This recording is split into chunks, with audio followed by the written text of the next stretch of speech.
I will never forget it.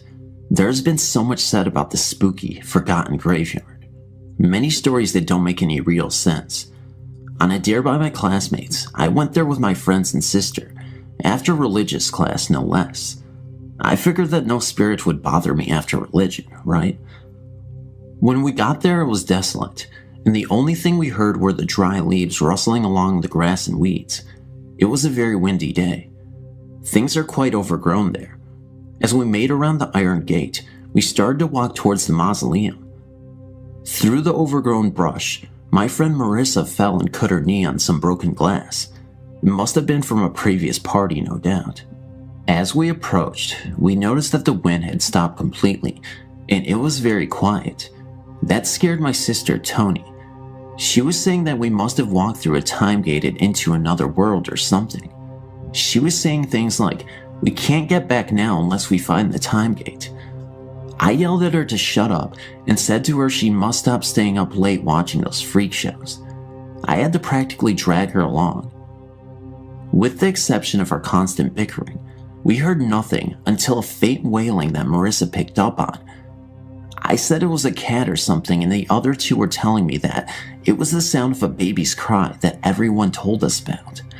As we came up to the building, we noticed torn clothing scattered about. I picked up a dirty red t-shirt, and it had 4 tears along its back. I said, "Holy cow, maybe someone was recently murdered here, and we would be the ones to find the body." By this time, the 2 others were shaking in their shoes. We walked around the building and noticed some new sneakers on the ground. As I picked one of them up and began to jokingly say that it must have been from the last person that was here, and that she must have been so scared she bolted out of here so fast that her sneakers fell off, I noticed some hair stuck to the corner of the building stone. We all went over to take a look, and it was someone's hair, and parts of the roots were there too.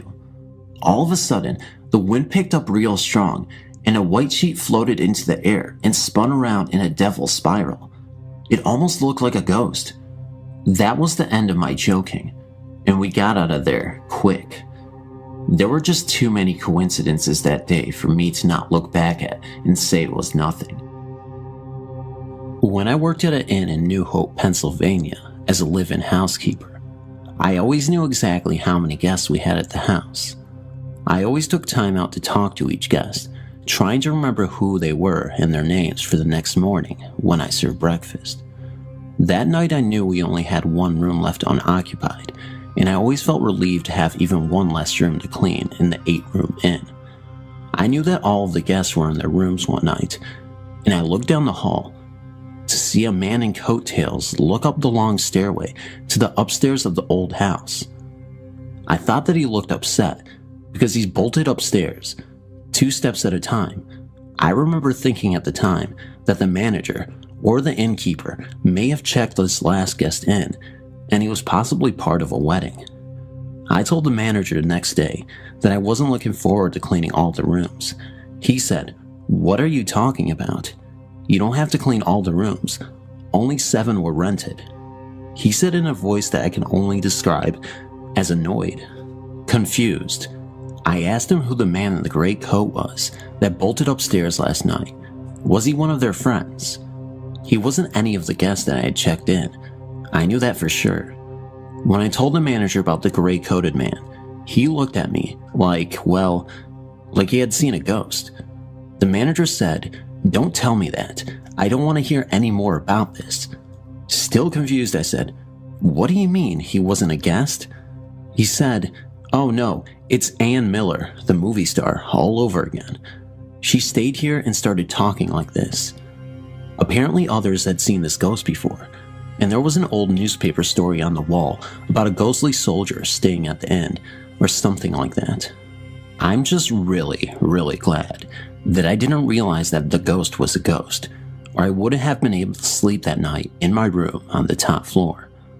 I had also nights in the inn where I was sure somebody was watching me, standing right over me. I used to hear very loud, almost insanely loud ringing sounds in my ears at the time. I remember thinking how cruel that was, that loud ringing sound, and I wondered if I was going to die. The energy was very, very strong. I was also uncomfortable after that, and couldn't stand to have the vacuum cleaner on, because I felt cut off from the real world when I was in the inn by myself. Evening Magazine did a story when I was still working there too, about the best inn in New Hope. As you may have guessed, yes, they did mention that ghost in the story.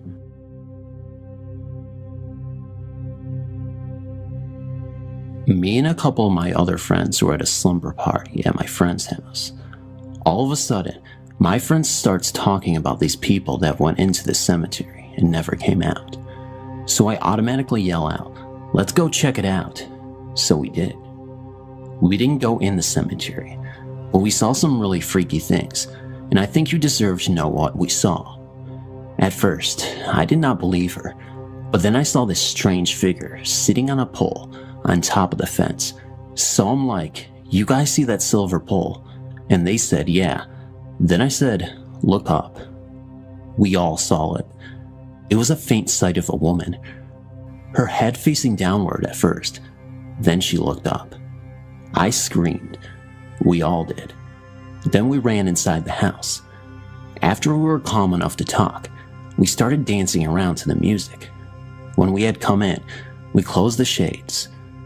But then something strange started happening. The blinds started to sway back and forth, faster and faster each time.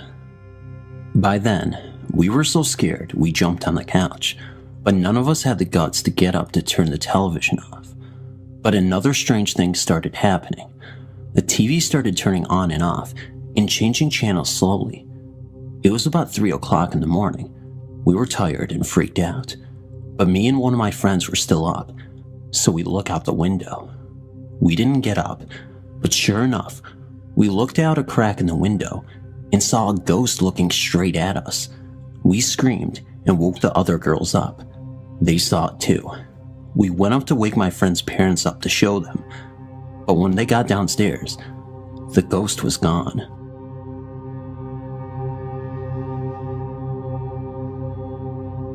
I've always been a Stephen King fan, and I've always wanted to visit the hotel that inspired The Shining. I got to do just that in September. We checked in, went to our room, turned on the light, left our bags, and turned the light off. We came back an hour later and could only turn the light on with a chain on the ceiling fan, not the light switch. Later, after we went to sleep, the bed shook, like it feels when your washer is in spin mode. We found out at the tour that this is Billy, a mischievous boy. Then we heard the hotel ghost children, described the next day in the tour, giggling and running up and down the hall outside our room of 416. Nobody was even outside the door. I got to meet the people staying in 217, Stephen King's room in the presidential suite, and while we were in the room, we all started smelling a strong scent of rosewater. The tour guide said that was Miss Stanley. We ate in the restaurant downstairs, and my wife's phone went to vibrate mode all on its own. I also set up my Sansa brand digital sound recorder in our room and got the children running not once but twice, as well as the sounds of chairs sliding across the floor and dresser drawers opening and closing, although we were asleep and didn't see it happen. While taking photos, my camera would zoom by itself and sometimes shut off. I don't give a rat's butt if anyone on this website or my friends ever believe me. I will be staying there again. I have business meetings in Loveland every 6 months. What a great time.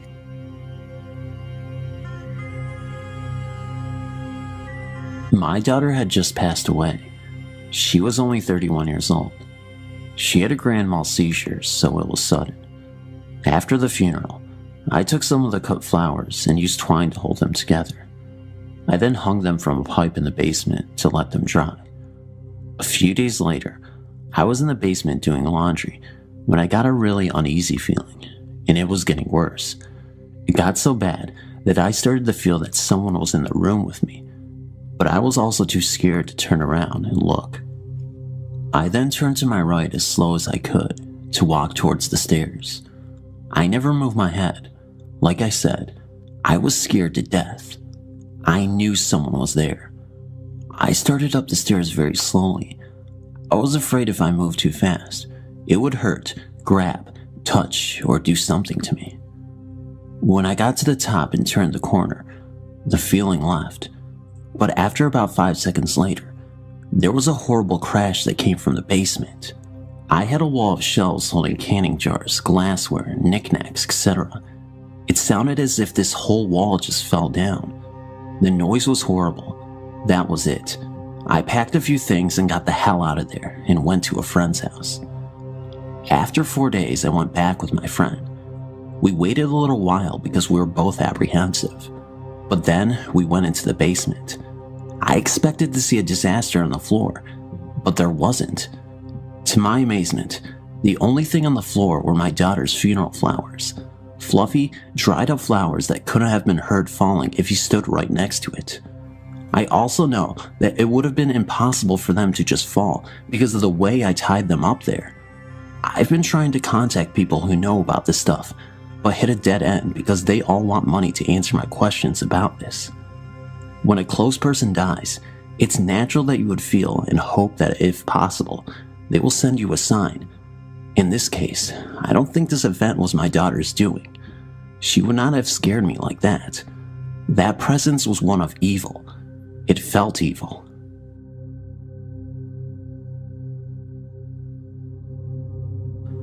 If I never was a believer before, I was on that day. I was 15 years old and was home from Arizona for the summer. I more or less grew up on our family farm. The house there is an older style 2-story farmhouse. I play guitar and like to play in the stairwell because the acoustics sound good there. It was early one afternoon in the month of June, and I was taking some time to play, sitting on the middle landing. It was a warm day out. As I was playing, I'd noticed the air leading upstairs had gotten cooler. It was weird. Appearing from the north bedroom was an apparition of an older woman with short dark hair, wearing an older style dress, apron, glasses, and holding a rag. She had no feet, but moved to the south bedroom across the hall. Then she came back and looked at me and smiled. She then went back to the south bedroom. The air by this time was noticeably cooler. My first reaction was to get out of there, but I really did not feel scared. I talked to my father a few days later about it, and that was when I found out my then grandmother was not my real grandmother, but my grandfather's second wife. My father told me his real mother died from a fall down those stairs, resulting in a blood clot to her brain. My father was 14 years old when she died. Her funeral was also in the house. She was a lover of music, as all her children played from one form of instrument or other. I, of course, had never seen her. My father just stared at me when I described her to him. Then he took me to visit my grandfather, and I was shown a picture of her. That was her. For some reason, when I go back to the house, I still feel a presence there. I can remember my first experience with a spirit, and it frightened me to the point where I was almost petrified to get out of bed. Okay, let me back up. I was quite a few years younger, probably 8 or 9, when the usual bedtime routines would begin. My younger brother, age 4 at the time, was making his commonly nightly advance for the light switch on the wall. He'd always switch it on right before bed, because he was afraid of the dark, to a point where he would scream like the uncanny themselves. The light switch was at the top of the stairs, in our room, and to scan down the stairs without the lights on, you were almost never able to see the bottom. I believe there was at least 18 stairs, and at the very bottom, another light switch. Above the switches were the light fixtures themselves, just 2 tiny fixtures lighting a long staircase, which would leak beams of light right into the bedroom and keep it well lit. The night continued like any other. Our parents tucked us into our beds, gave us each a kiss on the forehead, told us they loved us, and we'd sleep content knowing they were there. No more than an hour or 2 passed and the light bulbs went out, one after the other. I thought nothing of it until my brother began to toss and turn in his bed as if he were very ill. He sat up in his bed and buried his head into his hands, looked up, and cried for our parents to fix it. Some time ticked by. It turned out the light bulbs blew, which I also thought nothing of until I realized the next morning that we just put new bulbs in that afternoon. After the small, bothersome fiasco, I finally managed to get back to sleep. Many hours later, I regained consciousness, keeping my eyes closed, hoping to get back to sleep. No lights on, which meant nothing would burn my eyes, and I thought I'd be back out in seconds, until I was disturbed by a long, chilling wind that swept up from the flooring. Immediately, I realized I had the chills and opened my eyes, seeing nothing more than a long, flowing, white fabric float over my entire body. Almost too afraid to move, I slowly jerked my head to look at the staircase, seeing how it was almost perfectly adjacent to the foot of my bed. I saw a woman. She seemed so peaceful, content, without a care. Standing at the top of the stairs, she reached for the handrail and dropped her right foot down one step. At this time, I realized there was something amiss with her beautiful, fluttering, chestnut brown hair. I was curious as to how her hair was flowing, as if in the wind, when she caught me glancing at her. She seemed so startled and afraid to see me, as if she did something terribly wrong. She began to become transparent as her head hung lower in shame and came back up in a gasp, as if she meant to say something or became even more frightened, and then she was gone. The breeze that filled my room as this event transpired died down, and my alarm clock read 3 a.m.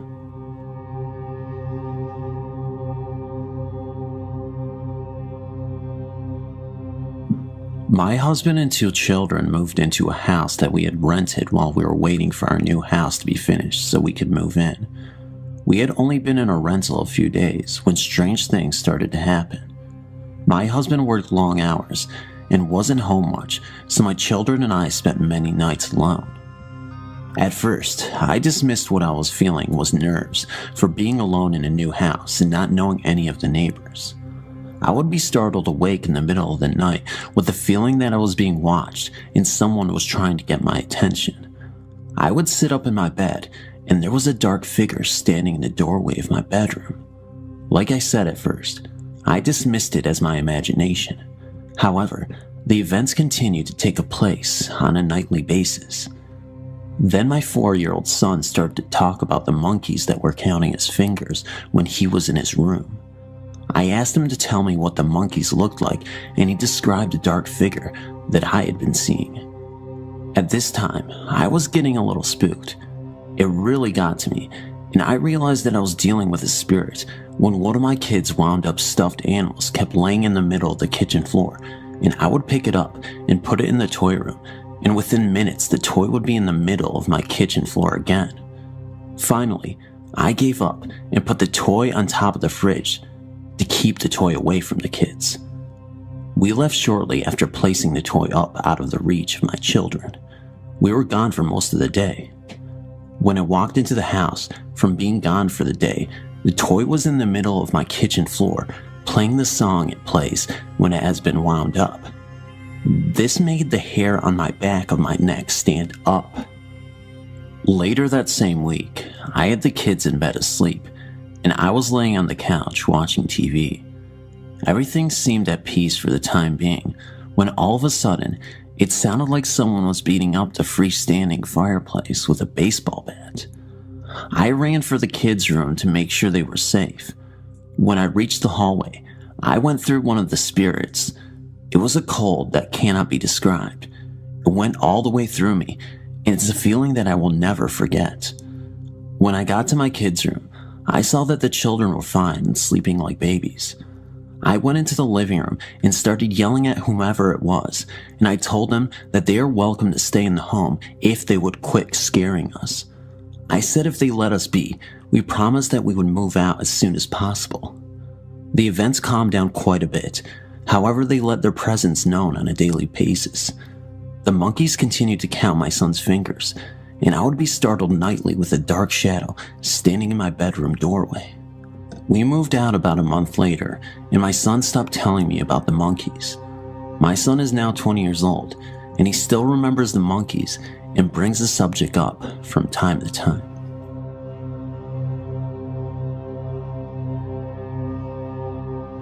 I would like to share with you one of my own true experiences, which happened right here in Dayton, Tennessee, approximately 20 years ago. This story is true. I don't have a witness and I can't prove it, but it happened. When I was about 25 years old, I was hired on at the city of Dayton as a laborer. Due to medical problems, I requested a transfer and wound up working at the water plant. This is where water is sucked in through huge pipes from the Tennessee River and treated with chemicals to make it safe for drinking.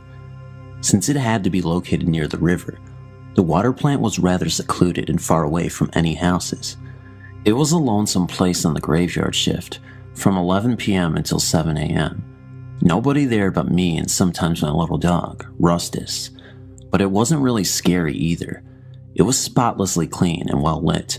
There were no cobwebs or dark corners, and best of all, it was easy. The only place in the plant that made me nervous was the basement.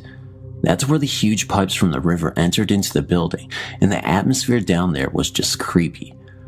Anyway, I've always been sensitive to spirits, somewhat psychic, and I know my way around a deck of tarot cards, and that intuitive voice, that gut feeling, told me that I should stay on the upper floors, at least above ground level. So I did, and everything was cool for a long time, but then, things changed. I went into work that night at 11, same as usual. Nothing out of the ordinary was going on, and after saying goodnight to the guy that worked the evening shift, I started the filters, checked all the chemicals, and then settled into the chair behind the desk in the office with a book. It's kind of strange, the little things that we remember. The name of the book was One Flew Over the Cuckoo's Nest by Ken Kesey. Why do I remember that? Oh, well, that's not important. I was really getting into the story. You know how sometimes you can get so absorbed into something like that? You forget about everything except the book, and the next thing you know, a couple of hours have slipped away without a whisper. Well, that's what happened. I looked at the clock and it was 3 a.m., straight up. It's a true witching hour. That's exactly when I heard the noises began. Slam. Something in the hall had fallen onto the tiled floor. Bang. It happened again. But that wasn't possible. I was alone, and there was nothing in the hall that wasn't bolted to the floor. So I took a deep breath, slowly eased out of my chair, and peeked through the doorless opening into the hall. First to the left I looked. Nothing. Just the closet door, which was open slightly. Then to the right, and there, about halfway to the door that led down to the basement, were two of the cabinet doors laying flat out on the floor. The same two cabinet doors that I had carefully closed and latched earlier. I decided that they weren't hurting anything by being there instead of on the cabinet, at least until the sun came up. I reasoned would be okay, and I could just stay in the office in case the phone rang or anything. I turned back to my chair and book and wished that there was a door that I could close and lock. But there was no door. It had been removed years earlier by Charles, an enterprising ex-employee who would never tell where he hid that door after he got fired for trying to disassemble the whole building in 8 hours.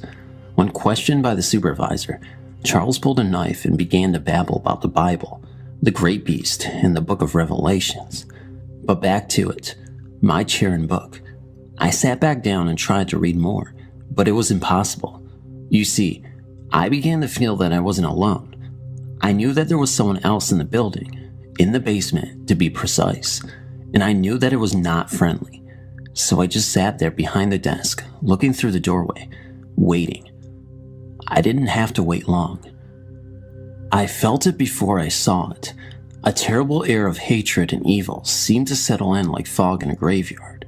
I was scared, really scared. And then I saw it. As I sat in the chair, looking out into the hallway, the shape drifted into view. It came from the direction of the basement, floating slowly about 6 to 12 inches above the floor. It was the shape of a man, solid, but at the same time not solid, and it was totally black, like a human body dipped in tar. I saw the arms, the legs, the head, but no face and no eyes. When it was exactly in the center of the open doorway, it seemed to notice me for the first time. It turned in my direction, and when we were face to face, with no more than 8 feet of open space and one small desk between us, it almost killed me. It very nearly scared me to death. It began to scream and reach for me, but for some reason, it seemed that it could not cross the threshold from the hall. So it reached and reached, and the arms started to get longer, getting closer with every effort, but never quite touching me. The monster leaned inward through the door and screamed its frustration. Now let me explain that it never made a sound that I could actually hear. It had no mouth. When I say screamed, I mean that it sent wave after wave of negative energy towards me and through me. Hate and fear of such intensity that I had never felt before and never want to feel again pulsed through my body with every lunge of that black demon. I truly thought that I was going to die from the fear, but I didn't want to die in the presence of such a creature. So I sat there for the duration of the attack, at least 30 seconds. I know that 30 seconds is not usually thought to be a very long time, but in my situation, it seemed to be considerably longer. Finally, after my half-minute of terror was up, Thing turned its head to its left, as if it heard something. It then looked eyelessly back at me for just a moment, then turned away and floated back towards the basement. It was several seconds before I could breathe again. When I regained my senses, I was in a fetal position in the chair, with my legs in front of me for protection. Only my bugged-out eyes were above my knees as I watched for any reappearance of the spirit, but thankfully, it did not return. As soon as I was able to speak again, I was on the telephone, calling everybody, anybody. I didn't care who, just to hear a human voice. I finished my shift that night, and I didn't say anything to the day shift guy when he got there at 7 a.m. I immediately applied for a transfer back to the chain gang and soon received it. I never went back to the water plant. I now know the reason that Charles lost his mind. He thought his religion would protect him, but somehow the evil got through. And I know why the people that work there now, 20 years later, carry handguns at all times. They're scared, but they don't know what is scaring them. And you and I both know that if a monster ever returns, their bullets will not protect them. I still don't know what protected me, but I'm glad that it did. In the 20 years since this happened, I've done a little research and talked to several psychics, and I've learned that other people have seen these black spirits in various places and that they are indeed dangerous. So, if you ever go out ghost hunting, and I still do, watch yourself. These spirits are real, and they are nothing to play with. I've worked security at a major hotel near the airport for 15 years now. And when I first got here, I was told to watch out for a ghost on the 7th floor. I was told he likes to make his presence known at random times. Some of the older employees say it's one of the engineers, maintenance workers, who loved his job so much that he likes to hang around. At first I thought they were trying to scare the noob, because I didn't see, hear, or feel anything for months after I started. I did eventually run across him a couple times, and both times I was working graveyard shift. I started out on a graveyard shift and worked it for a couple of good years. You can say it was where we all started, as a proving ground for all noobs. Of course, since we are security, we have to do rounds to make sure everything is safe. People are not murdering each other, and of course the loot acts that randomly happen at hotels.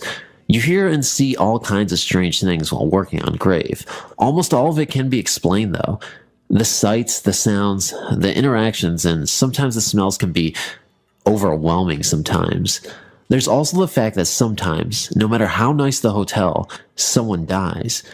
I've had it happen to my shift 2 times that I can count. It's happened a couple times to the other guys I work with too, but that is just part of the job. When walking the hallways, you notice things like doors that creak when you walk by, especially me since I'm 6'4" and 200 pounds. One night, a few months after I started though, I think the ghost made its presence known to me. I was doing a patrol on the 7th floor when I was walking by one of the vending machine rooms. They are small rooms that have a soda machine and an ice machine.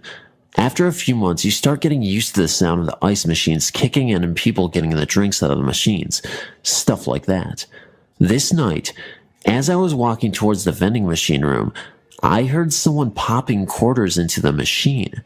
As I got closer, I heard the soda drop down. Being that it's also one of my jobs to greet guests every time I see them, I come around the entryway expecting to greet the guests on my way by. There was no one there. These rooms are not big enough for someone to hide in, and there was no room for someone to squeeze beside the machines. I kept an eye on my back the rest of the night, though. It felt like someone was following me, but only when I was on the 7th floor. The second time I think I encountered him, it was during renovation a few months ago. The hotel was going through a few month-long renovation, and the 7th floor was already complete at the time. The atrium of the hotel wasn't finished yet, so all of the elevator balcony doors were closed to keep the noise level down. The relevance of this is, I was sent up the floor to help someone get into their room. One of my coworkers, a Vietnamese gentleman, was just on his way out and clocking as I headed up. We passed each other and said our see ya laters, and I headed up the elevators to help the guests. When I got out on the 7th floor, though, I heard in the exact accent, right down to a slight lisp, "Jason," and a loud whisper came from my right. It sounded like it was a few feet away, but the doors to the balcony were closed. The weird thing is, I also heard guests down the hallway to my left, and none of them had an accent even close to Vietnamese, or a lisp. I checked the doors real quick. No one was on the balcony, and quickly went to help the guest. When I was 12, I moved to a church home called The Ranch with my mom. Before all this happened, I never believed in ghosts, spirits, or even demons. But now at the age of 20, I believe we're not alone. Okay, let's get to the story. When I first moved into the ranch, it wasn't just me living there. There were other kids and their moms. On the first night, everything seemed fine. Nothing happened. 2 days after we moved in, I started to become afraid of the 2nd floor. I never wanted to be up there by myself. I didn't know why my mom thought it was a kid thing. You know how some kids become afraid of basements or closets? For some reason, I was afraid of the 2nd floor.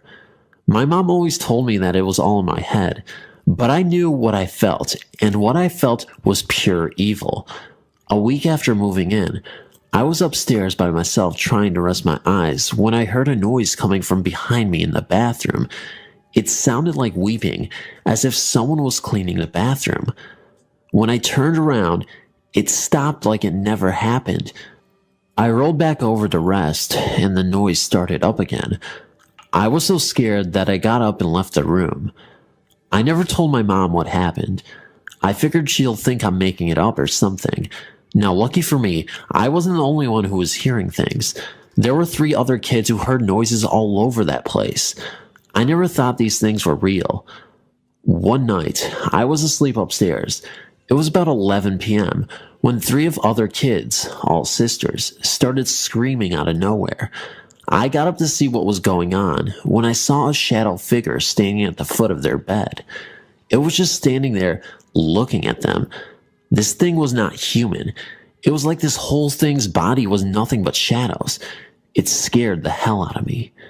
2 days after the night, my mom told me that one night while she was in the shower, she felt someone watching her, and yet she was alone upstairs.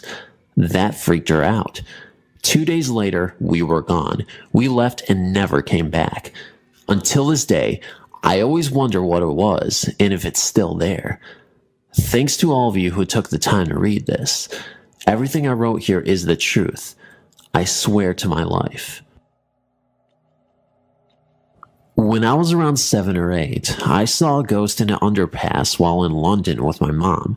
Since that day, I've come across something which makes me wonder the true nature of what I saw. I'm no longer sure he was a ghost. It's possible he was something else.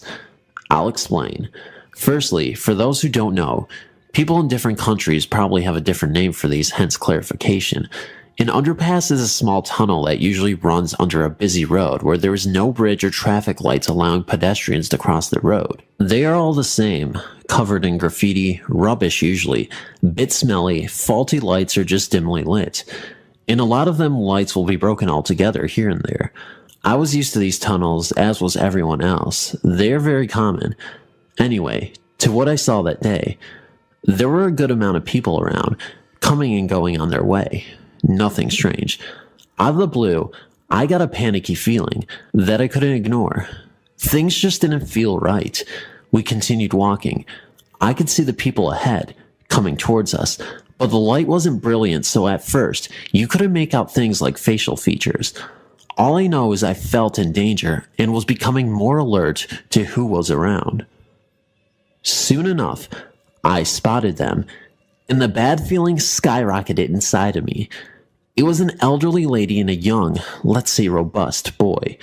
They came into a better lit area as they passed, and I got a clear look.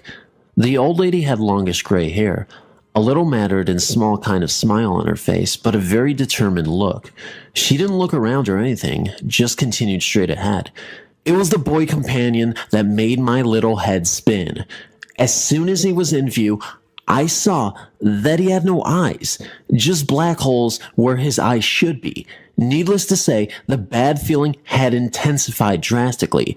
But the worst thing that shook me right up, as soon as I noticed the fact that he was eyeless, he turned his head and looked straight at me.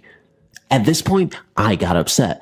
Mom asked what's wrong, and I explained. She turned, mere seconds had passed, and said she couldn't see anyone like I had described and to hurry up. Now, he could have been an ordinary kid, had an accident of some kind, been blind, and I am aware that contact lenses that are all black do exist and so on. However, I'm the only one who reacted to his unusual appearance. No one around me seemed to notice the pair or bat an eyelid. I'm all for not staring at someone who looks a bit different out of politeness and everything, but everyone has reactions, even subtle ones, and there was honestly zero reaction from anyone. My mom should have seen them when she turned to look, but she didn't.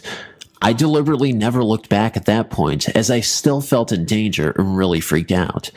I know a lot of people will point out my age, the location, overactive imagination, but I'm pretty certain. Hence, up until recently-ish, it's always an experience I share whenever the subject of ghosts arises. However, as stated, I am now in some doubt as to whether this was a ghost encounter. I've since learned about the BEP phenomenon and read many encounters online. Some I'm sure have been faked. BEP stands for black-eyed people. They seem to be average men and women at first glance. Normal human body hair, clothes, you know, all that stuff. But no whites at all, and their behavior can set them apart. You'll have to go and read some accounts for yourself to know what I mean. And there are many sightings. Some think they are aliens, others think demons. They have even been compared to vampires, as in a lot of them stories, BEP or BEC, black-eyed children, will turn up at people's houses asking to be let in and don't seem able to enter without permission. I've no clue what they are. In a lot of cases, they try to touch people and always give off this evil aura. Eyewitnesses often state having a terrible feeling come over them, panic, and sensing evil and danger. And that's exactly what I felt, as I told you earlier in the story. The person who sees them at the time is totally alone in witnessing them. Everyone around the eyewitness goes on with their business, never noticing the BEP's presence among them. Since learning of these BEPs and reading other stories, I have to count the similarities to my own story. As in the feeling of danger I got before even seeing the boy, the fact that no one around me noticed at all. And as for the eyes I always believed were not there, were in fact simply black eyes, it would explain how he was able to look directly at me. I'm pretty sure that I was simply confused. No eyes for pitch black eyes that day. Therefore, I'm more inclined to say that the boy in the tunnel was not a ghost as I believed for many years, but one of those black-eyed people.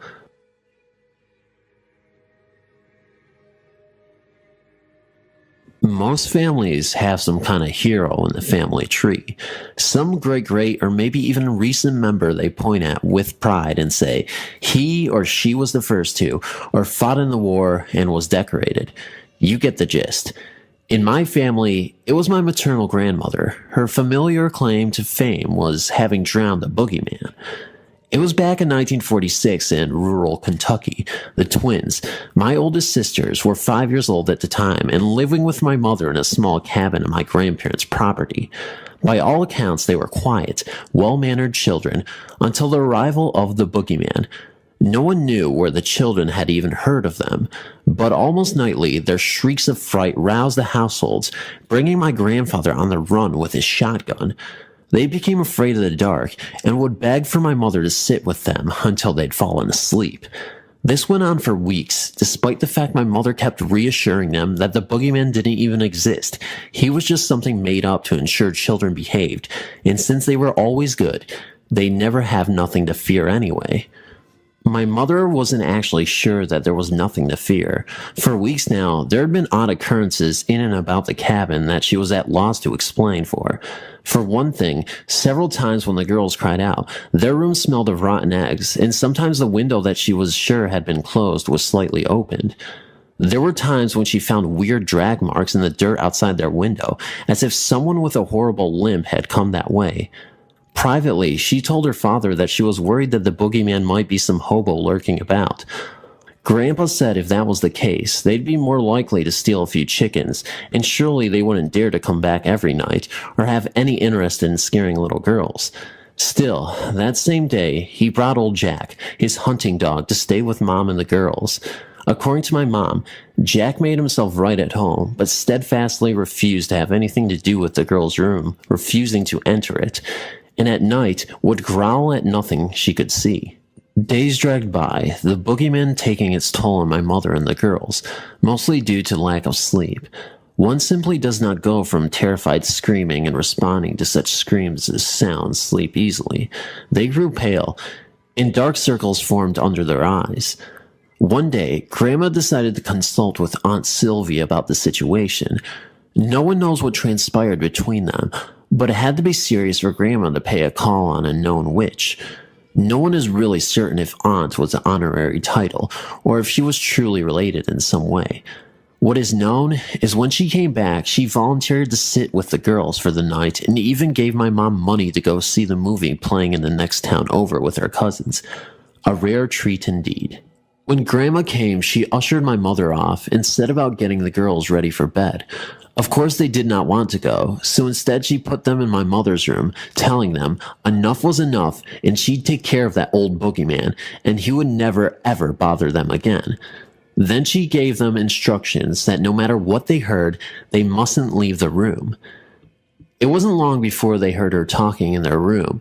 Grandma was not a soft-spoken individual.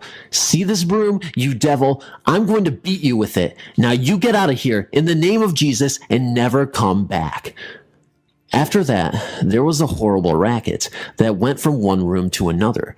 It sounded like furniture was being overturned. Old Jack was barking up a storm, and Grandma yelling.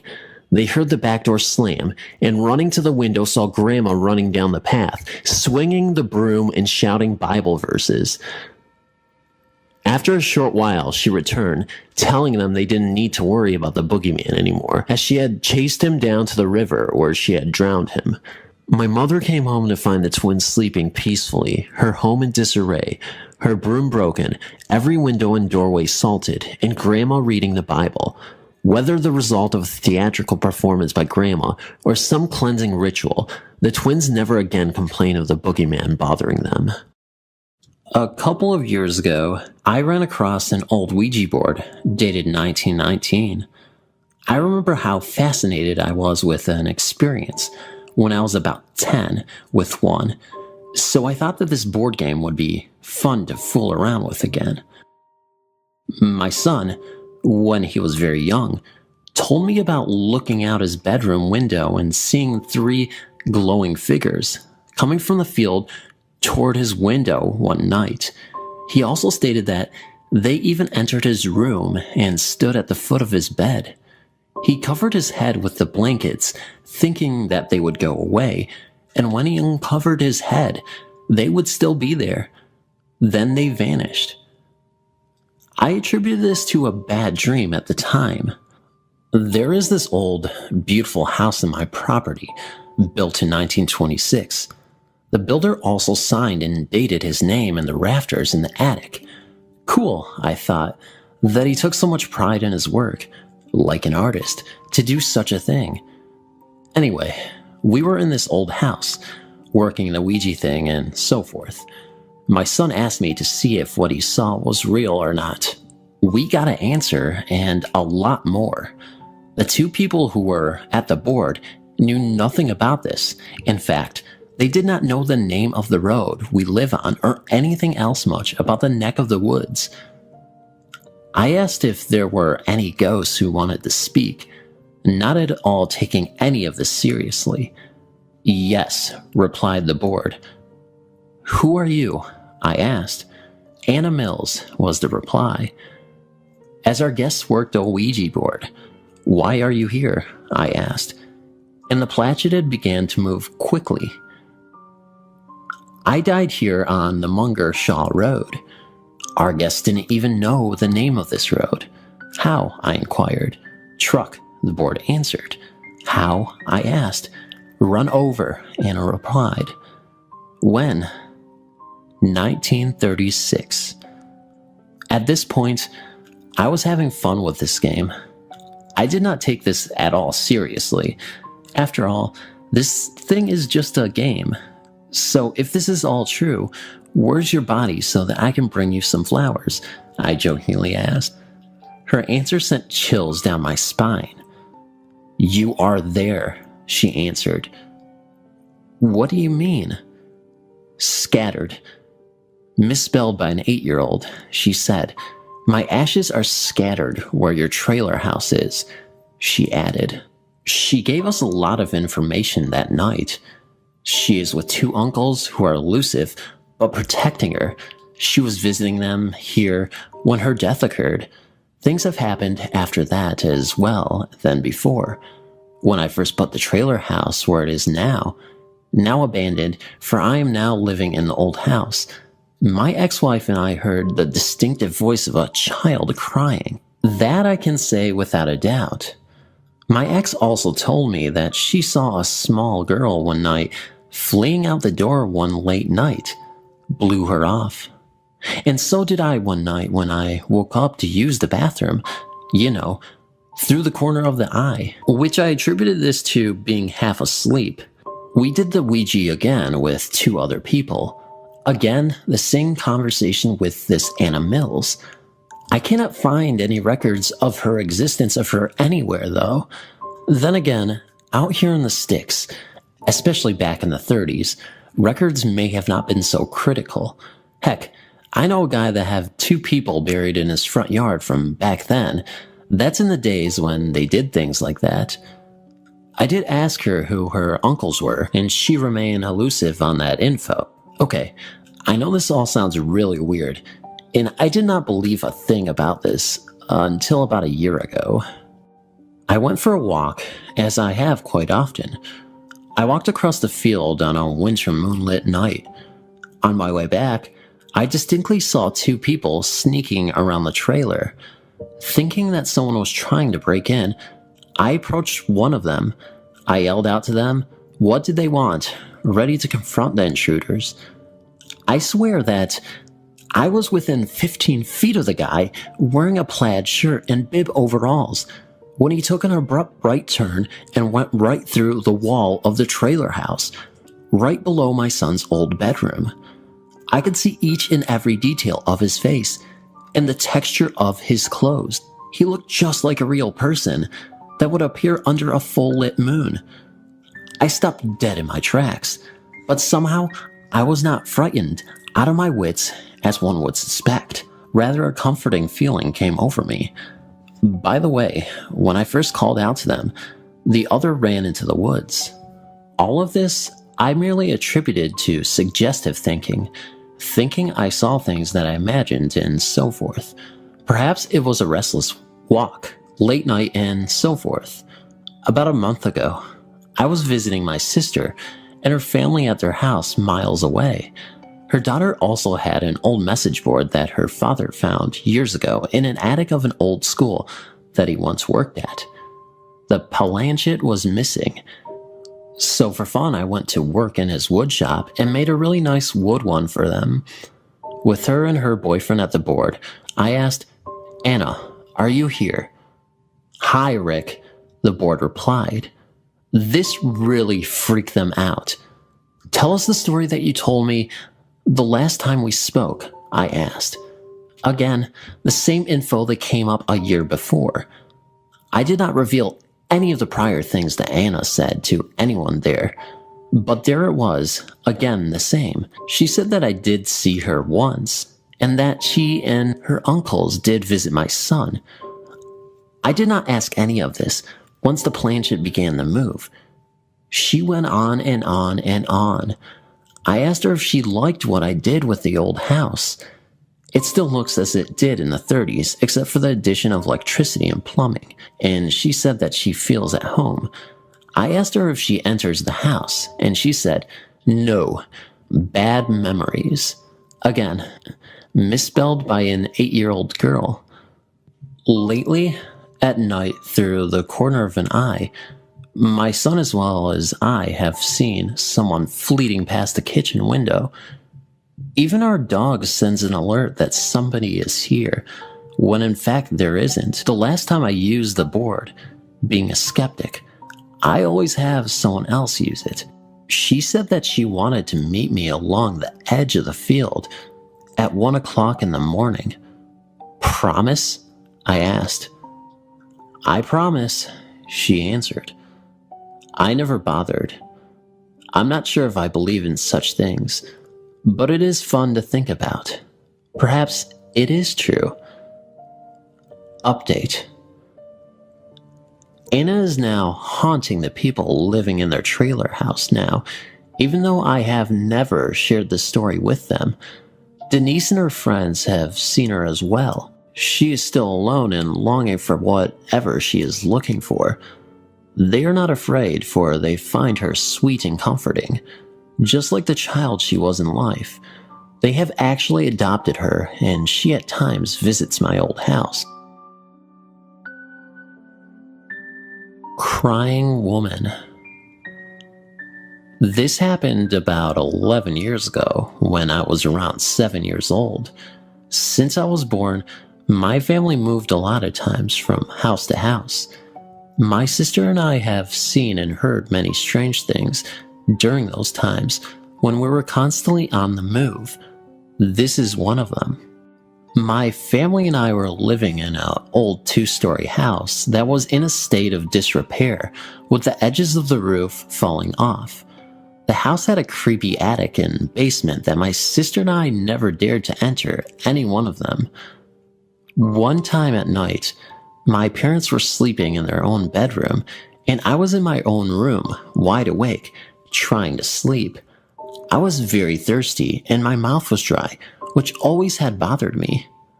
I didn't want to wake up my parents because they had to get up early in the morning to go to work. Then I decided to go by myself to the kitchen and get a glass of milk. The kitchen was just down the hallway, just a few feet away from my room. When I got there, the first thing I did was turn the lights on. Then I tried to turn on a small TV we had in the kitchen, but it was unplugged, and the TV was too high for me to reach the cable to plug it in. Then I started to drink my milk. When I just finished my glass of milk, I heard the terrifying sound of a woman give a low moan, like as if it was crying. It sounded like it was coming from the hallway, a few feet away from the kitchen. My whole body got numb of fear, but I didn't care how scared I was, and ran to my parents' room and told them that I heard someone crying, but they told me it was probably my sister trying to scare me, even though what I heard was clearly a grown woman. Then they decided to let me sleep with them. A few weeks after that incident, I was alone in the entire house. It was at night, and when I went to the bathroom to take a shower, I heard it again, and like last time, it sounded very close to me, like as if it was in the bathroom with me. I jolted out of there and went to my room and covered myself in my blanket, terrified, and stood like that until my parents came home a few minutes later. After that second time, I never heard it again. Luckily, we moved a few months later. About a year ago, I started to remember this incident and told my parents what I heard. My mother didn't know what to make of it, but my father told me that in that same house, something similar happened to him. He said that when he got up very late at night to go to the bathroom, he saw a woman sitting on the stairs, which was right in front of the bathroom, and the woman was sobbing. She was holding her face crying. My dad thought it was my mom and started to tell her, "What's wrong?" But the woman gave no response. Then my father told her, "Fine, have it your way." Then, when he got out of the bathroom, the woman was gone. When he got to his room, he saw my mother sleeping.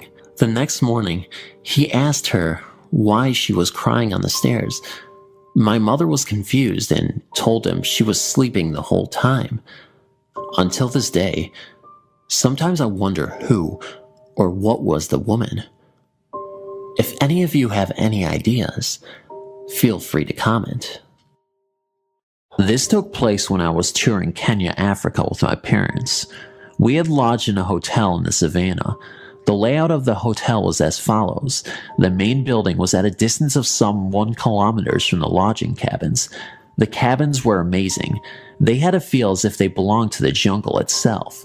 There was a river flowing behind the cabin, but it was out of bounds as it had crocodiles in it. But we got a good view of the river from the balcony of our cabin. It was great seeing crocs in their own habitat. The night we reached the hotel, we were all pretty exhausted. The room was cozy except for one weird thing. It had a deer's head hanging from one of its walls.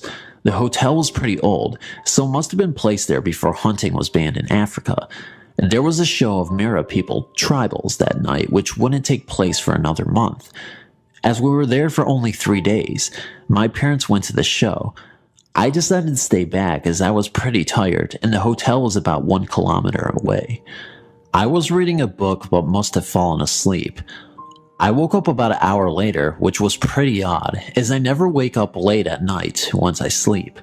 My parents were not yet back, and as I rubbed my eyes, I swear I saw the deer's eyes move.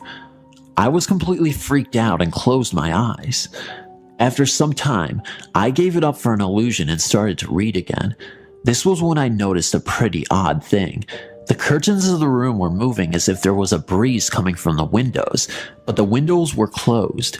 Suddenly, I felt a shiver run down my spine. I felt as if I was being watched. I felt a weird cold sensation and started praying. After a while, the feeling stopped, and after some time, my parents returned. I didn't tell them about the experience, as I thought they would not believe me. The next day, I asked our guide, who had become a pretty good friend by then, about the experience.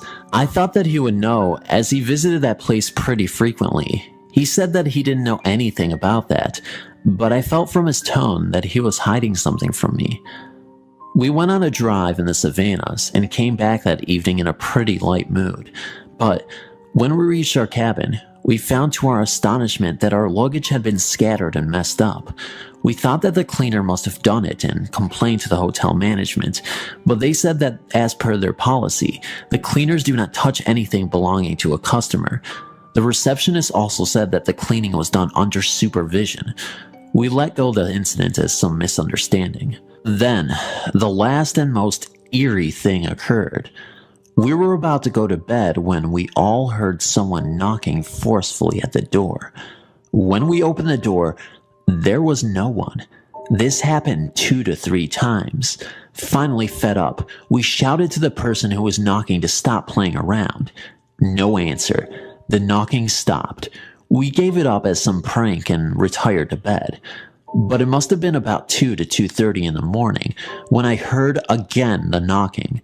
Sleeping on an extra bed near the door, so I think I was the one who heard it. I was pretty scared to go out alone after my first experience, and we were even advised not to go out alone at night as the area had many wild animals. So, I woke my parents and told them about the knocking. At first, they told me that I was just getting paranoid and that I should go back to sleep, but then, we all heard the knocks on the door. My dad opened the door only to find that there was no one there. but he saw something move in the bushes. He came in and declared that it was some kid. Though I didn't feel convinced, I decided that I would rather believe that it was a kid. Next day, we complained about this to the staff. They also said that it must have been some prankster, but then suddenly, my dad asked what moron would have let out a kid at 2 a.m. in the morning. That set me thinking. I started relating this to my previous experience and felt that this place was haunted. But anyways, we were to depart that day, so I didn't care much. I didn't think about the incident until the day we were about to leave Kenya. On the day of our departure, our guide told me that he wanted to tell me something. He asked me not to tell anyone what he was going to tell me. I agreed. He told me about that hotel. He said that it was rumored that a leopard at the hotel killed a boy of about 9 to 10 years, some 50 or so years ago. He told me that everyone said that the ghost of the boy still haunted the same room where he was staying the night he died. He said that many of his customers had the same complaint as me, but only those customers who stayed in 2 specific rooms had the experience. It was in room number 153 and 154. I had stayed in room number 154. When I was in my late teens, I was living in my family's home in Warren, Michigan, which is a suburb of Detroit. I came home late one night, around midnight, and parked my car in the detached garage in the back of our house. As usual, I rolled down the garage door and locked it. After exiting the garage, I faced the garage's entry-exit door and locked it as well. I'm not a person who is scared of the dark, and I definitely don't frighten easily. As I turned around to walk into my backyard so I could get into the house, I bumped into what I thought was a person. It was big enough and solid enough to be. My first thought was that someone was in my backyard, and I ran into them, possibly trying to break into the garage. Instinctively, I pushed back but no longer felt a solid body. I ran to my back door where I watched the backyard while trying to put the key in the door, which is a pain when you're scared. We had a small yard that was surrounded by a privacy fence, which would make it even more difficult for a person to get in or out of quickly. I never saw a person or heard a noise. What scared me so much was that I could feel the solid body. Have you ever turned around and someone was standing behind you and you walked right into them? That is exactly what I felt. The impact was enough to knock me back a step. It probably wouldn't have shook me up so much if it actually was a person. At least I could explain it. I eventually got into the house and told my parents. This is the same house where I frequently heard my name being called at all hours of the day and night. It wasn't just my name that was called. It was my nickname that only my close family calls me. There are many times that I thought my mom was calling out to me because I was up late watching TV, or she had come home early and needed my help carrying in groceries. Every time I checked, there was either no one home or the whole family was asleep. Years later, I found that both of my parents had experienced their names being called too. My mother's side of the family has always been sensitive. A lot of uncles and aunts and my grandmother would tell stories of their experiences. I haven't experienced paranormal activity as much as other family members, but I do have a few stories. I'll start with my favorite one. One night about 5 years ago, I was 18. I was staying over at a friend's house, Pat. He had his bedroom in the basement of his brother's house. There was a laundry room in his room as well. There was a huge bookcase which he used as a TV stand and as a wall between the laundry room and his area. You cannot see the door leading to the laundry room behind the bookcase, but it didn't reach the ceiling. I was sitting on the couch watching TV around 1 a.m. Pat was asleep on his bed. I heard what sounded like a door opening, and I noticed a light go on in the laundry room, and I saw the light and a shadow on the ceiling that looked like a man's shadow. I don't know why, but I forgot that was a laundry room. I thought, at that moment, it was a bedroom and a relative or friend was staying there, even though I had been in that room before. And I was kind of nervous to have to say hi while Pat was sleeping. Then I heard footsteps, loud footsteps, like as if he was wearing boots, and a small dog barking, and then I heard the dog start walking. I could see the shadow of the man moving on the ceiling, but I never saw a shadow of a dog or anything else. The footsteps kept coming, and then they stopped, and it sounded like the dog was eating. I could still only see one shadow of a person on the ceiling. At that point, when the footsteps stopped and the noise of the dog eating was the only noise besides the TV, I froze. It's like all of a sudden I knew I wasn't supposed to be seeing or hearing this. I sat on the couch just numb, waiting for something to come out at me. Then the footsteps started again, and the shadow began to go back towards the laundry room. Once it got there, it turned off the light. I could even hear the switch, and closed the door. I got up and jumped into Pat's bed, and the first thing I asked is, "Why didn't you tell me something was staying in that room?" And obviously his response was, "What?" I told him what had happened, what I saw, and what I heard.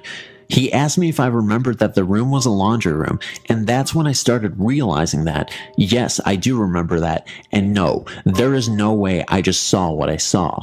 So the next morning, after making my friend stay awake until I fell asleep, he showed me that the door to the laundry room couldn't even close because of a few wires he had crossing into his room from the laundry room.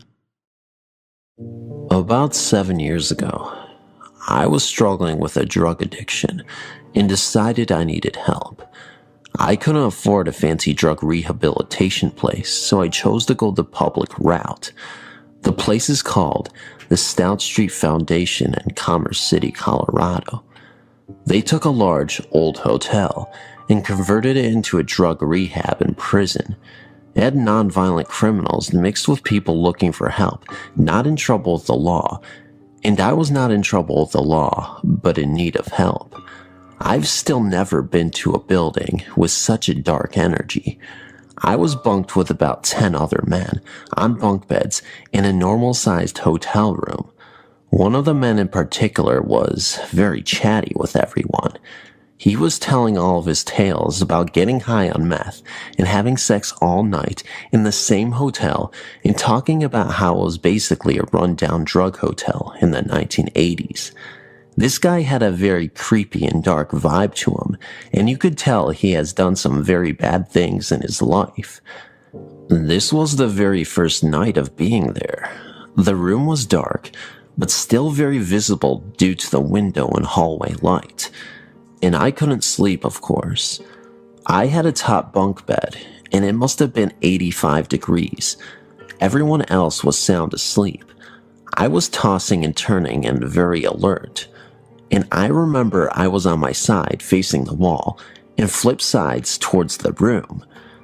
When I turned over and looked into the room, I saw this really startling figure of a large dark man with a huge grin from ear to ear with red eyes and was standing right over the man I mentioned before. He was sound asleep still. I stared at it for at least 7 seconds, just standing there grinning, looking right at the sleeping guy. I blinked and it was gone. I don't even think the grinner realized I was looking at him. He was just so fixated on the man. It seemed like he was attached to him somehow. I'm not religious and have never had a ghost experience before. I definitely know I was not hallucinating. The drug withdrawals hadn't even started yet. And this event has haunted me ever since it happened, and I can't remember the last time I had a good night's sleep. I know what I saw, and it was as real as anything. If anyone out there can relate to this, please tell me your experience too. In case you guys were wondering, I've been drug-free for 6 years. I'll get the miscellaneous information out of the way first. My soon-to-be husband and I moved into our current residence approximately 1 year ago. So as far as I know, there was only one previous family who called this house their home, and nothing sinister has ever taken place on the premise. The house is a newer construct in a quiet residential neighborhood. Though I am not a skeptic, I've never had to deal with anything paranormal.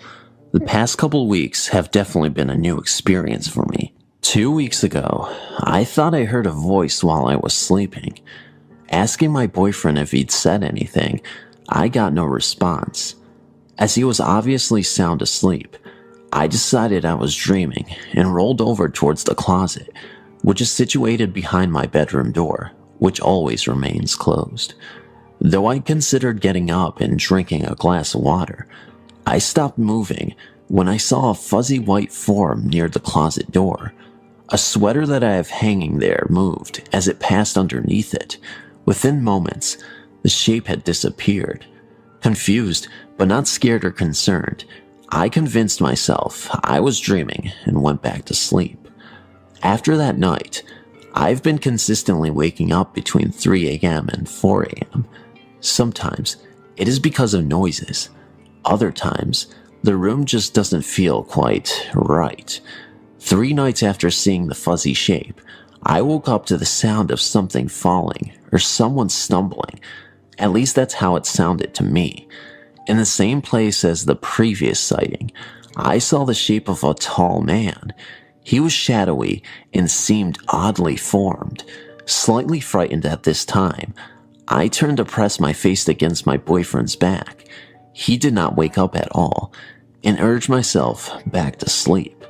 4 nights ago, after continuing the pattern of waking up between 3 and 4 a.m., I was startled awake because the temperature plummeted in my normally hot room. Though it is usually humid enough in the bedroom so that I can't sleep without an industrial fan blowing at full strength, and though it is the middle of summer, the temperature became absolutely frigid. I was shivering and my skin was cold to the touch. Upon opening my eyes, I saw what I assumed was the same man, better formed this time and wearing a grin that set my heart pounding like crazy.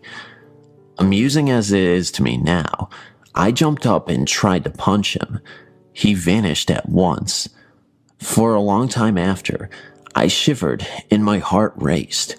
I was much more scared this time because even though I actively tried awakening him by poking and speaking to him, my boyfriend did not wake up.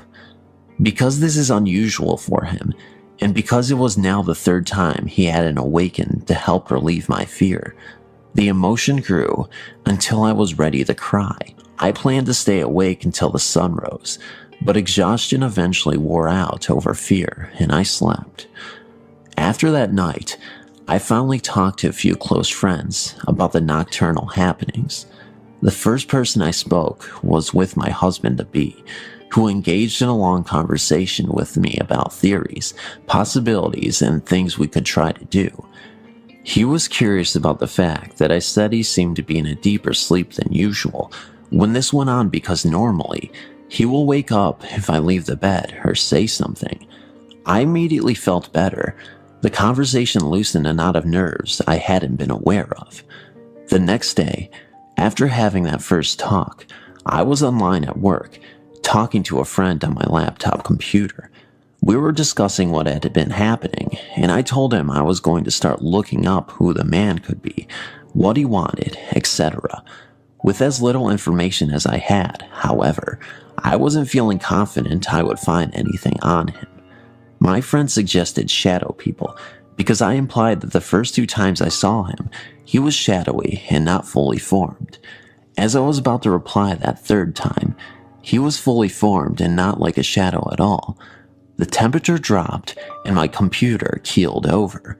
It was plugged into the wall. No low battery warning came up, and it did not overheat. I kept it propped on a store-bought stand that prevents overheating, and when I touched the bottom, thinking that was the cause, it was cool to the touch. Now I work alone in a small drive-through store that is perpetually 5 to 20 degrees warmer than the outside air. Unless I walk into the cooler, it just doesn't get cold in there. I felt like a drop of ice water slid down my spine, and I quickly turned my computer back on, stand up perfectly, no problems, and locked back on. What disturbed me the most was when I got back into conversation with my friend. The first thing he said was, "Sorry for disappearing on you. My computer completely flatlined." Thought it was a power outage at first, but nothing else was affected. It was kinda weird. Yes, and even more weird that the same thing happened to me, thousands of miles away, at the same time. With as unimpressive as these occurrences are, I've been willing to pass them off as dreams, imagination, coincidences. The only things I keep coming back to that convince me maybe I'm not just imagining things are the temperature drops in places that are consistently uncomfortably warm, the strangely malfunctioning computers, and the sheer burst of uninhibited terror I felt when he smiled at me. I know that doesn't seem like that should be the biggest thing here, but it is the point I keep coming back to. In my mind, and when I speak with any of my friends about it, I almost don't care why he's hanging around, but the intimidating leer of the grinning man haunts my thoughts now, even while I'm awake. This story happened to my mom. It was during the 1960s, when she was still sleeping with her brothers and sisters in one house. They have inherited a big house from my grandfather. He was a doctor, so having a couple of her cousins sleeping over is not a problem. Their house was built near a river with a wooden bridge over it. Here's where her story begins. All of them came home late from a party. They were all tired and decided to call it a night and went to their own rooms. My mom was staying with two of her sisters in one room. Her bed was located right beside a big window that's made out of wood and would just open from the middle, then the shutters will just slide from side to side.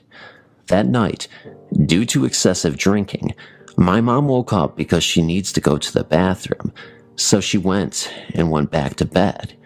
When she was about to doze off, she could feel something or someone was watching her. She opened her eyes and she saw a lady with long black hair outside their window. She was also wearing a black dress and her eyes were red. The lady was staring at her with a creepy grin on her face. My mom couldn't move. The scary part of it was, my mom's room was located at the second floor. In short, the lady was floating. She tried to call her sisters, but they could not hear her. She felt so scared and just covered herself with her quilt. After a few minutes, she tried to check if the lady was gone, but when she peeped out of her quilt, the lady was still there, staring and grinning at her. Far away from the place I called home, now we are in Texas. The year is 1999, and with my parents being divorced now, my mom was the only person bringing in the money. So, we ended up moving from a beautiful house in a suburban neighborhood and into an old house far in the country. This house was old looking, blue. When you walked inside the long, tall hallway, it went straight back to the kitchen. Going up the hallway were two rooms to the left and the living room by the front door on the right, and further up was my mom's room. The first time I stepped foot in the house, I already had a bad feeling. I was 15 years old and was into the scary stuff. Still remembering all the things that happened from my previous homes, I had my guard up for any funny business. One night, after coming back from a high school football game, I found that I was home alone. My mom and the rest of the family were at my uncle's house that was literally up the dirt road. I was too afraid to walk over there because of how dark it was. My ride was already gone, and I was just there standing on my lightless porch. Yeah, my mom forgot to turn on the front porch light there before she left. So, standing there, I didn't really want to go inside. What to do? Well, at least she left the living room light on, I told myself. I unlocked the door and slowly walked in. The hallway was dark, not one single light on in the entire house. Only in the living room was the light and TV on. For a few seconds while shutting and locking the door, I stared into the dark hallway, hoping not to see anything. The kitchen was dark and had an eerie look to it, with the moonlight just barely shining into the window above the sink. I quickly ran into the living room. I sat on the couch and reached for the phone call to call my mom. But I then realized that the number list was hanging near the phone in the kitchen. There was no way in hell I was going into the kitchen. So I sat there, watching TV for a while.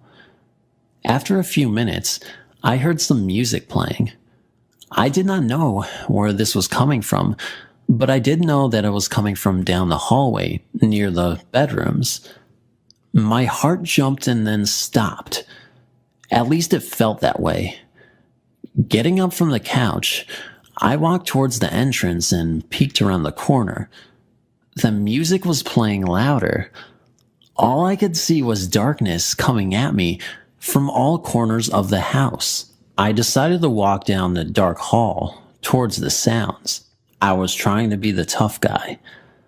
The closer I went into the hallway, I could start getting a sense of where it was coming from. It was coming from the bathroom. When I got to the bathroom, I reached in and turned on the light before walking in. The radio was on, and it was on the sink. I thought to myself, maybe it was on the whole time and I just now heard it. I began to turn it off when I looked down and saw the cord unplugged from the wall. And at that instant, I ran out of the bathroom and up the hallway towards the front door. As I passed my mom's room, her door opened slowly, but I was running too fast to really notice. It seemed like an eternity unlocking the locks. I felt like I was going to go into shock. I got the last lock undone when I heard a moan coming from the kitchen. I opened the door, got out, then slammed it behind me. I ran to the road with nowhere to go. I was 15, but still wanted to cry. I was home alone in a haunted house, and my mom was a mile away. I stood there with my hands on my hips, trying to catch my breath. It took me a few minutes to get my thoughts together. I convinced myself that I was overreacting. The radio must have had batteries in it. I walked back up to the porch and sat on the steps. I sat there waiting and waiting and waiting. I was laying down on my back after a few minutes. Then I hear this noise coming from inside the house. It sounded like someone was walking with a pair of flip-flops on. The sound was coming closer and closer to the door. I stood up and backed away from the porch.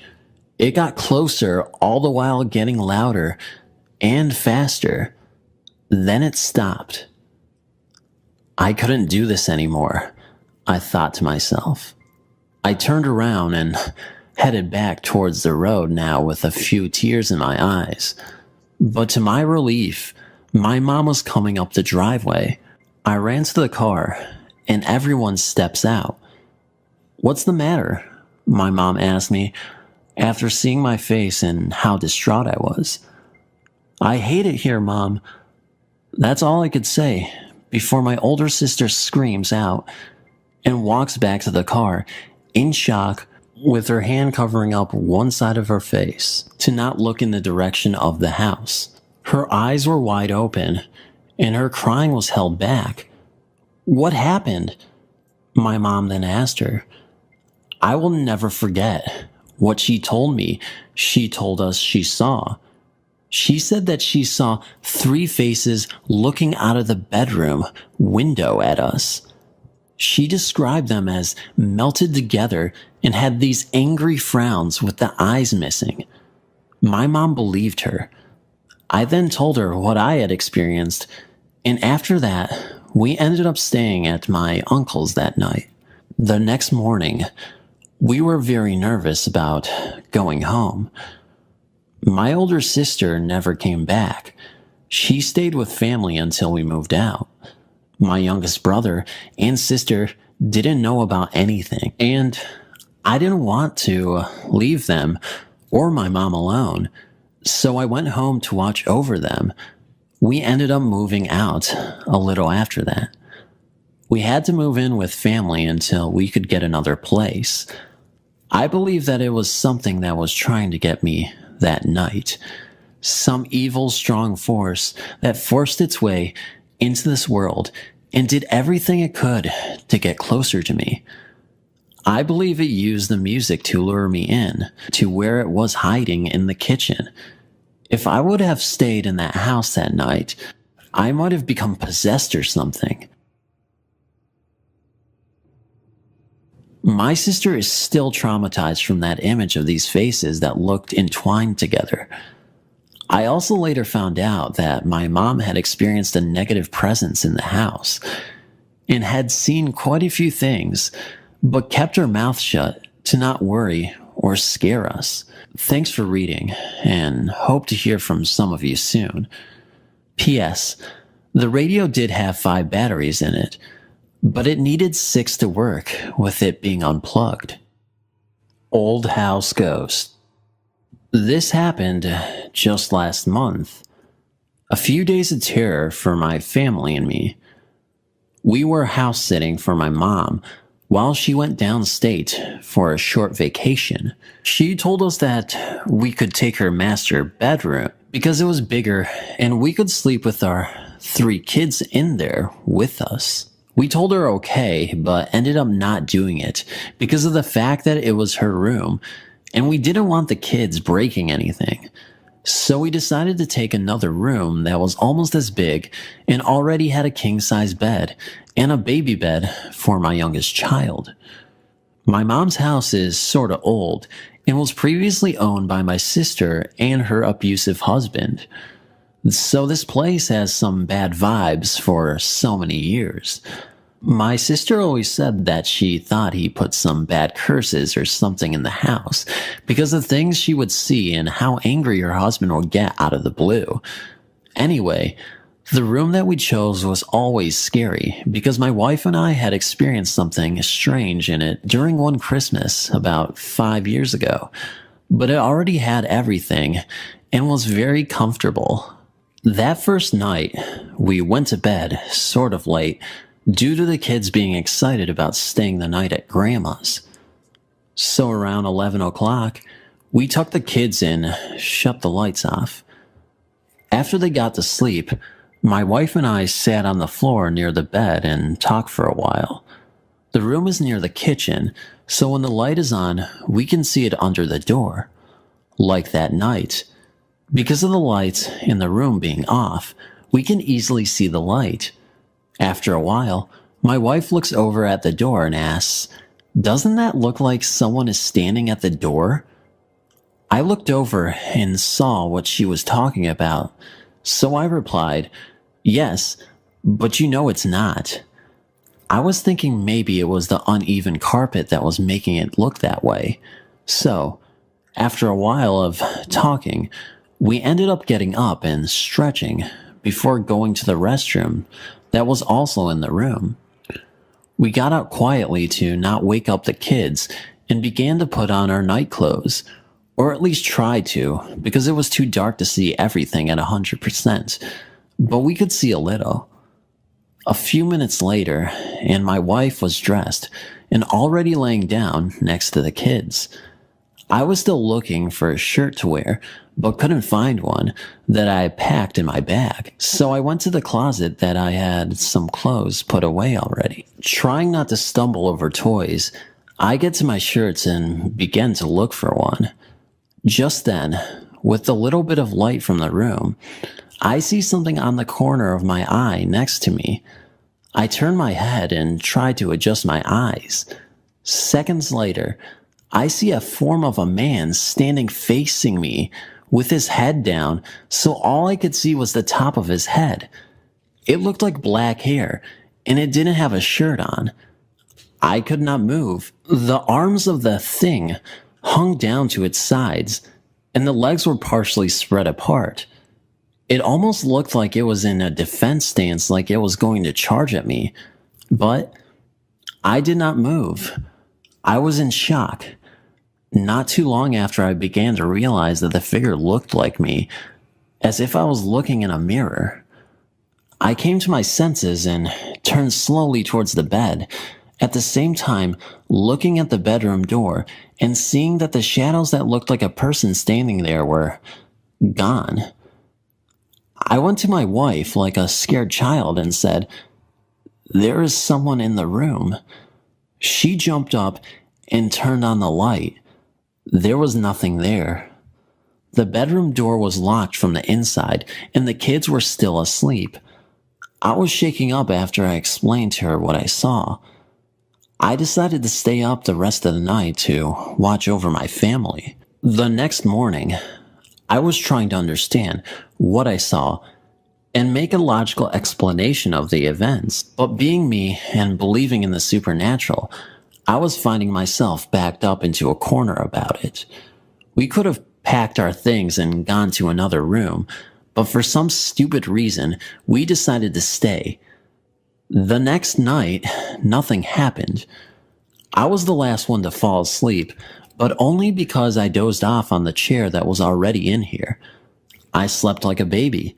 The third night, my wife and I were woken up by something that we heard in the kitchen. It almost sounded like whispering, but we could not make it out until we put our ears to the door. Like I said before, the room was next to the kitchen. We stood there, listening in the dark for a second, before we both agreed that it did sound like someone was talking in a low voice. My wife was freaking out at this point and turned to the bed to grab her phone. I asked what she was doing, and she told me she was going to call the police because we thought there was someone in the house. I went after her to calm her down before the whispering stopped. I went to the bathroom to turn on the light, so we had enough to see without waking up the kids. Then we put our ears back to the door. We heard nothing. Being in the room with no type of weapon or anything to go out there with to check out what it was, we ended up calling the police. I was trying to be tough about going out there, but I was also scared as hell. The cops got there a little while later and scoped out the place. The windows were all locked, and all of the doors that led outside were also locked. After the cops had left, I called my mom and told her what we had experienced so far while staying there. She wanted to come back home, but I told her to finish her vacation. I didn't want to be the reason for her vacation to be cut short. That was stupid of me. The fourth night, we did decide to stay in her room this night, to be away from the other one and the kitchen. It felt more relaxing in there because it was so empty, and it was brighter with the moon hitting the windows. We fell asleep once again.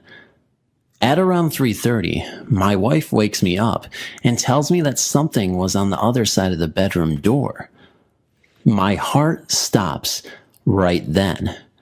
Just hearing those words coming out of her mouth made me want to die.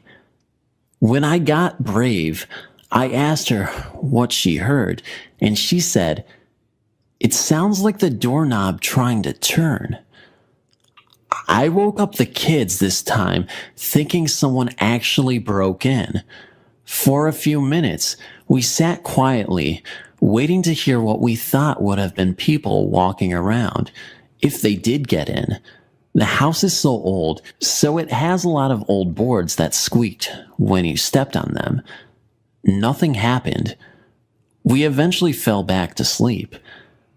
I mean, it could have been her imagination playing tricks on her, right? Of course, that's what I definitely would like to think of it as, but I guess it wasn't at all. The next morning was great, because we knew that we could leave the next morning. We left the house all day and went out to eat. We got home late and decided to try to get the kids to bed by 10:30. We fell asleep with no hassle. It was around 1 in the morning when my oldest daughter shook me awake. She was sitting up in bed. When I looked over at her, I asked her what she was doing, and without being afraid or hesitant, and with a motion of her hand and finger, she pointed in a direction and says, "Do you see her?" I asked what she was talking about. She then says, "Look, she's standing right there." She was pointing by the TV that was at the corner of the room. The moon was the only thing giving us light in the room, so I really could not make out what she was looking at.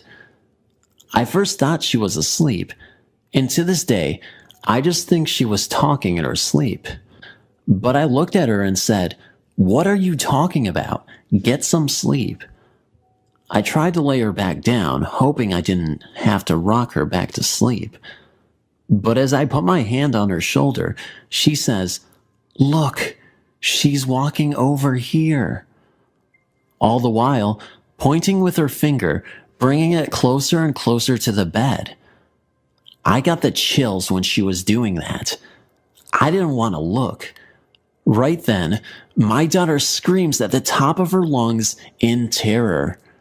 The rest of the family jumps awake. We turn on the light, and my daughter is trying to move closer and closer to us, saying that she went under the bed, saying that over and over. We just got up and got our things together after that. I called my mom and told her that we were just going to leave because of the kids being afraid. I think she knew what was up because we had always had problems with the house. Like I said before, there was a lot of hate in the home from years past with my sister's abusive husband. So with all of the negative energy, I think it just built up to the point of chaos between our world and whatever the other world is that is bringing all of this. We haven't been back to visit since then. It's been a few weeks already, but I know we will try. Thanks for reading. Another creepy thing that just won't escape me. A ghost, perhaps? A few months ago, my wife and kids and I were staying the night at my mother's house, in a room that was added on later after building it. My mom was renting this house from this couple. This room was always kind of freaky. On one night, my wife said she saw this cylinder-shaped object floating in the room towards the door. I thought that was strange, but nothing compared to what she saw next. On the night that we last stayed there, my wife, my 2 little girls, and I were sleeping on a king-sized bed. I was also asleep, so was my oldest daughter. My wife is sitting up in bed, rocking my other little one in her arms. She swears she was still awake, but kind of dozing off, with nothing but the light of the computer modem, not the monitor. Only gave little light in the room, enough to make out the shapes of the objects in the room. Also, everyone else in the house was asleep, so no sound other than the buzzing. The bed was in the corner of the room. She was sleeping near the wall, and I was on the outside of the bed. She said she looked in my area and saw something kind of moving, like the very top of someone's head, more like a child in the crawling position. She told me later that it was moving really slow down the side of the bed. She was so scared. She double-checked to see if it wasn't either of the girls that may have gotten up to play or something. They both aren't scared of the dark.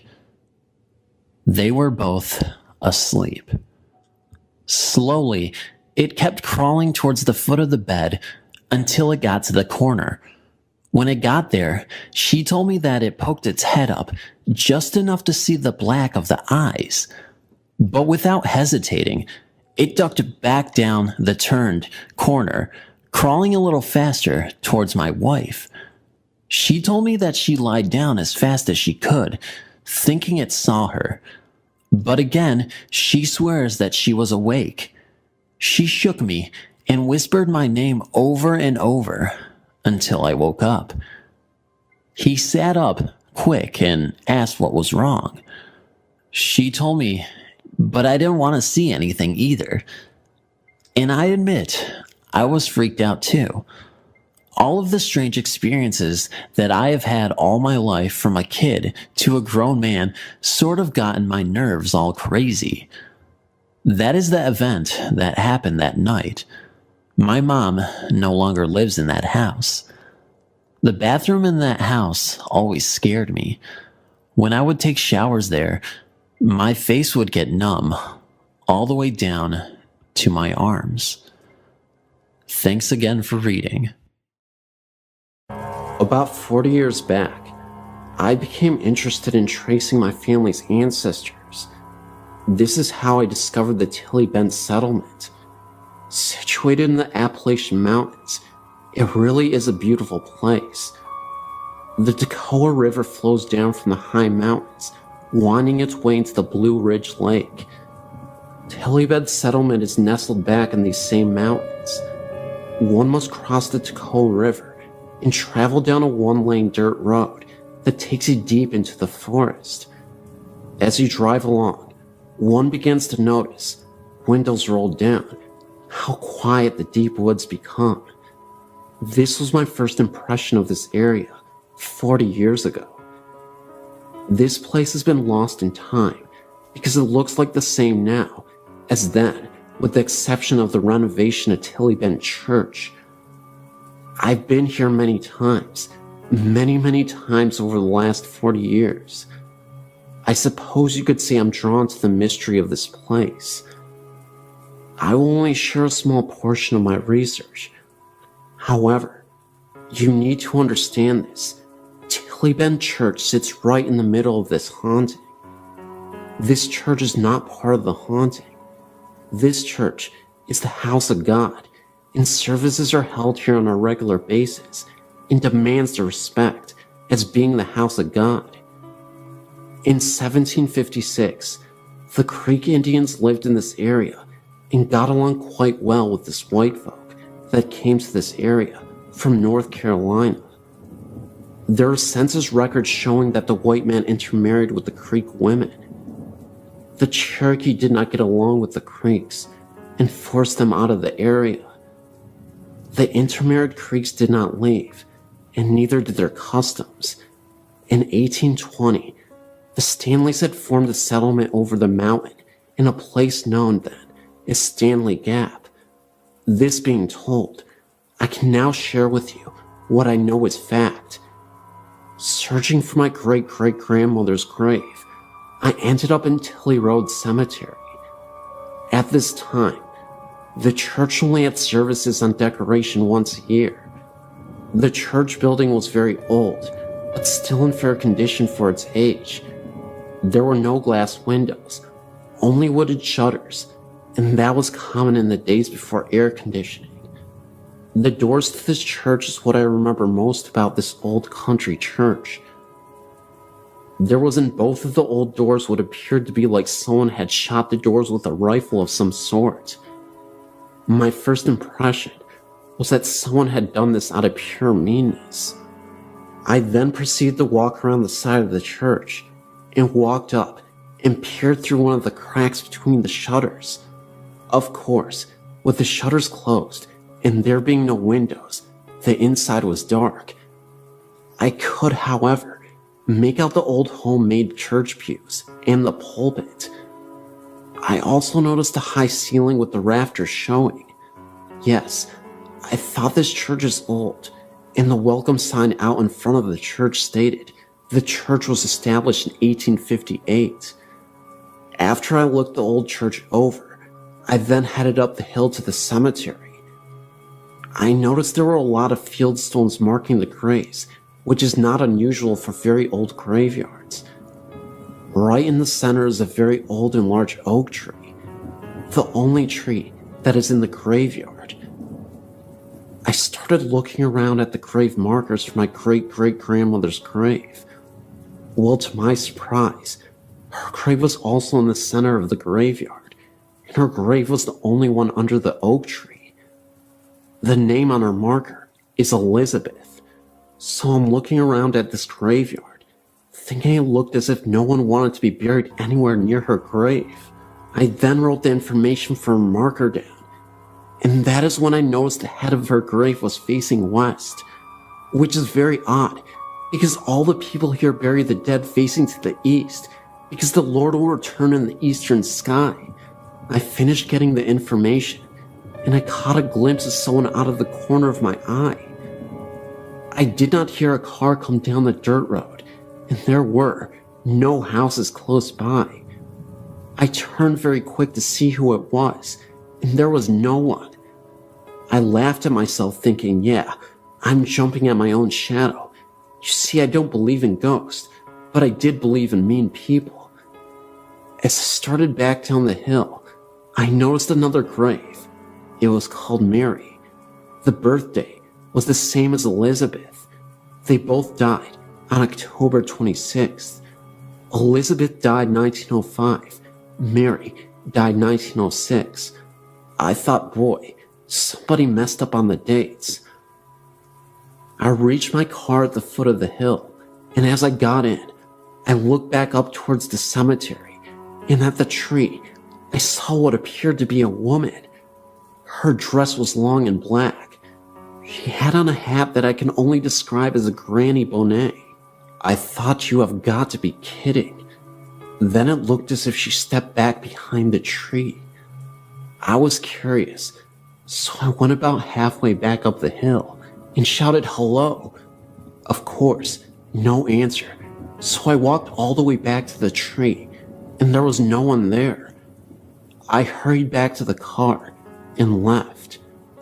A couple of weeks later, my grandfather asked me if I had went to his great-grandmother's grave. I told him I had, and asked why our grave was facing to the west. My grandfather said, well, she was a witch. I laughed, and I said, really, Grandpa?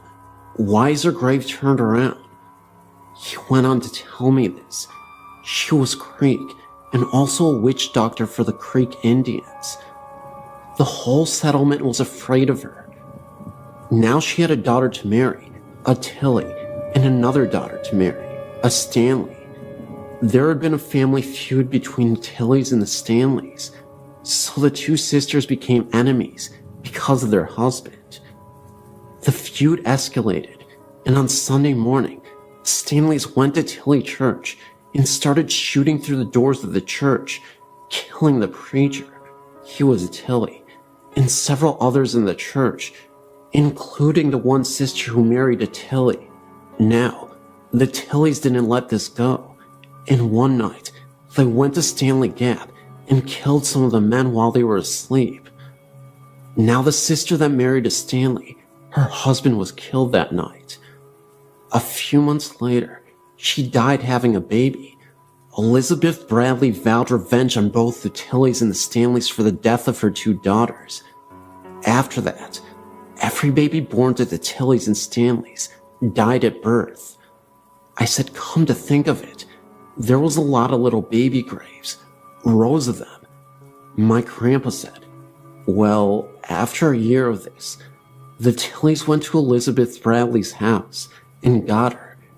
She was then taken to the center of Tilly graveyard and hung from the old tree. They cut her down and buried her right where she fell. Right before they hung her, she told them she would come back. Now, after a few months, the little baby started dying, all at birth. People in the Tilly settlement started claiming the witch had come back and had taken up residence in a very old and mean woman, Elizabeth Bradley's sister-in-law Mary. So on the anniversary of Elizabeth Bradley's hanging, the men went and got Mary Tilly Bradley. They hung her from the same tree. They would not bury her facing west because she was, after all, not at fault because the witch came back through her and she was a Tilly. I said, Grandpa, that didn't really happen. He said, you saw the graves, and I'm telling you it did happen, and the older folks here will tell you that it's true. He said, and I'll tell you something else that's true. I saw one of them witches one time, when I was a small boy. My grandpa went on to say that when he was about 9 years old, he went to decoration at Tilly, and he described the same very woman that I had seen. This happened 40 years ago, and my grandpa has been long gone for many years now. I've seen a tintype, old picture of Elizabeth Bradley, and I've also seen Elizabeth Bradley at Tilly Bend. I've kept a record, and I've seen her 8 times in the last 40 years. There has been 2 occasions that I heard a little baby crying as I walk up the hill. Of course, it quits when I get to the tree. Strange how one would think you could only see a ghost at night. I've only seen her in the daytime. Of course, I don't go there at night, and I never will.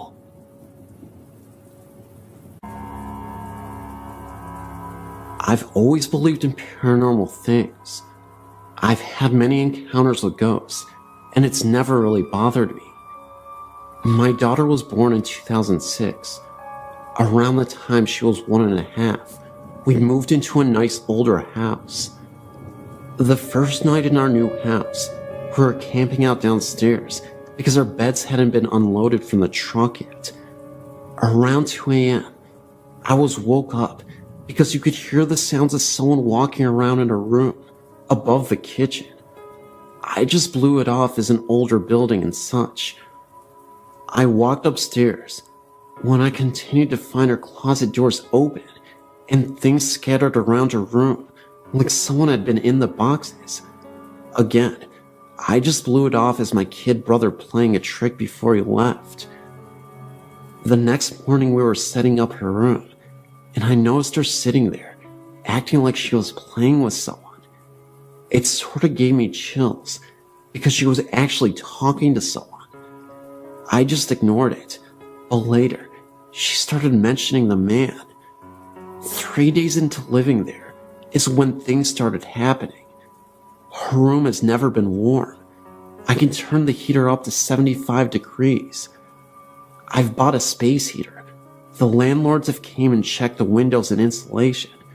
Everything's normal. Her closet doors open at random times by themselves. Now at almost 3, she still talks about the man in her room.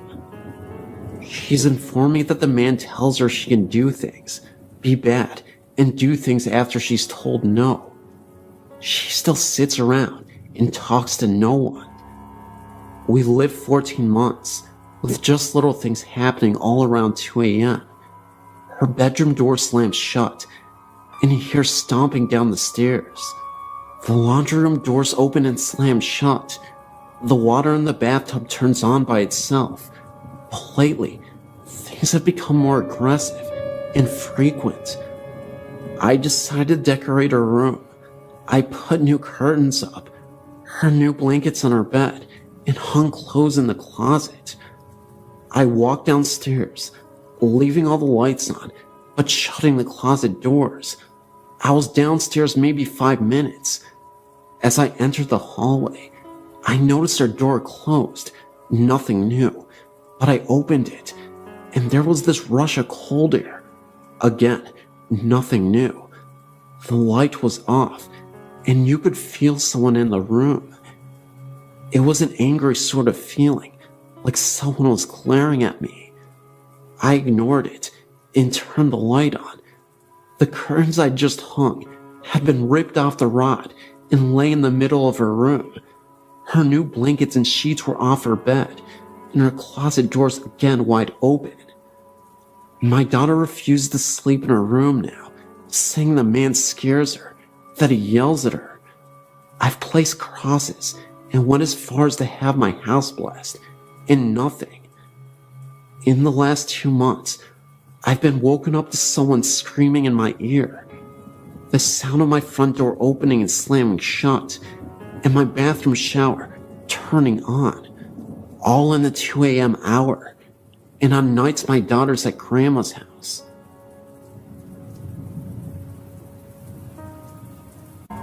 There are some stories that my family and friends have passed on, and I think you might find them quite interesting.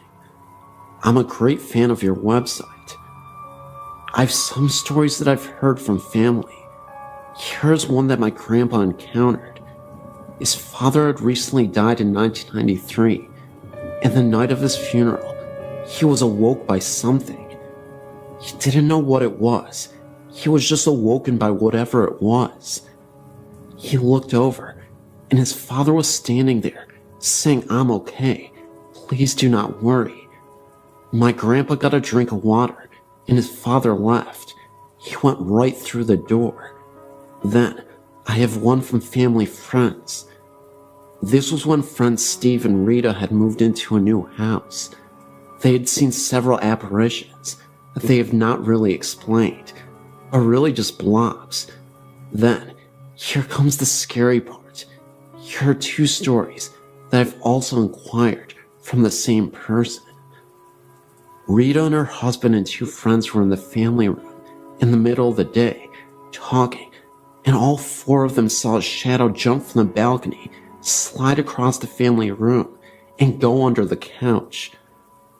Steps have also creaked, and toilets have flushed for no apparent reason.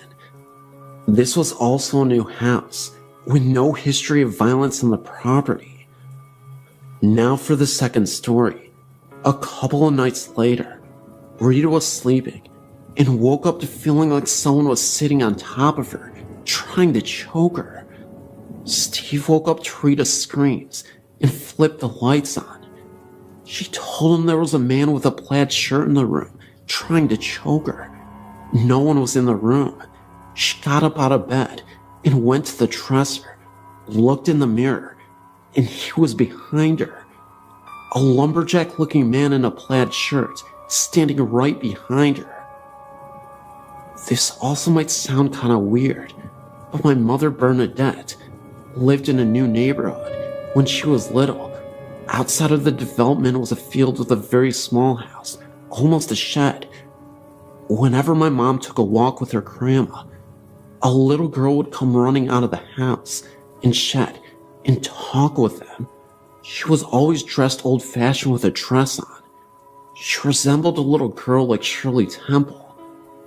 She said her name was Judy. My mom saw her several times. Her grandma also did too. Years later, when she mentioned Judy to her mother said that nobody had ever lived in that house. It was used for storage, a shed, and said my mother was making it up, and that it was a story. We have never figured out if it was a ghost or not. My great-grandmother remembered her too. As a side note, I've passed this particular field many times, and have seen the shed, but have not had any strange things happen to me when passing the area. Like my grandmother has said, no one has ever lived in that shed, so I don't know.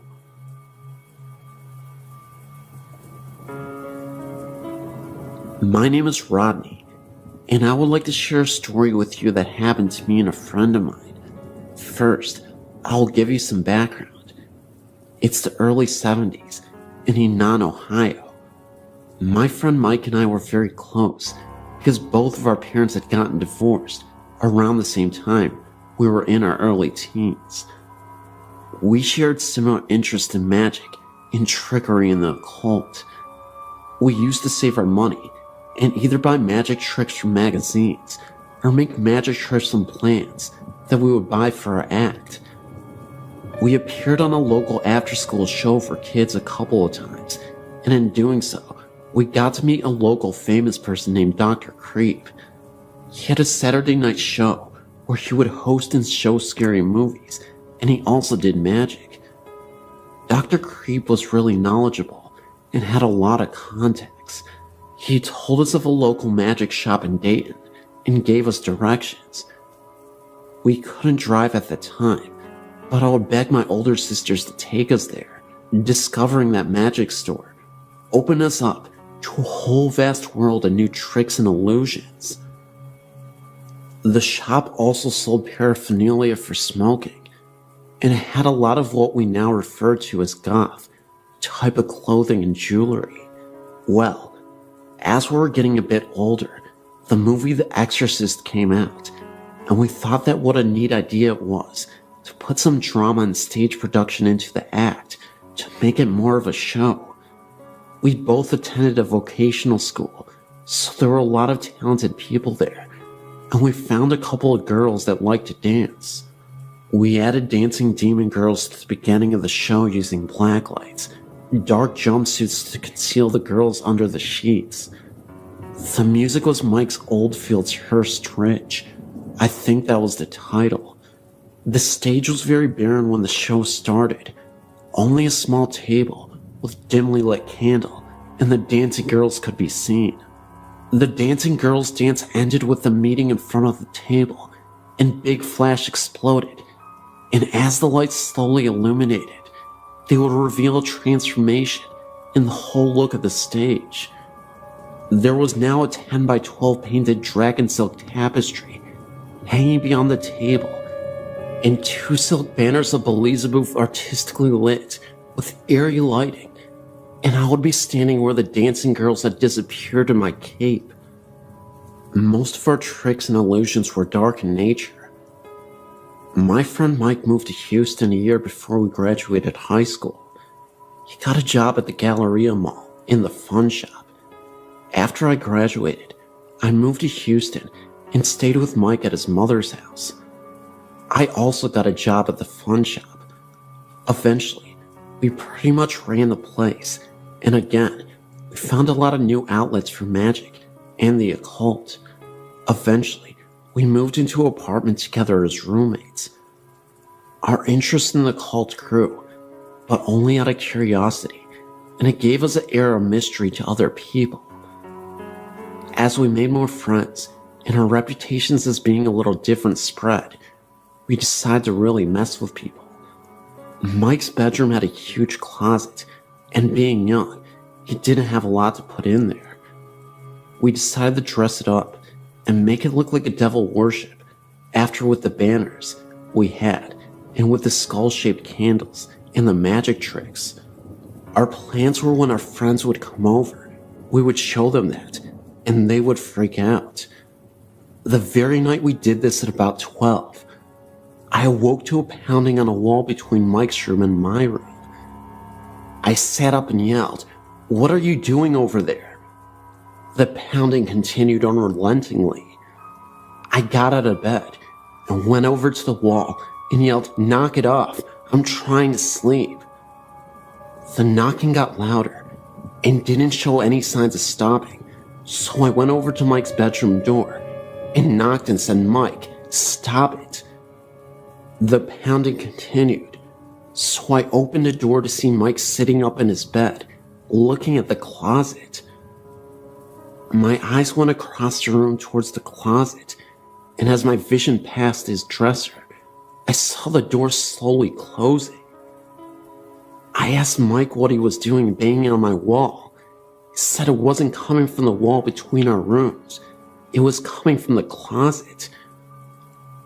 I continued looking onto the closet. As I saw the door, it was breathing and jostling, as if someone was trying to get out. Then it stopped suddenly. We were scared witless. We gathered up enough courage to both walk over, and we pulled open the door with ease. The closet was freezing. We looked around and saw no one or anything. The apartment we lived in was brand new. No one lived next door. Our neighbor downstairs was gone for the weekend. We asked the people behind us the next day why they were banging on the walls, and they said that they hadn't, and that they didn't hear anything the night before. We immediately started ripping all the decorations down. I'm still very much fascinated with the paranormal, but I will not invite it in. I have another story I will share with you later, but as for now, I hope you enjoyed what I gave you.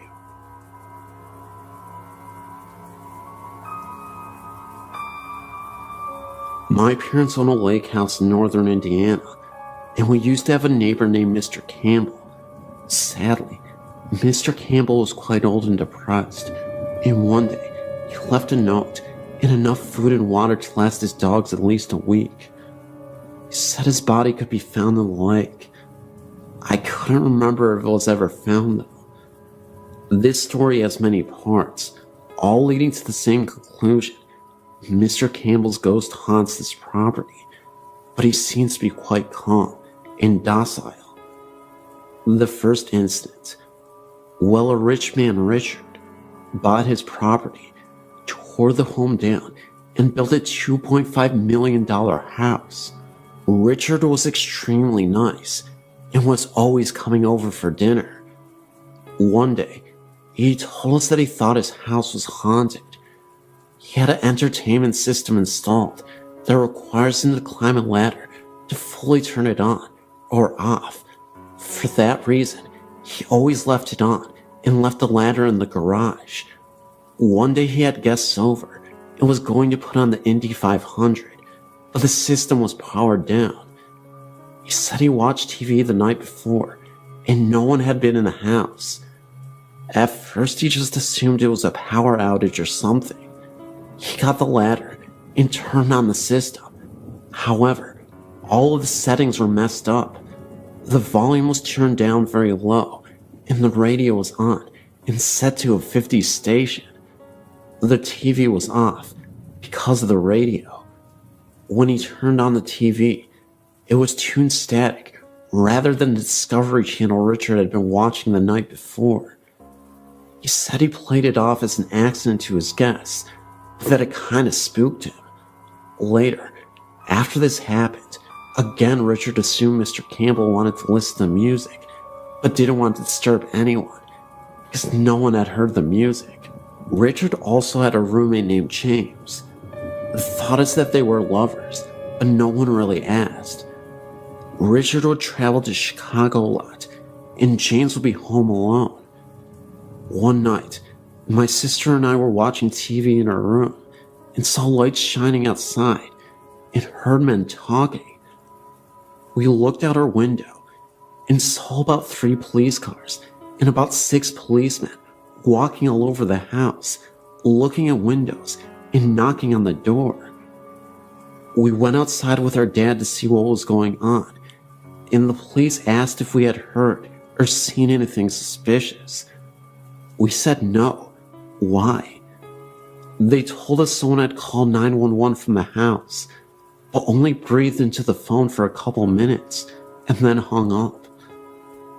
We told the police that Richard was gone, and usually when he was gone, James would visit his mother down the street. My dad called James' cell, and he was at his mom's for a dinner and a movie. He said he was planning on leaving soon anyways, and came to talk to the police. James let him in, and they searched the whole house, but no one was there. However, in the kitchen, a burner was left on high. James said he made pasta to bring to his mom's and must have forgotten to turn off the burner. After the police left, James said he sometimes got a strange feeling in the house, like he wasn't alone when he knew he was, but that he never got scared. It was more like being watched over than stalked. My sister and her friend were sitting on our screened-in porch one Friday night after we got to the lake house late. They saw a man walk from the pier to Richard's house, and my sister called out, "Hi, Richard," or James, whoever it is. But the figure didn't stop or reply. He just walked up to the house and disappeared. The girl said a light never came on, and he never heard a door open. The next day, Richard was doing yard work, and my sister mentioned the night before and jokingly accused him of ignoring her. He told her he had not been home last night, and that he had just gotten back from Chicago early that morning. He also said that James was in North Carolina for the week for his sister's wedding. My sister and her friends were confused because they had both seen the man, and they were worried they had seen a robber. Richard asked if the outdoor lights turned on, and they said no.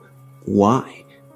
He said he has motion detector lights, so if there was a person by the house, the floodlight should have come on, and his alarm didn't register entry last night.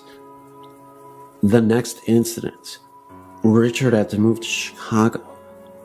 It had gotten to be too much for him to constantly be driving back and forth, so he bought a flat in Chicago and put the house up for sale. James left too. The new owners are really quite annoying and full of themselves, so no one ever told him about the possible haunting or the house's past. One day Janet came over and asked us if the house had a story. I asked why. She said she had been in the shower when she saw an old man staring at her.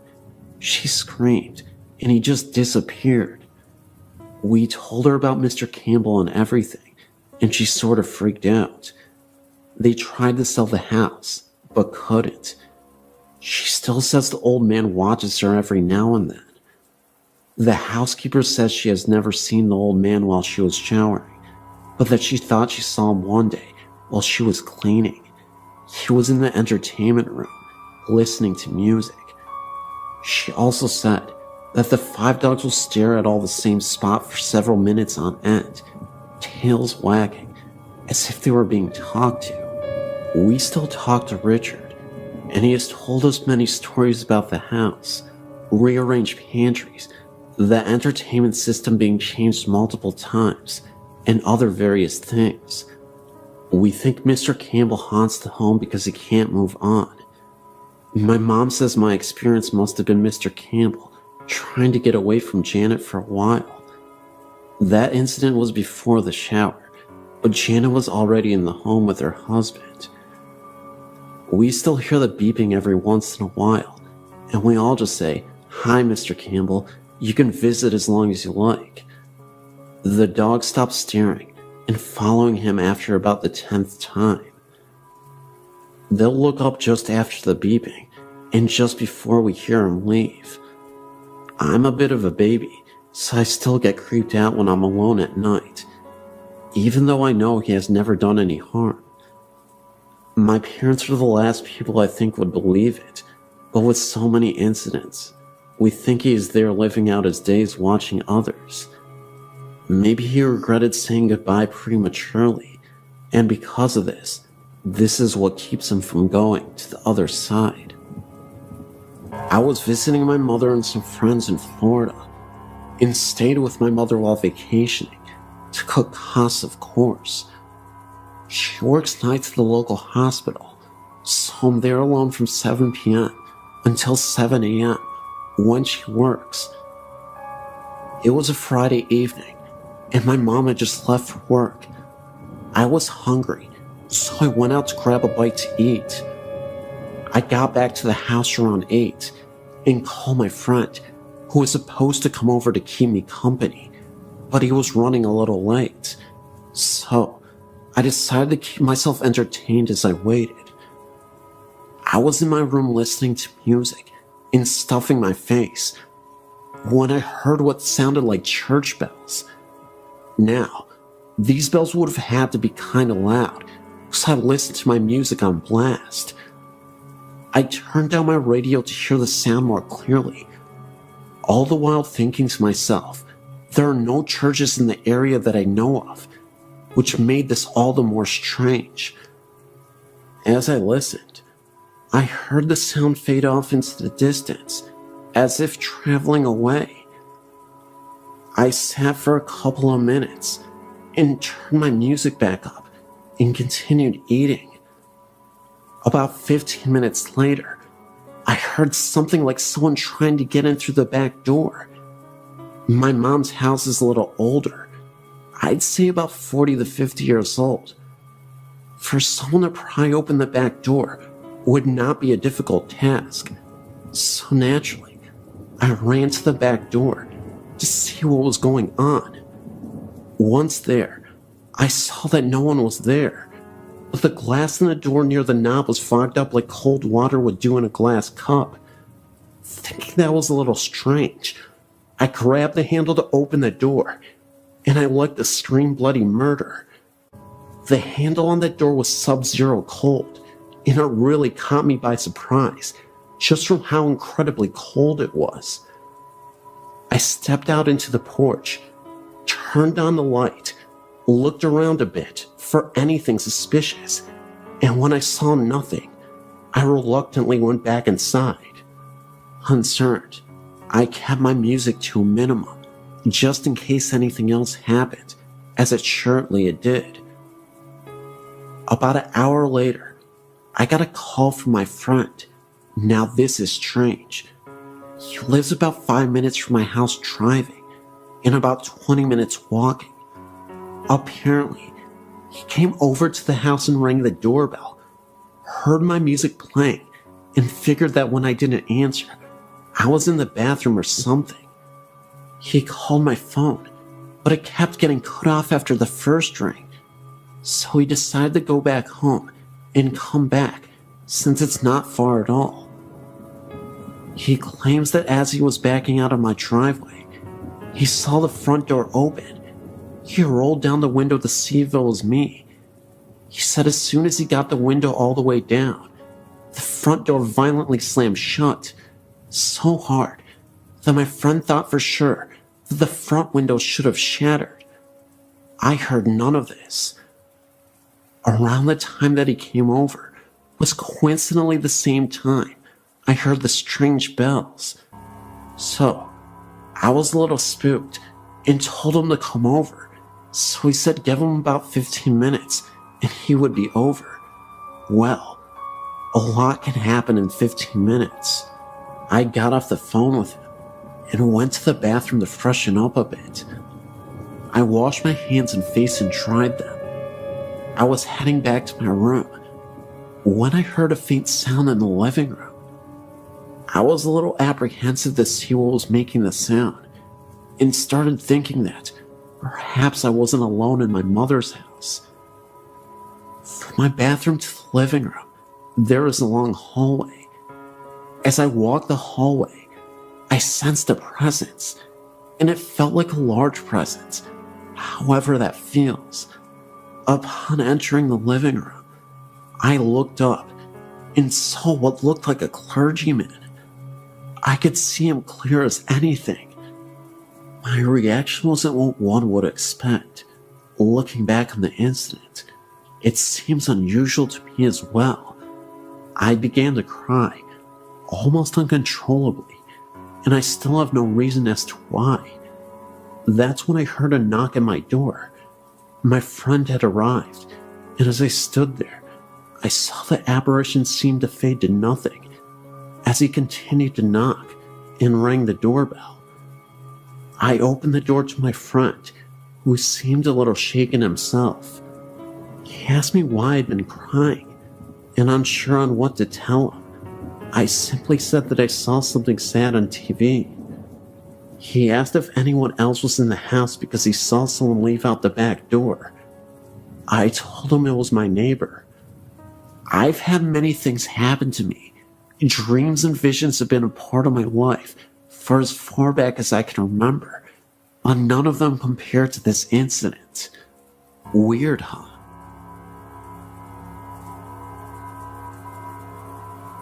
I was only about 3 years old when I first started seeing things in my old house. It started with the noises in the attic. I would hear a rocking chair rocking in the attic directly above my bed. However, that portion of the attic had nothing in it at all. The floor wouldn't even have supported the weight. My old house was a 1950s home. The basement still had an old coal room. However, the coal chute was sealed shut to prevent breaking in. The coal room was directly below my bedroom and was the only part of the house no one ever went into. I can only ever recall even seeing the door open once. It was an empty, depressing kind of room. In addition to the noises above, I would sometimes hear footsteps in that old room below me, or footsteps on the basement stairs. The first time I ever saw anything was, as I said, when I was around 3 years old. I woke up from my sleep in the middle of the night to see a young girl standing by my bed. She had brown hair and green eyes and wore a 19th century style green nightgown. She looked to be about 8 years old. She frightened me at first, but I didn't get malicious feelings from her, and gradually I accepted her. She appeared to me often throughout my childhood, and even now I see her occasionally. The other ghost I saw was much scarier. I wasn't the first one to see him, My younger brother was. He was a tall man who held a knife in one hand and wore black. My brother began seeing him when he was about 5 years old. The man would appear in his closet, began to walk towards him, and then my brother in his fear would scream, and the man would disappear when my parents came running. I've never told anyone about my experiences with ghosts, for I was afraid I would be called crazy. But my brother told us all about what he saw.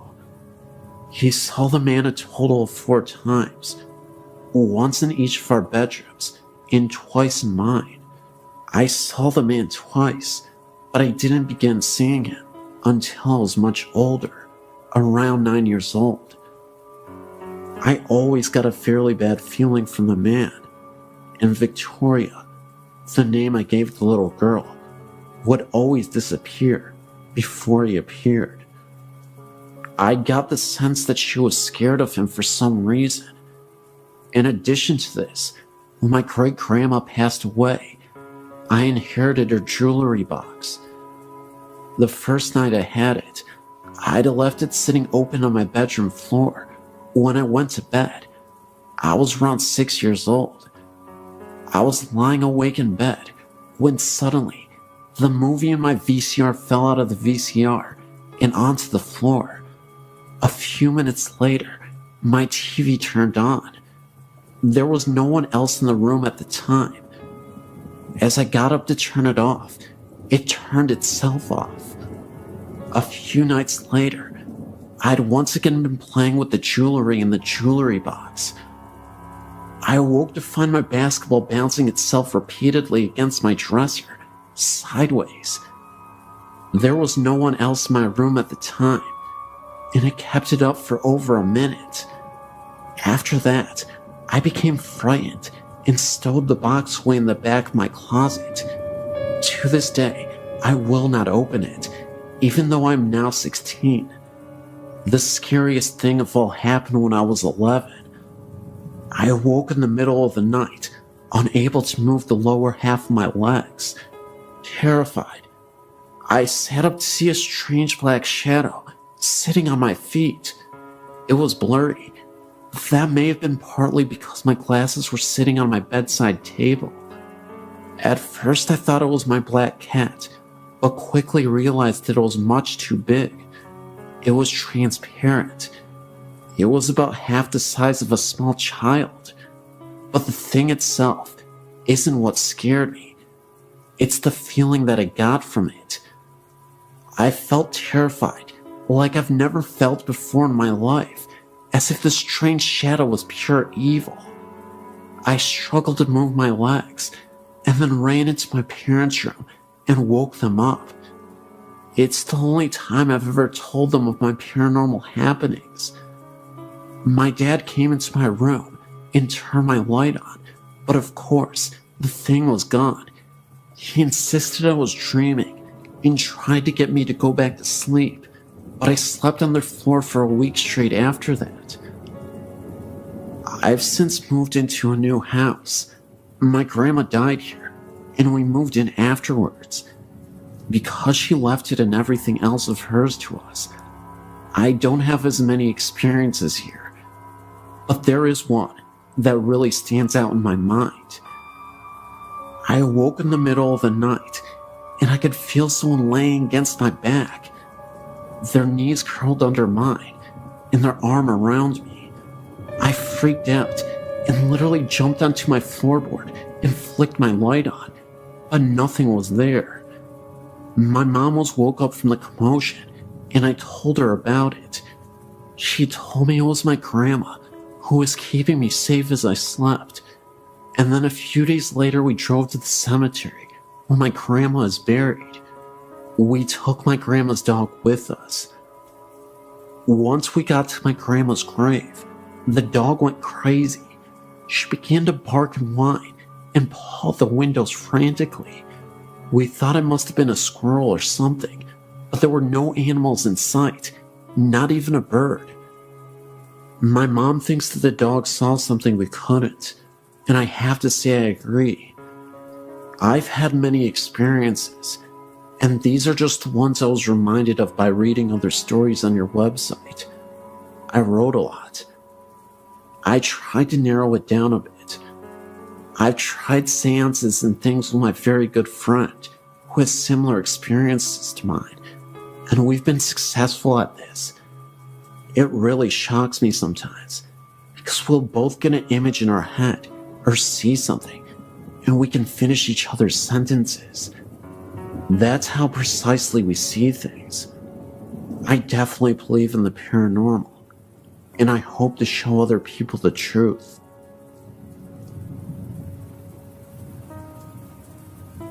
I lived in this area for over 30 years. Robinson Woods is the home of the Chief Chichi Pinque, as it is spelled on the sign, in the site of his burial marker.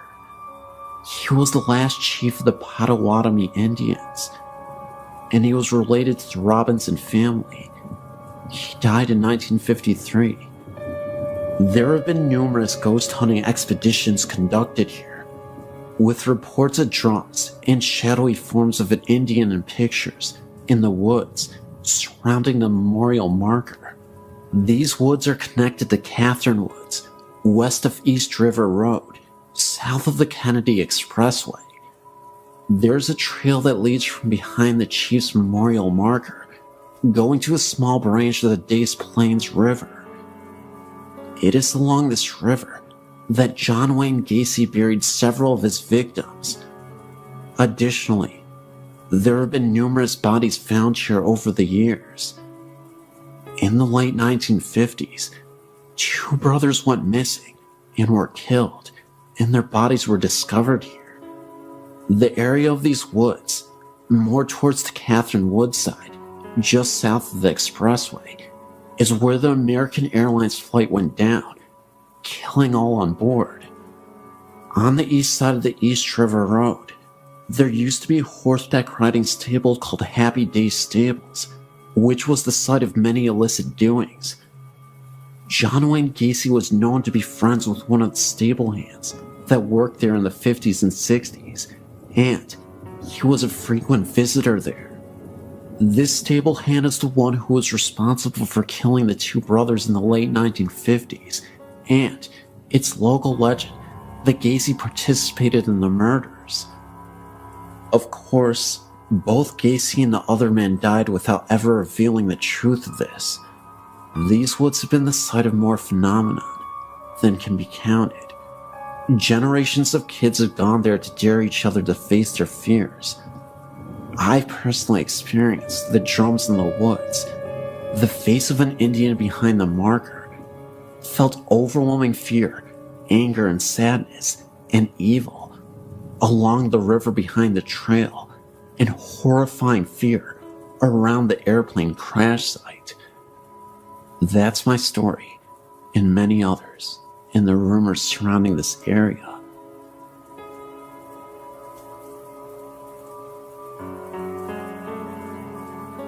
When I was around 7 or 8 years old, I lived in Norwalk, California, with my mom and my soon-to-be stepfather in a 2-bedroom apartment. There are 2 things I remember most about living in that apartment. One was the beautiful Princess Canopy bed I slept in, and the other was the floating woman's head I would see coming into my bedroom from the hallway. I have and will never forget that image. It looked like an older woman with long, coarse gray messed up hair with some kind of hat. The first thing I think of when I remember her face was she looked like a witch. Pointy nose, moles on her face. From the moment I started seeing her float in, she just stared directly at me, went around the poles of my bed, and coming right at me. I would always put the covers over my head knowing she was right on top of me, and shut my eyes hard, and pull my fingers in my ears until I felt ready to look again. I've always believed and been interested in paranormal and ghost stories.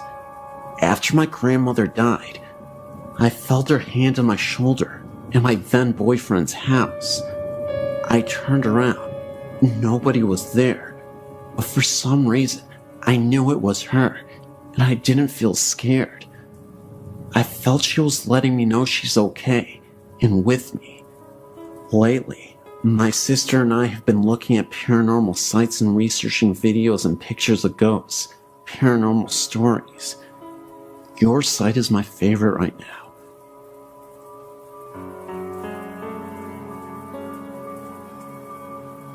A few years back, I was at the White Horse Bar in Maloa and was doing a gig. When I was done, I left the back room and walked through the kitchen area, passed by a guy in a white outfit who was preparing food, or so I thought. I put my stuff out of my vehicle, came back in, and was going to get a bite to eat. I asked for a menu, and a barmaid gave me one. I ordered food, and the barmaid headed back to make me my food. After a while, she came back with my food. Her and I talked, and we started dating shortly after that. Well, a week or so later, I met the whole crew, 3 girls, and the owner. I asked where the chef was, and the owner told me they're right here. I laughed and said, "What about the guy?" They all gave me a funny look and said there is no guy.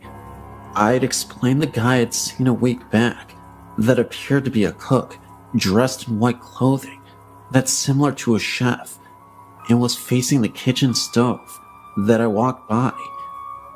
They all gave me a weird look, and from there, the owner talked about seeing shadows going across the back room area late at night, and no one was there.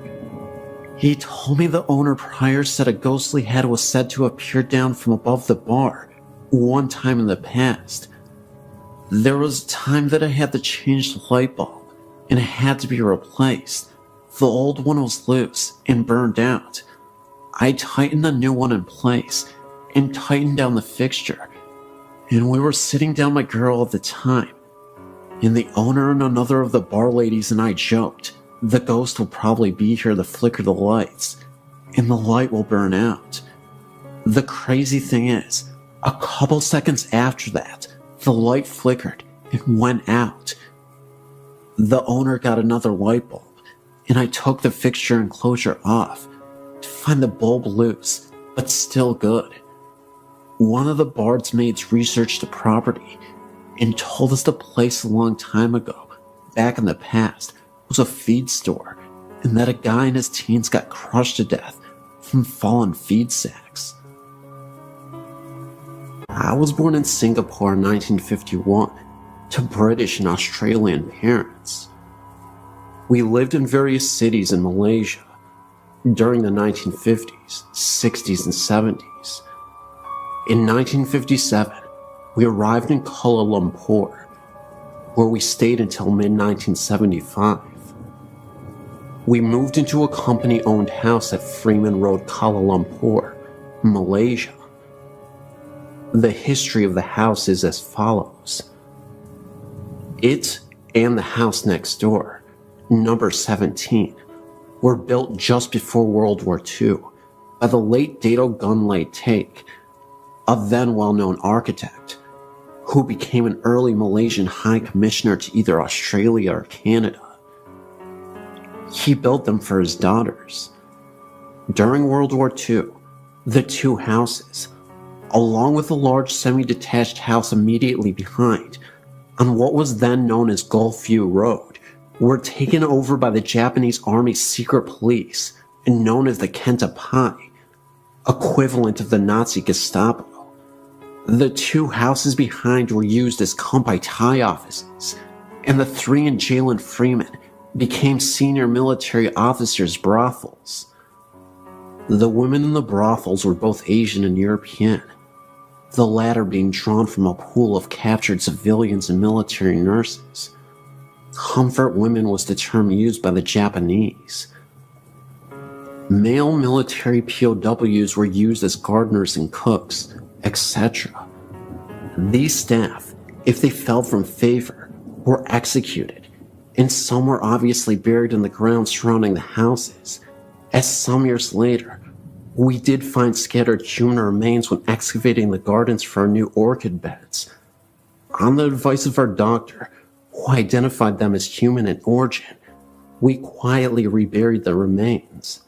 He said that if word got out as to what we had found, we would never get any Malay or Chinese domestic staff to work for us.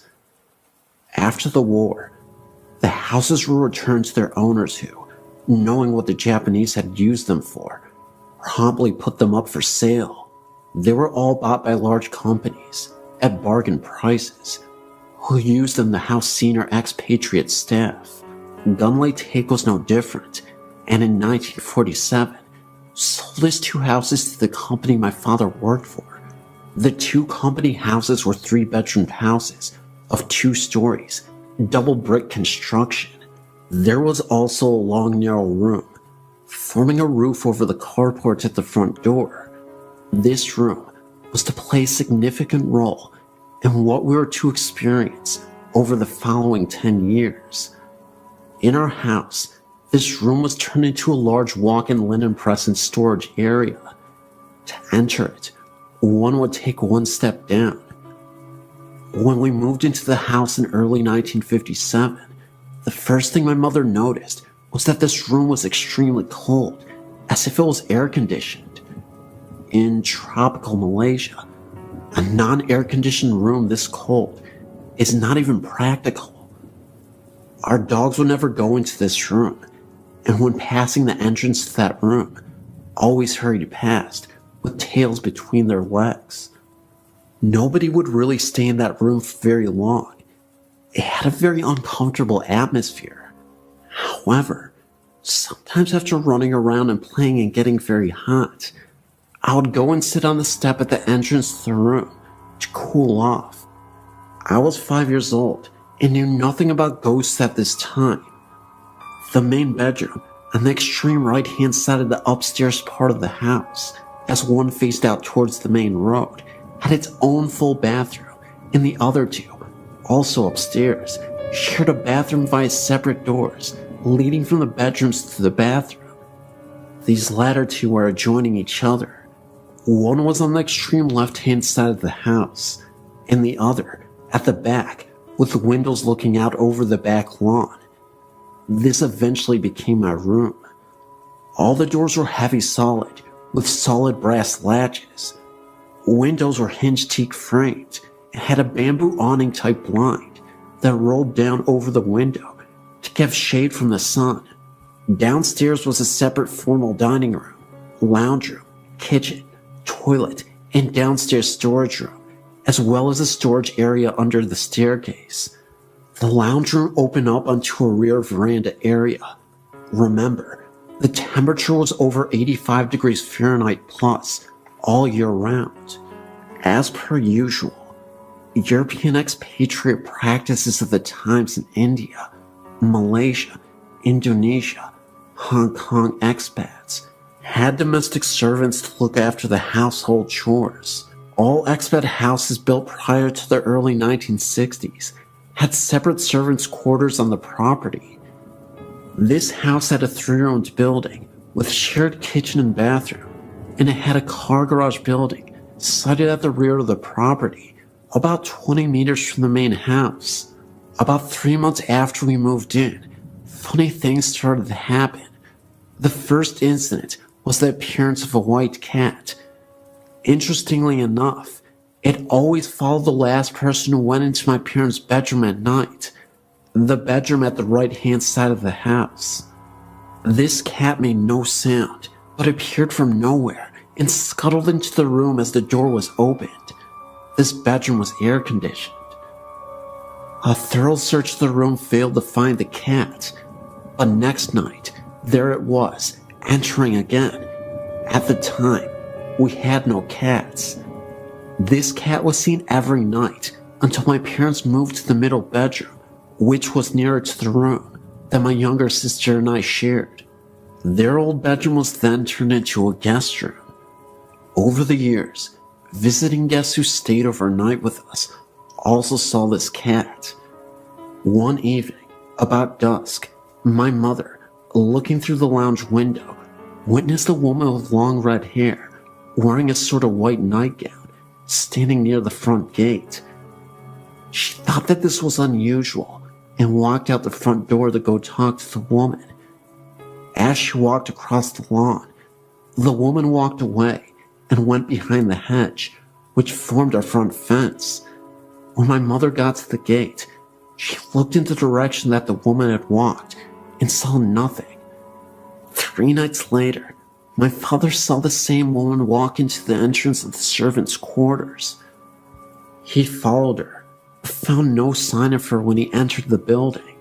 She was never actually seen in our house, only on the front and back lawn and in the servants' quarters, but she was regularly seen in the house next door, number 13, and also in one of the houses behind. The occupants of both these latter houses often saw her sitting on the edge of the bed brushing her hair, but there was never a reflection in the mirror. When spoken to, she would turn her head, smile, and slowly fade from view. We also saw an emaciated man in a military uniform. He was seen in our house, both upstairs and downstairs, as well as outside. One evening, my mother saw what appeared to be a body lying under a shroud in the front garden. About 8 years later, I also saw this figure, for lack of a better word, on the back lawn at first light one morning, and again at about 3 a.m. on another morning. From time to time, we would also see an old Chinese woman in the lounge room. She was wearing a white starched linen top with black pajama pants, cut in a traditional Chinese style. This used to be the standard Chinese domestic staff uniform in the immediate pre- and post-World War II era. We referred to them as black and whites. By the 1960s, the next generation of Chinese female domestic staff had abandoned this tradition for more colorful pajama suit type clothing. One would look up from reading a paper or a book and see this old woman standing in front of you smiling. She would then fade quickly from view. She was only seen in the lounge, in broad daylight, but never when there were a lot of people around. One evening when in my mid-teens, I arrived home from visiting a friend. As I walked down the drive, I noticed that the lounge room was lit up, and a man with shiny, neatly combed black hair and wearing a khaki uniform was sitting in a chair with his back to the window and reading what appeared to be a newspaper. I got the impression that he was Asian and thought he was a friend of my father come to visit. Later, I recollected that the furniture in the room was different to what we had in there. When I entered, I found the whole house, including the lounge, to be in darkness, the rest of the family having gone out and the servants retired for the night. Thinking back, I think this man was probably a Japanese military officer. I only experienced this once, and my parents never did. Occasionally we would also hear a woman's voice calling out in terror. We couldn't figure out what she was saying, because she was saying it in Japanese. It was then that my parents realized that what we had seen and experienced were most likely the spirits of those who suffered there. After finding this out, we began to suspect that the cold room I described earlier in this narrative may have been used as a place for the ill treatment and execution of prisoners. My father learned that after the war, health authorities advised that the original septic tank was too close to the house and a new one had to be installed. While digging the new pit, workers had dug up human remains. We left the house in 1967 to move to a new house nearby. The next occupant, also working for the same company, also experienced funny things, but didn't actually see anything strange. This family's dog on several occasions also dug up human bones from the gardens. In the interest of preserving the local peace, they also quietly reburied the remains and said nothing. I didn't find out about what they experienced until many years after they had left Malaysia and returned to England. The company sold the houses in the mid-1970s after my family had left Malaysia. The houses at 15 and 17 were torn down, and a large mansion was built across the boundaries of both properties. However, this was demolished after a few years, and since then, the 2 blocks have remained vacant. In 2008, they are still vacant. This is a prime land in an inner suburban area, but the land is still vacant. The house at number 13 is still standing, but is abandoned, and half the roof is collapsed. We wonder just what was found when the site was excavated for the new building. Also, the reason why the new mansion was also demolished and the blocks left vacant. Maybe the souls of those poor victims still occupy the site and are not at rest and reappeared in the new building.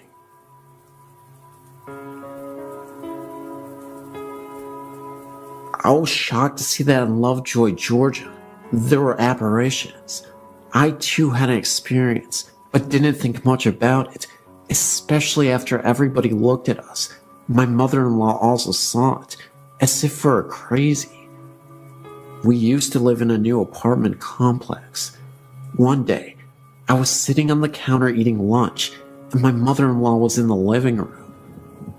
As she came towards me to get to the kitchen, we both saw a man going towards the room at the end of the hall.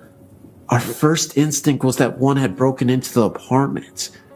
We did get a chill, but at the same time, we didn't seem it was a big deal. We just figured it was the fact that we had gotten scared. I grabbed the phone, and we walked towards the hallway. When we looked, we saw nobody. We thought they had gone into the bathroom or the laundry room. When we saw nobody, we looked in the closet of the room, but again, didn't see anybody. After we came to our senses, we realized that nobody could have entered because we would have heard the door and the alarm would have went off anyway. 2 guys that slept in that room told us afterwards that they would have trouble sleeping for a long time. On occasion, they would hear the water running, but they thought it was the other one. After sharing these experiences, we have come to the conclusion that this was in fact paranormal. We called the leasing office and asked them if anything had happened in that apartment, or if they knew of anything of this nature in that area. They obviously thought we were crazy, and replied that they didn't know anything. Now that I have found this, I feel relieved that now thanks to this, my family believes us. I'm of course referring to your site. Thank you for letting me share my story.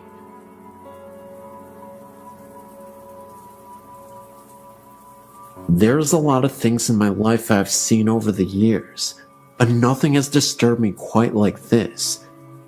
It was the weekend of break for myself and my mom, and we decided to go up to Oklahoma City to see my cousins. Everything was great. I got to see some relatives, and nothing seemed quite out of the normal. That is as far as normal went that night. While taking the 4-hour drive back, I noticed that the moon was very huge and blood red. Of course, I didn't know about the eclipse that day, so it was cool to watch as we drove to Ferris, which is a tiny town between Lane and Antlers. I remember that my mother pulled into the Veterans Bridge in Aloka when a couple miles down the road, I happened to look up, and an elderly couple was standing on the side of the road, staring across as if watching something. It reminded me of the Grant Wood painting of the farmer. I remember looking at a clock a moment before and saw it was midnight. The moon was still out and still red. What makes it even worse for myself is that my mother also caught a glimpse of them. I turned around shocked, and I felt like if I turned around, they would be flying behind us screaming. I've passed by several times since then, and every time I get a shiver up my spine, remembering what happened that night. I still get teased a bit about it, even to this day. even though my mom was pretty spooked out herself.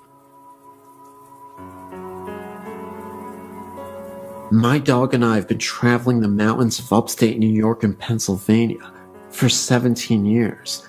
So when he left me last February 2007, I brought him to his favorite spot. There was still snow on the ground, and tracking through the woods at this time was very difficult. I tried to break ground with the pick that I carried, but the ground would not permit me. I found a nice spot and laid him under some brush beneath some trees. I told Dylan I would be back. 3 weeks passed before I was able to get back to him. When I was driving up the dirt road, all I could think about was how I was going to find him. Being where I'd laid him down, I thought I'd find him in pieces. Was getting sick to my stomach. He was my boy, and this had to be done. When I reached him, it was just like I had laid him down. Thought this was weird. He wasn't even stiff. It was like he was waiting for me to come back. It was nice being with him, even though he had passed. The rest of the afternoon off and on, I dug his grave, going very deep so the wild animals couldn't dig him up. I took off my coat and wrapped it around him and laid him in the grave. Dusk was setting in, and all of a sudden, I heard children moving all around me, laughing and giggling. I knew this wasn't natural for children to be where we were, for the closest house was at least 10 miles away. I still dismissed this in my mind, as the circle we were using around me kept getting smaller. I would stop every now and then and listen, but I would hear no breaking branches, which should have been happening. Thank God I already had a cross I made, for night was now upon me. When I was tracking up the mountain towards my car, these spirits were in a horseshoe behind me. Every now and then, I would turn around to keep them behind me, but this still didn't stop the giggling. Never heard this type of laughter before. When I made the clearing where my car was, the noise finally stopped. I popped the trunk open to put the pick and the shovel in. Then, I leaned over the hood of my car. There stood 5 solid white entities at the edge of the woods. They were not children. For the past 11 months, I've been visiting his graves to make sure his resting place is kept up and comfortable. Once, I saw a dark figure that drifted across the opening. Another time, this figure was floating 7 yards from me. I even heard bullfrogs croaking. I'm an educated man. I'm not crazy. Can't talk to anyone about this without people thinking I'm weird or mentally disturbed. Either way, this was a tale that I thought you'd enjoy. It's 100% real. I swear my life on it. I know I may only have my word, but it's the best I can do. I've worked at St. Francis Hospital in Peoria, Illinois for over 20 years. I've seen some of the nun ghosts on the 7th floor, where the laboratory was when I worked there. The morgue was also on that floor. I was working 3rd shift one night. At times, we took the back elevator, the service elevator, to the floors to draw labs when needed. As I was walking down the hall to the elevator, I saw a nun getting onto the elevator. I yelled out to her, "Please hold the elevator, sister." The door started closing. Thinking she did not hear me, I hit the down button as it closed. The door opened, but there was no one on the elevator. There was nowhere else she could have gone, for it was a dead-end hallway. To take the stairs, she would have had to walk past me. This was a strange night, and it took place many years ago. Another moment, it was fairly late, and I was again on my way to the elevator. This time, I made it inside alone, and as the elevator was closing, I saw a man in a white lab coat standing all the way at the end of the hallway. At the time, the hallway was pretty dark, but there was just enough light that you could see down it. I knew for a fact that there was absolutely no one else on the floor at the time. The image of the man in the lab coat, and also the nun, will always be engraved in my mind. This hospital has always had a reputation for having had ghostly visitations from previous employees who used to work there. Some of my coworkers have experienced this as well. When I was describing what I had seen to a current coworker, she was a bit startled from the revelation. That's because one night, she had taken the elevator to the morgue, and when she got down to it, she could have sworn that she saw a figure or dark shadow in a praying position, kneeled over. She said the figure was an outline of a person. No distinct features, almost cloud-like, but could definitely tell it was made to be some sort of person. My theory is that the nun appeared once again to help with the newly deceased transition to the other side. I'd also like to think that the man in the lab coat was a former employee of this hospital. Either way, there's quite a bit of haunted history here, and I'm not sure how to deal with it at times. Since I'm fairly used to creepy happenings, it no longer frightens me like it used to, but there's always a bit of excitement in telling these tales to those who haven't heard them before. I believe there is a portal to the other side that humans have access to, and eventually we'll transport ourselves to this world. As for now, we're just getting a glimpse of the afterlife.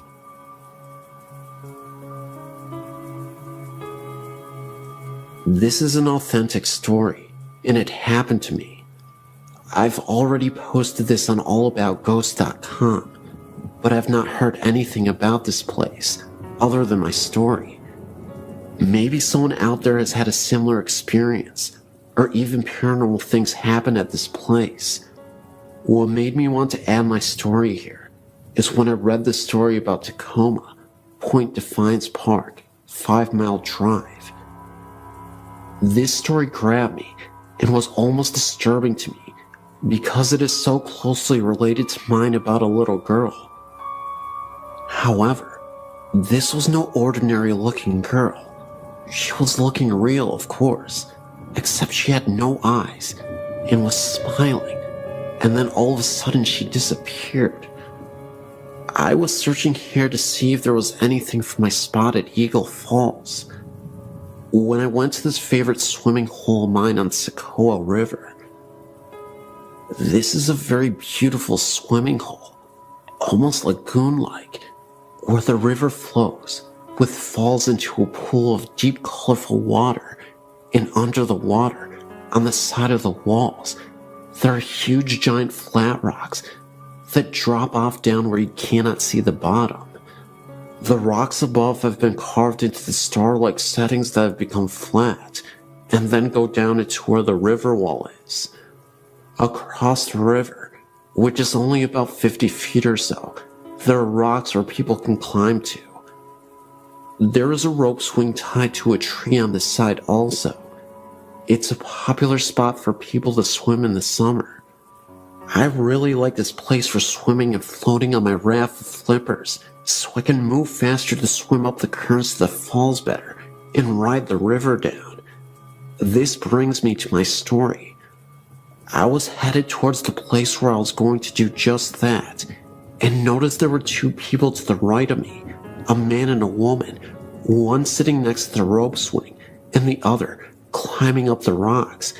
And to the left of me, there was this little girl, about 6 or 7 years old, and standing about 3 feet away from me, on the edge of the rock by the water with her head turned slightly, and just smiling at me. I am swimming still almost to passing her, and notice she's still smiling, so I smiled. I waved to her and said hi. She still smiles at me, but says nothing back. I looked at her again, this time into her eyes. We locked eyes for a second, and that is when I noticed her eyes were very dark, to the point where I couldn't see her eye color. They only looked like black holes, almost hollow-like. Everything about this girl seemed normal, except for her eyes. She had a cute little swimsuit that was lime green, with little white flowers on it, and a little ruffle around the waist. She was tan, and had golden blonde shiny hair that came down past her shoulders, and also had bare feet. She was alone. There was nobody above her, or next to her. I was thinking that maybe she was standing there watching her mother swing from the rope swing, or something.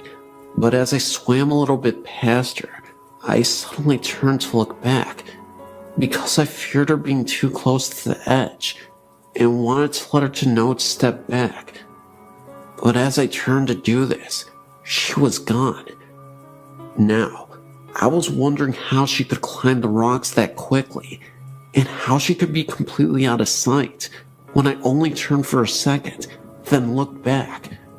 Surely I would have noticed her walking away, at least if she did climb the rocks, or even if she had fallen in, I would have heard the sound of water splashing. I was only a few feet away from where she was standing, and I quickly went to the area where I saw her, and nothing. I looked above and further back where some people were sitting by some trees, and looked down along the banks where other people were sitting, and with kids, and no one looked like her, or had blonde golden hair, or the same bathing suit on.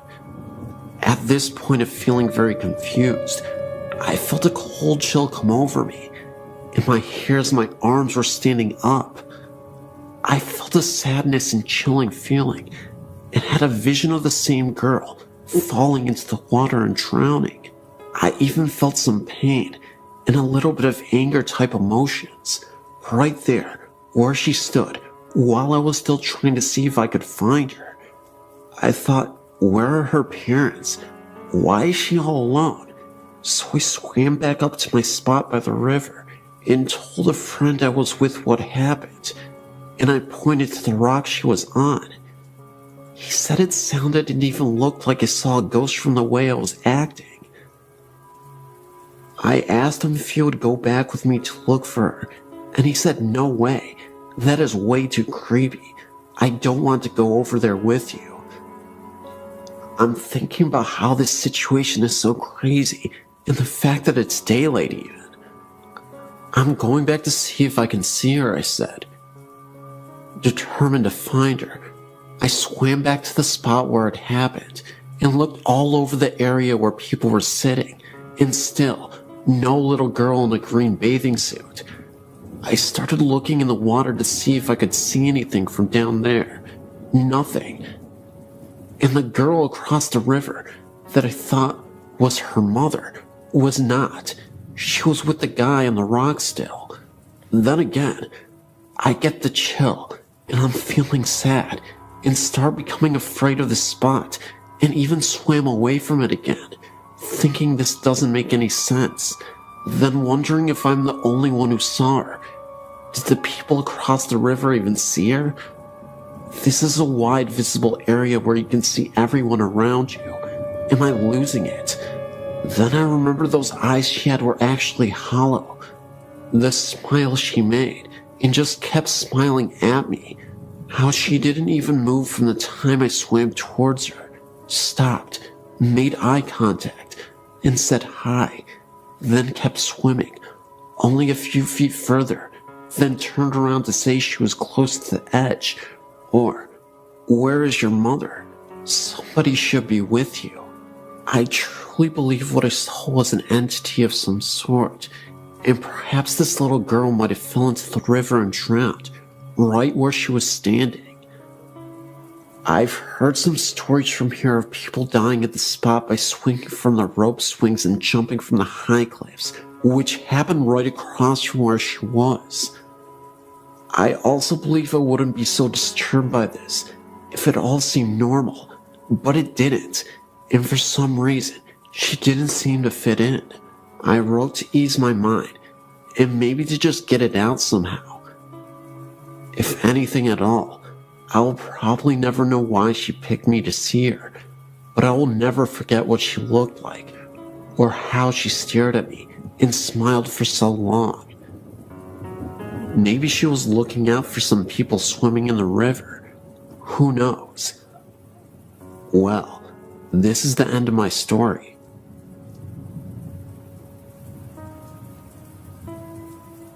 Up until I was around 10, my mom, sister, and dad and I lived in a house called Fielder's Green, which was in Lanark, Cornwall. The house must have been around 50 years old, and was originally 2 cottages joined together, meaning it was fairly big. To begin, the only things that would happen would be the odd cold spot, and often I felt like I was being watched. Another time, my mom went to use the downstairs bathroom, leaving my dad in the kitchen, when she heard a man cough loudly outside the door. Thinking it was my dad using the study, she shouted something, only to hear no reply. She left the bathroom. There was no one outside, or even in the study. When she went back to the kitchen, my dad was at the same place. She asked him if he had followed her to the bathroom, which incidentally wasn't near the kitchen, and he said he hadn't moved. There was no one else at the house at the time, apart from me and my sister, and we were in bed. Another thing that happened was when my mom, my dad, and my dad's friend were sat in the kitchen late one night, when they suddenly heard an almighty crash from my bedroom upstairs. My mom said it sounded like a full-grown adult being thrown to the floor. Thinking maybe my wardrobe had toppled over or had fallen out of bed, they ran upstairs and found me fast asleep with nothing out of place. Later on, they even got someone to check the chimney in my room to see if a stone had fallen down it, but they found nothing. To this day, we don't know what the crash was, or indeed who made it. The most unexplained incident, however, was the sound of a singing lady. My mom and dad were asleep in bed, and they were woken by a tuneless humming outside their bedroom door. There was no way it would have been me or my sister, as we were only young, and it was quite clearly the sound of a woman. The sound came along the corridor from my room and gradually disappeared downstairs. Another time, my mom, sister, and I were inside my mom and dad's bedroom, helping my mom fold up some laundry. My dad was outside mowing the lawn, and we could see him from the room. After we had finished, we went to open the bedroom door, which was shut. We couldn't get out. The door had no lock on it and wasn't jammed. There was no draft in the room, as it was an airless summer's day. It felt like someone was standing outside, holding onto the handle to prevent us from leaving. My mom, who was obviously stronger than me and my sister, tried the door too, but there was no lock. In the end, we had to shout outside to my dad to come and let us out. He opened the door easily, and there was no sign of it ever being stuck. We left that house when my parents separated, and I found out from someone that knew the current inhabitants that they too were experiencing strange things, such as their child's toys being turned and turned off during that night.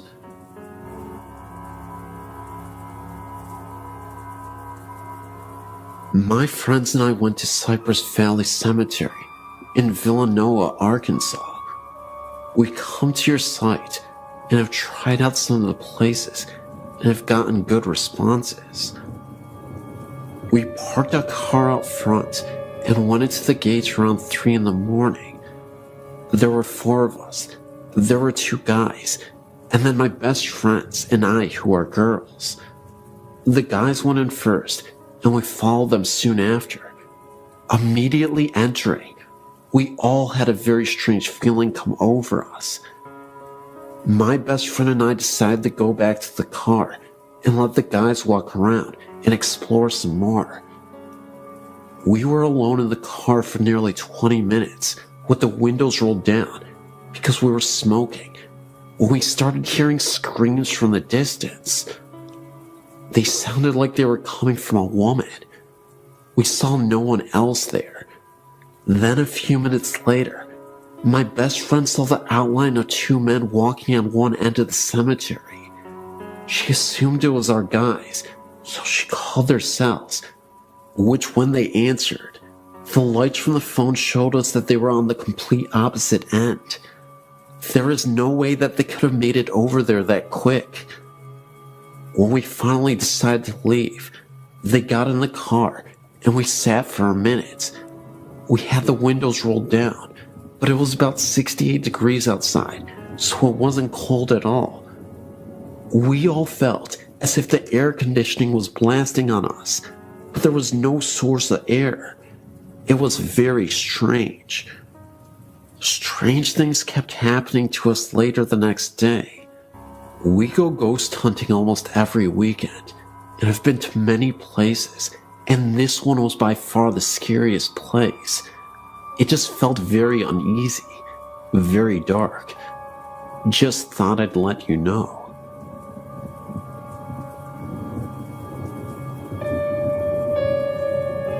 Here's one of my stories of paranormal activity. From being very young, my brother and I had always experienced things we knew were not normal.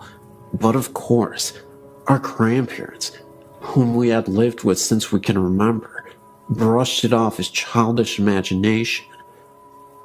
As we were growing up, we saw less and less unusual happenings.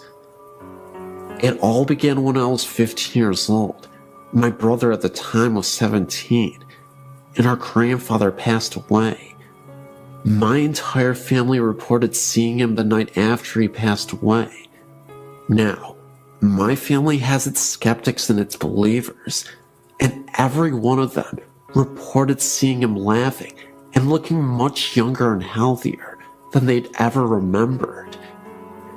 He smiled at them all and said goodbye. Now, my brother and I had not seen this apparition, so we brushed it off as their subconscious projecting an image they all wanted to see. Of course we were believers, but we thought if anyone would have seen him, it would have been us, for we had been there for him when nobody else had ever been. Well, our thoughts came to reality one night, around 5 months after his passing, and this supposed collective haunting. My brother and I were up in his room playing on the PC. My grandmother was out, and my little sister in bed. Now my grandfather, or Daddy, as was his nickname, always enjoyed his music, and always had it on extremely loud. We were laughing at something on the internet when John Lennon, Imagine, began playing very loudly downstairs. Well, at first, we thought it was a cruel joke by our neighbors. This particular song had been his first choice for his cremation, and so I, being the braver of us, stormed downstairs to find it was indeed coming from the office room that was my grandfather's. I walked into his old room to find it was freezing, and there were no windows or doors open, and the CD player was not on, and the music was still going. Then, there was a knock on the back door. Usually our neighbors used our back door, and the music stopped. My brother was now downstairs with me, and we thought it must have been our neighbors there to complain, and the noise, so he unblocked and opened the door. Opposite the door was an outside toilet, and as my brother opened the door, he froze. His face paled, and I could tell there was something wrong. I looked outside to see nothing, but incredibly shaken by the music, I slammed and locked the door, turned every light on in the house, bar my sister's, as she was seemingly sound asleep, and sat downstairs, waiting for my grandmother. To this day, My brother will not tell me what he saw outside, but I doubt it was the friendly spirit of my grandfather coming to say goodbye. The reason I believe this is because the morning after, my little sister said, "Do you believe in ghosts?" I didn't react and merely asked why. She then replied that the night before Daddy had been in her room when she was crying about his passing, telling her to shush, that everything was okay and he was happy. Also, my neighbors, who were really quick to complain, never mentioned any loud music coming from our house. So I really want to know why only us heard this music, and more importantly, who had been outside when my brother had opened the door. There is a 2-story house right in the center of town that I lived in 1958 or 1959. It is known as the Old Van Delzum House. Both my cousin and I experienced odd things in that house. There were many times that we would hear footsteps, such as a man wearing boots walking from the upstairs front bedroom towards the back bedroom to the left of the stairs. My cousin also said that she saw an old apparition in the backyard. I went to see the psychic Carol Pete this week and showed her a picture of the house. She said she felt it was a soldier from the Civil War era. Also, she said that many horrible things happened on the property.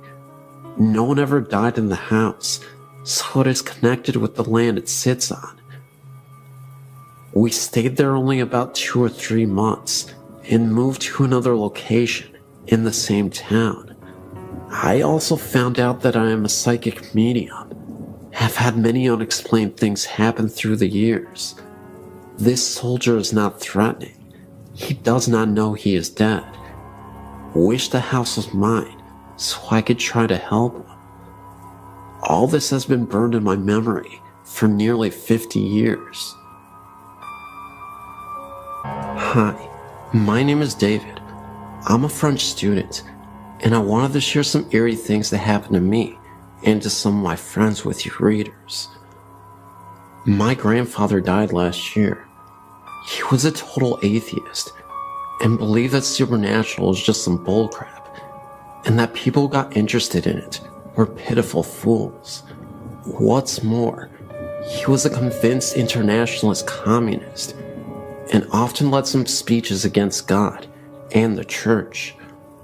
I was the contrary of my grandfather, a conservative Christian loving God and fatherland, so this situation often led to arguments between my grandfather and me, as we're obviously on a different wavelength, but it didn't matter. He was my grandfather. I was his grandson. He loved me, and I loved him as well, and we would often laugh together. Well, as a Christian believer, I believe and still believe in hell, and I feared that my grandfather would go there after his death because of his resolute anti-God feelings. So I said a lot of rosaries so that God would put him on the right way. One day, as I went back from the university, I got a phone call from my mother. She told me that my grandfather had been sent to the hospital in order to cure a little pain in a knee. But when the doctors started to inspect his general state of health, they found out that my grandfather had a generalized cancer, and that is why he felt so tired. I got so upset hearing that I rushed to the church and put a candle to the Holy Virgin so that she would get the forgiveness to my godless, communist grandfather. I went to visit my grandfather in the hospital, where he was sadly ending his life, and I could notice no changes in his mind and moral, and his Calvary in the hospital bed lasted for months. Here's the moment when my story becomes interesting. In my prayers, I would always ask the Holy Virgin to save him and let me know by a sign that she had taken him to the right place, near the God and far from hell. It was an ordinary night. I was reading in my bed with my bedlight and listening to the outside noises as usual, and I closed my eyes to sleep afterwards. Oh God, I can never forget what I lived this night. It was about 5 a.m. because it happened just a moment before I woke up. I had a very powerful dream, and it looked so real that it is still sculpted in my memory. I dreamt about a giant curtain of red velvet with a portrait of my grandfather hanging on it. I looked at this picture, and my eyes looked leftwards and saw that the curtains were open like on a theater. Behind these velvet curtains, I could see the sky filled with orange clouds, lit like on a wonderful sunset, or dawn, I don't know. And suddenly, I saw a boy kneeling in the darkness in front of the scene, and I recognized myself. I can't figure out why, but I know that the boy in this dream kneeling was me in person. A short moment after, a young woman went out from behind the curtain, from the lit side. She had a blue dress and a blue veil. Both were blue, one dark, the other clear. She looked like Raphael's Holy Virgin in the painting. I remember her peaceful face that made me feel peaceful and tranquil. The lady sat in front of the kneeling boy, me, and started talking to him.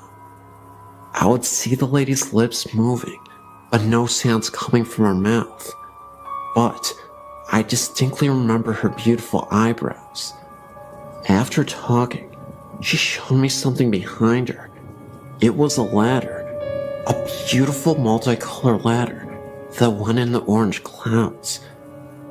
The ladder went through a hole in the clouds, and this hole had incredibly powerful light coming right from it, and it thrilled rays of light. It was noisy like a storm, though not frightening at all, not at the contrary. My dream stopped with this vision of delight. I'd forgotten the dream on the following morning and went downstairs for the coffee. My mother was standing in the kitchen, and her eyes were painful.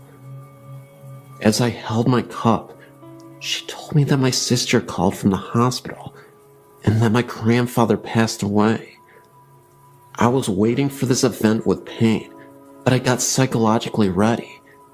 Anyway, tears began to go out from my eyes, and I began to cry and go in the garden to think.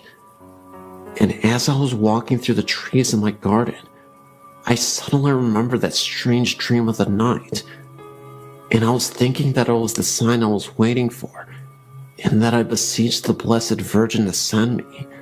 I was so grateful. I went to the church and told the Holy Virgin thank you, but I wasn't expecting such an intervention, but another prayer of mine had been made. However, if you're thinking that this story is going to be about light and positivity, you thought wrong. Because one day, a few days before the funeral, I was visited by a spirit with horns. That's right. I was lying in my bed asleep when the door slightly opened a little bit, and I was greeted by this creature, this horned figure. It was definitely a black mass, but it was just standing there as I was trying to regain consciousness in the middle of the night. It stared at me with its red glowing eyes. That's all I remember, the dark outline of this dark mass and the horns protruding out of its head. It was there for about 40 seconds, and I'll never forget the sight, and it just slowly disappeared. I have no idea what connection this is to my grandfather, or even if it means something, but it definitely rattled me to my core. I started to get a lot less sleep, and on days that I would get sleep, I would have these terrible nightmares of the same horned figure. In one of those dreams, the horned figure would be seen off into the distance, with again those glowing red eyes, and there would be candles scattered about, with the only source of light coming from the candles They were all lined up row by row and in a line that eventually led to this horned figure. I remember waking up instantly after that dream and crying profusely. I yelled out to my grandfather. I said, "Please save me from these nightmares. I'm sick of these nightmares." Fast forward a few days after the funeral, and the most spectacular thing happened. Though it was a little unsettling, not even going to lie, and I feel like this was truly confirmation that God was answering my prayers. We have this massive full-body mirror that rests in the living room. This is where I saw my grandfather in the mirror, standing right behind me. It happened so fast, and it disappeared so quickly, that I had to regain my composure and not freak myself out too much, because I knew deep down inside that my grandfather was here to tell me it was okay, and that I shouldn't fear evil. Was it a possibility that I was so distraught over losing my grandfather that I thought I was losing my mind in the process, and I was just imagining everything that I was seeing? I don't know. I can see why people would think that after this story, but what I do know is that I contacted my grandfather and maybe some unruly spirits, maybe deep below the surface, that we can't always reach. And it's truly terrifying, but also comforting to know that my grandfather has my back, even in the afterlife. One early morning, I'd been sitting in my family room, reading the newspaper. It was a very quiet morning, and I was all alone. The sun was coming through a bedroom window off the family room and shining down the hallway. It was one of those extremely bright sunrises, the kind where you can see dust particles floating through the air. I glanced up as I was turning the newspaper page. I then saw in the sun rays the outline of what looked like a man. It had a light black to gray color. It had no details, just the outline of its body. It was about 3 feet off the floor and had no legs from around the knees down. I could see the arms. It had no hands either. I just remember telling myself, "Wow, it's a ghost," and I took it all in. I told myself not to turn my head or blink. The ghost appeared to be looking into the bedroom. It turned its head slightly to the right. At that point, I had to blink. My eyes were drying out. When I did that, it was gone. I then got up and put my hands through the spot where it was. I guess I wanted to see if it would be cooler or something, but it was the same temp. I just stood there in amazement of how cool that was. I also needed to add, it was no one's shadow, and it's hard to describe, but it was not a shadow. I could see the dust particles going through the figure, and the figure was in the middle of the hallway. It was 3-dimensional. It actually looked like a hologram. I really love those rare ghost encounters.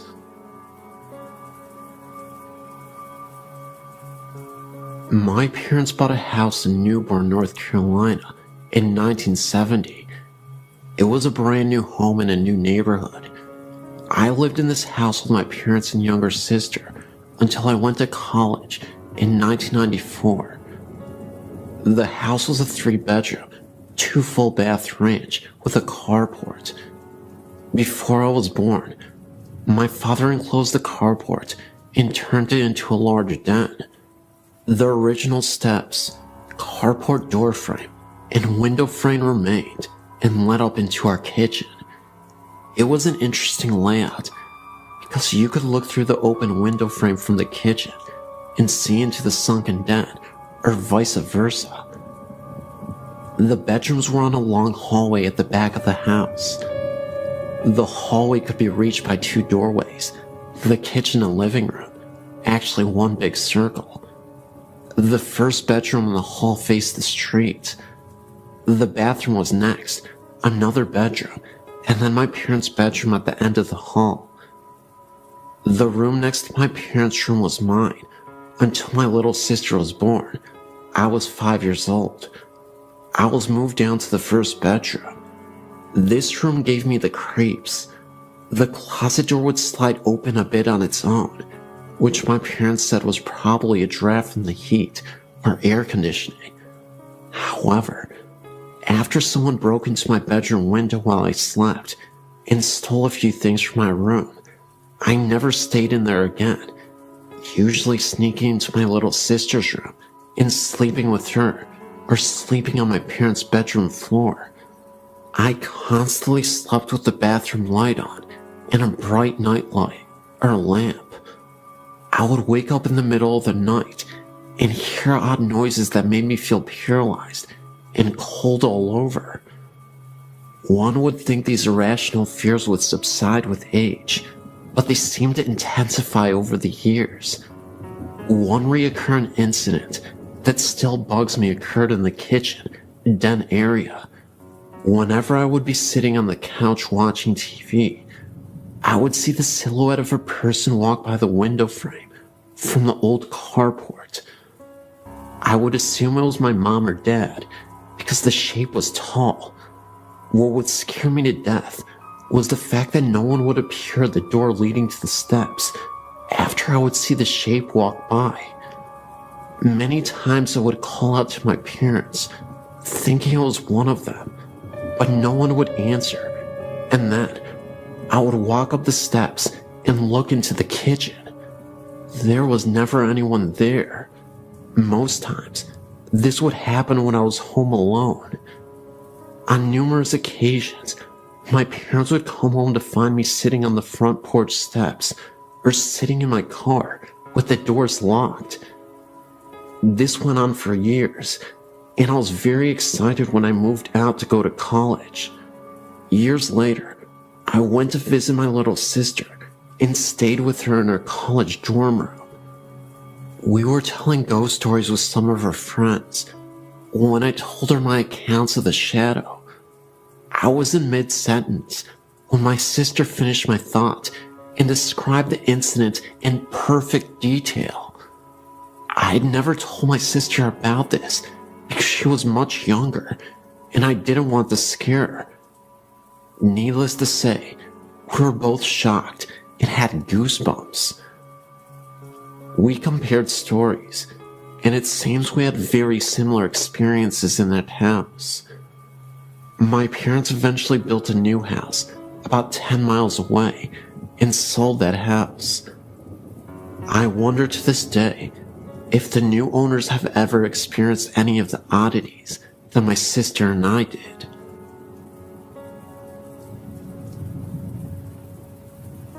I'm 28 years old now. The paranormal has always interested me, but only recently have I started to research it. I've come to believe now that some things I've experienced as a child were probably more than nightmares. I believe my encounters were that of the paranormal, edited with a touch of child's imagination. Contrary to what you might believe, I think my touch of a child's imagination is what scared me the most. I decided to share with you those experiences that could be considered nightmares for your entertainment, but also those that I truly believe are paranormal. At the age of 5 to 7, I can't recall for sure. One night, I was lying in my bed, asleep. I felt something moving at the bottom of my bed, and the next thing you know, I felt like I was being dragged out of my bed. My covers had tightly wrapped themselves around my legs, so tight that I couldn't move them. I yelled, "My bed is eating me! Help! Mommy, Daddy, help!" By the time it stopped and parents got into the room, half my body was hanging off the side of my bed, while the other half was hanging on for dear life. You know what my parents' response was? That's what happens when you don't fix your bed every day. your bed eats you. No, really, I still never fixed my bed after that. I disproved that theory fast. It never happened again. I look back now and realize that whatever it was in that house had a weird and somewhat morbid sense of humor. Check it out. Several other times, I would wake up from a rather deep sleep, turn over, and open my eyes, as if something told me, "Wake up, Steph." Sure enough, I would open my eyes, and one of two things would be sleeping next to me. A, Bo Duke. He was like a hero to me at the time. Or B, an orange mummified witch with a cone-shaped hat and empty eye sockets. Now, you would think waking up next to Bo Duke saying "Hi, Steph" would be cool as all heck, but no. I would freak out, jump so high I would fall off my bed, and thump, and run to my mom's room screaming, "Bo Duke is in my bed, help." It was way more dramatic when I saw the witch. Now, here's what really makes me think it was actually a spirit playing games with me. As I got older, about 10 years old I would say, the occurrences were not so graphical.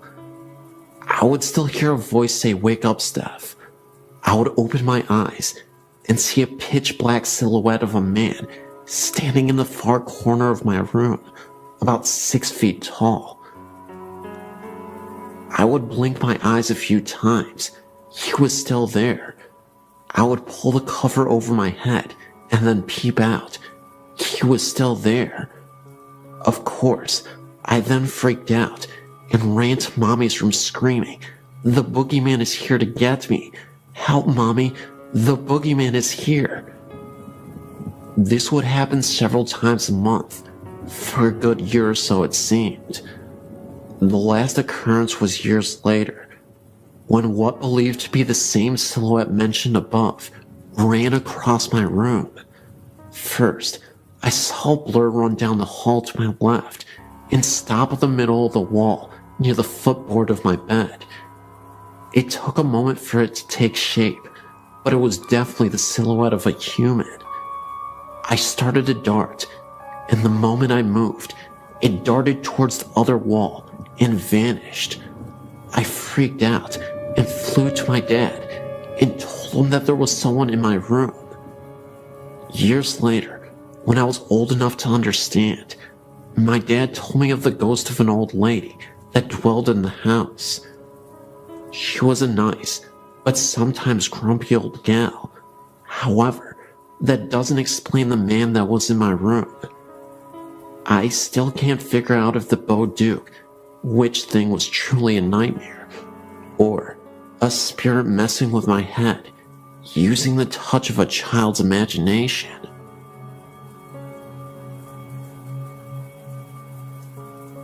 I've been to Gibbs Bridge twice, and we have seen something every time. The first time the signs kept changing. There would be a lot of writing on the signs, or none, every time we came around. I looked back and thought that someone was messing around with us, and I saw a figure standing alongside of the road, ran by the guardrail, and disappeared. Then, I kept seeing something black out of the corner of my eye. My cousin was with me, and she started to scream, and me and her both heard moaning over her screaming. Then, it was me and my sister and her friend. The signs again kept changing, but only a few, not at all like last time. We took pictures and got orbs. Then, we saw a figure again by the sign and disappeared. We went all the way down the street and turned around and saw a big bright light. I told my sister it was probably a car, so flash your lights to let them know that you're coming. She did that, and the light was gone. It kind of looked like a motorcycle light with handlebars. I know the whole story about it. Then, we turned around again and saw it again. It was not the street light at all. because we turned around going back to the bridge about 10 to 15 times and only showed up about 3 times. The weirdest part of that night was we left and my sister's phone was in the center console. Nobody was touching it. Somebody that we know called us and wondered why we called. Nobody did it. It was in the center console the whole time. My sister looked down and saw her phone hanging up, and they said we left a message. It was all 3 of us talking, and it was muffled. Tell me what you think, and go out there sometime again. Thanks for reading my story.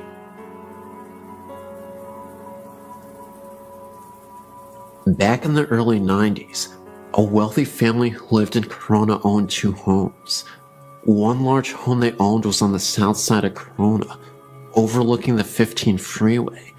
The other home, used later as an office, was the old in-town district on Corona's famous Grand Avenue. As the story goes, before the husband and wife met and got married, the husband lived in the large house on Grand Avenue. The house once been a funeral parlor, and almost nightly, the husband would hear talking and other noise coming from the room next to him. He would check the room, only to find it silent and nothing out of place. After he met his wife, they purchased the large house on the south side and turned the Grand Avenue mansion into an office. One of the children of the family went to my school, and he claimed that their family had experienced all kinds of strange phenomena in the old mansion. One instance, a soda can was completely knocked off of a nightstand right next to a bed that he was sleeping on, and constantly they would hear footsteps upstairs. And the mother once said she was in the bathroom and the door suddenly flew open. All of the windows were closed, eliminating any chance of a drift. Another night, the family drove past the mansion, as they often would, to make sure it was secure. Remember, nobody lived there at this time. It was only used as an office. As they drove past the house, they noticed every single light in the house was turned on. They went in, turned out the lights, and left. They checked with everyone who had a key to the house, and everyone assured them they had not turned on the lights. It is claimed that the atmospheric pressure in the backyard is different from the rest of the area. These stories were all interesting to me, but I still had some skepticism until one year, the family was going to go on vacation to visit relatives in Texas, and they asked my mother and me if we would watch the mansion for them while they were gone. Keep in mind, neither my mother nor I knew anything about the house, including the strange phenomena. So Monday morning, we got to the house and settled in. My mother, a school teacher at the time, was grading some homework assignments, and I, only about 5 at the time, was fast asleep on the couch. My mother got thirsty, so she stacked the homework assignments in a pile, went to the kitchen for some water, came back, only to find the paper strewn all over the table and on the floor. I was still fast asleep, and there were no open windows. Later on that day, she was in the kitchen again, and she heard me crying in the other room. She ran in to see what was wrong, but again, I was fast asleep. I did not appear to be restless, as if crying in my sleep. Later on that week, we both occasionally would hear footsteps walking around upstairs. It is a very old house, as you can see from the attached photo, so naturally, the floors are very creaky. These were definitely solid footsteps. We constantly went upstairs after hearing the steps, only to find the place empty. After the family returned from their vacation, my mother had mentioned to them the phenomena we experienced. They laughed and explained to us that it happens all of the time. They describe the entity as a friendly ghost who likes to play pranks on people, hence the bathroom door flying open. The family eventually moved to Texas and sold the mansion to somebody else. I never returned to ask the new owners if they have experienced anything. Perhaps somebody around this area might want to. My name is Prenta. I lived in Hamtramck, a suburb of Detroit, Michigan, in a 2-story flat on Grayling Street. The apartment itself has a long and bloodied history of violence and death. Not only did I experience multiple ghostly apparitions, such as a man in a long beard that resembled Abraham Lincoln, but demonic possession, as well as poltergeist activity. The demonic possession was incredibly startling. It wasn't something that occurred inexplicably. I had a boyfriend who was connected to negative energies, and an evil spirit named Harold latched onto him. My boyfriend had never been once an aggressive or temperamental person. However, after staying together in that apartment for a lengthy period of time, our relationship began to sour. He would often talk in his sleep, which was something he had never done in the 7 years previous, and we had lived together for a long time. One night, he was sleeping right next to me. For some reason, I remember I had a difficult time trying to rest, so I was tossing and turning in bed. My boyfriend was dead asleep. Not a second later, he starts whispering. He keeps repeating, "Harold's here. Harold wants to play." Although it scared me half to death, what he said after that truly shook me to my core. He uttered some unnerving words, something about how he was going to take care of my suffering soul. At that point, I couldn't take it anymore, and I woke my boyfriend up. He was in a pure state of delirium. I told him he was talking in his sleep, and when I told him what he said, he looked at me as if he were terrified. That's because he said he had a dream about a man named Harold. My boyfriend told me that in his dream, he was in the mafia, and Harold was his mob boss. He wore a pure white suit and looked like a traditional mobster from the 1920s. Well, a couple days later, I was cleaning my apartment when I discovered a secret room that I never noticed before. It was basically a walk-in closet. The room was empty, except for a small cabinet with a drawer. I opened the drawer, and in it was an old newspaper from the 1930s. I kid you not. In this newspaper was an obituary about a man named Harold. The obituary didn't say he was part of the mafia, but he was a World War I veteran. I believe that Harold used to live in this apartment. My boyfriend told me that Harold appeared once while he was in the shower, and I was away at work. I often worked a night shift at a hospital, so I'm often away at night. He heard a crash coming from the kitchen that startled him. When he went to investigate, the dishes that were on the countertop somehow fell to the floor. He then returned to the bathroom to brush his teeth, when he saw the face of a young man staring back at him in the mirror for a second, right behind him. It was so quick, but long enough to notice. He then had an idea to photograph the bathroom, a picture directly facing the mirror, and then the bathroom itself while standing from the doorframe.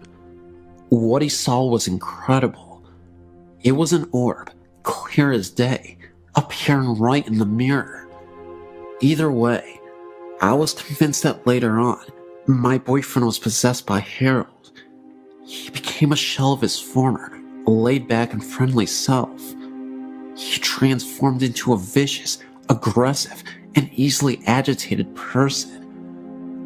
We eventually had to have a priest come over to bless the apartment, and to perform a prayer on my boyfriend to release the spirit who could be inside of him. After we moved out of the house, the feeling of intense rage and negative energy seemed to subside almost entirely. He stopped talking in his sleep. He was more easygoing, and he started to become the man I fell in love with years ago. Still, there was one experience that I had while in that apartment that I'll never forget as long as I live. It was the evening, and I was starting to settle down on my first night off from the hospital in days. I walked to my bedroom to change. In the bedroom, there is this huge mirror that I often use. As I was walking through the bedroom, I was looking at myself in the mirror. That's when I saw a woman dressed all in black with a scarf. It must have been some kind of babushka woman. I instantly closed my eyes out of pure fright, and as I opened them back up again, I returned to look back at the mirror, only to see that this woman had disappeared. I only saw myself. All of these events are 100% true. I know sometimes when people tell these types of stories, they are often met with a high degree of skepticism. I should mention, though, that I have high integrity, and I think it is foolish to tell pointless lies just for attention or to have a good story. The possession, Harold, the poltergeist activity, and the babushka woman were all signs that something awful wouldn't leave that apartment. At this point, I'm just thankful that I don't have to experience that ever again, and that my boyfriend isn't being used as a vehicle for paranormal entities. I would say this is a story of a haunted house, but it isn't. Until about 10 years ago, it was just a haunted house in my book. I met my husband over 30 years ago. He told me about a house that he used to live in that had some very strange things happening in it. It was local, but he never wanted to go anywhere near it. He said that it was very old and had been built by a young person who had some of the wood and granite that made the fireplace sent from Ireland. Anyway, the story is that when he married his wife, she came with her mother, a real shrew. She harped at him and distressed his wife to the point where he went mad and killed them both, then ran screaming that the demons of the house had made him do it. My husband's family moved into the house in the early 60s. During the years they lived there, they heard doors closing and footsteps on the stairs, as well as the smell of coffee and frying bacon in the middle of the night. His mother was quite a gardener, but could never get flowers to grow in the yard. He said the whole family was quite uncomfortable in the home and eventually moved. We had been together for a few years when we heard that the property had been sold for a mini storage lot. We were talking about it with my sister and some friends when my husband told the story. The friends asked to see the house.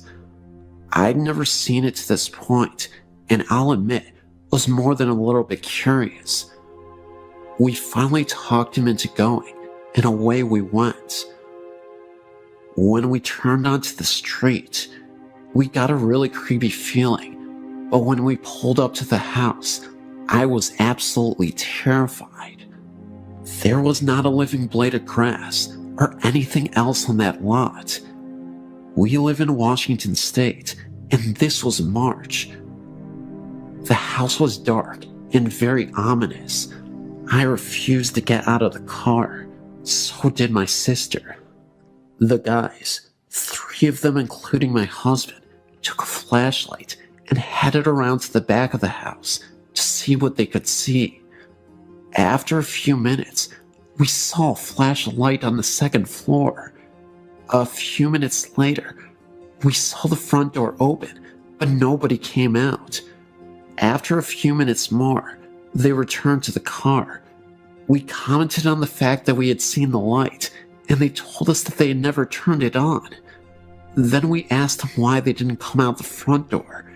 They told us it was locked and that they tried it before going around back. I was always skeptical about the stories connected with the house, but after they tore the house down, the mini storage was plagued by problems and eventually went out of business. The property sits abandoned and barren. Still nothing lives there, and it's still as creepy as it was years ago.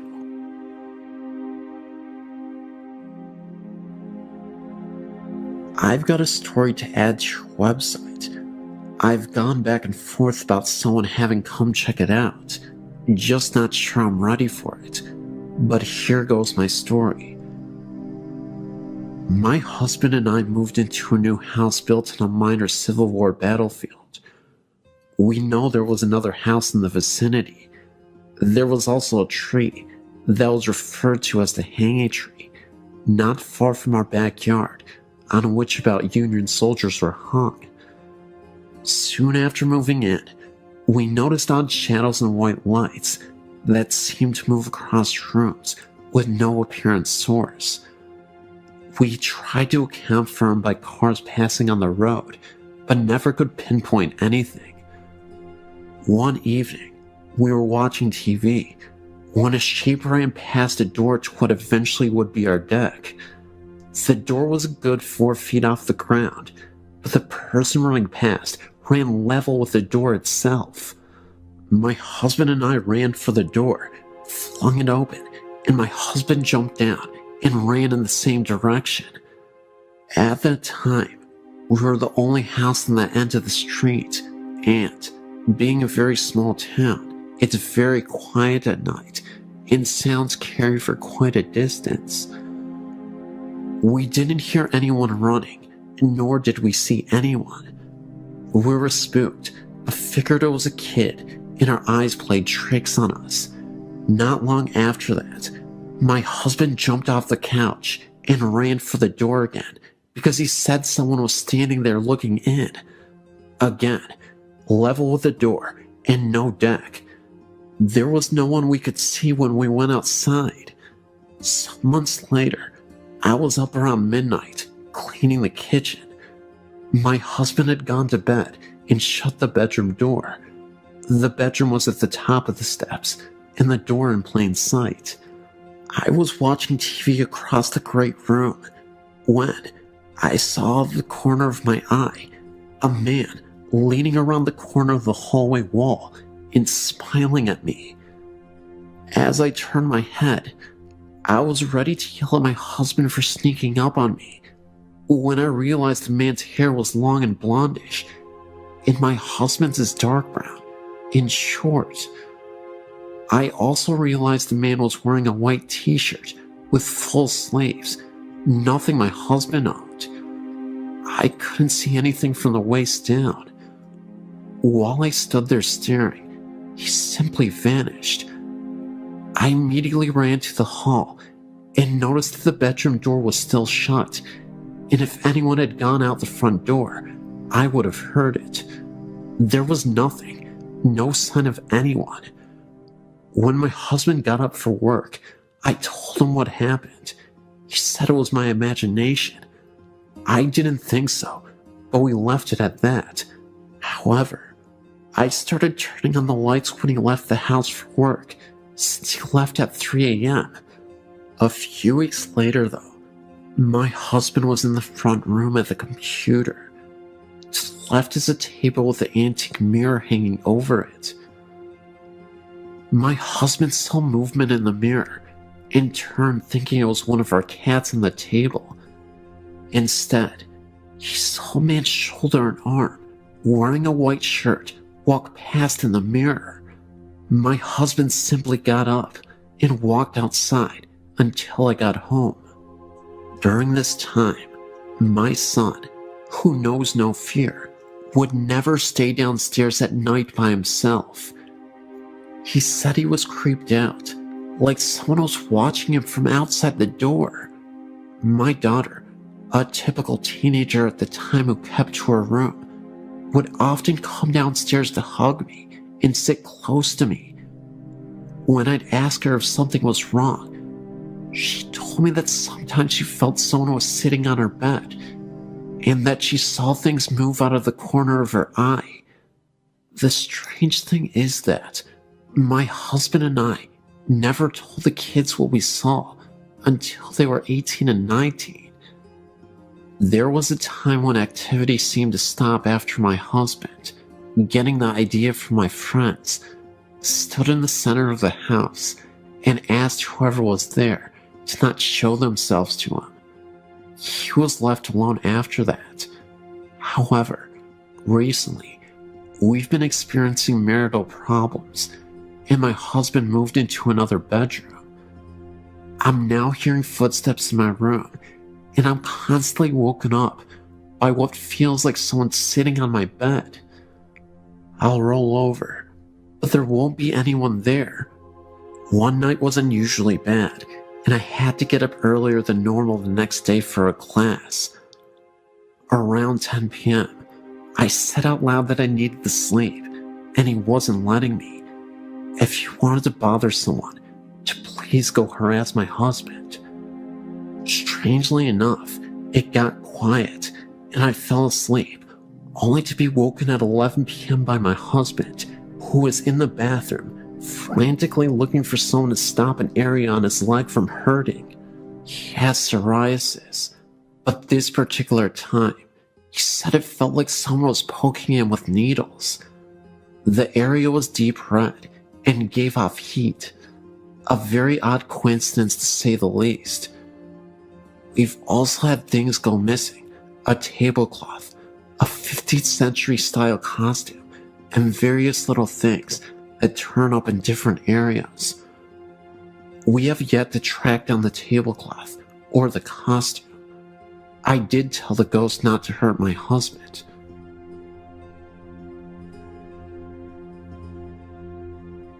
My uncle and aunt now live in a house near the bank in Auburntown.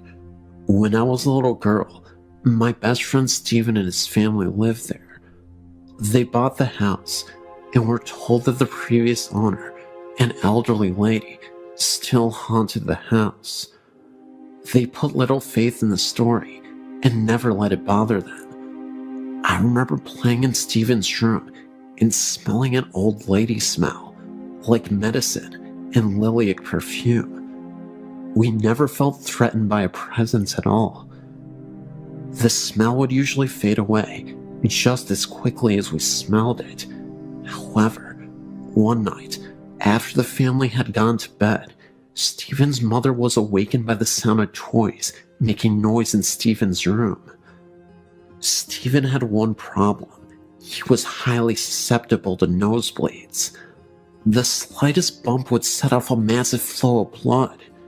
Stephen's mother thought it was strange that he was awake and playing with so many noisy toys at once in the middle of the night. Also, the rocking chair in his room where she would often read him bedtime stories was rocking so hard that it was banging against the wall. She ran down the hall to his room, and when she opened the door, the toys went silent. The rocking chair slowed down. She looked at Stephen in his bed and saw that his nose was bleeding very badly, and it was going down his throat. He might have drowned in his own blood if the very sweet lady's ghost had not raised such a racket that night.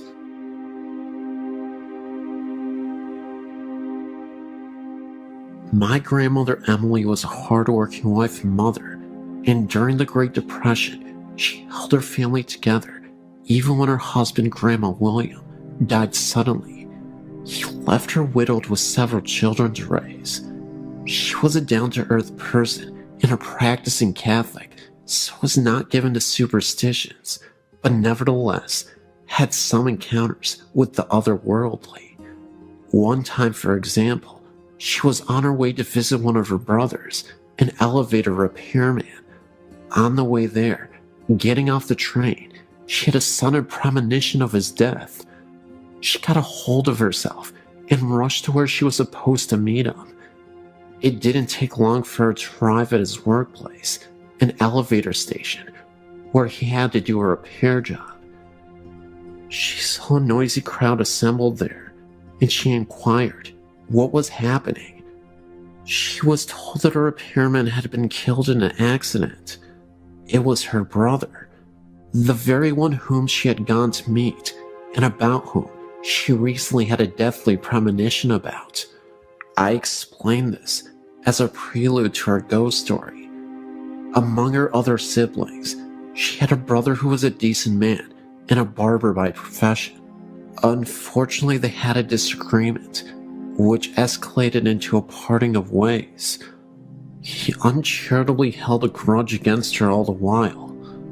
Time passed, and one night, while she was asleep and her husband were asleep in bed, she was suddenly awakened out of a sound sleep and noticed a person kneeling near the side of the bed. It was her estranged brother, garbed in his brother's smock and weeping bitterly. He was apparently suffering. She was startled and confused and didn't know how he got in her house and bedroom in the middle of the night and why he suddenly showed up after choosing to cut himself off because of his silly grudge against her. She began to speak to him and ask him what was wrong, but he interrupted his sobs to say, "I'm sorry, please forgive me." And with that, he completely vanished.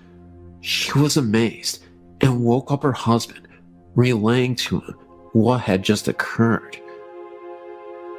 As they lay there discussing it, the telephone rang. Her husband answered, and it was for her. When she got on the phone, she was informed that sadly, there had been a death in the family that very night. It was her estranged brother, the barber. They understood this ethereal visit from beyond the grave to be the soul of the departed brother, and that he was given the grace to appear from his purgatory to his sister in order to make up for his uncharitable bearing of a grudge. A requiem mass was offered for him, and they prayed for his soul. He never appeared again.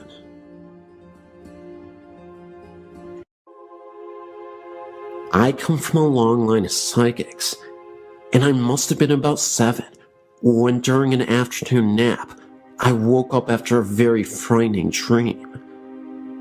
At the time, we were living in Mount Butler in Hong Kong Island, and Mom's family lived in Capiz in the Philippines. I ran out of my bedroom into a room full of family and friends to tell my mom about it. I saw this Filipino man in a wooden box, dressed in a cream shirt and brown trousers, and lots of our family were around him crying. As a young child, I'd never seen a dead person before and was distraught at the experience. My family consoled me and told me not to worry, but it brought to their attention that I too had the gift.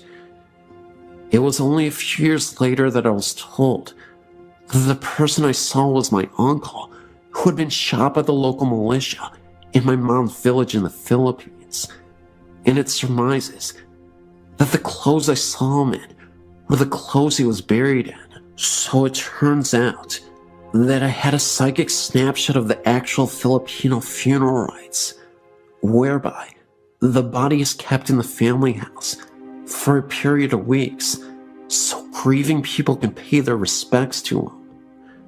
This brother of my mom's, she had been having prophetic dreams around the time, warning him to leave town because something bad was going to happen to him. He didn't believe her and was shot by the local militia after a dispute.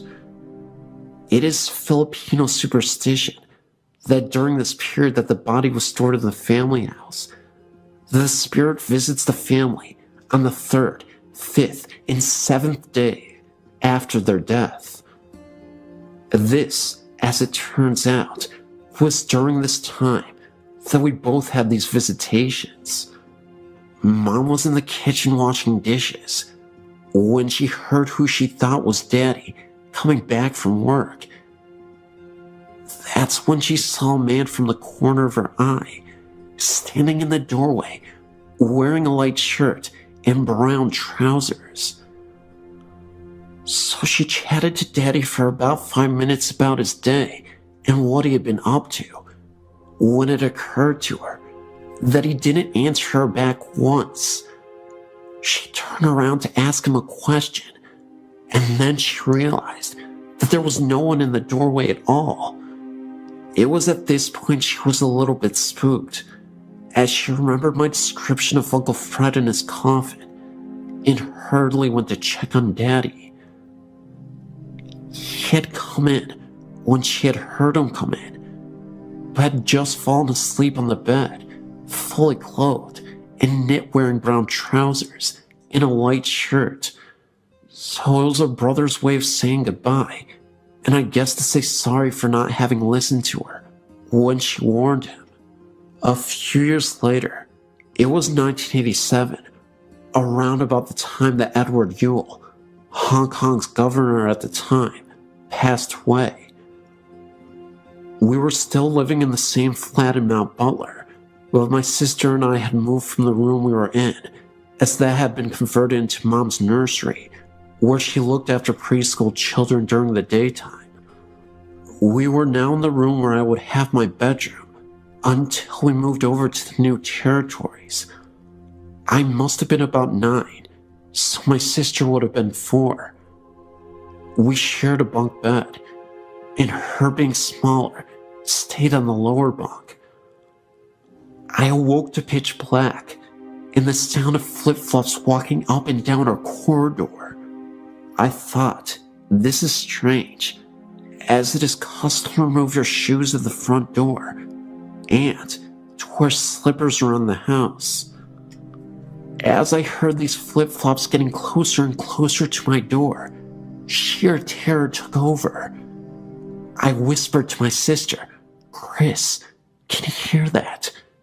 No one answered back, so I was trapped on the top bunk with nowhere to go, with this noise coming closer and closer. I hid my head under my blanket, like most kids do, wishing it to go away. I said this time, more incessantly, "Chris, can you hear that?" And something hissed back at me, "Yes." That did not sound like my sister at all. At this point, I was terrified. I tried to gather all my strength to get out of the bed, but I was too scared. After what felt like a millennia, I eventually gathered enough courage to jump off the top of my bed, ensuring by no means that I touched the lower bunk, and charged into my parents' room across the corridor from our room. I was so embarrassed being so old and being scared, I didn't actually get into their bed, but spent the rest of the night curled up in a ball at the foot of their bed. It turns out that my sister wasn't in our room at all that night. My question was, what was that in the corridor and in the bunk bed with me? The strange pink light. Around this time of the strange occurrences with the flip-flops, we were still living in flats in Mount Butler. My daddy, a complete atheist, had an experience of his own. Daddy does not believe in the supernatural, and if God actually spoke to him, he still wouldn't believe it. He was lying in bed one night when he woke up for no reason to this pink sphere to appear on the wall opposite their bed. It seemed to come out of the wall and sit there and go back into the wall again. He was puzzled by this and went to investigate. He checked out where the possible light source could be coming from. The curtains. No, we were on 3rd floor, so it couldn't have been vehicle lights. He went into the bathroom. All lights were off, and couldn't have come from there either. He got back into bed and tried to wake Mom up to show her. She was having none of it and kept her head under the sheets. Well, the sphere appeared again and came out of the wall, suspended somehow, then sunk back in and disappeared. He never did figure out what that was or where it came from. Running ghost. When he was working in the Royal Hong Kong Police, he had another experience. At this point, he was the superintendent and managed a section of the traffic police. They were doing their rounds when a speed camera on the road flashed for no reason. They went to investigate, and it flashed again with no cars in the near vicinity. They thought nothing more of it until the pictures were developed, and on one of the photos, there is a distinct picture of a person, blurred, apparently running very fast, so fast it set off a speed camera. The ghost dog. When we were living in Mount Butler, I had one other experience that reaffirmed my belief in the supernatural, and 2 other people I was with experienced it also. I must have been about 14 when my sister and my best friend at the time decided to go for a walk in the countryside.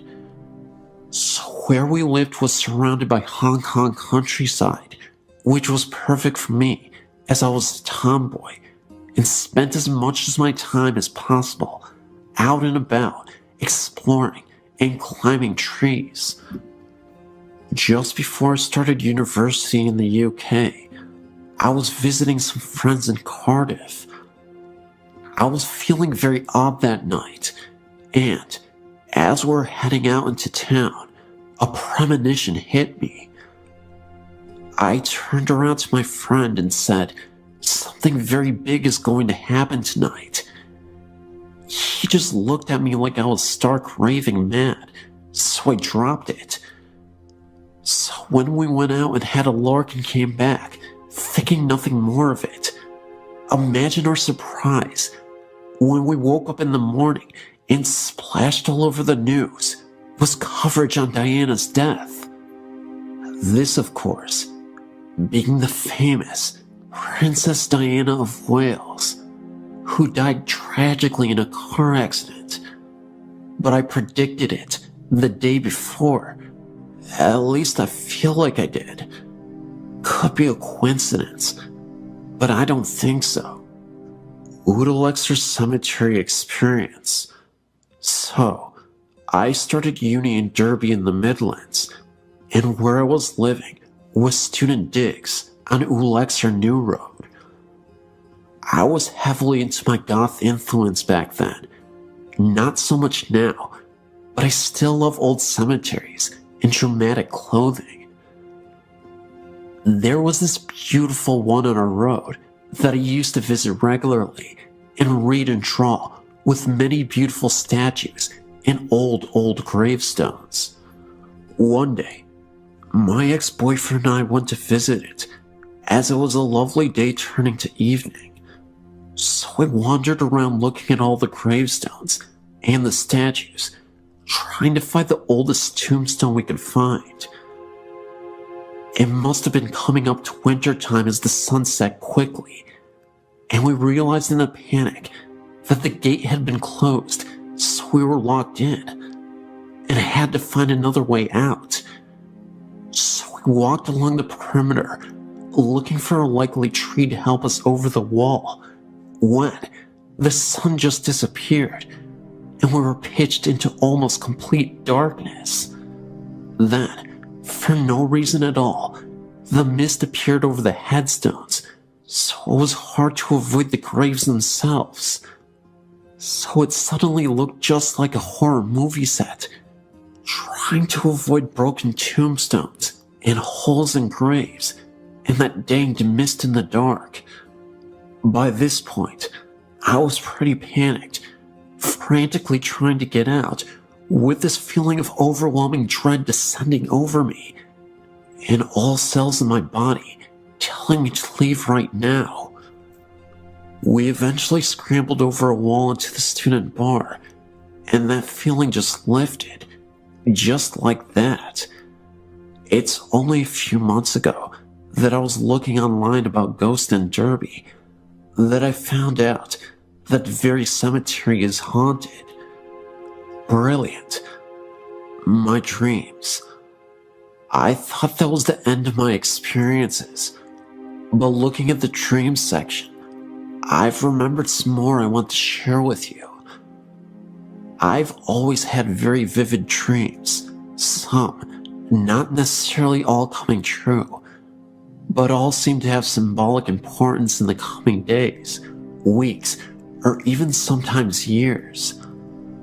I more often than not have deja vu experiences, even if I haven't ever A, done this before, or B, seen places or people before, or C, really ever thought about these things when I am conscious.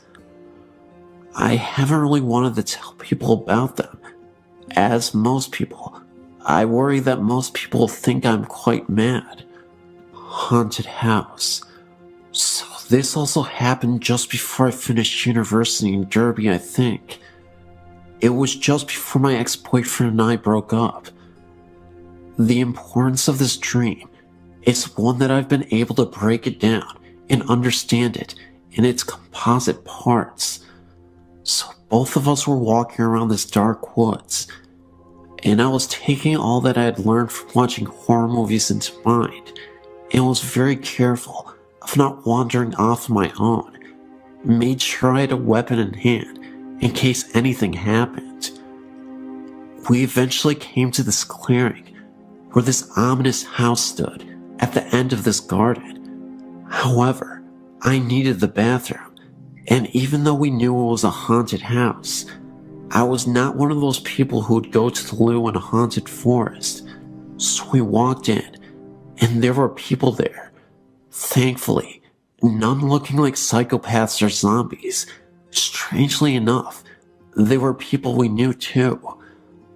There was a feeling of dreaded sadness throughout the house though, and I refused to go anywhere by myself.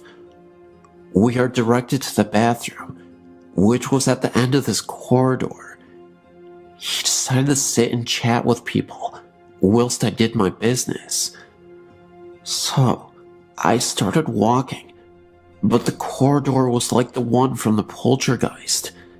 It just kept getting further and further away, until I had to break into a run, desperately needing to go, and leave this house as soon as possible. I eventually made it, and threw the door open, and did what I needed to do. Then I woke up, and realized that I still needed to go, so I ran for the loo. Luckily, I had the foresight to write this dream down once I had gotten back to bed, and knew that we were doomed. The haunted house was a reflection of our relationship, being hounded by our mutual bad doings, and that the end was near. It was just a matter of time, and so it was. Finally, before I finish another of my epic storytelling sessions, I have one more prophetic experience to share with you, but not one from my dreams. It has to do with my pet dog, Sophie. Her name was Sophie. She was lovely, with her white and black patch over her eye and black patch in her back. She was only 6 months older than me and had been with her family for 16 years. She was the loveliest, sweetest dog in the world, apart from having a penchant for biting socks, eating tissues and rubber bands, and attacking the Hoover. She was suffering from basically her insides giving in. She had serious kidney problems, and she couldn't walk very well because of arthritis in her back legs. And because she couldn't help herself anymore, she was kept outside. So one evening, when her parents were out, my sister and I were playing with her in the garden, and I had this weird feeling come over me. I seemed to be able to predict death, unfortunately, amongst other things. I turned to my sister when I saw this shadow fall on her Sophie that looked like a cross. It was like it was a sign saying she was going to die tomorrow. So that's what I told my sister, and she kind of brushed it off. She didn't believe me, being much younger than me. But sure enough, after a hard day at school, I was only 14 or so at the time, we came back, and our parents were in pieces. And that's when I knew it had happened. They had to take her down to the vet and have her put down, as it was too cruel to keep her suffering like that. I've never seen my daddy in pieces like that, but because I was strengthened by my foreknowledge, I supported him in his time of need. My poor cat was distraught, as she basically brought him up from when we adopted him as a very small kitten. On a happier note, I had a dream after this terrible day. I was watching my crazy dog run from the front of the house, in and up the stairs, with much zest and energy, like she would have had as a younger dog, running up to our level of the house, looking like she was having the time of her life, back and forth, giving little yips of happiness, grinning in her quintessentially silly Sophie way.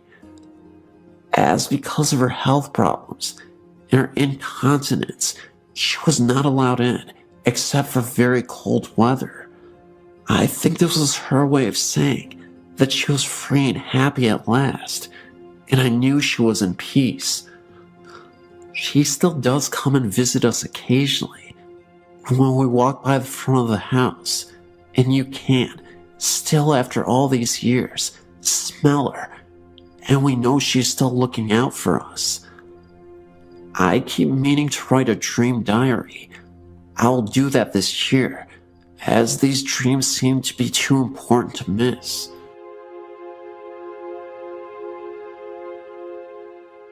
My husband and myself and my brother were all watching our mother's house while she was out of town on vacation. We had been there for a few days, and all happened to be on this particular evening and night. Well, we had finished dinner, and we were all just hanging out in the living room watching TV. My brother said he was just going to sleep on the couch, and my husband and I said goodnight and went to bed in my mother's bedroom, because that's where we had been sleeping. We kissed goodnight like usual, and turned off the bedside lamp. I myself just can't close my eyes and go right off to sleep, so I was just laying there, looking off into the darkness and trying to wind down. Suddenly, I noticed a very dark black mass right by the bedroom door. I blinked my eyes a few times, trying to make them adjust to the dark better, but realized they already had, because I could make out the mass that was so much darker than the dark. I began to feel afraid when I saw it moving. I laid there and watched it approach the bed over our bodies. It looked larger than it had by the door. I began to nudge my husband, but I decided to lay there a little bit longer to see if it continued to move or even get larger.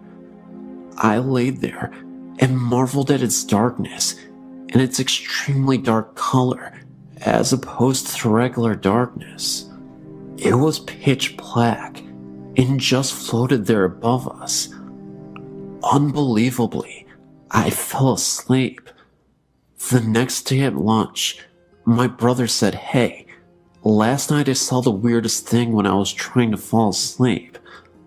A large black mass was hovering above my head and scared me half to death." I stuck my hand in it, and it was freezing cold. Before I had a chance to speak, my husband said, "Me too. I thought I was seeing things." I spoke up, and I said I saw it as well and was frightened by it. They both said, "Wow, I wonder what it was." I had read somewhere that these could possibly be evil. Needless to say, we didn't spend the night there again.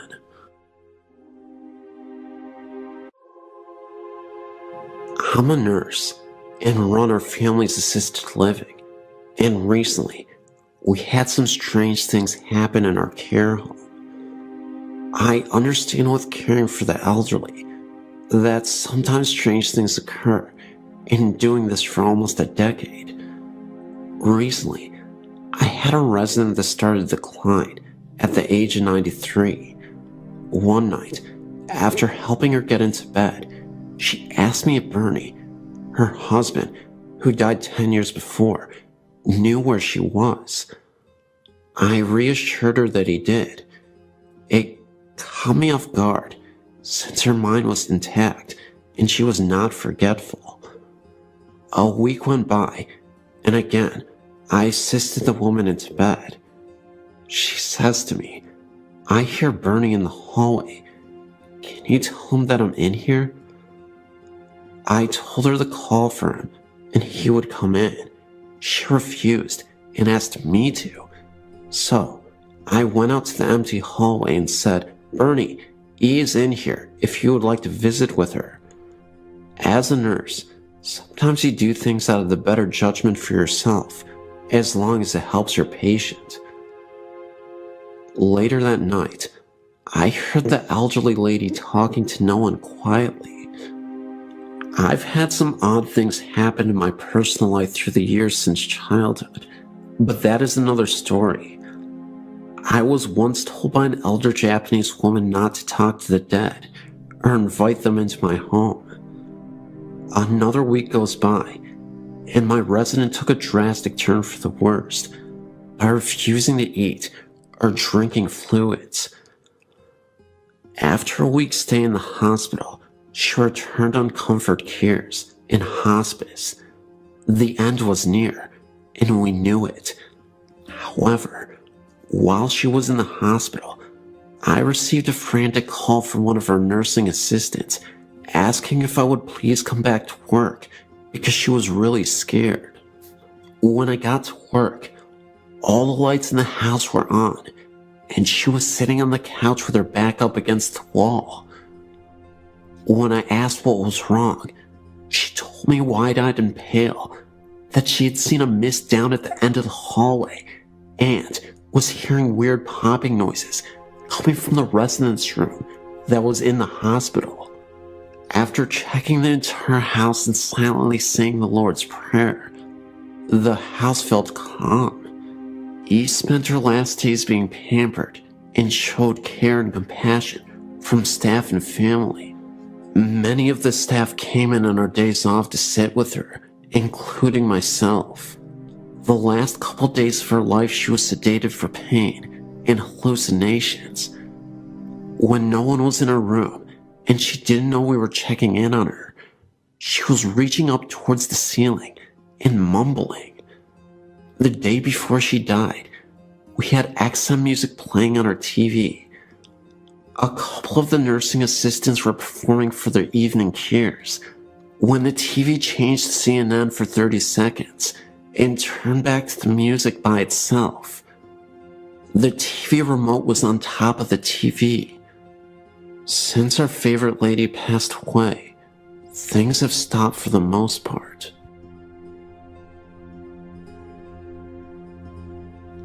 My mother passed away June 5th, 2007. Me and my husband were in New Jersey at the time, waiting to get unloaded. We drove an 18-wheeler for a living.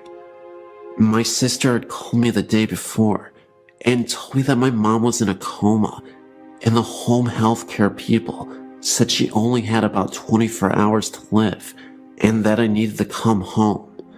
So I called our dispatcher and said we needed to be routed back to the Chattanooga terminal so that I could see my mom before she passed. He said no problem. After you and your husband have put tires on, go pick up that load and head for Chattanooga. Well, while they were putting tires on our trailer, we decided to get some sleep. The cell phone rang, and it was my sister. She told me that Mom had come out of it and was sitting up and laughing and talking to everybody, and that she was okay. So I called my dispatcher and said we don't have to go home. We can do one more load out here. So it was late that night when they finally got the tires on the trailer, and we decided to just stay there in the parking lot till morning so we could get some much needed sleep. We get up that morning and pull out. As we're heading down the highway, my cell rings, and it's my sister. She's crying. She tells me that Mom passed away that morning early. So to make it a little shorter, our dispatcher gets us home 36 hours later. Now at this time, we are at my mother's house, and she has already been picked up by the funeral home before we got there. Later that day, my husband's cell phone rings while we are nowhere near it to answer it. So when we do pick it up to see if our dispatcher has called, it shows we have one voicemail and no number. So my husband listens to the voicemail, and it's my mother, the day after she died. The message said, "Connie, this is your mother. Call me."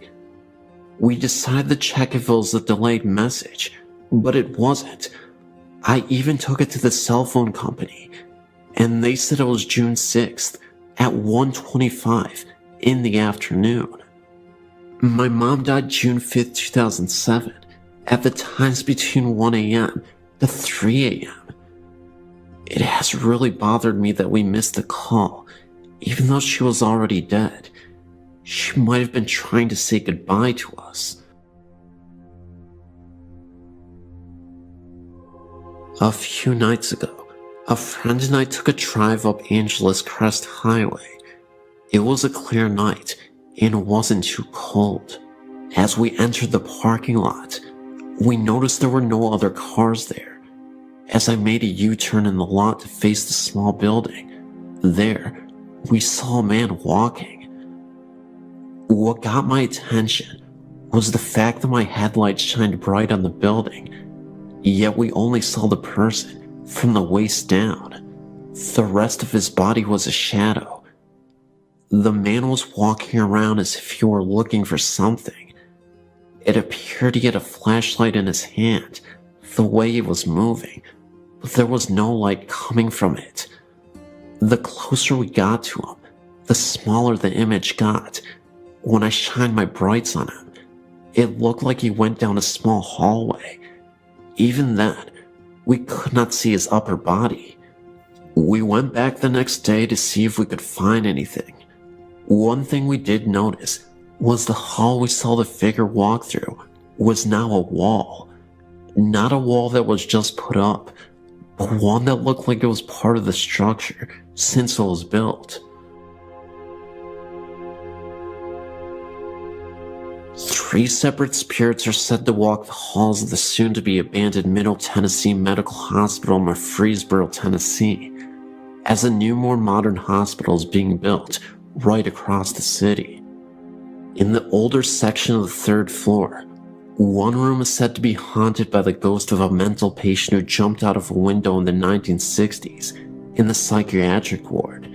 30 years later, in that section, administrative offices were constructed, and employees reported hearing running down the hall of someone with bare feet, and a light outside the room where the man was said to have jumped turns on and off periodically on some nights. The switch that turns that light on can be found only inside the room, which was not even in use at the time. When the lights were checked by maintenance, they seemed fine. Later, some orderlies enjoying lunch on that same floor reported seeing an IV stem being rolled up the same hallway. They left their food there and didn't return. In what was the pediatric area, the ghost of a red-haired girl in her early teens in a white hospital gown has been spotted at one point by a nurse who also had long dark red hair when the room was used for pharmaceutical storage. She claimed to see the spectral image of the girl staring at her through the glass observation window of the room. The nurse was also a redhead. Finally, the third spirit has been chronicled by the hospital's own sad history and has been spotted in a newer section. A young nurse who had just started was leaving for the night to go out with friends. As she hurried down the stairwell, she dropped her purse over the guardrail, a lunge too far, and fell down the center of the stairwell, landing on her head. She died 3 days later due to massive brain trauma. Ironically, one of the hospital's employees who had the task of cleaning up the bloodstains was the son of the woman who had seen the red-haired girl's ghost as her family worked in the hospital. It is sad that sometimes you can see the girl repeat her fatal fall.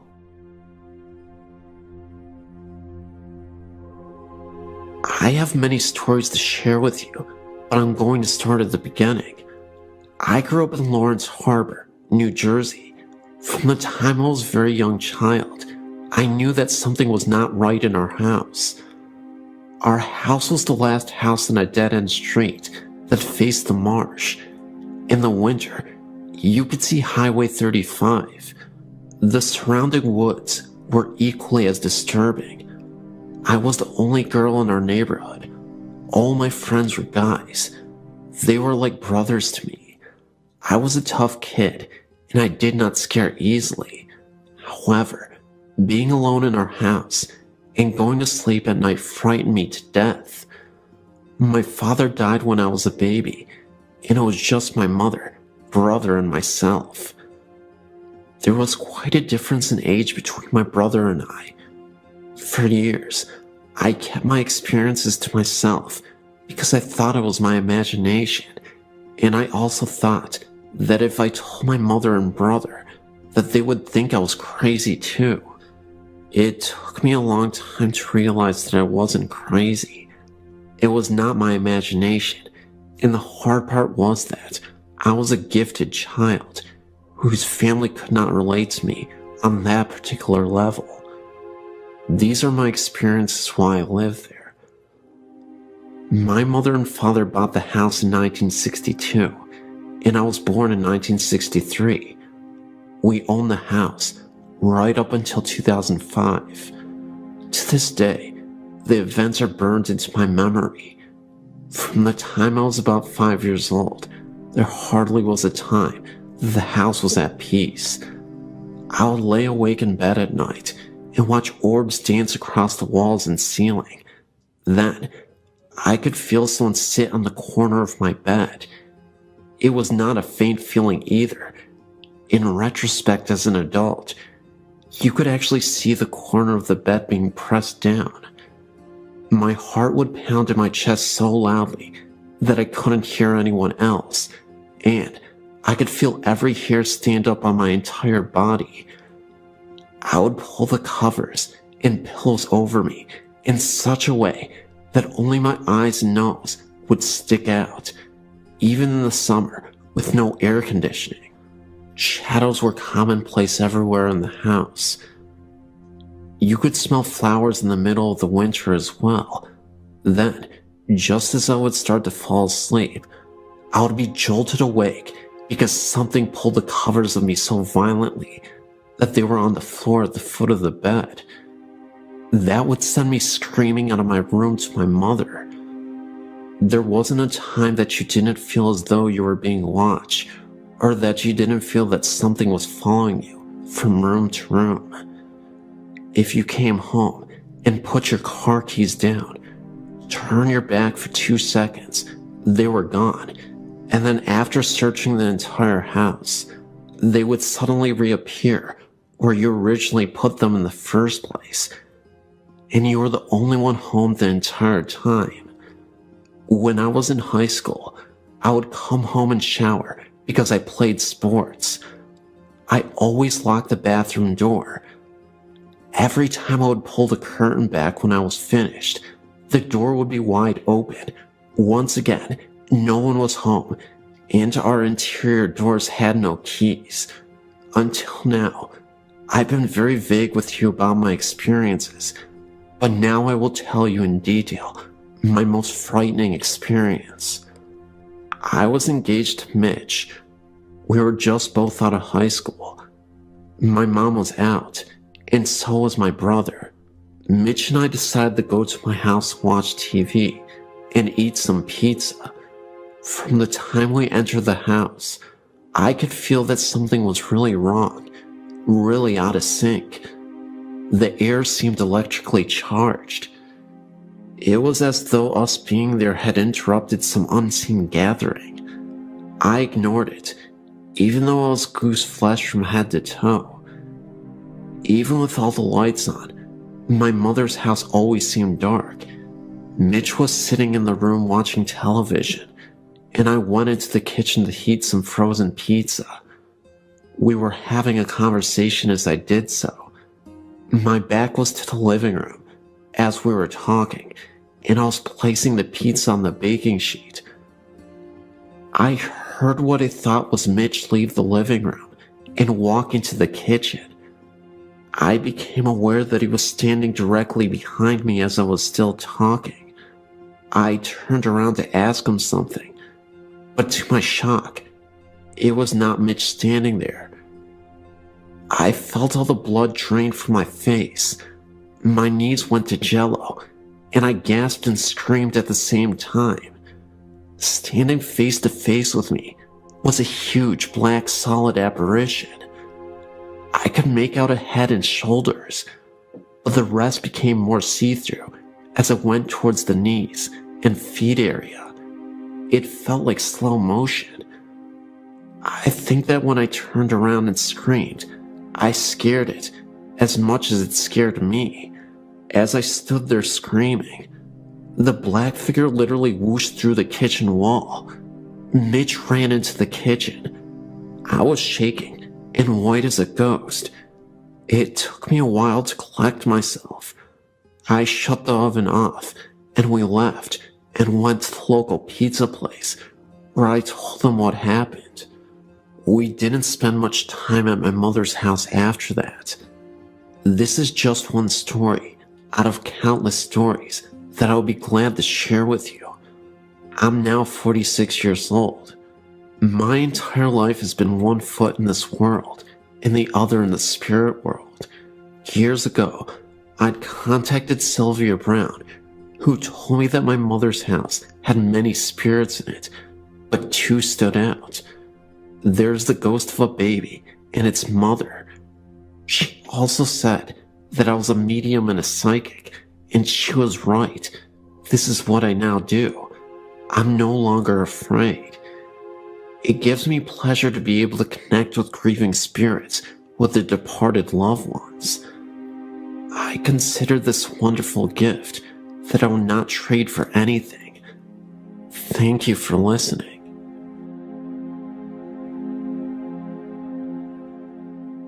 All of my life I had reoccurring experiences of the paranormal, starting at age 7, as far as I can remember, when my father died.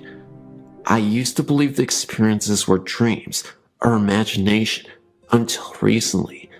I was telling my fiancé of my experiences, voices, mists, noises, marks on my body, being touched, shirt tugged on, hair pulled, etc. His suggestion was that maybe I am a sensitive. So, I started thinking about this possibility and decided to explore it further. My fiancé and I previously tried going to paranormal meetings, which would go on ghost hunts. There was one in particular that appealed to me, and we signed up. The building the group was going to was in Newcastle, Pennsylvania, at an old building that was previously the Elka Club, built in 1914. This information was given to us by the leader of the hunt. When we arrived, we went into a room to get the speech about which rooms to be careful of. They would be marked by the yellow tape. Nothing else was told to us about the history of this building. But as I stood there, a name entered my mind, and it kept repeating itself. Sarah, Sarah, Sarah, over and over again. Well, as the group entered the basement, We divided into small groups of 2 or 3. My fiancé and I were in a small room in the back, and I felt nothing, so we decided to head out into the main part of the basement. And just as we stepped out of the room, a man that was on tour with us, who has been there before, said, "Sarah, if you are here with us, give us a sign." I was flabbergasted. I looked at my fiancé and explained the utter shock on my face, and we continued in to other parts of the area. I had entered a room just of the entrance of the basement and instantly was bombarded with intense sadness, so much so that I got tears in my eyes. I informed the group leader, and they took pictures around me, but by this time, I already knew that what they were searching for in the building wasn't correct. I knew that what I was feeling was the past, and the child Sarah intended on proving just that to me. She, in what I would call it, attached herself to me. She started flashing images in my mind about what the building was before the Elks had been built there. It was her home. It was a beautiful Victorian with a large porch, parlors, a library, you name it, she showed me. She told me that she was sad because of the remodeling that was about to happen in the building. She got her point across by telling me certain rooms did not belong. I also picked up a persistent man in a room on the first floor. I was flashed an image of a podium and people sitting and listening intently to this man. In the ballroom, I was given images of people dancing, only black shadows of such. And at last, the third floor, I approached the end of the main hall and was shoved by something not seen. I took a moment and continued on into a grand circular room with benches attached to the circular walls, and had the feeling of being watched. And I kept saying, "This feels like judge and jury." It was like you were being persecuted, watched, and the spirits were getting angry.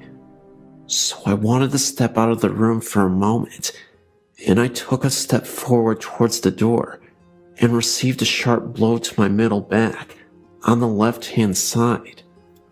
I went out of the room and was telling the group about the incident and decided to give it another try. And as I entered, I again got another blow to the right side of my back.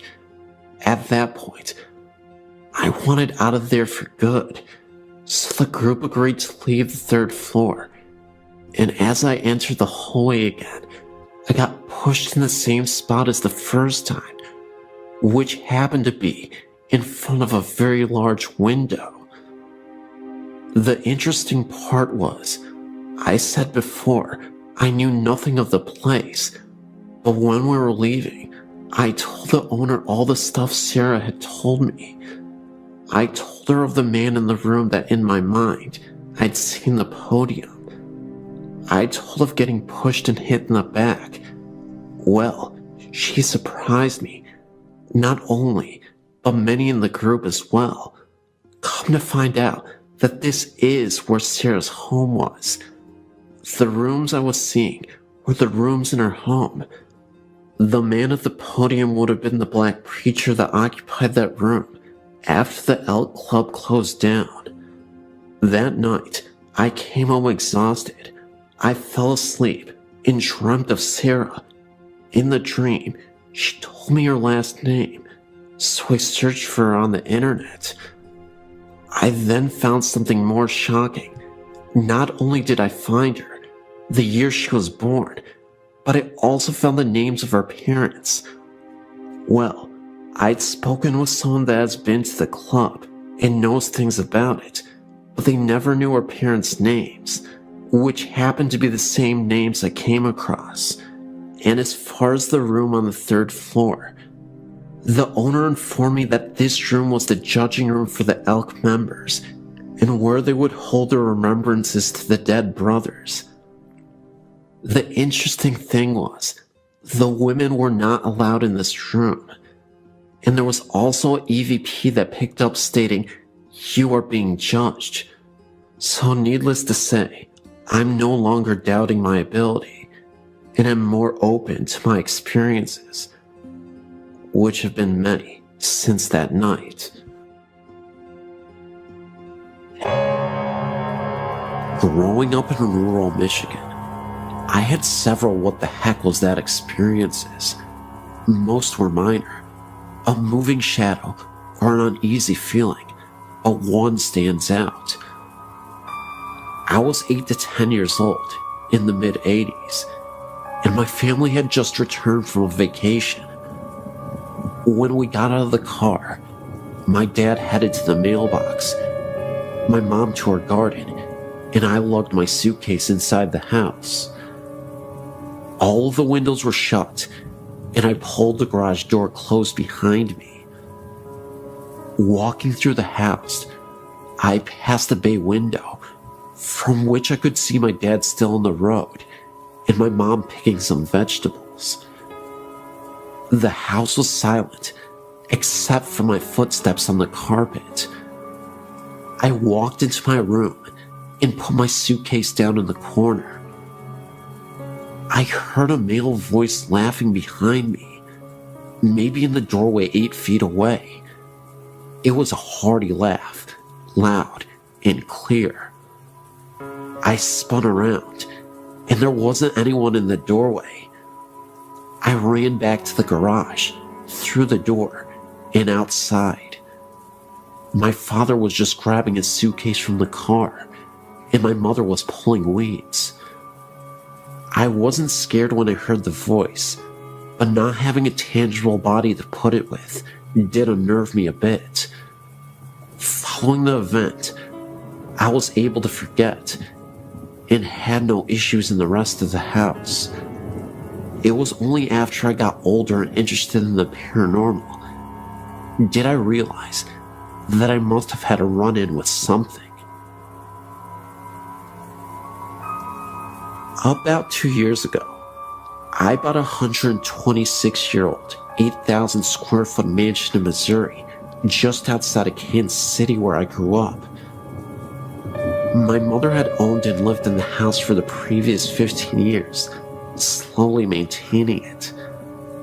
She had done a great job maintaining its mid-1800s character, slowly bringing the woodwork back to life, adding insulation, and replacing all of the plumbing and wiring. I mention this because I've heard that a disturbance in the environment can cause spectral activity to begin. I'd seen the house only once, as I live over 2,000 miles away, but I fell in love with it immediately. The first night I stayed over, I woke in the middle of the night to huge blobs, about a dozen, from golf ball to basketball size, floating around the room I was sleeping in. This is the one and only time I've ever experienced anything like that. I closed my eyes, said a prayer, and fell back to sleep in time. I said nothing to my mother the next day until she asked me, "Well, did you see the blobs?" One of the workers stayed down there the other night and said he wouldn't stay in the house after dark because of the blobs floating around him. She had not seen them, and still hasn't. However, the previous owner told my mother a few years later that he loved what she had done to the front room, but he could never stay in there while the house was his because of the blobs. During the summer of 2007, I went back to see my family. I stayed downstairs again and had several things happen. It is important to note that I've never felt in danger, only uncomfortable. My mom and her boyfriend went upstairs to go to bed. I stayed downstairs in the first floor master suite.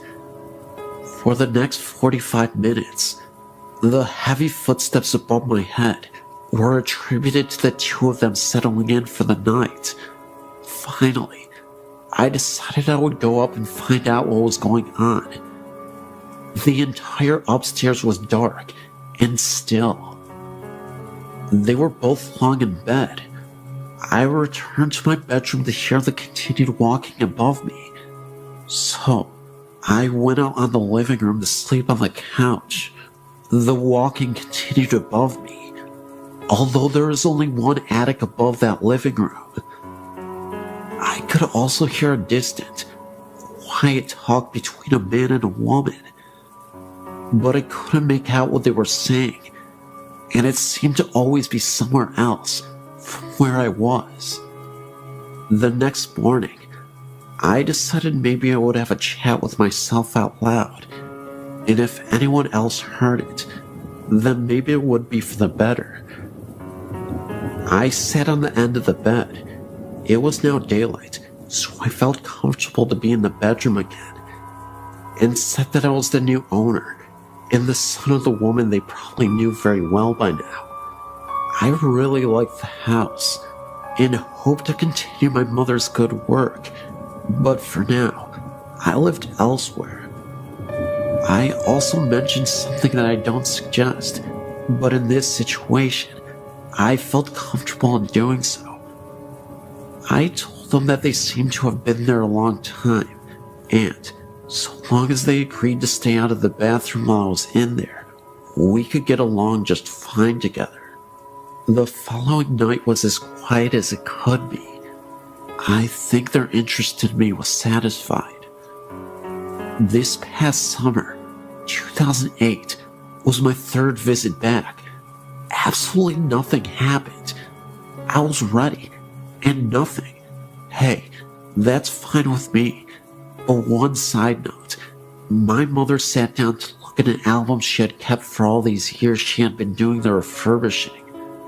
She was showing me the huge change in the house, from walls being ripped out and then rebuilt, and so on. In well over half of the pictures, there were huge light anomalies.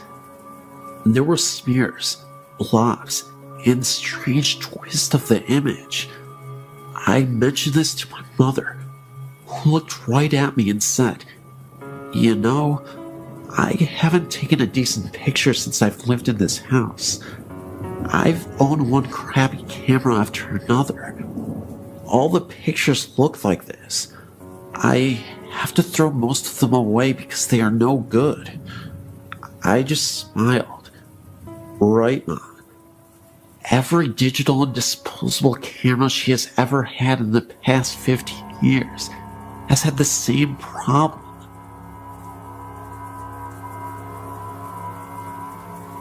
I grew up with a mom who's wicked, and she's very psychic. She has told me accurately if a lover and I will break up, when, if I'll meet someone new, and accurate descriptions of people I'll meet. My mother told my roommate that the child she was having would be a girl, and she was correct. My mom, to my amazement, is the real deal. On Halloween, our house is the most popular because the altar my mother sets up outside is very real. It's very fun, and I grew up with the easygoing view of the paranormal. I do tend to be very logical, and I believe in a paranormal experience if it does not seem like someone is BSing me. I keep my mind open. My mother does have headaches if she is around haunted houses. She has migraines that will make her sick for days after being in one. She's had this happen to her several times in her life, including once when I was a kid. A few years ago, when I was 23, I started having heart palpitations and tachycardia. At one point, my heart rate went up to 181. I spent night after night in the emergency room, and I was recommended to a cardiologist. I went through that for several months before finally someone realized there was a sedative that I took that helped me sleep. The doctors took me off the sleep medication, and I soon found out that I had become dependent on sleep aids. At the same time, I had to get on a Greyhound bus for a 2-day trip to move back with my parents because of the health problems. If you've ever traveled on a Greyhound, you know it's really hard to sleep on it. I was sleep deprived. I was told that I was sleeping, but I didn't realize it. I wasn't sleeping through the night. I was exhausted. I was depressed, and I developed a phobia of the sound of a beating heart medication commercials, etc. In short, my mental health was suffering. I had to make the choice to go into a psychiatric ward because it took a month to get an appointment with a psychiatrist. I didn't want to wait that long. The ward was in a regular city hospital. All the patients were quiet and were there to heal. Nobody was dangerous. There were patients with bipolar and other types of mental illness, and nobody was dangerous. There are different levels of hospitals. This was a ward for anybody going through emotional difficulties. I started to sleep the first 2 days I was there. I was not dangerous, but they did have to give me something to sleep. I was having dreams in which in my bathroom, patients had bathrooms in their rooms. I could hear a woman crying and throwing up all night. It was horrible and nightmarish. I could never see her because in the dream, I was laying in bed. How can I describe this? Even though I was asleep and dreaming, it felt like I was aware of everything going on. It never sounded quiet. It sounded like patients were throwing fits, and that someone would go by my room and rap on the wall with a walker, and that poor woman threw up and cried. She sounded miserable. The ward was actually always quiet. Nobody threw fits at night. My mom had taught me how to interpret dreams. I figured mine showed my anxieties. I'd been through hell. I wanted to sleep, and I never gave one thought to the idea that the place was haunted or had residual hauntings. I had greater concerns at the time. However, my mom came to pick me up, and she refused to enter the ward. I didn't think anything of that either. We were driving home, and she asked me how I had slept, and if I did at all. I told her about the nightmares, and how I was completely loud, and I was still very exhausted.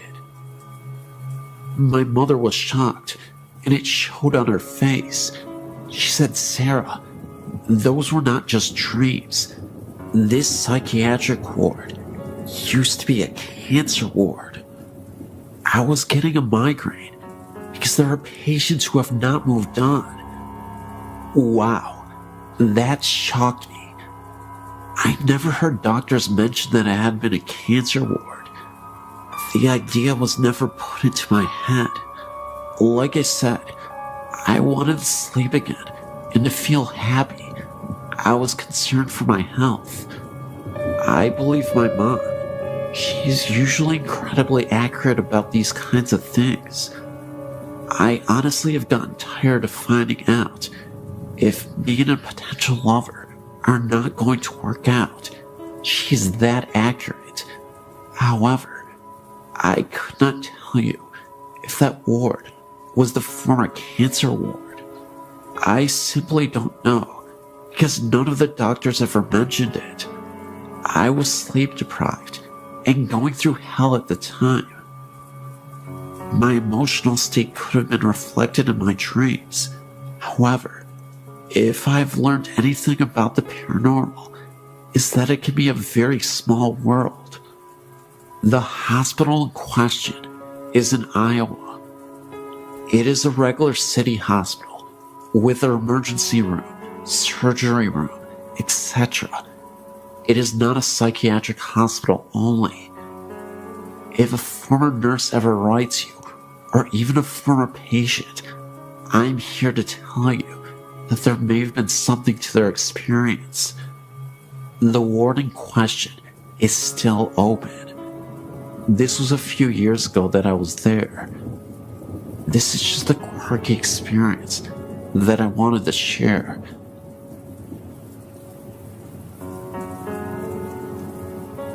My story has been going on for a couple of years now. When I was 9, we moved into our house. It's a nice little place, backed by a large ditch. Behind the ditch is a large forest that I used to play in. The house itself is unremarkable. It's 3 bedrooms. The master bedroom is the first room you come to when you open the front door, straight in. To the right, there's a door to the garage, and to the left is the room we use as our living room. To the right of that is the dining room, with an entry into the kitchen. From the left of the living room is the hallway, with the bedrooms and the bathroom.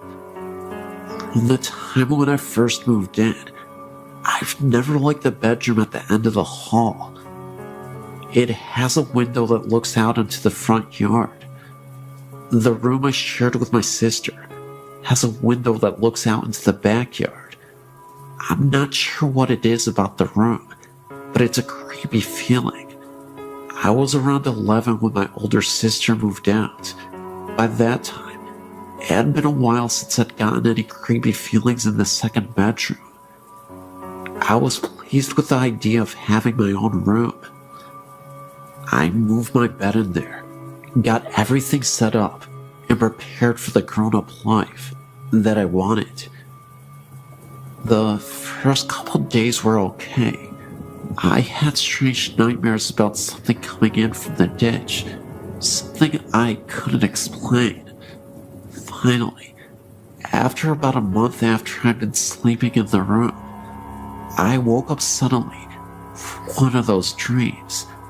I laid there for a while, not really sure of what woke me up. Then, I realized that the music box my grandma had given me a year ago, it was on.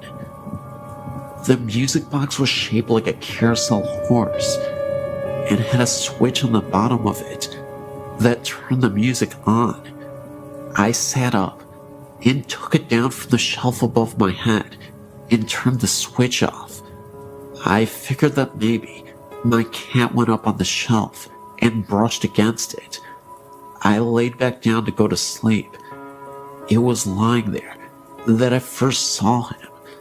I don't know what made me look up into the doorway of my bedroom. At the time, I slept with the door open, but I did, and standing there was a man, clear as day. For a moment, I was sure that someone must have broken into the house. With the light coming off the nightlight near the door, I saw that his mouth was moving quickly, and no sound was coming out. It was almost like he was screaming at me.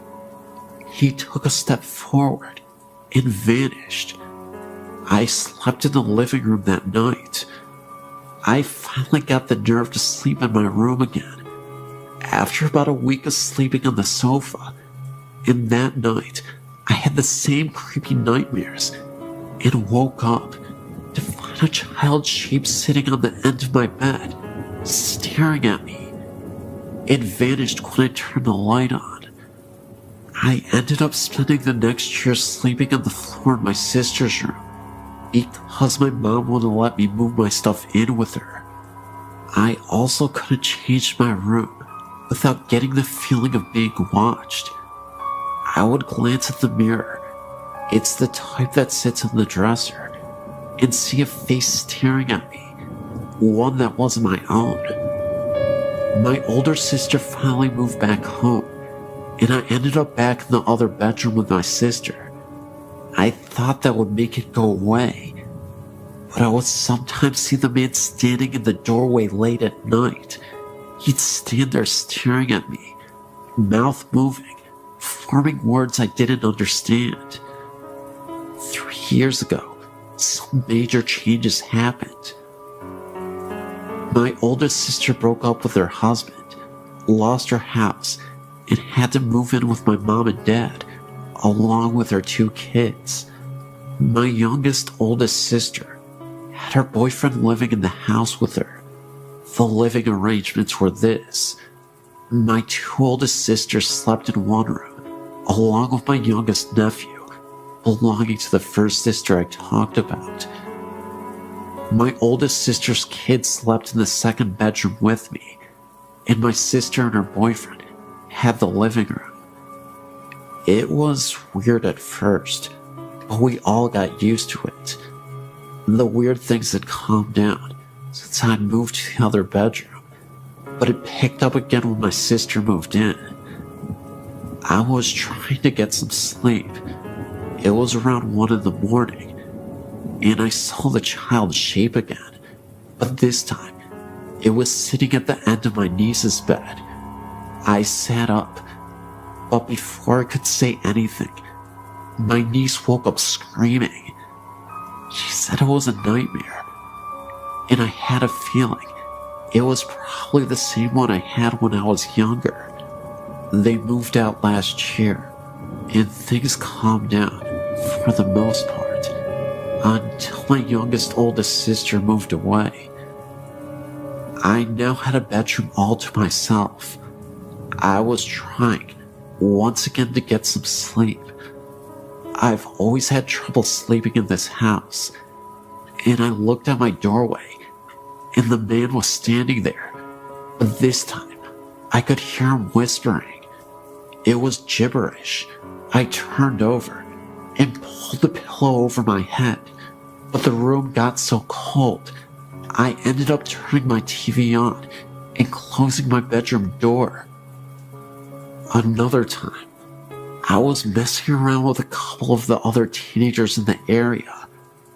We were crossing the ditch and going over to the woods behind the houses. The way we cross is there's an area with 2 large pipes that stick out in the water. Surrounding the pipes are these rocky things that you can slide down, but also grip with your hands. They're kind of smooth and hard to hold when wet. We were coming back. The others had crossed just fine. I was the last one over. The first thing that happened that was really odd was my hand slipped and I started sliding down.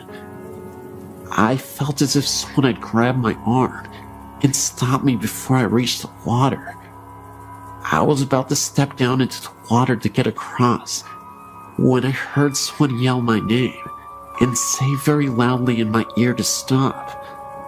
I looked down and there was a snake in the water, right where I was about to put my foot. My friend came back across and got rid of the snake. I got home okay.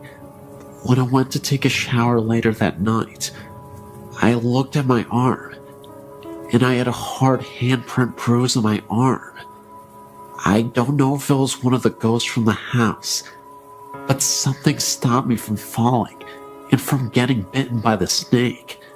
So, I guess even if the ghosts scare me, they're looking out for me too. Bonito City, a rather grand name for the cluster of log buildings that house the saloon, post office, schoolhouse, church, general store, a hotel called the Mayberry House, and a number of comfortable residences. Set amid lofty peaks 12-mile northwest of Rizzuto, apple orchards and livestock of the Bonito settlers flourished in the 7,000-foot meadows at the edge of the forests. Trout fishing was excellent in the Bonito River. God was in his heaven, and all was right with the world, or so it seemed, when 2 events took place that would cause the serene and pleasant community to literally disappear. The centerpiece of Bonito City was the two-story log hotel called the Mayberry House, operated by Mr. and Mrs. John Mayberry. They had 3 children, John, Eddie, and Nellie. On the night of May 5th, 1885, the Mayberry House leaped into the record books with one of New Mexico's most bizarre crimes. Earlier that evening, a number of miners ate supper there and left. Only 2 guests had rooms, Dr. R. E. Flynn from Ohio and a youth named Martin Nelson seemed to be pleasant and inoffensive roomers. All were in bed by 10 o'clock. About 1 o'clock in the morning, Nelson arose and knocked on the bedroom door of the 2 Mayberry boys. John awakened and opened the door, at which point Nelson fired 2 rifle shots, killing him instantly. He then turned on the 7-year-old boy Eddie, who was screaming in bed. Nelson killed him with a single blast. Dr. Flynn, hearing the shooting, rushed from his room and was shot through the head. John Mayberry, after hearing the screams, was making his way up the dark stairs from the first floor when a shot through the heart dropped him on the landing. Blood was everywhere. Mayberry's daughter, Nellie, appeared and was shot through the side and left for dead. She later recovered. Miss Mayberry ran upstairs where Nelson shot her in the chest, but failed to kill her. She stumbled downstairs with blood streaming all the way to her feet, leaving bloody footprints visible on the stairs, even years later. She fled to the nearest cabin for help, but Nelson followed, executed her, and threw her body into an irrigation ditch. Nelson, the saloon keeper, no relation to Martin Nelson, appeared on the scene, grappled with the youth, who was no match for the murderer. Mark Nelson shot him to death and left his body bleeding in the sandy street. The next victim was a storekeeper, Herman Beck, who came out to learn the cause of the gunshots. Nelson killed him with 1 bullet. Bonito's terrified citizens locked themselves in their homes until morning, while Nelson roamed at large, finally climbing up a nearby mountain. Next morning, as Charlie Berry, Rudolph Schultz, and Don Campbell were standing in the street discussing the murders, they sighted Nelson returning down the mountain. He saw the man, brought up his rifle to fire, but was an instant too late. Berry failed him with a bullet through the heart. Nelson's last shot went harmlessly into the air as he fell. Total fatalities were 8 killed, including the murderer, and 1 wounded. It was years before the people of Bonito City recovered from the shock, and for 15 years, nobody set foot in the log hotel. Folks said it was haunted, told stories of shrieks and groans in the dead of night, of seeing lights flicker from room to room, or hearing muffled shots. Those who peeped through the dusty windows could see the bloody footprints left by Miss Mayberry's feet. The murderer was buried at Bonito, with his head pointed down. Folklore say that this custom was to prevent the buried persons from walking as a ghost. The victims were also buried in Bonito, side by side of each other, and a reasonable distance away from the murderer Martin Nelson. Gradually, Bonito City died. The final blow came when the railroad arrived in the desert below and took a businesslike approach to acquiring water rights in the Bonito Valley, and later on, buying out the land in which the remaining residents of Bonito City lived. In 1930, Bonito Dam was built by the Southern Pacific Railroad. the remains of the victims were moved to Angus Cemetery. A large stone marks their resting place, and as for Bonito City, it is presently resting under 75 feet of water that is now known as Bonito Lake. Since then, Bonito City has become an old memory and a murder mystery of the past. Some people have claimed that during a well-moonlit night, they can see the top of the church steeple shining below the serene resting water of the night. Is it really the church steeple being seen 75 feet below the water's surface? Or is it a haunting image, reminding us of the presence of the city below? You decide.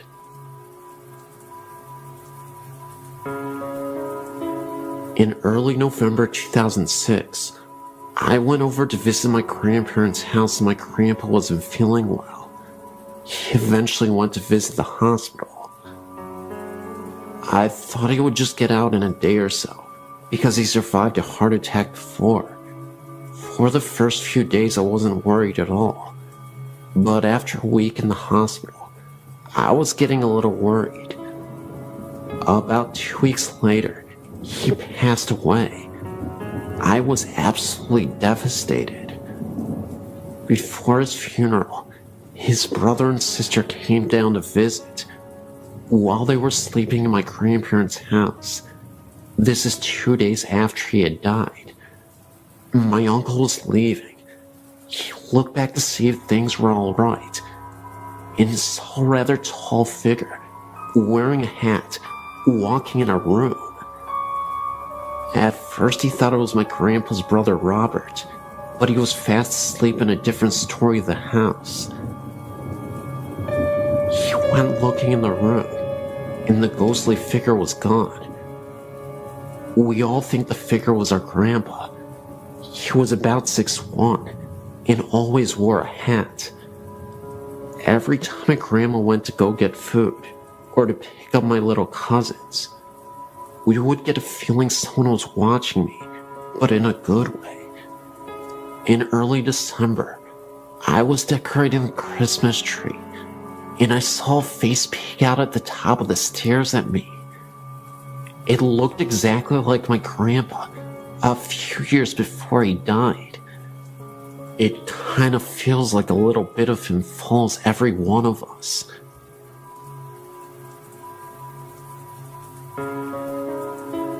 All of these accounts have happened in Lake Havasu, Arizona, each in a different house. My mother and I were driving around town, looking for a house to rent, when we found a large house on MYUU Drive. This house was an old bluish color, with vines creeping up the outer walls and into the fireplace, with a large overhang on the front porch. As soon as we started walking up the driveway, a very strong feeling of dread started to creep through my body. I really liked the house, so I ignored the feeling and continued into the backyard. As I entered the backyard, I remembered a dream many months before. The exact backyard was in my dream, and the images of death and demons filled my mind. My mother had the same feeling, so we left without another word, deciding that a door had opened and a demon was dwelling inside the house. We moved into a different house, where everything felt normal at first. We lived there for 7 years. I soon felt eyes watching me in the shower, which then led gusts of freezing angry wind rushing past my face and arms. Later I learned my mother was going through the same events, only she experienced only one of the gusts of wind. When we started talking about moving out of the house, things got worse. My mom once felt a figure sit down on the bed beside her, and saw the indentation of the person on the bed. There were no dogs in the room, and the entire house was asleep. I saw blinds move and nothing in the room, and a shadowy figure walk across the kitchen. I was cleaning out a house, just about to move into it, when I repeatedly saw a figure of a little girl out of the corner of my eye. I could sometimes hear her talking softly to no one in particular. Later investigation proved that a little girl had drowned in the pool years before.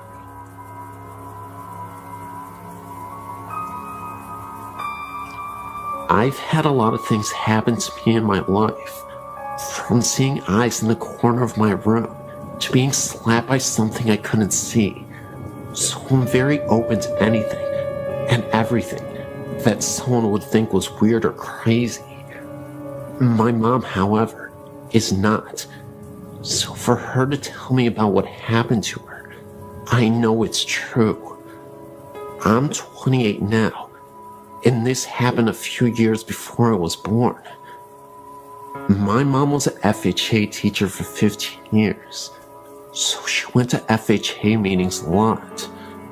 One night she was at a get-together for school, and it was getting late, and as she was getting ready to go, one of her friend's cars wouldn't start, so my mom said she would take her home. As they were driving, her friend and her were talking, not even thinking about how far out in the middle of nowhere they were. Finally, they got to her house, and my mom dropped her off and started home. It was a very calm night, and very dark, almost eerily calm. As she was driving down the road, she started to feel uneasy, so she tried to blow it off, until she turned down back road to the highway. I can't think of the name of the road right now, but I do know there was quite a few fatal accidents on that road, because of how windy it is. So, as she was driving, she looked over and saw this thing running right beside her. It was as big as a cow, and its eyes glowed green. She got so scared, she stepped on the gas and was going 85 miles per hour. And the thing then disappeared. It was almost as if it was there like a flash, and it was gone. She never found out what it was, nor did she ever go down that road again. But she figured it might have been a banshee or something, after a long look at things. She has only had 2 things ever happen to her in her life that she definitely couldn't explain, and that was certainly one of them. The other was when she went to bed one night, when she was a teen. She just got into bed and looked over at her closet, and there was something that looked like a man floating with a glow around it coming at her. She ran and told her mom, and her mom told her it was nothing. So she went back to bed, and she saw it again, and ran out and slept on the couch for the rest of the night.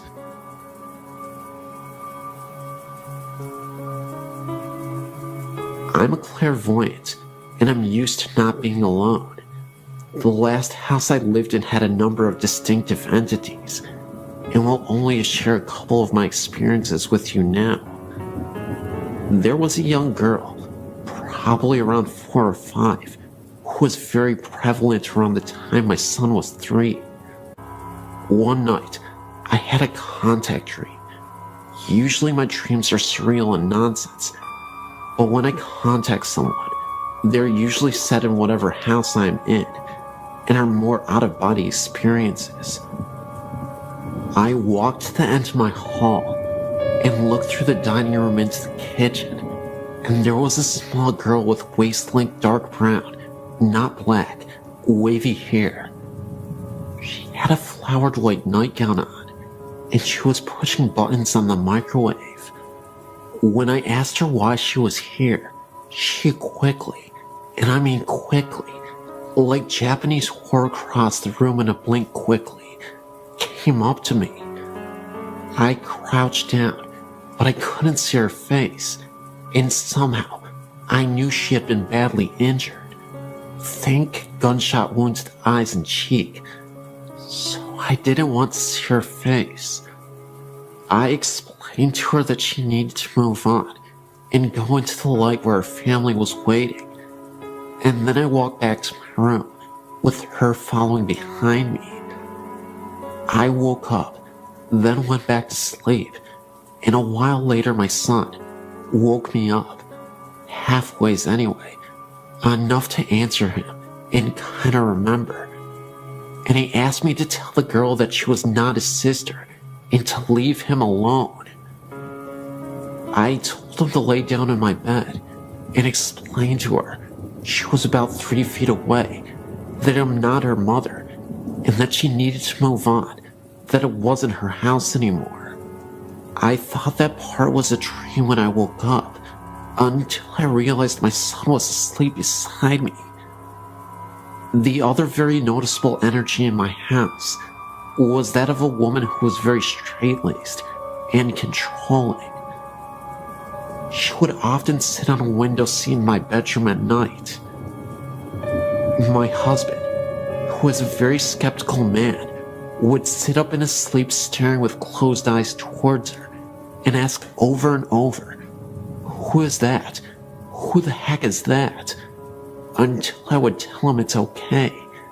Then he would lay back down. Well, this house was in Oklahoma, and every time there was a tornado weather outside, she would panic and really become agitated and very distracting to those who could sense her. So I'd have to calm her down and watch the storm. When my alarm clock didn't go off, she would bang loudly on the window in time for you to get to work. The only nice thing she would do. But when we were moving out, she really flipped, stirring up whatever else was there. So in the middle of the night, I would hear floor shakings and bangs from completely empty rooms. Tape would be peeled off boxes and placed across the room. Things would be removed from boxes overnight and put in different rooms, like books stacked in the middle of the kitchen after they were packed, and sounds of the TV coming on after it had been unplugged and wrapped in protective sheeting. All in all, it was not a very fun move, especially when I was alone the last 4 weeks of packing, and she kept opening the valve on my air mattress at 2 a.m. My new house is nice, but I keep hearing a little boy talk to me from a corner of my bedroom. Oh well, I guess.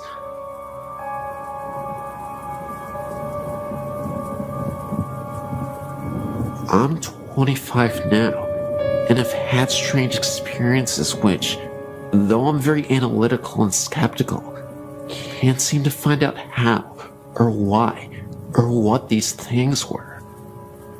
I will tell each encounter as simply and as accurately as I can. I used to live in Stockton, and my house was built around 1910 to 1912. I was an only child, and my parents were very busy doing their own things. I may have had an overactive imagination, but I don't believe so, because what I saw was too clear and not vague and reinterpreted by my brain. The sliding redwood doors that separated our living room from the dining room began to shake before my eyes, as if it was locked and someone wanted in. I got up and walked around to the other side, thinking it was my cat, but I didn't see her paw, and she never shook the doors, just nudged them apart.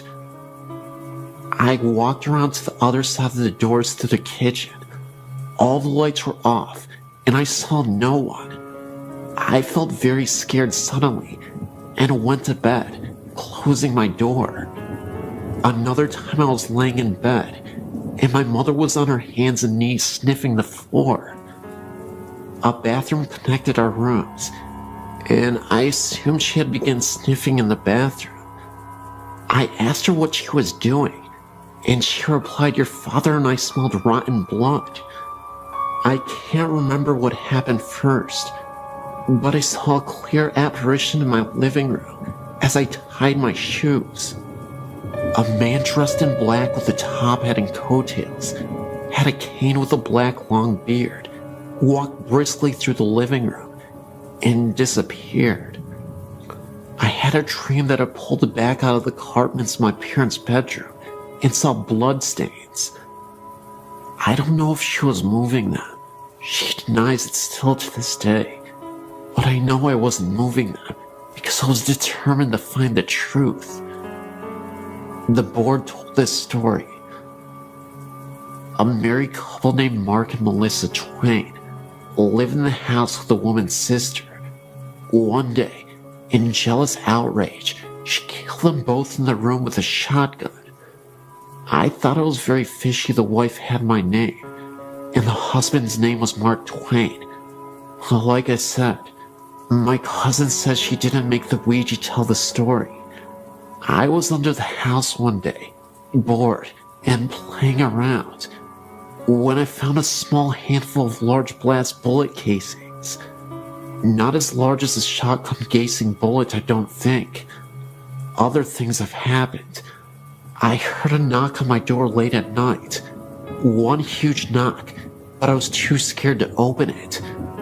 I told my father in the morning, and he got very angry and shouted at me that I was too stupid. I don't know why that angered him. I surmised the knock was from my dog changing lying positions on the porch. Once a baby bottle just sitting on the counter just seemed to be thrown in the floor. My father said it was because I stomped into the kitchen. Perhaps. But the powerful way it fell, I doubted it. I was never able to tear my parents' carpet or find any information on the house that could point me in any direction. Though I did get all the paperwork on who owned the house, and no name Twain ever owned the house. My aunt, who claims to be a psychic, came over to the house and said that several ghosts live here. That was something I didn't hear myself. Another family member told me that. The house, which was always a bit odd, had a stained glass window on the front, not very large. It was of a cross. Later in life, I was in high school, living with a friend. I was trying to go to sleep and heard someone say my name very clearly right next to my ear. I got up and asked my friend what he wanted. He was in my grandmother's room, which they shared. I didn't call you, he said. The voice didn't sound like his voice. It had a lisp, as was very girlish sounding. We went to the house in the Delta, abandoned and run down, as well as vandalized. I walked ahead of everyone, always ready to take on whatever. As I walked past a bush, these birds just exploded from it. Before, I heard no bird song, and they surprised. The house was elevated with a basement that had openings for water to flow through. Everything was pretty much ruined. A door opened nowhere, as the staircase had been brought down. It felt like a cemetery, not in a morbid sense, just so quiet and hollow. We went to the basement, where trash was everywhere. On the door, which had been removed then, placed back up, was a crude black painting of a devil or satyr. Being mischievous, I took a wooden bed frame topper. It was painted brown with a carved flower on each side, and it was painted red as well. After I took it home, that's when I heard the voice. My room was cold, and I saw something in the garage, and I had a really weird nightmare. The kitchen was being renovated, so we had to wash and get dishes in the garage.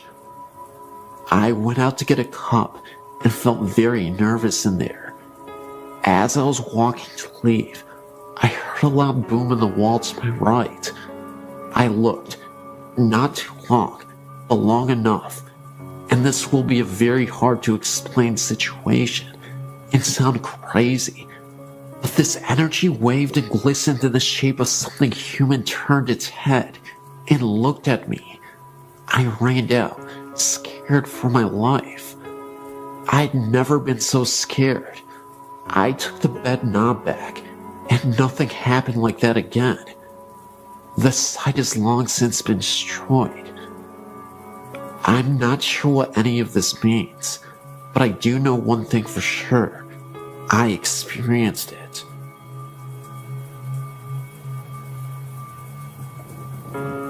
Both of these accounts took place within the same week of each other, happening to my brother and I when we were on vacation in London.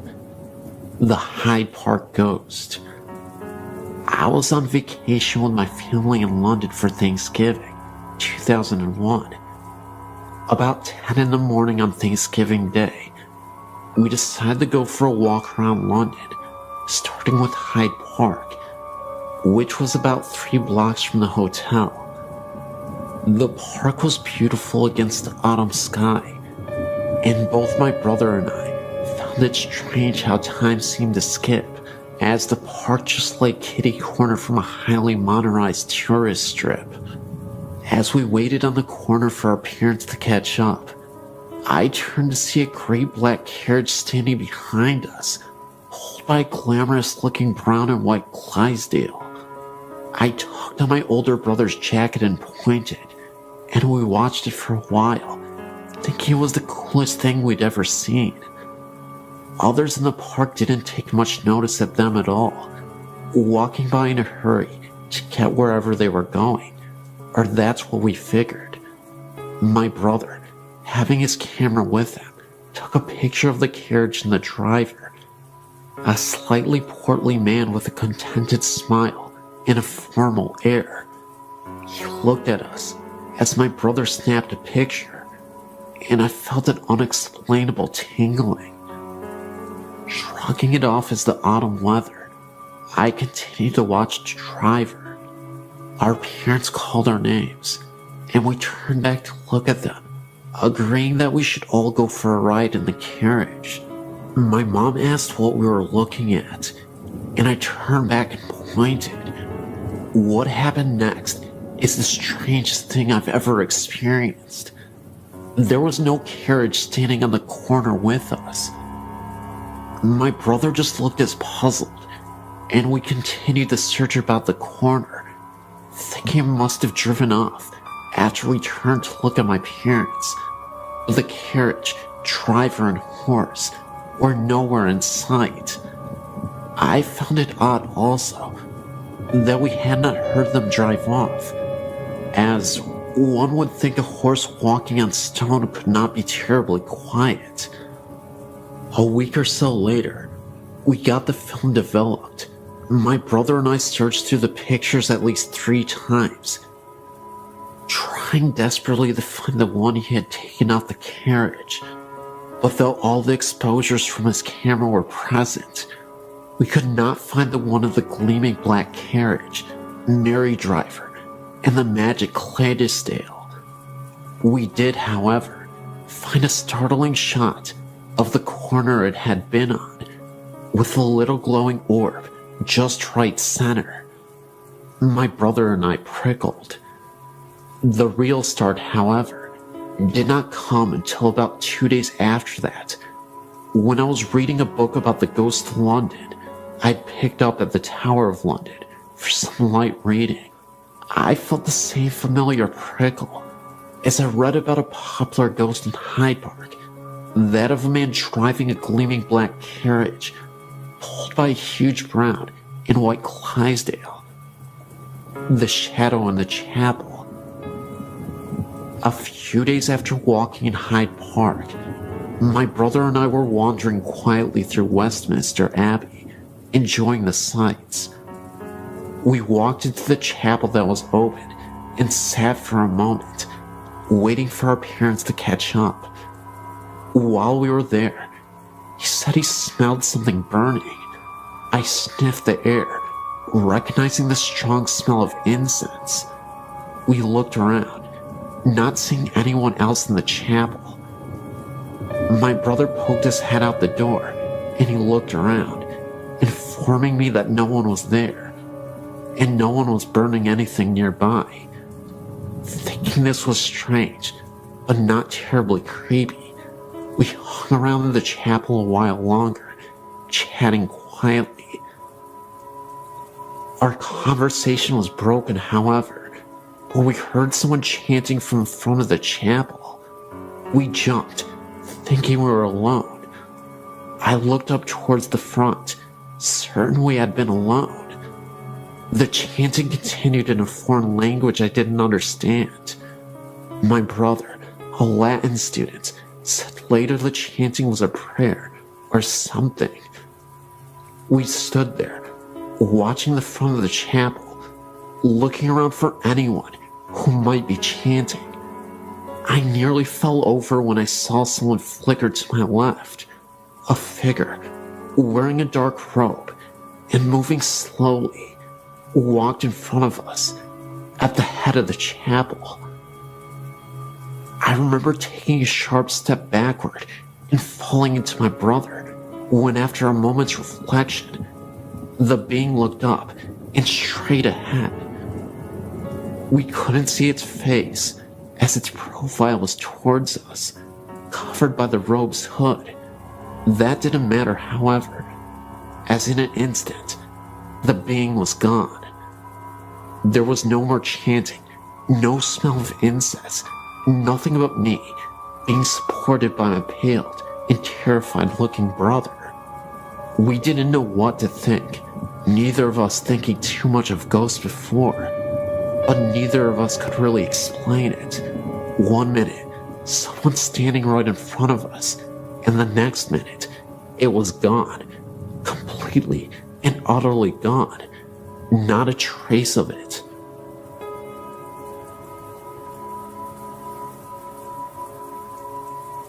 First story.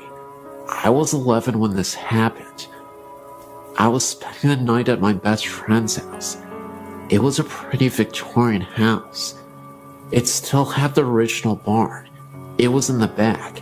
But anyway, one night we were staying up well past our bedtime, down in the living room, watching TV and talking.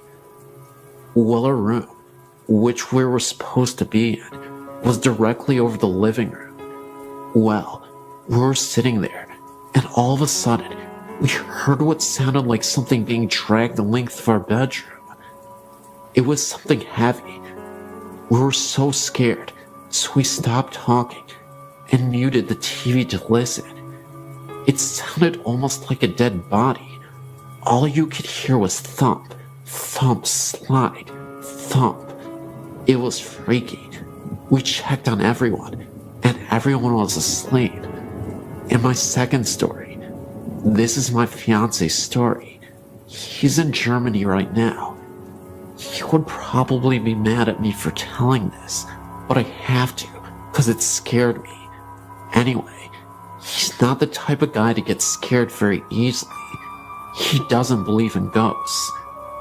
We live in a town called Tacoma. It's south of Seattle. Anyway, a poor town of Tacoma is Lakewood. In this town is an old insane asylum that was torn down about, guessing, 30 years ago, and then rebuilt across the street. Go figure. It's called Western State. My fiance and a couple of his friends went to the hospital for the fun of it. The ruins are still there. They were down in the basement, which also happens to be the boiler room. They were walking down there and came around a corner and saw a bunch of bugs and such. They figured a bum was staying down there.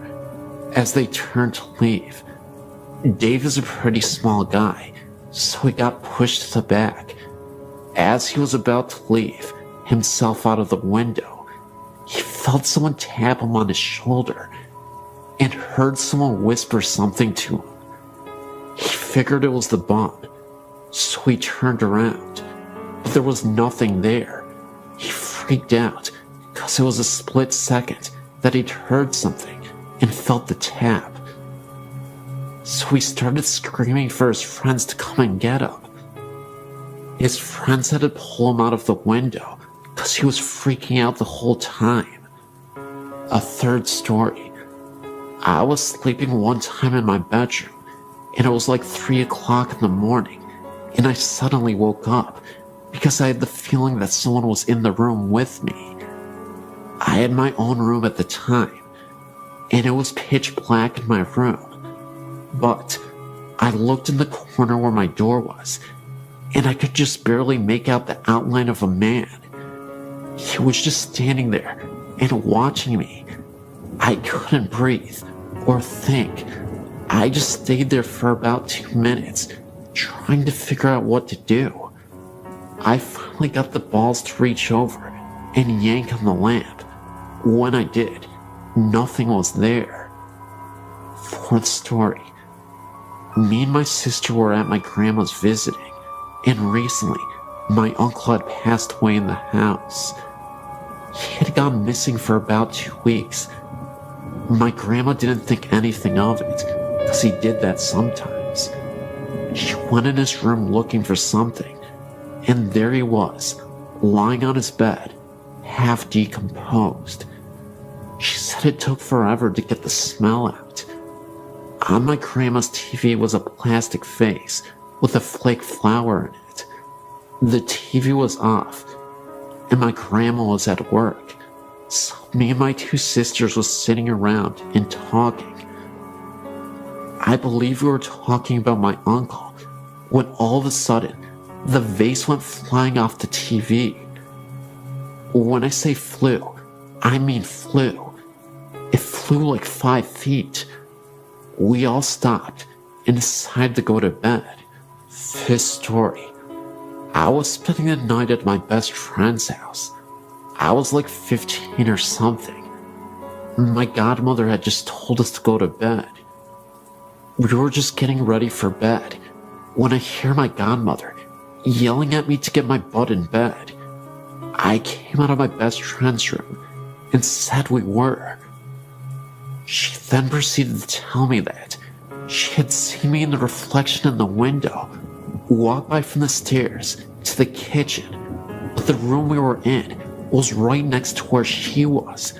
Freaky. The sixth and final story. I was babysitting my nephew one night. I was sitting on, listening to music and relaxing, when I heard my sister laugh. Thinking that was weird, because I hadn't heard them come home, I got up to check. There was no one there. I know my sister's laugh. About 30 minutes later, I heard my sister cough. Again, I got up to check. Nothing. I don't know much about this house. I've only been here about 8 months. It's my brother-in-law's house. This house is kinda weird though. When all sounds have died down, you can hear clicking, and sometimes even what kinda sounds like walking sounds. I sleep with my door open, so I'd hear if my sister had opened her door. But they're like soft walking sounds. Odd. Anyway, I have tons more stories. I'm a very strong believer in ghosts. So if you want to hear more stories, just email me and let me know. I was reading your site around Halloween and noticed Green Man, and instantly knew what the reference was. I had heard this story dozens of times by my dad who visited Raymond. Then, I realized the legend was not correct. The legend states that late at night, you could witness a ghost wandering around the tunnels and bridges around town. There have been numerous reports over the years of a man with a green face walking after hours.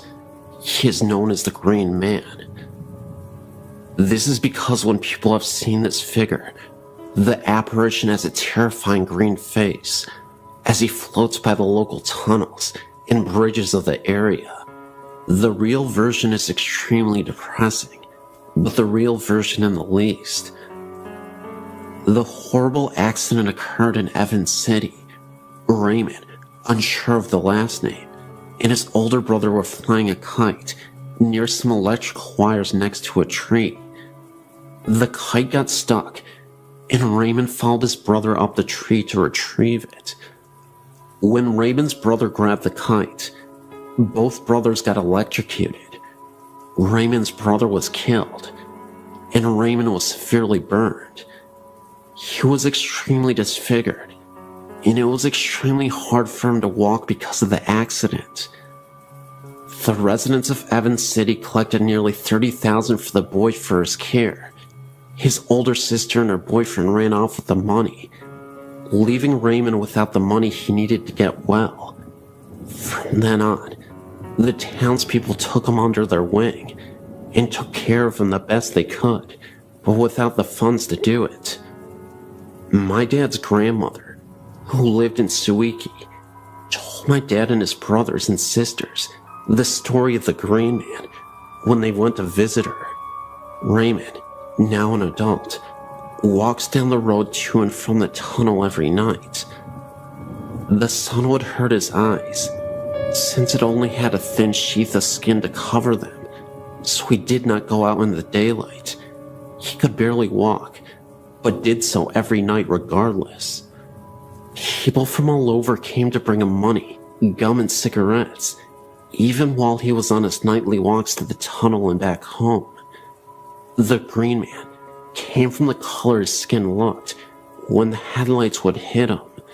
He had been charred so badly, he was gray, so the headlights actually made him look a greenish-gray color. Unfortunately, my dad couldn't confirm this because he is colorblind. Raymond had a hole for a mouth, no nose except for a hole, and holes for ears. My great-grandpa and my Uncle Carl, then a teen, got out and handed Raymond a pack of Lucky Strikes and a pack of gum. Raymond talked to them for a bit, though you could barely understand what Raymond was saying. Behind my great-grandma's car were many more cars, waiting to see Raymond, as there were more every night. At this point, Raymond was a bit of a celebrity. Raymond was watched by the town and the police, and he never had any trouble with the visitors. My family left, and the next car pulled up to visit. My dad recalls hearing of Raymond's passing some years later. Must have been about 1985. The interesting aspect of the story is that years after Raymond's demise, I've had friends who have passed by the tunnels and have noticed gray mists, orbs, and other strange phenomena, where that they witnessed phenomena near the very same tunnels that Raymond used to frequent. One of my friends is a non-believer and a true skeptic of the paranormal, and he had experience where he saw the Green Man years after his death. Just like the story, he shined his headlights as he was driving through the tunnel and nearly wrecked his car. He thought that he had saw a man wandering around who appeared to have a green face. He appeared so quickly that my friend had little time to react. His car came to a complete halt, but there was nobody in sight. Whether Raymond haunts the road and tunnel, I don't know. However, I'd like to believe that the legend is now true, after the experiences that my friends have had. A little ironic, but fascinating, nevertheless. These experiences all occurred at my grandmother's house, which is called Gwynmick Manor. Although the house isn't very big, it's around 200 years old. All my dad's family have lived there, and my grandmother now lives there alone. There have been many different events, things such as footsteps, dogs barking at something unseen, and the shower being turned on and off, or just a few minor things. One time, my uncle fell asleep in the kitchen at night, and the door he was sleeping next to was flung open, waking him up. Even though there was no draft, and it was an airless night. The same uncle also had experiences as a young child. When he was younger, he would hear footsteps from outside his window late at night, as though someone was walking hurriedly over gravel. At the same time, he would see two big black dogs sitting by his bed. Another time, my grandma was walking upstairs with some laundry when she dropped something and bent down to pick it up. As she was retrieving it, she saw a pair of shoes on the steps in front of her, as real as a human's. She looked up and saw a long skirt and the start of a shirt, and then the figure disappeared. My grandma swears to this day that the story is true, and says although she didn't feel threatened, she certainly wonders who this woman is. There was no one else in the house at the time, and the stairs are curved, so if someone had walked down them, you would have seen. Most recently, my sister and I were in the corridor opposite the dining room, which is locked when it's not in use. There is a key on the outside of the door. We were standing there talking when the key started to move, as if someone was trying to get out from inside. We thought maybe someone was in there at first, but then we remembered that the key had been moving from our side of the door. Most recently, we were sitting on the lawn whilst my dad and uncle played badminton on the court behind us. The garden is raised almost on a hilltop, with steps leading up to it, so the grass we were sitting on was in line with the upstairs bedroom window, if that makes sense. We were facing the window, talking, and looking in at my grandmother's two dogs, who could have been sitting on her bed. My grandma had gone out shopping and had left her dog shut in her bedroom. First, we saw one of the dogs start barking urgently at something in the far corner, which was out of sight from us. This continued, and the dog then jumped onto the bed again and started barking directly at us. We thought this was strange, but what happened next couldn't be explained. A white mist, almost in the form of a hand, passed over the dog's head, as though it were stroking her. She then stopped barking. We both looked at each other in horror, knowing that we both had seen the same thing. There was no sunlight that could have reflected through the windows, and I honestly can't think of another explanation for the hand we had seen. I still feel scared when I go into the house.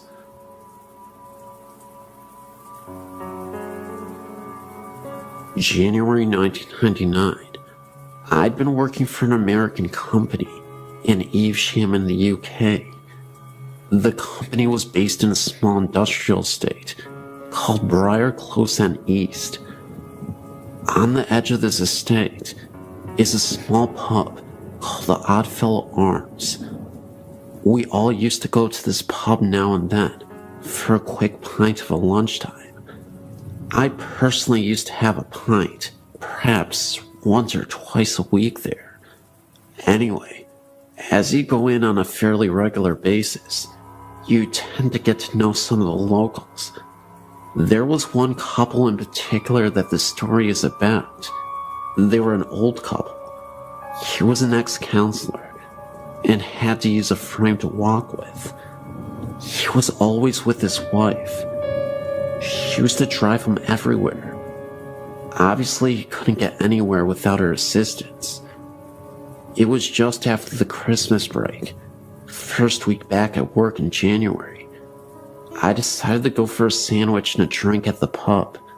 Funny thing was, I noticed that this chap was on his own, sat in the corner. He tipped his glass to me as usual, to acknowledge me. I thought no more about it. Later that day, I spoke to my warehouse manager. He frequented the pub on a more frequent basis and knew all the regulars by name. So, I mentioned to him how odd it was that the old guy was on his own. Astonished, he replied that's impossible. The old guy had died over Christmas. I have never forgotten this, and some people, including my wife, have told me I must be mistaken, but I know what I saw, and I know when I saw him. For all those people who know the Oddfellows Arms Evesham, perhaps some of you may remember this chap and his wife that frequented the pub, or maybe someone else had seen him too. I'm recently going to a neighboring school by this house, and have visited it frequently. I never get a safe feeling while in there, and recently, we found a mutilated animal, not like it was feasted on, but just torn apart, and left in front of the house, maybe for some sort of omen, or a warning. The body was ripped to shreds, and its skin on the hands were ripped off, just showing its appendages. Later, we found the skull of the animal adjacent to it, and we noticed the jaw was removed, but the skull itself was in a very clean fashion. No blood, or guts, or any kind of fluids, not even dirt marks. The skull almost looked like it had been washed. That not being the strangest thing, I have a friend of mine who is a female, who is as well as extremely interested in the paranormal, and she has recently gone to the house, and the first encounter dealt with her and her best friend going into the house and just walking around. The problem was that they did not even get to enter into the house. Right before stepping on the yard, the house is surrounded by large bushes. They heard a sound coming from one. Other times that I've been with her, we swore we heard footsteps beside us in the bushes, as if being watched. Her best friend saw a shadow and became very frightened and began to flee. My friend was not as scared and refused, and her being the determined person that she is, continued to go forth. The sound was continuing this whole time. Her friend left sprinting, and so just to be a good friend, she decided to go catch up. She was not running so fast, and in her light jog, she turned around and noticed a woman with bright blonde hair, this being the only thing sticking out, chasing after them, and even got off the yard and continued in the pursuit.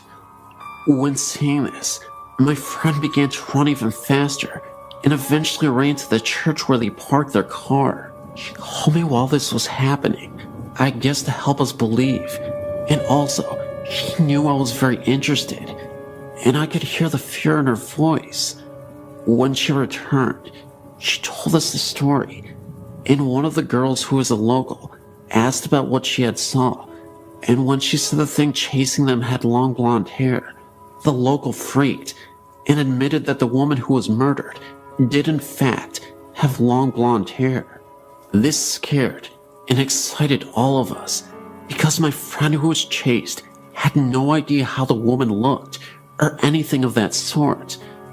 Not being enough for us, we decided to go back with another group of kids who swear they know much about demons. We weren't allowed to go on because the demon group refused to get on because they swore they could just feel the evil. Well, they went back, and we ended up going another day with other friends.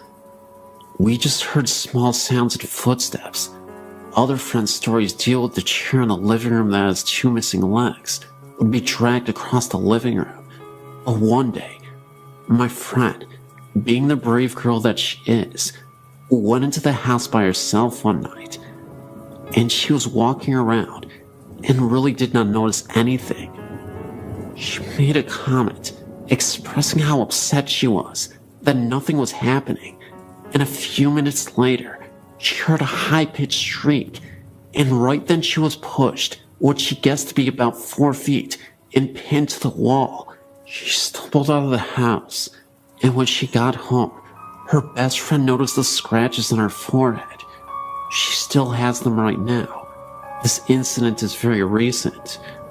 That same night, her friend later called me saying that she had fallen asleep and was not responding, and that she was breathing normally, but her body was extremely cold.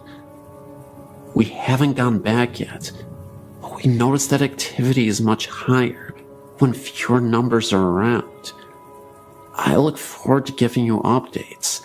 Also, I'm from McAllen, Texas, and there's a building in that area that is rumored to be haunted. There's this building, and it is extremely haunted on the 3rd floor. I'll go ahead and check that out as well, and I'll give you an update as soon as possible.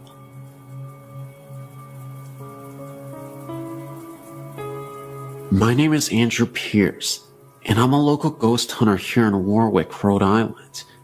Having experience in paranormal investigation helps every time I tell my story, because living with ghosts and experiencing ghosts are two different things for me. I moved into my home 15 years ago, at the age of 6. The first night in my new house, I slept in what is now my mother's room, and before waking that night, I had nightmares of bloody murder, massacres, and deadly beatings. At the time I was just scared, but now, after researching, I've come to the conclusion that this was a ghostly encounter.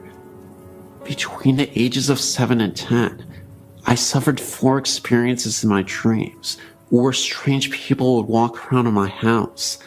The only problem is that they weren't living, and in each of these dreams, they were foreshadowings of what are now actual hauntings. The area with the most activity is my basement, which has been finished and where several phenomena have occurred. The first came when I was 12. I was headed upstairs from my computer room when I saw a figure out of the corner of my eye. When I turned around, it was a little girl huddled in a corner and looking at me. She was dressed in 18th century garb and looked like she had just left church or some sort of social gathering. She has never been seen again, but she has been felt throughout the house, and even experienced once by someone who had never been in my house before. This occurred when a friend of mine was sleeping downstairs, waiting for us to get back from a run to CVS. She was asleep on the couch when a ghostly arm or hand touched her arm, and then proceeded to knock over a couple of items on the table. When she had informed me of this, I knew it was the girl. Another haunting would be in my mother's room, where, if you are alone upstairs and my dog is not around, a growling sound comes from her room. It is entirely inexplicable, but I have a feeling an angry ghost lives in there, but cannot gather enough energy to support anything other than making sounds and haunting dreams. Shortly after my neighbor died, he built the house for his children and loved my family very much. Most of the hauntings disappeared, and a sense of comfortability ran through the house. Everything was at normal temperature, and there was no more dreaded sense of being followed or even watched. This has comforted me greatly, but it only lasted for a short time. Since that time, several newer and less aggressive ghosts have entered the house, and they are seemingly very friendly with my dog. Where he used to bark at them, he is now okay with them and can even be seen playing with them. This was witnessed when I saw him playing with his ball alone, but then noticed that the ball was rolling to him on its own. He would bring it back, and it would only roll once more. Also, this same ghost apparently hates breakfast because it disturbed us one time by knocking over a bunch of papers on the counter and spinning the trash can lid violently. No explainable cause was determined, as it was the middle of winter and no windows were open, and we don't have a fan in our kitchen area. Another ghost prefers to walk around the foyer and up and down the stairs, but never seems to go past the hallways. That's really all that happens, but I wanted to report these, since they are the only real, vivid ghost experiences I could ever recall. Thank you.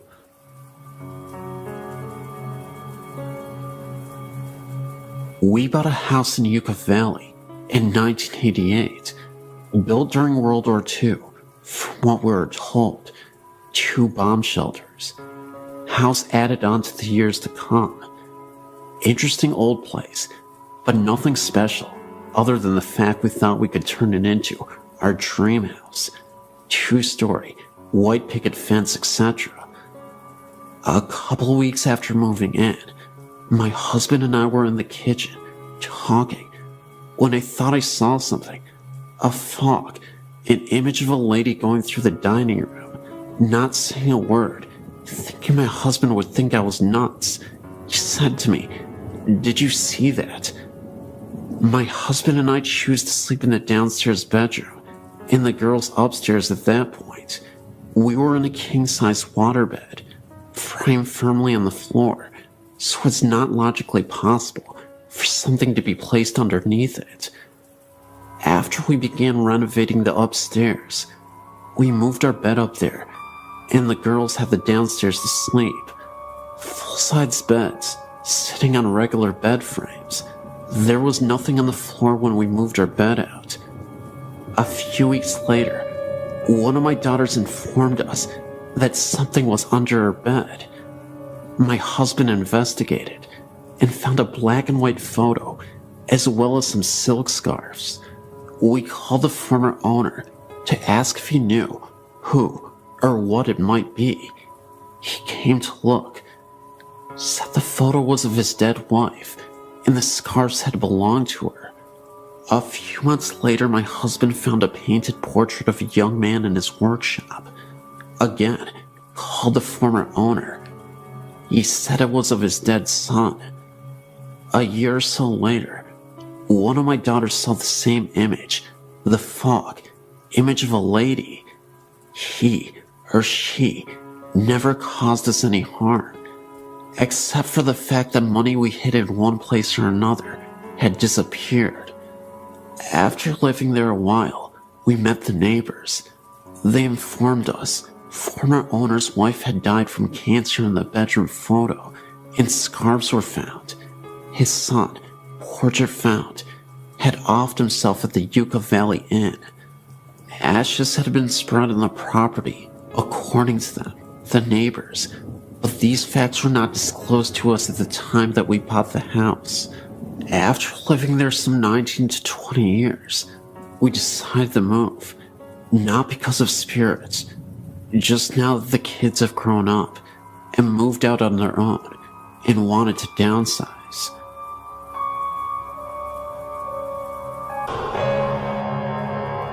I used to live at the House of 1,000 Stairs in Redlands, California. I lived there for about 10 years off and on with my godparents. They lived there full time. I came on the weekends and during the summer. This place is very active at night. My godsister and I would see the spirits of ghostly nuns walking down the stairs. They would stop to ring the bells in the bell towers and then evaporate into a mist. After a while, we removed the bell that connected to the stairs. There were other spirits as well. Some were pleasant, while other spirits we believed were demons. I think the scariest experience we had was one night, when I was sleeping in one of the rooms. I woke up to seeing multiple green lights floating aimlessly around me, before disappearing. They had to have been orbs. I remember there was a closet which was slightly open. When I looked at the closet, I noticed the head of a figure peeking out with red eyes. If you've seen the famous Amityville horror picture, that's how it looked to me, except with red eyes, of course. There are tunnels that run under the property, and rooms as well, all made out of dirt. Some of the room's doors have been covered over with dirt and rocks so that you cannot get in. If you stay down there at night, you will see nuns going in and out of these rooms that have been covered over. I'm not sure what the nuns did in this house, but there are many restless spirits here. I also believe this place draws mentally unstable people to it. While we lived there, on multiple occasions, we had to call the police because people would break into the property, knocking at our door, telling us the spirits told them to come here. There are so many stories I could tell you, but it's a very unusual place after a while. My godsister and I would sleep in the game room next to our parents' room because we were too scared to stay in our room. That's about all I'm willing to share for now, but I hope you enjoyed these stories.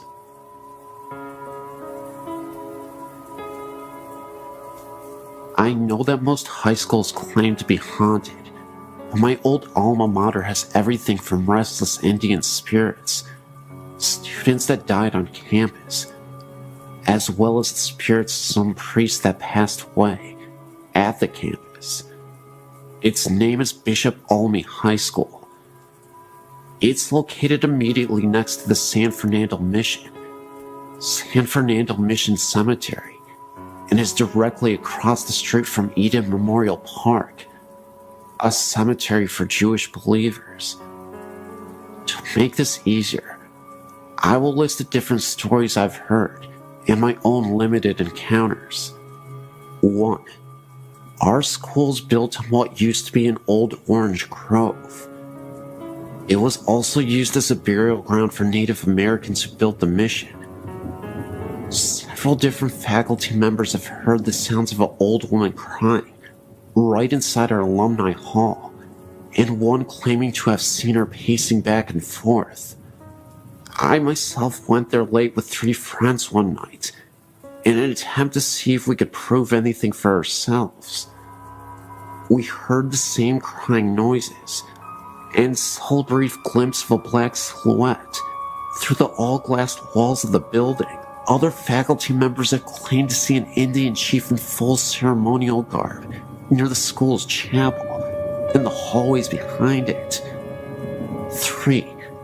Members of the water polo, swimming team, and marching band have heard a young boy crying from the old archives located underneath the buildings on the west side of campus.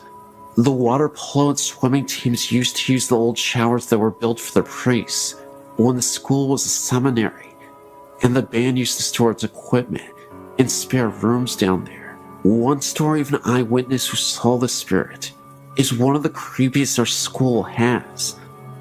A few of the girls on the swim team went down to the showers after practice and found all the shower heads on and a little boy standing in the middle of the room. The boy didn't respond to any attempts at conversation. The girls left to get a coach to try and get the boy to talk. When they got back, all of the shower heads were off, and the boy was nowhere to be found. This part of the school is directly next to the graveyard. Only a chain-link fence separates the two properties. Our pool is technically rented space from the graveyard. In the new school archives, located on the second floor of the building over the old archives, there have been reported sightings of a priest in his uniform, reading or filing books. This same hallway, nicknamed the Forbidden Hallway by students, because it has all the permanent records in school's computers' mainframes and is off limits to any student without permission, was once the dorm rooms for the young priests in training when the site still served at the cemetery. A lot of men of God passed on at this location. 5. The hallway behind the school's chapel has had several sightings. The Indian chief, the little boy, and shadowy silhouette have all been seen here. The boys' bathroom is a hotspot for strange happenings late at night. I would be there late for extracurriculars or what have you, and one night when I was there, the door to this bathroom closed and opened twice. No one else was there to do this, trying to test the spirit. I said, "Is someone here?" And the stall door I was in flung open. It didn't feel like a bad spirit, but it was definitely wanting to make itself known.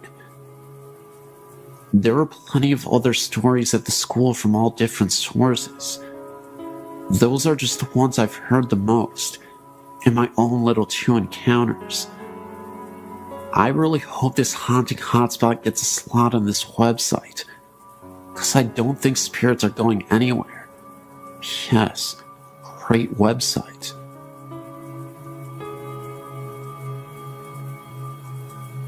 When I was a little girl, about 4 or 5 years old, I remember this clearly as if it happened yesterday.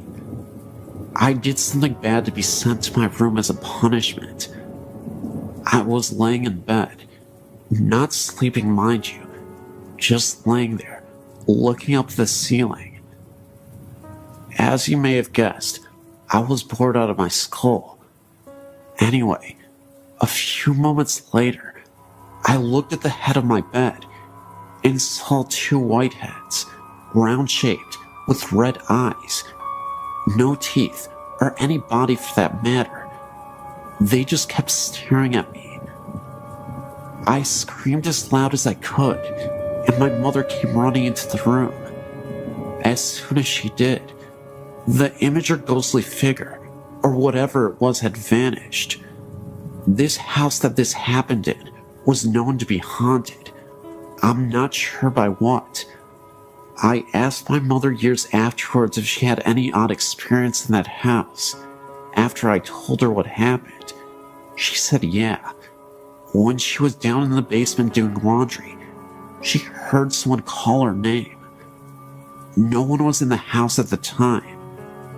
I'm not sure where I was, or my brother were at the time, but I know we didn't call her. We call her Mommy, not by her first name, as this thing did. She answered it. Now, as I recall, if something unknown calls out your name and you answer it, isn't that an invite? This house is located in Vermont on West Road in Burlington. I forget the number of the house. My mother said I was a gifted child. Gifted, meaning able to sense things, as well as sometimes able to predict the future, which I've had in the past. It's not something that happens to me all of the time. Just once in a blue moon, I'd get visions in my dreams that come as warning signs. For example, my brother was going on spring break during the days of his high school years, driving his Jeep over to coastal beaches in Florida. I recall having a dream of him doing this, and his Jeep caught fire while he was driving down the road. Odd how this dream came about. I told my brother not to go. He thought I was crazy, of course, and he didn't believe in that sort of thing, nor does my husband. Anyway, my brother called me up one day and said that his Jeep caught fire. He had a flat tire and parked on the side of the road. He wasn't going to spring break. He was just heading over to a friend's house when this happened. Come to find out, some punk started the fire to his Jeep.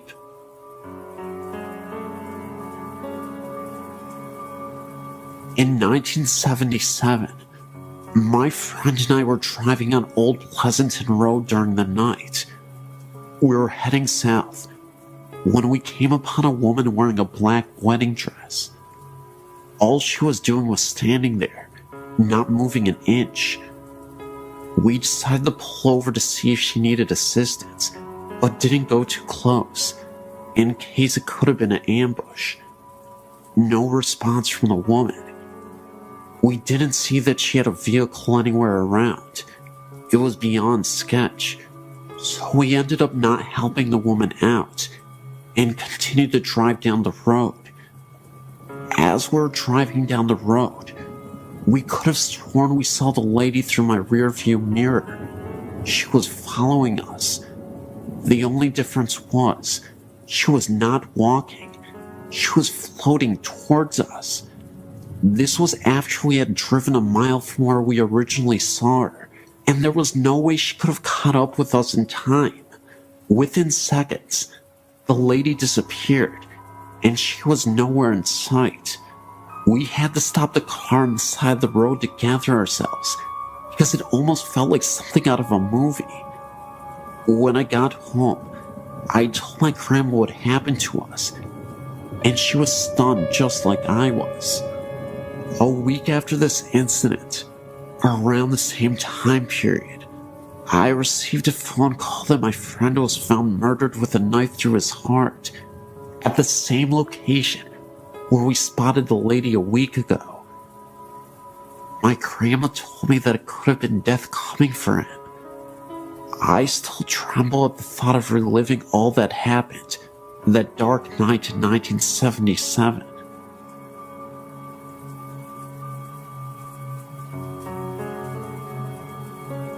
Great Aunt Amy. She lived in a small 2-room shack in the middle of a very remote wooded area in northern Michigan, next to her brother and his wife. I remember her writing to me in the mid-60s and telling me they had a road name and a sign now. My younger sister and I loved going there to visit. We would walk in the woods and explore an old cabin and trailer in the woods north of them. They lived very primitively, an outhouse with magazines for toilet paper, and slaughtered their own pigs and cows. There was a great green apple tree down the road, and we always stopped to get our pickings before heading home. One time, we heard a weird noise, and my mother told us to hurry up and get in the car. We had to get going. It was a bear calling for her cub, and we were downwind. Mom feared we may have been between the mother bear and her cub. Whenever we went to visit, we went to see the uncle and his wife first, then Great Aunt Amy.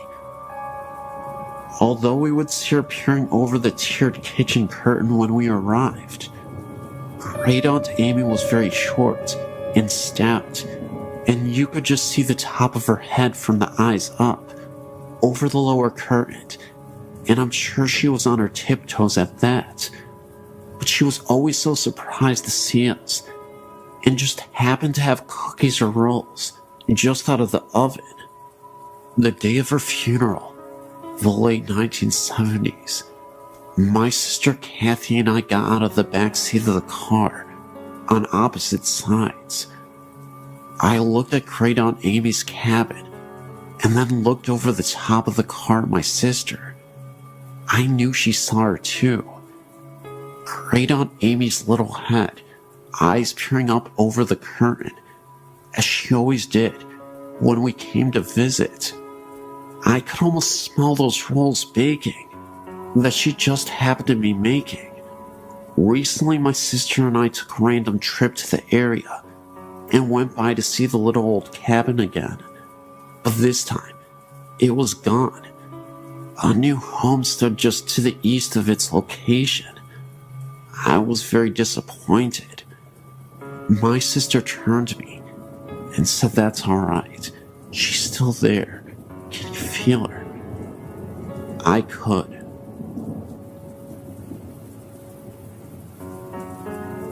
My father remarried 3 years ago, and when we moved into his wife's house, I began experiencing paranormal things. I've experienced things ever since I was a child.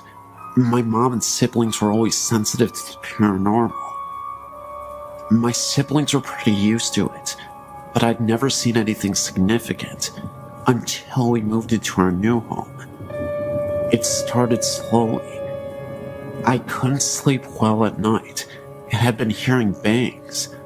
I dismissed it all at first as being in new surroundings, but it continued. My sister moved in, and we began sharing stories about things we had heard in the house. they were matching up pretty well. One night I was laying in bed, and I heard hand slams against my window and slide down it.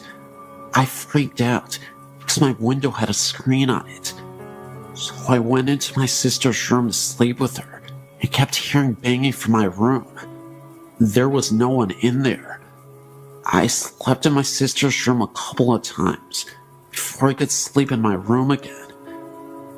I began seeing black masses for brief moments after a while, and my sister had one in her room that was about 8 feet tall and human-shaped. We began doing all that we knew, which was praying. After a few years of this, I got a little used to it, but couldn't wander the halls at night without being terrified. One night, I was playing on the computer and heard a very loud bang like a door slamming, so I went to my room. I shut my door and leaned against it and heard running up and down the hallway. Things like this began happening on a regular basis, and at the time, I felt like my sister was the only one I could talk to. Then one day, something on a different level happened. I was in bed at night, and I had a bunch of glass carousels on my dresser. I'm a firm believer in 3 a.m. being the witching hour, and at that time, all of my carousels went off playing music, and a couple fell off the dresser. Once again, I played and slept with the lights on. I had one final major experience before I moved out. My dad's room stayed locked during the day, so when we heard scratching on the walls, it sounded like something was scratching the walls and the ceiling. I ran to the bedroom door and it stopped, but could see a shadow moving around under the door. The scratching then continued, so I went outside. I moved and don't experience things like that anymore, but sometimes hear noises in my apartment. I just ignore it because I know my family and I are skeptical to these kinds of things. Just keep my faith and know that I know it's human in my apartment. My dad's house, I'm not so sure.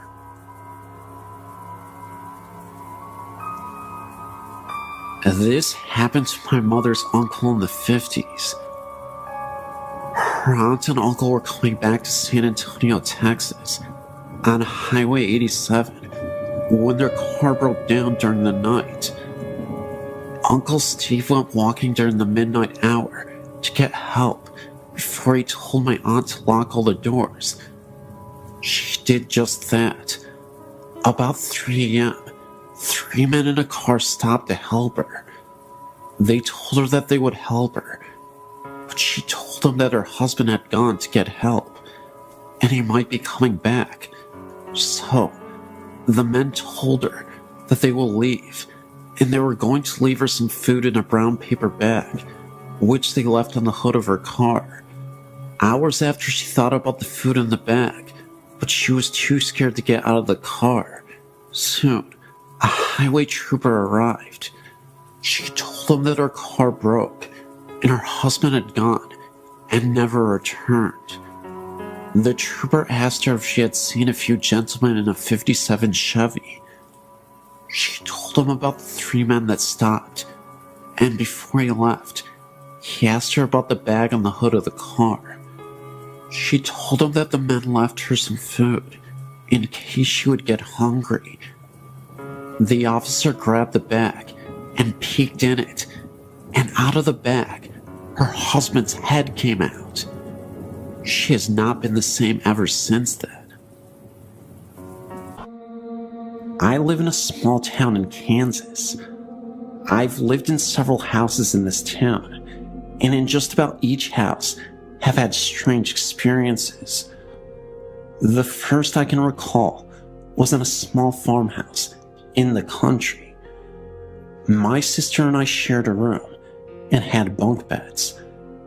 The head of the bed was the opposite of how most people would set a room up. The head of the bed was by the window, and the foot of the bed was flush to the wall. I was in the bottom bunk, and my sister in the top bunk. I recall waking up one night and looking out the window to the shed that was across from me. In the top window, the second floor, I noticed a black human figure, no discernible facial features. It had a pale yellow light glowing around it, just purely out of fear and not wanting to experience this alone. I asked my sister, who was supposedly asleep on the top bunk, if she was seeing what I was seeing, not expecting to hear her to really answer me, and she said yes. We still joke about our psychic connection. When I was in high school and living in a small town as I do, my friends and I would drive around the countryside, mostly because we heard that there was some scary haunted place outside of town, and we always liked to investigate. But one night, I was sitting in the front seat of my friend's car and noticed that there was a small boy running in the road ahead of us. It was rather late at night, at least sometime after midnight, a very strange hour for young boys to be running out in the country. I noticed that he had on a red and green striped shirt and brown pants. What was really creepy, though, was the way he just kept looking back at us, almost begging to be hit. I could only see this boy at the middle point of the curve in the road. Just as we were rounding the last corner, he would disappear. It would only last several seconds. I questioned whether or not I was losing my mind, or if I really saw it, because no one else did. Another story I have was when I bought the house I live in now, still the same town. I'd fallen asleep on the floor in my living room. My dog was sleeping next to me. I'm not even sure what exactly woke me up, but when I looked towards my bedroom, I could see a small girl in a white nightgown. She had blonde hair, and next to her was a white cat. I could see through them. They had a mist around them. And again, just as it registered what I was seeing, they vanished. A few months later, I was in my room, standing on the edge of my bed, which is right next to the bedroom door. I was reaching for the light fixture to change a light bulb, with my arms extended. I noticed a man, dark short hair, and in his 30s. He had dark rimmed glasses, and he walked past me through the living room, into my room. As soon as he got past my arm, so he would be standing right in front of me, he disappeared. I've also noticed small dark figures, a possible dog, like roaming around me when I was walking in my house at night. I always try to jump over them, thinking that it was my dog, but she was in another room when this happened. In 1978, my parents purchased a relatively new house in Niceville, Florida. The land the house had been built on had previously been a swamp that was drained to make way for the housing subdivision. Nothing bad had ever happened in the house, yet, after living in the house for a short time, we all began to notice odd things. It started the night I broke up with my fiancé. My parents had got out for the evening, and I was in my bedroom crying. Suddenly, I realized I was not alone. I looked up, and I saw a woman dressed in the turn-of-the-century clothing. She had a look of extreme empathy on her face. I did a double take. Never take your eyes off of them, I've learned. And my visitor was gone. My brother brought her engagement ring into my room so that I could take it to work the next day and have it sized. When I woke up from my nap, I got the ring off the dresser and noticed that it wasn't quite right. I got on my loupe and discovered that the ring had been squashed. I took the ring to my parents and showed it to them. Dad examined the ring. As a scientist, he was a little more observant than I was. He pointed out that the ring appeared to have been squashed from the right, beside the head that held the diamond, as if it had been sitting on the rear shank of the ring, and an incredible force put on it that literally broke the head from the shank, without leaving a single scratch or gouge mark. That kind of spooked me, since I'd been sleeping with the ring on the nightstand next to my head, and it had been fine prior to being placed by my bed.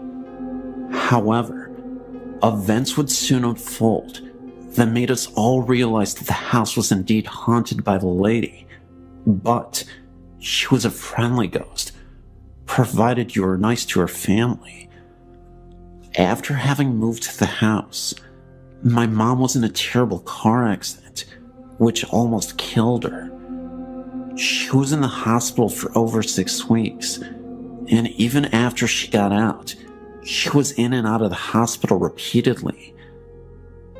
By this time, I was married and out of the house, but my middle sister's kids would stay over while my sister worked nights. My niece slept in my old room, which seemed to soon become the epicenter for activity, perhaps because of the pre-adolescent age.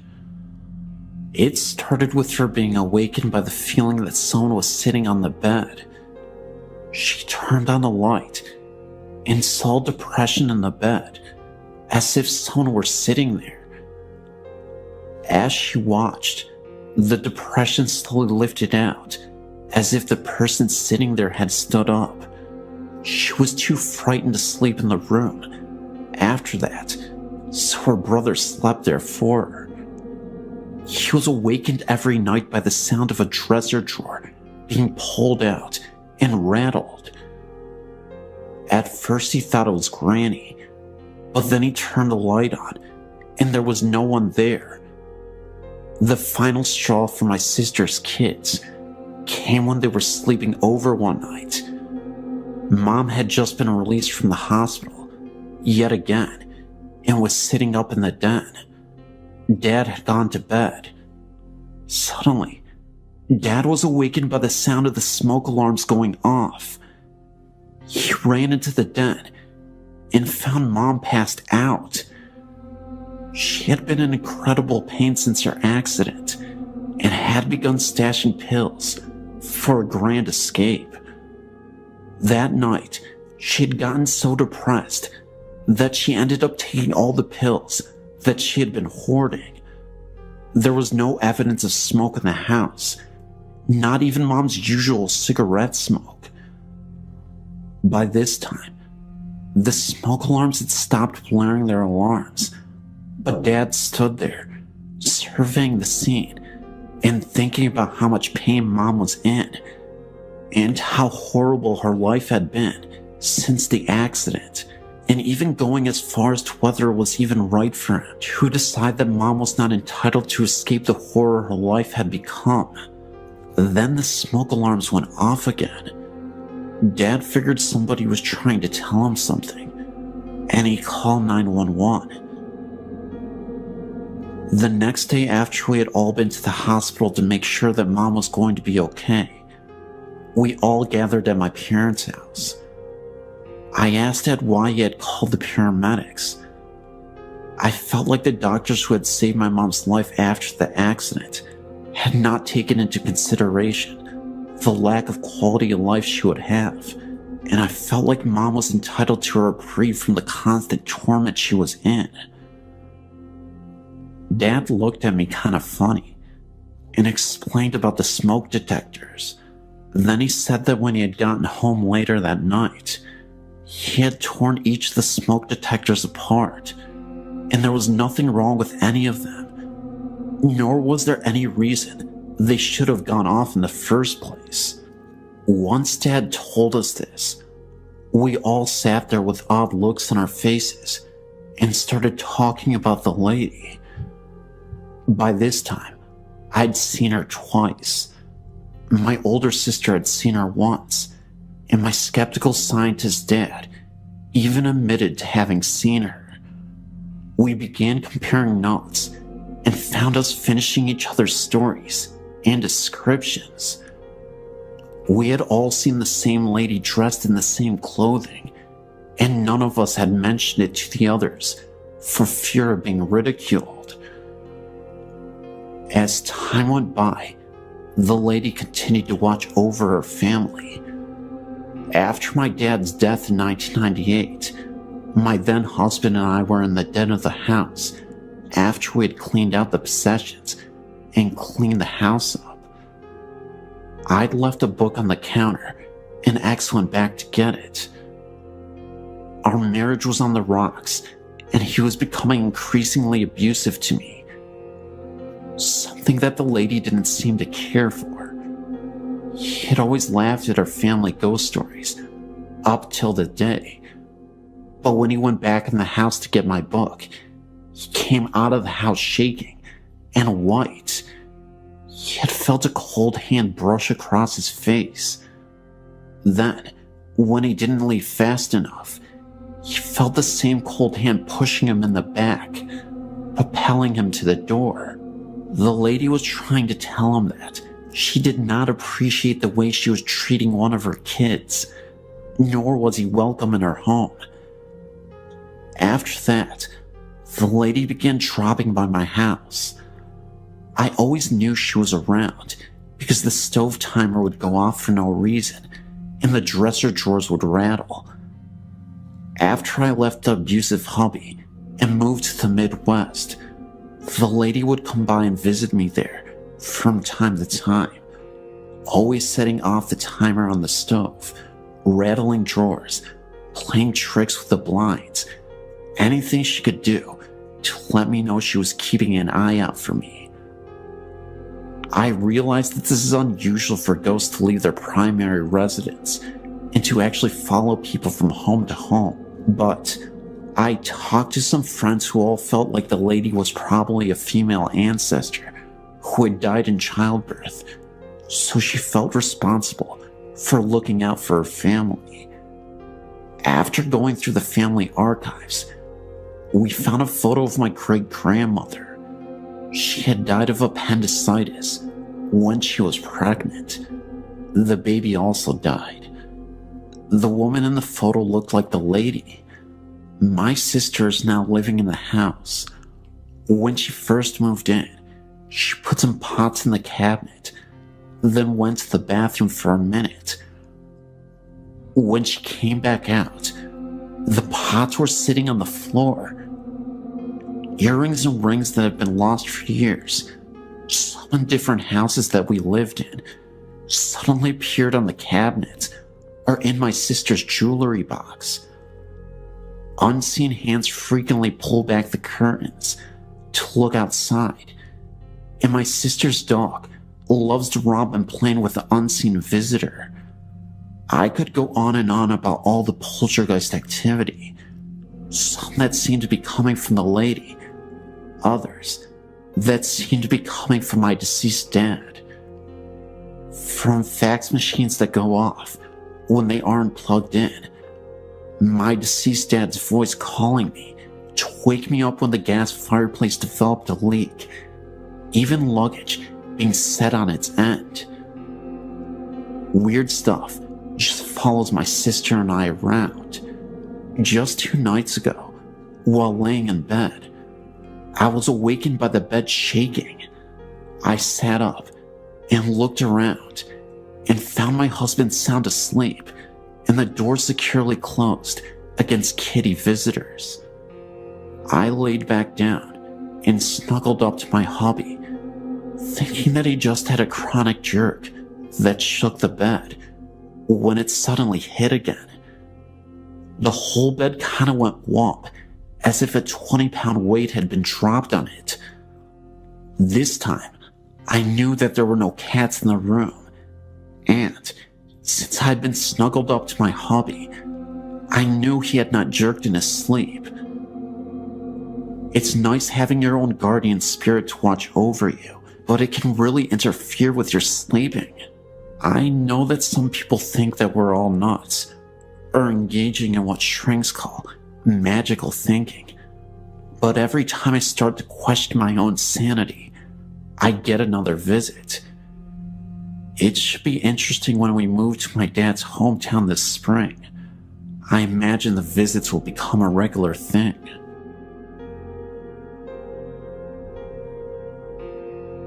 Growing up in rural northern Wisconsin, there were few opportunities for earning cash, aside from service positions and agricultural work. Coming from a farm family myself, as a youth, I would hire myself out to farmers to help with the work on their respective farms, mostly crops and dairy cattle. If you never have this experience, it may come as a surprise that these farms are usually isolated and could be quite unfriendly, creepy, and sometimes dangerous. Physical injuries like losing an eye or a limb or even a life are not uncommon. This is the setting for my story. One January, I was a hired boy at a dairy farm owned by an elderly couple with whom I was acquainted with through a parish church. The farmer's house was heated by a wood furnace in the basement, where I was lodged, and among my other jobs, I had to bring in the wood and tend the fire. One day, while carrying wood down the steps, I felt pushed, which caused me to slip and fall down the stairs, landing on the concrete floor, which knocked me out temporarily. I must have been out only a minute or two, as I woke in pain and found the wood scattered all over. The farmer was very stern, and I feared how he would react to a mess and me not being busy with the work to which I had been assigned. When he did see me, he asked where I'd been and what I had been doing, and so I explained it to him. As I suspected, he was cross with me. Later that night, over supper, he told me a story which made me rethink my staying there. He related that some time ago, his wife, although a Catholic like me, had been dabbling in the occult, things like divination, astrology, cards, etc. Odd things began happening around the farm, and it was no longer prospering. He told me that the last straw had been when he awoke to find her levitating above their bed in the middle of the night. They decided to call the parish priest. The priest, whom I will call Father X in the story, was a mature, spiritual, and virtuous man whom I knew and respected. His brother was likewise a priest and an exorcist. The couple explained what was happening on their farm and house. Father X had to get rid of the occult books and the paraphernalia, and after hearing their confession and absolving them, offered to bless and cleanse the house with a kind of minor exorcism. Before getting out his handbook of rituals and his stolen holy water, he had them close and lock the doors and windows for some reason. He went through the residence, leading the couple in prayers and reciting the house blessing and minor prayers of exorcism, all the while sprinkling each room with holy water. When they reached the last room, which was the kitchen, Father X was finishing the prayers, and after everyone said amen, the kitchen door, which led outside, unlocked by itself, opened and then slammed shut. Father X then explained that this is why he had locked the doors previously, to make sure that by the door opening and closing by invisible force, he could tell by that sign that the spirit had really left. The farmer went on to explain that he liked the instruction that Father X had left him with, namely, that the devil is like a dog on a leash. The demons are all restrained by the power of God, he said, chained, as it were, and they cannot really hurt you directly unless you come within their reach. Occult practices, blasphemies, and even grave sins can put people in places within the perimeter of the influence of evil spirits, and so if you want to avoid being harmed by them, don't come near them any more than you would approach a vicious dog that has been chained. I asked the farmer if the basement where I was lodging was also blessed.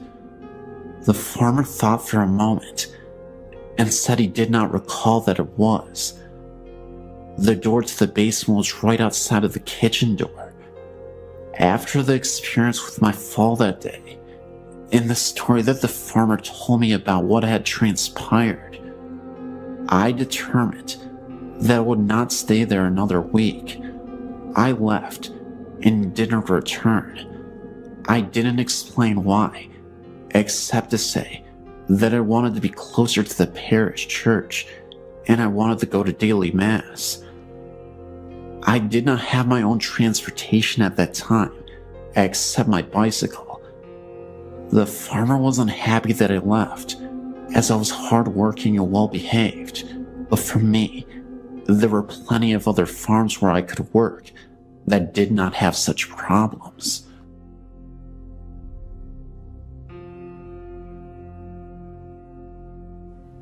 Throughout my life, I'd seen and experienced a few things that I can only describe as supernatural. Everything I'm about to tell you about actually happened, and I will describe each experience as I remember them. The first thing I can remember happened whenever I was only a young boy, growing up outside a village in Northern Ireland called Besbrook. It was during the winter because we had a heavy snowfall the previous night, and I was outside playing with my two brothers.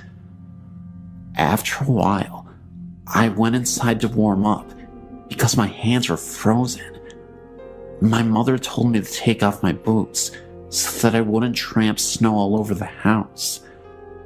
I sat down at the table with a bowl of soup in front of me, and it was then that I noticed something out of the corner of my eye in the hall leading from the kitchen to the living room. I turned to see what it was, and what I saw absolutely terrified me. I saw the figure of a woman walking down the hall towards the kitchen. I just got up and ran out the door without putting on my boots and jacket into the snow, and refused to come back inside, even though my mother insisted that there was no woman in the house. Over the next number of years, nothing happened except what sounded like somebody walking around the house, even when the rest of the household was in bed or away. Everyone heard the noises, but chose to ignore them. Then one Saturday morning while I was still in bed, I was shook and awake and told to get up and come down to breakfast. Whenever I opened my eyes, there was no one in the room, so I assumed that they had already gone downstairs. While I was getting dressed, a voice was calling from downstairs for me to hurry up. When I did get down to the kitchen, there was no one around. Everyone else was still in bed. A few days after, my youngest brother claims to have saw a young boy standing in my parents' bedroom who just stood there looking at him. Shortly after this, someone unknown attacked my brother in his bed, leaving him with a black eye. The next few years were quiet, except for the noises. Nothing else that I know of has happened in that house, except for the noises. But I did tell you that I lived outside a village. The best way to get to the village is through a wooded area, and this place is a very strange place. I could distinctly remembering a moment when I had to walk through these woods to get to the village. and all of a sudden, in the middle of the night, I saw a circle of people in white robes just standing in a circle and holding hands. I was so scared about what was happening that I ran the other direction and no longer wanted to run through those woods ever again. I actually had a friend of mine who was walking through the woods, and he swears to this day that he saw a woman just flying from the distance from one side to the other. Looked like a witch, but she was floating, had really dark black hair, and it just looked like she faded out. These are the only things I've seen in my life, and with that last story, my friend has seen, but I've heard other stories by people I know. The shop at the bottom of the road is said to be haunted by the ghosts of the 7 British people killed there in the 80s, whenever the original patrol station was blown up. I mentioned earlier, I'm from Northern Ireland. There is a Hive viaduct in the area, which is used as a railway line. 18 people died constructing it, 1 for each arch, and numerous others have offed themselves off of it. The stories are that at times, you can see these people, and they all look sad. There's also the blood on one wall in a friend's house, and no matter how many times it is painted over, the blood still comes through. All this is true, and has happened within a square mile of where I live.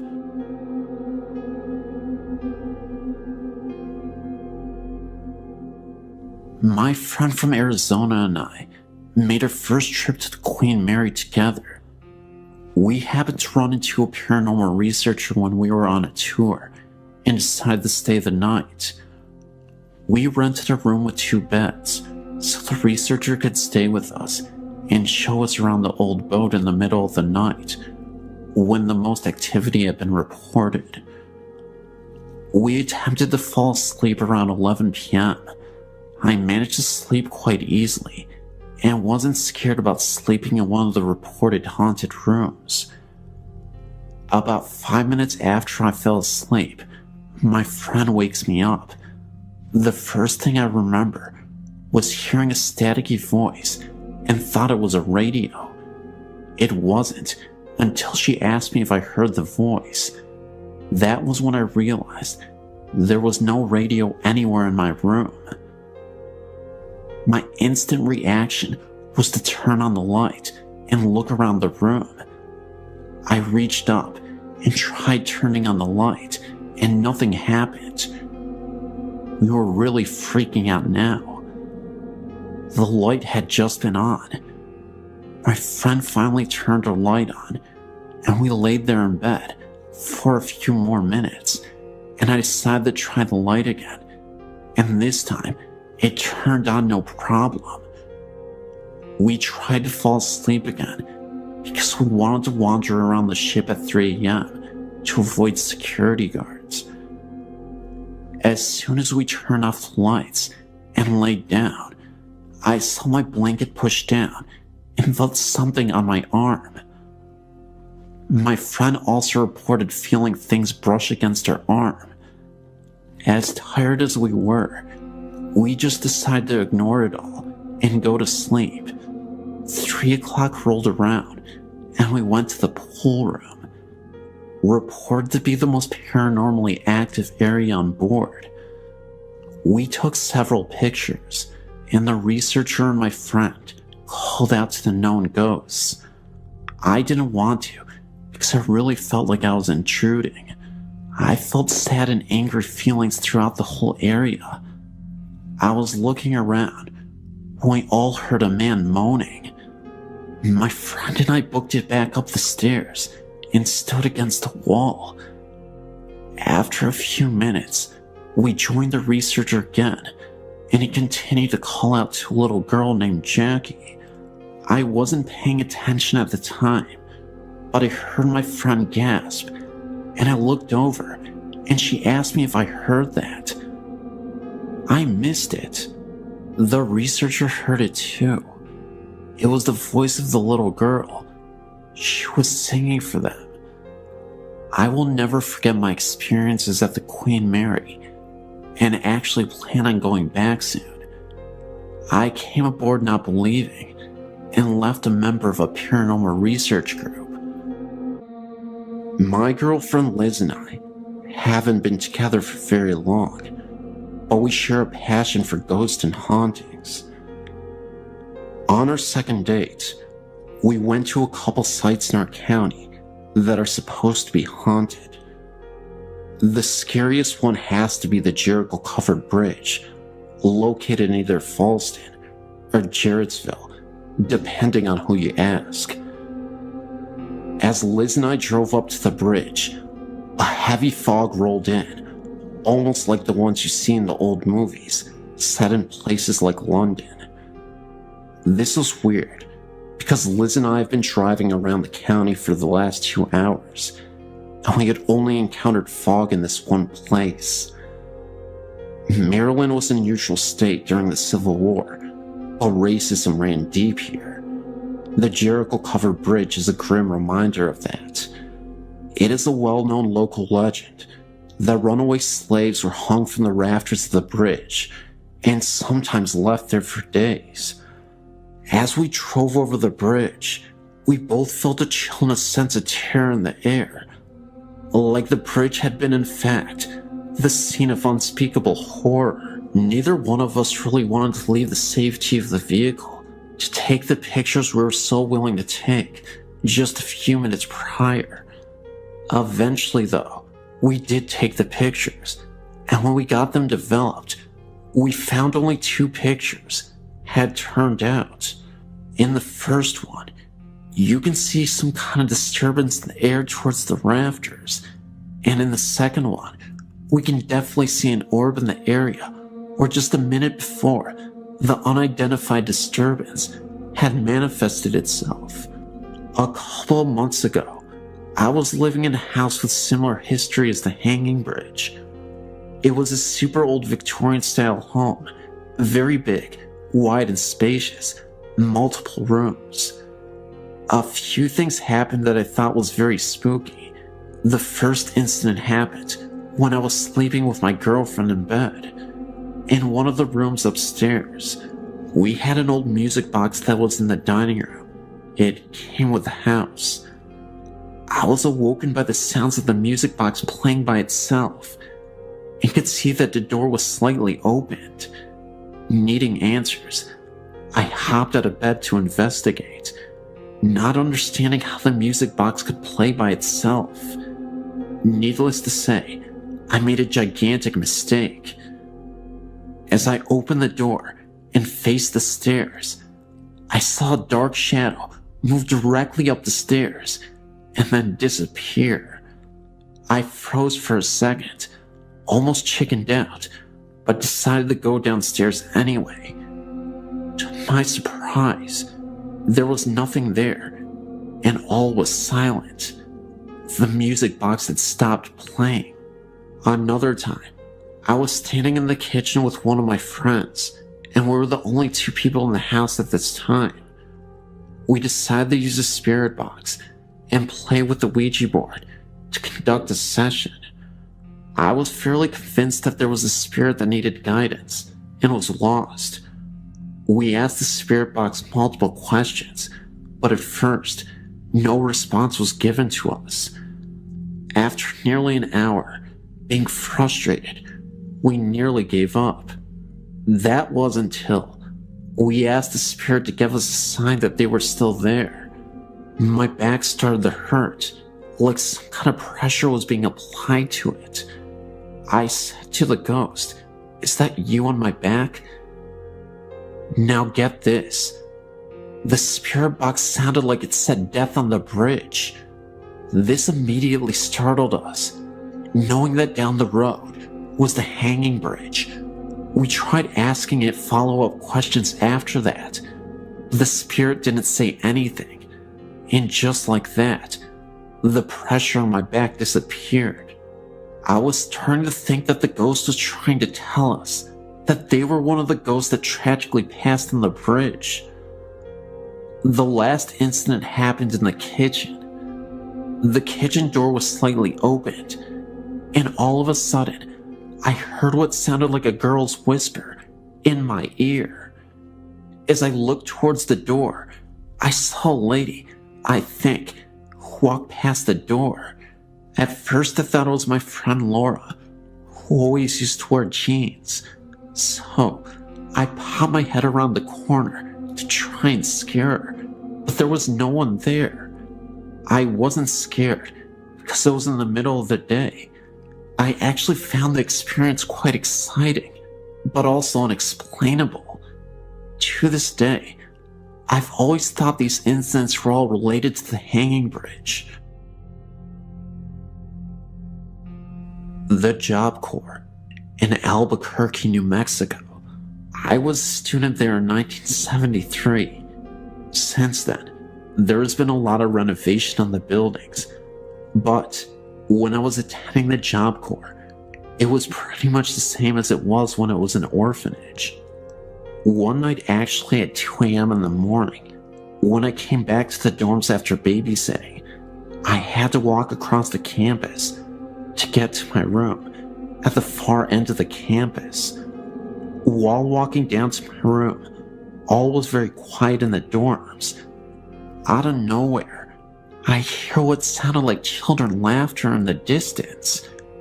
It was very faint, but I could definitely hear something. Yet, through the faintness of the sound, you could still hear shouts of glee and anger, as little children would do on a playground, if that makes sense. This happened behind the little chapel that was there, but the sounds came right there from behind the old chapel, and while I looked and squinted, I didn't see anybody there. I thought to myself at the time, why would parents allow their children to play so late outside? It was cold, and it was dark. Meanwhile, my hair was standing on end, and I tested the wind to see if the noise was carried from another place. Noises can carry long distances. There was no wind at all. At the time, I didn't know that the Job Corps used to be an orphanage until the next morning, when I was talking to my friend about hearing those children. This service worker told me that she used to work there as a service worker for the orphanage. She told me the voices I heard were probably the little children that died of broken hearts while she had worked there. Her face went pale as she told me that the children she thought were treated cruelly.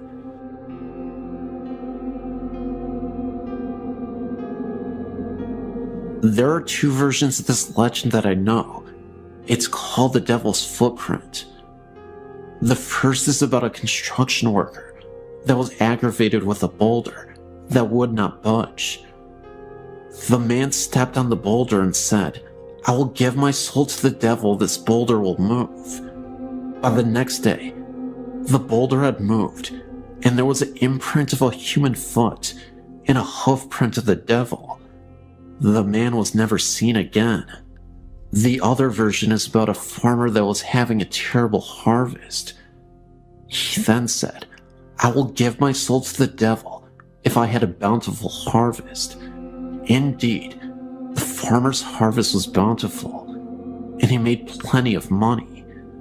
The farmer was quite pleased with himself, until the day the devil came to collect. The farmer refused to give the devil what he wanted, and a chase ensued. They ran all around the farmer's land, and the chase ended when they reached a cliff.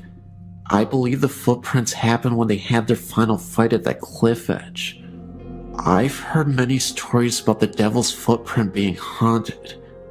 My fiancé told me about an occurrence that happened when he was there with his brothers when he was about 13. He said that his brother was contacted by a ghost, according to him, and his brother swears to this very day he was standing in front of the church doors, and being a rebellious young man that he was, he attempted to kick the doors open. At the moment his foot hit the door, it swung open and knocked him off the steps. Now, You may be thinking that there was probably someone on the other side of the door playing a prank, but keep this in mind. The doors open inward, not outward.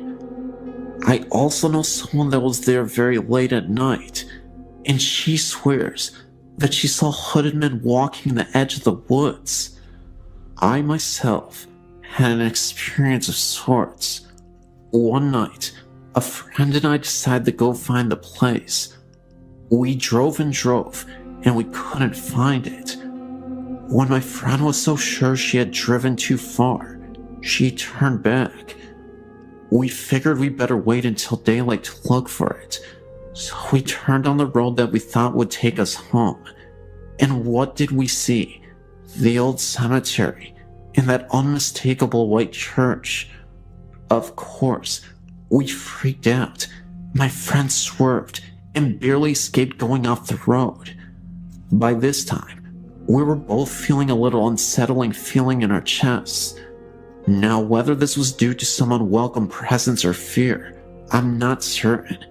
I'm assuming the latter. However, needless to say, we didn't stop there that night.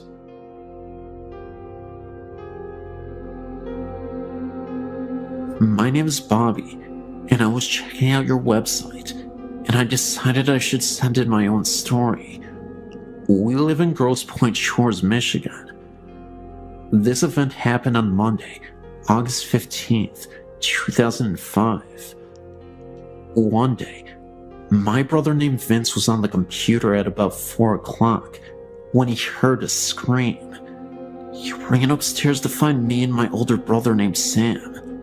Vince asked what was wrong, and we asked him what he was talking about, and he said he heard a woman scream, and we said nobody screamed. We were also the only ones in the house. We got scared, but eventually thought that Vince was probably hearing things and forgot about it.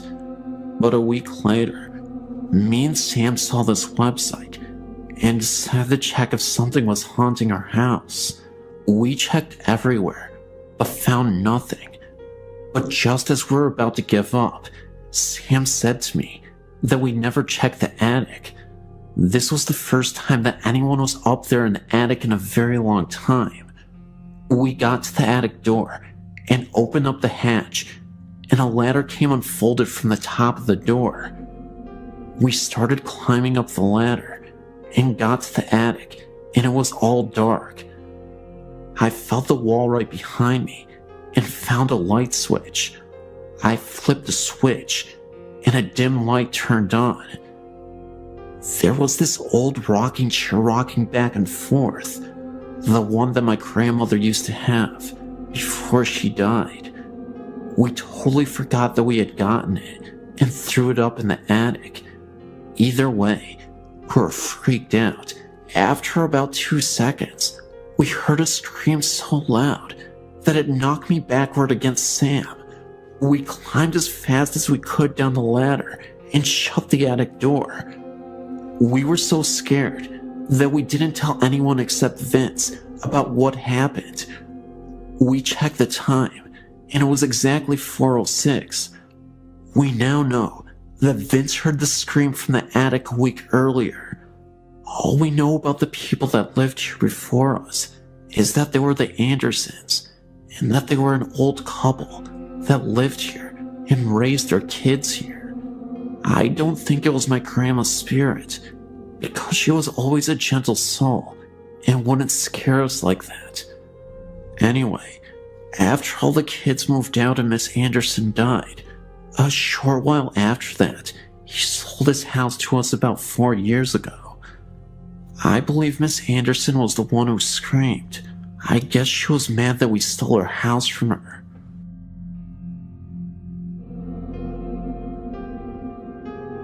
When I was a freshman in high school, my parents moved us from the city in central New York to a big, empty house in the country. Little did we know that the house is haunted. So many things happened there that even my skeptical dad began to believe that we were sharing the house with someone or something else. My best ghost encounter occurred in the middle of the day.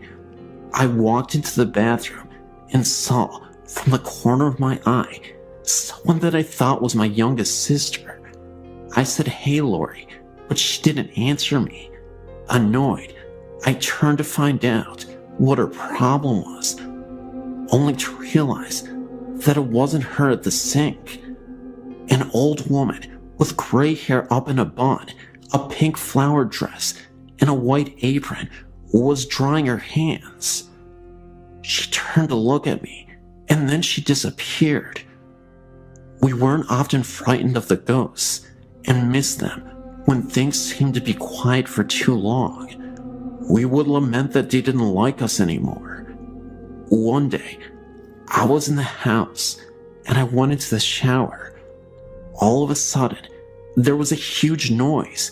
I thought a plane hit the house, or at least there was a terrible car accident outside. I jumped out, grabbed my robe, and went to investigate. I found nothing out of order at all, so I got back into the shower. Not 2 minutes later, I heard that huge noise again. I jumped out, shaking this time, and checked everywhere, but again, there was nothing to find.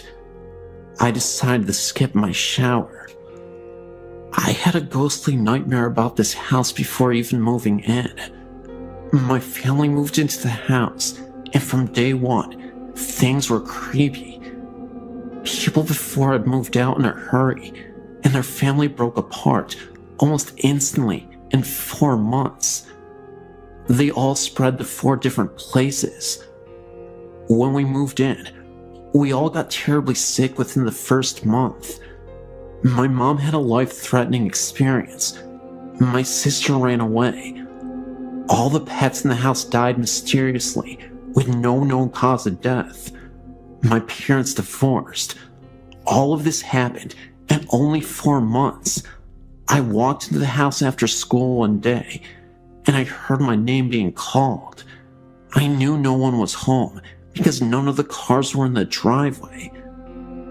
The voice calling my name sounded exactly like my mother, and I looked all around for her, even though I knew that she was presently in the hospital.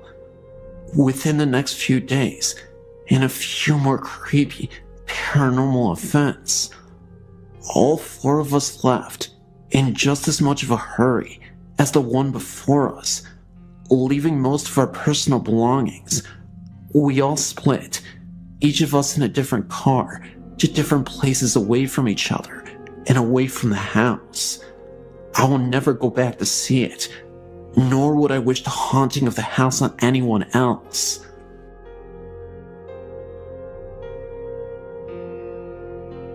Hello. I lived at this house from 97 to 99. It was in Atlanta. My family and many of my friends were witnesses to the occurrences. Voices, electronics malfunctioning, dark figures. It happened day and night, but mostly at night. It is an older white home near the river, and for a while, we had a rat problem. The plumbers had left a hole under the bathroom sink. The rats, who are fond of shiny objects, left 2 human molars, complete with silver fillings, on the bathroom floor on 2 separate occasions. The back of the home had a foul odor, off and on, and the crawl space had been cemented over. I'm an investigator for the state, not a hysteric. But the place made a believer out of me, my family, and half a dozen friends. My then 4-year-old son complained of the man in the mirror with a string around his neck. Voices were male and female, also a small child. I've often felt the crawl space needed to be examined, just never could figure out a way to ask the officials to do such. I truly think that there is a body or bodies under that house. Myself and a girlfriend watched as a man-shaped shadow moved across the dining room wall into the kitchen where the light turned on. Well, we're checking out, if you can get the new owner's permission.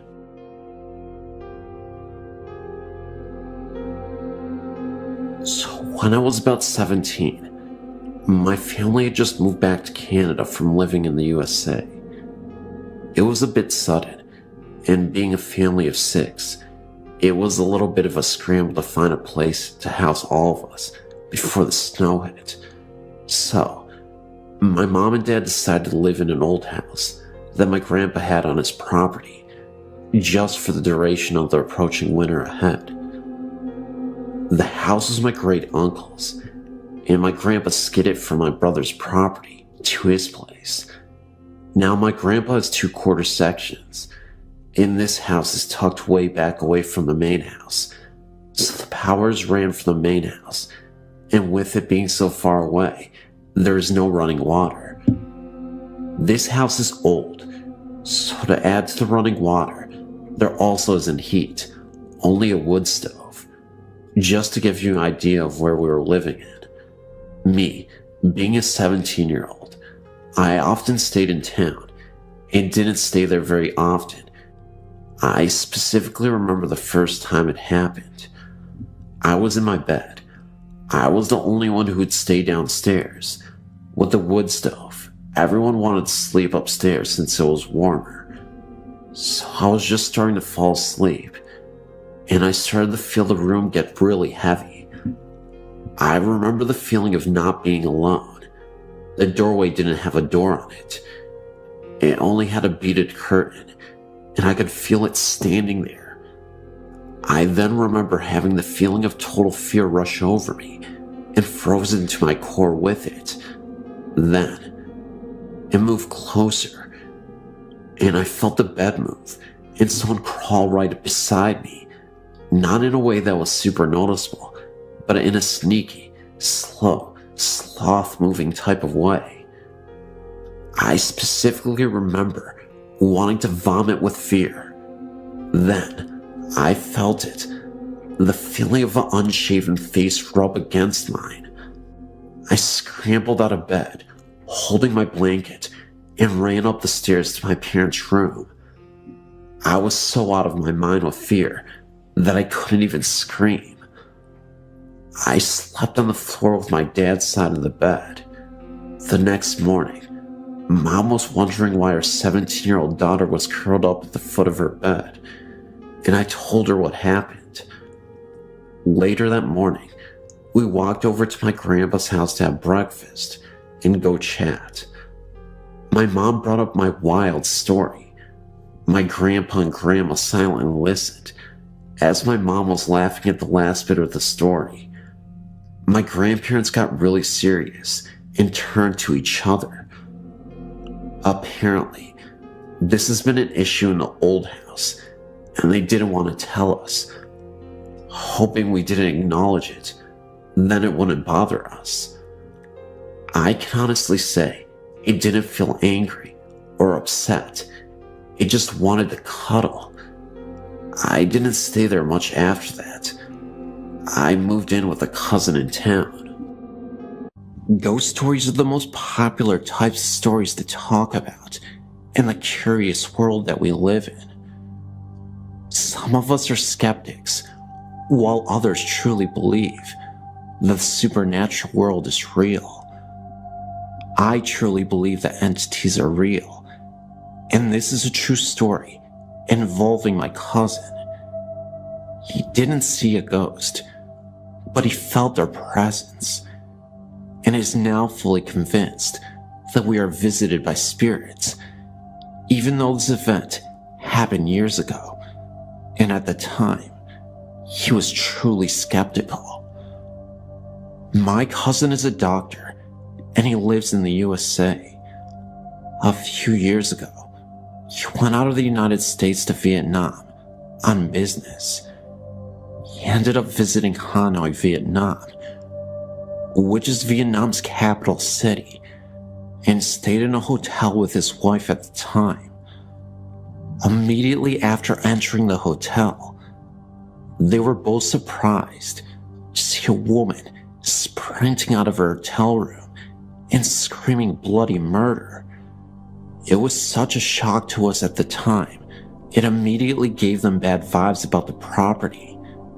Nobody knew what happened to her, And for a while, she refused to speak to any of the staff about why she felt so horrified or what happened.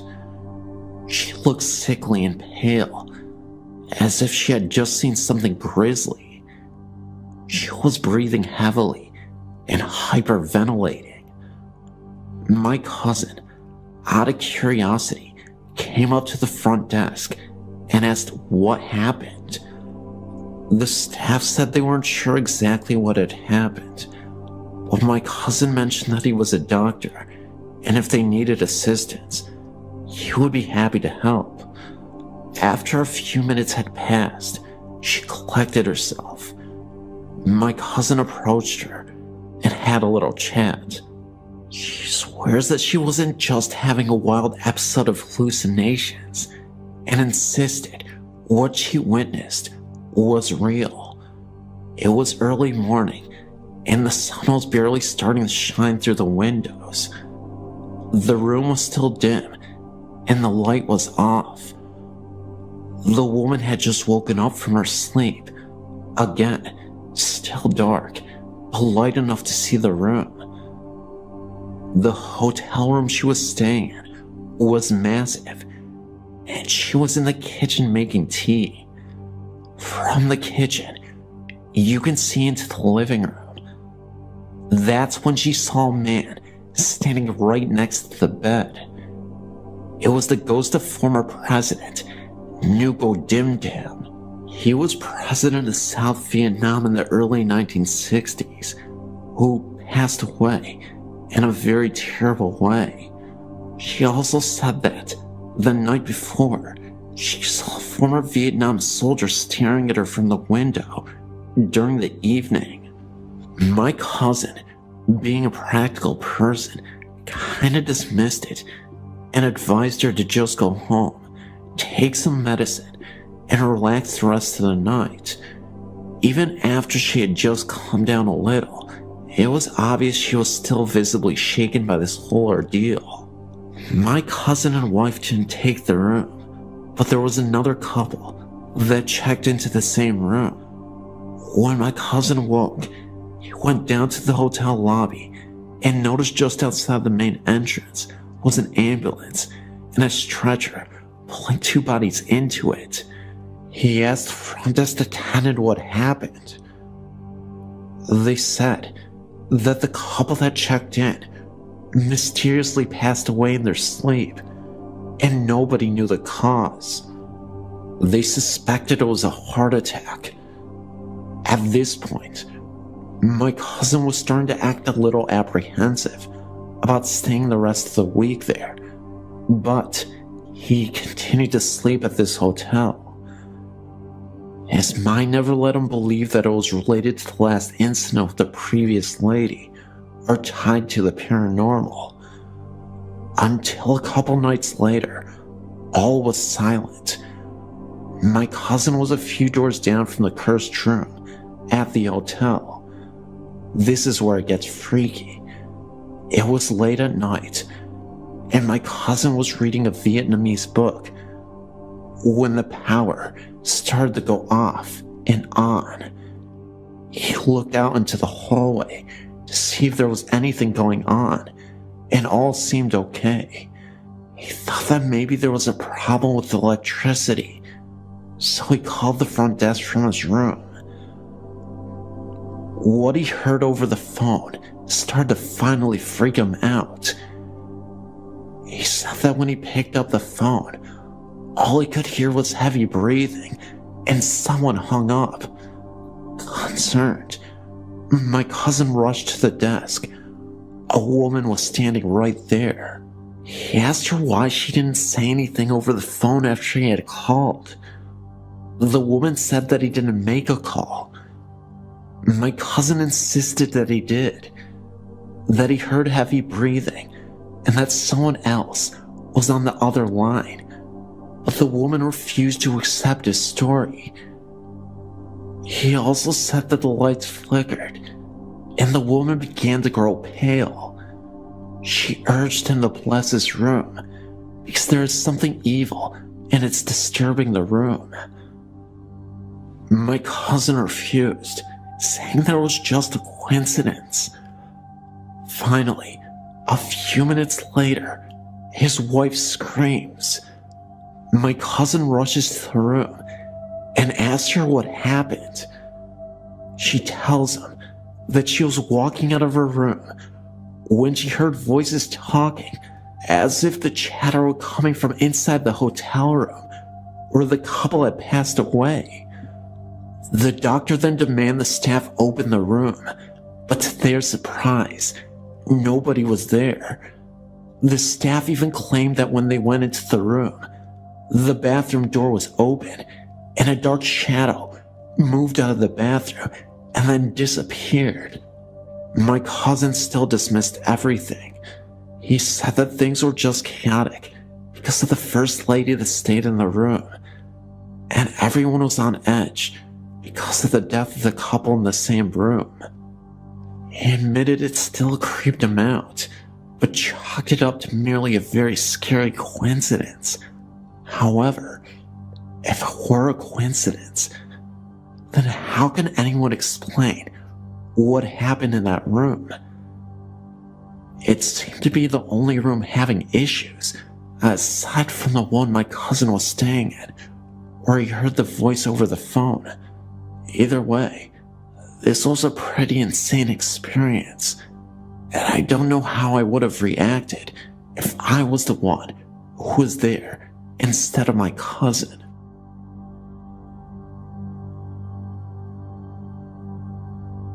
I don't remember the year that this happened, nor the age that I was.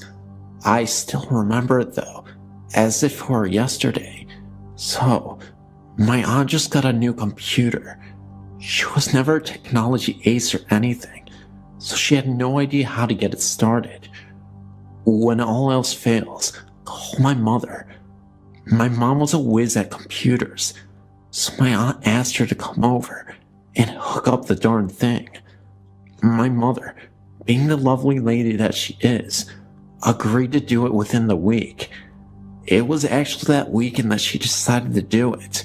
So, Mom decides she wants to go over my aunt's house, kinda late for some reason.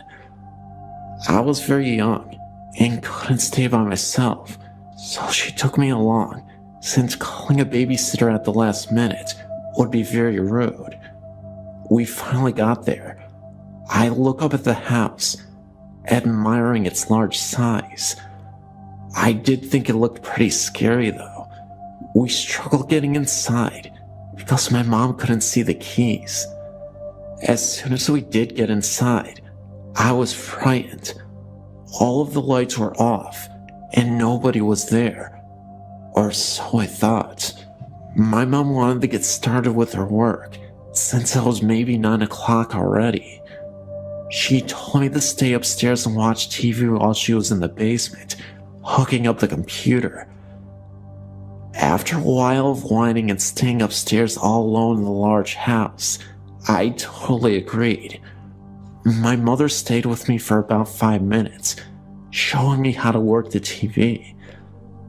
I begged and pleaded for her not to go, but it was her duty as a sister to fix the computer. She finally went downstairs, and I was left alone in the huge living room. I decided to turn on the cartoons, thinking it would cheer me up a little. I finally started to calm down, and even laughed at the silliness of the cartoons. Then, all of a sudden, I heard the loud noises in the kitchen. Apparently, my mom didn't hear it, and to me, she was God, so anything she said went. After she said nothing, I proceeded to ignore the noise. But then it happened again. I ignored it. It happened again. I ignored it again. It happened once more. By that time, I was so annoyed at the noise because it was disturbing my cartoons. I was so mad, I forgot my rule about my mom, and I jumped up from the couch, turned around, and almost yelled, "Shut up!" when I saw this mist in the kitchen. It seemed like it was in the shape of an elderly woman with a long white dress and long white hair. I was so shocked, I couldn't scream. So I ran as fast as my little legs could carry me, downstairs into the basement and into my precious mother's arms. I didn't tell her what happened, as I was still in shock, awe, and amazement at the creature that had stood before me. I only explained about the noises. She said she was hearing little noises, not loud noises, around where she was. I stayed down there with her because she said I could, especially when she saw my little white face. As I was sitting on the couch, playing with numerous toys that were scattered about, I heard a soft bark. Then I heard a whimper, and then another soft bark. I knew it was coming from the room that held the water tank and such. I thought about the dog, Oreo. It must have been him. But then I remembered he died about a couple months before. My aunt and uncle at the time owned no animals, not even a bird, and it was way too late for someone to let their dog out. Besides, I don't think I would have hurt a dog, as I don't believe anyone in the community even owned one. What frightened me the most was that poor little Oreo, a dog that had been banished to live outside for no reason and was never fed, died on the ground right above where I had heard the noise. I told my mom about this. She said that she heard nothing. I told her to hurry up with the computer, which she did because she was hearing things too. We both ran up the steps and out the door. After we looked, we ran to the car and got in. I was scared because the car was not starting up. Then all of a sudden, it did. I was so happy to be out of there. My cousin had heard noises such as the one I had heard in the kitchen, except they were outside of the room. Also, my other cousin claims that he heard a noise in the oven, like something was in it. He opened the oven, and nothing was there, but he swears to this day he did hear something. Now, I mentioned in the title of this story that this was a traveling ghost. I say this because most, if not all, of that family's houses have had some sort of scariness to them. My cousin's current residence is just as haunted. Doors will open and close by themselves. One time, we were watching a movie. It was over, and I wanted to turn the lights on. When I turned them on, I heard a strange buzzing sound in the laundry room. It sounded like when the dryer is done drying clothes, only it was a steady, non-pausing sound.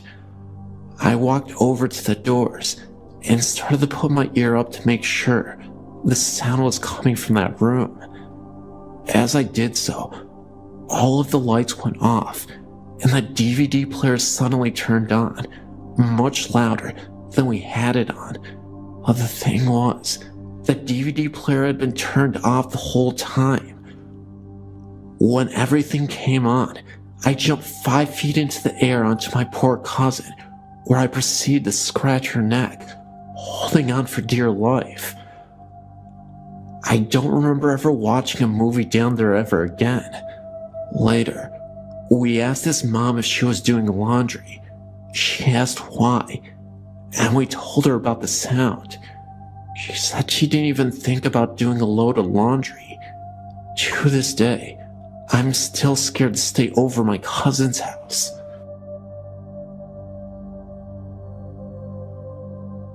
When my sister and I were young, we lived in a newer duplex in California. It was a small place with only 2 bedrooms, so my sister and I had to share a room. We had our beds on opposite walls, but they both faced the hall. On one side to the hall was my parents' bedroom, on the other was the bathroom, and in the middle of the ceiling was a big square fluorescent light. I think that's where it lived. I can't exactly remember when it started. All I remember is waking up in the middle of the night and seeing what I remember as the electricity man. It seemed to come out of the light, which my parents left on to help us sleep. It looked like a person, but seemed to be made from the light. This happened several times over the next few years we lived in the duplex. I never told anyone about what happened until about 15 years later. My sister and I had come to visit my parents. We're all sitting in the living room talking about our childhood when my sister had asked if I'd remembered anything strange about the duplex. I asked what she meant by strange. She asked if I had ever seen anyone in the wall. I then told her about my experience with the electric man. Turns out, she saw the same thing.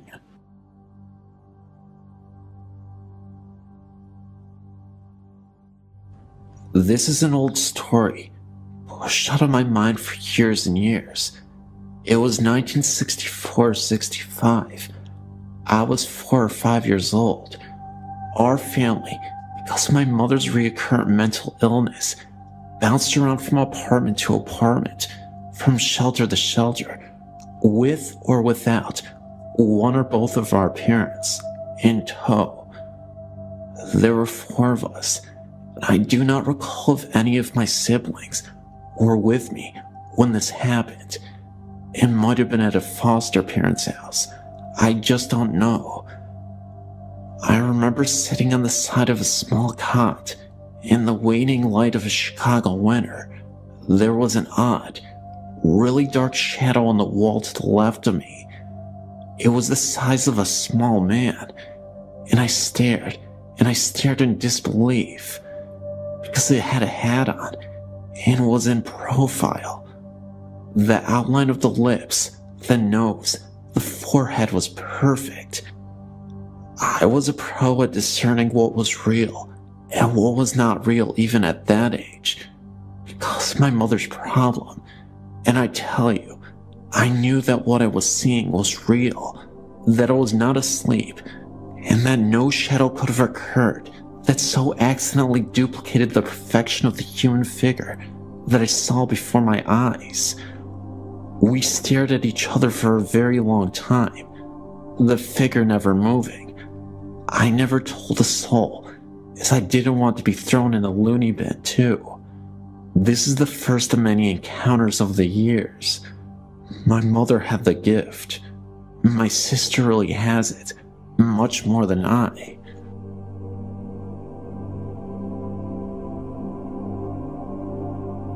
About 18 years ago, I was in the Jacksonville cemetery with my husband and 3-year-old son. We were reading headstones. I believe it was in June or July. The sun was out, and there was not a cloud in the sky. As we were walking through the headstones, we saw a woman walk through the trees. Both my husband and I saw her. We thought there was something odd about her, but couldn't figure out what exactly though. We were walking towards her, and she was probably about 80 yards away. She was walking away from us and stepped behind a tree. Then, we didn't see her again. I said to my husband, "Where did that woman go?" He said, "She stepped behind the tree." We continued to walk towards the spot where we saw her. All of a sudden, rain poured down on our heads. We both looked up into the blue sky, and water continued to drench us. We ran back towards the car, and it was like the rain just disappeared. We got back to our car, and we were all soaking wet. The sky was still blue. We left right away.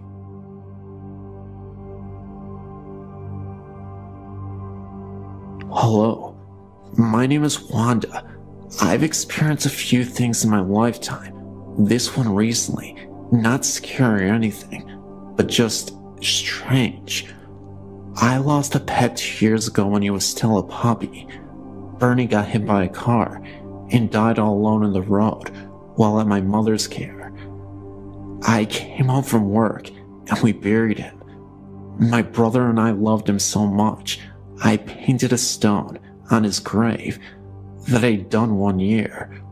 Well, like I said, that was 2 years ago, and twice recently, I've experienced the oddest sensations.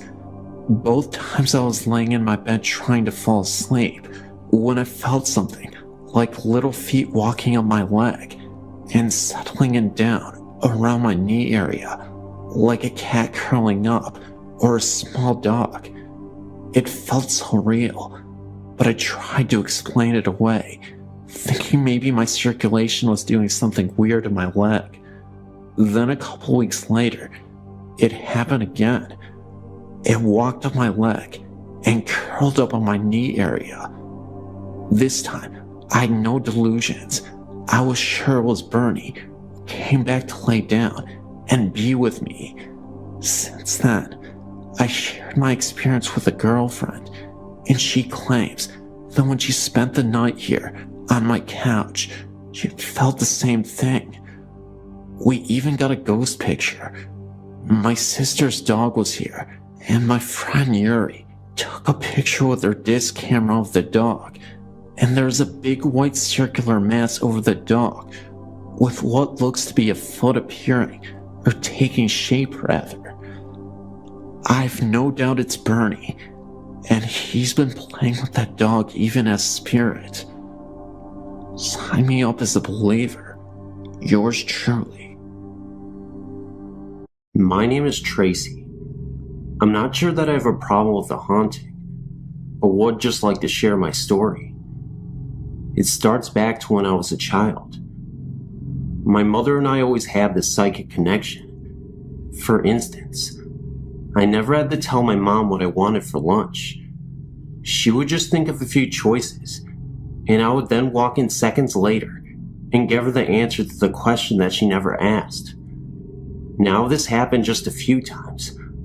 I would have washed it off to coincidence, but this happened all the time. Now, as an adult, I get to do this with my children. It's pretty neat. I always have this psychic capability, not asking for it or concentrating on it. It just happens. Well, now with a little background on me, I'll get to the good stuff. When I was about 5 years old, my parents purchased their first house from an older woman whose husband had passed away, and she was moving to Florida. Hence the reason she asked us to keep her cats. From the moment I stepped into the house, I felt watched. This feeling only increased with time, so bad that I used to get dressed under the covers. I remember it happening in my bedroom more than any other room. I didn't feel that way in the bathroom after I took a bath or something. It just seemed to be in my bedroom. Then, the nightmares started. I would wake up extremely distraught, usually having the same few nightmares over and over again. I was terrified of under my bed, so I used to jump from my bed out of my doorway and run to my parents' room on the other end of the house. I would then go to sleep on the floor by their bed. I was never afraid of under their bed, though. I didn't realize how strange that was until I got older. As I would run to their room on many occasions, I would look behind me, and I would swear I would see something chasing me. Now, I guess I left this to an overactive childhood imagination, but I found out more. When I got older, my mother told me that she used to hear voices in the attic, but upon going up there, with a knife in hand, there would never be anyone up there. There was never anyone outside either. She said that she would always feel the presence of an older man. When I was 14, my parents divorced, and I rebelled, and in short, my father got custody of us, and we got the house. My dad is very carpenter handy, so he decided to rebuild the house and increase its size. Not too long after the remodeling of the house, me and my brother were sitting on my dad's bed, with the door shut, and all of a sudden, the door handle started to jiggle, so my brother jumped up and grabbed the handle as it was jiggling, and threw the door open, and nothing. There was no one else in the house, but my brother immediately ran down the hallway to the front door, and looked outside to make sure. It's impossible that someone was there. The only original things left in the house are the original foundation and the chimney. I figured after the remodeling was done, whatever was here left. Until recently, about 2 years ago, me, my fiance, my 2 children, and my brother all took the house over. One night, me and my fiance were in bed, sleeping for about 30 minutes or so, and I woke up and saw a dark shadow leaning over his chest. I yelled stop, and then went right back to sleep. The next morning, I didn't even think of it, so my fiance called me from work. He asked me why I yelled stop, and I told him that I didn't know why, that I even forgot about it. Then I told him that I did see a shadow that resembled a short, bald, heavy-set man leaning over his chest. He then told me that he woke up gasping for air, and that the dark shadow was pushing on his chest and pulling him off the bed. Then when I yelled stop, it vanished. My fiancé is not a weak man at all. He's very strong, so I knew something was going on. I felt a presence in the room for a few weeks after that, but I went into each of the rooms before bedtime and told him that he was not allowed in there. Then one night, me and my brother were on the couch talking, and I told him the story, and he was in disbelief, of course. We then both dozed off, and I got woken up to a pale-faced brother who said that he got punched in the chest and he was having a hard time breathing. I then did the same thing as before and had nothing happen since. That's the end of my story.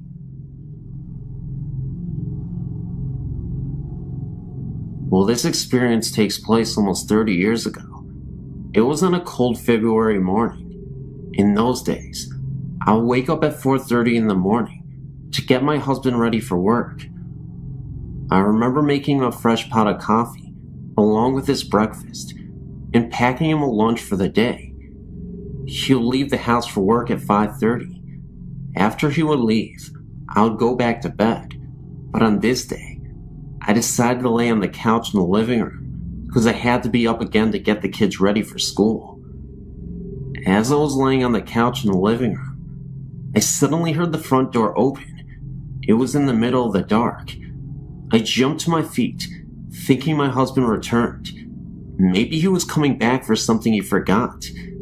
As I approached the door, a man, a tall man, walked into the house. I was frightened. I backed away. I froze. Was he going to rob us? I shouted at him to leave, but he just ignored me and walked past me, as if I wasn't there. He was heading towards the kid's bedroom. I immediately ran after him, and just like that, he disappeared. I woke the kids and ran to my neighbor's house. We called the police who came and went throughout the house to make sure he was not hiding. They found no one. I was confused, no doubt, because I did see the strange man walk into this house. He was somewhat odd looking. I described him to the police as a tall man with a mustache. He was not wearing a coat, and I found it odd because it was the dead of winter, and he obviously would be cold. The police were polite and courteous, and told me to reinforce the doors with security locks, and left feeling a little like I was losing my mind. I did not just dismiss it. That night, when my husband came home from work, I told him what happened, and he too was worried, and the next day had Deadpool to put in. A few months later, I was preparing a potato salad for a picnic when my elderly neighbor called me to come over her house and change a light bulb for her in her bedroom. I noticed that she had pictures Some looked real old and spread out on our kitchen table. I sat down and started to look through a few of the pictures. Then I came across the picture of two men, one short and stocky, wearing a bowler hat, the other, a tall, light-haired gentleman with a handlebar mustache. I recognized the mustachioed man immediately as the man I saw walk into my house. I asked my neighbor Phyllis who the men in the picture were, and she told me that it was her father and a friend of his. I told her that the man next to her father looked exactly like the man who walked into my house. She gave me a strange look and said, "Honey, he's been dead for over 40 years, but he used to live in your house. He was a barber, and he used one of the back bedrooms as his shop. The same room my kids shared. Could this have been the spirit of the man in the picture? I do not know."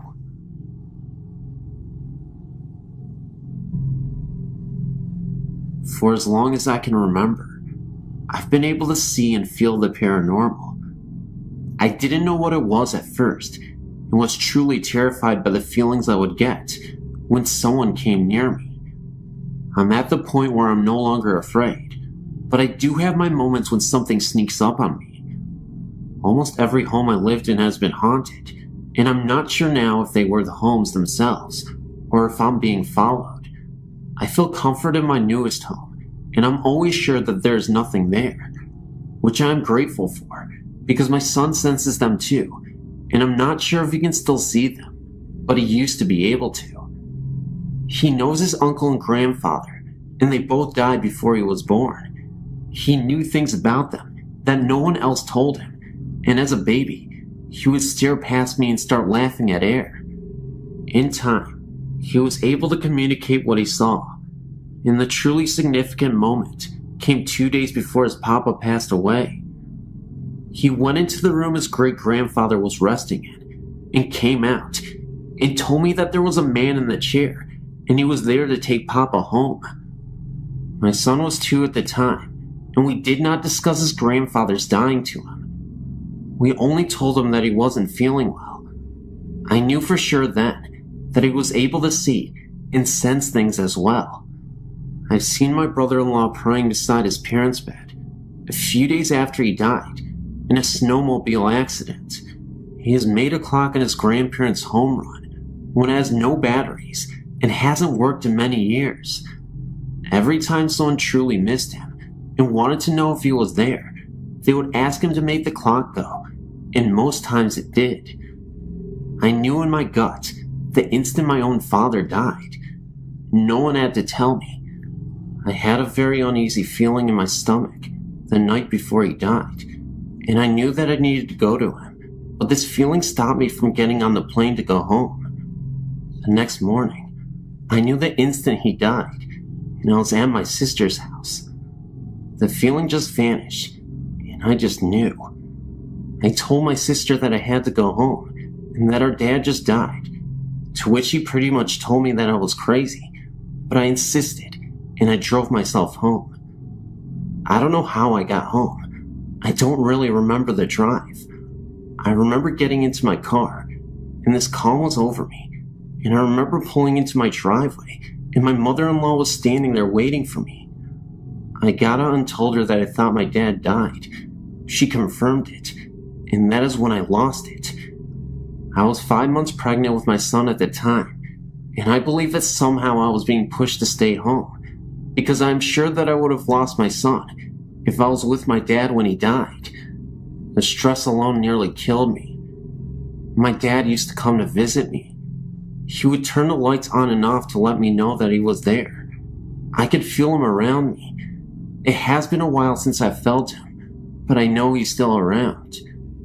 A duplex I lived in had 2 spirits, a man that was not good, and a woman. The woman would unlock doors in the night and turn lights on. The man did not want us there, and I sensed that especially in the basement. A few people saw and felt both, but the woman kept him in check. The only time they really made themselves known, while anyone was awake, was the night that my cousin and I were looking on the internet at pictures of ghosts and demons. All of a sudden, there was a loud crash from upstairs. We raced upstairs, but nothing was out of place. I got a really bad feeling and ran upstairs to my son's room and grabbed him. My husband wasn't home, but I called him to come home. My cousin and I sat in my living room freaking out when I saw the man walk by me, and he was in black with a large brim hat. My cousin saw him too, and he had never previously had an encounter. It was as if he was telling us to stay off those websites because they were not good or something. All I could even remember was the absolute terror in my heart. The orchard I grew up on was haunted by more than 3 spirits. Not all of them are good, and they made it known that we were not wanted either. One spirit had befriended our family and would try to protect us from the little girl who wanted us out of there very badly. I believe that she and the little boy were my second cousins killed in a car accident with my great-grandfather, though no one has been able to confirm that. Walking down the stairs to the basement, the same step always seemed to break, and you would trip. It never actually broke, but 7 out of 10 times, you would trip on that damn stair. I mean, anyone would trip too. Faces would appear in windows. Gunshots would ring out behind our house, and no one was there. My dad even checked for footprints a few times, because the shots were that close. The taps in the kitchen exploded once, and there were the booming noises from within the house, for no reason. I saw the spirit of the cat my dad ran over a few times, and then there were the horses and cows that periodically freaked out over something no one else could see. There was also the drifting odor of the orchard of a dead animal, though it was never in one spot, and there were no dead animals. I used to feel like there was something under the stairs to the basement. It was an old house with old wooden stairs, the kind that had no back, and under the stairs was dirt. I always had a bad feeling about that, and would fly down the stairs as fast as I could, and run them up 2 or 3 at a time. My dad had renovated the house, and my brother and I were fortunate to have bedrooms in the basement. I got locked into my room one night, and we ended up having to take the hinges off to get me out. No lock on the door. When we were moving, I was sitting on the floor in my room packing, when all of a sudden, the mirror on my dresser came crashing down, shards of glass missing me by centimeters. My friend's family rented the house for my dad for a short period of time, and one night, my friend had fallen asleep in the area of the basement by the stairs. The hissing cat woke her up, and she looked to see something clawing out of the dirt. She didn't stick around to find out what it was. A few days later, her brother came bolting into the room she was sleeping in, my old bedroom, and grabbed her arm and demanded to know if she was practicing witchcraft or something. She didn't, because he had 2 perfect bite marks on his wrist, and when they looked at her arm, she had the exact same marks as if they had been bitten by fangs or something. Of course, they left shortly after, but not because of the things they experienced. I didn't find out about any of this until after they moved. An older woman bought the orchard, and when my sister went back to visit a year or so ago, she happened to mention strange things that were happening around the orchard, and asked my sister if she knew anything about it. My sister quickly filled her in about the yellow and green orbs seen floating around the house, strange occurrences, and all the noises. The difference of what she had seen and felt was that she saw a cowboy, and we were told there was an Indian on the orchard protecting our family. Apparently, the land that my great-grandparents had settled on was once a battlefield, and our family had been told the Indian warrior died there in battle. The house we moved into after we moved off the orchard had its own spirit or two as well.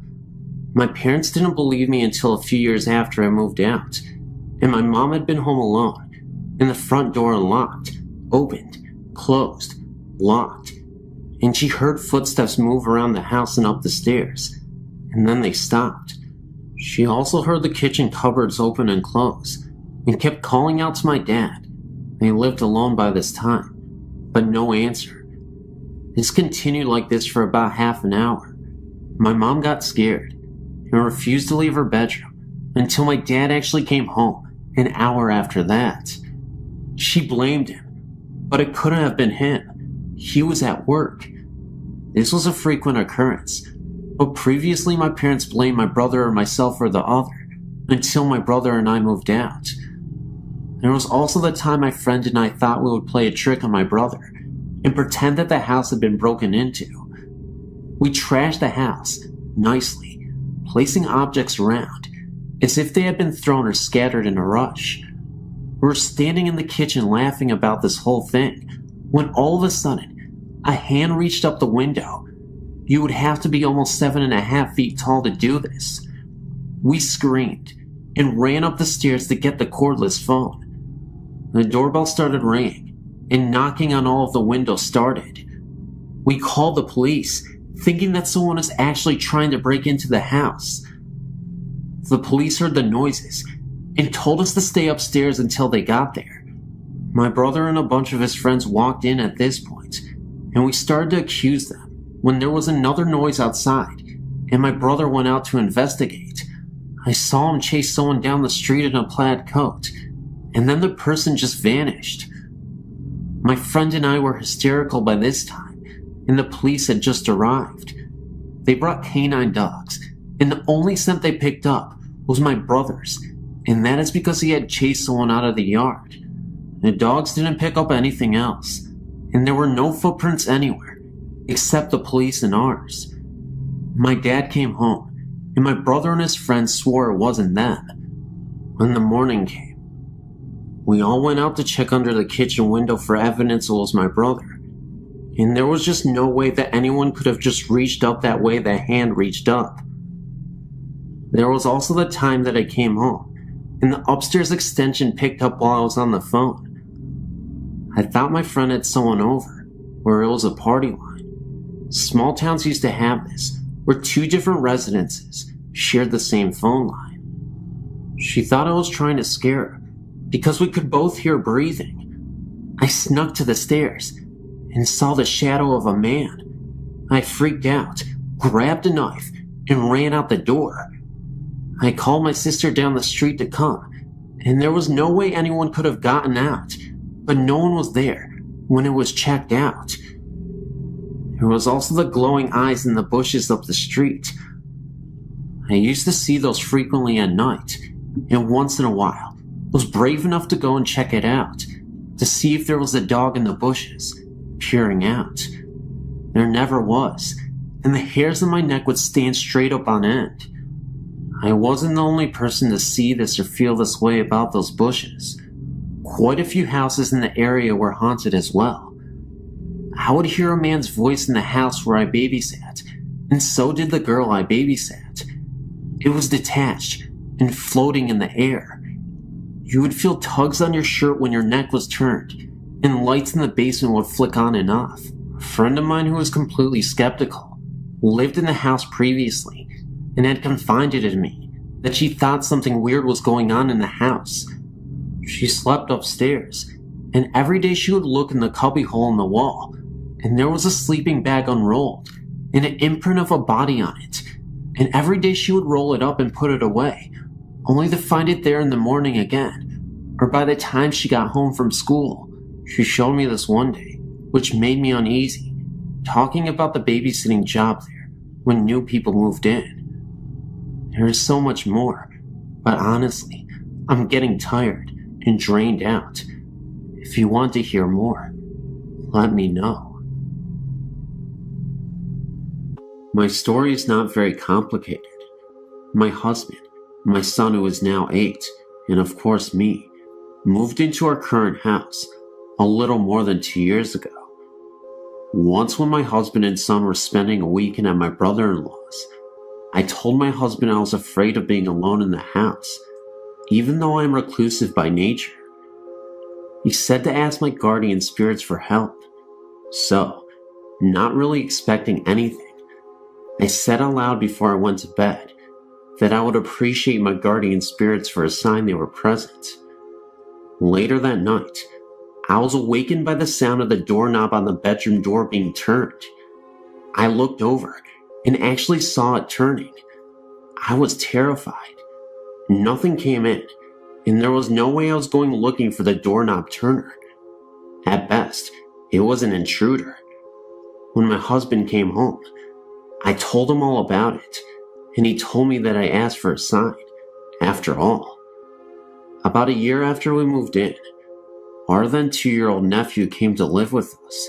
He was very delayed and could only speak at about a 1-year-old level. We made a playroom for the kids in the basement. Josh, our nephew, refused to play down there alone. I didn't blame him. We had to totally run out of clean clothes before I'd go down there to do laundry. It was creepy, not dark at all, but there was always a feeling of being watched or someone standing close behind you. We also heard footsteps down there and water being turned on.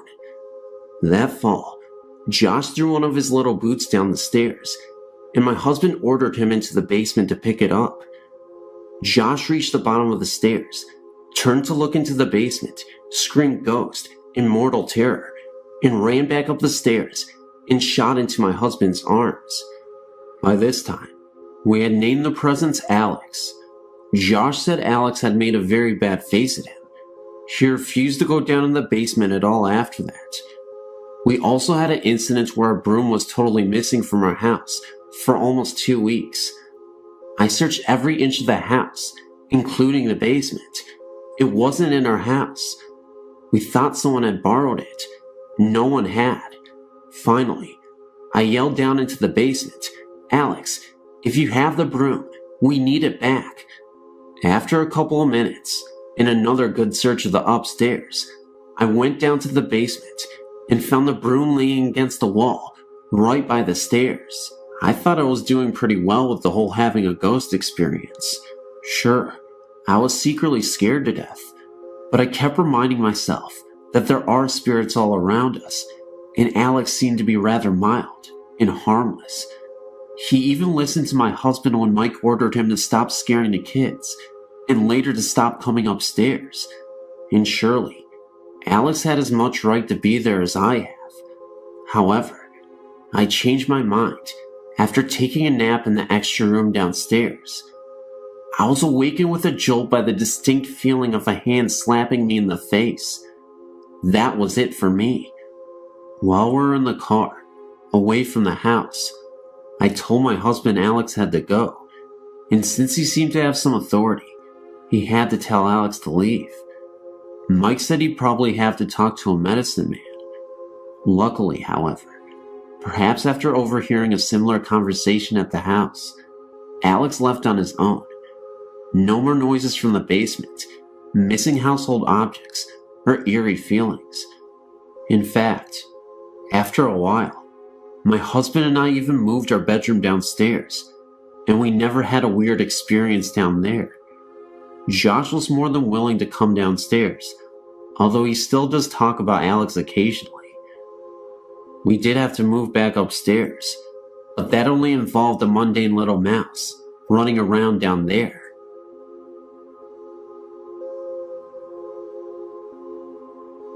I had a friend in Arlington, Texas whose house had a ghost. Her family called it George, and they laughed about it. There was no malevolence involved. Their house was relatively new, and not particularly outstanding. It was a classic 50s ranch house. Anyway, my friend's room was always chilly. The temperature was about 65 degrees. Her family had ducked people check out the ducts to her room on several occasions. Despite the blazing North Texas summers, where the central heat turned on in the winter, her room maintained this temperature. I had heard all the stories, and didn't really know what to think. I spent the night, and that made a believer out of me. First, during dinner, things fell off of shelves in the adjacent den. Her parents laughed and yelled, "Stop it, George." Later, when I went into the kitchen for some water, the reflected view in the kitchen window started spinning. I was somewhat entranced, and then realized that the center of the spiraling image was the figure of a man. The figure was getting closer and larger. I ran into the den before I saw any more. As we went to sleep in the sleeper couch in the den, Several books in the shelves opposite the couch slowly pulled out from their position on the shelf and almost fell to the floor. George is one of my fondest memories. My friend and I had other strange encounters after that, including many that didn't involve George. I think that some people are more receptive to energies and have more of these events than other people.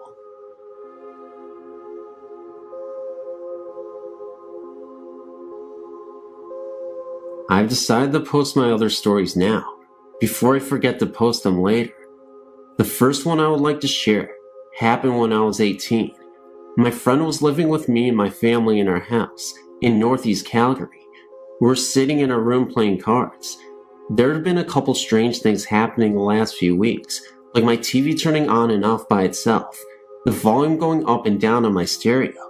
Since both of us had always been believers, she's always had experiences of her own.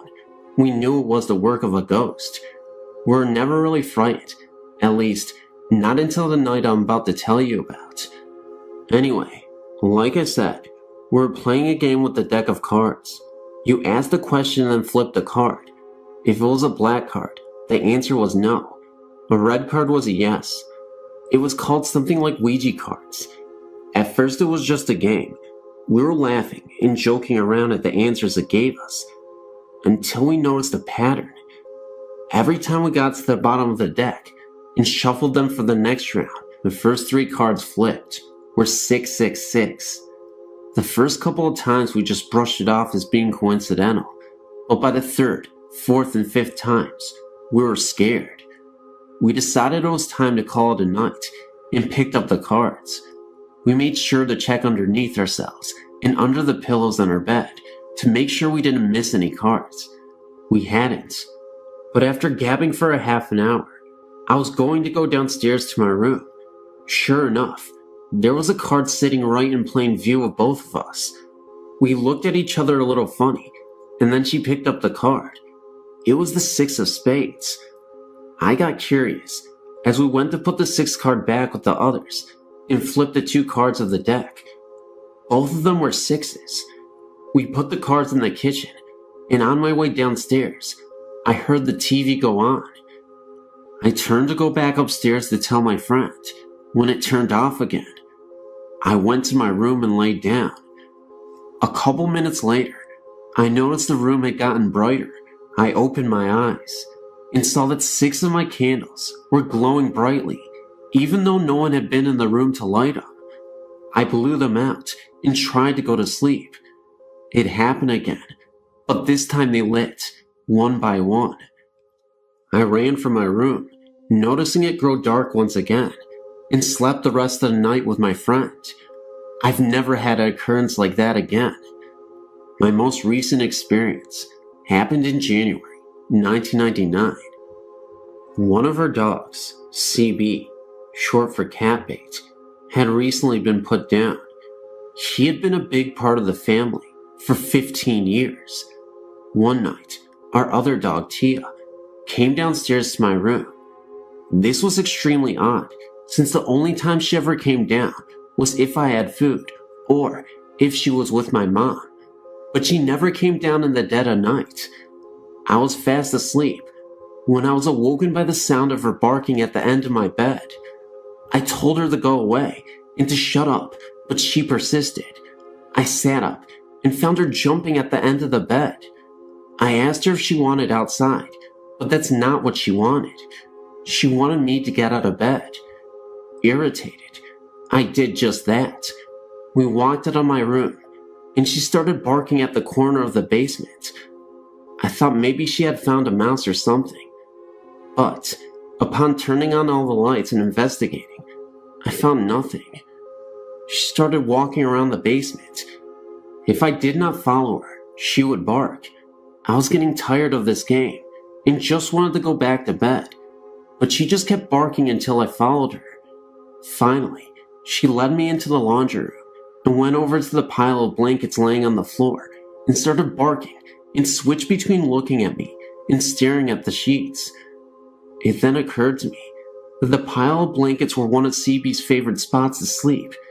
I remembered hearing somewhere that animals, especially cats and dogs, had a sensitivity to spirits and ghosts.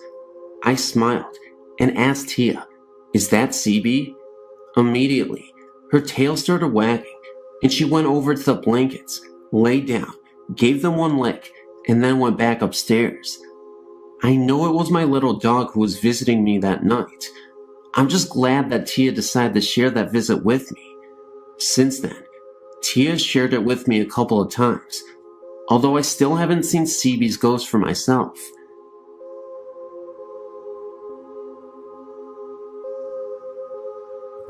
This story has several parts. It has taken me months to put this together in a way that makes sense and takes all the known facts into account. I awakened suddenly from deep dreaming sleep one night in December or January with the terror that someone was in my room. I've heard that in most people, there is a reflex that literally prevents them from moving when they are in a deep state of sleep, and the frozen, unable to move state described by many upon first being awakened is simply that reflex still working, not fully in sync with sudden consciousness. I'm in a different category. However, I'm a sleepwalker and capable of vigorous movement, even when not awake. To get on with the story, I felt an intrusion in my dream that had nothing to do with what I was dreaming about. It shocked me awake, and I sat up straight in my bed. I was treated to the sight of an apparition standing near the foot of my bed. It was quite tall, over 6 feet I would guess. I couldn't tell if it was male or female, but my sense was that it was female. It had short dark hair, parted in the middle and brushed back on either side, and wore flowing white garments. It emitted no light. What I could see of it was illuminated by the yard's light, shining in the bedroom window. I apparently surprised it, because for a fraction of a second, its right hand was raised to its temple in a gesture that seemed to indicate I was not supposed to have awakened or have seen it. Immediately, it was gone, leaving me to wonder if I had really just been dreaming. It all happened so quickly. In January, I visited a psychic who told me that in addition to the spirit of my grandmother, which I knew about, I had the spirit of a young girl strongly attached to me. She was not able to give me any details as to who the girl might be, and I thought about this for a great deal. For months I pondered whom this might be, and got no enlightenment. Finally one day, the face of a child I used to babysit for many years ago sort of popped into my head, and I knew who my little girl attachment was. She was a tragic little figure, who was a foster child in a home that cared for her, but most certainly did not love her. Even as a teenager, my heart ached for that child, and I told my mother that once the lifeline on her left palm was extremely short. I always felt she would die young. I really didn't know any facts about her, since I lost touch with her foster family after I went to college, but I had no doubt that she was my attachment. A few days after this, I went to another psychic, who told me that the girl had not been ready to die when it happened. It had surprised her. For that reason, she was unable to find the lights that souls are supposed to go to when they pass. He told me that I was the only light she could find, and therefore she had attached to me. But that wasn't a good thing. She meant me no harm, but she was draining me some of my energy, and she needed to move on for her own sake as well. He spoke with her briefly, and told me she was 17, and that her stepfather had caused her death, or at least a great deal of pain while she was alive, which he does correlate with what I knew of the man. Remember, she was in foster care, not living with her mother and stepfather when I knew her, but the man was a convicted child molester. The psychic told me he would go help her to the light, and I presume he was successful. Tonight I was reading some of the articles on the site about why spirits tend to manifest at night, to get a glimpse of someone they loved, perhaps, or to try to communicate, and what the best reaction to an apparition is. And I realized that 1, probably my apparition was my young friend, who I wouldn't have recognized because I hadn't seen her for about 7 years before she passed, and 2, sitting straight up in bed was a good way to scare it off, because it disappeared in the blink of an eye. If I had realized who it was, I would have tried to make things easier for her, but for both of our sakes, I hope there is no next time.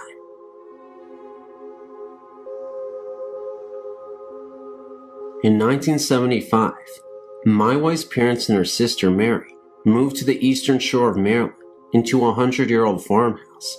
What made them believe there was a ghost was little things disappearing and reappearing in different places, doors locking by themselves, being touched by someone who wasn't there.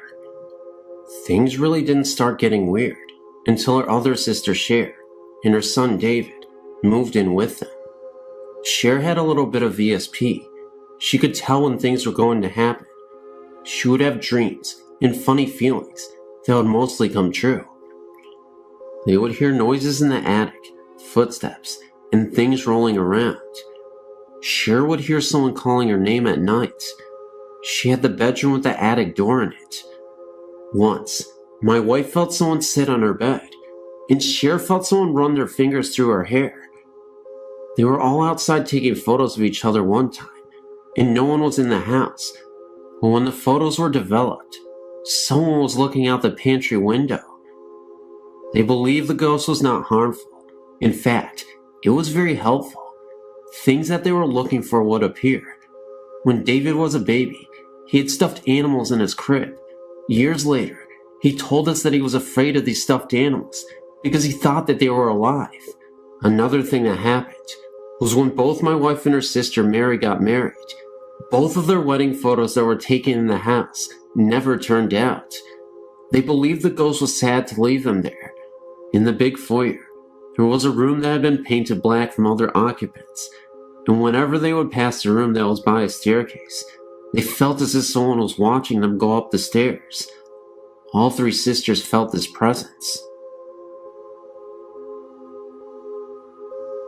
I'm now a 48-year-old professional, settled in Canada, and doing very well. In Northern England, as a youth, I had many experiences, mainly revolving around the house, which my family bought when I was 12 years old.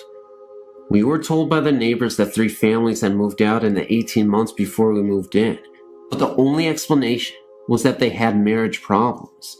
Within a year, we heard noises, such as a person banging on the door, or definite and very clear footsteps, which would walk up the stairs if you were upstairs, or down the stairs if you were down.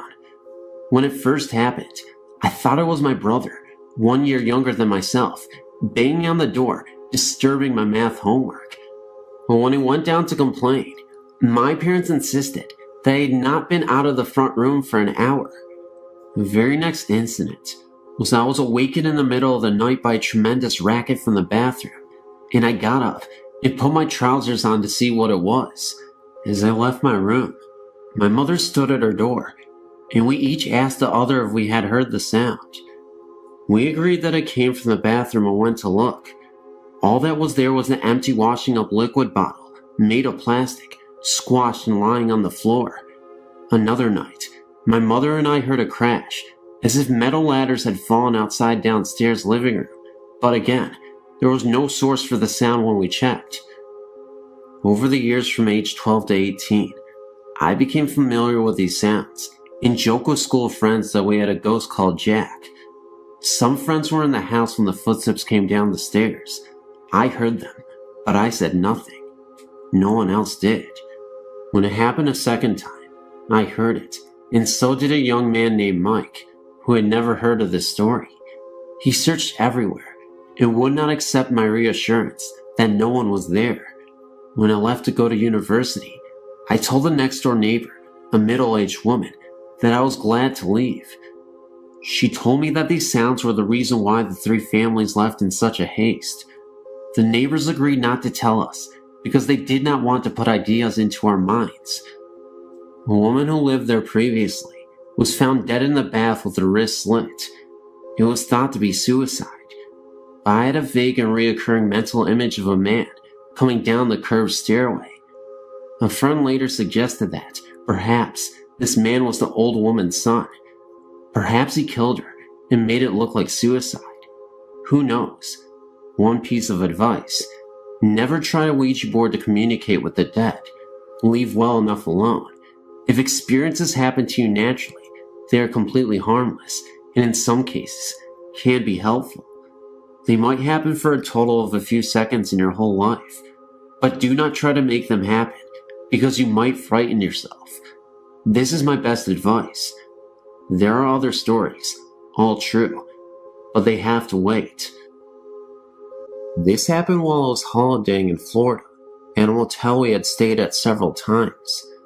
The first time we stayed here, we were in room 12. While in room 12, we would always hear arguments from next door, and the occupants would always check out, usually within 1 or 2 days, never staying longer. My husband loves America, especially Florida. As it happens, I was to have an operation in Florida, and this was a good time to visit. We checked in at the same hotel. My husband wanted the room in which we had stayed in before, room 12. Unfortunately, it was taken, so we had to take the room next door. This motel does not have a room 13, so the room is numbered 14. I did feel uneasy about staying in that room.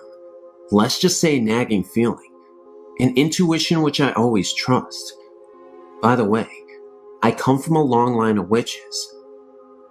The reason why I was so uneasy about this was not because of the number, but from remembering the countless couples that came and went from that room.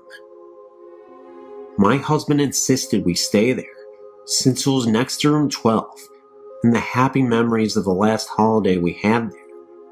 I gave in, and we checked in. We unpacked our things, and from day one, we had an argument the whole entire time we were there. I thought to myself, maybe it was me subconsciously dreading the operation and taking it out on him. We would be at each other like cats and dogs, to the point in which I walked out of that room a couple of times. The atmosphere would be charged and depressing, and as soon as I walked out, the sun would lift my spirits. My husband is not superstitious, nor does he believe in ghostly encounters. After having my operation, I would have to be bedridden for a week or so, and heavily under the influence of painkillers. While I lay in bed, I would chase my husband away with my bad mood, post-op blues, so I could be left alone and in peace. The time I had alone in that room would stay with me for a long time. Remember, I'd taken some painkillers for my operation. My husband had drawn the curtains so I could sleep. One afternoon, I dozed off and was awakened by the tug of the bed sheets. I thought maybe I kicked it off, so I tried to pull them up. Once I did, I fell asleep again. Again I was awakened by the feeling of sheets being tugged. I thought it was my husband and woke up shouting at him, but there was no one in the room. I felt the temperature in the room was cold. I shivered and had to force myself in great pain to get out of bed and pull the sheets up. Once in bed, I looked around the room. The strange thing was, it seemed like shadows in the corner, yet it was bright as day outside, and the curtains were drawn, and there were no trees or anything near the window to give off shadows. I stayed awake for hours, waiting for my husband to return. He walked in and got a shock, seeing me all wide-eyed, and thought he had left the air conditioner on, as it was very cool. He walked over and noticed it was off, and blamed that the damn thing was broken. For the whole week while I recuperated in that room by myself during the day, my bed sheets would come off. I would wake up in cold sweats, looking around the room. There was no one there. I felt something brushing my skin, and always felt the shadows in the corner. I put it down to painkillers. They were very mild, and my usually happy self became withdrawn and depressed. I noticed that my husband would come back smiling and was trying to cheer me up, but as we stayed longer in that room, it seemed to have an effect on us. He became mean, and sometimes he would jeer at me. I had enough by this time and wanted to leave. The last night we had stayed there, I had not taken any painkillers, as I wanted to believe I was not hallucinating or seeing things, and believe me, I've seen many things and experienced stranger.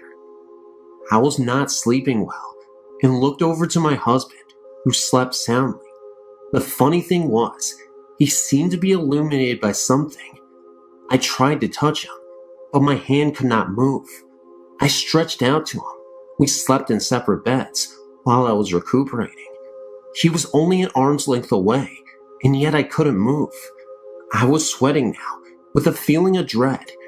My whole body felt like lead, and I could only move my head. I tried so hard to move, yet I couldn't.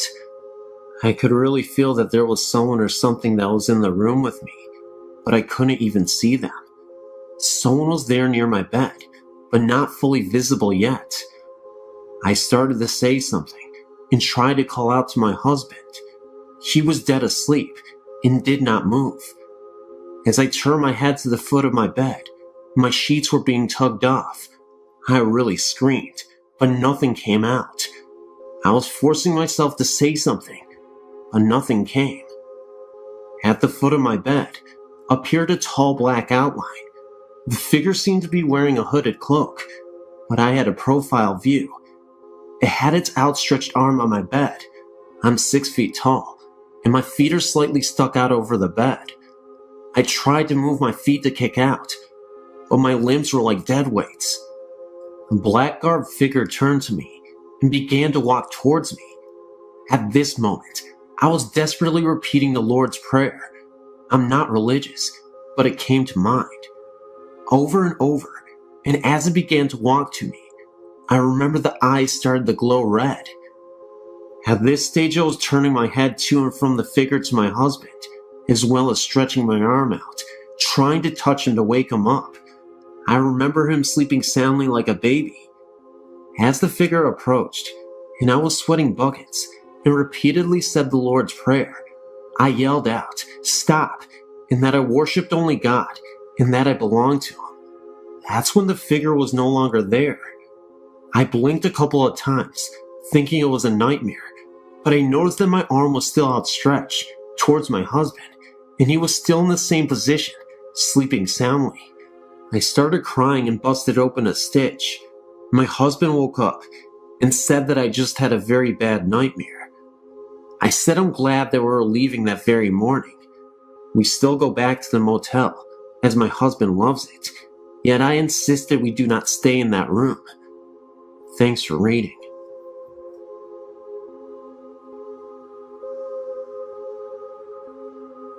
I grew up on a farm in Missouri. The house we lived in was built around the turn of the century. It was a big 2-story house with a wraparound porch.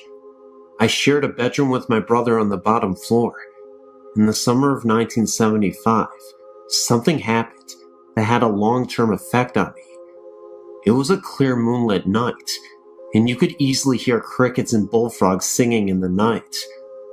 I was sleeping very soundly when something woke me. I had the impression that someone was pushing down several times on the foot of the bed. I looked up and was startled to see the shadow of a short, plump figure watching me. Horrified, I immediately went for the light, but there was nothing there.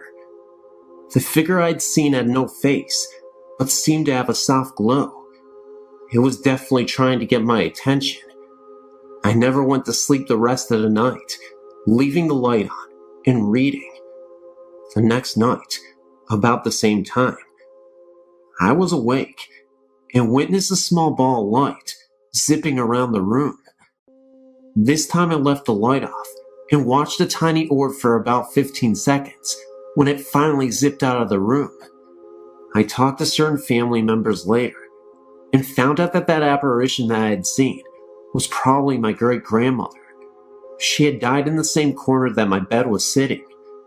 In her later years, she began to lose her mind, and instead of putting her in a nursing home, the family decided to take care of her at her home.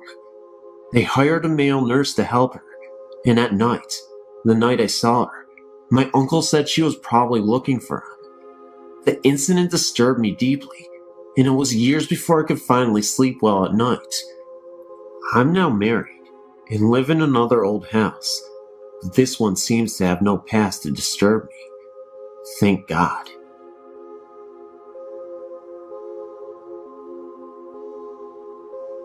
In 1999, my husband and I purchased our first home. We had two very small children at the time, and soon found out we were expecting our third. We had purchased an old Queen Anne Victorian. It was very large, and all the homes around it were large as well. We had looked at many houses before we purchased the old home. In fact, I drove past the home to go to work every day. I'd never considered buying it, but always felt drawn to it. Things seemed fine. I was alone in the home when I heard what seemed to be a child laughing. I thought maybe our family had come home early, but no one was there.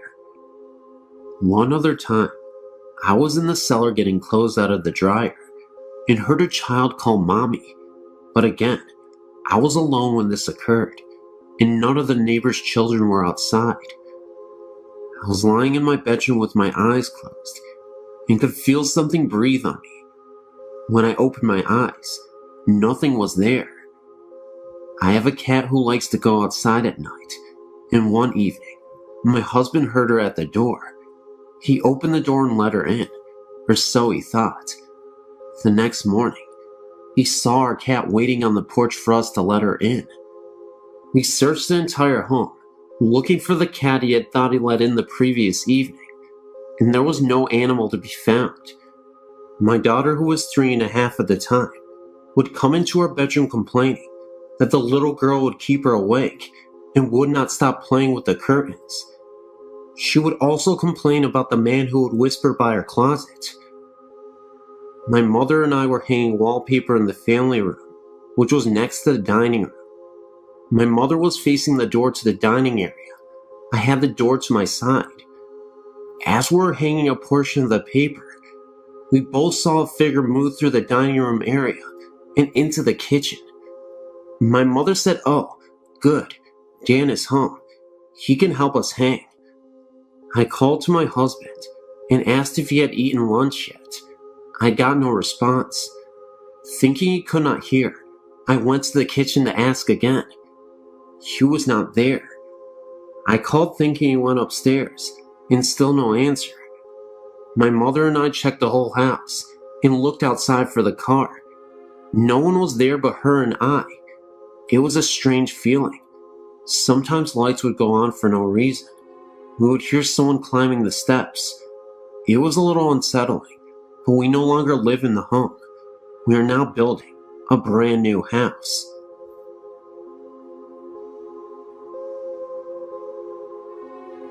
The story that follows is a true account of an 11-year experience that I will never forget. When I was 6 years old, my family moved into an old Victorian home in Pontiac, Michigan. The house still stands today. It has changed owners several times, but is in a state of disrepair. The house had been built in 1892 by Mr. Newsbringer for himself, his wife, and children. My parents had purchased the home from Clara, the last living daughter, in hire. I remember moving in that day because even as a young child, I felt a sense of uneasiness. That feeling was soon to be validated. At first, it was more of just an uneasy feeling throughout the whole house. Soon I discovered, though, that the feeling intensified while in my room. It was a large, 4-bedroom home, and us 3 girls all had the luxury of having a bedroom all to ourselves. Mine was in the back of the house, next to my parents' room, and across the upstairs foyer from my other 2 sisters. When alone in my room, I began to feel as though I was being watched. It is a universal, primitive feeling. I'll be sitting at my desk doing my homework, or just laying across my bed listening to my stereo, and I would feel it. I felt that a presence was emanating from one corner of my room, up at the ceiling. I had not seen or heard anything up until this point, but that was soon to change. As I was alone in my room again, one day after school, I heard a voice call my name. It was a male voice, and I thought it was my father. I went into the foyer to answer his call, but since he was not home from work yet, it could not have been him. I went back into my room and soon heard the voice again. I say that I heard it, but it occurred to me several years after the fact that I only heard it in my mind. A sort of telepathic communication, I think. It wasn't long before this voice became an everyday intrusion into my life. It would call my name repeatedly. It would assure me that it was okay, and for me not to be afraid. It also told me to come closer to the corner from where it was coming. I remember now that I would be so drawn to it, and would just stand there transfixed, staring at the corner. I never went close to it. Call it instinct, fear, whatever, but I somehow knew better.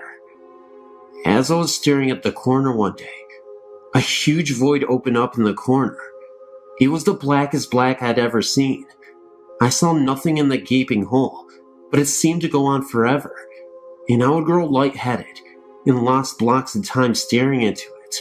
Now, I had told my younger sister all about this, but she never saw or felt anything until we actually moved out of the house, but I'll get to that later. I was afraid to tell my parents, and had been warned by the voice that this was our secret, no need for me to tell. The voice began to torment me. Even at night, as I lay in my bed sleeping, I could feel it there in the dark, beckoning. It invaded my dreams, becoming ever more insistent that I succumb to its wish, that I come into the void. It was angry at me, growling insults and obscenities, but I never would give in. Towards the end of the stay in our house, I began arguing back, telling it that I was stronger than it and would not be overpowered. Strangely enough, over all those years, I'd come to accept its presence as a normal part of life for me. No one ever saw or felt it but me. I'd even confided in my best friend Shirley, who would frequently come for sleepovers. I think she slept with one eye in the corner. The day we moved out, I experienced the most intense terror I will ever feel for the rest of my life. I was then 17.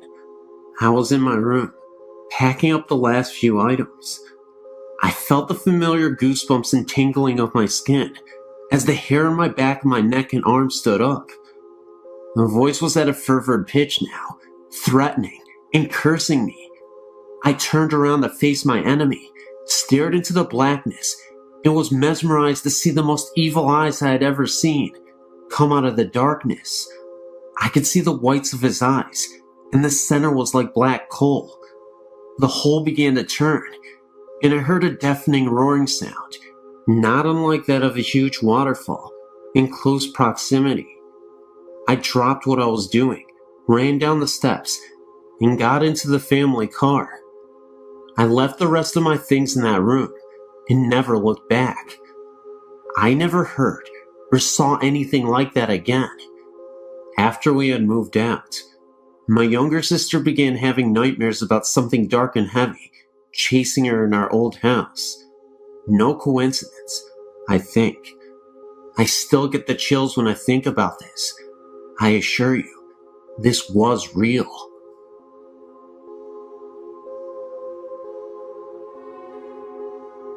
My family and I lived on a farm in Manistee County for 11 years. It is a log home, built sometime in the 1860s. We had numerous experiences, such as the older man talking to my toddler in her bedroom, while knocks on the front door in the middle of a snowy night with no one there, and no footprints in the snow. Heavy footsteps could be heard downstairs when we were lying in our bed on the upstairs landing. A back door was totally jammed shut, and the only thing my husband thought he could do was cut it open. But on a windless night, it just flew open, and there was a strange odor. We had a neighbor across the street tell us that he heard the piano playing when we were gone. I heard my name called often. We had people house sit because we only heated with wood. They heard noises, saw curtains move, and wouldn't stay there again. We saw a figure in my daughter's bedroom window when we pulled away from the driveway. I had a sunburn on my back in the shape of the barn. Now there were no trees or possible shadows, and we even showed a friend, and at the time, It didn't make any sense. Then our neighbor came and said he saw the barn swaying in the wind. At closer inspection, the main supports in the barn were almost completely rotted away. Was this someone's way of telling us something was wrong? There are more stories, but these are some of the best. I'm not lying. These actually happened. And if you don't believe me, well, I guess you're on your own then. But these did happen. Thank you for reading. I moved into the neighborhood that I live in at the age of 12. I'm 20 now.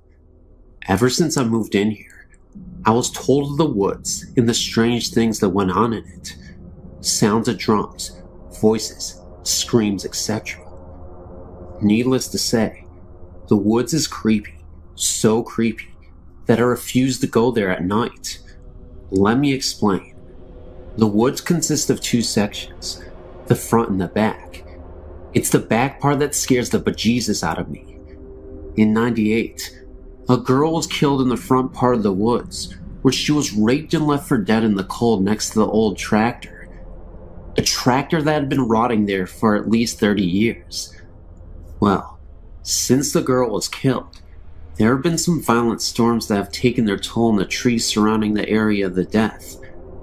My friend and I would go to the spot every now and again, until that night. I had a girlfriend at the time that lived on the road across the woods, so to get to her house, you could take the short way, which was through the woods, past the spot where the girl was killed. I'd walked my girl home, and I was returning through the woods, when I felt a sudden cold draft. Now mind you, this is the end of summer, so there was no logical explanation to see my breath during this time of year. I then turned to look over at the tractor, and I felt an overwhelming sense of depression and sorrow that made me feel sick to my stomach. I started to walk towards the tractor, and I could have sworn I heard the crying of a girl's voice say, "Run away." At this point, I started to pick my feet up and walk a little faster, when I noticed a little girl standing from a distance behind the tractor. She didn't look to be more than 6 years old, and looked about as solid and real as anybody I'd ever seen. I froze in sheer terror, knowing that there would be no way that a 6-year-old girl would wander off into the woods unsupervised and by herself, especially knowing the history of these woods. As I got closer to the girl, she ran further away and behind some trees, where she ultimately disappeared. It was not long after that I hightailed my butt back to the house as fast as I could. The next day I told my friend about what happened, so from then on, he walked with me each time I dropped my girlfriend off, hoping to hear or see something. It never happened to me again, but months later, I was talking to a friend who still hung out in the woods, and he told me he was sitting on one of the fallen trees, and he heard a girl crying. He said it startled him, so he went to go and leave. Just as he got up, he heard a louder voice say why. He said he felt depressed, and ran the rest of the way out of the woods. The woods has had a lot of strange things happen to it, like fires that start and go out by themselves, houses adjacent to the woods that had their backyards vandalized, and the sounds of someone knocking on the back doors. Interestingly enough, I found out that there was a forgotten cemetery somewhere back in the woods that had been neglected for years. I don't know what kind of paranormal energies take place in these woods, but I don't want to discover more of it.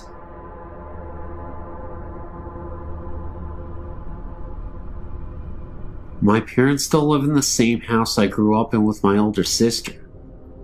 My experiences with ghosts began at about age 8. One night, I'd just gotten into bed and was waiting for my dad to come tuck me in. The lights were still on, and the whole family were upstairs. I wasn't alone or anything. I was wearing a nightgown. Suddenly, I felt two hands run quickly underneath my nightgown, up my legs, and over my body. I screamed bloody murder, and my parents came running in. I don't remember if they believed me, but I never slept in that room again. I traded rooms with my sister. Once she had begun sleeping in that room, she would tell us in the morning that someone would sit on the bed and say her name, while they rubbed her head. But she never opened her eyes during these encounters. A few years later, I was getting my dad and I some ice cream in the kitchen. There was a new big bag of candy on the counter in front of me. Suddenly, it flew across the counter. I ran and told everyone. They believed me when they saw the candy on the other counter. Another time stayed homesick from school. I was lying in bed watching TV, and I kept hearing what sounded like marbles being dropped in the attic right above my bedroom. I was so scared, I called my mom, and she sent her friend over to stay with me. To this day, the TV in our kitchen turns on and off by itself. My aunt reported hearing music being played in her family room when everyone else was outside. Last weekend, my family gave me a bridal shower at my parents' house. When I got the pictures back, almost all of the pictures have orbs in them. I could not believe it. Whoever it is still there and still trying to be a part of us.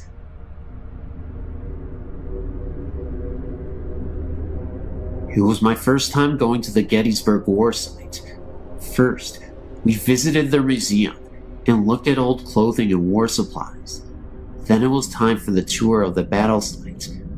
It started off regularly, the guide showing us all the memorials and explaining this and that. Then it was time to get out of the car and look out over a field where a charge was made. It was a nice view stretching out before us, and behind us was a slope with a grove of trees to the right. While the guide talked, I noticed sounds of what seemed like a great number of people yelling and screaming down the slope, nearer in the grove of the trees.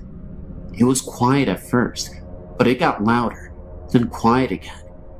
Even the tour guide stopped for a moment to question what those sounds were, and I even asked the guide if there was a reenactment going on down there. He just looked at me confused and said no. Perplexed, I asked if he had ever heard those sounds before while giving tours, and told us that this was the first time he had heard such distinct sounds that sounded like battle cries. There was even a moment where I was standing there, and I could have sworn I saw an extremely faded apparition run across the field for a second, then completely dissolve. Somehow I was the only one who saw this apparition. We then moved on, and as we walked back to the car, I asked my mom later about it. She thinks it was where the Confederate soldiers mustered up their courage by screaming war cries before they went to battle. I've been trying to find stories similar to mine ever since, but I've found none.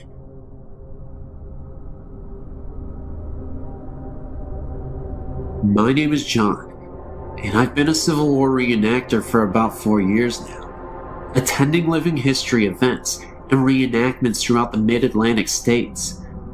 I'd like to tell you about an experience that my reenacting group had at Antietam National Battlefield, Maryland. My company, Company G, 96 Pennsylvania Volunteers, annually has a living history event at this famed Civil War battlefield.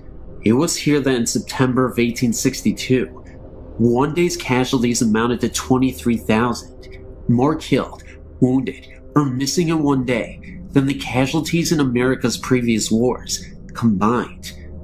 At one point during the battle, one American was injured with every second ticked by. I'd like to note that this was the ground upon which we were camping on.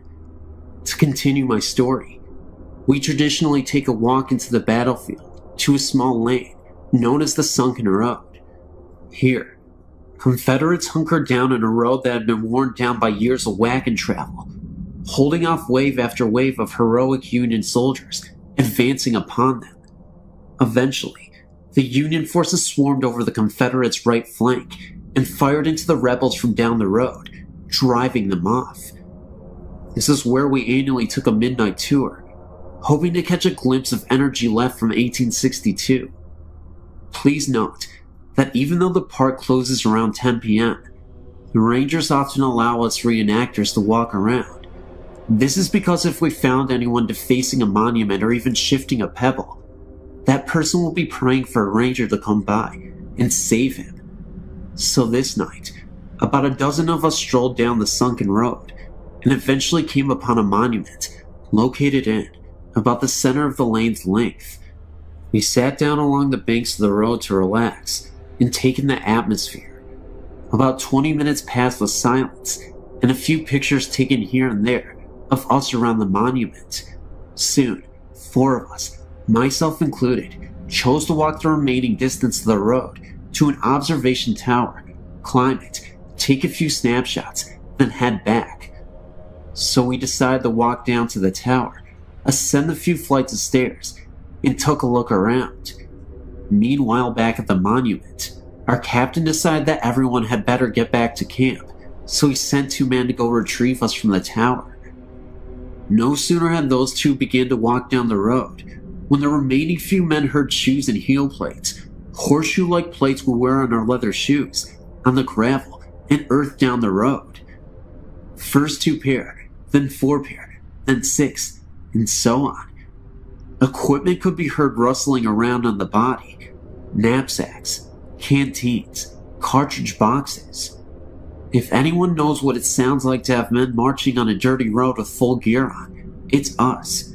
The sounds continually crescendoed until one man sat up, looked down the road, and stirred the other men to listen.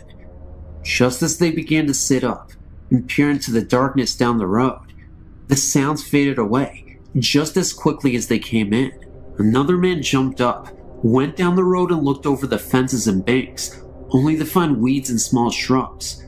He figured that if this was some sort of ghost regiment, it may have followed those 2 men who had begun to walk down the road to the tower to fetch us. I also had another story I experienced firsthand during a sleepless night in an old gun mill. We also used to have an annual event at Jacobsburg State Park, Pennsylvania. On the land is the Henry homestead, including a mansion and a house whose basement was the gun mill. The house now is a museum to the Henrys, and the mill below it is open to see the machinery and processes of old-time gun making. The history of the homestead dates back to the Flintlocks. Our event took place very near the homestead, and since it was going to be extremely chilly that night, the caretakers were kind enough to allow us to sleep in the house that night. Little did I know about the death that occurred in the house long ago. A young girl had contracted a contagious disease, one of those terrible, yet common diseases of the old days. She had died, and since it was thought that her illness could be contracted even though she was dead, the viewing of her body was not a traditional one. Her body was placed on a large windowsill inside the house, of a window outlet that protruded onto the front porch. This way, the viewers could stay out on the front porch and peer in through the windows to see her on the windowsill. Of course, nowadays, ghost stories fill the house. So now it was time to go to bed. You could say, more like hit the hardwood floor. Of course, the lucky guy I am, I got a spot directly to the large window and the windowsill. I laid there half the night, listening to each hour tick away on the clock in the next room. Eventually, I had enough, so I moved to a spot further away from the sill. I laid there for some time, and then heard something. The noise was coming from. It sounded like the downstairs. The best description I can give is that it sounded like an older lady mourning, or crying, possibly over the recent death of her daughter. It was not the house settling or creaking, as it continued for what seemed like years. Okay, well maybe a few minutes. My house also creaks a lot, and it sounded like nothing I had ever heard before. Scared out of my wits, I frantically tapped on the leg of my first sergeant, laying just a few feet away from me. He awoke, and I told him to listen. He heard the sound too, but not even wanting to ponder over it, he nervously said, "Wonder what that was," and quickly laid back down. The sound soon died off, no pun intended. Sleep was pretty much out of the question now, so I laid there another hour or so, until I heard something else. This one is easy to describe.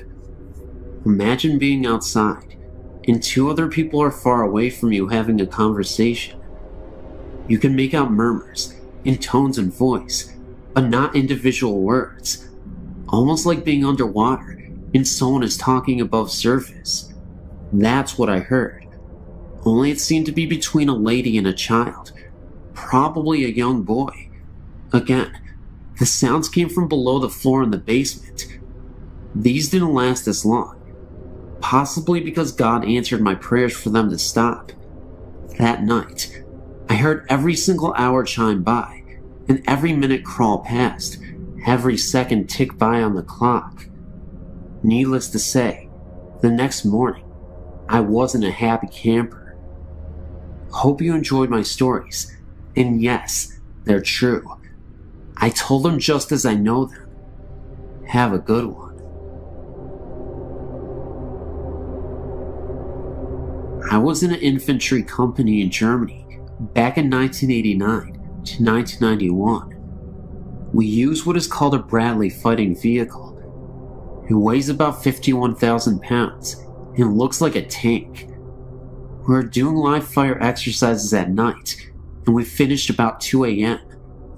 I was driving a Bradley in a convoy of about 10 other Bradleys, returning to the motor pool. The drivers used a large night vision scopes to see by. It's like watching green TV, and the Bradley commanders use that one that attaches to their helmets.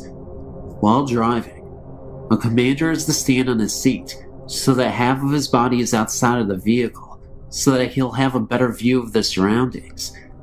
At about 3 a.m., I saw a man standing by the dirt road we were traveling on. I figured he was one of the German range patrolmen, and that he was just waiting for us to pass.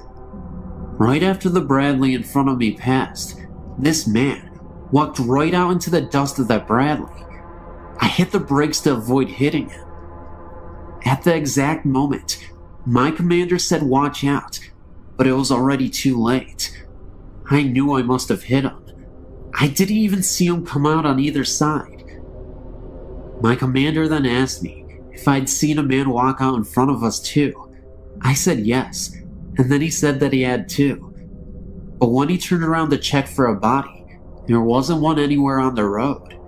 This dirt road was about 50 feet across, and when we returned to the motor pool, we took a flashlight and checked the whole front end and found nothing. No blood, no piece of clothing. There was nothing.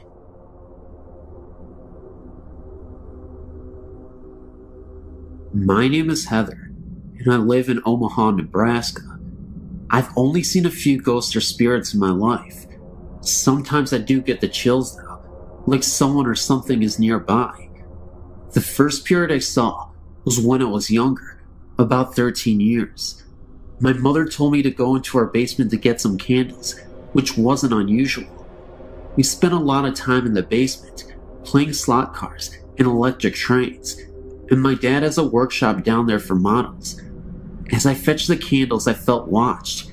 I scampered back upstairs, startled and panicked, and told myself not to be so silly. I give Mom the candles. I don't remember why she needed them, and felt the nagging, watching feeling again. I opened the basement door, and a round, green-white light was bobbing slowly up the steps, I think about 3 to 4 feet off of the ground. I grabbed my jacket and ran outside to my grandma's house down the hill. I never saw it again, whatever it was, and everyone laughed at me for it, but I remember it clearly. It was green and glowing with a soft white light. Mom laughed and said it must have been a glow-in-the-dark Halloween candy bucket from the size and color, but she couldn't explain how it was floating. My house is quite old, about 80 years, and nothing like this has ever happened again.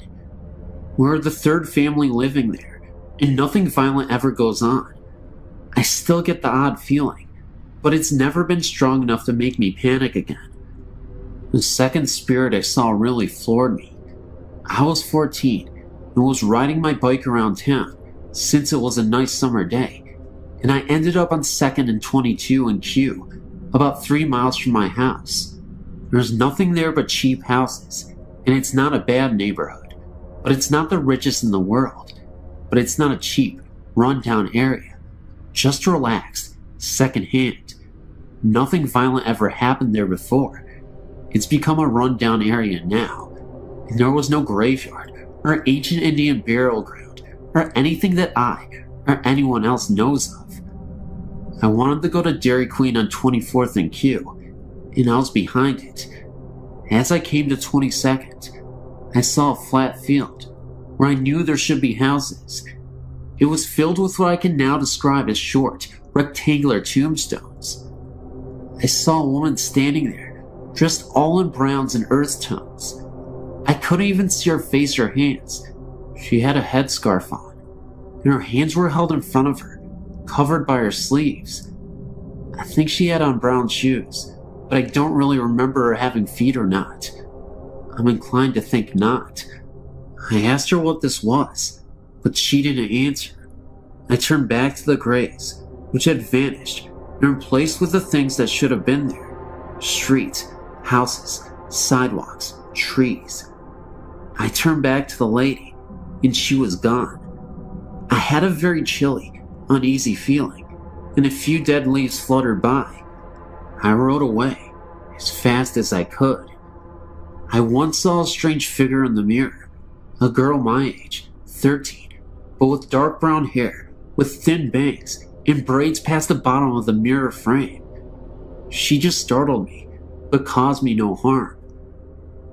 The last one I saw left me breathless and thrilled. I was staring out the window to our front window when I thought I saw something in the clouds. It couldn't have been lightning because it wasn't fast enough. It resembled very slow lightning. It was white and long and crooked. I got up and tried to stare out by the light. It was at a bad angle, so I stood up and walked to the front door. As I peered out the glass, I saw a flash of lightning and a giant pair of silvery white eyes, rimmed with blue, which then vanished in a flush. The outside of the window was covered with condensation, like breath, which smelled really sweet, like milk. I wiped it away. I've come to the conclusion that the first three were just random encounters, but the last one was a kind spirit, one that was looking in on me. I haven't seen anything so clearly after age 15, but sometimes I see holes in my vision, weird things. After rubbing my eyes and refocusing, they're gone. And sometimes I can hear odd noises and voices no one else can. I don't think I'm psychic or anything, but I do think I'm a little more sensitive than the people around me. I know, you may not believe this, but it happened. It's true. Thank you. When I was around 5 or 6 years old, I remember seeing a figure of a woman standing outside of my room. The living room was the next room from mine. I always thought it was just light coming from outside the windows in the living room. But when I went up to the light fixture and tried blocking the light with my hand, nothing would happen. The light would still be there. I wasn't scared, because I wasn't aware of ghosts when I was around that age. But as I got older, maybe around 9 or 10 years old, I sometimes would sleep in the living room, on the couch, because my room would get really hot in the summer.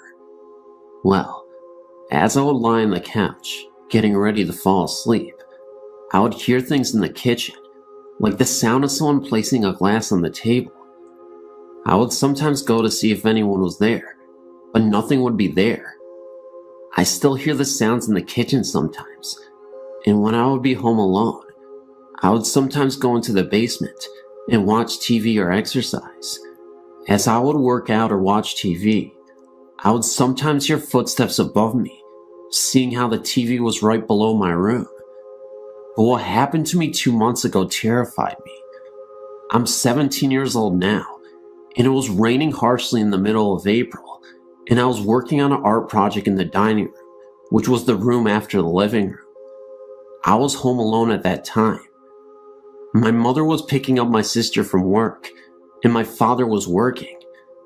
As I was working on my art project on the table, the lights went out, and as soon as they went out, in front of me, I saw a woman sitting across from me. I couldn't see her clearly, but she seemed to be smiling. About a second later, the lights turned back on. I was so scared, I ran into the kitchen and stayed there until my mother and sister came back. When they finally returned, I told them about what I saw, and my sister kind of freaked out because she hates hearing about things like ghosts and other things related to that. My mother told me it was probably just my nerves, and I've been working too hard on my project. I believe what I saw was real. I don't know what this ghost lady is doing in my house, but she seems to bring attention to me only.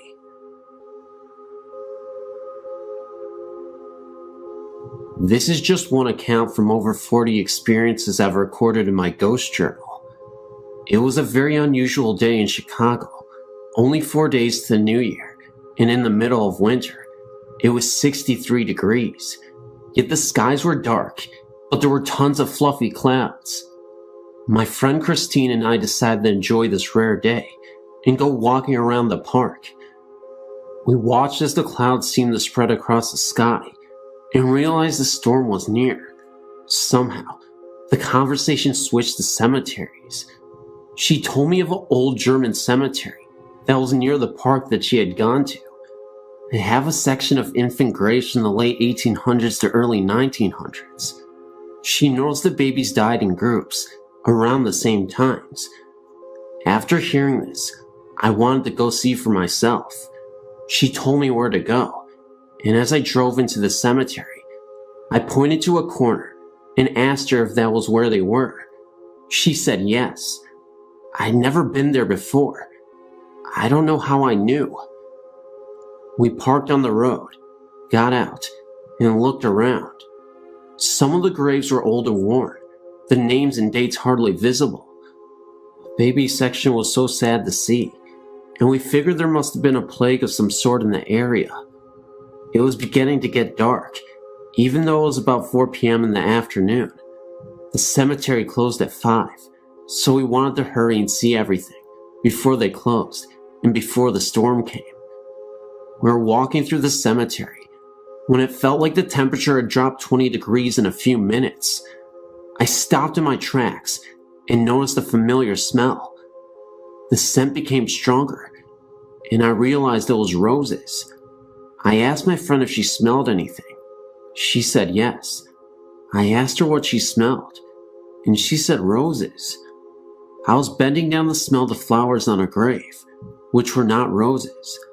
I wanted to figure out where the smell suddenly came from.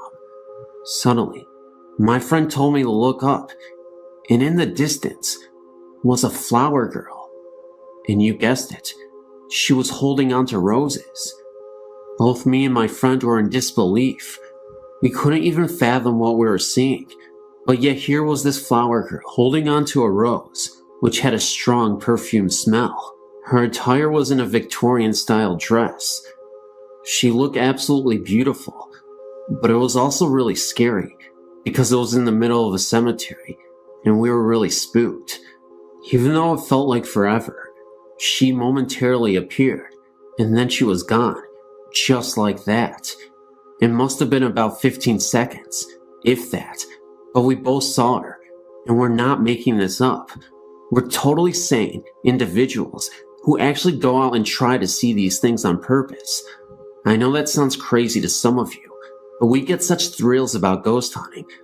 Anyway, we're not even done with the story yet, because right after, we heard the most blood-curdling scream I've ever heard in my entire life.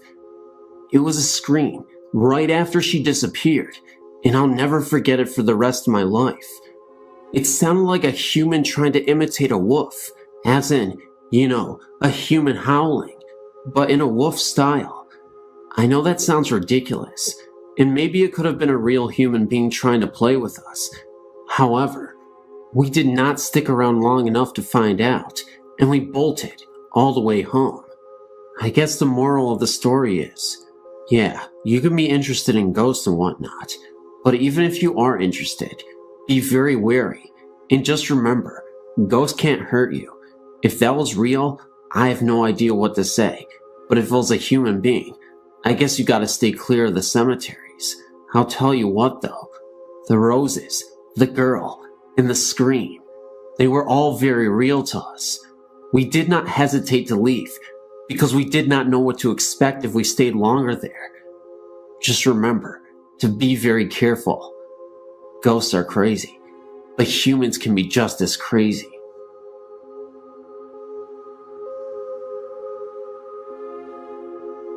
This happened to my fiance about 37 years ago in Karn City, Texas. He was about 5 years old and was attending a church function with his grandparents at the St. Paul Lutheran Church there. He was running around with two of his slightly younger cousins, having a good time. This function was taking place outdoors. Now, there were actually two church buildings there. A new church had been built, and the older wooden structure was still standing close by and being used exclusively for storage. The church had been collecting clothing and had put it in the older building. Anyway, my fiancé and his cousins had been told to stay out of the churches, but being little kids and the adults having their attention taken up with visiting, the boys decided to explore the old church. They went into the older building and looked into the large room where the clothing was piled on 3 tables. My fiancé said the first thing he noticed was the clothing on one of the tables agitating violently, and he could see a lady who just happened to be transparent, sorting through the clothes that were shaking. All that she remembers of her appearance is that she was a motherly or grandmotherly looking figure with a high-necked dress and her hair pulled back in a bun. She did not pay any attention to the 3 little boys, but they ran out of the room as fast as their feet could carry them. He says that he may have been the only one to see the lady. He thinks the other 2 boys just saw the clothing shaking on the table. My fiancé says that he believes that the only reason the clothes were shaking was because of the ghost. The windows were all closed, there were no fans, and of course, no central cooling system in this old building. And remember that the clothes on the other tables were lying still. They went to tell their grandmother about the situation. Naturally, they got chewed out for being where they weren't supposed to be, and were told that no one was in that building, but they remember it well.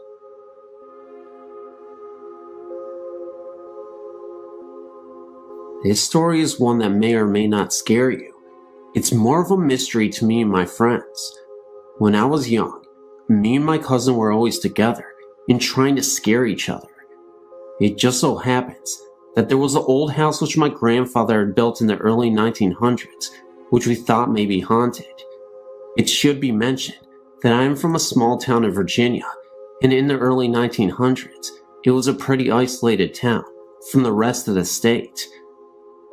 My grandfather was a pastor of the local church. Being that the church was very big, and my grandfather's house was, he would have wakes and funerals in his den. The house was very big, and there was plenty of room for people to attend these funerals.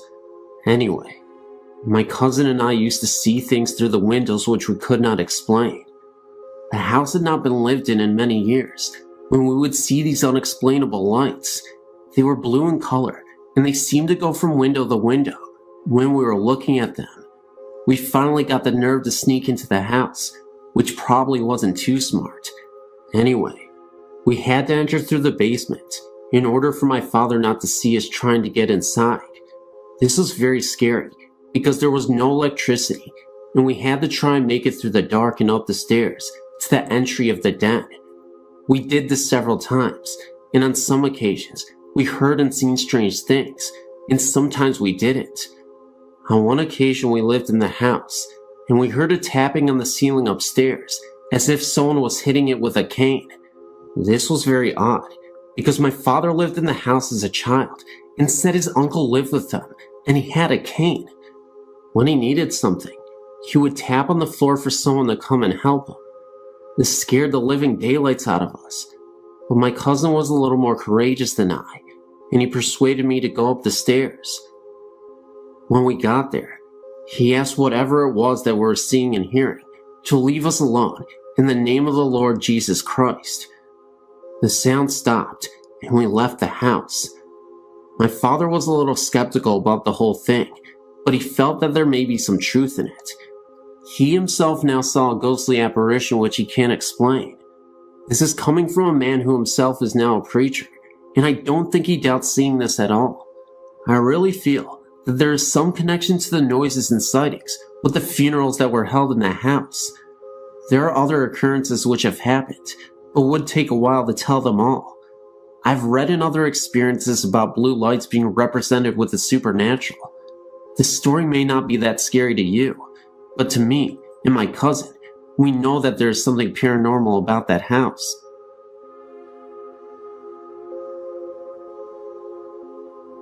Myself and a friend recently moved into a house in Belmont, Massachusetts, right outside of Boston. The place is about 100 years old and retains much of the original woodwork, ceramic doorknobs, etc. I even found an old ceramic liquor and med bottle in there. It's a third-floor apartment with an old aluminum speaking tube to the second floor, which leads us to believe this may have been servants' quarters at one time. We never get anything but good vibes from the place, but a few things have happened which make me wonder, and I write asking your opinion. Firstly, the former tenant was an elderly alcoholic who, according to the landlord, used to heat only one room in the house, the dining room, with a space heater. She kept the whole place closed up, according to Miss Richardson, who also tells us the former tenants didn't die, but moved to a nursing home. We aren't sure if we believe her. Well, that room seems to have a door problem. Often when I return from work, all 3 doors to the room will be slammed shut, even the one which is tied open with a string. These are doors which don't close easily, being old and paint covered and wrapped a bit. While we hang out, sometimes doors slam. It happens in fits and starts. One week it happened every day, but it hasn't happened for a while. Granted, there is a breeze in that room, but the manner in which it happens strikes one as odd sometimes. Also, we have both seen a white figure in a long dress, and perhaps a veil, always in the hallway into our place, or in the doorway of the dining room. It is a peripheral vision thing, which leaves one looked at directly. I've seen it standing in the door several times, and I saw it seemingly walk down the hall once. It kind of bounced up and down like a person would were they walking. Mike tells me he usually sees it moving past the door, either coming into or exiting the apartment, and he has used the words wedding dress to describe its clothing. I didn't get that detailed a look, but I've definitely seen the shape. Visitors have seen a similar shape, but hesitate to call it a ghost. Lastly, and this is not so much an experience as a creepy coincidence, when first repainting the place, we decided to do the kitchen in blue and white. I proposed that we paint only the panels on the kitchen doors blue. We haven't done this yet, which both of us thought was a good idea. Later, when exploring the basement for the first time, I found an ancient door of the same style as our other doors, removed from the hinges, and brought downstairs years before. It seems to be the one door from our apartment, which has been taken off the hinges, the kitchen door, and the panels painted years ago in cracked blue paint.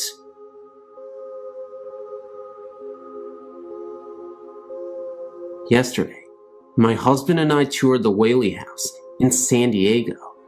I think I may have been present to a supernatural occurrence of sorts, but I wanted to ask you about it. Initially, I started out on the first floor, not part of the tour, and I felt a markedly weird sensation in front of the dining area that I can only describe as having a sinking feeling that bordered on nausea. I felt fine walking around Old Town and coming into the house. I hung out in the dining room area for like 10 minutes, thinking what I was feeling was so unusual, and it dissipated.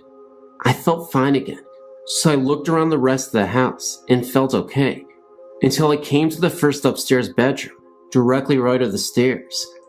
I again felt that same feeling, and I stood there, just looking about the room, and that is when I think I saw something in one of the mirrors, the mirror closest to the hall. It looked as though thin white smoke was being reflected into the mirror, as though someone was standing next to the mirror with a lit cigarette. I can only describe what I saw as smoke, because it curled. I also smelled a very faint smell of cologne that reminded me of violet water. I made sure it was not me, since I was the only person in that area, and it wasn't. It seemed to blow in through the saddled wooden partition. I was a little weirded out, because I was in disbelief at what I thought to be witnessing, so I called to my husband downstairs to come up. I didn't want to cause a stir, because I was unsure what this was. I even saw the presence of a shadow behind my back, in the corner of my eye. I walked back to the area in front of the room, and looked back into the mirror to make sure that it wasn't a reflection of something outside, like a passing vehicle, but I no longer saw the smoke. I really didn't want to tell anyone about the incident, because I would have winded up scaring everybody, including myself. I've been thinking about it ever since, and been trying to find a logical explanation for it.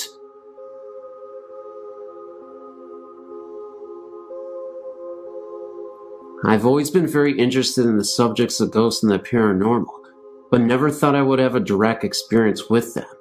Although I'm currently part of a theater group that is renovating an old theater, and we definitely have some spectral energy in the place, but that's another story. This story is about the first time I had something strange happen to me. I'm originally from a small island off the coast of Italy. The community dates back to 700 BC, so you can imagine they have their fair share of ghost stories. I was 15 and staying at my aunt's house with my sister. Our grandmother had died 3 years before, and as part of our week-long stay, we went to visit her grave. The experience was unsettling to say the least, and I think I was most affected emotionally by the visit. Trying to remember a woman who I love very much now, reduced to nothing but a picture in writing on marble mausoleum. Although it was a very hot and humid summer day, the cemetery seemed to have an unsettling chill about it, and I couldn't wait to get out of there. However, anyone who is Italian or knows of Italian cemetery visits is that they are family events that take a long time. Feeling very sentimental and depressed and somewhat bored, I couldn't help but look around and read more grave sites. With each name and picture that I saw, I thought more about the people behind them, their lives, and who they have been. The atmosphere seemed more oppressive, and I started seeing flashes out of the corner of my eyes. Nothing definite, but it was almost as if something had passed in front of me very quickly, and the experience left me somewhat disturbed. We left not long after, much to my relief, but still with this heavy, depressed feeling. Later on that night, I had fallen into a deep sleep, but was awakened at 3 in the morning by a male and female voice arguing. I was very groggy, but I immediately thought the voices were strange, because they didn't sound like they were coming from anywhere, in particular at least. They sounded as if they were right in my ears. The room I shared with my sister was directly over a busy main street, and being a summer resort, there is always some activity going on. However, the street this night was totally quiet, with no one in sight. The voices continued to argue in Italian, and though I spoke it, I couldn't make out what they were saying. Also, the intensity of the voices didn't change as I moved around the room. They always seemed to be in my ears, and were continuing to grow in intensity. At this point, I thought it was my cousin and her husband who were arguing from their bedroom. They shared the room with their 2 small children, and I thought what could be so important to be arguing at this hour of night, and why weren't their children reacting? I decided to investigate. As I slowly opened the door, the voices suddenly stopped. Not a cutoff in conversation or a conclusion, but as if someone had switched off a radio. I walked to the room and found the whole family sound asleep. I returned to the room dumbfounded, but found the room was very cold. The day had been extremely hot, and the night had not let up, and I was just in the room a minute before. But I knew the temperature had gone down at least 10 degrees. It was then I felt the same heaviness that I had experienced at the cemetery, and a large chill moved right through me. Almost immediately, the room returned to its original temperature. During this whole experience, my sister was asleep next to me, and when I asked her about hearing anything during the night, she thought I was crazy. To this day, I'm not sure what I heard and felt that night. However, I spent many nights in that room over the years, and never had a similar experience. Did I touch something or someone? And did they follow me back from the cemetery? I don't know. I never shared this story before, but this seems like the right place to do it. When I was born, My parents rented a portion of a 3-family house. The house was huge and previously owned by an old German woman. Apparently, the house belonged to the same family since the early 1700s when it was built. After the old German lady died there was no one left in the family to take on ownership of the house. Someone new took the house over and rented it out to 3 other families. As soon as we moved in, my parents had odd things happening on a daily basis. The TV and all of the lights in the house would constantly turn on in the middle of the night. One night, my dad had some friends over to watch a football game, and all of the power in the house kept going on and off. His friends were so freaked out that they left. What bothered my mom the most was that all the rooms in the house stayed warm, except for mine. My room was always like ice, and being a newborn, my mother was concerned. She would turn the heat way up, and still my room stayed cold. One night, she heard a woman's voice coming from my room. As she neared, she could hear an old lady singing a lullaby. When she opened the door, the rocking chair was swaying back and forth, and my room was warm. After this occurrence, my room remained warm. This became an ongoing thing in the house. The rocking chair would constantly rock, no matter where in the house my mom moved it to, and oftentimes she would hear a soft voice coming from my room. The lights continued to go on frequently in the middle of the night. As I got a little older, into the toddler years, I can still remember certain things happening. My parents found it odd that I am able to remember things so clearly. I can describe my bedroom in distinct detail, as well as the other rooms in the house.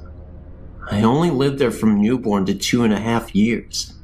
One night, I woke up and felt absolutely terrified. I remember climbing out of my crib onto the little table and chair set, and stepped onto the floor and dodged for my parents' room. As soon as I climbed into bed with my mom and dad, I heard my aunt, who was asleep on the couch, screaming. My mom woke up and ran into the living room to see what all the fuss was about. My aunt kept crying, I saw her, over there by the lamp." Apparently, my aunt says that she saw the old lady standing at the foot of the couch by the lamp. When my mom reached over to turn the lamp on, she disappeared. All of my parents' old friends remember the house, and everyone has a story of something that they experienced there. We know that the old lady died in the house, probably in the section where we lived. At first, I think she was angered that the house no longer belonged to anyone in her family. She was harmless and just wanted to make her presence known. We only lasted there for 2.5 years. Sometimes we drive by the house and contemplate stopping in to see how the current owners are making out, but I never had the courage to go back. Here's some spooky experiences that I remember from my childhood.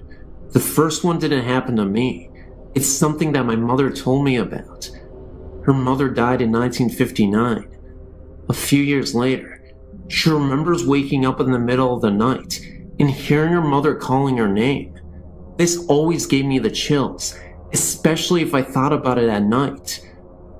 When I was maybe 6 or 7, something happened that scared the living daylights out of me. I can still picture it in my mind.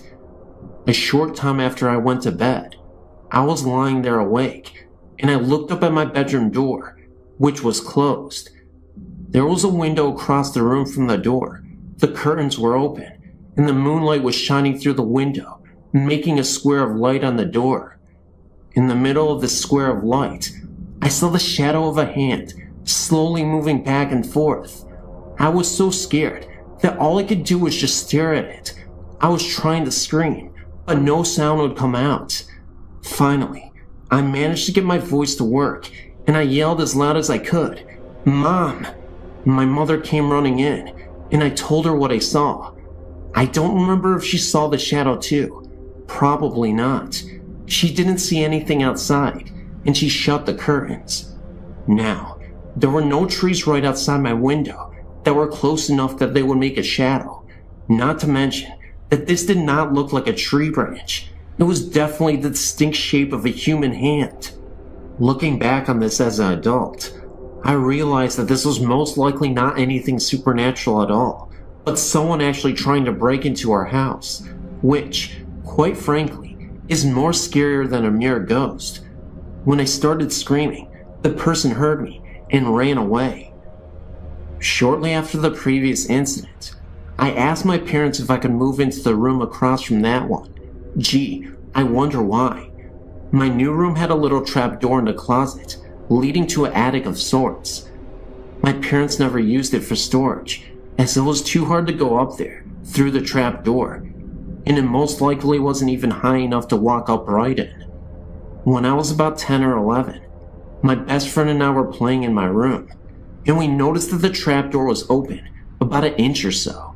We slid it closed. Every once in a while, I'd look up there and find that it was open again. I'd keep sliding it closed, and then a few days later, it would be open. My friend and I naturally assumed that we had a ghost in the attic. I really don't remember if I actually heard anything up there or not. Around the same time, this same friend would occasionally spend a night with me. Several times, we'd be lying in bed and hear the sound of a newspaper or some sort of paper being crumpled up in the living room when we knew no one else was up. We called this the newspaper ghost. Another time, I think I was about 7, I was riding my bike around in circles in the street. This was in a housing development where there was very little traffic. My aunt, uncle, and cousins were visiting, and I recall looking at the bathroom window on the side of our house and seeing my aunt's face looking out the window. Later, I mentioned it to my aunt, and she said she hadn't been looking out the bathroom window, and neither had anyone else. Now, I realized that this could have easily been a reflection of something in the window, but at the same time, it seemed pretty spooky to me. In the summer of '69, I was about 13. We had some relatives staying at our house for about a week. One evening, after everyone had gone to bed, I was still awake. As a child, it always took me a long time to get to sleep. I was always too wound up, I guess. Anyway, all of a sudden, there was this loud crash that came from my closet, like something metal or aluminum falling on the untiled floor. The thing that came to mind was a metal vacuum cleaner hose. There was no vacuum cleaner or any other large metal object in my closet that could have fallen and made such a noise, and even if there was, what would have made it fall off the shelf? I was too scared to get up and look in my closet or go and ask anyone if they'd heard it. Now, this was a small 3-bedroom house in Levittown, Pennsylvania. If anyone is familiar with the houses, if a loud noise occurs in any part of the house, it would be impossible not to hear it all over the house. The next morning, I asked my parents, aunt and uncle and cousins if they heard a loud crash in the night, and no one else had heard it. And by the way, I looked in my closet in the morning, and nothing was out of place. This has always puzzled me. Here are a few things that have happened in the last few years, in the house I live in now. Nothing blatantly scary, just weird. I thought I'd share them just for the fun of it. One night, I was asleep, and all of a sudden, I screamed and woke myself up. My husband came running in, and I couldn't for the life of me remember what I had dreamed that had scared me. But I had a vague memory of looking beside the bed and seeing something in the form of a human being, made up of little points of light. There have been a few occasions where I've woken up in the middle of the night and heard a kind of electrical humming that sounds like it's coming from our bedroom closet. My husband said he could hear it too. I could never figure out what's causing it. It sounds like it could be the refrigerator running, except that the kitchen is not right next to the bedroom. And if it was the fridge, wouldn't I hear the noise every night, since obviously the fridge runs all the time? I haven't heard it in over a year. Just as well, it gives me the willies.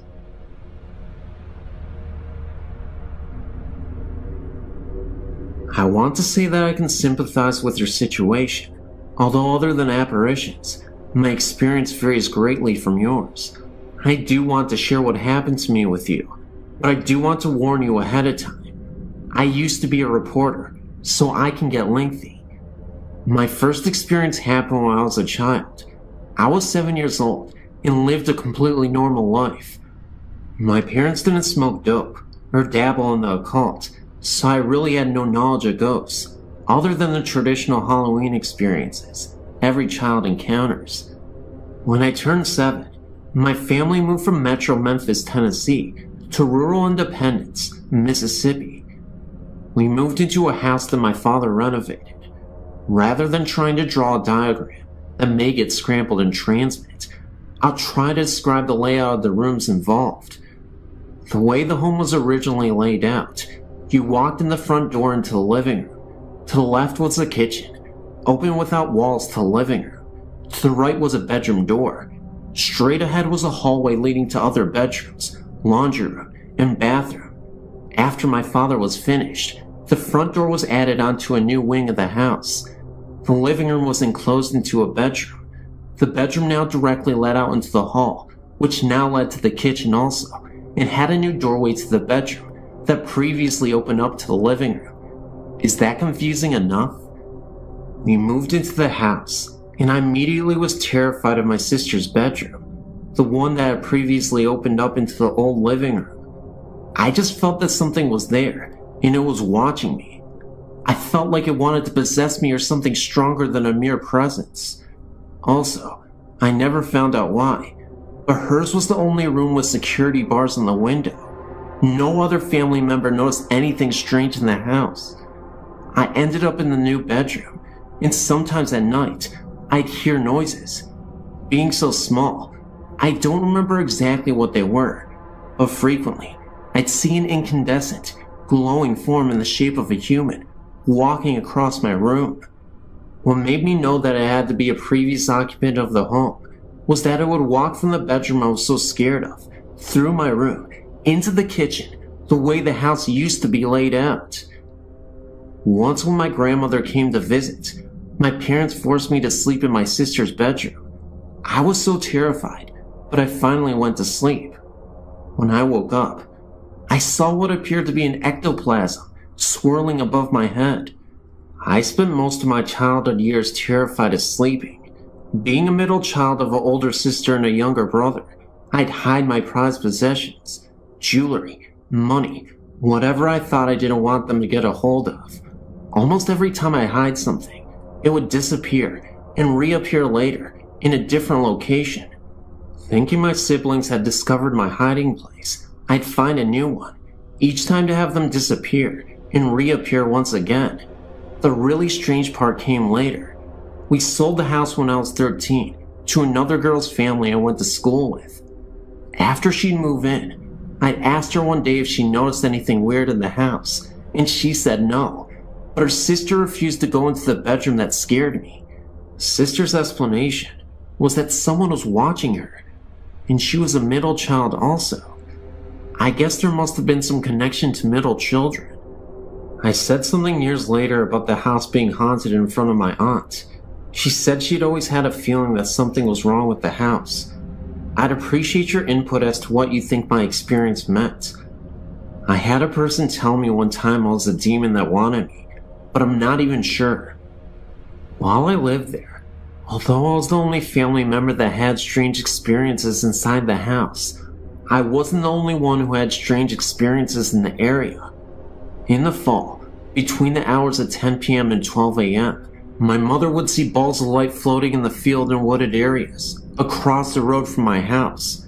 She would always ask me to come look, but I had enough terror inside the house, and as far as I was concerned, the woods were my only safe haven while at home. So I never looked and never witnessed the lights myself, but both my sister and my mom did. When I was 19, I started dating this guy who was friends with a neighbor from that house I'd lived in. Basically, he lived catty corner from me, with their house backing up to the woods mine faced. My new boyfriend asked me if I ever saw anything strange in the woods.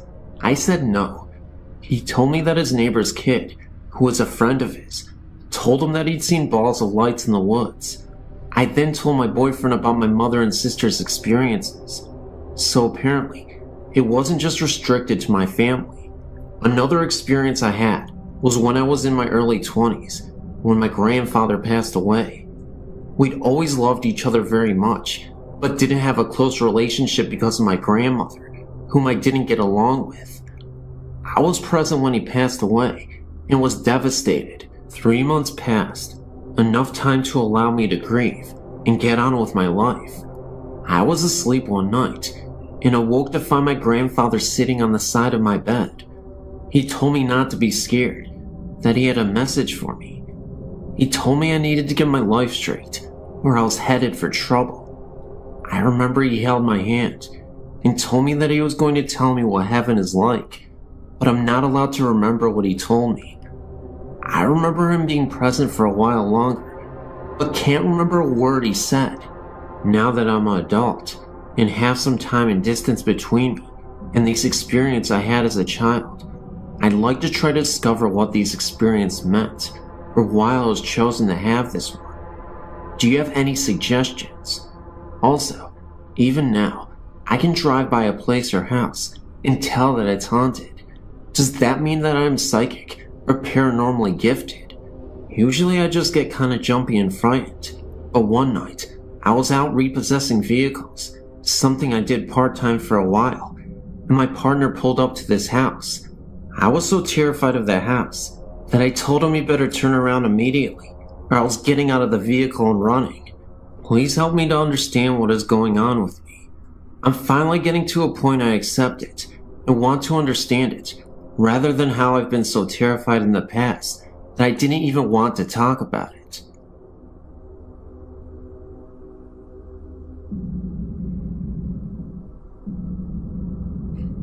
In 1983, when I was 18 years old, I was severely ill.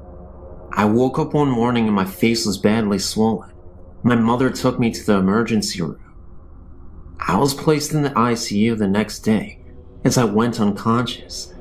It would take a team of doctors over a week to finally diagnose me. It was a rare disease. There was only 2 case histories. They both died from it years before. That's why my doctors had no idea what it was. It was from a sinus infection that had backed up behind my brain. From this, I developed a brain abscess. The night before they would make the decision if I needed brain surgery to remove the abscess, I was lying in my hospital bed, praying that the abscess would have shrunk a little. I felt someone standing beside my bed. I was sure it was a nurse, as it was very late, too late for visitors. When I turned to talk, it wasn't a nurse at all. It was my grandfather, who died 1 year earlier. At that moment, I wasn't afraid. He said to me, "You'll be fine." When I asked if he were sure, he then replied, "Do you doubt me?" I replied, "No." He then said, "Everything will be fine. You will be alright." This part has puzzled me ever since he told me. He said, "Take care of your mother." This was my mother's father, and he simply turned around and walked out of the room. The nurses came in, and I was wondering what happened to my grandfather. They didn't say anybody walked into the room, and they told me to calm down. I swear I knew what I saw. I knew it was my grandfather, but the whole situation was just weird, and it gets weirder. I thought he meant that I would do fine through the surgery, my grandfather. Now here's the kicker. He had brain surgery about 7 years before his own death. Even crazier, the next morning I had an x-ray, and they came to tell me that my abscess was completely gone. First of all, I have no idea what happened. Even the doctors were confused. They wanted to take even more x-rays, and I obliged, and they confirmed no abscess whatsoever. As for my grandfather talking about my mother, I had no idea why he was mentioning her. She was pretty healthy at the time, but it makes sense now. Recently, she has been diagnosed with MS, diabetes, and in September, she had heart failure. In November, she almost died and had triple bypass surgery. Through the years, my family has had many encounters with the spirit world, but this was the most wonderful one. In the summer of 1994, my sister and I moved to Hawaii to live with our father. While we were gone, our mother moved into an apartment to save money. Right away, strange things started to happen. Her 2 cats would never enter the bedroom of the apartment, choosing instead to sleep in the living room. They would claw and bite if you tried to carry them in there, and then run quickly away. Mom only spent one night in the room, and then opted for the living room as well.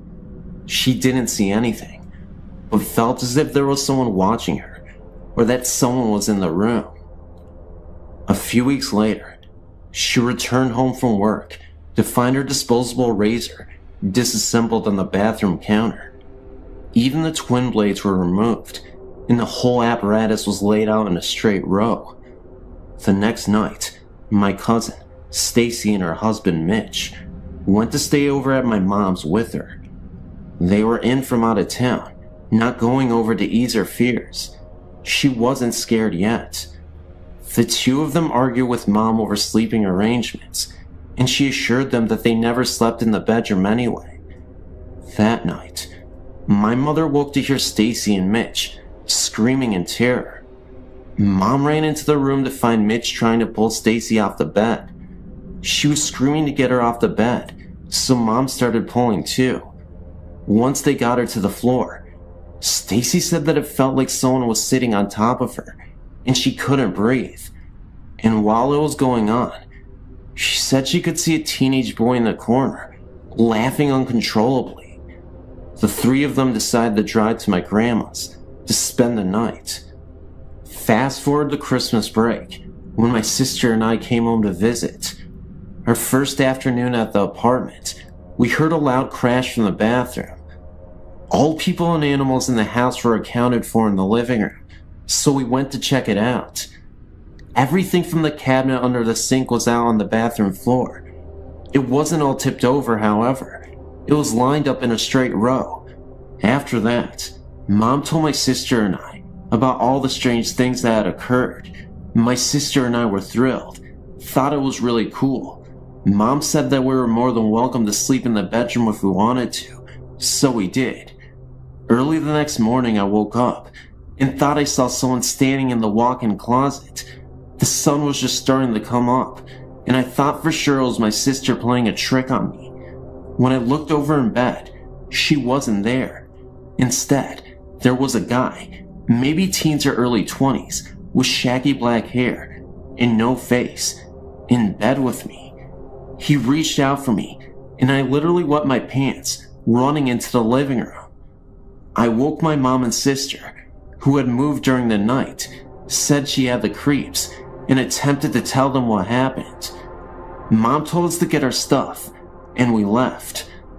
Later that afternoon, I recited the story to Stacy, and she said the guy I described was the one she saw laughing at her. Mom went to the leasing office a week later and asked to be moved to another apartment. All the leasing agent had to say was that no one had lived in that apartment longer than 4 months.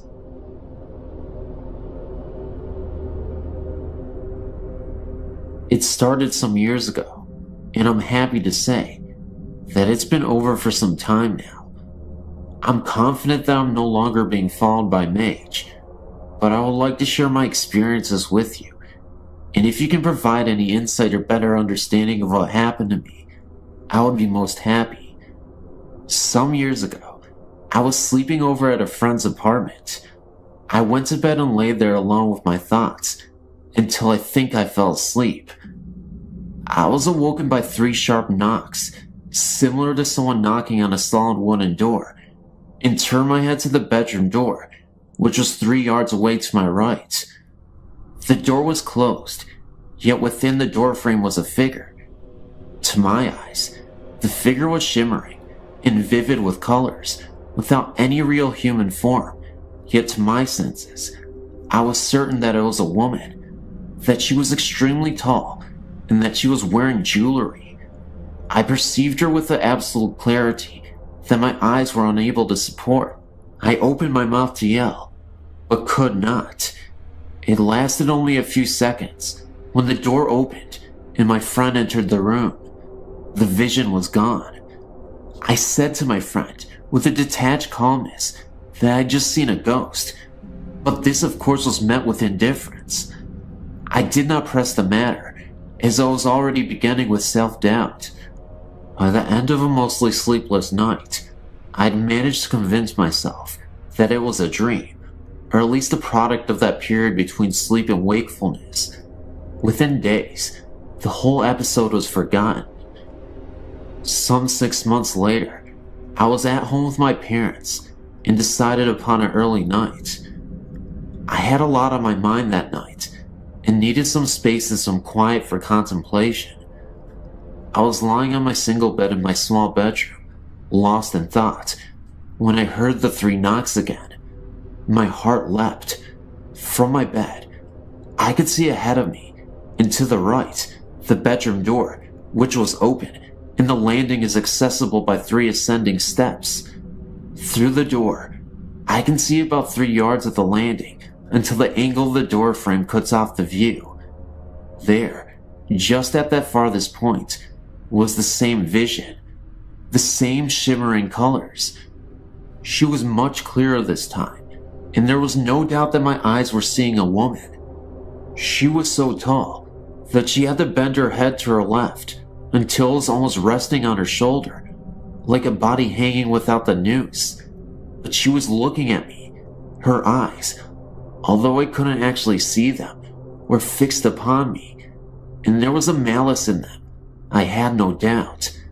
Then, in an instant, she came along the landing, down the 3 steps, and right up to my face. So quickly and so aggressively, she brought her face to within an inch of mine. I could make out her eyes and nose, but to this day, I cannot be sure if I saw them or experienced them. I could not separate her emotions from her visage, which seemed to be one and the same in my mind. It is difficult to describe, but I saw her face and features, along with her hatred and despite. I opened my mouth to scream, but nothing came. Eventually, she disappeared. I've never been so terrified in all my life. Never has fear removed any capacity to utter or to move a single muscle, and yet this was the case. I lay rigid for some time, at least until the room was light from daybreak. I was absolutely sure that I had not fallen asleep, but yet over time, I managed to convince myself that this was indeed the case. This is how I came to terms with it. Over the next year, I saw no more of her, and she was reduced to an entertaining story for friends. Then I married and moved to set up house with my wife. The third, the last, and the unequivocal sighting was during the early days in my new home. It was a bright, warm Sunday afternoon, and I was sitting on a chair to watch a television program, an old episode of Bonanza, as it happens, when I became aware of another presence in the room. I turned to the door behind me, fully expecting my wife to be there, but she was not. As I turned my head back to the TV, to my right was a settee, and, sat in the middle, was the woman again. This time she was sat on the edge of the settee, with her hand forward, cupping her chin in her hands, and her knees were also together under her chin. She was leaning forward in this position, contemplating me amusingly, or mockingly. I cannot decide. There was so much clarity about her features, and the room was bright, which she seemed to reflect. There, in front of me was a woman, about 25 years old, very sharp features, very tall, and very thin. Her bright colors, her hair and her jewelry, reminded me of a punk rocker, although this was not so. I'm sure she was from a long time ago before that era. I was not afraid, and emboldened by the daylight, I simply and calmly asked her what she wanted. There was no response, no answer. She simply faded away, and I have not seen her to this day. Compressing my research into a short paragraph, I went back to the place of the first sighting and asked my friend some questions. It transpired that she was haunted by a spirit many years previously who would disturb household objects. An expert was brought in, who ascertained that they were being haunted by a malevolent spirit who was called Mage. It was not possible to get rid of her, but to hope that she leaves of her own accord. This happened in my friend's hometown, some 300 miles from where I live. My theory is that Mage came with my friend to my hometown and took a liking to me, thereby following me to both my parents' home and onward to my married home. I don't know who has provided the vehicle for her to leave my house, but I hope that she has been gone for good.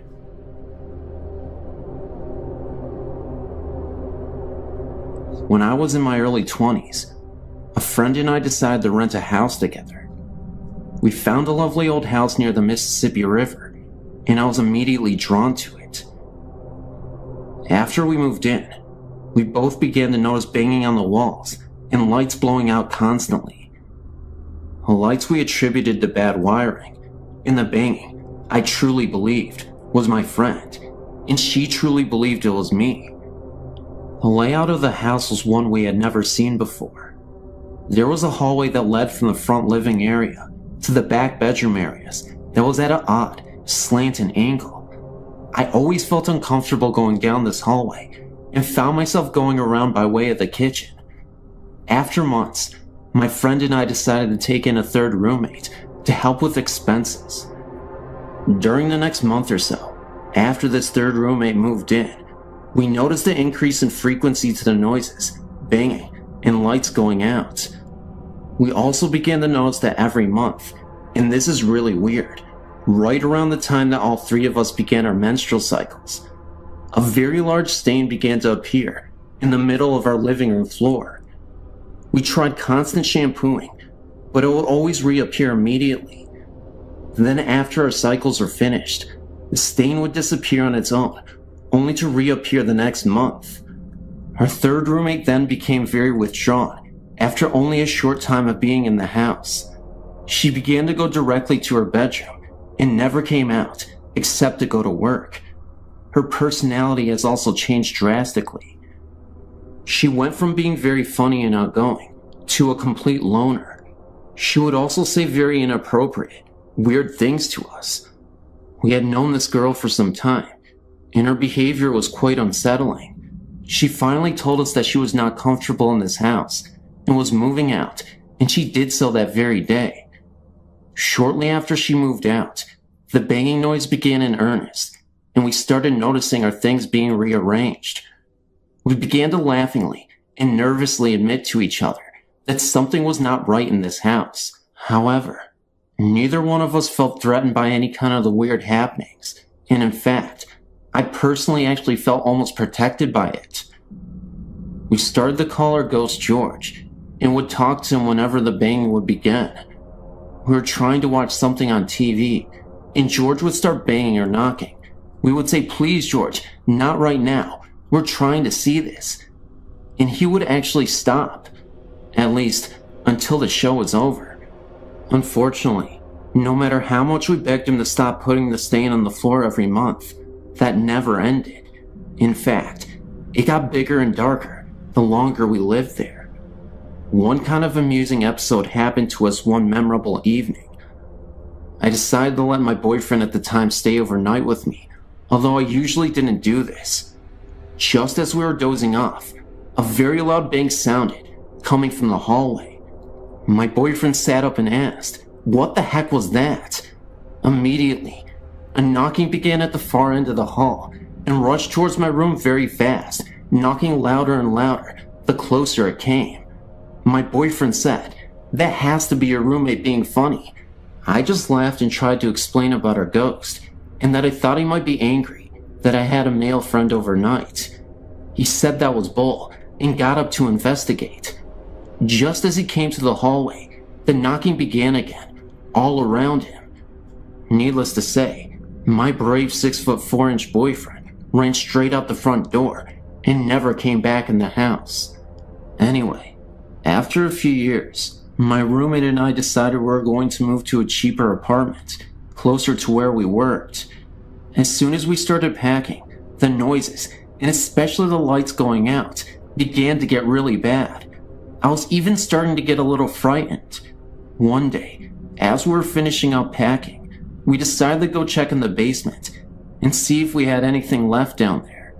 While we were down there, we decided to go in the old fruit cellar, since neither one of us had actually looked in it. We found some old fishing equipment. We also found an old shirt box that was sealed with tape and felt kinda heavy, so we brought it upstairs and opened it up. Inside was a bunch of old pictures.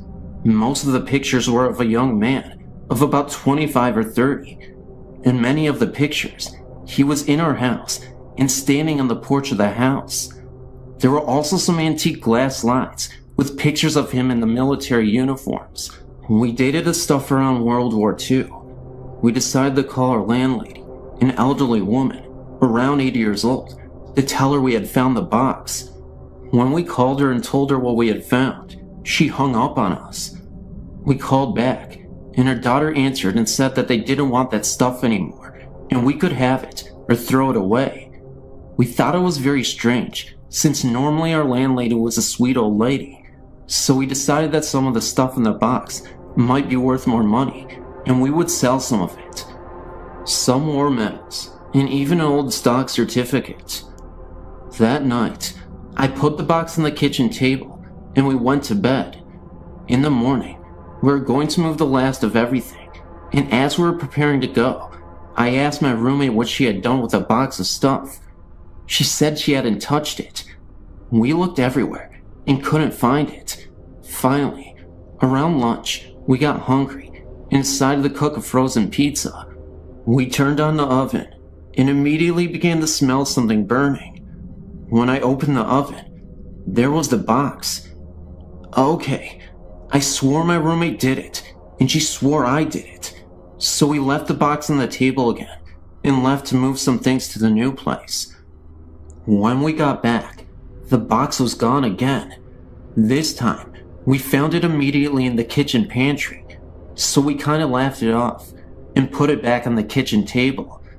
About 10 minutes later, I walked into the kitchen and it was gone again. I decided the heck with it and decided to just go finish the bedroom closet I had just minutes before been working on. When I stepped up on the chair to wipe off the upper shelves, there was the box. That did it. I said out loud, "Okay, George, we promise not to take your stuff," and put the box back in the fruit cellar where we had found it. We left that day and have never been back, but I've always wondered if the next tenants ever heard from George.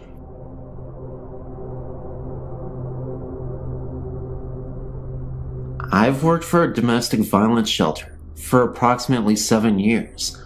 While I personally have never seen anything, there are always odd sounds and unusual occurrences. Let me start at the beginning. The house is 2-story with an attic and a basement and over 100 years old. I really don't know much else about its history. The local domestic violence center purchased the building, which had been uninhabited for a number of years, did some renovations, and began operating an anonymous shelter for battered women and their children. Over the years, there have been numerous sightings of a young couple. A woman in a long flowing dress can be seen periodically walking up the long staircase. A man in dark, old-fashioned clothing has been seen in the living room and at the top of the stairs outside the attic door. It is usual for all who went into the attic or the basement to feel uneasy and not alone. Recently, the sightings seem to have increased. A church group came over to the holidays to sing Christmas carols to the residents, and a young boy pointed to the ceiling and said, "Look, there's an angel." The only thing seen by the others in the room was a hazy, grayish fog that wasn't in any particular shape. A few months later, one of the employees' daughter was in the living room, alone, working on a school project, and looked up to see a gray, transparent figure looming in the doorway. She screamed, and her mother raced in to see the figure moving slowly upstairs. It was as if the ghost was checking in and didn't mean to frighten the young girl. Perhaps the most interesting aspect of this haunting is that the couple together, fitting the same descriptions of the man and the woman seen in places of the house, have been seen in one bedroom upstairs. To my knowledge, at least 3 residents in the last year have been awakened at night to see the woman sitting on the edge of the bed with a man standing behind her. The couple has been described as comforting and reassuring to those who have seen them in this manner. And these apparitions have seemed to know when these residents were about to face a particular trying experience. One woman was going to court the next day for an order of protection. One lady was facing a decision about the custody of her new little baby. And one woman was about to embark on the dangerous underground trying to change her identity in order to hide from the husband who tried to kill her. All 3 of these women felt as though the ghosts were trying to tell them that everything was going to be alright, and, as it turns out, the dire situations facing each of these women worked out in their favor. I personally find their presence reassuring as well. Women and children who came through the shelter are very often depressed, sometimes hopeless, scared, insecure, and anxious. I think that the fact that they are comforted by these spirits is a sign that these are good spirits who seem to approve of the work being done in their house. They've never tried to scare anyone. Sure, lights turn on and off by themselves, and the dishwasher is forever turning on by itself. Maybe they are just trying to figure out what these gadgets are. I do not know anything about the history of the house, but I assume these spirits were once residents of this house. Based on their actions, they seem to be good and well-wishing. I hope they continue to watch over the shelter and help the current residents. Hi, my name is Tariq, and this is my supernatural experience. It happened to me when I was about 5 or 6 years old. I seem to remember it was quite a sunny afternoon. Nothing particularly unusual about that day. My mother asked me to go upstairs and wake my father, who often took afternoon naps. I remember feeling quite lazy, and I could not really be bothered going all the way upstairs to attempt to wake my dad sleeping. However, my mom insisted, so I did. I was about to walk up the stairs when I suddenly was overcome with fear, as what I had saw made no sense to me. There, at the top of the stairs, was the biggest dog I'd ever seen in my life. It appeared to fill the whole space of the landing and was near the height of the ceiling. The dog appeared to be aggressive and was barking and growling so loud that it could have woken the dead. I was so shaken and scared that I just froze in the spot.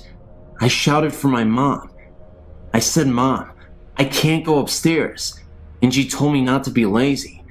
I told her no, there was this big dog at the top of the stairs, and it would not let me pass. My mom came out to me, and she said, "Tariq, we do not even have a dog." Of course, this is what I already knew.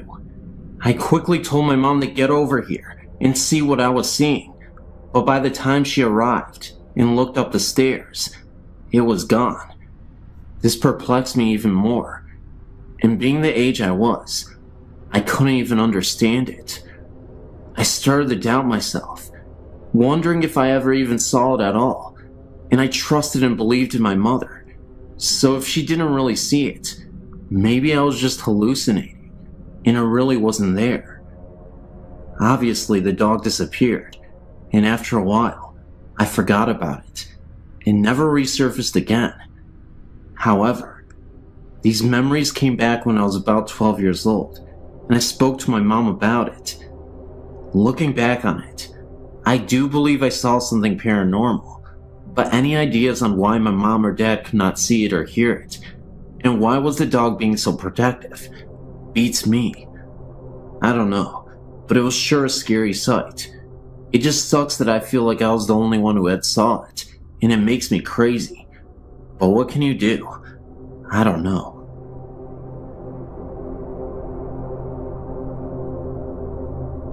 I recently had an experience that I can't explain, and decided to tell my story here.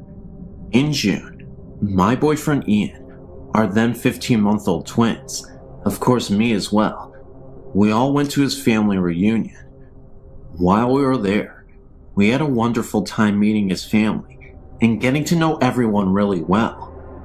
We stayed at his father and stepmother's home with the immediate family. One night, while everyone was asleep, one of the girls started crying, most likely from being in a new place or losing her pacifier. I woke up and, still groggy, I sat up in the bed. I looked over to the crib. Next to the crib, there was a little old woman standing there looking into the crib. When I saw her, she didn't scare me, and I thought nothing of it. She looked at me, put her finger up to her mouth, kind of bent down, and whispered, "Shh." So I laid back down and fell back to sleep. Brianna slept through the rest of the night. The next morning, I got up and remembered what I saw. Not sure if I dreamt it or not. I pulled Ian away from the family and asked him if he had a picture of his grandmother. The family had spoken a lot of her the previous day at the reunion, but I had never met her. Ian was very close to her and was very upset at the time of her death. It would have been almost 9 years ago.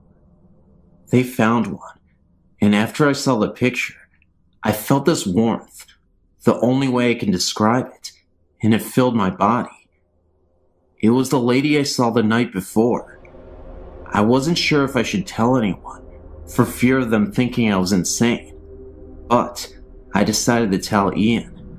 When I told him, he kinda gasped. Like I said, he was very close to his grandmother. I'm glad I told him. Well, later, as we were talking to the family, someone said, "Oh, it would have been so wonderful for her to be here and see all the family together."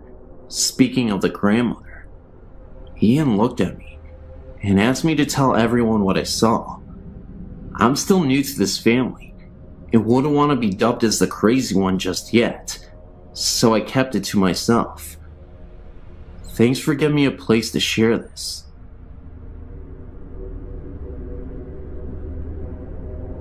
In 1983, we moved into a home that had suddenly been vacated by the owners. The man had suffered a heart attack at the front door and died. His wife went into serious shock and suffered some emotional distress. After the funeral, her children decided to take her back to Missouri. I'd personally known the couple in 1971, as I had lived in a house on the connecting street. Our backyards were contiguous. Mr. Williams had been the water superintendent for the city for many years. He was an upstanding citizen, a loving family man, and a friend to many people. Shortly after moving in, he got the feeling that Mr. Williams had never really left his home. At night, after everyone had turned in, footsteps could be heard throughout the home. It sounded like heavy footsteps stomping up and down the hall, outside the bedrooms. I would get up and check to see if the children were awake, and would find them sleeping soundly in their beds. Once in a while, doors would open up wide, as if someone was entering a room, and then the door would slam shut. One night, my wife at the time awoke to see the form of a man standing at the end of our bed. He woke up on her side and leaned over a little. She laid there terrifying, knowing that I was very hard to wake up, and that if this were a burglar, I would not suddenly spring into action against the intruder. She maintained her position and just peered through her eyelids. Suddenly, the figure just faded away. These occurrences persisted for about a month. One morning, at around 2:30 a.m., we were suddenly awakened by the bedroom door slamming open with a violent force. We were very tired of Mr. Williams' nightly tirades, and I was running on my last nerve. I got up and decided to try to talk with this confused soul. I addressed him as Mr. Williams and told him that he had suffered a heart attack and had died. I told him that his wife had gone to Missouri to live with his children. I told him that we were paying rent to his children to live in this house, and we worked hard for our money. I started to get angry with him and told him that if he wanted to rant and rave and stomp about the house, he needed to do it when we weren't there, as he was disturbing our sleep. If he continued, we would be forced to move, and his children would have to find other renters. I suggested he go to Missouri, because that is where he would find his wife. After that, we never heard from Mr. Williams again.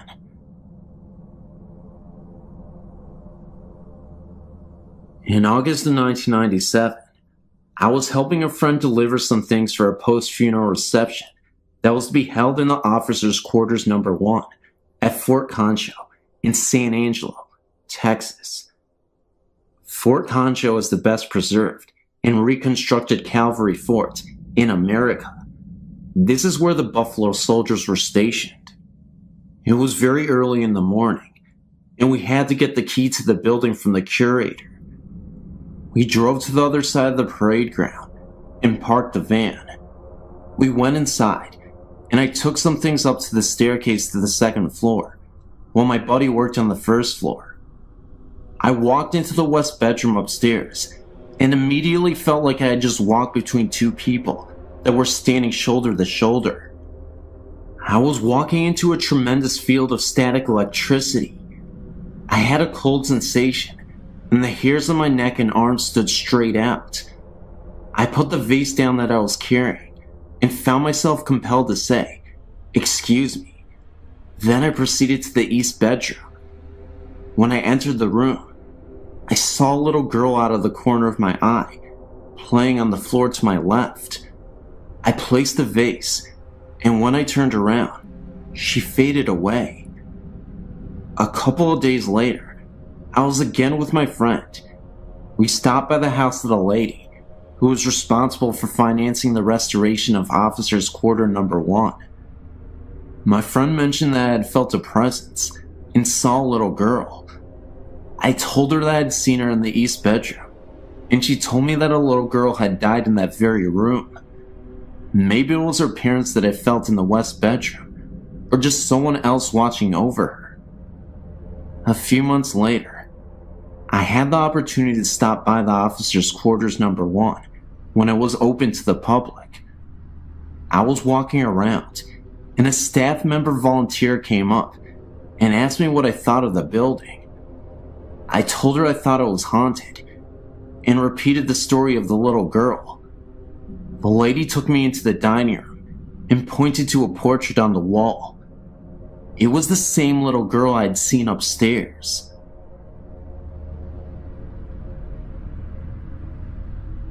I would first like to say, I was not a believer in ghosts or spirits. I was in the Navy at the time, and had been just transferred to Japan. My family and I arrived there in August of '91.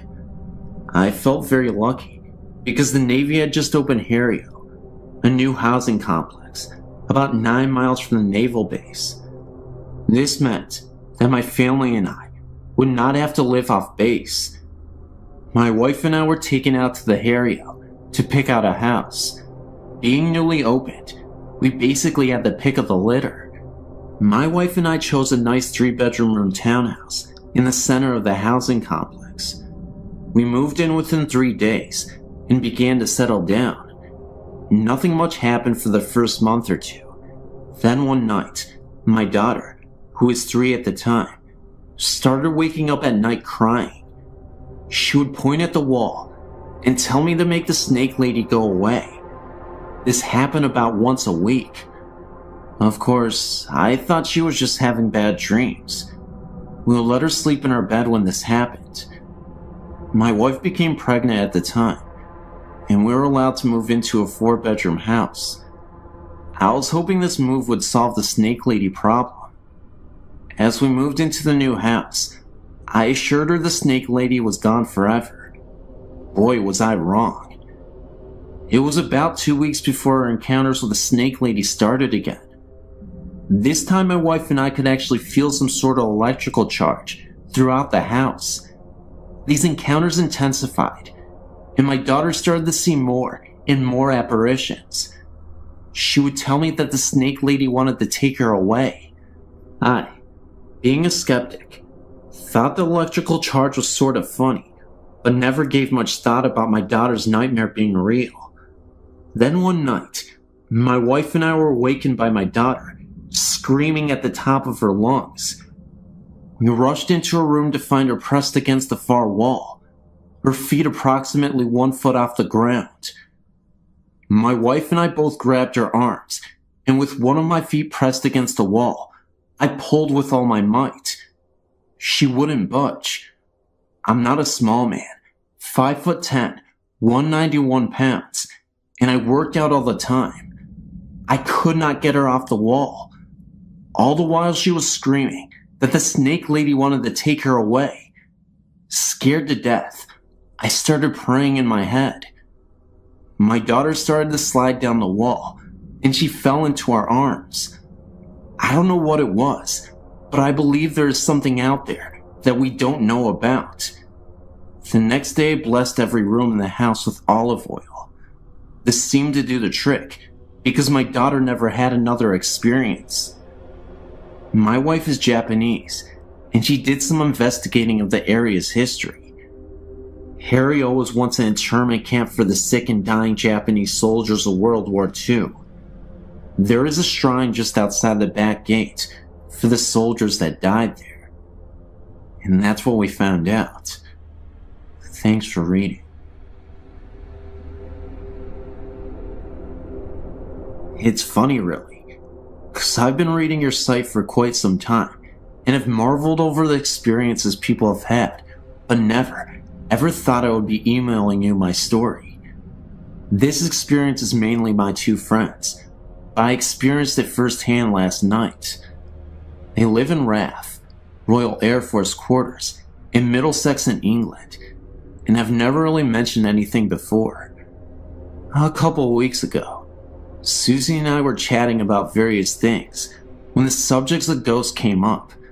Funny enough, the handprints have come back since Elena was born, said Susie.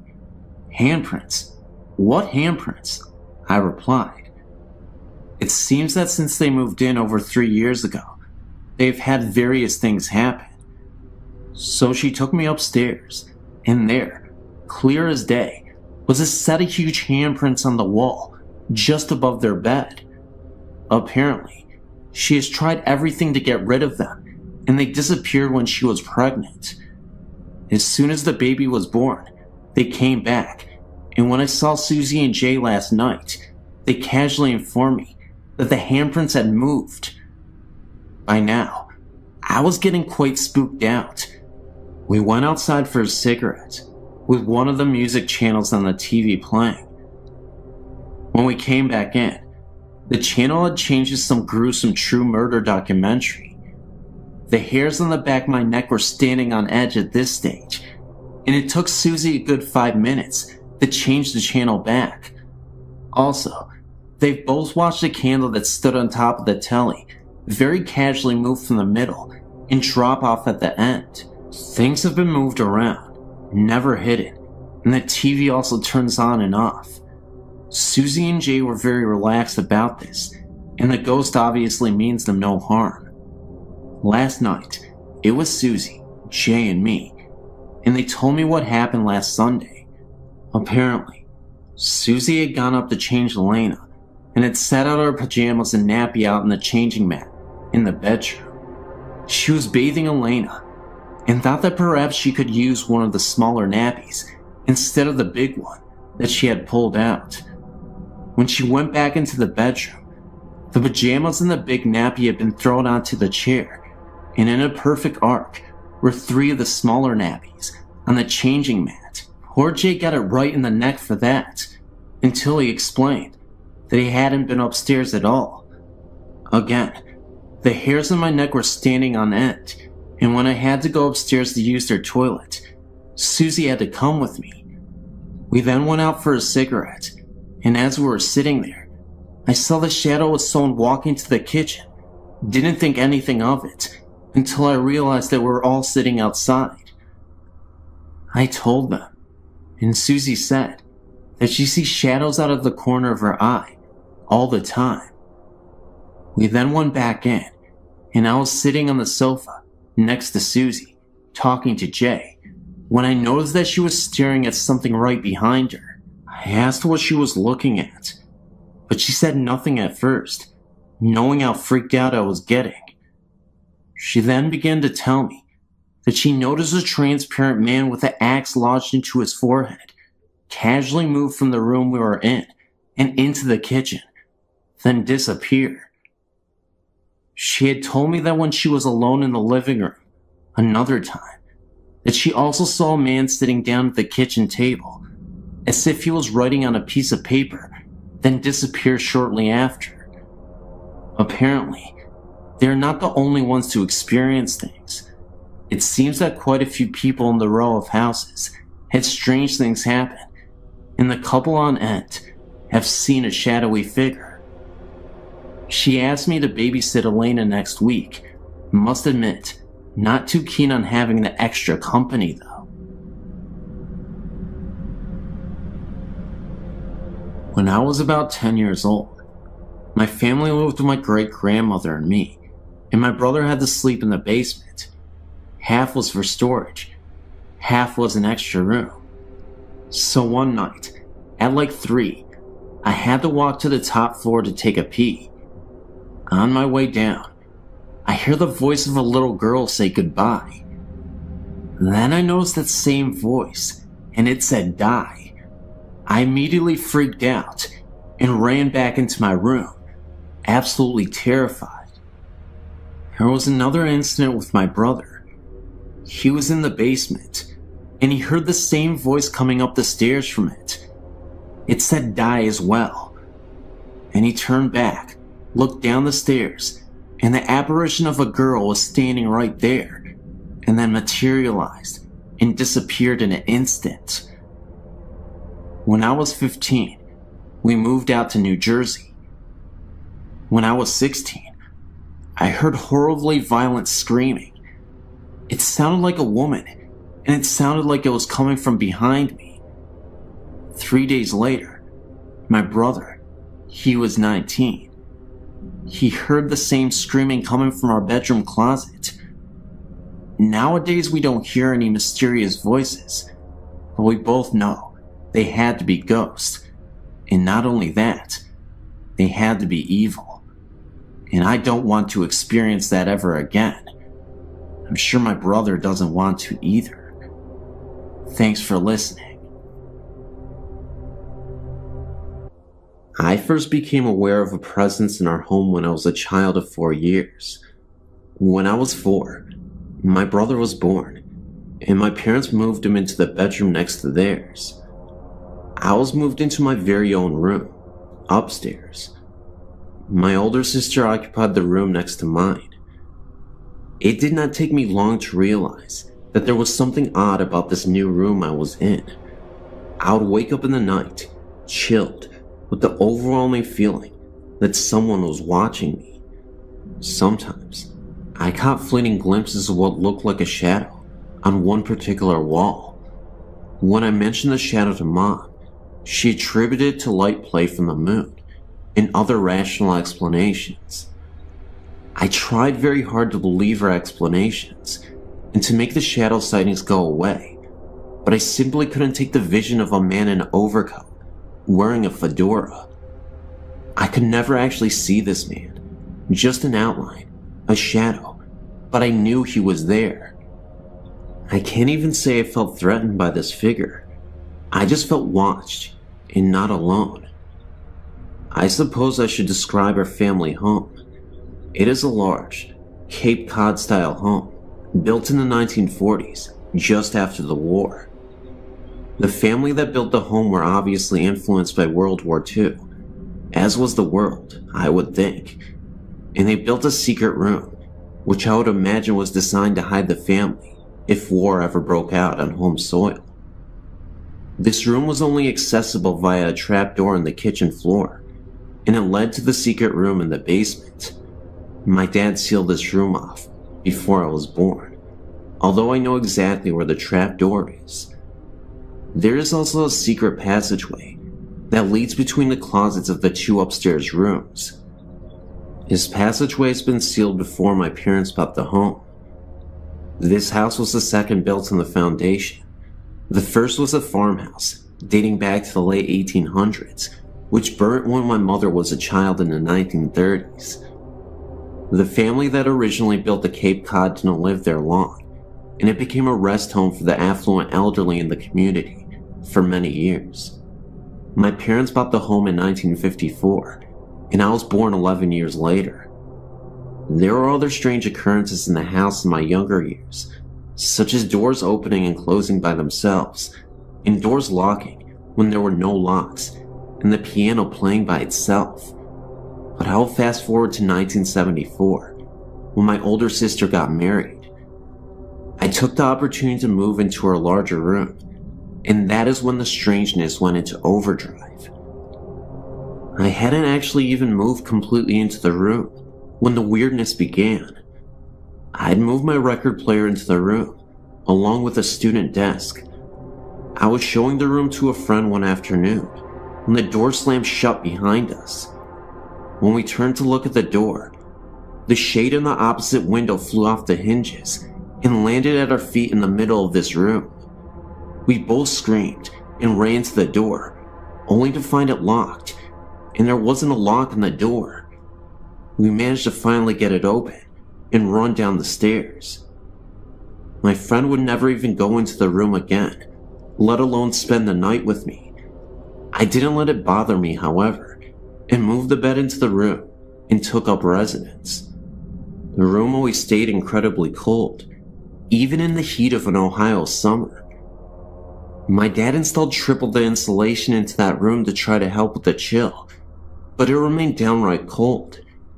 There were countless nights when I would awaken to knocking on the walls. Sometimes I would knock back, and it would knock back at me. When I told my parents about the knocking, my dad said it was a tree limb scraping the house. The knocking became so intense that he ended up cutting the tree down, but the knocking continued. My parents installed an intercom system into my room next to my bed, so I could page them when the knocking started. Dad seemed convinced that it was the neighborhood boys throwing rocks at my window.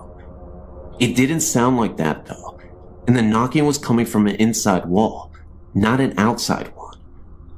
One afternoon, I was lying on the bed reading, and I got the overwhelming feeling that I was being watched. I sat up on the bed and said out loud, "Stop it! There's no such thing as ghosts." And no sooner had I uttered the words, a figurine on a shelf began to wobble, and then flew off the shelf and across to the bed, hitting me on the forehead. I slept on the sofa for a month after that. My family was even beginning to notice strange things happening by this time. The television would turn itself on and off, or alternatively increase the top volume, without anyone being in the room. Dad said we had a bum set and bought a new one, but it did the same. We had the wiring replaced, but it still happened. My mom declared that if it was a ghost, it certainly wasn't going to run her out of the home she loved. This is true. She still lives there with the ghost. Other things that would happen in the house included radio switching on and off, lights flickering, the washing machine switching on and running a cycle, and of course the shadow wandering around upstairs. It was all beginning to frighten me quite a bit, especially the knocking noises. If the knocking started, I would buzz Mom in the intercom, and she would race upstairs, but as soon as she reached the top step, the knocking would stop. I began to think perhaps I was going a bit crazy. I went away to college, and something strange happened in my old bedroom about a week after I had left. I still had the same clothes hanging in the closet, and there were a few posters still hanging on the wall, but otherwise, it was empty. My mom heard a funny noise upstairs one afternoon and went up to investigate. She checked the first bedroom and saw nothing amiss, and went down the hall to my room. She opened the door and discovered that the mirror tile on one wall had exploded all over the place. There were shards of glass sticking in the opposite wall, and had scraped across the ceiling like claw marks. My posters hung in shreds. She noticed my closet door hanging open, and shreds of glass sticking in the clothes, still hanging inside. She shut the door and waited for Dad to get home from work. He decided that it must have been a freak lightning hit, although the day was sunny and cloudless, and rang the insurers to come out and investigate. The investigator noted that the point of impact seemed to be the upper corner of the wall, where the mirrored tile met the adjoining wall. Oddly, he also noticed that the broken wood in the corner was pointing outward, as if the lightning had been inside the room and went out, instead of the lightning hitting outside and coming in. The insurance company still paid for the damages, although they could never find the point on the outside of the house where the lightning had come in. When I heard about it, I came home to view it, and noticed that the wall in question was the one where I had always heard the knocking. As I said, my mom still lives in the house, and strange things still persist. She keeps the washing machine unplugged, but unless the water is cut off, it still fills up. This is the third faulty washer we've had. The TV still plays tricks too. My dad passed away in the house 2 years ago, and on a night after he died, I was staying with Mom, although I wasn't about to go upstairs ever again. And in the middle of the night, we both heard faint music playing upstairs, bluegrass music, to be precise, which was Dad's favorite, and we reckoned that there must have been a party going on to welcome Dad to the other side. Mom has since sealed off the upstairs and only lives in the downstairs part of the house.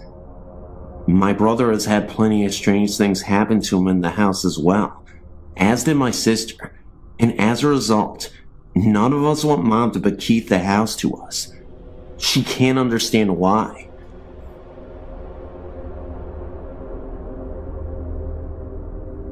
Every single night in my home, when I was 4 years old, my parents would come in and put me in bed. Mostly my mother, because my father wasn't home much. I never liked to sleep in the dark, and there were no outlets in my room for a lamp, or none that wanted to work at the time. As I laid in bed, almost every night, I'd look out into the hall, and I would be able to see the hall light on. Almost every single night as I lay in bed, a boy would walk past my door several times and then stop. It was a white glowing type thing that I remember perfectly well. It scared me a bit, but I never got an evil aura off of him. A thing about the boy is that he had died a long time ago, before we had moved in. It scared me all the time to recall it though, even though he isn't bad. I've only slept with the door open once. Since then, my parents got the outlets working. I was sleeping in a different room, but it was across the room the boy had died in. I looked outwards from my slumber, my glasses still on my face, because I always fall asleep watching TV. I saw the boy, and he went into my brother's room. That night, my brother got really sick. I don't know what happened, but the boy had died of a sickness. Another thing that happened. Me and my friends were sitting out on my back porch, and my one friend had brought a Ouija board with her. My other friend suggested that we play. Of course, I didn't want to, because I've had past experiences that turned out bad with those things, with other friends. We sat at the table and put each of our hands on it. Before we started though, we read something that had said you must finish a question. We thought we would. Beside the porch is a pool. This will fit into what happened as I go. We didn't believe that the board would actually work though, and so we tried. Even with the past experiences, I didn't think it would. So this is what we did. We tapped our fingers while the thing was moving, so that no one could move it themselves. We did get in contact with a spirit, and we, of course, ended up not finishing a question. Then, we noticed from the pool a mist that started to emerge. I kid you not, it was a ghostly apparition floating above the pool. It lasted for about 10 seconds, and then it faded away. I then decided to finish the question. My friend immediately stopped me and asked me what I was doing. "You're conjuring up evil," she said to me. It was clear that she didn't want to do this anymore, so we stopped, and we never returned to that Ouija board again. In fact, we went out to the fireplace and we burned the Ouija board so that we would never have any bad omens attached to us. Yet another incident occurred. About a year ago, I met up with some different kind of people. Wiccans to mostly say, and I still am Wiccan now. I took it in, because God actually hadn't helped me one slight bit with my life, so I started to believe in gods. I learned some good spells, and some bad. The ones I used most were the exorcism spells for haunted houses around here. My house I knew had quite a lot of ghosts in it, and I decided to get rid of one particular one that would scare the entire family as we slept. At night, if you were to turn the light off in the living room, the room would turn a deep dark blood red, and the windows to the place would disappear. When you looked to one corner of the place, you could see a black figure walking out of it. This is the ghost I decided to rid the house of. It never spoke during anything. It would only appear, and nothing more. My sister and her friends hadn't believed me when I told them of what was going on in the room, and they tested it for themselves. As we did it, they saw exactly what I was saying, and screamed for me to turn the light on. I actually sleep in that room still. The ghost is still there, but it doesn't bother us anymore. When I had tried the exorcism, the ghost had gotten angry and thrown the lamp at me. If not for me dodging it and then grabbing it before it hit the wall, I would have been in trouble. It glared at me and disappeared. You're probably thinking, this is absolute bull, but I can assure you, it was not. And I tell you this, not because I really want you to believe in some fantasy story, but because this actually happened. I couldn't even believe with my own eyes what was occurring. When I returned to the room that night, and from then on, the ghost never came back, or it didn't bother us anyway. There are other ghosts in my house, ones that are in the cellar, but I've only heard them, not actually seen them. Anyway, this last event occurred outside of my house. Anyway, one night I was out with my friends, against my parents' will. We had left when they were asleep. It was around 3 a.m. in the morning, and we wanted to see what was around the area. We went up to the graveyard near, and sat down by some of the older graves, deeper into the graveyard. As we were sitting there, I looked up to see a dark and black figure standing by one of the trees. He wasn't looking at me or my friends, but something else. I had been leaning up against a grave. I didn't have much respect for the dead at the time until after this. I turned around and looked up to see a white figure standing there, looking at the black figure. They then turned their eyes towards me. I tugged on my friend's arm, but she didn't reply. She was asleep, along with the 2 other people that were there with us. I backed up off the grave as the white one glared at me. When I got completely away, they had turned their eyes back to each other and had vanished.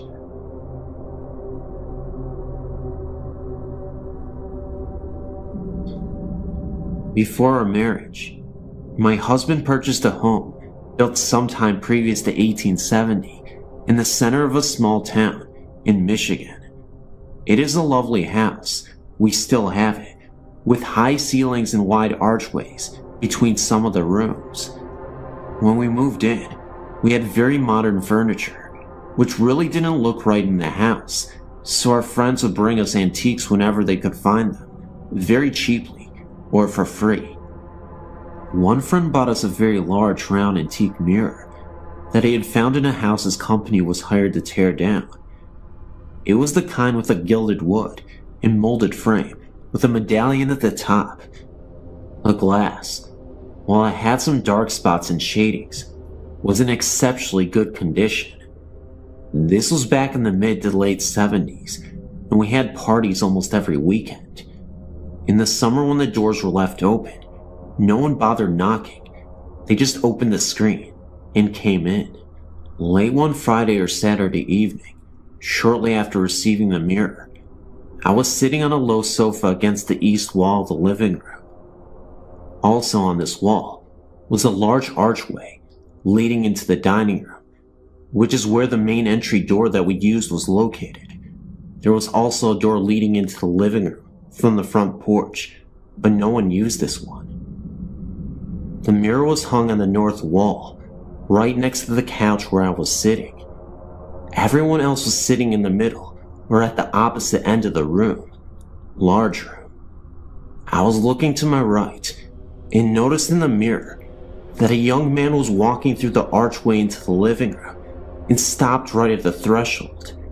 At first glance, I did not recognize him, so I turned on the couch to look at him directly, and there was no one there. I looked over at the mirror again, and there he was.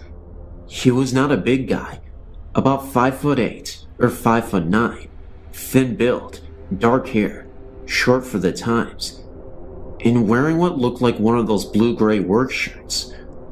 I looked towards the archway again. No one was there. I shot off the couch and into the dining room to see if anyone was playing a trick on me.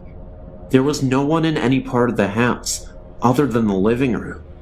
It made me very uneasy, and I could never sit in that area again.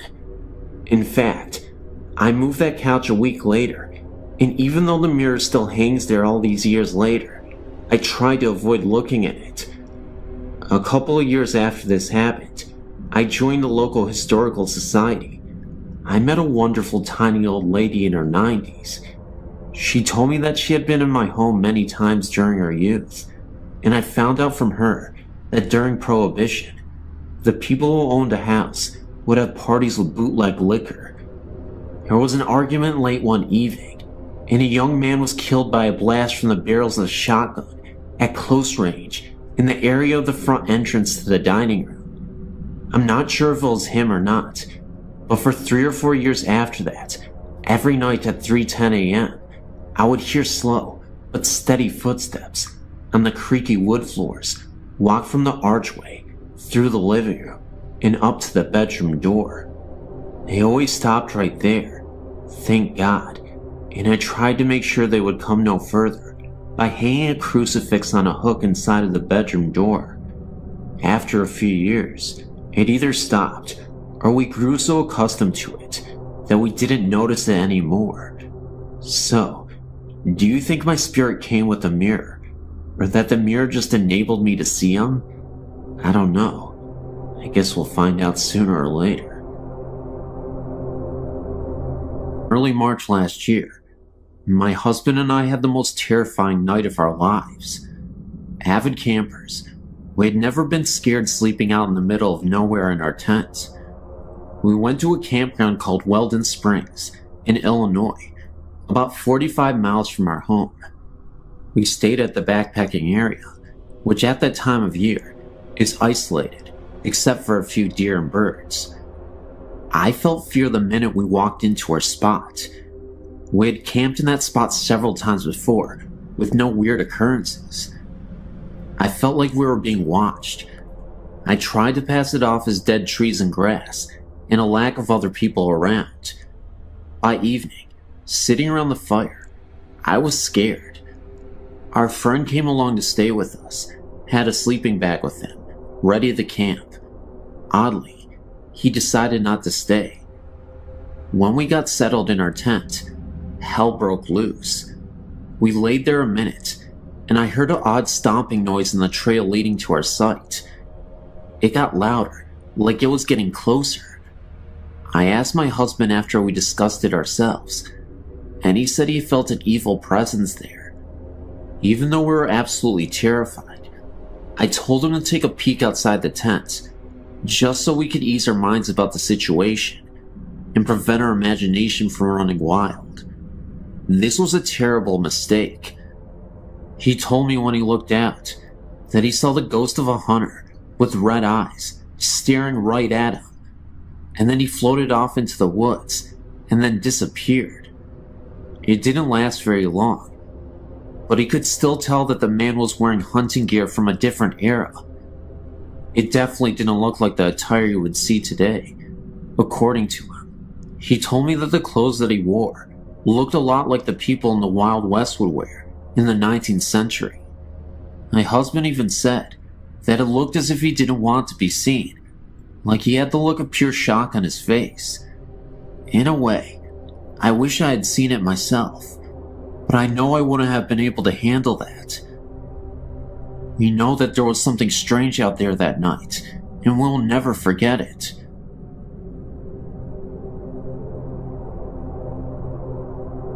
There is this camp that I know of. It's referred to as Camp Connecticut, and it's a rundown camp.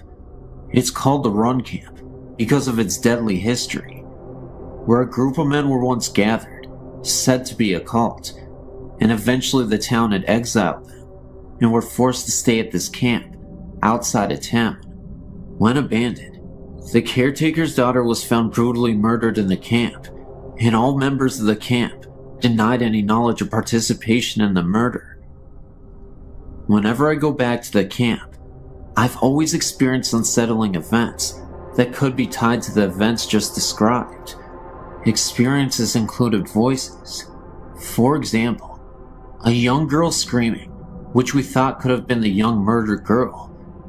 We have seen figures pass among the trees while walking through the narrow paths along the woods. In pictures that I have seen, there are many orbs near the main gate and near the large sign within the camp. Examinations shown not to be a photo error or bad development. There was also this insane experience that my brother's best friend and his friends had. He happened to take a trip here, and while walking the main entrance pathway, he came across a man standing there in all white clothing.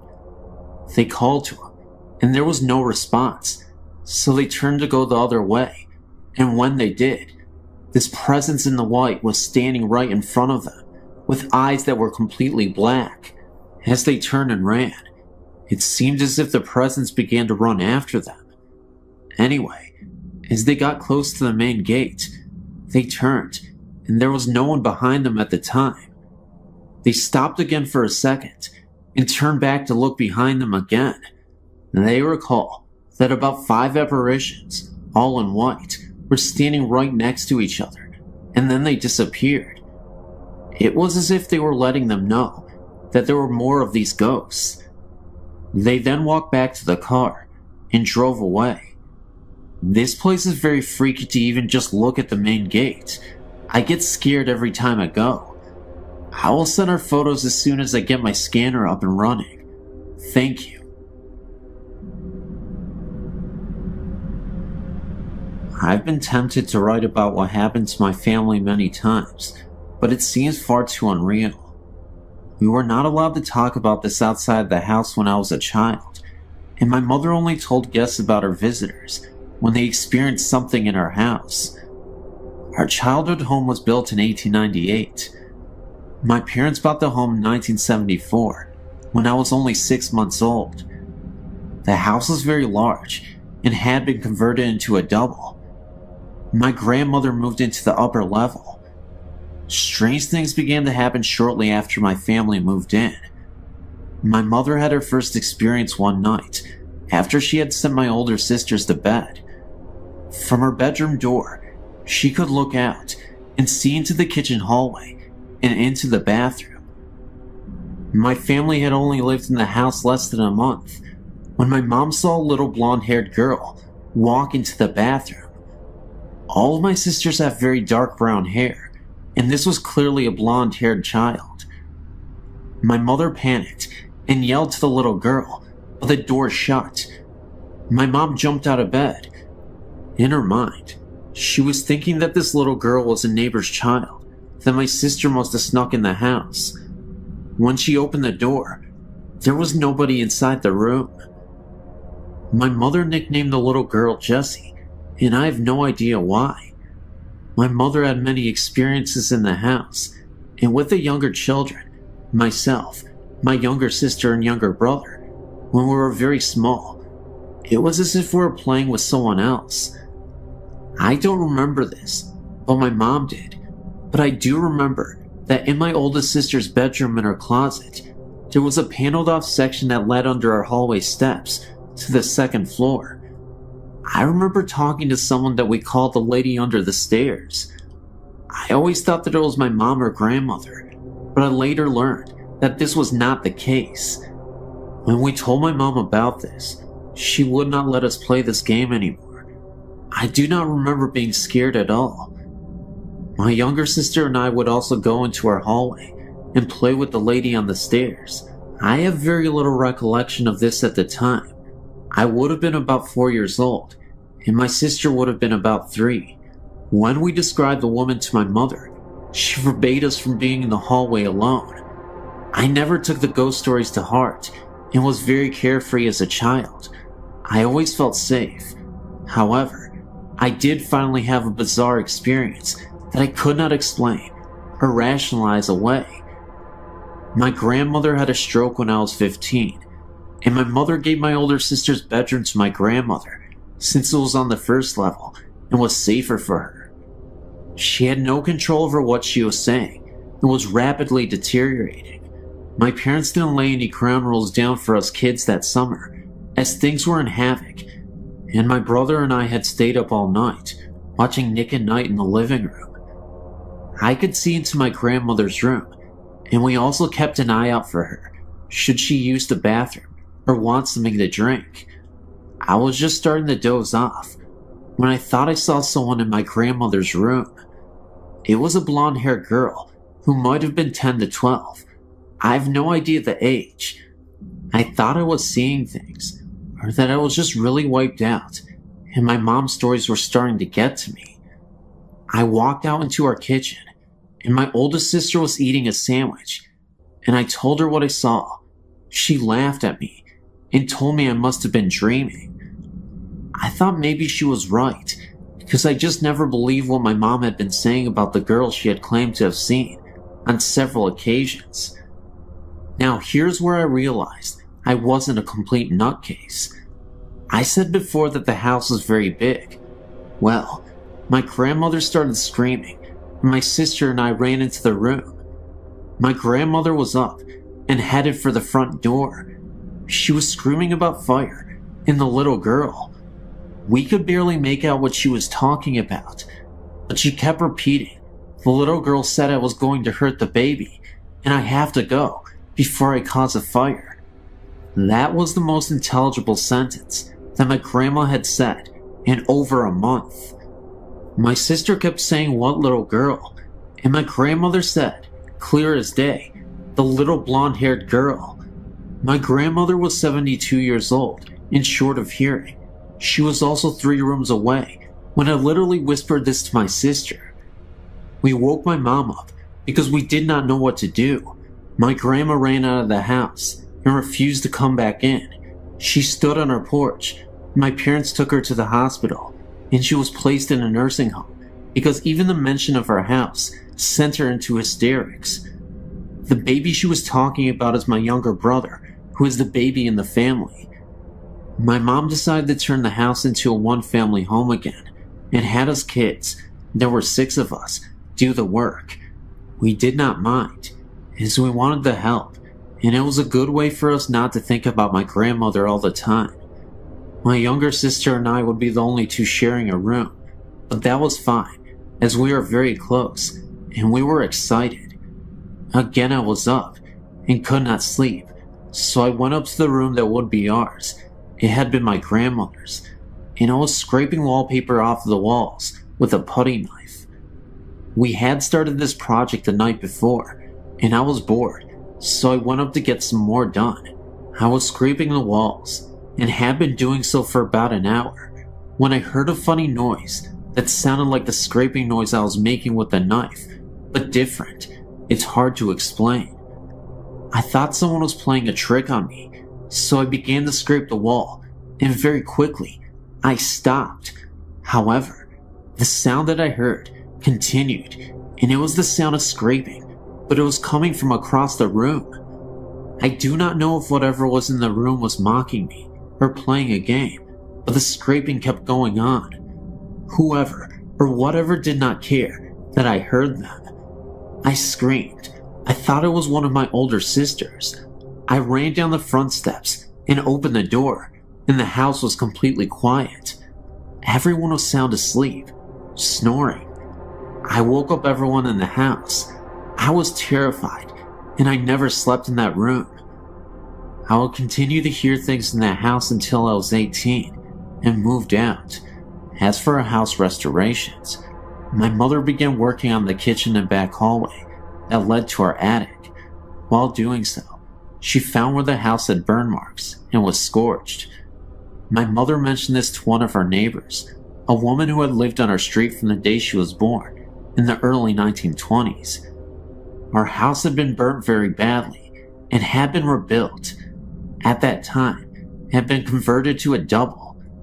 A little girl and her parents lost their lives in the fire. My other sisters had things happen to them too. One of my older sisters was looking out the living room windows. Something grabbed her shoulder and called her name. One more thing, please don't think I'm nuts, but I've not had this happen in any house or apartment I've lived in since. And one thing I did notice is that whatever was in the house is not frightening to me in my youth, but only became frightening when each of us hit a certain age. I have no idea why. This was also something I thought that was so weird. The little girl was never visible upstairs, and the woman was only spotted downstairs once.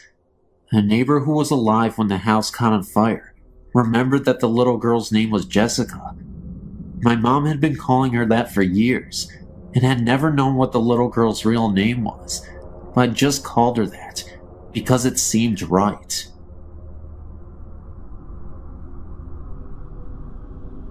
Hi, I just thought I'd write to you guys to tell you what happened to me when I was about 12 to 13.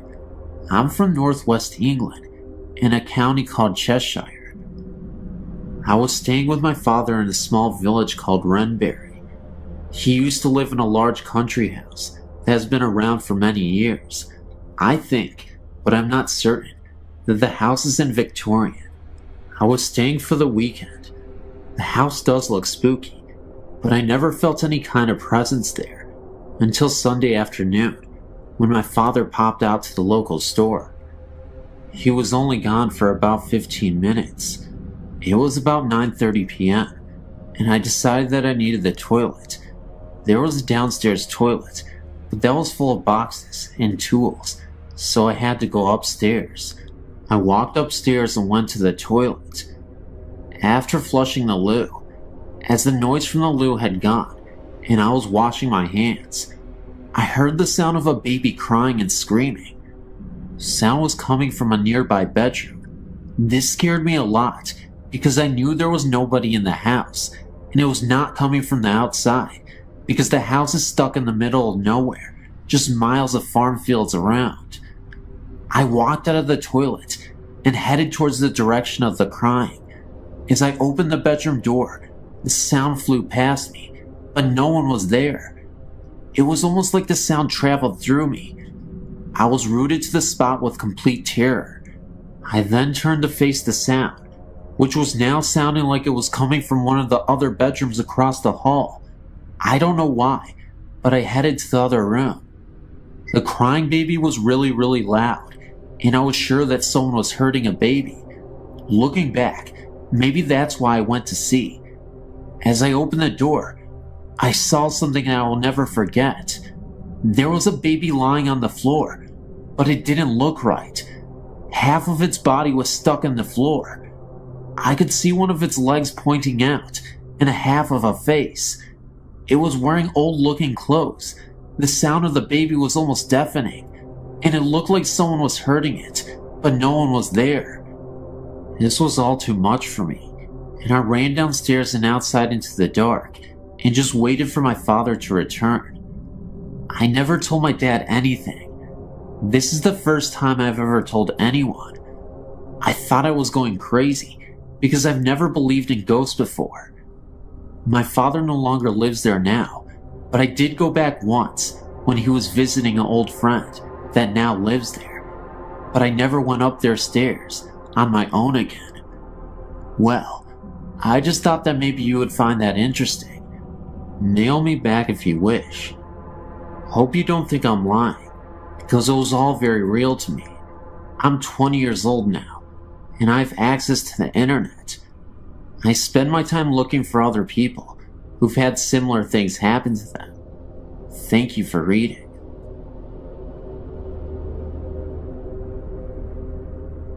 Many years ago, my family and I lived in a lovely Queen Anne style home. We lived in it for 13 years, 11 of which we experienced paranormal phenomena. 2 years after we moved in, we had a first of many odd occurrences. My daughter was in the kitchen and I was upstairs when I heard her call out that the upstairs toilet must have overflowed because water was running down the outside of the staircase. I ran to the top of the stairs in bare feet, only to feel water on the surface of the carpeting. I looked over the top of the railing to assure her that the toilet hadn't overflowed, and that was when I felt the wetness on my feet. But there were no water pipes in that part of the house. When I got down the stairs, I found the water running in rivulets down the wooden molding. My daughter reached up to turn on the light under the stairway alcove, and as soon as she did, the water stopped. We had to wipe the trom down, and we never found any reason for that activity. Months later, while preparing for bed one night, I heard footsteps running down the attic stairs. The door crashed against the opposite wall, and then nothing. I was terrified, thinking that someone was there. They would have to pass my room to get downstairs, but nothing happened. When we finally went to look, the door was against the wall. We even thought that maybe a ball had bounced down the stairs, sounding like footsteps, but there was nothing. Strangely, when we started to think our house had unseen guests, we were no longer frightened. As time passed, we had many more experiences. I heard a woman crying softly, but pitifully. 2 of my daughters saw images of old-fashioned children dressed in long white nightgowns and mob caps. A visitor to my house saw the same thing and asked me who the little girl was. On another occasion, my nephew was spending the night and thought he saw someone standing at the top of the stairs in a long white old-fashioned nightgown. My nephew was 16 at the time, and we hadn't told him about the house. My husband thought we were all crazy because he didn't believe in this sort of thing. My daughter came home late one night and was just lying in bed, going over her evening, and looked up to see a male figure suspended over the bed. She watched the image dissolve from the top, as if it were sand falling. There were other things that happened there, although nothing dangerous, and finally, we sold the house and moved down. It was several years after we moved on from the house that we met a family that had lived there years before we did, and had very similar things happen to them. When they said their experiences were very frightening and mean-spirited. I sometimes think our guests moved with us, because from time to time, we still get very strange sensations in our present Victorian home. I've had quite a few ghostly experiences over my life, all of which have been rather benevolent, except for one that happened a few years back. I was 24, living with my mother, my sister, and my 2-year-old niece. One night, I woke up and looked up into the darkness. This thing flew down from the ceiling, straight at me with its arms out. I can still see it. It looked like a cross between a gargoyle and an alien. It looked so evil. It sounds silly, but I was so terrified that I ran out of my room screaming into the living room to be with my mother. I was shaking uncontrollably, and I sat with her for quite a while before I could convince myself that it was just a dream, and I went back to bed with no further problems. Well, a few months down the road, my sister was at home with her friend, Kelly, who seems to have some sort of connection with the paranormal, like her mother, and she sent her down the hall to get a towel for my niece. The linen closet is down the hall in my mother's room. Kelly came back a couple minutes later, white as a sheet. Now, my sister and Kelly are always talking about stuff like this, but this is what really freaked me out. She said that there was something in my mother's room, and it was a threatening presence. She then went on to describe it. About 3 foot tall, gray, kind of a cross between a gargoyle and something. I'd never mentioned anything to my sister, and the only thing I had told my mother is that something scared me. I'd never described what I saw to anyone. In another related incident, prior to my sighting, my mother was trying to sleep one night in her room, and as she was about to fall asleep, something breathed near her, kind of like a sharp exhale, right into her ear. She woke up the next morning with scratches in the middle of her back, and the freaky thing is, she slept alone, and there were only 3, long, about 6 inches thin, scratches on her back. Needless to say, I'm very happy to be out of the house.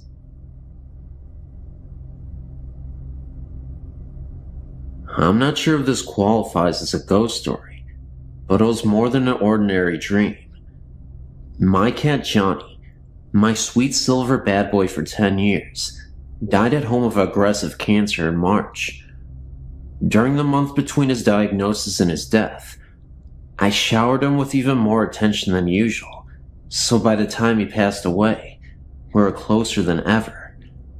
On several occasions, including at his grave just before burying him, I invited him to come back and let me know he was okay. A few nights after his death, I was aroused by a dream by the sound of Johnny's meow, coming from the direction of his special spot at the foot of my bed. Coincidentally, his grave is about 30 feet further in the same direction. I waited with a mixture of hope and anxiety to feel him walking up my body to my face, but it didn't happen. Instead, I became aware of something tickling my left ear and tried to reach over to pet him, only to find that I was paralyzed. That's when I panicked, remembering all the scary ghost stories involving a period of paralysis. That was the moment where I woke up, and I suddenly saw something in the corner of the room. It was a dark, small figure, but I couldn't really make it out. It was a dark shadow, even though it was a very dark outline of something. I'm assuming it was a kid or something. It was very terrifying. I couldn't even believe what I was seeing. And then all of a sudden, it seemed like 2 Grim Reapers were standing right behind him. So this humanoid ghost, this figure, this creature, this child, was hunched over and was absolutely mortified himself. And these Grim Reaper type ghosts came to take him away. And just like that, within seconds, they were all gone. I guess you can say that my cat didn't return.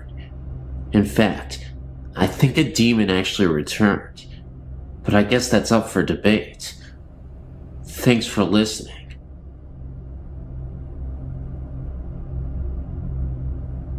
After you read this experience, you might think I'm crazy or something, but believe me, it was the most terrifying night in my life, and it has taken me a lot of time to get over it.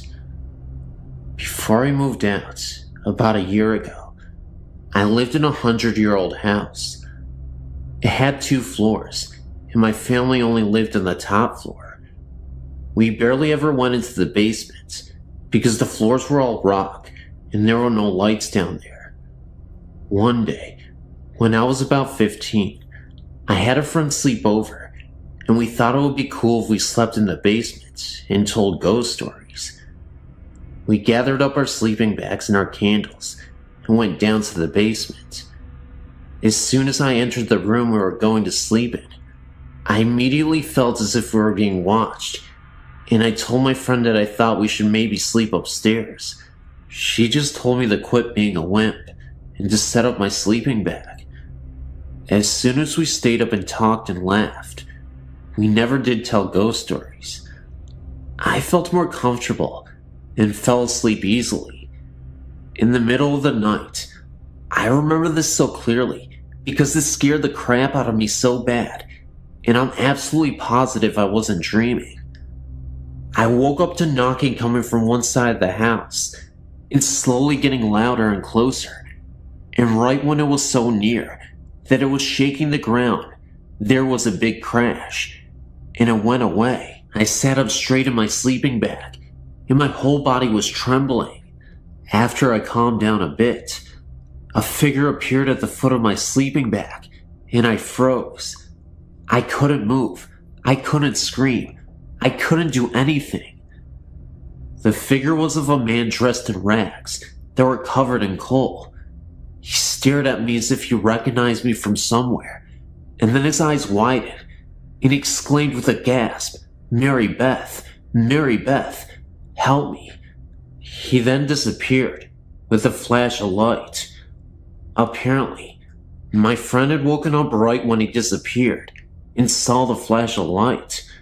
The next day I told my parents, and they said that they had felt a presence down in the basement earlier.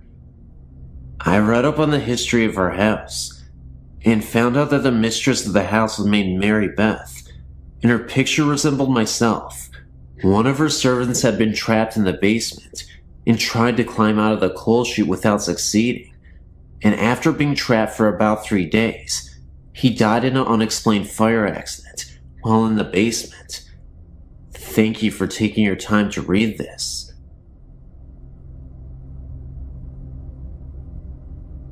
Hello, I have another ghost experience for you. In March of 1994, my husband, my oldest daughter, and we visited Venice. We booked a room at the ancient Palazzo. We were assigned a room on the second floor, overlooking a canal. The view was accessed by opening the heavy wooden shutters, which opened into the room. These had a metal rod, which fit into a U-shaped hook on the other window. Opening out were double windows, also heavy, with numerous panes of glass. This room had double beds, with a narrow walkway between them. About 3 times during our 2 days there, we would hear footsteps start from approximately the middle of the room, march smartly over to the windows, at which point the wooden shutters would fly open. We would track this phenomenon with our eyes, but saw nothing and felt no fear. The first time we rushed over to the windows to check them, these shutters were so heavy that it felt doubtful that a gust of wind was blowing them open. What's more interesting is that the glass pane windows remained shut and seemed pretty airtight. The catch was not all that easy to work, either. My daughter, then 14, remembers having to struggle with it to open it. Even my oh-so-logical and mechanical husband looked over the shutters and could come up with no good explanation. The last night we were there, we were tired for the night with my husband and I in one bed, and my daughter in the other. She and I could hold hands in the space between the beds. They were so close together. Right after lights out, we heard the footsteps, this time walking up between the beds to where our heads were. We could hear breathing. We were both too scared to do anything, but we certainly compared notes the next morning. I wanted to ask as we were checking out if the place was haunted, but the only folks on duty that morning didn't speak English, and we don't speak Italian, but we'll never forget the place.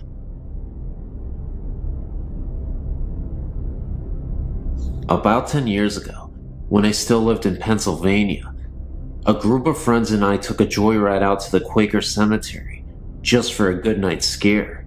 It was a chilly, full moonlit November night, and there were 6 of us there, 5 guys, and me, the only girl. It was the perfect setting for a ghost. Now, I don't know how many of your readers have ever been to this cemetery, but to describe the first time I saw the place, I screamed and just about curdled my boyfriend's blood. The crematorium scared me the most.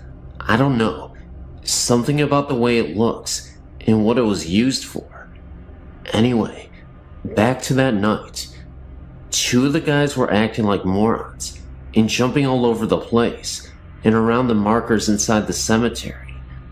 I was angry at their pure disrespect for this old place, and so I tried telling them to stop. But of course, as excited as they were getting, they wouldn't listen. Me and this other guy were too chicken to go along with them, especially because of the way they were acting. They were bound to disturb peace in the cemetery, so we stayed by the car. We kept hearing a fake bird call coming from the trees along the opposite side of the road, and then I started smelling the lilacs.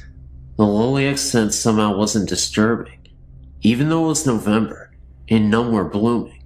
And also, there weren't any fresh flowers placed on any of the very old graves. The fake bird call almost scared the life out of us, because it just sounded so unnatural, and with each chirp, sounded closer and closer. We decided that we really needed to get out of there, so we both sat inside the car, waiting for the others.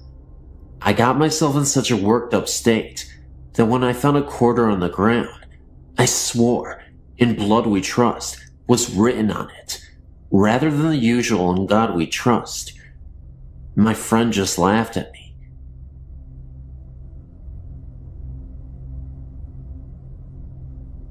The story that I'm about to relate to you took place when I was about 11 years old.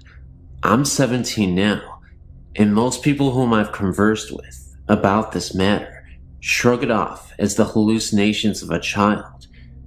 It was the fall of about 92 or 93, maybe before, maybe after. I do not honestly remember. I was living with my father here in Texas at the time, because my mother had hauled off to Arizona to take care of her father, who had succumbed to a stroke. My father and I had gone to my grandmother's house for dinner. My grandfather was out of town visiting relatives in another part of the state. My father, my grandmother, and myself were in the kitchen conversing about things that I can no longer recall, because my memories of this occasion are starting to fade and jostle in my mind. My father told me to go wash my hand in the restroom, as my grandmother had just finished making dinner, and we were about to sit and eat. I walked out of the kitchen and into the dining room. As I looked in the general direction of the restroom, which was about 15 feet from where I was standing, I noticed 2 things immediately. The toilet was making strange noises, which isn't uncommon in houses, and there was what appeared to be a man in a shroud standing in the restroom with his hands under the faucet, staring at me. I don't remember exactly what my feeling was at the time, except for a bit of fear and a bit of awe at the supernatural. I'm a big reader, and around that time in my life, I was getting into ghost stories and other paranormal phenomena. I then walked back into the kitchen, and my father asked me if I'd washed my hands. Of course, being as frightened as I suppose I was, I told him that I had, and then I proceeded to eat my dinner. But the events of that night have never entirely left me. I had seen the man in the cloak on at least 2 other occasions since, but those stories are for a later time. Thanks for reading, and good night. This story was told to me by an ex-boyfriend, Mike, when we first started dating. We were still getting to know each other, so when he told me he was very afraid of spirits, I believed him, because it's not the type of thing you'd say if you were trying to impress a girl. I asked him why, and this is what he told me. Mike's first encounter with ghosts was about 10 to 12 years ago, when he and his family, mom, dad, little brother George, and Mike, were living in a house in the northwest side of Chicago. This particular house had an attic, which was used to store the items that came with the house when before Mike's family bought it. Nothing too unusual, mostly furniture and such. At this time, Mike was probably 15 years old, and his brother George was probably 9 years old. They were up in the attic one afternoon, goofing around, pretending to be acrobats and wrestlers. Eventually, they got tired, and George collapsed on the floor, while Mike sat in the old recliner that came with the house. The brothers continued talking until their mother called from downstairs, announcing that dinner was ready. The boys had worked up an appetite, so they bolted out of the attic. Mike was the last one out, and as soon as he shut the door behind him, he remembered that he left the light on. Knowing his mother would be mad if he didn't turn it off, Mike opened the door to the attic, took one step in, and froze. The recliner that Mike had been sitting in was slowly turning towards him. Mike tried to command his body to run, but he was so scared he seemed rooted to the floor. The recliner turned enough so that Mike could see the form of a knee, and it was at that point that Mike got the strength to bolt out of the room and down to the kitchen.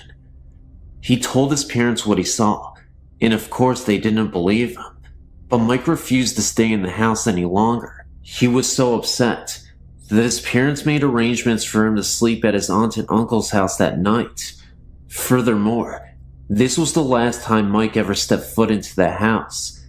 He stayed with his aunt and uncle until his family sold the house a few months later. Of course, his parents objected to his imposing on his relatives' hospitality, but they were too afraid to force him to come back, fearing he would have some sort of breakdown. The next house Mike's family moved into was still in Chicago, and not too far from the old house. Everything was going fine until one night, when Mike's family had friends over for dinner. After dinner, the adults and Mike sat around the island in the kitchen, having coffee and talking, while year-old George played outside in the backyard with the guest's little boy, Sam. At one point, George opened the kitchen door and ran through the kitchen, past all the adults, and straight into an adjoining bathroom. Nobody thought anything of this until about 10 minutes later, when Mike's dad questioned why George was taking so long in the bathroom. Mike's dad knocked on the bathroom door, asking George if everything was all right. No answer. Mike's dad tried to open the door, but it was locked from the inside. Everyone started getting concerned until the kitchen door opened again, and in came George and Sam. Mike's father asked George how he snuck back out of the bathroom without anyone seeing him. You see, there is no other way out of the bathroom. If George came out, or even opened the door, he would have been seen. In order to get back outside, he would have had to go through the kitchen again. George swore up and down that he had not been to the bathroom at all. He was outside playing with Sam the whole entire time. Mike's father asked him again to explain about the locked bathroom door, but when they checked it again, it was not locked. There were other strange incidents that happened in the house, mostly to Mike, more than anyone else in the family. The last incident Mike told me about was something that happened to him a few months before we met, when he was about 22 years old. One night, as Mike was laying in bed, he woke up with an uneasy feeling. He was lying on his side facing the wall, and he felt as if someone was staring at him.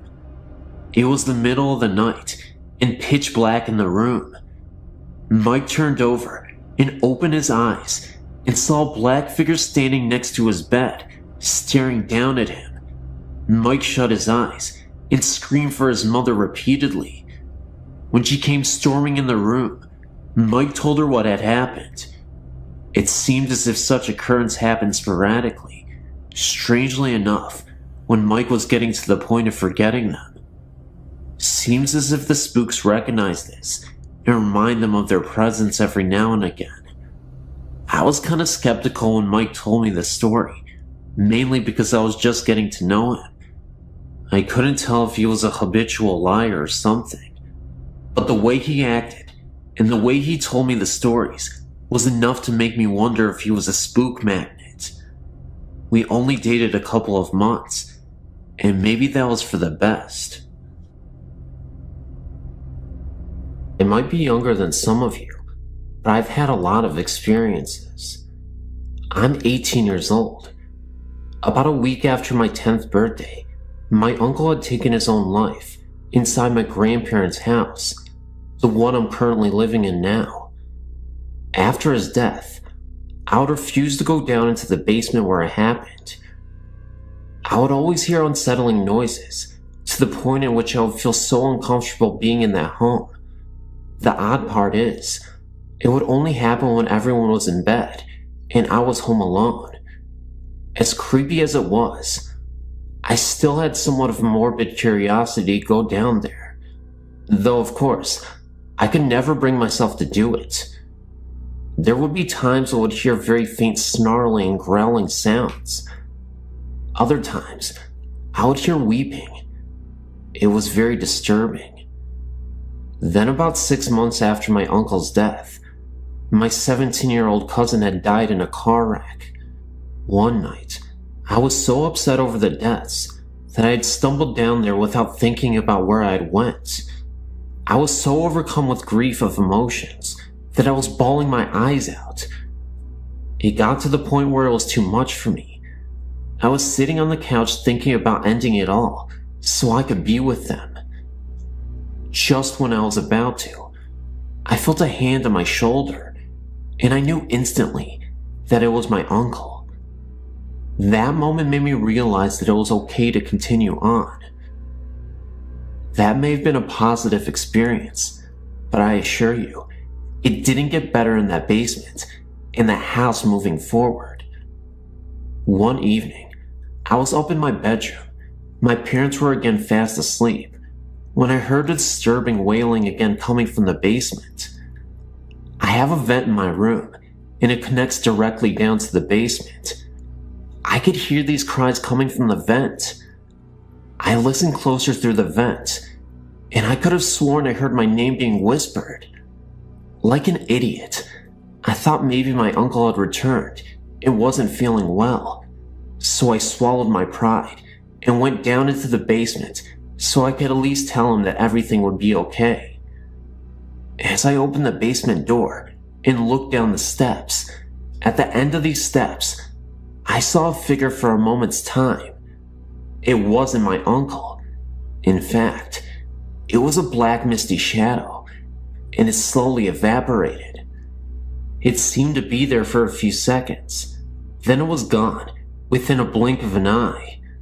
I then turned around, heard a distinct growl, then ran back up the rest of the steps and back into my room.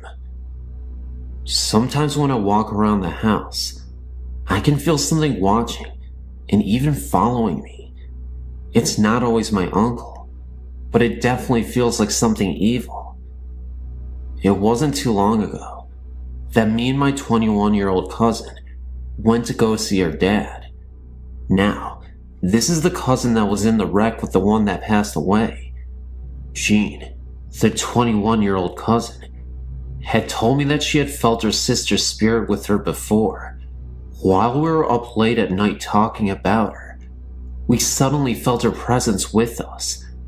It was like she was sitting there and listening to us. Then, not too long ago, I was over at a friend's and was going to stay the night. We were in her room, talking about how she thought that maybe she had a ghost living in her house. Of course, I'm sitting there nodding my head. Then I felt something grab my necklace that I was wearing. So we got freaked out and ran to the living room and checked out my neck. Whatever had touched me left a great big red check mark on my neck. Then about 5 to 10 minutes later, it felt like something was grabbing my legs. I pulled up my pant legs, and it had red marks all over my legs. So me and my friend decided to get out of the house and go bowling. Over at the bowling alley, the marks had turned white and disappeared. Well, anyway, when we got back to our house, the marks returned, and I kept feeling things grabbing me and following us occasionally. But the weird thing is, nothing was happening to her, and she told me that nothing like this has ever happened to one of her friends before. I was beginning to think that this bad presence at my home was starting to attach itself to me. So we decided to go to bed. While we were laying there, it felt like someone had come up and sat down on the bed between us. So I looked over, and no one was there. I haven't been over to my friend's ever since.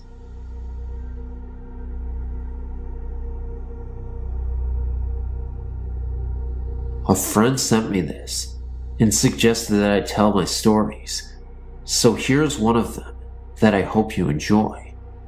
I have more if you'd like to hear. I live in Clinton, Illinois, which is a small town. We have a lake, and that's pretty much about it. One night, I was out joyriding in the cemetery with a friend, as I like to do from time to time, and I had to go to the restroom. So, I went to this accessed area that is out in the country. I went to the restroom and then walked through the pavilion to look at the lake. I then came back to my car and then crawled into the driver's seat. I looked up, and there was this little boy ducking behind a garbage can. He had red eyes that glowed like a demon's and teeth that were jagged and white. A black figure that looked like a medium-sized dog was beside him, and it was black. All that you could see was its red eyes. They both stared at us in the car, and I felt fear overwhelm me. I quickly started the car and left. The next day I told my mom about it. She grew up in the area, and she said that they often had Satan worshippers out there, and that rumors were that a little boy was drowned and used as a sacrifice many years ago. My aunt, she says that the little boy was evil, and therefore was put to death in that spot. I've tried to research this, but there are no records of any murder of a child taking place in this area. But I will never go there again, night or day. This is just one of the countless stories that I have. I have some photos too. I don't know if you can use this, but if you can, feel free to. You may also edit if needed.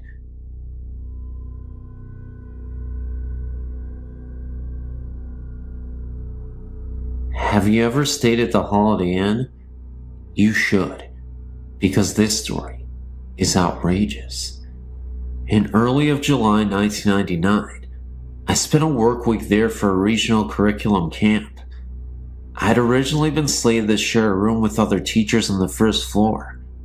However, the room was a smoking room, and the odor was causing my asthma to flare up, so I was transferred to a room on the fourth floor. Buggered if I can remember the room number. When I retired on Monday night, I had not heard yet of the ghost or any legends. I was awoken 3 times during the night by the phone ringing. I was really ticked because no one was ever there. I vowed to speak with someone at the front desk about it. In the morning I learned about Tanya, the ghost. We all laughed at the story, thinking it was something to amuse tourists. Being WNY natives, we weren't going to be suckered by any such nonsense. I forgot to talk to anyone about the phone and decided not to bother. I fell asleep very quickly that night. I was awakened that night by the sensation that someone was staring at me from the left side of the bed. I have small children. My son often wakes me using the stare method. Now, I might have thought the ghost story was crap, but I wasn't going to test the theory by looking to see what was next to me. I said, "Go away. I'm not going to look at you. I need my sleep." The sensation immediately left me, and I slept the rest of the night quite peacefully. I awoke and went to my morning sessions without anything remarkable happening. However, I had to return to my room mid-morning to fetch some papers I needed for the next session. The curtains were open on the doors leading out to my balcony, which was not unusual. Housekeeping always opened the doors after cleaning. What was unusual was the number of small, sticky handprints all over the outside of the doors. These were no higher than my waist. I shook my head at the poor cleaning job. I was sure that the previous guests must have children with them, and that the maid had failed to clean the prints off the glass. I wonder how hard it was to open the doors and give the glass a good cleaning, and then I hustled off to make my session. As the day progressed, I heard more tales of Tanya, like how she throws the poolside chairs into the pool during the night, etc. We giggled amongst ourselves, like good campers should when hearing ghost stories. None of us was going to admit we believed any of it, especially when our principals were listening. So, I was half joking while I was in my room, getting ready for bed, and said out loud, "Listen, Tanya, I don't know how old you are, but I think you'll enjoy the books in the Falls room. If you can read, you'll really like them. Even if you can't, lots of them are full of beautiful pictures that I bet you'll like to look at. Go there instead of bugging me." I slept like a log, without any interruptions that night. When I went to breakfast the next morning, I told a colleague about my chat with Tanya. I mentioned that it must have worked because I had slept so well. I stopped talking when I saw my colleague's jaw drop and her face go white. I asked her what the matter was, and she took me over to the professor who was leading the sessions in the Falls room. My colleague said to the professor, "Tell us what you found in the room this morning." I listened in stunned silence as the professor described what a mess the room was. Books were thrown all over the place. The display table was in shambles, and her boxes of supplies had been unpacked and poorly repacked. In her own words, she said it looks like a kid went through everything and tried to put things back together, but couldn't manage. The professor had questioned the hotel staff about who had access to the room, and all swore that no one had been in the room after we had left, and that the door had been locked until the staff let the professor in the morning. I apologized when she finished and explained that it had probably caused the mess by inviting Tanya to go there. We all laughed uneasily at that. Some other teachers on the fourth floor admitted the strange things, like the ringing phone, no caller, and the sensation of being watched. Suddenly, we weren't so sure if the story was something just to amuse the tourists.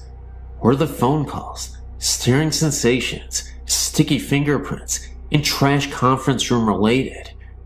There could be logical explanations, like incorrectly routed calls, poor cleaning, and staff mischief. Maybe Tanya was drawn to all of us warm, female, motherly-like type teachers. No male teachers that I know of on that floor, and yes, all of us are moms too. One thing is for sure, I'm far less skeptical of the paranormal than I was before, and I will admit, even to my principal, that something odd happened in that hotel. If you really want to check out the paranormal, then you have to go to the Grand Island Holiday Inn. You can pretend you came here to see Niagara Falls.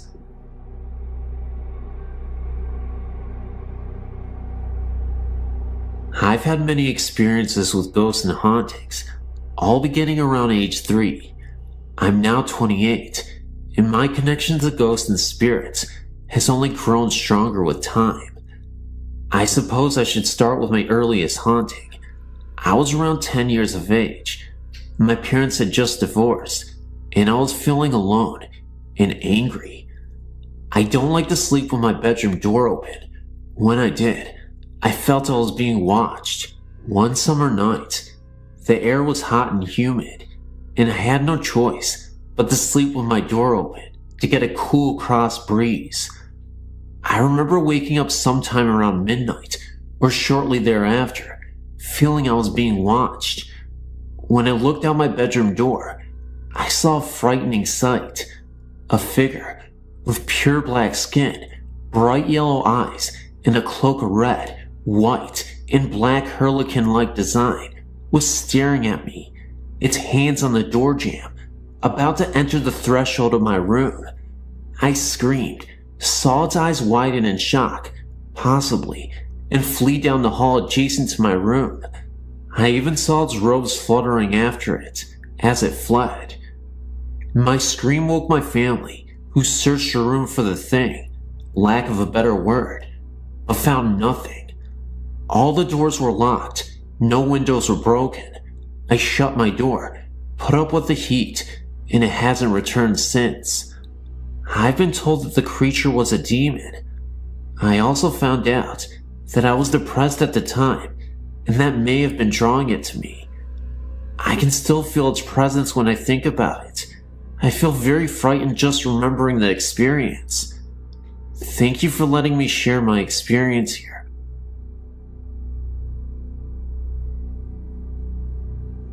I wanted to share my own personal experience with you regarding my beloved Nana. She passed away in 1984. I took her death very hard and would go to visit her grave often.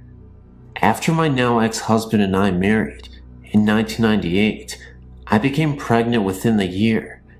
Since I knew that my ex and I would not stay together for the long term, and since our marriage was so troubled, I found myself up at Nana's grave many times, sometimes just to talk to her and ask her to guide me and to watch over myself and the baby. The first time I went to see her grave, I hadn't been there for nearly 2 years at the time. I was pretty certain of what row her stone was in, but not completely sure. I asked her out loud to help me find her, and so help me God if I'm lying. I ended up parking directly in front of her row. I thanked her and walked over to her grave, placing a single rose on it, and crying. I was about 6 months pregnant with my daughter at the time, and I was very certain that her love for us would get us through the rough months ahead. Shortly after our daughter was born, my ex-husband and I were having major problems, major fights. It was obvious to the both of us that we would eventually split up permanently. We separated when my daughter was 3 months old, and I moved into an apartment with my infant. Shortly after, I could feel my Nana's presence. I never saw anything. I always asked her not to appear to me, as she knew I would be afraid. But her presence was unmistakable, especially in my daughter's nursery. It never frightened me. Conversely, I felt very comforted and protected. As a new mother, I took many photos of my infant those first few months. I never noticed until a friend pointed out to me that in one of them, which was a picture of the nursery, there is a vortex on the right, like a solid bar of white light, and to the left of that, an arched mist that almost looks like the shape of a rainbow, but you can see the wall right through it. Also, the picture of the room came out as if I had taken it from on the floor, or close to the floor, and pointed the camera up. I would have never taken a picture from that angle, and I know I didn't. I cried when I realized that the vortex and the light are my Nana watching over her great-great-granddaughter and me. I don't think it's a coincidence, either, that the photo is focused on the rocking chair and the mist is right across it. I should also mention that shortly after my Nana passed away in the 80s, and my brother and I still lived at the home with my parents, that one night, I was up reading in bed and walked out into the kitchen. My brother was sitting at the kitchen table, shaken and white as a sheet, almost crying. A second later, my mother walked out of her bedroom, and she was crying. They both professed, at exactly the same moment, that they had seen Nana appear to them and tell them not to worry, and that she was all right. I might add that their bedrooms were on opposite sides of the house. My mother also had a separate incident where she saw my Nana at the end of her bed. She wasn't at all afraid, just comforted. I still visit my Nana just to say hello, and it comforts me to know that someday I'll meet her again. Until then, I guess I'll just be comforted by her presence and know that her ghost is still looming around. And no matter what, I'm always a fan of Nana. How can you not like Nana? She's amazing. I miss you, Nana, but I'll see you again. This incident occurred about 20 years ago in Mishikawa, Indiana, when I was only 9. Our house was built in 1904, so I had the huge solid oak doors and trim. The living room was very long, with ceilings which are 12 feet high. I hope you got the idea of the architecture of this house. The basement was a full one, divided into 2 rooms, and this is where most of the presents seemed to be. I'll get to that later. Back to the house though. The master bedroom was downstairs, with its entrance being oak sliding doors. All of the fixtures were of the early 1900s also, so the living lights were hanging chandeliers, one at each end of the living room. The upstairs had 3 bedrooms, with a landing at the top with a banister guarding the stairs. The stairs were enclosed and curved, and this will be important in a minute. The house upstairs wasn't insulated well, so in the winter, it was cold, and in the summer, hot. As a consequence, my 2 brothers and I slept on the pull-out couch downstairs. One night, my younger brother and I went upstairs to get ready for bed, and as we were going down the stairs, I looked back up due to the feeling something was there, and I saw an apparition coming towards us. I screamed and told my brother to look up. He did, and saw the same, so we flew down the rest of the stairs and yelled at our parents to go look for the man. They did, and of course, nothing was there. Now, let me describe the ghost. He was not opaque, he was complete in his form, and he was dressed in Catholic priest clothes.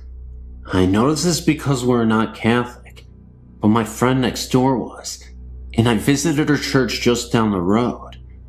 I thought this was very peculiar, but what I thought was even more peculiar was the fact he was holding a gun, and he pointed it directly at us, or so what I thought was a gun. Of course, my parents told us we were young and had very vivid imaginations, and it was nothing. Years later, however, my mother confessed that she knew the house was haunted, and also because when she was the only one home, she would hear something walking up the stairs and on the stairs.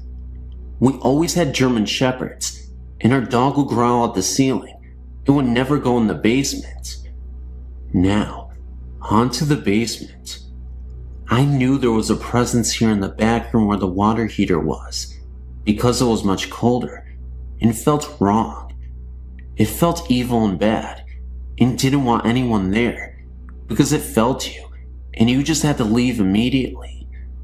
I want to say that the upstairs didn't have this feeling to it, even though this is where we saw the man. I'm not sure of the history of this house, and soon after this incident, we moved to Florida on my dad's company transfer. I just want to give my opinion on this. After researching different types of hauntings, I feel that this was a replay of some kind, and I was a witness to it. I do feel that there might have been more than one presence, because the evil in the basement was different than the other, and the one in the basement didn't want anyone there. He did other things to give us this feeling. Mostly, the noises were harmless and no bother to us, but it was the basement that we avoided for whatever reason.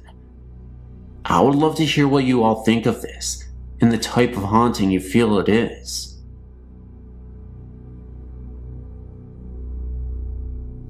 I used to spend a lot of nights driving around in my youth.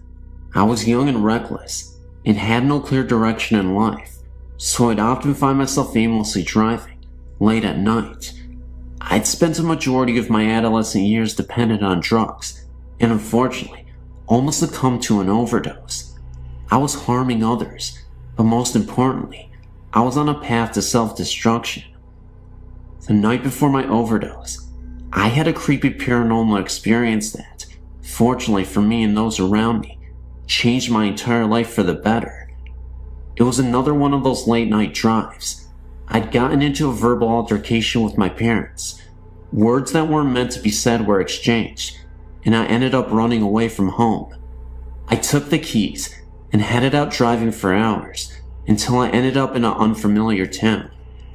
I was starting to get a little exhausted, was 6 hours away from home, and was running low on gas.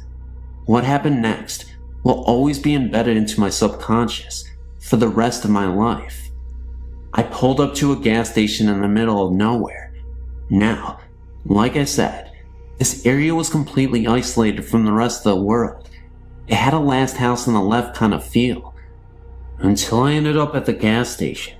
I'd driven past miles and miles of just cornfields and farmland. Woods all around, nobody in sight. I ended up walking to the gas station and bought myself a pack of cigarettes from the station attendant. He noticed I looked a little confused and asked if I was lost. I said yeah, I was.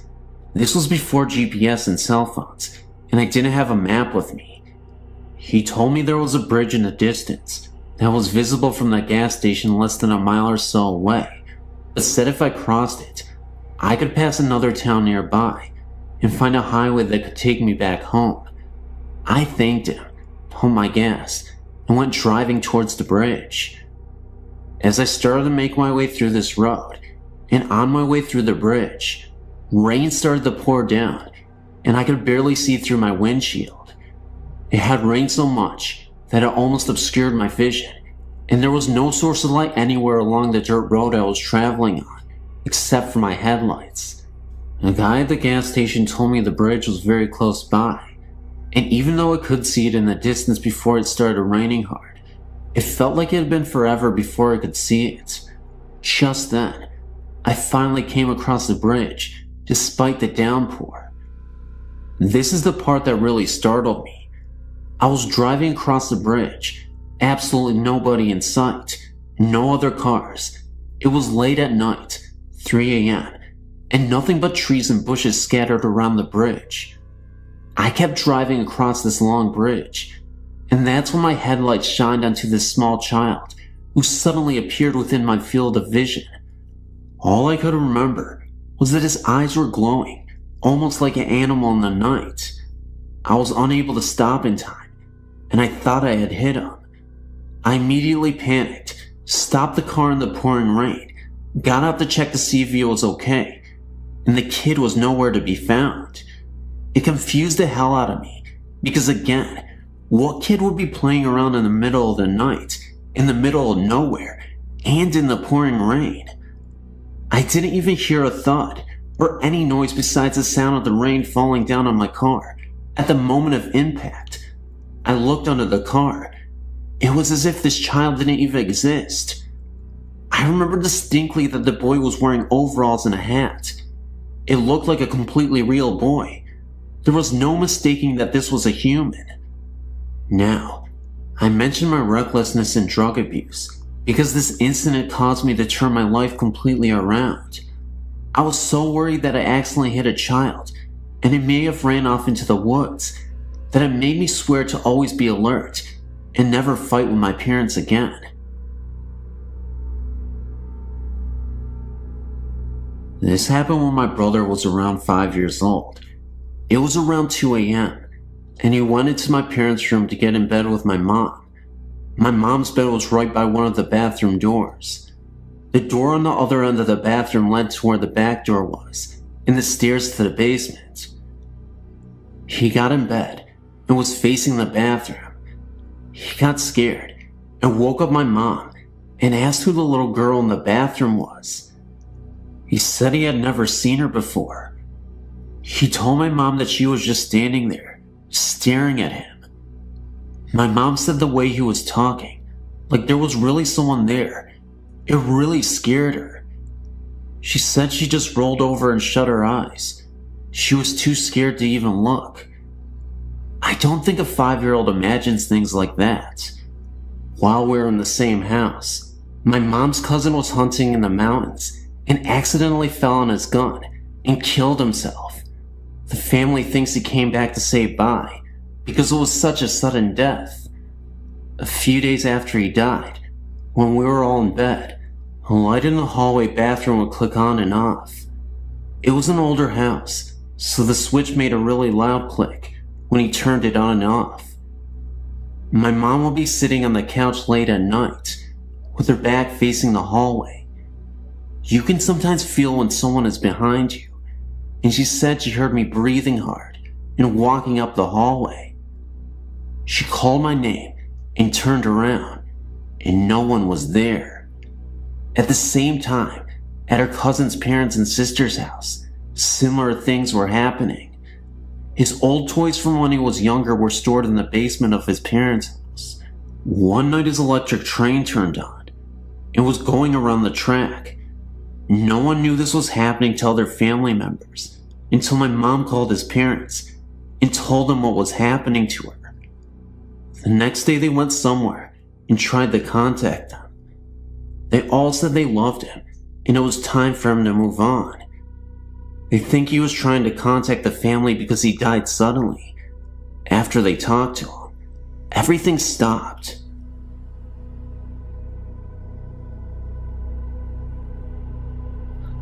The following happened back in July 1995.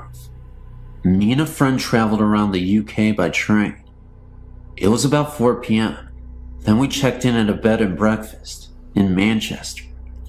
All double room was occupied, so we got the 2 single rooms, which was located next to each other. We were quite tired after a long day trip by train, so we rest for a moment. Later we went out to eat something, had a beer in the hotel bar, and then headed up to the rooms for sleeping. The time was about 11 p.m. I closed the Vatican blind, turned off the light, and almost immediately fell asleep. The room was pitch dark. Then, after about 2 hours, I woke up and found the room bathed in light. The light almost blinded me. I had a strong emotion to walk towards the window, just like I was enforced to do so, and then I went up. I heard voices and music, like old folklore or something. The voices was only like a murmur, so I actually couldn't hear what it says. It was like being in a full-up restaurant or a pub or something. I was not actually scared, but it was an uneasy and confusing experience. Then, I reached the window and opened the Venetian blind. Everything turned to normal again, quiet and pitch dark. I went back to bed again, and to my surprise, I fell asleep after only about 10 minutes. The morning after, we met up and headed down the stairs for breakfast.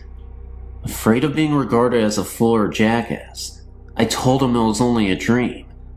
Then, I almost dropped my coffee pot when he told me that the exact same thing happened to him. He has always been quite skeptical to the paranormal things, but I think this experience has changed his mind a bit. I would be very glad if you could give me your opinion. I have apprehension about what really happened that night. I know I was fully awakened, and it can't be my imagination, because the same thing happened to him. As I said in a previous mail, I'm not so good with English, so I hope you understand me. You may publish my story if you want, but you better circumscribe it before.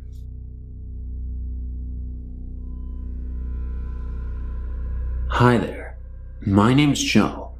My friend Colin probably wrote you recently about some recent activity. For the past I don't know how many years, I've been able to feel, and to an extent see ghosts. I can sense what they are feeling and what their intentions are. However, for about 3 years, my friend Colin started having sleeping problems. I already knew his house was haunted, but what was haunting it was the spirit of what I think is a 5-year-old child. For Christmas the year before, a friend of ours that lived in Thailand sent us all gifts. However, Colin was the one that received a house that she would leave tokens and gifts in to help ward off evil spirits. Over time, it stopped doing that. Trapped in the house was some kind of creature, like a demon. It was huge, dark, and very menacing. I still don't know how to use all of my abilities very well, but at the time, I sure as hell didn't, but I attempted this anyway. We attempted to destroy the house and everything in it. It took 45 minutes just to get it to catch fire. During this 45 minutes, I was attempting to immobilize the creature inside the house. After 45 minutes, I was able to trap it by pure luck. After I trapped it, I was able to see what was being stored in the house. It was a large field, fire everywhere, dead bodies on fire, blood everywhere. It reminded me of what hell would look like when described to you as a child. After that, I was drained. I couldn't do much of anything. I thought I lost all my abilities, but after 2 months they started coming back, very slowly. I knew this only because I was able to see the ghost in Colin's house again. While I was living in Korea, I encountered a few spirits, but they were by chance and left over from the war. That was when I knew my abilities were back to full, but I wanted to learn how to better use them, and I'm not having any luck. Well, to end the story on a bad note, last week my friend Jess asked about any ghost encounter any of us have had, so Colin and I talked about this one. So Jess got curious and wanted to see where it happened. Reluctantly, we took him there. Surprisingly enough, development has been going on in the area for the last 5 years, but at the spot where we destroyed the house, nothing is built. We went to the spot, and I was able to feel it out from residue from when we first destroyed it, but after a few minutes, it wasn't just that. The feeling I was getting became stronger until it made me sick. I almost passed out, and I doubled over dry heaving. It turns out it was still trapped there until that night. Somehow, it got loose. I don't know how or why, but now I have to get rid of it for good, and I don't know how.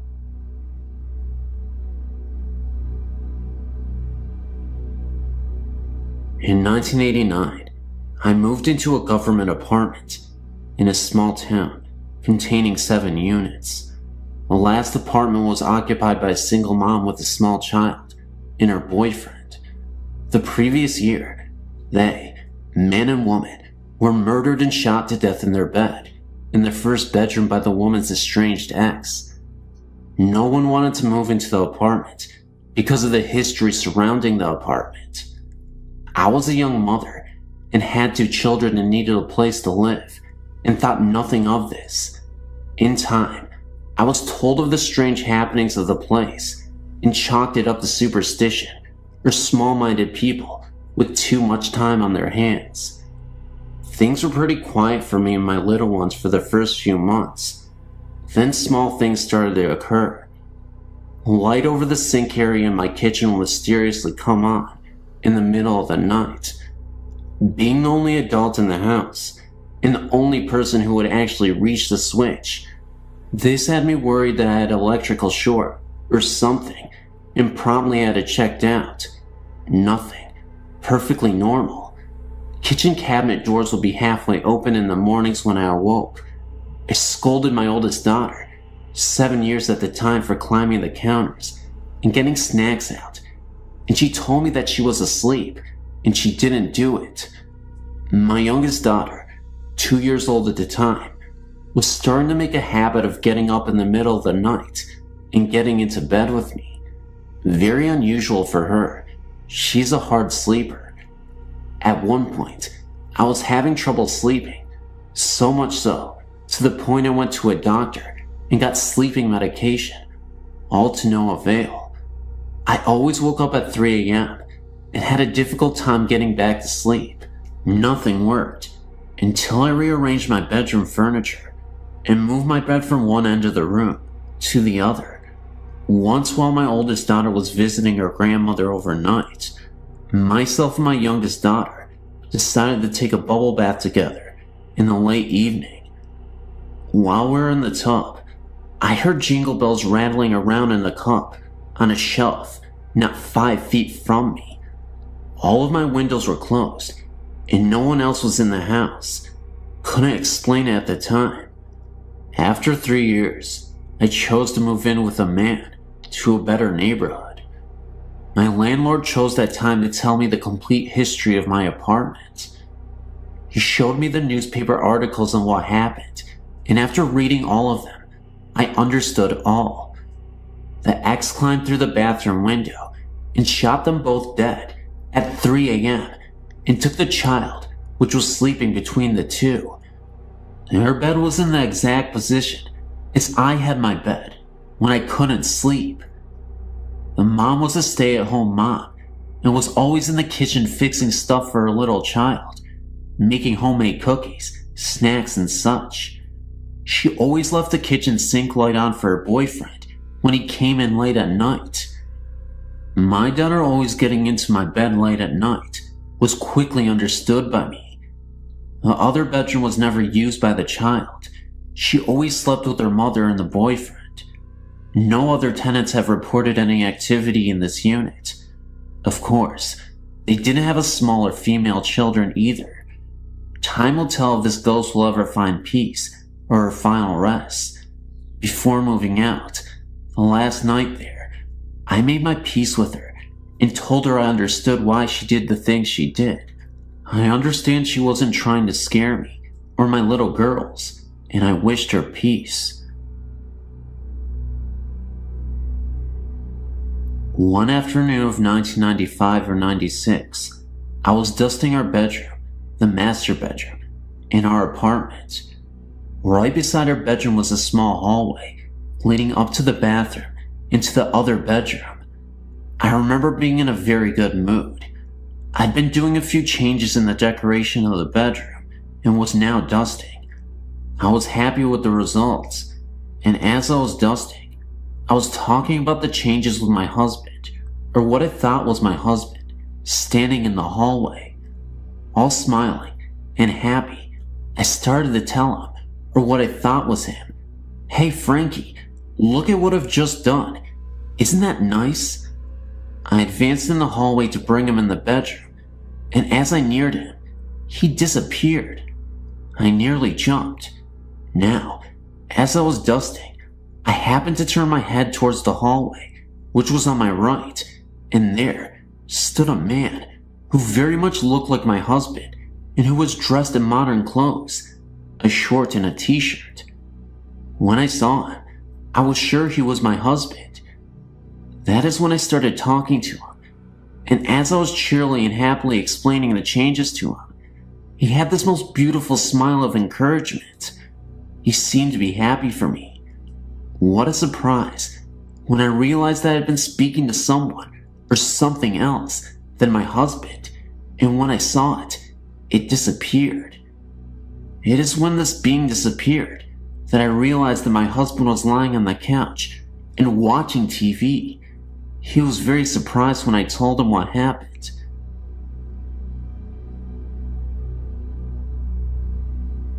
I live in Australia, and I've been seeing spirits ever since I was about 2 years old. My first experience was just after my grandmother's death.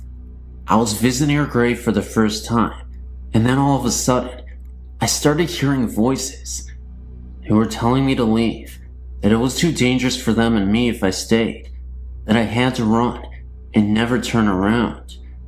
It is weird that I remember it, although my memory is not as clear as my mother's, but I remember most of the details.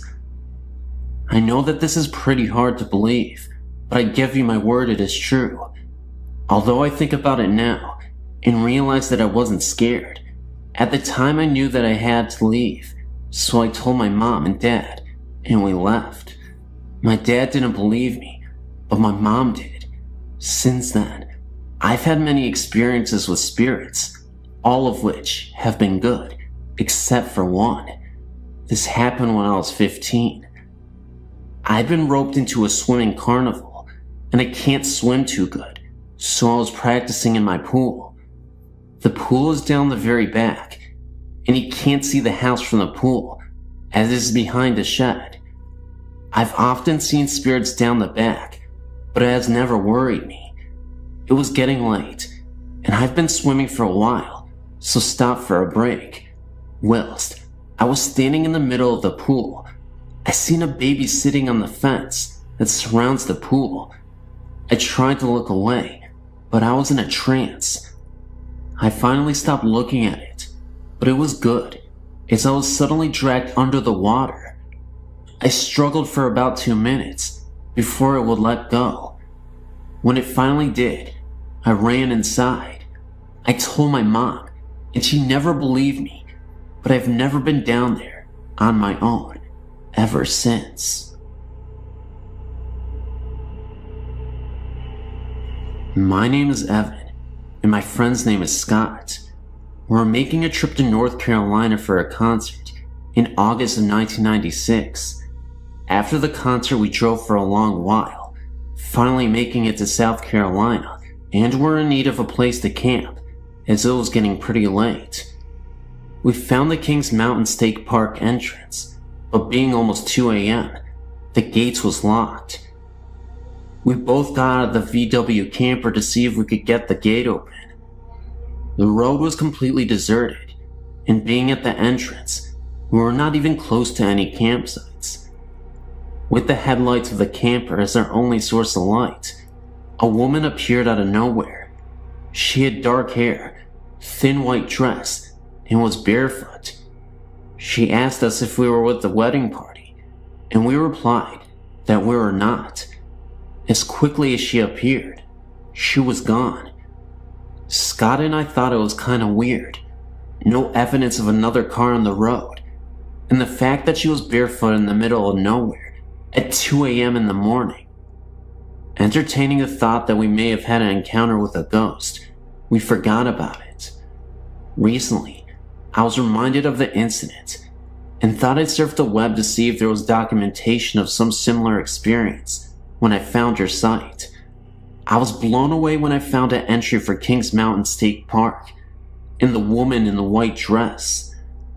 The entry said that she was murdered by the Klan for marrying a black man. I wonder if they were married right before the murder, and that's why she asked us if we were the wedding party.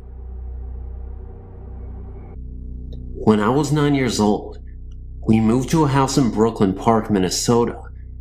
My mom had just gotten remarried, so I now had a stepfather, whom I absolutely despised.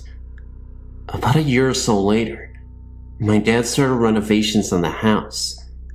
We added almost half a house on. There was a 3-season porch, a mudroom, a bathroom, and 2 basement bedrooms. My sister moved out of her bedroom to the new one in the basement. A few days later, I was in my bed. My bed faced the wall by the door, but I couldn't look out down the hall. I had only been in bed for a few minutes. I looked up because it felt as someone was in the room with me. That's when I thought there was my stepfather standing at the foot of my bed. He was wearing what appeared to be a hooded trench coat and appeared as a dark silhouette. Looking back, it didn't really initially terrify me, because I just thought it was my stepfather, playing tricks on me as I said. Boy, was I terrified. I yelled, "Ken, get out of here." Suddenly, my mom, who was in her bed at the end of the hall, yelled back at me that he was asleep in the bed next to her. Suddenly, the figure disappeared. I ran as fast as possible into our bedroom. There was my stepdad, sound asleep and snoring right next to her. I told her what I saw, and she just told me to go back to bed. The next morning, at the breakfast table, I started telling everyone. My oldest brother described the man in the hood. He also said he'd seen the man in his bedroom at the foot of his bed. His bedroom was in the basement, located right under my parents' room. He also thought it was our stepdad, until it vanished. He just thought he was hallucinating or something, and didn't tell anyone. Honestly, now, I really wish it was my dad. Hi, I'm a 21-year-old student in Chicago, Illinois. I'd like to tell you my story, and if possible, ask for your professional opinion about a few things. I've experienced spiritual and ghostly activity for about 11 years now. I used to be frightened by these experiences, but now I'm quite intrigued. However, one incident stands out in my mind and still bothers me to this day. This is the story that I would like to tell you about.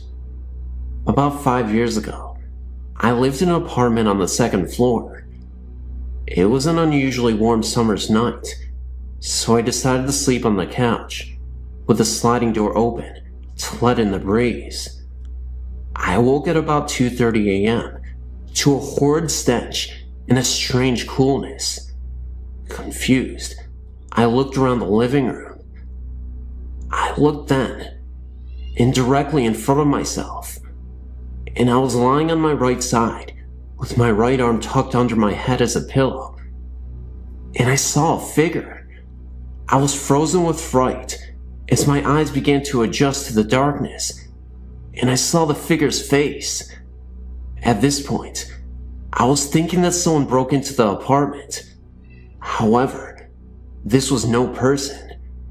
This ghost had a human-shaped face, but it was a grayish-white color. Its eyes were darkened, and what I remember the most was the huge prominent cheekbones. Furthermore, this thing only had a torso and a head, nothing else. Suddenly, with great quickness, its head descended, positioned its face directly in front of mine, stared at me for a moment, and as quickly as it descended, it pulled its head back to the original position. I began crying at this moment, and that's when I felt a sort of punch on my chest. It then seemed to kind of run off into the kitchen, and then I heard the door slam. I jumped from off the couch, turned the lights on, and checked the door out. The door was locked from the inside, so there was no possible way that someone had broken into the apartment and left through the kitchen door. To say the least, I was badly shaken. I took a moment to collect myself. When I realized my chest hurt, I went to the bathroom and pulled down my pajama top slightly, which revealed a large red mark, as if someone had punched me. This mark eventually developed into slight bruising as the morning came. Needless to say, I didn't sleep that night. Since this event, several other experiences have occurred, none as frightening as this. Thank goodness. However, a cluster of events did occur directly after this experience. For what reason? I'm not sure. I did go to the library and search for possible causes for such an occurrence. The closest I got to a logical answer was something called a night terror, which I'm sure you are familiar with. But I've excluded this as a possible explanation, for many reasons. The only thing I can think of is that I had seen a ghostly entity. As to why there was a stench or a cold chill associated with the experience, I can only guess. Also, I've always been under the impression that spirits cannot harm the living, but I simply cannot believe this to be true anymore.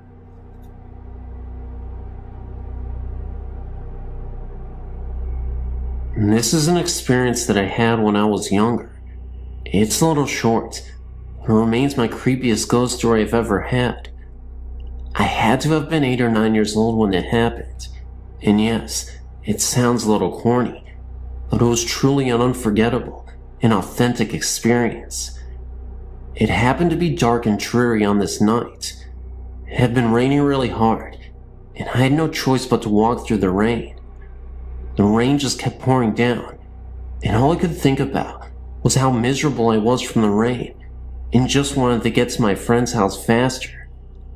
I think it was around 10 p.m., and I was walking through the neighborhood park to my friend's house on the other side, when all of a sudden, I saw my dead grandmother appear from out of nowhere. Oddly enough, it was a year to the day of her death from cancer. She just looked as she did before she got sick though. She looked wonderful. Of course, I wasn't sure if it was really her, so I walked up to her and called out her name. The wind became harsher and the rain fell harder, and as she reached out to me, I could see she was in pain. It was at that very moment that her face changed, and she became scared and looked as though she needed my help, and it was then that she disappeared. I had to have been 3 to 5 feet away. Needless to say, I ran as fast as I could to my friend's house and didn't say another word that very night.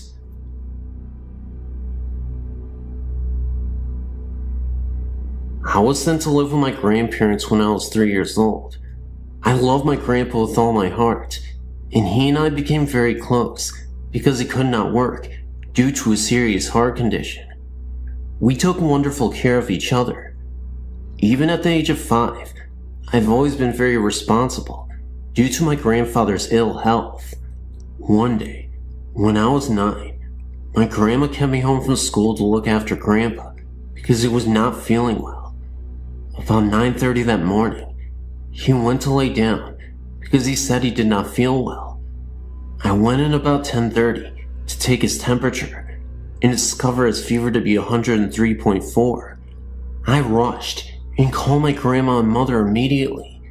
In turn, my mother said she was going to call an ambulance, so I was to get Grandpa ready and wait for them. As I did this, my grandpa called me into his room and told me, "Pumpkin, I love you very much and you know this. Even though you are young and in time will forget different things about me, just always remember my love and the way you feel. I promise you this. I'll always be there with you, and you'll always be in my heart." I will always remember him saying this, because that was the last conversation he ever had. I never got to say goodbye, because he fell into a deep coma, and they wouldn't allow me into ICU to say goodbye. He then died on May 26, 1983, at 5:36 a.m. I know this for a fact, because he had given me his watch to hold on to while he was in the hospital, and it stopped at that very second that they pronounced his death. Now, while that is odd enough, the best part is yet to come. 3 weeks after my grandpa had passed away, my grandmother became very ill and was put into the hospital, so my sister, brother-in-law, and myself stayed out at my grandma's house. My sister had a cat that whenever someone came down the stairs, it would run to the basement door and cling to the screen to be let out. Well, one night, at about 11:30 p.m., the cat was sleeping with me on the couch in the basement when it jumped down and ran to the door to cling onto the screen, when all of a sudden, we heard footsteps. Now, the house is locked, my grandmother is in the hospital, and we are all in bed, downstairs. My brother-in-law grabs his baseball bat and tells us to call 911. At first I was very scared and was crying. And then they went upstairs. The footsteps stopped, and all of a sudden, my grandpa was standing in front of me, holding the note I had put in his pocket the day of the funeral. He had a tear in his eye and told me not audibly, but I could see his lips move, that he loved me and would always be there with me. Ever since then, any major life event, graduation, marriage, the birth of my 2 children, anything, I felt this love at one time or another, and I felt a huge sense of calmness.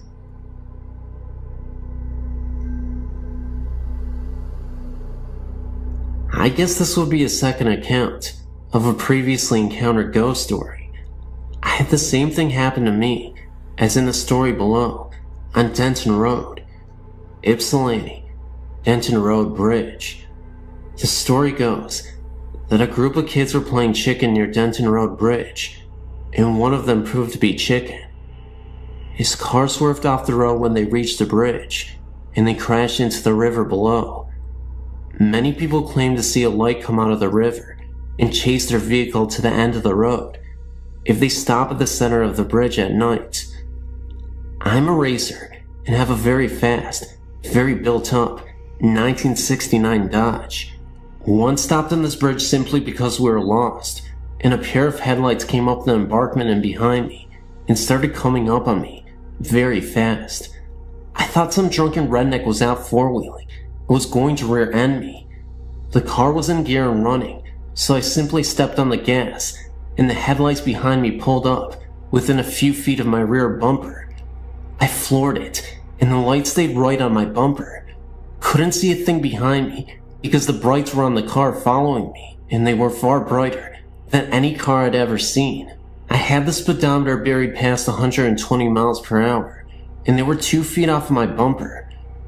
I remember the red glare of the brake lights lighting up the road behind me some, and the moon was very bright that night, so I could see the way to the bridge practically, and there was not a car on the road. I was a little stunned, and almost lost the car at the turn. We went back to make sure that no one behind us had got into the ditch. Well, there was nothing. And then I got freaked. Made it back to Windsor in record time.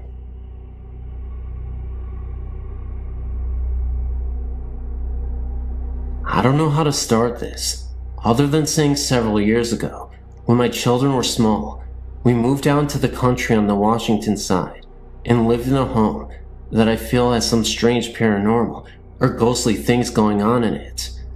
I would have to say that during that time, there was something in there causing all havoc in our home. To make it short, I used to on a regular basis have something come to me, and I'm not sure what, but let me explain what it looked like. I would wake up from a sleep most of the time, but sometimes I was fully awake in bed when it would happen, but for the most part, I would wake up from a sound sleep and notice this lavender-colored smoke, or whatever you want to call it, coming from the corner where my closet was, and it would do different things at different times. It would wrap around my perimeter of my room, and then go to the end of my bed, and separate into 5 different lines, and then dart at me, and then would go away. Sometimes it would wrap around the room, and then come down from above, into 5 different lines. The first few times that this happened to me, I was very frightened, and would wake my husband up, and of course by the time I could wake him up, there was nothing there. He slept very hard. This went on for a whole 7 years that we lived in this home. During that time, my husband also became very mean and violent. Also, in the room adjoining where my closet and my son's closet connect, my son was having these horrific nightmares that we could not wake him up from.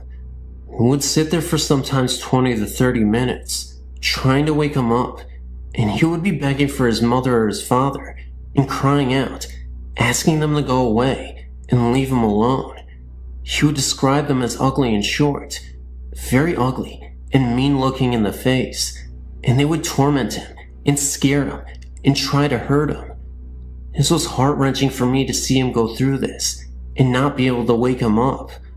I would cry right alongside of him when I was holding him, rocking him, trying to wake him up from these nightmares.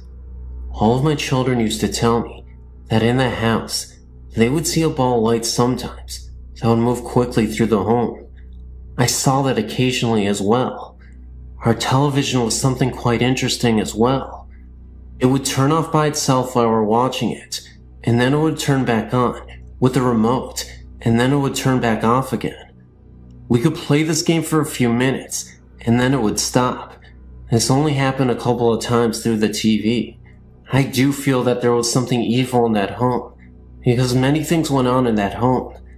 What the lavender-colored smoke was, or the ball of light, or even my son's terrifying dreams were, I have no clue. I don't have a great deal about that kind of stuff. I do feel that I have many experiences though, and had some in other homes as well. Who knows, maybe they follow me, but the home in Washington was not a good ghost, if that is what it was. Our family went through some of our hardest times in that home. Can you tell me what the lavender smoke was, or what the ball of light was? I would be very interested in knowing. You could respond to me. Thanks so much.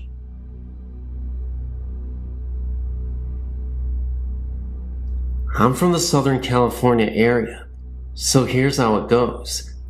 I was born in the Los Angeles area, but my parents bought a brand new home in the Orange County area.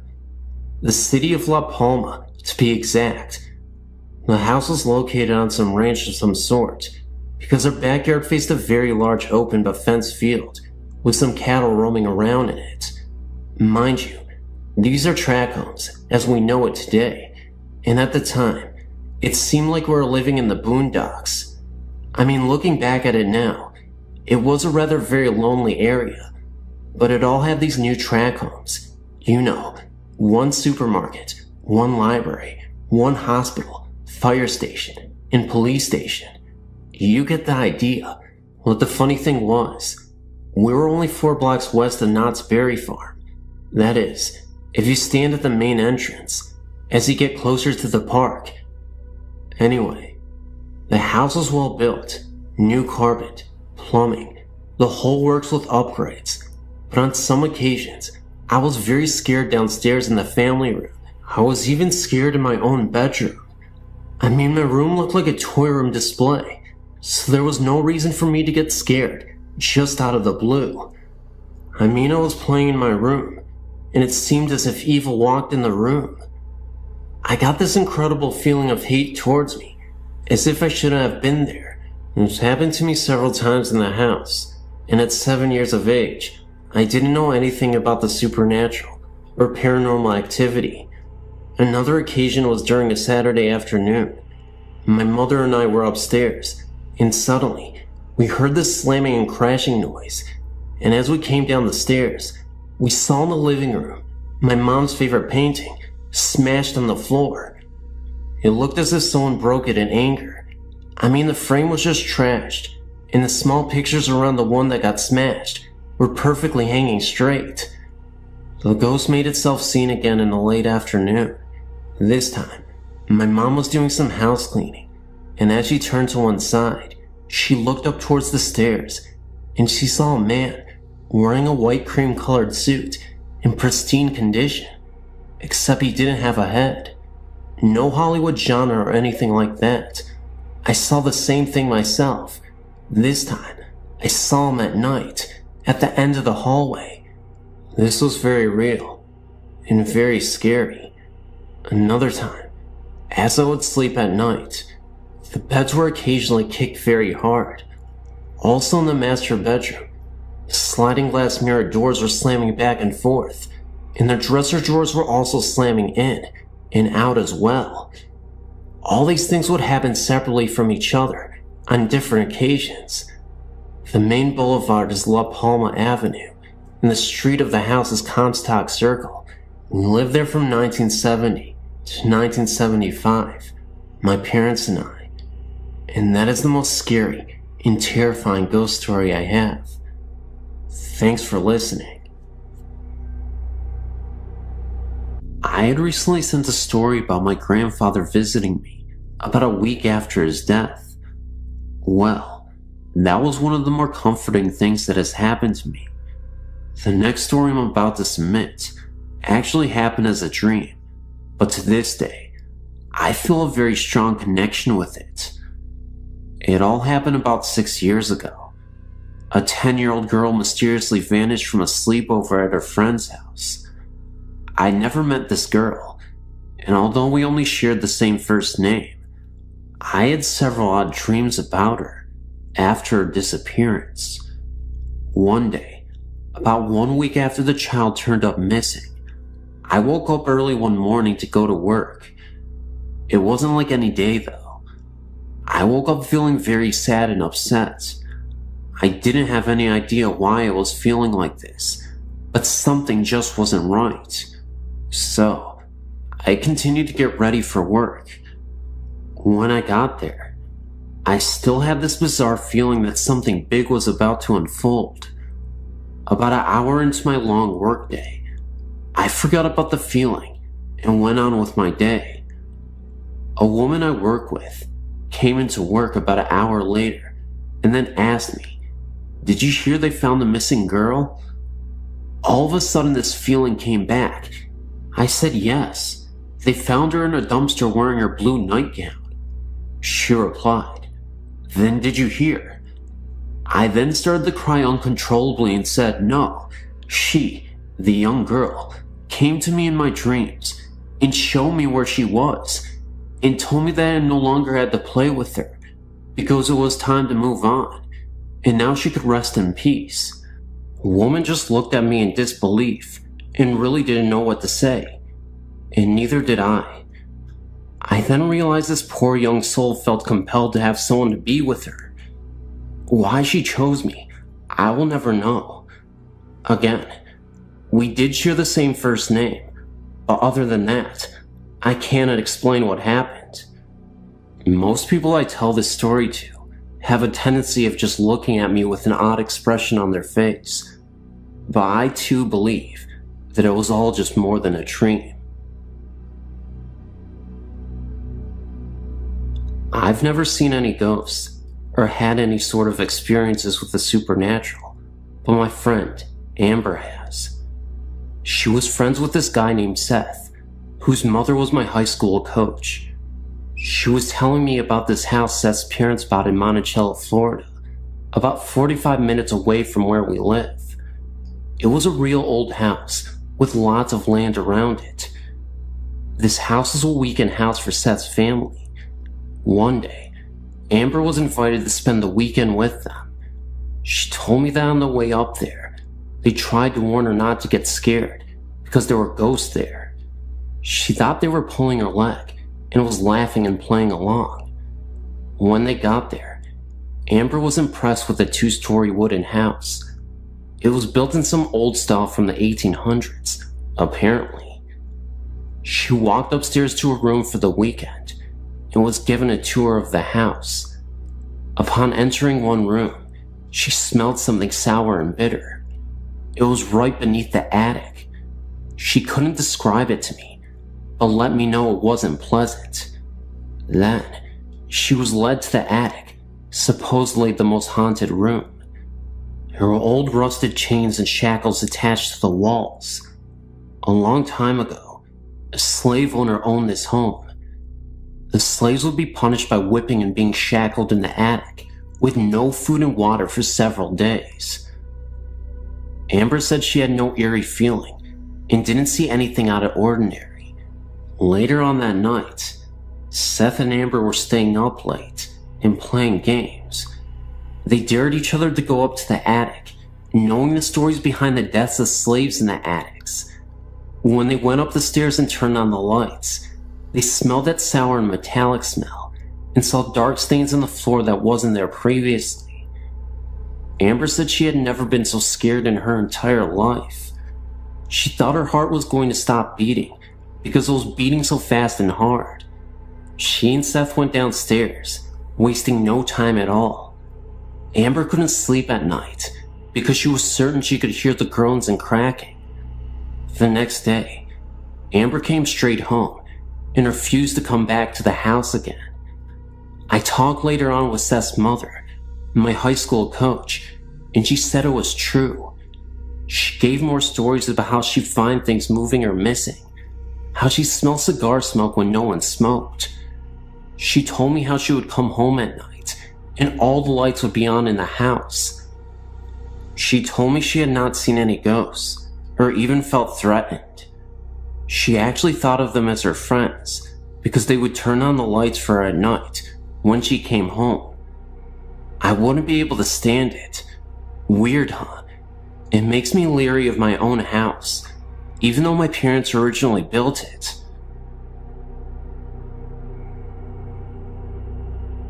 I have a few experiences.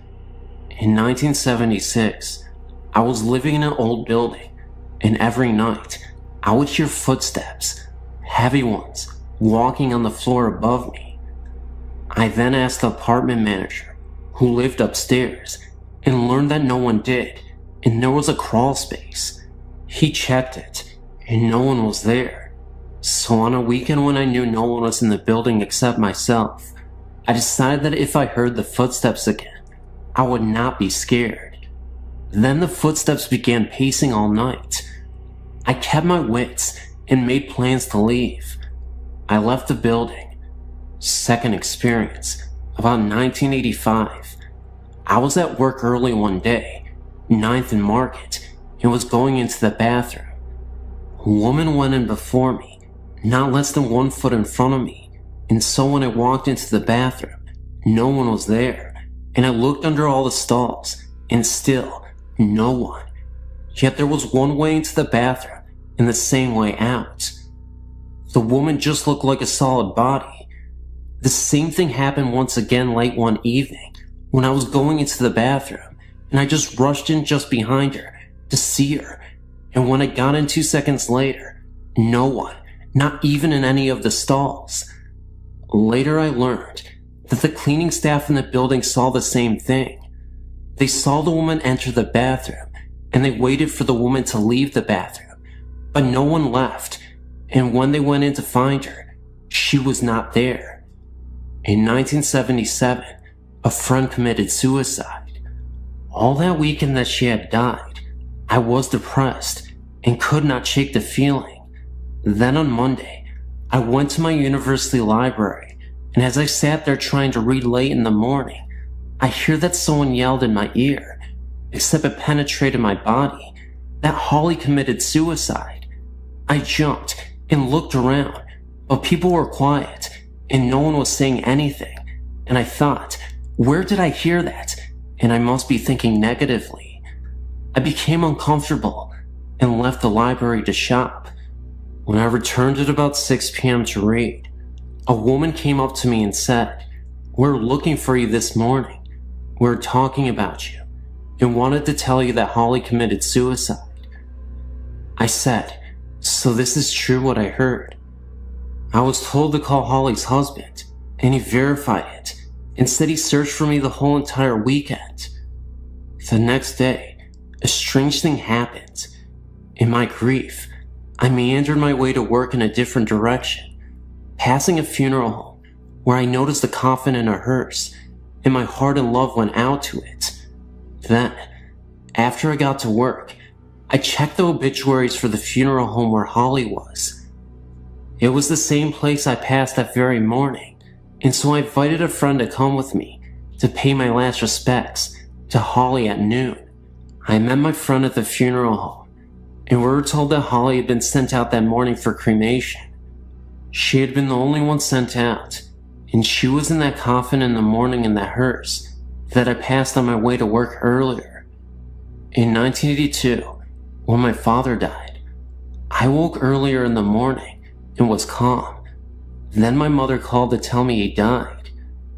Everyone in my family woke up, and my mother got out of bed, sat by the phone, then it rang, and she got the word. At this time, I could hear people cry. Only the sound came from their body and not their mouth. My brother was in a deep grief and not crying out loud, but I could hear his spirit cry, and he just had a sad look. In 1992, my mother was very ill and in a rehab center. I did not like staying in her house because I thought it was haunted. On this particular morning, it was 5 a.m., and I was typing and printing a letter on the computer. I typed most of the letter, got up and stuck a mug of water in the microwave, and set it for 1 minute. Also, I prepared a plastic cone with filter and coffee in it. Then I rushed back to the computer to print the letter. I added a few lines to the letter, and then began to hear the microwave beep and beep. I ignored it, then the beeping stopped. I got this creepy feeling, but I ignored it, and then I thought the microwave had a timer, and so the beeping stopped because of the timing, not because anyone opened the microwave door. I printed the letter, ran to the kitchen to get the mug of water out of the microwave, and poured in the cone. I found instead that the mug had been taken out of the microwave, and the coffee was made, waiting for me on the ledge of the kitchen counter. Yet I know I did not get up from the computer to make it, because I made a conscious decision to ignore the microwave and finish my letter. My mind worked overtime to figure it out. I grabbed the letter and left the house that morning and told whatever did that it was taking the coffee. I didn't really appreciate it. Other things happened, like the rustling of papers when I was trying to sleep, etc., and I had to leave the house. Sometimes I've heard other people think that they were not directing their thoughts to me, as what happens with schizophrenics. Enough for now.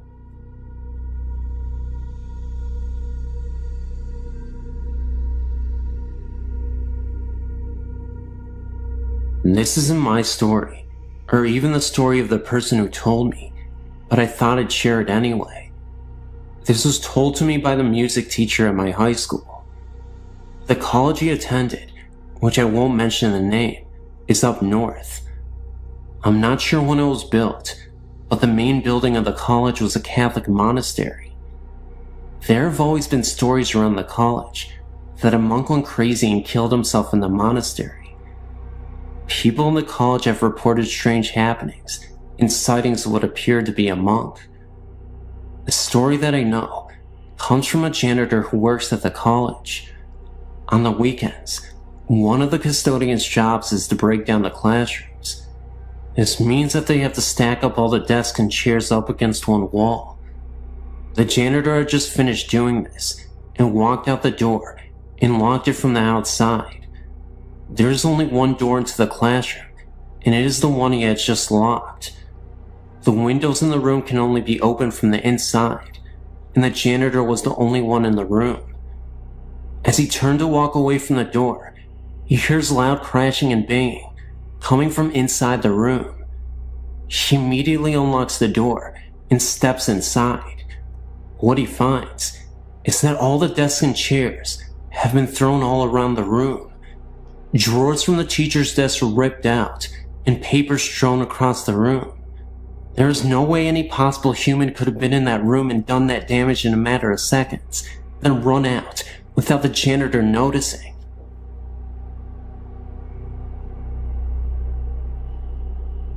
As I was reading your website, I was recalling my own happenings. None were ever harmful to me, but I do sleep with the light on most of the time. I believe I have a following, whether it be the same ghost, or if I have some attraction for them. It started when I was about 4 years old. I had this imaginary friend. I named him Jingles. From what I am told, I do not recall any part of Jingles other than what I was told by my family. I made my friend Jingles so believable that everyone in my family actually started to believe there really was someone named Jingles. I would talk to him, play with him, and of course, if anything was broken or stolen, Jingles did it.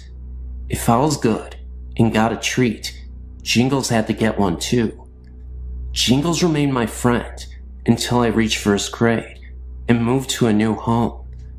While in the kitchen with my sisters and mother, a man's voice from the woods called my name. I was about 8 years old then.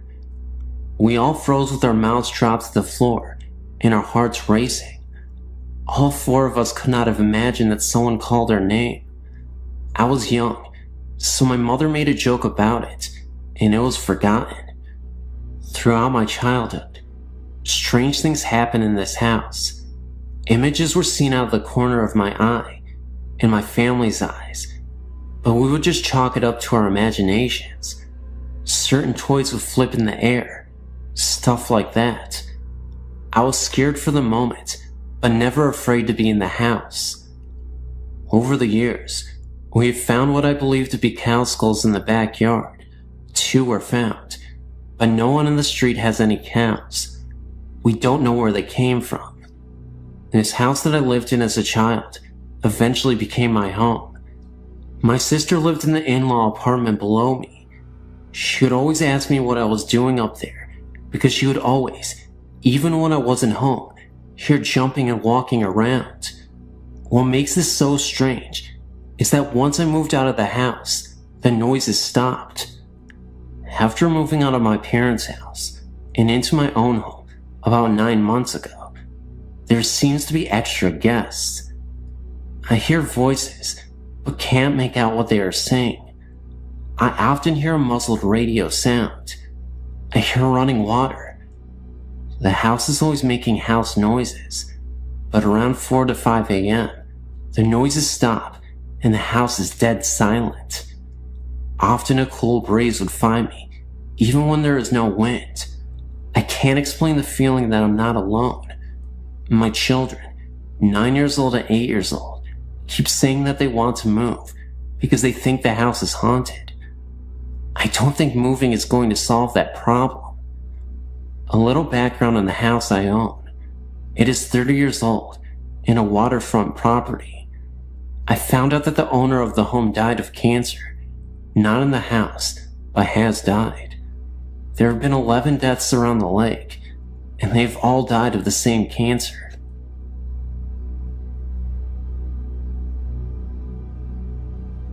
When I was 9, my grandfather died in the dining room of his house. It was not unexpected. He had been very ill and was bedridden. Shortly after his death, we moved in with my grandmother due to the fact that she was also ill. She was a very unhappy and hateful person. She blamed all life's injustices on my late grandfather and hated him for dying. After we had moved in with her, we realized how serious her illness was and took her to the doctor. She had Alzheimer's. As her illness progressed, my parents could no longer take care of her, so they placed her in a nursing home. Big mistake.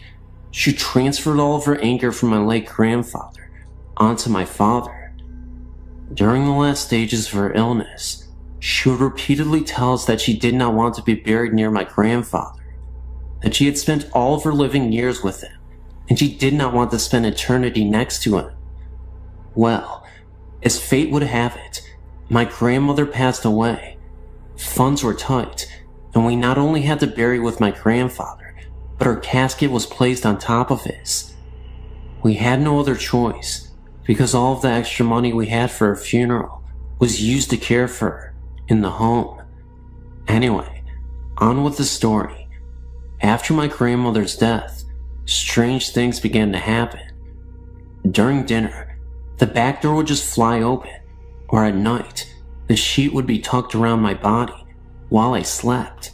We always made jokes that say that grandfather was home, or he was looking in on us. Then, things took a turn for the worse.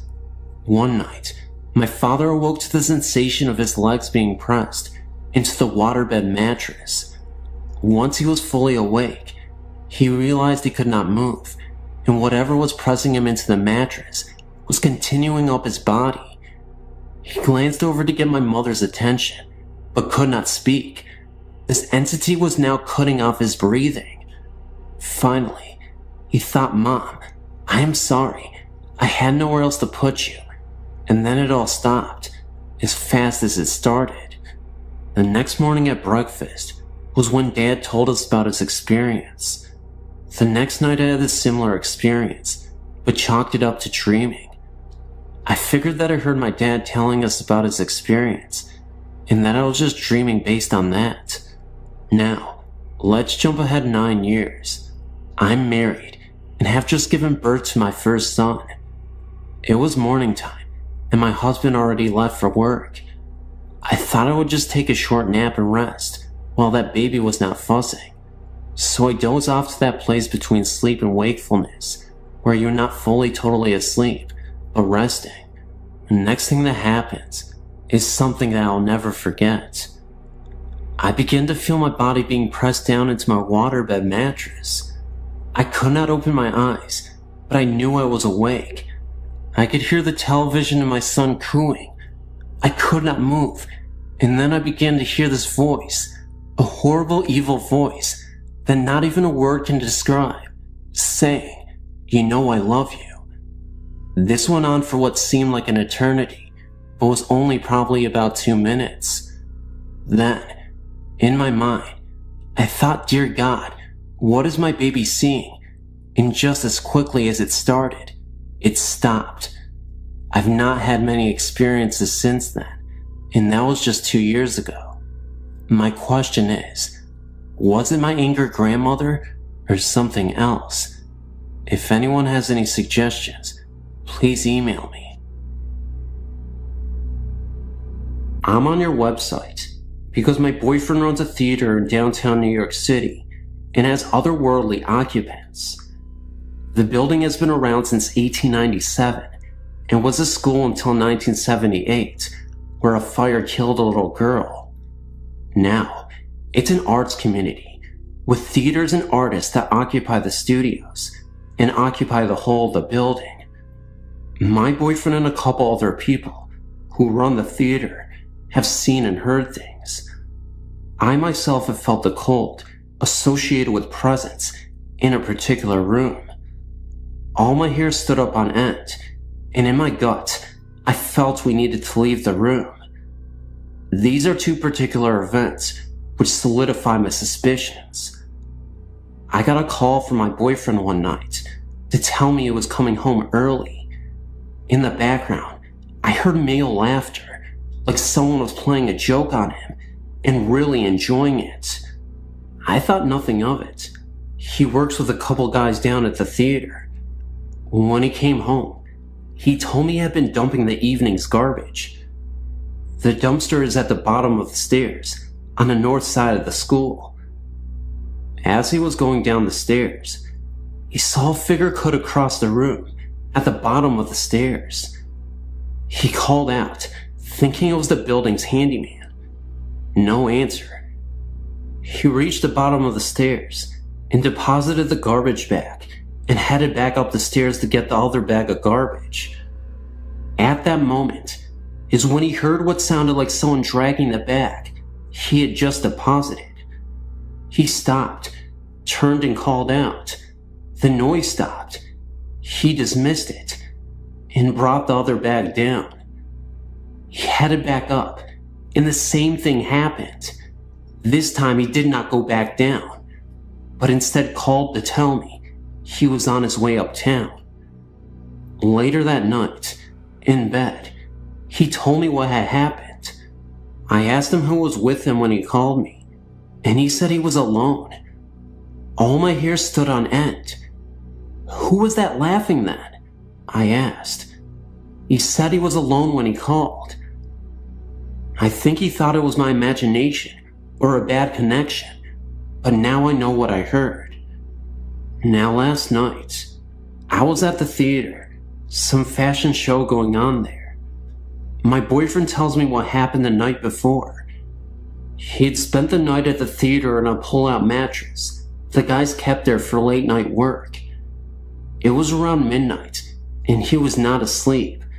He was staring up at the ceiling, rethinking his day. He heard his name called out. Then the door to the office slowly closed, as if someone was closing it from behind. He responded and peeked out to his desk, to see if somehow a cat had found its way into the building, which is ludicrous. One doesn't see cats around there.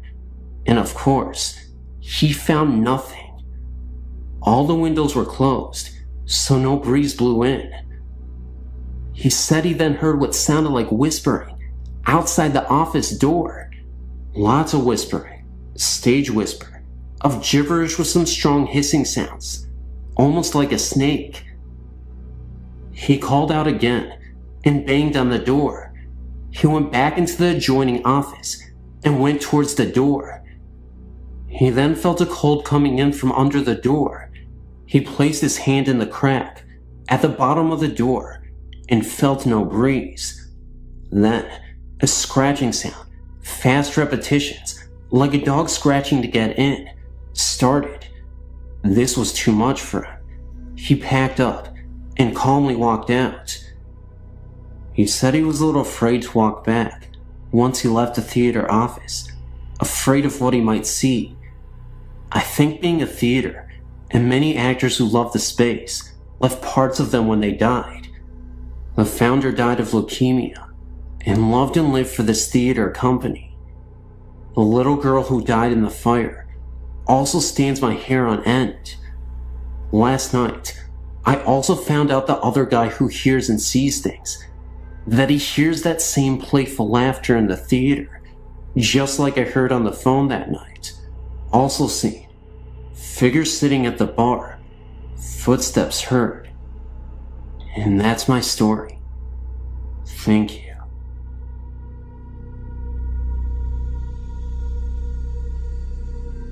Hello, I'm writing about a few experiences I had at my home. The home is called Edgefield Manor. First, I want you to know that this may sound like the classic haunting in a big old mansion. Well, believe me, what lives in this house is no Casper. I moved in the fall of '86. The estate is huge, gardens and rooms upon rooms. It was originally going to be condemned. Well, anyway, here's a couple of my experiences. One day, I was in one of the parlors. I got up to turn the light on, and as soon as I did that and turned around, I saw a whitish figure glide across the other hallway. Another thing there is poltergeist activity. Explain this to me. The home has a ballroom. I went inside like usual. The grand piano was in the same place as it has been when I moved in. I walked out for 5 minutes and then came back inside. The grand piano was moved across the floor, pushed to the other side of the room. No indication of any noise. It was just moved. There are many others, and I have pictures. If you want more stories or pictures, just email me. I know this is kind of short, but it's always terrifying.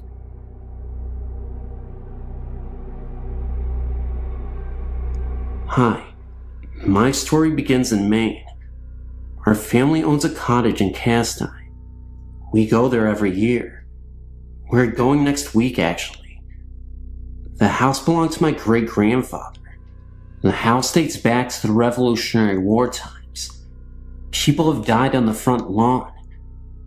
The house is a 3-floor tower.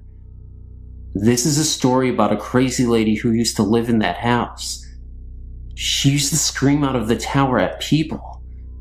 Well, I think I saw her in the tower one night.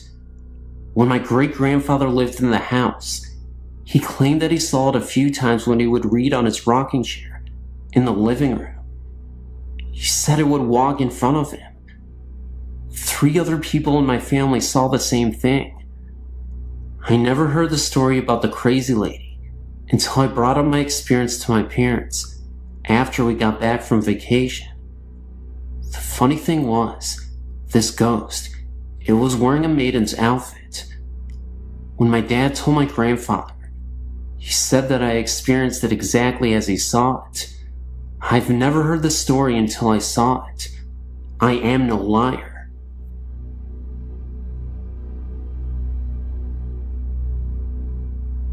I was really never told to believe in ghosts, if they were real or not. This started when I moved to Missouri with my family in 1995.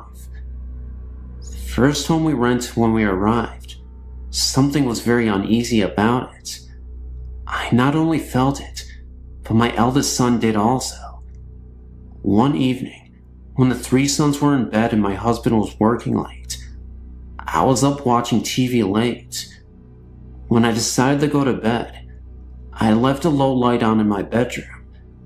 As I was walking down the hallway, past my son's room, there was a blur.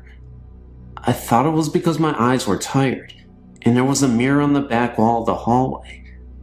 But as I continued walking, my left eye got real blurry, and I felt a cold chill go through me. There's a basement to this house. I had my washer and dryer down there. I also had my kid's Sega game there. I felt very uneasy every time I went down there. My eldest son heard something pounding on the Sega controllers. He said at one time, he saw some kind of figure down there. The figure was bent over, blurry blackish gray, and it had no real face or features. He said it stood there, and it was shaking its head. He would be downstairs playing, and hear someone coming down the stairs, and no one would be there. My son was very uncomfortable when he first walked in. He said he felt sick to his stomach. When he saw the figure, he felt sick also. We have since moved, same town. We have moved into another house that has been lived in by many people, but not for long periods of time. Someone told me that the reason nobody stays in this house very long is because it is haunted. Again, me and my eldest son have been the ones noticing everything that has been happening here. I hear feet scooting across the floor at night, but no one is there. My son has seen a bright light flashing in the corner of his room. It is in the upper corner of his room, where no lights shine on the wall. I've also seen this myself. He has also seen 3 lights, spinning lights, beside his bed. There was also a time that he felt his bed shake. My son has cancer, and he had been going through a time that he could not sleep. It was right around the time that he felt his bed shake. We do not have an uneasy feeling about these experiences. They are quite comforting. I had an uncle. He was killed on a head-on accident when he was riding a motorcycle, and he was hit by a drunk driver. This was around maybe 20 years ago. I think of him very often. I was just wondering if it was him that was there with my eldest son and me during this time that he, my son, is going through this cancer. We aren't scared of his cancer, even though it's rare. My uncle was a very spiritual man. I feel that this is his way of letting us know that my son is going to be alright. We will get through this year, and his cancer will be done. I have 2 other sons, and they've not experienced anything. Neither has my husband. I told him, and felt foolish. I felt he thought I was crazy.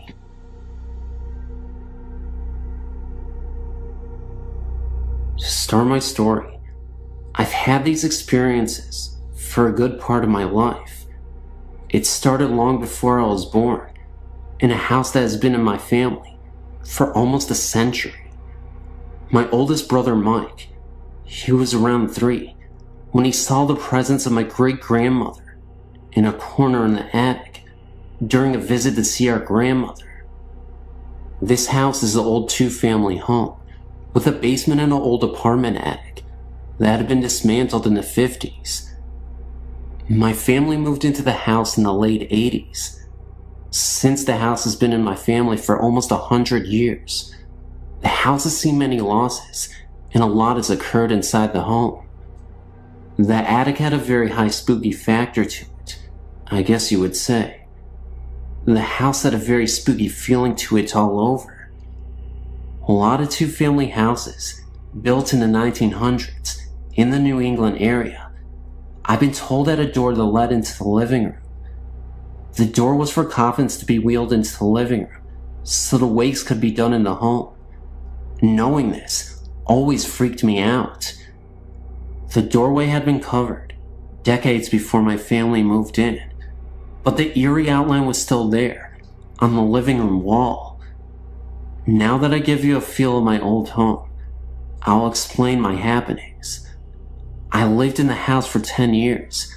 I have 3 older brothers. My oldest brother, Mike, heard and saw a lot happen in the house. He didn't always tell the rest of us, for I guess reasons of his own. I started having things happen 7 years after we moved in. When I was younger, I thought they were just nightmares. June of '96 for my birthday, I received a dog. August of that summer, my parents were staying in our summer home, and my brothers and I were home. My oldest brother Mike and I were lying on my mother's bed when all of a sudden, my dog went wild. She went from a dog that never barked or growled into an attack dog. She started barking and growling at the wall, and when we pushed her towards the wall, she cried and whimpered and shifted herself back towards us. I, being brave, stood in front of the wall and tried to beckon her towards me. She just barked and kept at her growling. My brother Mike and I were convinced we weren't the only 2 watching TV and left the room. My brother and I kept what happened to ourselves, and later that night, my brother Joe came home and slept in my mother's room. I slept in the living room, and my brother Tom was watching TV in the room with me. At 4 a.m., Joe and I heard my mother's sliding bedroom door open and shut 3 or 4 times. The dog started going nuts again, and Tom jumped up and ran to see what was going on. Joe sat straight up in bed, terrified by what he had seen. That night, 3 of us slept in the living room. Mike and Joe and I have heard voices of 2 men talking to one another. I've heard the doors open and shut, and when I went to see who it was, no one was there. Mike, he once saw what he thought was Joe. Joe looks just like my uncle, who had died in the house. Mike said hello to the figure and went to his room. When he came out of the room to talk to what he thought was Joe, the figure was gone. And when he finally saw Joe again, Joe told him that he was just getting home from work and hadn't been home since that morning. Mike had slept on the bottom bunk of a bunk bed he had in his room. Joe used to sleep on top, while long since then, slept on the couch in the living room. Mike swears he could hear someone shifting on the top bunk, even when none of us were sleeping on top. Mike would hear 2 men conversating on the top bunk, but he could never understand what they were saying. These are just a few of the experiences we've had. My mother, father, Tom, and I, we all moved out of the house in '97. Joe and Mike still live there. They still experience things happening at the house.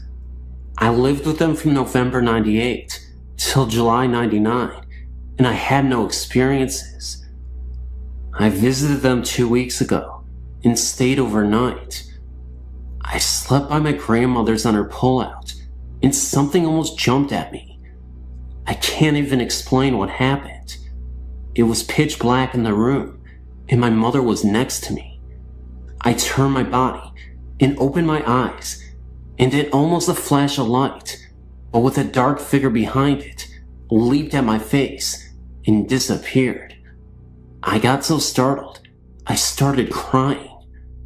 I think that whatever was in that house has followed me, or something is new in my home.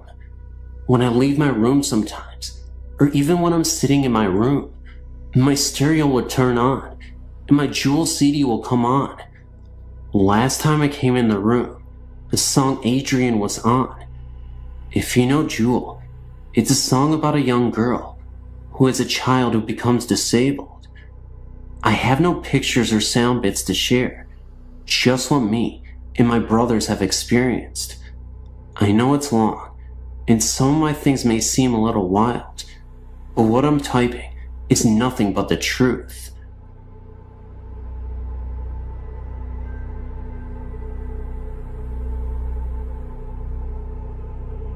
I don't really know where to begin with my story. I told very few people about it, for the fear they might think I'm crazy. I'm glad to have found a place where I can talk about it freely. I'm 26 now, and have not experienced anything like this since I was a small child, but it changed my life forever. When I was around the age of 3, I was still sleeping with my mom and dad. There were several things that happened around this time. I will start with the worst first. One morning, I'd just woken up, and I turned over like I always did. But this morning, I saw the most horrifying sight that no 3-year-old should have seen. Laying next to me was this terrifying demon. I know it was a demon because of its eyes. It had a human form of a woman and was nude. It was about 10 feet tall, had thin bony fingers, and the darkest eyes. It was like you could almost see through them. You could just feel the pure evil. It had the most wicked smile on its face, like it was taunting me. I stared at it for a few seconds, and then turned back, hoping I was dreaming.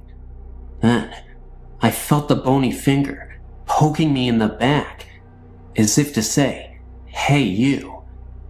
I turned back over, and it was still there, grinning that sickening grin. I watched it get up to go to the window, which was closed and about 20 feet off the ground. It turned and gave me one last grin and went out the window. It was also around this time that I awoke one night to see 3 demons. They seemed to be like children. They were standing in the doorway, laughing the kind of laughter like I've never heard before. This was the same room where I'd seen the other one. At the age of about 7, I awoke one night to see a Grim Reaper standing by my bed. Needless to say, these things have disturbed me all my life. I also saw my grandfather and his past child after he had died, but that was a peaceful sight. I've not had any other experiences since I was a child. Oh, they've always been noises that I could not explain, but nothing like before. It was like the experience did something to me. I've never had normal dreams, not as a child or as an adult. Always strange dreams and nightmares, like I have some way of knowing when a spirit is near or a house is haunted. Some people call it a gift, but I just wish I could understand it and what happened to me as a child. Thank you for letting me share my story. And this is a true story. This happened to me when I was 8 years old. I'm now 28, with 3 kids of my own. It happened in my hometown of Soak Village, Illinois, which is known to be a place that Indians pass through using South Trail to get to other destinations. At least, that's what the official story is. There are others, like myself, who believe more. We believe that Indians actually settled there, if only for brief periods of time. There's always been talk of bones being found when a pool is dug up or a garden was put in, but most say it's just that. Talk. Not me. I believe it. I also not only believe, but know that the ground the Soak Village is residing on is sour, cursed, beyond anybody's wildest dreams. And I have many stories to support that belief. But for now, I will start with my first story of proof. It was a cold, normal night in the season of autumn. Cold enough to keep you inside your house and snuggled under a blanket. I was doing exactly that. An 8-year-old can only do so much during these times, and I chose to do my homework so I could read later. I'd been listening to a Rick Springfield album on 8-track. I was playing it on my 2XL robot toy. This was a toy that you could put 8-track cartridges in that was made by the company to be a sort of trivia game. You'd play the cartridge, and it would ask you questions and tell you jokes. It had 2 big red robot eyes that flashed red when you were correct. It had 3 buttons you could push to answer your questions. 2XL could also play normal 8-track music, and of course, its red robot eyes flashed in time with the music. So it was doing exactly just that on that cold autumn night, flashing its eyes to Rick Springfield, and I was quite contented. My bedroom was on the 2nd floor of my house and faced north, along with my bed. I had a window north of me and east of me. Of course, it was dark outside, but it was so warm inside and so very comforting. Every now and again, I'd look up from my homework and just look out into the darkness. No reason. It was just something I did. Well, this was the last time I ever did that again in that house. As I was sitting there, all of a sudden, I felt instantly cold, and every single hair in my body was raised. My blood felt like it had ran cold, and decided to just stop pumping through my body. My heart was racing. I was perfectly terrified, and I didn't even know why.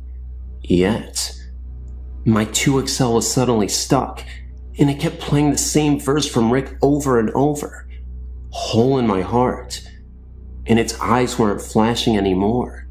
No, They were just burning, bright red, blood red. Then I felt this magnetic pull, like something was pulling me to my right. I turned my right head and looked out the east window and saw something that haunted me for the rest of my life. Sitting just barely outside my window, levitating, was the most horrifying image I'll ever see in my life. A creature about 2 feet tall, but sitting Indian style. His skin was snowy white, and you could see the outlines of his bones because he was that skinny. He wore some sort of white cloth draped sideways on his body. This is why I later named him Gandhi Monster. My young mind thought his skinny body and his white cloth looked like the real Gandhis did. This creature's head was too big for his body. His two horrible, big dark eyes were piercing my soul as he stared at me. He opened his mouth and grinned a grin at me that haunted my dreams for years. His mouth was full of long, snarly, razor-sharp looking teeth, dripping with blood. I don't know how a mouth could fit so many nasty teeth into it, but it did. I watched as the blood dripped from his teeth and slid down his chin and onto his white cloth diaper shorts. He raised his hands and reached for me. The fingernails were at least 4 inches long, gnarled looking, and sharpened to points, also dripping with blood. I wanted to scream. I wanted to run, but I was locked into place by his piercing eyes. I couldn't breathe. I felt as if my brain was being scrambled and my soul was being raped. His grin became larger, and he opened his mouth wider. He kept looking at me, as if he knew me, as if he had been waiting for me. He started to lift his arms, and it looked as if in seconds he would actually be inside my room, and not just outside my window. All traces of reason disappeared, and my mind snapped. I still don't know how I did it, but I managed to tear my gaze away and leap off the bed and out my bedroom door, screaming with every inch of my soul, all in like 2 seconds. I could feel him pulling me. I could feel that horrible stare penetrating my back as I screamed down the hallway to my mother. Of course, when her and my father and younger brother came back, it was gone. But they knew I saw something, and they did not try to tell me it was my imagination. They comforted me and taped up all the windows in my room. They actually had to pull down all the shades and seal all sides with duct tape. I couldn't even sleep in that room for almost a year. My brother even remembers coming into the room with my parents afterwards. The Gandhi Monster was a story we didn't often tell, but it always brought fear to speak of it, to us and to others. My parents never spoke of it again either. As I grew up, I tried to face my fear and sleep in that room, but never did I sleep with my back to a window. Never. 18 years later, I moved to Florida with my own little family, and I found peace within myself. But I'll never manage to forget that creature, and I will never sleep or sit with my back to a window. And I will never forget the one thing I heard it say to me in my mind as I was running out of my bedroom door. Someday, I'm coming back.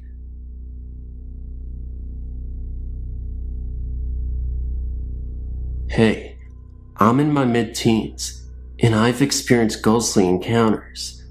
The one that really freaked me out was when me and my family moved to Scotland. For a few months, we lived in chalets. Me and my older sister shared one on our own. A few weeks after we moved in, we began to feel uncomfortable and felt as if we were being watched there, and there was also a threatening atmosphere. We told our parents, and they said it was just because we were next to the graveyard. A few weeks later, I was lying in my bed with the door open when a tall, dark figure stood, leaning over me. I didn't think at that particular moment, but it wasn't until my sister asked me if I felt somebody was in my room the previous night. We started to talk, and she too felt as if somebody tall was leaning over her. I then started to sleep in my sister's room, and the figure didn't return, so I moved back into my own room. But then again, the figure returned this time. It was kneeling beside me. The next morning I told my sister, and again, she felt the presence of a tall man. Our dad told us that the large house next to us was where the Vikers used to stay until the house was sold. One night, my mom came in, and she was holding 2 necklaces with crosses on it. Me and my sister aren't religious, so her mom thought it had something to do with that.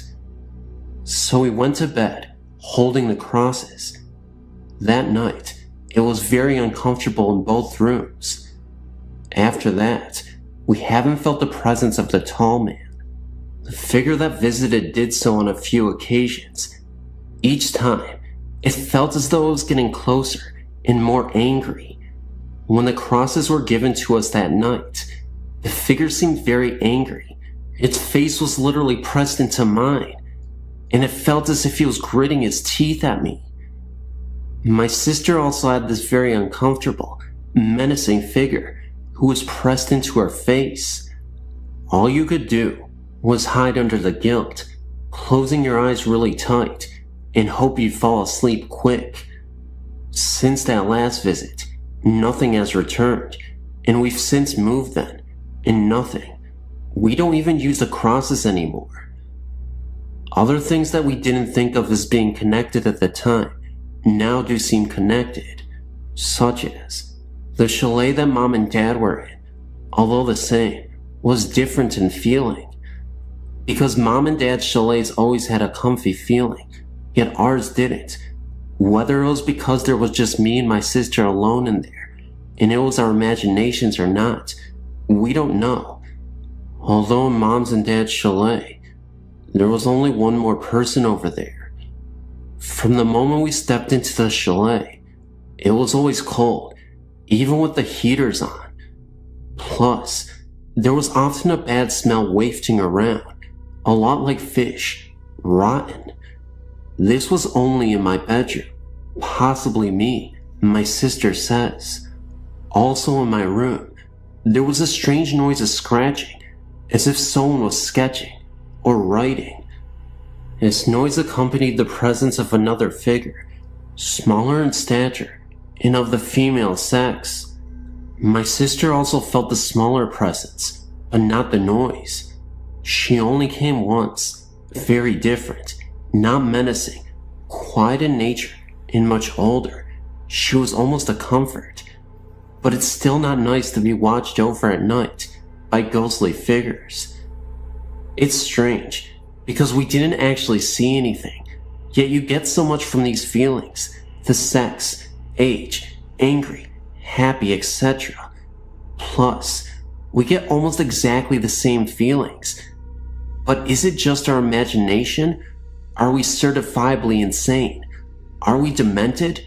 No, we definitely feel we had a visitor. Previous to this experience, my sister had not really believed in it, ghostly visits and such. But now, I think she has had a change of mind. Me, myself, I've always believed. My mom's granddad often visits, a kind presence, bringing good luck, such as when she was having problems. He visits to let us know everything will be okay. He often visited when we were babies, watching over our cots. Our dad also saw what appeared to be him. Whenever he visits, we know him by the distinct smell of putty. He used to repair windows. So really, we are used to the visits, although my sister had never experienced any until now. Unfortunately, it wasn't a happy experience, one not to forget.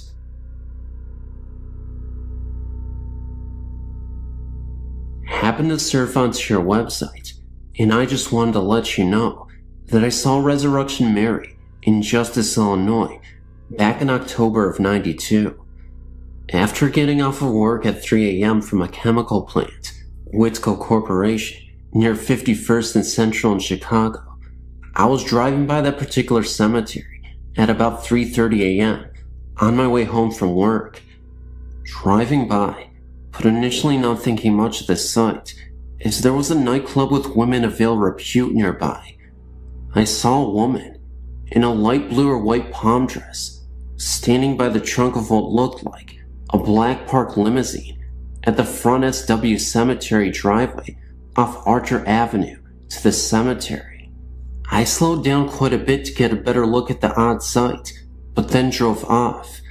I thought it was probably a prostitute with her John. However, looking back at my mirror, maybe a second later, the woman in the limo were gone. Let me reassure you that there was no way that I would have missed the limo driving off in that second that it took me to look back in the mirror. They weren't on the road or in the cemetery because I looked for taillights. The cemetery gates are pretty large, and it would have taken a great effort and time to open both of the cemetery gates for the car to get through. I did not think much of the incident until a few days later. I was talking with some of my employees that lived in the area near the cemetery.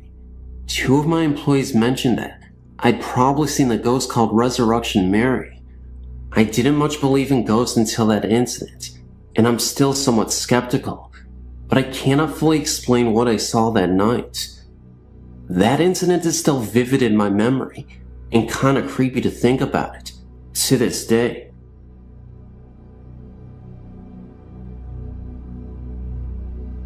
Ever since I can remember, I've always had an interest in ghost stories. That is why I'm writing you this letter. No, I don't have a ghost in my house. A friend of mine told me about this place at least 10 months ago. I was so amazed at this story, I asked if he would take me to this place. No one really ever goes there. I guess cause it's so creepy and dark looking at night, but during the day, it is okay.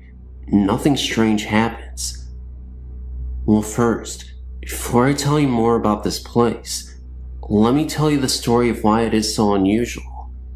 The city is called Lake Forest, California, and they call it Canyon Creek, I guess, because it is nothing but canyon and wide open spaces of nothing but rocks and wildlife. The story goes back 30 years ago of a lady who was in her 40s. Nobody knew what her name was. She lived alone with her two Great Dane dogs. She was very rich and owned all of the canyon, which is like miles and miles of land. This lady never married and had no children. It was just her dogs and herself. She lived in this trailer park home, and it was not a pretty house by any stretch of the imagination. Well, about 6 years later, the story goes that a police officer got a call about the lady and her dogs. The officer went to the lady's home and knocked at the door, and no one answered.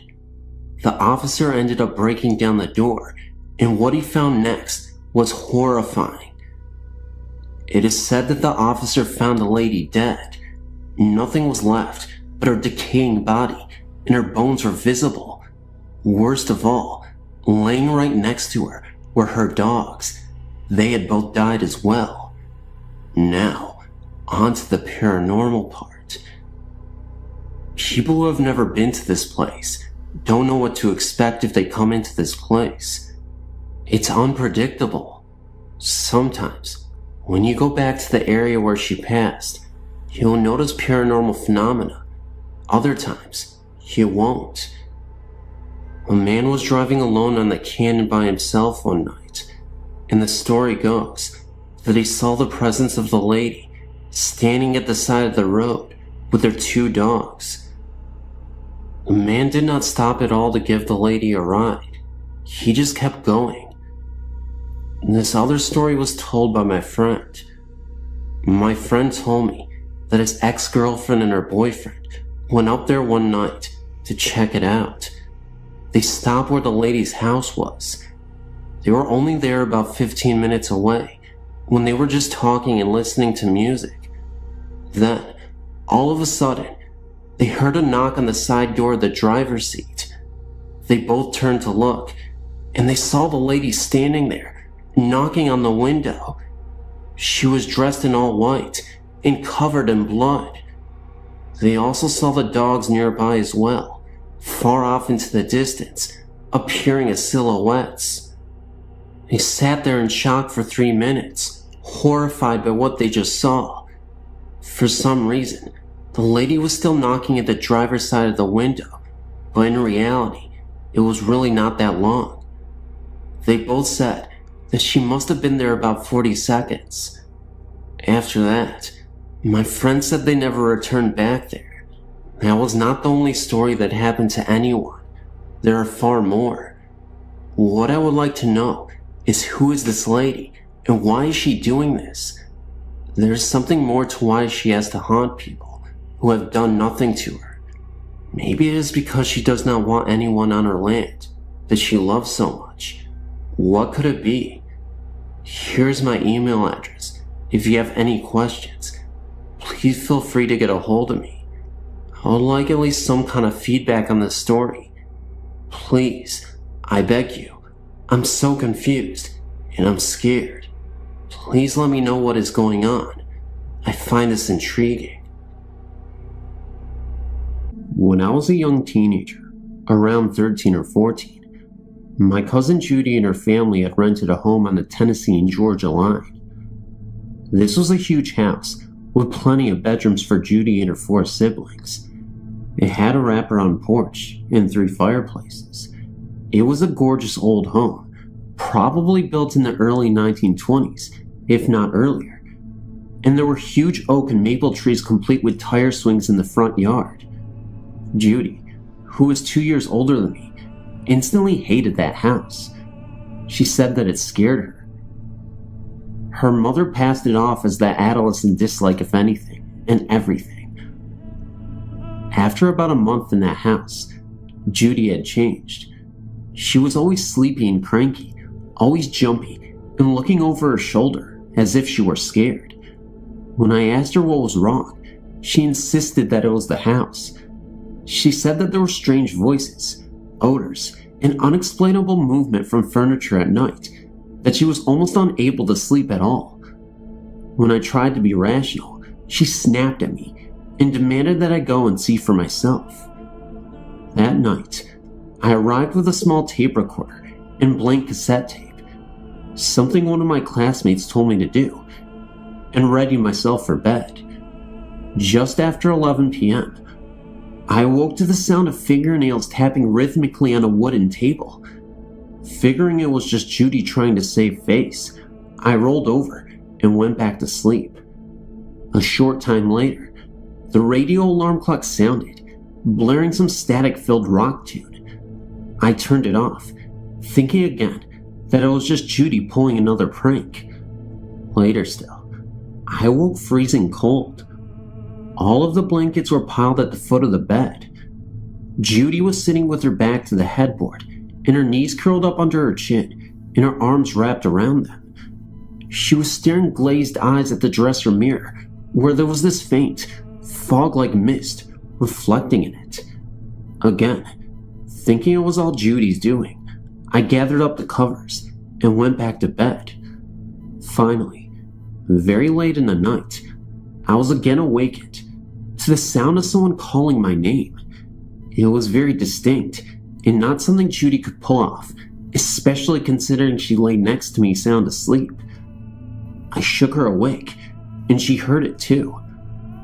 We sat there listening for what felt like hours. Then it just stopped, and there was an uneasy stillness in the room. The bedroom door slammed shut, and the dresser drawers opened and slammed closed of their own accord.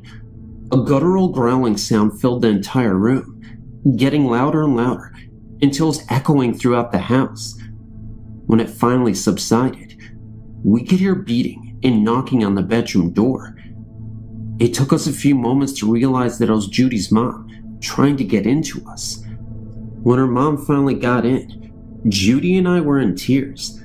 Somehow the door had locked itself, and it was one of those old locks that require a skeleton key to lock or unlock. Her mom wanted to know what we had been doing to cause such a ruckus. When we began to tell her about all of the odd events, she shushed us and emphatically stated that there are no such things going on in this house. No sooner she had gotten the words out of her mouth, the rocking chair in the living room just outside of Judy's bedroom began rocking. I mean, rocking so violently that it was pounding the floor. After that, the kitchen and living room lights began to flicker on and off. Judy and her family moved from the house the very next day.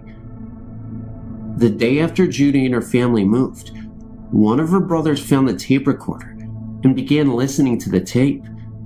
There were at least 3 different voices heard, and no one could decipher what languages the voices were speaking in. Judy threw that tape in a brush fire after listening to it, and said that those sounds were the sounds she had been hearing since day 1. On a side note, that tape recorder never worked again. When my dad took it to a repair shop, they could not find a thing wrong with it. It simply would not work. I'd forgotten about that night in that house until this past weekend. My spouse and I were driving around looking for a place to hunt when we stopped at a 4-way stop. A chill came over me and my feet began to burn as if I was suddenly standing on hot coals. I felt lightheaded, nauseous, and weak when he said, "Man, look at that house. It's like staring at us." Gives me the heebie-jeebies. When I looked to my left, there it was, like a nightmarish blast from a long-forgotten past. I called Judy when we got home and told her about seeing that old house. Judy, now almost 35, was extremely upset about the mention of that house. She made it very clear that she did not want to discuss that house or anything that went on beyond its doors, and she made me swear to never bring it up to her ever again.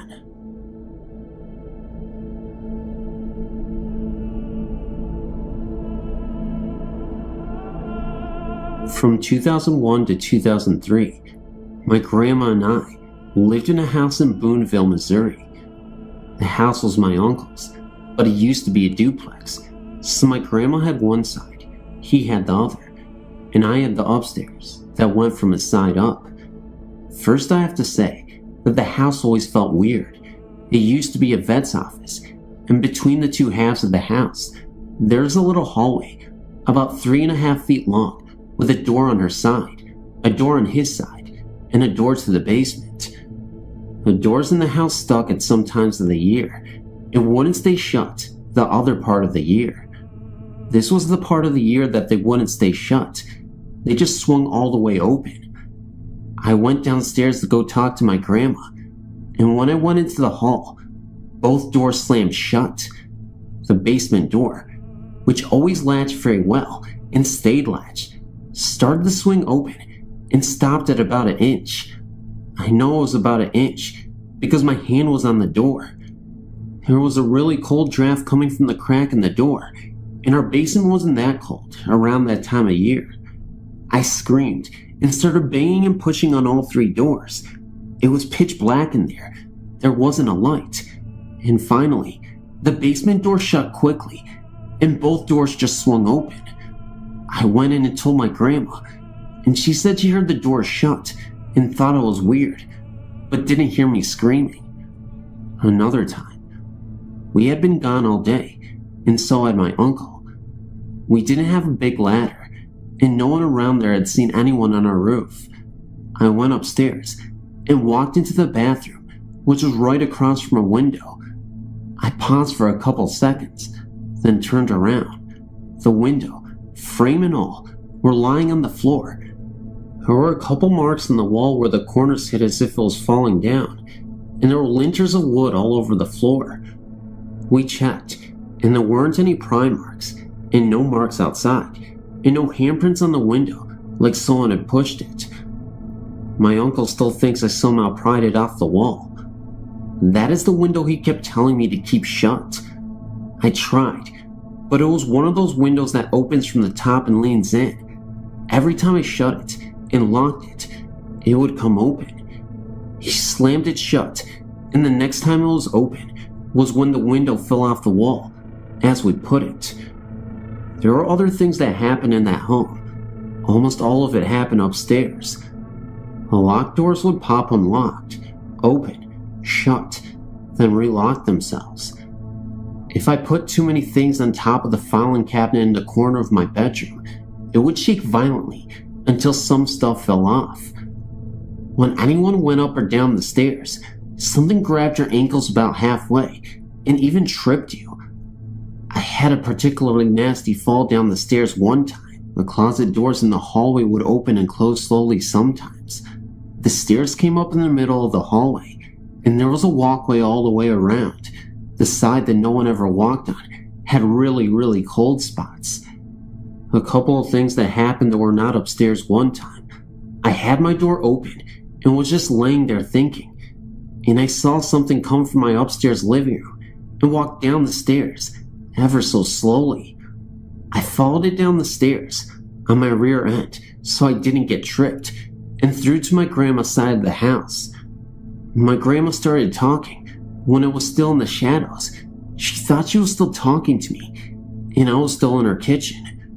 When I ran in there, she stopped and asked if I was standing there. Who was in the shadows? I told her. That was her first experience with a ghost.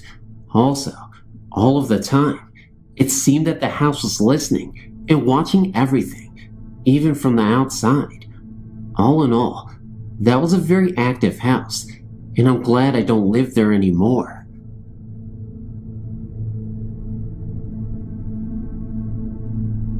We moved into our house in August of 2001. We first realized we had a ghost when I was sitting on the toilet, and the toilet paper in front of me suddenly and very quickly began to unroll into a perfect pile on the floor. This happened once to my husband also. Soon it began. Here are some of the things we have experienced with our ghost. We have a woman who died in her son's room. Her name is Della. We know this from buying the house from her nephew. And we have a male ghost, but we do not know who he is. Her son will sit in the game room and turn his stereo on. It will turn off. He will get up and turn it back on. It will turn off again. He finally, after a while, gets frustrated and just leaves it off afterwards. Once my husband was plugging in the television in the game room, and he felt a breath on his neck and heard a female voice say, "Too hot." We do not know what she meant by that. Her son was sitting in the upstairs TV room one day. We have a bookshelf in this room. On the top shelf were 2 tall candles and plants. The candle came up over the plants, across to the middle of the floor, and hit him on his knee. One evening, my husband and I were the only ones home, and we had heard a crash in the kitchen. One of our glasses had come out of the top cabinet and smashed into the middle of the kitchen floor. One morning we woke up, and the kitchen stool, which had been under the table at the end of the kitchen, was in front of the stove, as if Della had been sitting there, watching something cook. We had several people over, and videotaped the comforter on her bed, being straightened by invisible hands. Also, at this time we asked, "What are you doing here?" A male voice whispered, "Watching." That is when we realized we had not only had Della in this house, but a male ghost as well.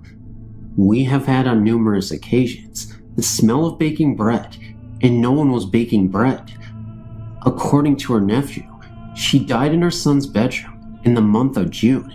The first June that we were there, we had approximately 7 times that the police would call and say that they just received a hung-up 911 call. After a while, we figured out who was doing it and removed the telephone from that room. It never happened again. One summer evening, my husband was in the backyard. When I walked out, he asked, "Where's my beer?" I did not know what he was talking about. He said he thought it was me walking through the kitchen, and he had yelled up for me to bring a beer. I had not been upstairs. I was down in the laundry room. Her son took a picture with his camera cell phone of a dark figure of a man sitting at her desk in front of the computer. We have things like our shoes being upstairs and ending up downstairs, just small things like that being moved. And finally, we can hear someone walking around upstairs when we are downstairs in the game room. It has just become our way of life. They are like part of the family. We don't even consciously notice half of the stuff happening anymore. One of the most horrifying incidents, though, occurred one night while sound asleep. My husband had been sleeping in another room at the time, when I could have sworn I heard faint screams coming from the room he was sleeping in. Although the screams sounded faded and far away, the tone still sounded as if people were being buried alive. Naturally, I rushed to my husband's assistance in the event that he may be in trouble. Fortunately, he was completely fine, but before I could turn back completely and head back into the hallway and into my room, I saw a shadow figure zip past me from the corner of my eye. I decided, at that point, that I was going to stay with my husband until the morning arrived. I was too scared to go back to the other room, to go back to bed.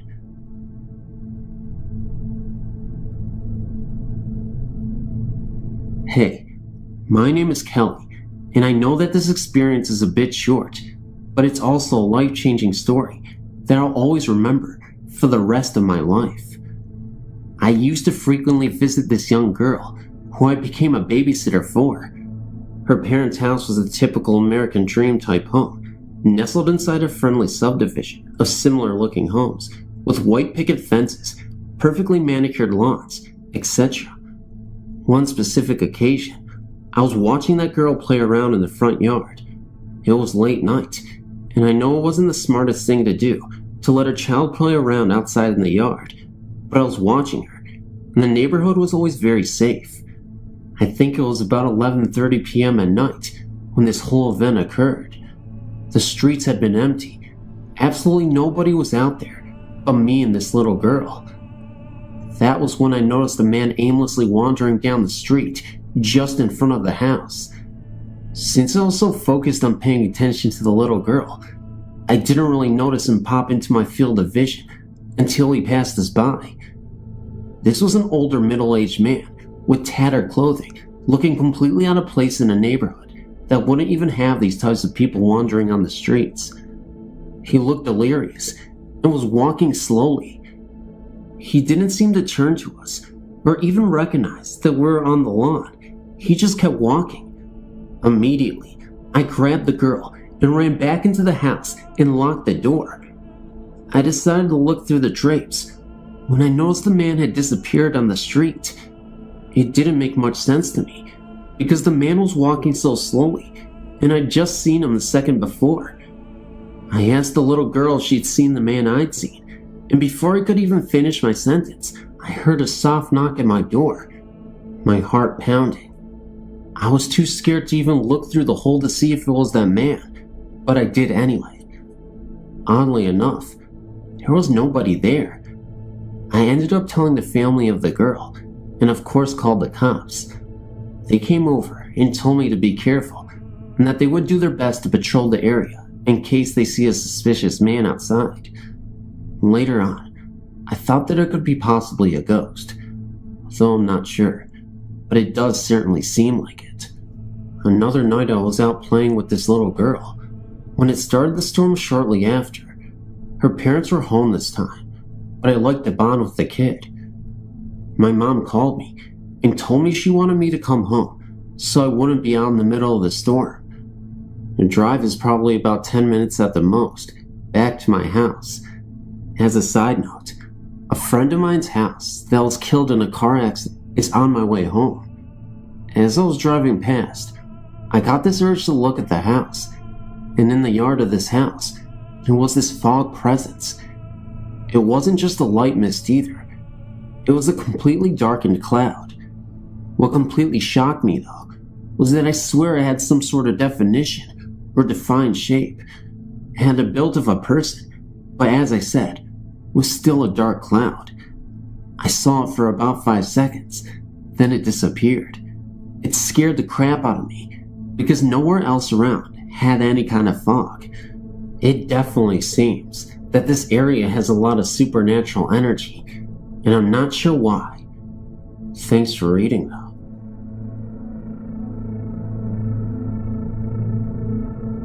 I wanted to share a story that proves that love continues, even after death. My son and his wife, who live in another state, were expecting their first baby in the first part of December. My 80-year-old mother couldn't wait for the baby to be born. She was so excited. Every time I talked to her, everything would be about the baby. In mid-October, Mom suddenly fell ill and was hospitalized. My son and his wife came down and spent a lot of time with Mom in the hospital, making plans for the baby, etc. On November 5th, Mom died. My beautiful granddaughter was born December 1st and was named after her great granny. It was very bittersweet, as we loved the baby more than anything and so glad she was healthy, but it was very sad knowing how much Mom wanted to see her. Well, death did not keep Mom from seeing her first great-grandchild. While in the hospital, my daughter-in-law was alone in the room with the baby, kind of dozing in and out. Suddenly, she felt something nudge the end of her bed. She looked up and saw Mom at the foot of her bed, smiling at her. About this time, the baby started to fuss. My daughter-in-law watched in awe as Mom glided across the room to the baby and started rubbing her back. The baby immediately quieted down, and Mom slowly faded away. The baby is now a month old, and my daughter-in-law says that now that they are home, the house will start to feel different, and the baby acts like someone is playing with her. I think we know who her guardian angel is. As a side note, yes, the story is 1000% authentic. I know maybe people might not believe it, but obviously it happened, and I have the proof to back it up, at least in my heart. It's not the scientific proof that everybody wants, but it did happen. I believe in ghosts. I'm certain of it. I had an experience at this location, similar to the gentleman who shared his story, so I'd like to share mine as well. One evening, out of the blue, my friend told me about this haunted track just outside that small Saskatchewan town, located in Canada. We decided to take the several-hour trip just for fun, just to see it. My friend, who knew about it, had already been there several times, and told us exciting but scary stories about it. 2 carloads of us made that trip that wintry night. We drove our vehicles down the track, past some no trespassing barricades, and parked. We got out to look. So to speak, we saw the light. This bright light, similar to a single headlight, slowly moving towards us. We then noticed it would split in 2, move fast, slow down, merge back into one, and repeat at fast rates. Freaked out, we ran back into the cars to leave, to notice the one larger car got stuck in the snow. We tried to get out. The longer and harder we tried, the brighter the light got. We couldn't move the vehicle away from the light because of the snow, but the guys figured we could move it forward, towards the light, unfortunately. Myself and another girl slowly walked towards the light to see if there was a clearing so we could turn around. When we did this, the light seemed to fade away. We walked quite a ways down, then decided to go back to the cars. We turned our backs to the light, which was at this time quite a ways away. You just have to look back, and after a few steps, we did. The light instantly grew in intensity and jumped what was like 50 to 70 feet towards us and was right behind us. We ran to the cars. It followed just as fast. Something, it wasn't the snow, kept making me trip over and over again, hurting my foot even more each time. I was on the verge of tears. Eventually, somehow, we got back into the cars, managed to get turned around, and started heading back. Then the car in front of us got stuck. The light moved up the road with us. By this time, maintained a bit of a distance. We got this car unstuck with less trouble than the first, and proceeded a few meters more when we came back to the barricade. I don't know how we got past it at first. It seemed impossible to get back. Big pieces of metal in the middle of the path, ditch with trees on the side. Maybe just enough to get a car through, if there was light. One of the girls got on top of the pile with a flashlight to show where the edge of that was. I got in the ditch to show where the edge of it was, turned on the headlights, and the most absurd thing happened. The spotlight went crazy, fast, unpredictable movements, sudden duplications, merges, etc. Then little red lights surrounded it as it turned into one huge glowing white light. Then the huge light went out, gone, instantly. The red lights remained, and they flew towards us at high speeds. I tried to get myself out of the ditch and run to the car, but my foot felt as if it was being pulled back by someone. I yelled at the top of my lungs for help, but everyone else was spooked by the red lights, and they were running. More resistance was felt to my ankle, and I looked back at it and noticed the red little lights now, about a meter from me. I yelled at them to leave me alone and for my friends to help. All of a sudden, I was released from its stranglehold. I then proceeded to leap from the ditch and ran as fast as I could. I got up and ran as fast as I could to jump in the car. We left and got away from those tracks. I know I yelled. The scary thing was, I asked my friends why they didn't help me get out of the ditch. They said they didn't hear me yell at all for anything. I know I did. Did the ghost take away my voice then and there? Discussing this event afterwards with the group, we concluded I had the scariest experience of the 8 or so of us who took the trip. Why? They aren't sure, but I think I know.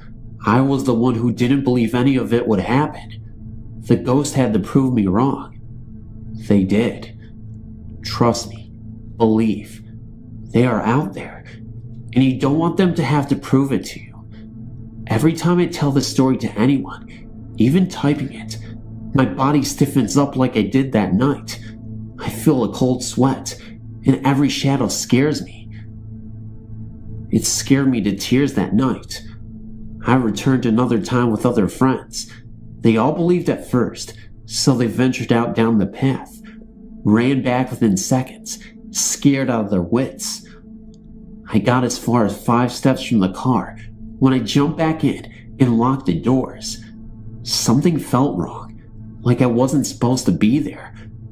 I couldn't even look down the path. I traveled 4 hours. Didn't even look again, just to travel another 4 hours back home.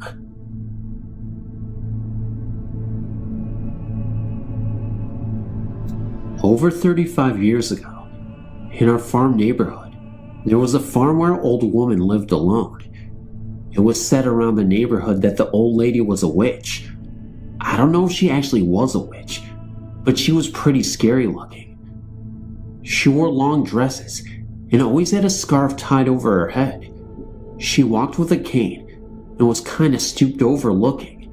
She didn't own a car, and we would see her walking up and down the roads, picking up cans and bottles, which I guess she sold. We would pass her in the mornings on the school bus, and whenever the bus went by her, all the kids would quiet down and sit silently in their seats. We wouldn't admit it, but we were scared of her. As I said, she lived on a farm. She did not farm the land, but rather cash rented her ground to another farmer. The land was a mix of ridgeland and rich bottom ground, prime farmland. There was a nice large woods which held an abundance of wildlife. The farmstead itself consisted of a large 2-story farmhouse, 2 barns, and a spring house. Large old pines surrounded the house. It actually was kind of a pretty farm.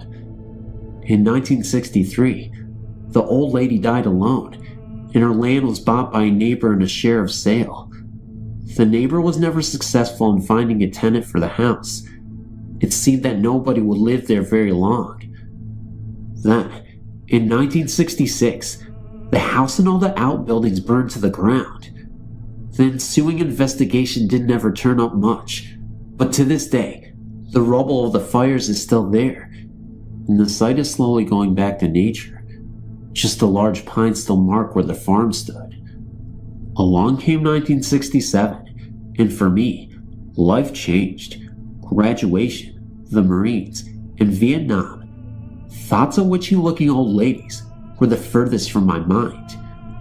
Presently, after 2 tours, I returned to the good old USA, and for a while, traveled around, seeing the country. Soon, I became homesick, and moved back home to Indiana. Having lived in the bush for a couple of years, I guess I had a hard time adjusting to life among people, so I would spend a lot of time in the woods hunting, or just sitting alone, in the quiet. Upon my return home, I asked the owner of the old witch farm if I could hunt on the ground he owned. He responded affirmative, as the ground was no longer good for farming. It seemed that after a couple of years after the old woman died, springs burst forth out of the hillsides on the farm and saturated the bottom ground, ultimately turning the farm into a marsh. Today, you can slog through the marsh and find the tops of fence posts sticking out of the ground for about 10 to 12 inches. Fence wire is still attached to the post, disappearing into the ground. Now, I started hunting on this ground, but I was always uncomfortable while I was there. I constantly felt as if I were being watched. It was kinda creepy. You could just feel something unnatural was there with you. However, having survived the NVA, I was not afraid of any creepy Indiana woodland. One rainy night, in the late 1970s, I decided to go fox hunting. I left my uncle's home and ventured out in the woods with a light, a fox call, and a shotgun.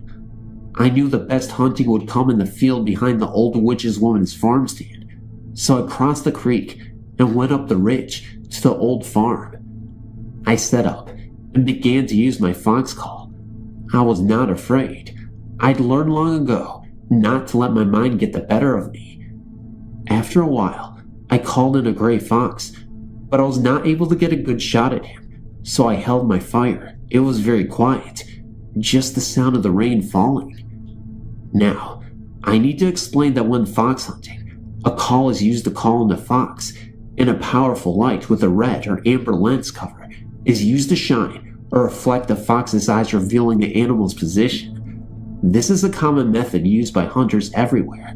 After I was convinced that the first fox I called in was not going to present a shot, I resumed calling. After several minutes, it seemed that I was hearing a noise coming from the old farmstead area.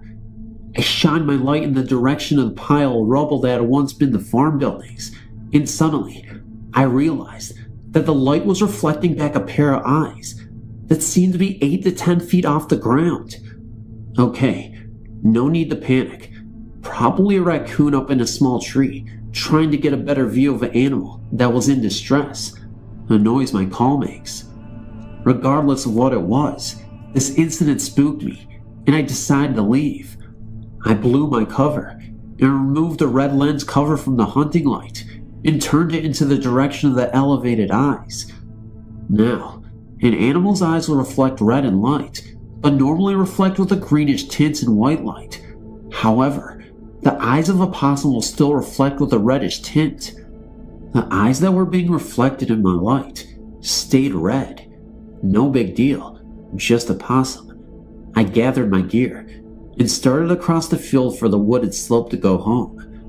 Turning my light in the direction of the red reflecting eyes, they were still there, unmoving, but closer. Now, any animal whose eyes are being reflected in light will eventually move their head, causing a momentary break in the reflection. These eyes were unblinking, unmoving, except they appeared to be following me towards the woods. The scariest thing was the fact that the eyes were still about 10 feet off the ground. It was then I realized that there were no trees in the field for an animal to be in, and no Indiana owls can hover like a Harrier jet. Suddenly, this battle-tested Marine panicked and started double-timing towards the woods. I found the footpath that went down to the creek crossing and started down it. After going about 40 meters into the woods, I stopped dead in my tracks. I was suddenly paralyzed with fear. I knew if I turned around that the pursuing eyeshine would be behind me. Mustering my courage, I slowly turned, shotgun at the ready, and as sure as hell, the reflection was there at the tree line, still about 10 feet off the ground. In the powerful beam of my hunting light, I should be able to see the body of whatever was following me, but all I could see were the eyes, staring, almost seeming to glow red. I was toying with the idea of shooting at what I was now sure was an apparition, but a low guttural sound, which came from the same location of the eyes, convinced me that this was not a good idea. I was overwhelmed with the feeling to get the hell out of here, so finding the feeling in my legs, I broke and ran like I never had before. I did not even use the stepping stones at the creek crossing. I just splashed through the water. I continued my pace through the scrub timber until I finally found safety in my uncle's farmyard. At this time, I heard a cry coming from the timber that I cannot duplicate or describe accurately, but it had a mocking quality to it. What did I see in those woods that night? I don't know. It wasn't anything indigenous to the Indiana woods. It was something that scared the hell out of me more than an NVA B-40 rocket ever did. I know that I'll never go into the woods again at night. This incident happened over 20 years ago, but I can't shake the image from my mind.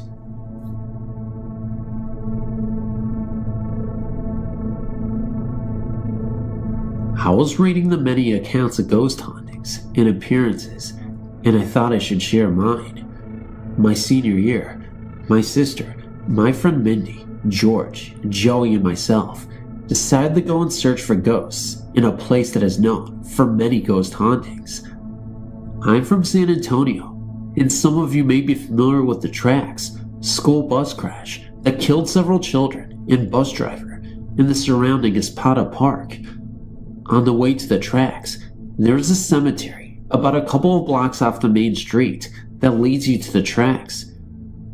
It was about 11:30 at night, and we heard about the statue of the Virgin Mary, that if you stare at her long enough, she starts to rock back and forth. This whole area is known for many ghost sightings because it is also a battlefield.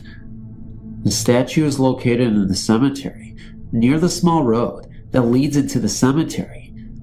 The cemetery has a gate surrounding it and a chained entrance. Well, anyway, we parked outside the fence and sat in silence to see if this was true.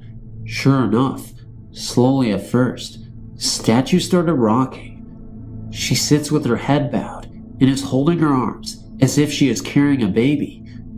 To our surprise, the statue started throwing her head back. We started freaking out, but weren't too scared, because we had seen a ghost about 15 minutes ago, but that's another story. We sat there, and my friend noticed that the gate was completely open. I don't know how we would have missed an observation like that, since we have to pass the entrance to get to the park outside the gate to see the statue. We all decided to go in and get a better look. We were being stupid and just weren't scared enough, I guess. Slowly George began driving, and as we kept getting closer to the statue, the harder she would rock.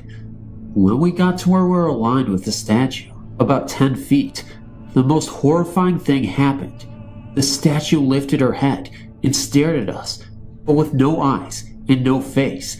It was completely black, and what made everything worse was that as soon as she looked at us, the car shut off entirely. We were in hysterics, screaming as if we were being murdered. Even George and Joey, two 18-year-old men, were screaming like girls. The car was a year old and had no problems with it.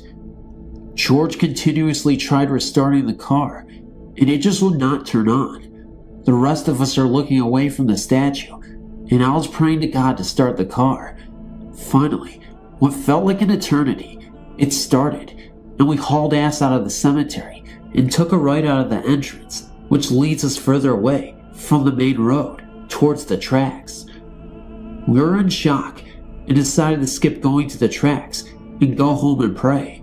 When we got home, I noticed the TV was on and the news was blaring. It was announced that an earthquake had just hit the San Antonio area. I guess that explains what happened at the cemetery, even though I swear it was paranormal. I'm not even entirely sure what happened that night exactly, but I know it terrified me. But how do you explain the black eyes? How do you explain everything else? Maybe it was a paranormal earthquake, if that even makes sense. You know how I was talking about the ghost from earlier that I said I wouldn't mention? Well, I guess I should mention it now. A few minutes before we were heading up to the cemetery to see the statue, we saw this old guy out in the fields, just digging. As we drove by, with our headlights on, we flashed towards the guy. He looked up at us and looked absolutely frightened. Either that or angry. It was hard to tell. But as he was looking up, his eyes were black. Not only that, but his eyes were so black that they were reflecting off of the car. I'm not even sure if that makes sense, but that's what we saw. We ended up driving past that area, and that's when we went into the cemetery. Now, you may dispute this and may be skeptical about what happened, but I'm telling you, honest to God, it really did happen. I know a lot of people say that, but I swear on my life that it did. Every time I pass by that cemetery, I can't help but think of what happened that night. I don't know if I'm ready to see that thing again, once it decides to appear. But I'll tell you what, whenever someone tells me a ghost story, I'll listen and believe.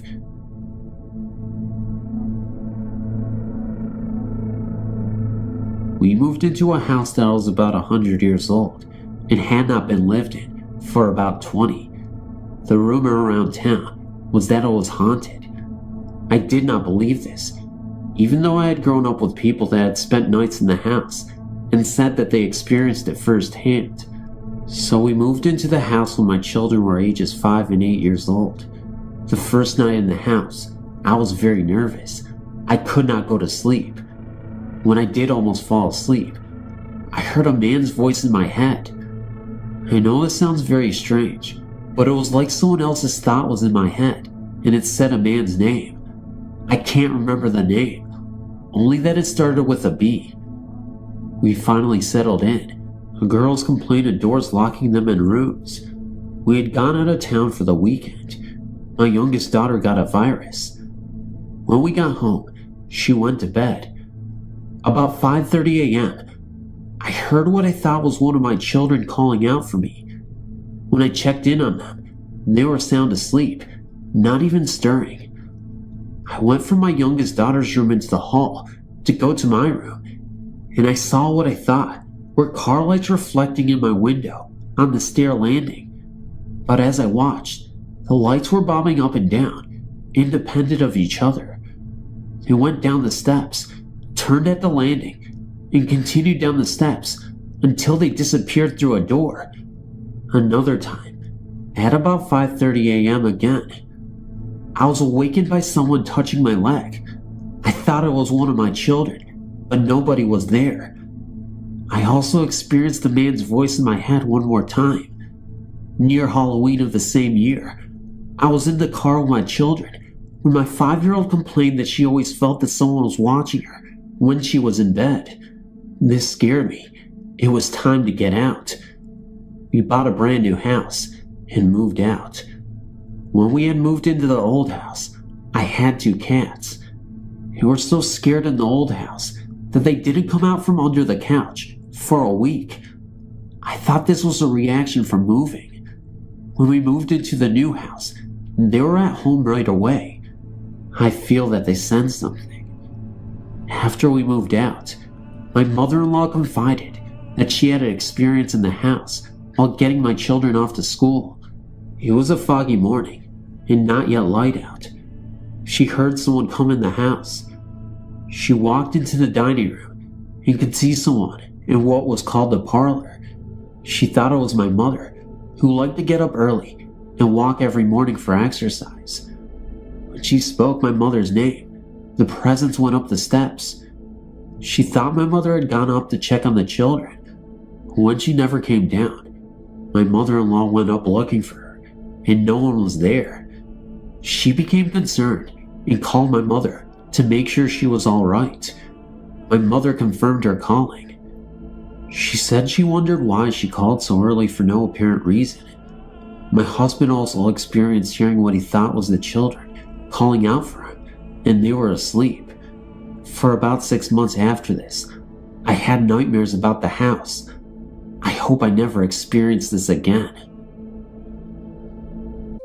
Some people think that we are crazy, but I believe that you believe that it is real.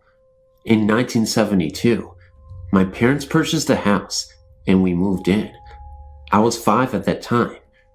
During the 5 years that we lived there, so many strange and terrible things happened. Right after moving in, we had a sense that we were not alone. Late at night, my sister and I would see a man standing over us while in our beds. I got accustomed to sleeping under the bed for years. We would lock our door, and he would unlock it. We would put things away, and he would take them back out. He was always taking things and placing them in the exact same spot a week later. We asked neighbors about the house shortly after moving in, when we arrived home from shopping, and it sounded like there was a party going on inside. When the door was opened, there was nothing, just silence. That was when we started asking questions about the property. One neighbor, who lived next door for over 50 years, told us a heart-wrenching story. It seems that a family of 4 had lived in the house in the late 1960s to the early 1970s. Man, wife, and 2 sons. In 1969, one of the boys was crossing the street and was hit and killed by a speeding car. The other child was also killed in the same spot, same time, same way, 1 year to the date. The mother was so upset that a few days later, she hung herself in the living room. The father came home to find his wife, and he shot himself in the kitchen. This was 2 years before we purchased the house, and had been on the market since the tragedies. I cannot say as to whether the spirit was content with us or not. For instance, at the age of 8 and my sister 11, she got sick and was admitted into the hospital as dead on arrival. Thank God the doctors did not give up. They saved her life and gave her back to us. She was diagnosed with encephalitis, a deadly disease during that time, and still is. She was in the bathroom when I found her that night, and in the mirror appeared a shadow of a man's head. We have since destroyed that mirror, but the shadow was never there before her sickness. Second instance, we moved and rented the house out to my aunt. One evening my uncle had went to retrieve some items he had in the garage. 2 of the items were antique shotguns. We have never been able to find shells for these 2 guns, and they're in shadow boxes now. As my uncle picked up one of the guns, the other slipped and went off.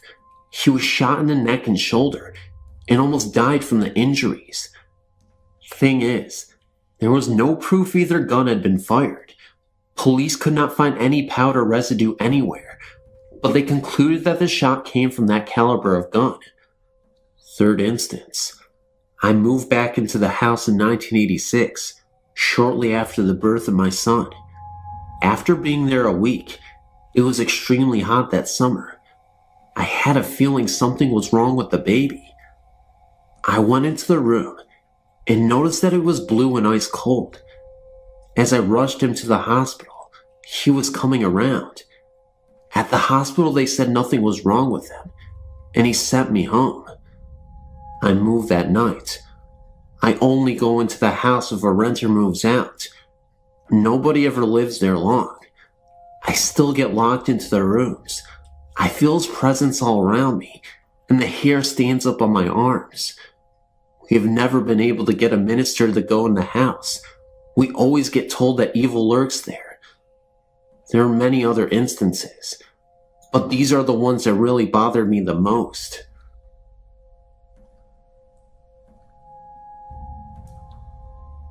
I'm 60 years old at the present time, but when I was in my early 20s, I married a very loving, handsome man, and we moved into our first home, which was a big red brick house in a small town. The house was separated into two halves, an upstairs and a downstairs. We lived in the bottom half.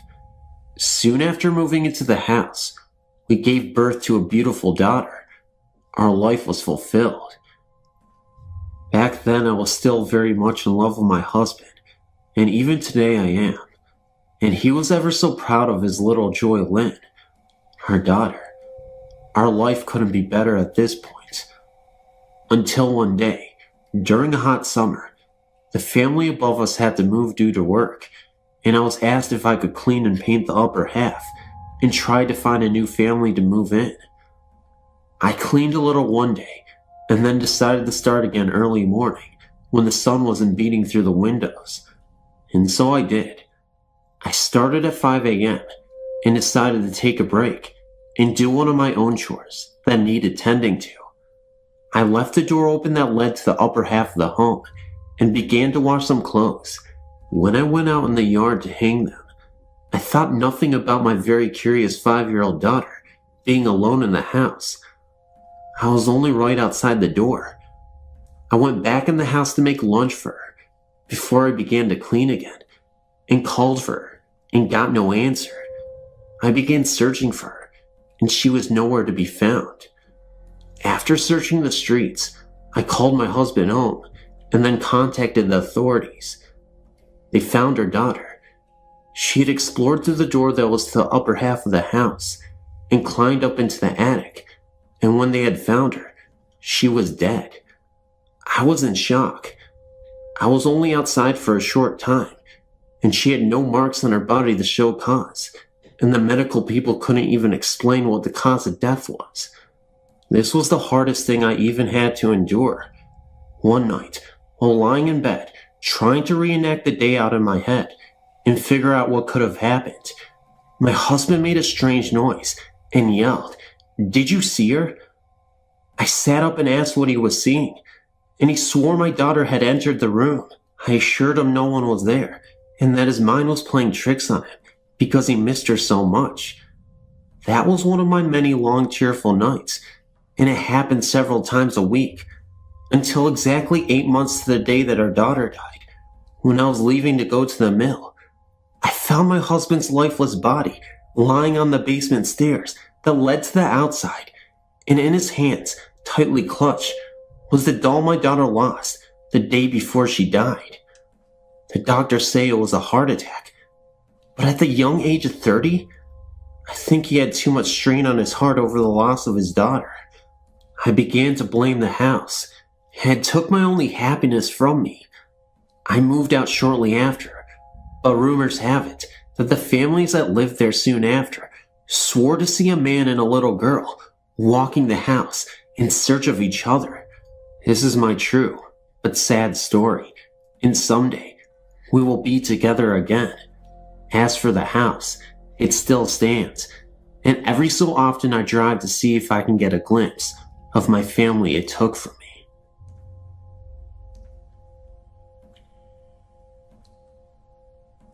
Sunday, September 16th, 2001. Very early in the morning, around 6:45 a.m., I witnessed what I would speculate is my first ghost experience. Before I go and tell you what I saw, or what I think I think I should mention all the details from the night before. I live in Pennsylvania, and my fiancé lives on the border of New York and New Jersey. We were driving home from his house that night at about 12 midnight, which was about a 2-hour drive from a funeral we had attended earlier that day for his grandmother. As we were driving home, we got to telling each other about different ghost stories and urban legends. At first I was scared, getting creeped out by each story. However, after about an hour and a half of stories, I started to relax and enjoyed listening to them. When we got to my house, we decided to look for ghost stories on the internet. We got into reading in-depth stories and looking at pictures. At about 4 a.m., I put him to bed in my guest room. I still live at home with my parents, and they're very uptight about him and I sleeping together. The guest room is filled with porcelain dolls, many put in the closet due to being too freaky looking for him at night. He went to bed with the light on, again being afraid of the dolls, in the empty room. I went back to my room and stayed up for another 2.5 hours, being afraid myself. I wasn't afraid of dolls, but instead my room. My house is about 12 years old. I've been living in this house ever since I was 6. We moved in right after my 6th birthday in October. The area is new, and we were the first people to ever live there. The area before this was a dense forest, and it wasn't torn down until a year before the house was built. The area wasn't a graveyard, nor was it ever. When I was younger, I used to think the area was, so I went and did research directly where my house was located. As a child, I was sent to school in St. Anne's, a Catholic school in the area. I went to church either Saturday night or Sunday morning for years and years of my life. When I got to about 5th grade, I started to not believe in God. Around the same time, my parents were asking priests to come over and bless our house. I asked my parents nicely to keep the priests out of my room, not wanting it to be blessed. At first, my parents thought I was into the devil, but I explained that me not believing in God meant no devil either. When I reached 9th grade, I dropped Catholic school, and my parents no longer started to attend church. I know I've been going off subject, but I guess I should give you the background information before the details. I didn't want to go to bed at all, but I knew I should, so I waited until the sun came up and crawled into bed. My room is the hottest room in the entire house. It is so small. By the time I had gone to bed, I had gotten so cold that I had to sleep fully dressed with a sweatshirt on. I never even did this in the winter. When I was under the covers, I looked up at the ceiling. Maybe it was my imagination, due to all the fright I've been going through, but it looked like something was above me. I started to doze off for a second and looked straight up at the ceiling. What I noticed was absolutely terrifying. I noticed a spider, only had a human face. It was translucent, and it looked at me with piercing eyes. The eyes were even red. I closed my eyes yet again, and when I reopened them, everything seemed fine, and there was nothing on the ceiling. I've never in my life been this scared, and I've never in my life imagined things, even when I was scared. I closed my eyes and refused to open them. I fell asleep, from what I recall, a few minutes after. Later the next day, at around 8 p.m., Derek and I had been talking about what happened the previous night. We were both hungry, so I decided to go downstairs and go find something for him and I to snack on. When I came back up, we started eating, and he casually drops the line. He told me that while that was happening, last night he saw a person in the distance while the door was open in the hallway. He said he knew it was a ghost because it was transparent, but not transparent enough to notice the spiders crawling all over this person. He noticed it for about 10 seconds, and then it faded away. He was absolutely terrified, even though he seemed really nonchalant telling me the story. I could see it in his eyes. A split second later, he felt a cold draft enter the room. Although there was no windows open at the moment, before this, I never really believed in ghosts the way I do now. However, maybe we were both scared and imagined this. And one day though, everything that was told in this email is true and exact. Nothing was exaggerated. I would really like some help and hope maybe someone could answer my questions. Please tell me if you think we're both seeing things, or if maybe our willingness to believe has brought out a spirit. Whatever the case, it was horrifying, and I do not want to experience the spider ever again.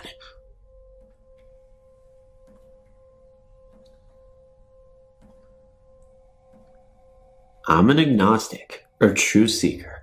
My wife is not, but both of us are open-minded people. We also believe that spirits exist, as well as ghosts, and my wife considers it creepy, while I simply remain fascinated with them. We moved into an apartment just after we were married, in 1999. I believe that there are ghosts and residual energies in various places in our apartment.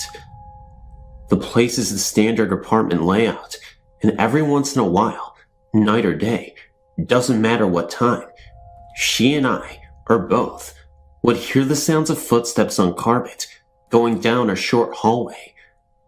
These were not boots in the hardwood footsteps, but more like bare feet on plush carpet. We felt that the ghost was female and very sweet. She would just walk down the hallway towards the bedrooms. If I were in one of the bedrooms, I would always have a small feeling of happiness go through me after I heard her coming. The way you would feel if someone smiled at you. Occasionally, we would feel her watching us from the front room or back bedroom. Evidently, the hallway was where her domain was. There were never cold spots, but my wife would occasionally feel the lady next to her when she walked from the bedrooms to the front room. The lady made my wife feel rather creeped out. However, she startled me once when she came running into the bedroom, eyes wide, and told me that the lady moaned in her ear, as if trying to say something to her. So for the sake of my wife, we stood in the hallway and asked the lady nicely, but firmly, that she could remain, but to not make her presence known to us. We also informed her about the light and how she could enter into it. Since we had no more occurrences with her, in the small bedroom, there's either residual energy or a passive ghost. I feel watched when I'm in there, and it's usually 10 to 15 degrees cooler, even with the afternoon sun spilling in. I don't think my wife feels it, and no one else does either, but I felt it so strongly, so I placed a microcassette recorder in there with a sensitive mic and recorded for the duration of the 30-minute tape. The only odd things I've heard on the tape are an occasional whistle that changes in octave. The second only lasts for a half a second, but it's an audible, breathy whistle that goes up an octave, like first part of a wolf whistle. That was interesting, and I'd dismiss it if it weren't for some of our possessions being misplaced that suddenly appear in odd places. Our truck keys suddenly disappeared this morning without a trace anywhere. The truck was searched over twice, and the apartment was searched. So I made duplicates at Home Depot and gave them to my wife, who used them to drive to the doctor's appointment. When the appointment was over, we walked back out to the truck and opened the door with a duplicate key. There on the driver's side seat was the original set of keys that were missing. She would have felt them under her bum if they'd been there before. She called me at work in hysteria, telling me all about it. I don't mind ghosts being around. I consider them friends, or at least I try to make friends with them. They are, in fact, just spirits without bodies. Some are angry, some are nice, and even some are jokers. When you come across one, you should respect him or her just like you would a complete stranger. Make friends with it, or ask it to leave if you wish. But don't disrespect ghosts because of childhood, Halloween stories. They are intelligent humans who are a bit confused about where they are. If you happen to have one around you, simply ask it to walk into the light where friends and loved ones await them.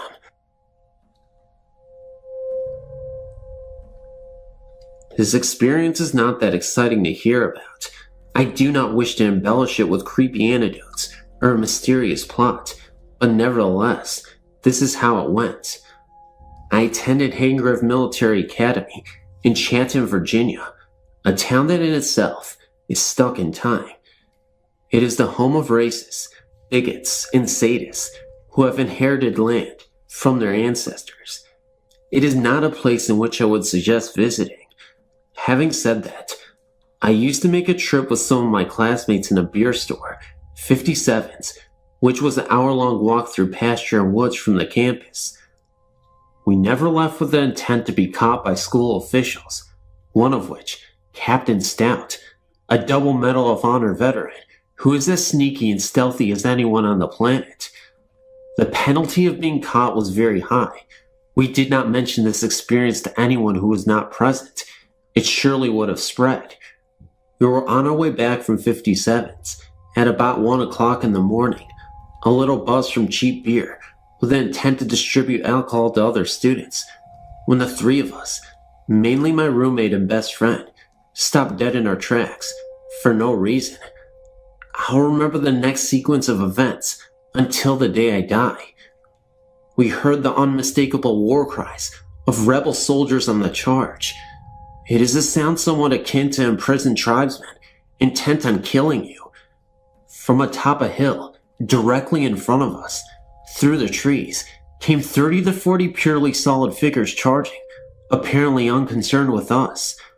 We hit the forest floor and did not make a sound as we witnessed a battle, first 10 or 12 volleys of gunfire, and finally hand-to-hand combat, and then retreat. It is pointless for me to explain every troop movement I witnessed. Just use your imagination, and you should understand. The whole incident lasted no longer than 2 to 3 minutes, but the cries of those men will haunt me forever. I live in the town of Anaconda, Montana, and I used to work at the Copper Bowl.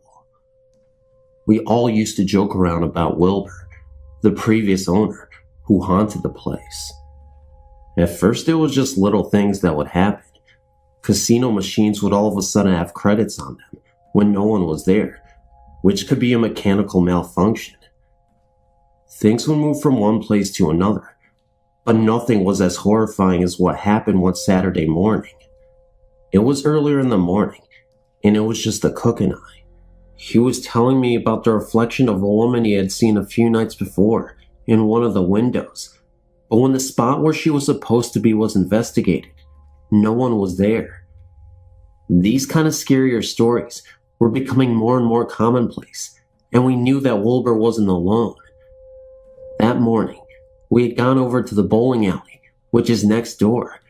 It was always dark in there until the owners came, and always cold. In the dark, you could hear someone walking across the boards, which makes a very distinct sound. Now, what I mean by walking across the boards is that someone is walking in the gutters or on the lanes themselves. You could hear the footsteps coming towards us, but there was no one there. You could also hear the jingling of keys. A little while later, we were alone in the restaurant, and you could hear things next door getting louder. Not just footsteps this time, but other noises that we just couldn't explain. The cook had to go over to the bowling alley to get ice and was gone for what seemed like a very long time, so I went over to find him. As I walked through the door, there was a really intense feeling, one that I've only had a few times in my life, and it was the feeling of get the heck out of there, but I had to find my coworker. When I called his name the first time, I got no answer, so I walked up towards the bar. As I walked up the stairs, I heard what sounded like a gurgling noise that comes from deep inside the back of the throat, and I got the chills. I called his name again, and this time he answered me, but it sounded very faint. Again I called his name, and it seemed to be as loud as it should be, considering he was only 4 feet from me. A little while later, we went over there again to have our cigarettes, and I saw a black figure at the other end of the alley walk across. My coworker saw the panic in my face and turned around. He then turned to me and told me we had to get the hell out of there. I found out that Wilbur had died when he drowned on a fishing trip. Needless to say, I quit not long after that.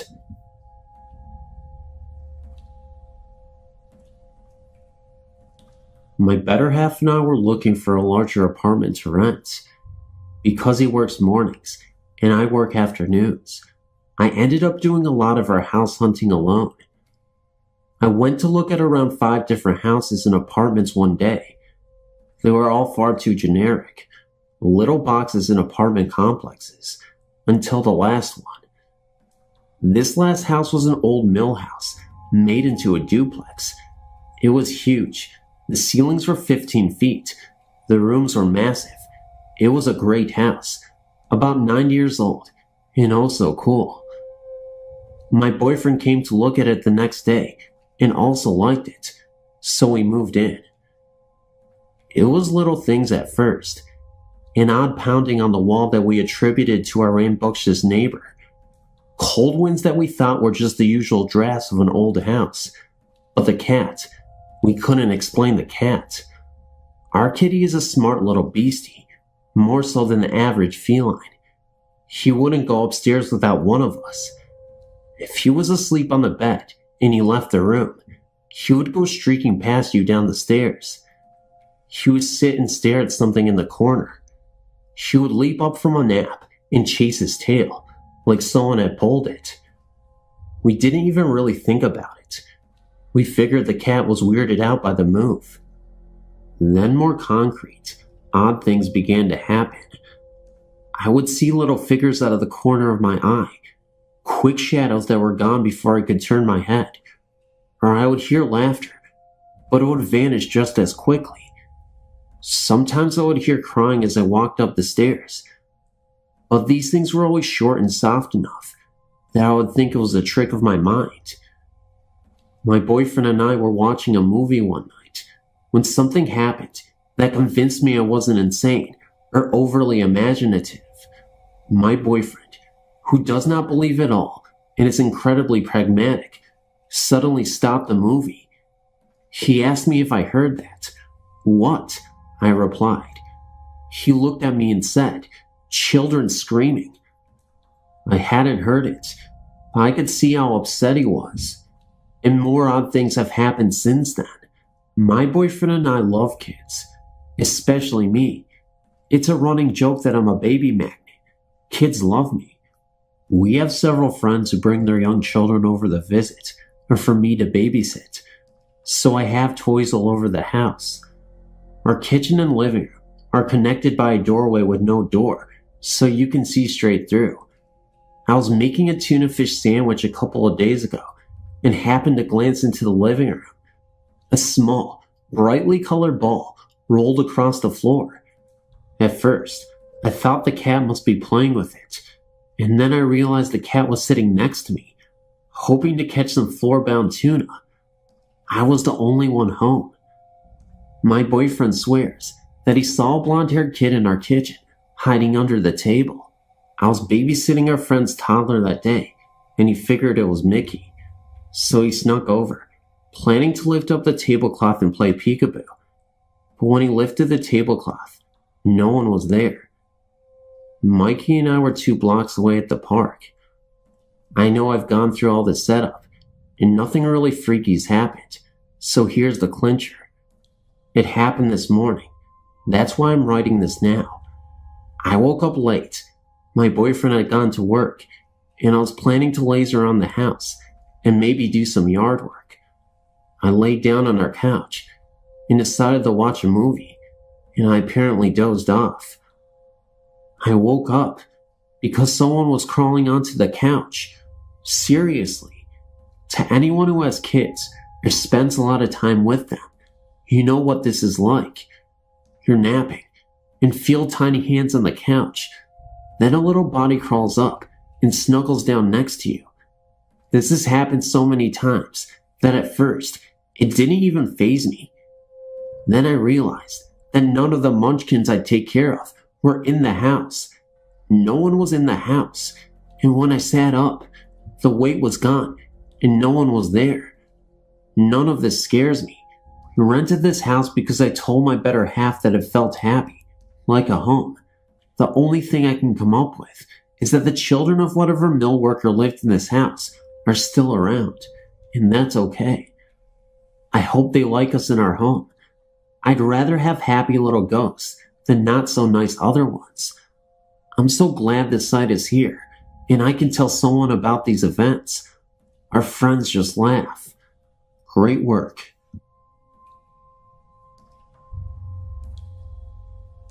I've had a few ghostly occurrences happen to me, but 2 really stand out. I call it lady with the long black hair. When I was a little girl, growing up in Somerville, Massachusetts, I was around 3, I think. I would wake up every night because of a bad dream. I would then make my way to my parents' room to sleep for the remainder of the night. I would have to pass through the kitchen to get there. Lights were out, but there was some light coming in the windows from the street lights.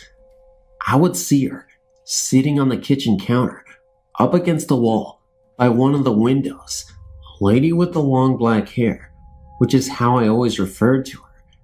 She was dressed in a long black dress, pale-faced but shadowy, with illuminated green eyes. She would just be sitting there and looking right at me. It always took my breath away. I was so afraid of her. I would inch my way towards my mother's room with my back against the wall, never taking my eyes off her. Her eyes followed my progress across the room. I always thought, she's going to jump off the counter and get me, but that never happened. Years later, my mom told me she had strange things happen to her in that house too, but that's another story. In another story, my Nana came to visit me. Years later, living as an adult in Hampton, Virginia. One night, I was awakened by something. When I opened my eyes and looked around, I was startled to see my Nana sitting in bed with me. Nana had died 6 months earlier. It was kind of scary because she was gray and just slightly transparent. Also, she had a shocked look on her face, almost like she was the scared one. Then in my head, I heard her voice saying, "Shh, go back to sleep," which I did. The next day, I remembered it all quite clearly, and thinking on it, I feel like she had been surprised that I had woken up and was looking right at her. I don't think she bargained on that when she come to visit me.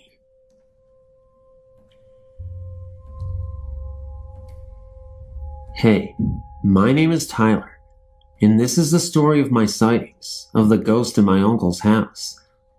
I moved to Bend, Oregon to live and work with my uncle, and I slept upstairs where nothing happened at all for the first 3 months. Then my dad and 2 brothers moved in also, so I had to move downstairs. Well, downstairs had like its own living room, a bathroom in the bedroom with its door next to the stairs. Well, we used to hear 2 sets of footsteps upstairs walking around when there was no one up there. Sometimes we would think it was my brother and his friends. But when my little brother went up to check the door, it was locked, and they were still out. One night, my brother fell asleep on the couch, and when he woke up, he heard a very loud scream, like a woman being killed downstairs. When the scream happened, our cat ran up the stairs, hit the hardwood floors, and ran right into the room, under the bed. Also, right up the stairs, our fridge faced the window with the oven right in front of the fridge door. There was a magnet calendar on the freezer door, and one night, while watching television, me and my brother and my dad were scared when we heard a loud bang in the kitchen, and then the calendar was thrown hard down the stairs and hit the door downstairs. Thing about it is that there is no way that the calendar could have went downstairs at the angle it was. The thing that made me really believe in ghosts, though, was this one night. After my dad went to bed, I watched some TV, and it was summertime out, so it was hot, and I decided to sleep on the floor. When I was about to fall into sleep, I heard a light chuckle behind me, which I thought was my dad. But when I looked behind me, there was absolutely no one. I tried to go to sleep again, and the same thing happened, and I got a little angry. Well, again, I was about to fall asleep when I had the feeling that someone was looking at me. When I opened my eyes, there was a gray male figure about 6 feet long and a dark figure about 5'10" standing right next to me. And when I looked at them both, they both looked back at me. I got so scared that I closed my eyes and prayed that they would leave. And when I opened my eyes again, they were both walking. Again, I closed my eyes, and when I opened them again, they turned the corner and went up the stairs. I picked up my pillow and ran into my dad's room. He woke up right when I got into his room, and when he asked what happened, I told him in a very shaken voice that I saw a ghost. Right when that happened, we both heard 2 sets of footsteps right above our heads, and the door opened and closed with a lot of force. After that night, I believed in ghosts, and there's nothing in the future that'll ever change my mind.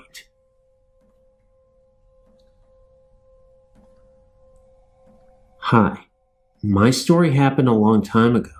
I was 17, and it was the evening of the 1989 earthquake here in Northern California. I was staying at a family friend's house for the night. I had known them for several years, and they'd always told ghost stories while we would camp. The husband's brother had just died when he was 5 years old. He got hit by a car. He said he thinks that his brother was still around. They still lived on the same property that he grew up on. Anyway, to get to the story, that evening, we all went to bed. They had a small house and had me sleep in the kids' room, and the kids slept in the living room. Everyone was turned in for the night. All of a sudden, the lights started flickering. The dad yelled for the kids to stop messing around. It wasn't them. We all ended up getting out of bed. The lights continued to flicker and then turn off completely. We turned the light switches on, and nothing. We looked outside, and other people's homes were still lit up, so it wasn't a power outage. I just figured with the earthquake and all who knows, I wasn't scared at the time. We all went back to bed and giggled a little and made a few jokes about the ghost. I laid back down, and before long, the lights started up again, and then the drawers in the bathroom started opening and closing, slamming hard. At this point, I was scared. I ran into the master bedroom and told them I wasn't sleeping by myself. I thought I would sleep on the floor at the foot of the bed.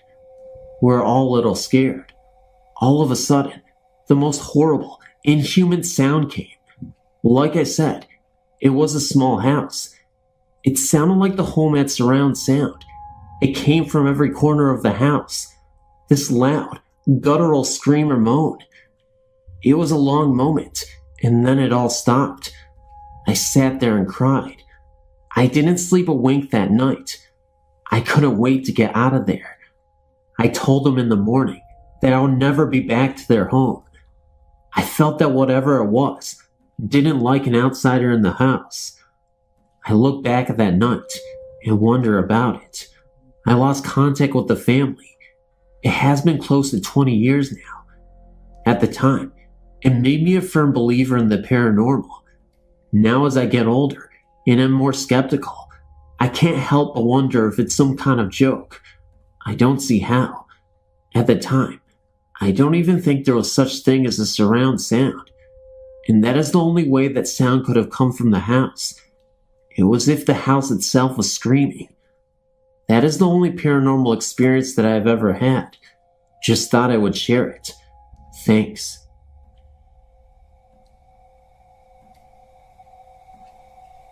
My friend Helen and I had been in our local pub for most of the evening. We had been drinking cola all night, but decided to walk down to another one close by, as there was a band that we liked that was playing there. The town that we lived in is quiet and unassuming, so we thought nothing of walking through the cemetery that was on the way to the other pub. You're probably thinking, oh, here we go, another cemetery story. It was right in the middle of the two pubs, so it was the usual, quick walk. It was around 9:30 p.m. on a Sunday night in October 1998, so it was pretty dark. We chatted and walked down the path and into the cemetery, not giving it a second thought. All of a sudden, Helen grabbed my arm and froze on the spot. "What the heck is that?" she gasped. Thinking she was trying to scare me, I just laughed and looked over to where she was pointing. I could feel her shaking as she held on to me.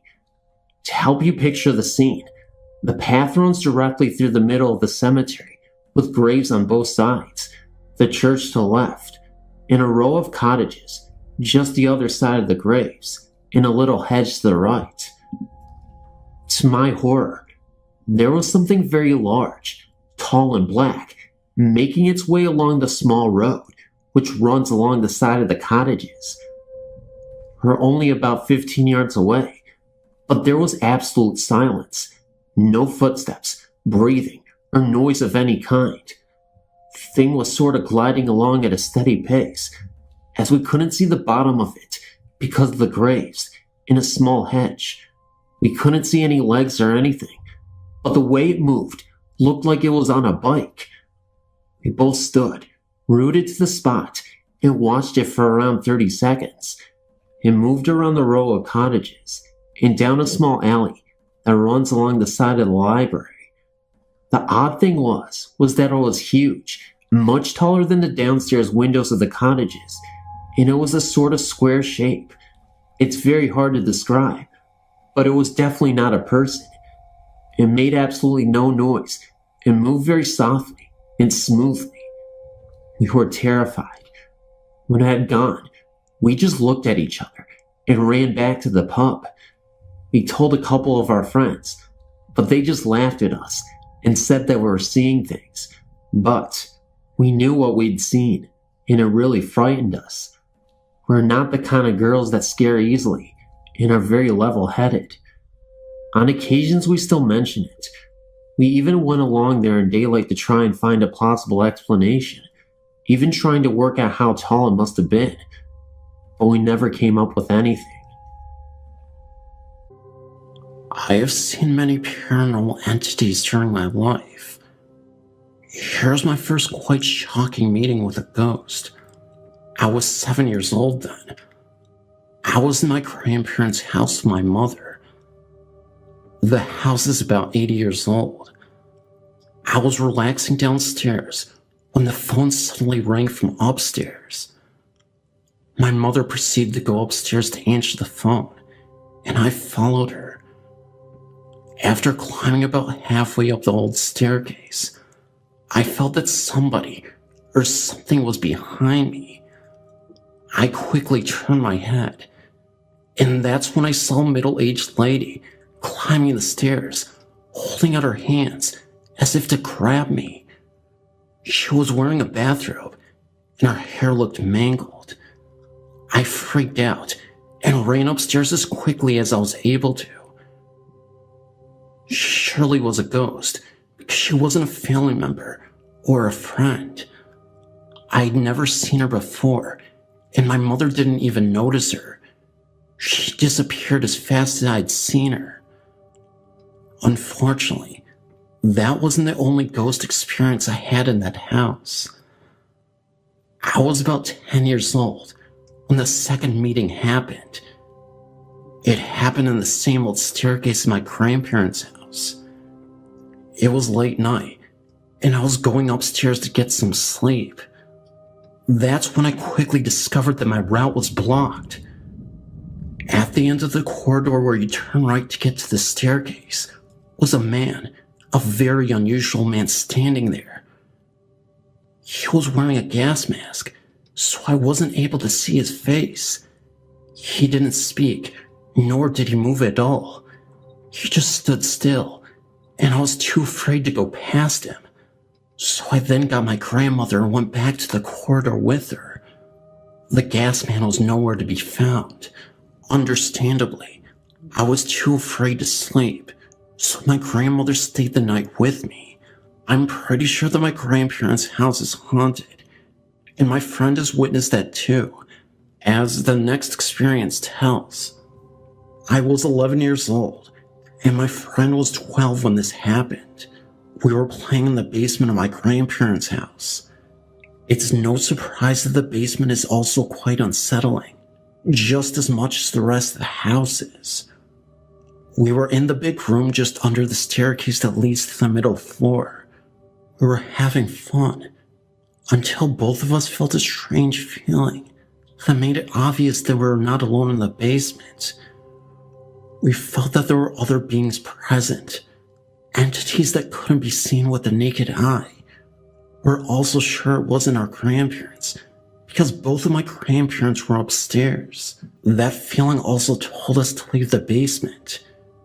It felt like we were surrounded by invisible people, and that we really needed to leave the basement immediately. After a few minutes, in a panic, we fled back up fast. Even at this stage of my life, it is still frightening for me to walk that staircase or be in the basement. I often feel the same feeling in these places that I felt 10 years ago. My friend also feels the same energy as well.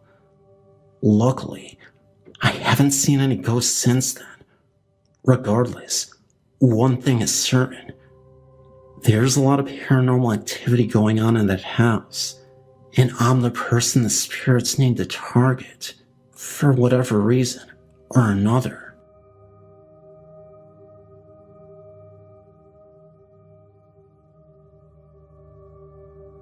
My story starts back in 1991, when I first hooked up with my then boyfriend, now husband. My boyfriend lived on the bottom floor of a house that his aunt owned. His aunt and her family lived on the second floor. His cousin was my best friend, and so I was always at the house. We had a small, close-knit group of friends, and were over our house one time playing Truth or Dare. I remember it as being late at night, and we were sitting on Holly's bed playing this game, when one of the girls asked her if the house was haunted. Holly said that it was, and that it was her maternal grandmother. She then went on to tell us certain things that would happen, and most situations would take place right next to the father's recliner chair. About 15 minutes after we finished playing the game, I had to use her bathroom. Though I was so totally afraid to go alone, I didn't want to seem chicken, so I went on my own to the bathroom. Just as I was passing by the recliner, I noticed I suddenly got cold. It was a warm summer night when this happened.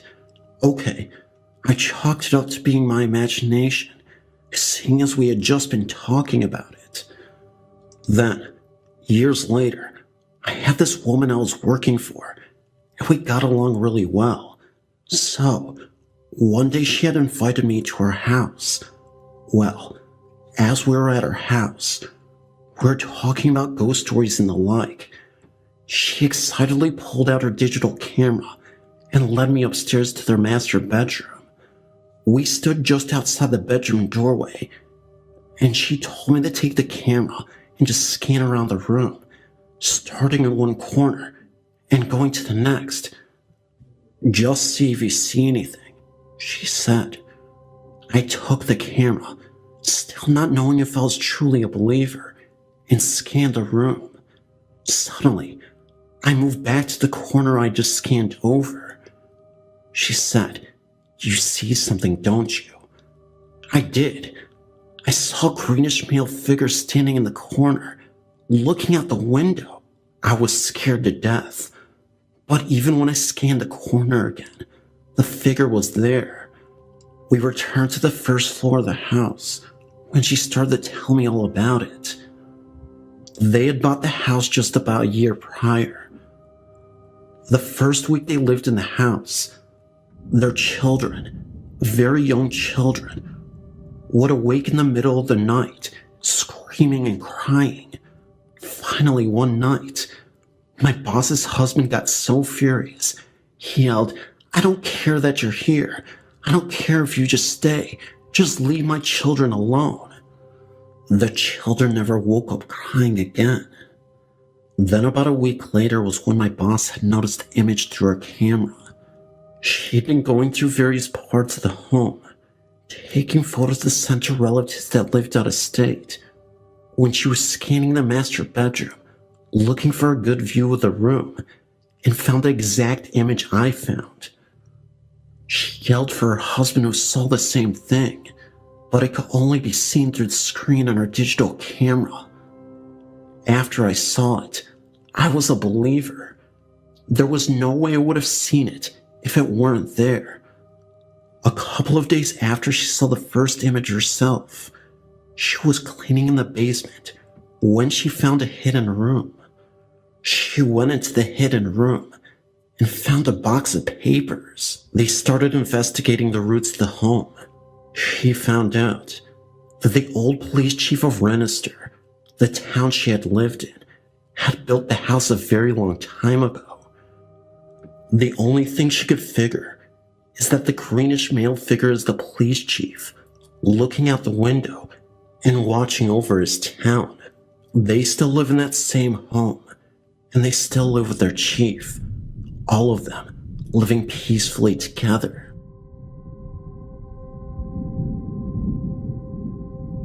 Since I was little, I've been sensitive to ghosts. Sometimes I had dreams that would later turn out to be true. Also could tell which song was on next on the radio, knew who the phone call was next, etc. My experiences tend to happen at times when I'm either feeling low or just open towards the other side. My stories. As a little girl, I didn't like being in my room after it got dark, or darker when it was summertime. I remember feeling watched, and something wasn't right. A lot of times, I was so afraid of the door leading to the back of our house and the stables. I felt like something was looking at me and wanted to hurt me. This went on from when I was around 8 and stopped when I was 12. At times, they would show up only once. Once I was in bed and was close to falling asleep. Suddenly, I heard a voice calling my name. I woke up completely and looked into the corner of my room, and there was an old woman there. I couldn't see her clearly because she was kind of blurry, but she had a friendly feeling about her. She then disappeared, and I never saw her again. When I was 17, my dog died, and I was devastated. A few weeks later, I heard him coming up to my room from the kitchen and saw him enter my room. He then jumped up on my bed, walked around 3 times before sighing, and got down. I could feel him on my bed and against my leg. When I tried to touch him, he disappeared. My parents' farm, where most of the events happened, is old. It burnt down once there, and there seems to be quite a lot of ghostly activity. In the barn, my parents got their car. Since I was little, I was afraid being alone there. I felt something was wrong, and that something was hanging in the dark. I always felt uneasy there until a few years ago, when my mom told me that someone had offed themselves there. My worst experience I've had was when I was around 15 to 17 years old. My room was connected to the kitchen by a little hallway. From the kitchen, you can go directly to the 2 living rooms. The last one I've never felt easy in was always feeling unnaturally cold and just weird. One night, I woke up and my room was ice cold. I heard someone open the door from the hall to the kitchen. It was a man, and he was going directly to the last of the living room. Somehow I was there when he went there. I saw him take his rifle and then off himself. It was feelings more than actually seeing him do it. I then was back in my body, but heard him fall down to the floor, moved a bit, and moaned before he died. The second that happened, the coldness disappeared, and I could breathe again. I told my friend at the time about it, but I was too afraid to ask my parents. One day, I sort of jokingly asked if anyone had offed themselves in that room. My dad turned around and looked at me with a strange look. Yes, your godmother's father offed himself there. They hadn't told me, because my godmother didn't like me to know. I found his grave, and it happened the exact day he had offed himself. I've had nice experiences though. A friend of my parents and their friend had offed herself. My friend was really devastated about it and couldn't get over it. One day we were in the kitchen when I saw a sort of fog that turned into a ghostly hand. It may have looked ridiculous, but I'm telling you, I know with my own eyes what I saw. It was right on my friend's shoulder, almost as if to soothe her. After it disappeared, I immediately alerted my friend, and she said that her shoulder felt really cold. My friend then told me that she felt a lot of peace. To the both of us, it really meant a lot. The latest year, the happenings happened without any real pattern. Last year, when I was at my parents' and sleeping in my old rooms, I didn't get any sleep for the last 4 days I was there. There was a presence in the room, and it was not a pleasant one. It just radiated hatred, and it was pointed at me for some reason. The next time I got home, it wasn't in there, but then I had to sleep in my mom's bedroom. I was woken up by someone slamming their hands into the bed very hard. I looked at the end of the bed, and I saw a shadow standing there, then disappeared. Since then, I haven't felt it. For some reason, I knew it was male, but I didn't know why it felt so badly about me. When I'm home at my parents' now, there's a young girl there, something I can't feel what it is, and a man. None of these are evil, but just looking out for me. I've seen the girl from the corner of my eyes, and seen her reflected in the mirror. I think they are protecting me, and just looking out for me. At times I can enter a house and know that there's more than just what the eyes see. I felt the presence of family or just passerbyers. I do believe that at my parents' house, there's some kind of field of energy where these spirits can enter. Some stay, but others don't. I got one in my room where I live now. Just a little prankster, really. Turns on my computer, or opens all the cupboards. I did have an old man, though, who loved to watch me shower. I told him that it was rude, and I didn't like it. Since then, he hadn't been there. At the same time, there's a girl running every night on the upper floor. My brother is sensitive too, but apparently never experienced the same as I have at my parents' house. Seems I'm the only one they get attracted to. Also felt being pushed, but that happened at my parents' house as well. I don't mind having this ability, but I know I have to learn to control it. It can get to be too much at times. I've been doing some research about black spirits and ghosts. I had an experience in January 2000 when I lived in an old house in Portland, Maine. It was late in the evening, about 10 p.m. or so, when I felt something peering at me from a closet in my basement apartment. I thought nothing of it, but when I looked again, a materialistic, three-dimensional human-shaped figure with no facial features darted from the closet and stood behind me. It was suspended above the floor, about a foot or so. Before I knew it, two more had come out of nowhere. It happened so fast, and they moved so quickly, that I didn't even know what to make of this incident. I was a skeptic at the time, and had been all my life on ghosts, supernatural, etc. I was 36 years old at the time. There were multiple instances where I seriously felt like the house was shaking. Doors being slammed, open and shut, cabinets being open and shut as well, pots being moved around. It was seriously like a horror movie. I remember one time this happened, and it scared me half to death, almost literally. I ended up having a mild heart attack, and I ended up waking up in a hospital. All I remember was feeling the energy of what was happening that day, and then I lost consciousness. And that's when I was in the hospital bed. The doctor told me that the neighbor noticed something was wrong in that house, and noticed me lying on the floor. So she went and called the cops for me, and the ambulance arrived. They even told me that my heart stopped for a moment, and they had to use a defibrillator to bring me back to life. I was clinically dead, even though they only classified it as a mild heart attack. Anyway, I know this all sounds absurd, but I'm telling you, it definitely did happen. I'm just glad that I don't have to deal with it anymore. I don't live in the same place I do now. It was not worth it in the end. And after that heart attack, I don't think I'll ever be worth it.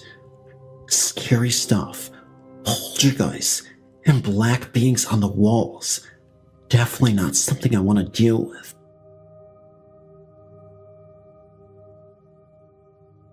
One night, me and two guy friends were driving into Howard City, Michigan. We were driving down the road, and on each side, there's cornfields, and we saw two girls, one standing at the opposite side of the road, and another walking directly into our path. The girl walking into our path was wearing a gray sweatshirt, blue jeans, had blonde hair, and white eyes. The girl that was standing on the other side of the road was wearing a red sweatshirt, had brown hair, and wore blue jeans. As we're driving towards them, I tried as hard as I could to tell my friend's boyfriend to look out for her, but I couldn't. I couldn't say a word. I tried, and nothing came out, because I was so terrified of what I thought I saw. The girls had completely vanished. After we got to the stop sign, I said to my friend's boyfriend, "Did you see that?" He said yes. And the other guy that was in the truck with us asked me what, so I told him, and he said, "We have to go back and check it out." So we turned back around and went back down the road and found no signs of them. This is a remarkable story of ghosts from my experience. This happened when I was studying at my university. At that time, I was far away from home and stayed in a hostel near my university with my friends. Before I moved into the hostel, my friend who lived in the hostel told me that it was haunted. Actually, it was a house whose owner intentionally left this world. That's why many people have said that the hostel was haunted. They said that the spirit of the owner appears near the kitchen at night. Another said that sometimes you could hear the crying voices from the woman who owned the now hostel. At that time, there was only one last room available for me to sleep in, on the second floor, so I had to stay in that room. My room was in the last row. Many people have said that my room was terrifying because the surroundings around my room were quite dark and sunshine couldn't enter my room. There were multiple nights in which I kept waking up around 2:30 a.m. One night, I was terribly tired and went to bed earlier than usual. When I woke up, it felt as if somebody was pulling on my blanket from my feet, and so I pulled it back up again. However, when I went to pull the blanket back up, I still felt a resistance on my blanket. It definitely felt as if somebody was pulling it down again. I then felt annoyed and wanted to sleep. So I just said, "Stop it. Don't disturb me. I really want to sleep." Surprisingly, it actually stopped, and I was able to sleep the rest of the night. In fact, nobody ever pulled my blanket again. In the morning when I woke up, I remember what happened last night and I started shaking. After that experience, it was pretty obvious why I always felt on edge whenever I slept in that room. Ghosts are pretty freaky.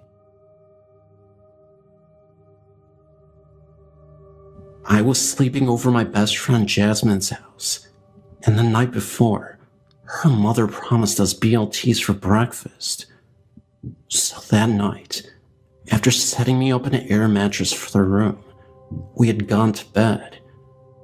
That night was peaceful, but I'll forever remember that horrific morning. I woke up, and looked up to where a person was just standing in front of the closed door from afar and simply staring at me. She was young, around my age at the time, with features almost identical to my friend. I was still half asleep and just figured it was my friend anyway. I began to ask her when we were going downstairs for the BLTs, and she just stared at me without saying a word. I closed my eyes for a little bit, then reopened them, and that girl was gone. I never heard the door open in her room, and somehow the girl was gone. I looked at my clock, and only 10 minutes had passed since I closed my eyes to lay down. I had screamed loud, and ran down the stairs to find Jasmine and her mother sitting in the kitchen. They looked very concerned, and asked me why I screamed. I told them that just 10 minutes ago, I saw Jasmine, but she didn't say a word. Her mother looked at me and told me that Jasmine was downstairs for over an hour and had never once went back upstairs in the time in which I saw this girl. It was then when I realized that it was a spirit. Ever since, I've only seen the girl twice. On my friend's birthday, I was downstairs getting cake for some of the other girls, and I saw her standing in the pantry watching me. And the other time, I was in the basement with Jasmine. We were getting some laundry done when we all saw the girl run across the basement living room to his storage room. I haven't been back since, but the last experience helped my friends not think I was crazy.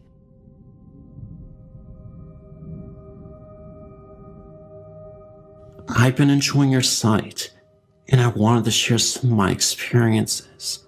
Well, I went to Mercyhurst College in Erie, Pennsylvania in 1995 to 96, and I left in the fall when my father died.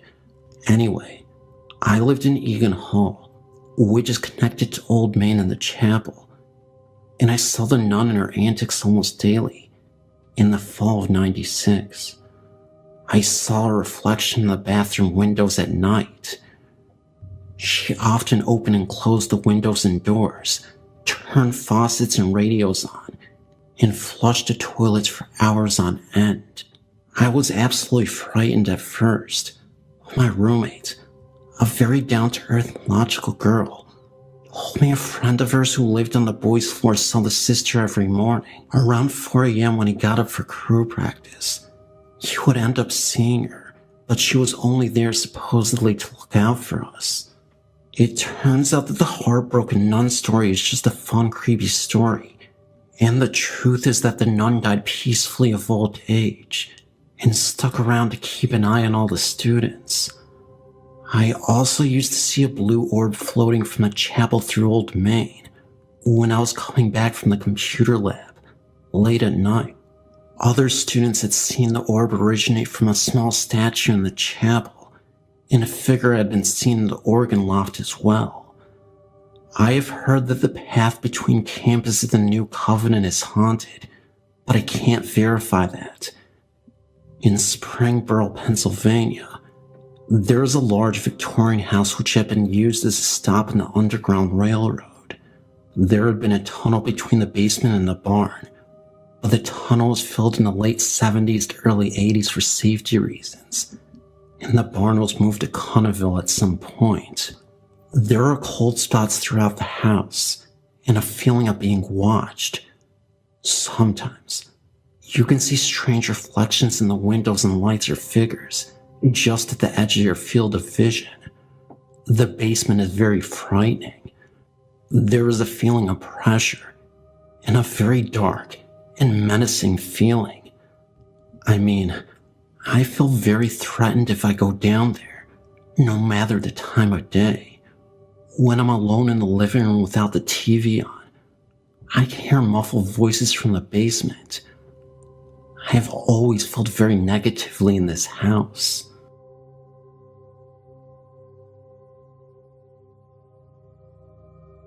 Now, about 4 years ago, I lived at Country Hills apartment in Las Vegas, Nevada. My family and I had some weird encounters there. Well, first, it started with this.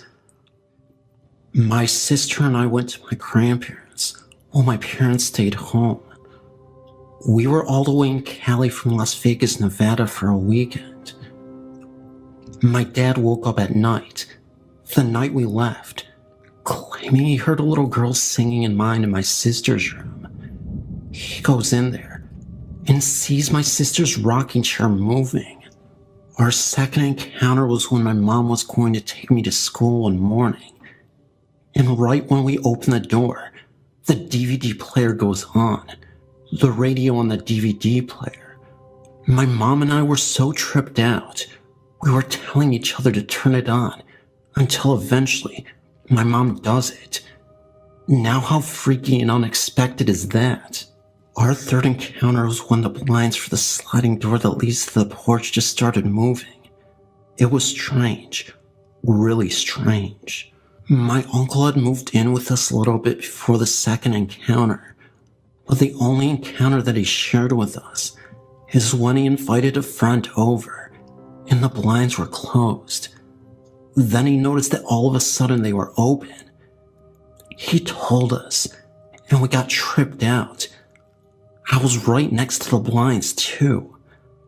That was my story, and thank you for reading.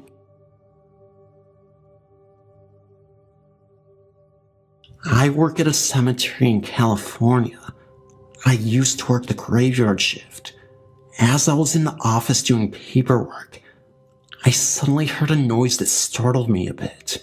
It almost sounded like faint singing from a distance. I got up, turned to face where I heard the mysterious singing.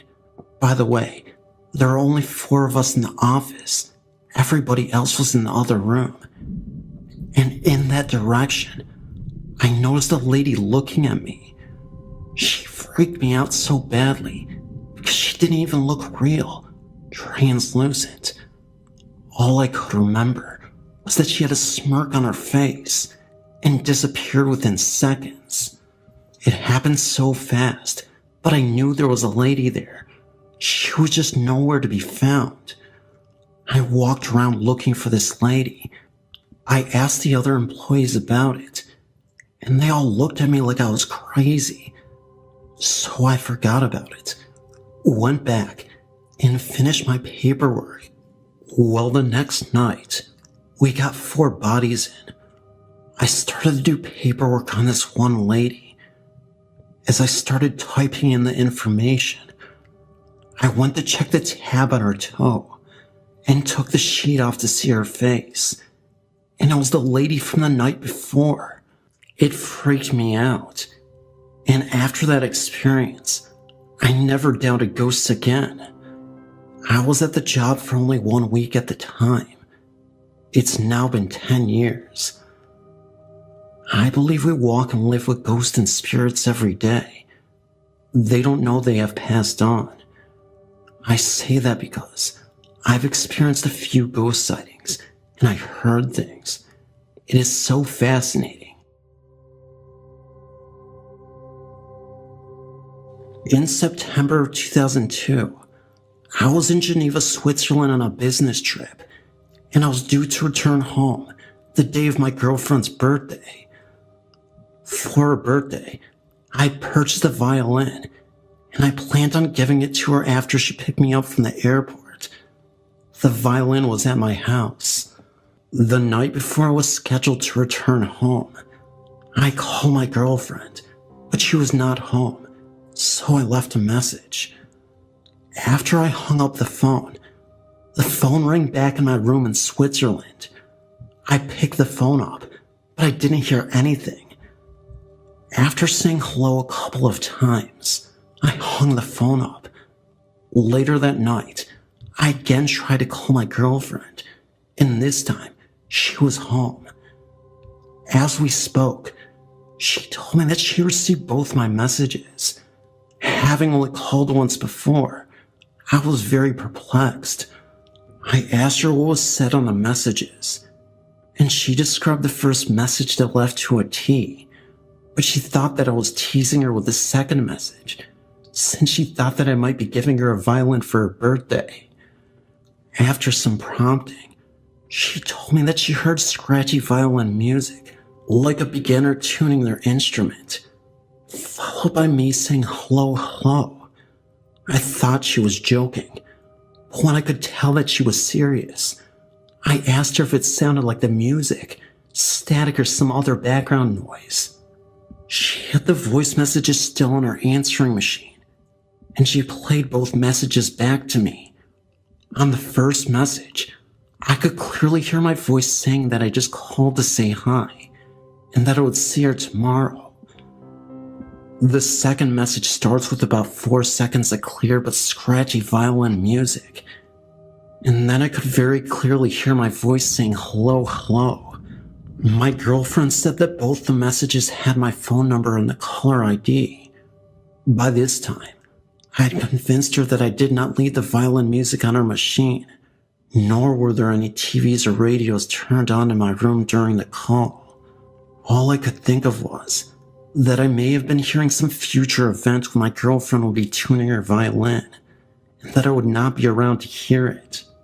So I changed my plane reservations to take a different flight home. Nothing happened to the plane that I would have been on, but I cannot help to think that the violin music was meant to be some type of warning. Maybe I would have had a car accident if I took the other flight, or I would have been hit crossing the road. Regardless, an omen like that is hard to ignore. I've kept the message recording as a reminder of this very strange experience. May 2006, it happened again. After over 3.5 years, we received another ghostly phone call. Last night, we were sitting at home when my wife's, my girlfriend in 2002, cell phone rang. She answered it, and at first did not hear anything. Then, the sound of the same scratchy violin music became slowly more pronounced. She said hello several times, but had no response except the music. She handed the cell phone to me, and I also heard the violin. Then, the sound just stopped. I did not hear her phone hang up. It just stopped. I closed the cell phone lid and then checked the call log. There was no record of a call, incoming or outgoing, to the cell phone at that time. I'm scheduled for another flight to Atlanta on Thursday. I sure wish I could get out of it.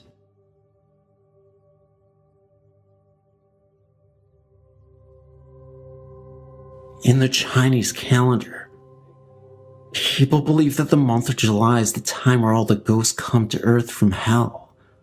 We call it the Ghost Festival. This is why Chinese people are very used to buying incenses in order to pray for these ghosts. During last year's Ghost Festival, something strange happened onto my family. It was the time where all my aunts and uncles and other relatives came back to my nanny's house. The entire family of mine sat in the living room, watching TV and chit-chatting. Suddenly, one of my aunts started yelling very loudly, "I'm cold, I'm bleeding, I'm in pain." She then ran upstairs and started throwing everything she saw. She acted insane, and her face turned pale. Every one of us in the family was shocked by her actions. We were panicked and did not have any idea of why it happened. My nanny was the only person who remained calm. Immediately she called the ritual witch, whom we called her as Boombo, to the house. As soon as the Boombo arrived, my aunt ran to her and wanted to choke her to death. She yelled, "I'm dead, and now it's your turn." Two of my cousins immediately captured her and pulled her away from the Boombo. The witch then murmured as if to cast spells on my aunt. About half an hour later, my aunt was awake. She said she felt exhausted and asked everyone what had just happened now. At the moment we told her the truth, my aunt was frightened and couldn't believe that. The witch told us that she was possessed by a ghost who was killed in an accident years ago.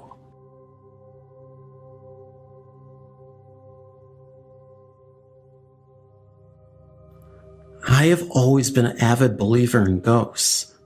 I've never seen one physically manifest itself in human form, and I don't think I could cope if I did. I have an intense fear of ghosts, and at the same time, a morbid fascination with them. My first experience happened when I was 14 years old. I was going to stay with a friend of mine in a seaside village in Cornwall, England. I think it's called Portscape. My dad had a friend who drove me down to the meeting point where my friend, whose family were already staying there, would pick me up. This guy's name was Mike, and he was the nicest guy you could ever imagine. We joked all the way down in the car, and he wound me up with stories of the Beast of Bodmin, a supposed large cat that lives in the moors in Dortmund, the county before Cornwall. We had a good laugh. By the time we reached the meeting point, it had gotten dark, and my friend was unable to pick me up. Mike took me back to his house where I met his wife, Jenny. Jenny was as nice as Mike, but she was a little kooky, looking at things that weren't there, and drawing really childlike pictures with crayons. I didn't really think much of it because I was tired from the journey. I was more fascinated with their house. Their house was so large that it had been divided into 4 apartments, each one with winding stairs, large rooms, and old-fashioned structures. The house itself dates back to the 1700s. After a while, I went upstairs to sleep in their son's room. He was away at the time and set about rifling through his music collection to pass the time. His CDs were in one corner of the room, and every time I was looking through them, I felt like I was being watched from another corner of the room. I looked over to where I felt this presence emanating from, and saw nothing except a barred window. It was only a small window with a few bars across it, and very high up. There was nothing there that should have made me feel so watched. I felt sleepy, so I turned the lights out and got into bed. As I was drifting off, I felt that same feeling of being watched.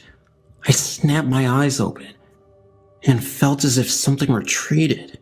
Ignoring this irrational feeling, I turned over to sleep on my side with my back to the wall. At that moment, the door, which was one of the old barn-like doors with a latch, made a noise. I heard the latch lift up, and the door slowly creak open. Next, the light snapped on, and I was blinking in shock, trying to see what happened. Next thing I heard was a scaffolding, as something retreated down the slope accompanied by a horrific crackling, under-the-breath laughter that scared the heck out of me. I tried to see what happened, but the door opened towards me, and the light switch was beyond that, so I had no way of seeing who had turned the light on. From my bed, I tried to call out Mike, Jenny, but the words were really hard to say.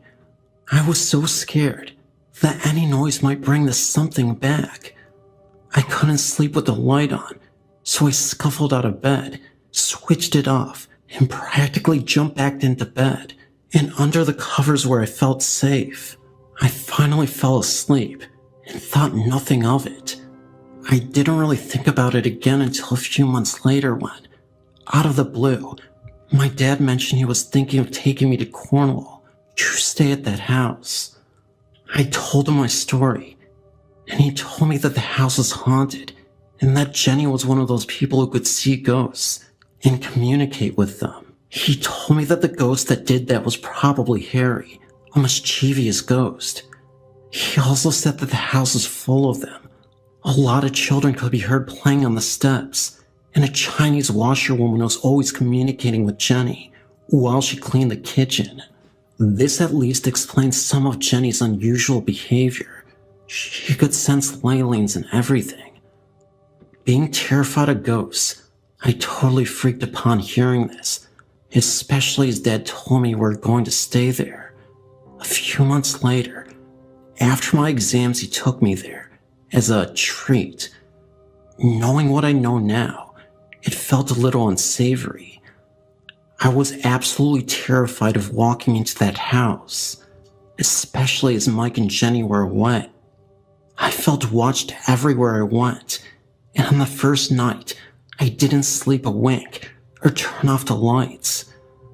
The rest of the holiday, I actually spent sleeping in the same bed as my dad, a little unorthodox for a girl of 15, but it was a choice between my dad and the ghost, and I'd choose my dad any day. The last thing that happened which really scared me was that Jenny popped back for a short while and whilst there was cleaning the kitchen. As she did, I repeatedly saw her brush off something that wasn't there and say, with a giggle, "Get off," in the calm and patient way a mother does to a child that's pestering her for cookies. The next thing I saw was an invisible force actually pinch her clothing and pull it from her. I actually saw the shirt she was wearing become pinched and pulled away by nothing. She looked at me and said, "Oh, don't worry, that's just Hong Lee, the washerwoman. She thinks I'm not doing a good job of these surfaces." We didn't stay much longer. I've had several paranormal experiences during my life. Hearing my mother's voice after she had died, and feeling my mother-in-law's presence after she had also died. But in February 2002, an angel guided me from certain death. I awoke on a Saturday morning because I heard our dog whine, and that is when I realized our house was on fire.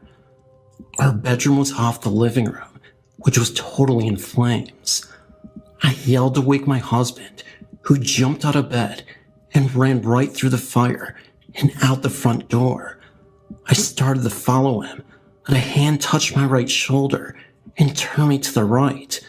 At the same time, I heard a voice in my right ear saying, "The window." I ran around the bed, opened the window and screen, and rolled out to the ground. It was a one-story house. I escaped with just a few burns in my back and left shoulder. My husband, on the other hand, was in intensive care for almost a month, with acute smoke inhalation and second-degree burns over half his body. I am certain that if I had followed him through that burning living room, I would have died.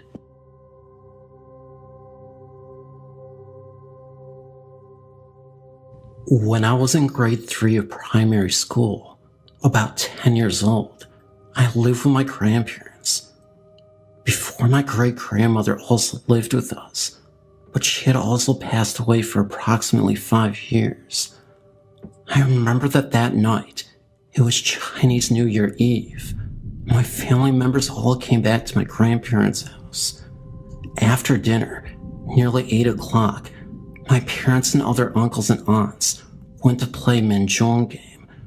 When I was watching TV with my cousins, I felt thirsty, so I went to the kitchen to find some water, but something happened that I couldn't believe what I saw. It was a lady in the kitchen, a transparent figure. She was standing in front of the stove.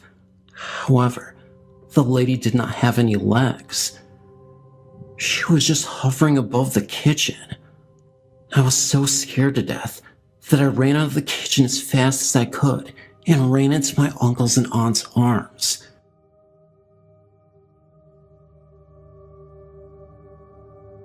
"3 years ago, I was taking university classes at St. Peter's College in Saskatchewan, about an hour-and-a-half drive east of Saskatoon.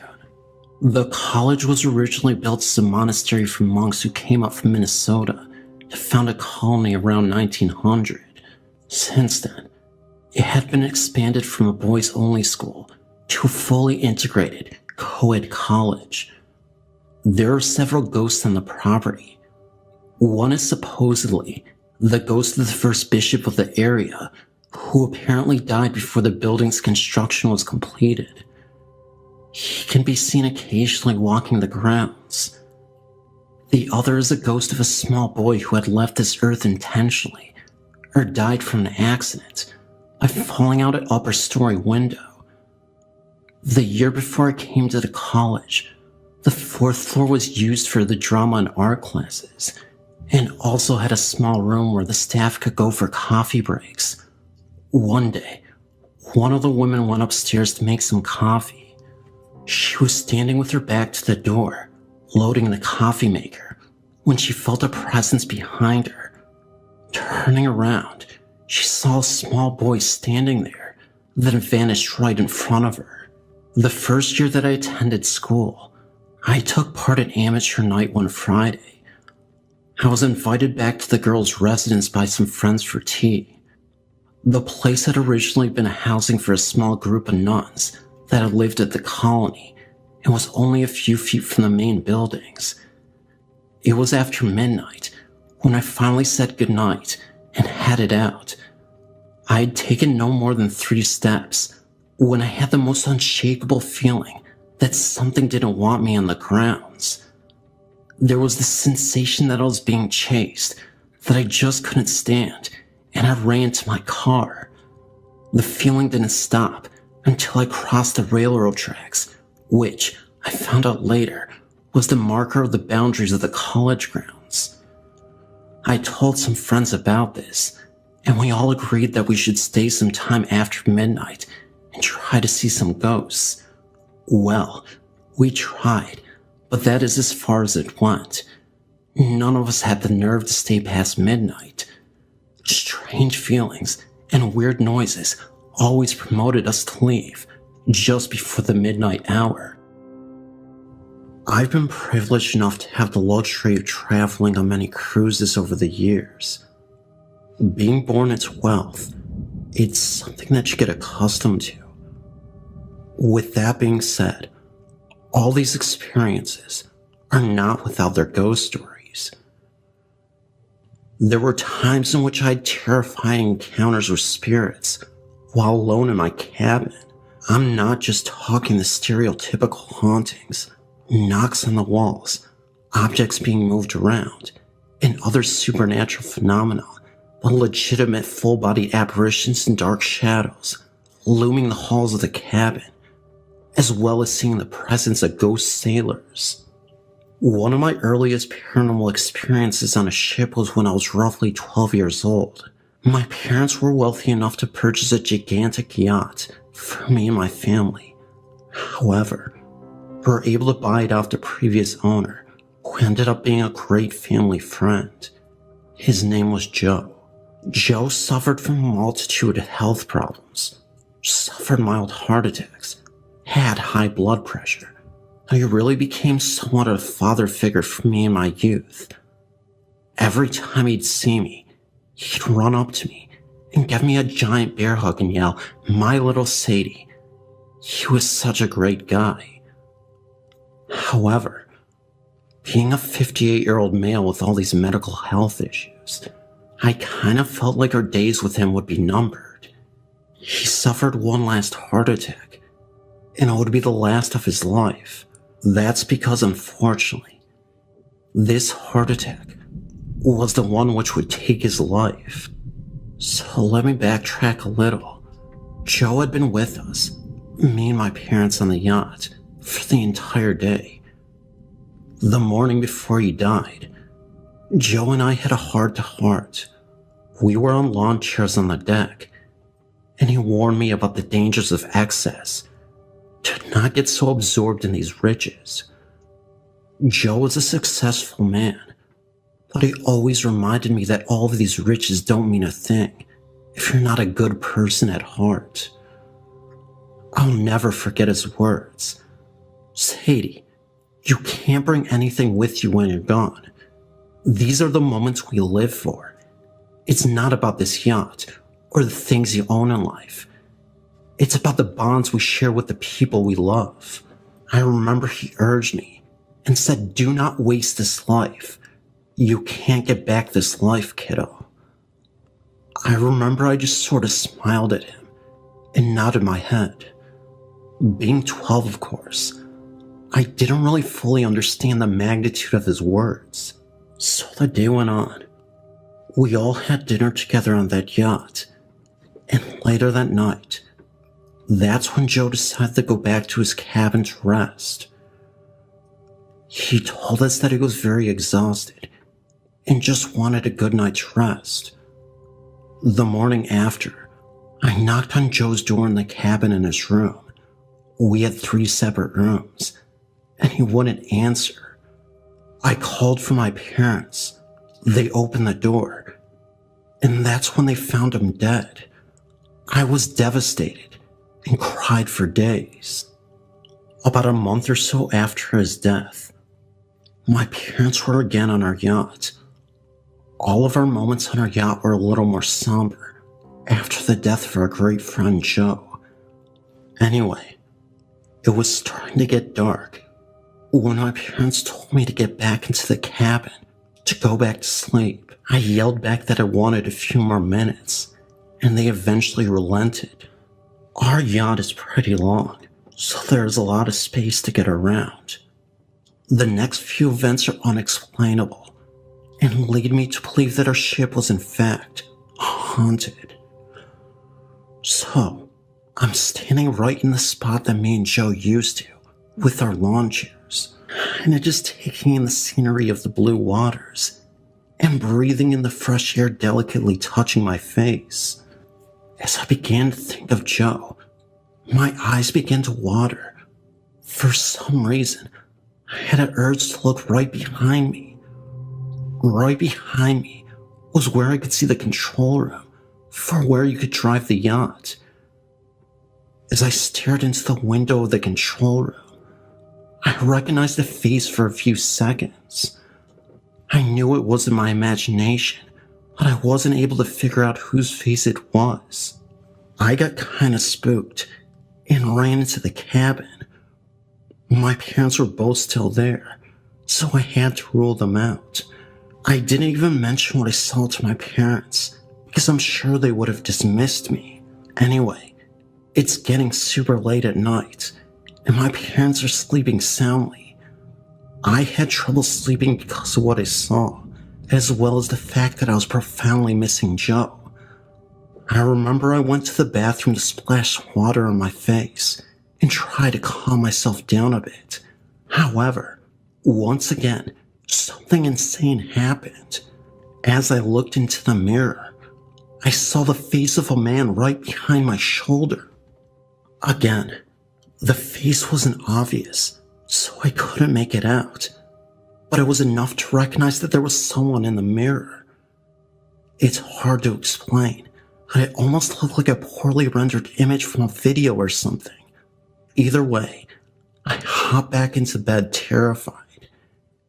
It wasn't until days later, when I really thought about it, that I realized it could have been Joe's face in the control room and mirror. Knowing this possibility, it allowed me to become less frightened and more comforted. If it were Joe, I don't think his intentions were to scare me.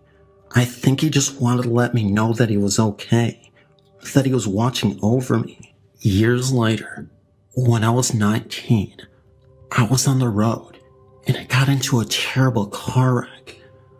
I crashed into a tree. Luckily for me, I was able to escape unscathed, and my parents drove me home. My parents were furious because I told them I had been texting and driving. Later that night, I had a dream. In the dream, Joe appeared in it. He looked very disappointed in me and literally said to me, "You have learned nothing. A phone is an object. Whatever you think is important can wait." All I could say to Joe was that I'm sorry I upset him, and he said, "Worry about yourself." The dream ended. I remember waking up in a cold sweat and crying. That's all I have for now. I'm 35 now, and to reiterate, the events in this story are 100% real and factual. I noticed that many stories on the site are lacking a bit of variety, and just wanted to share something different than the typical stories I read. I don't have that same yacht anymore, and I've since become a mother with a family of my own.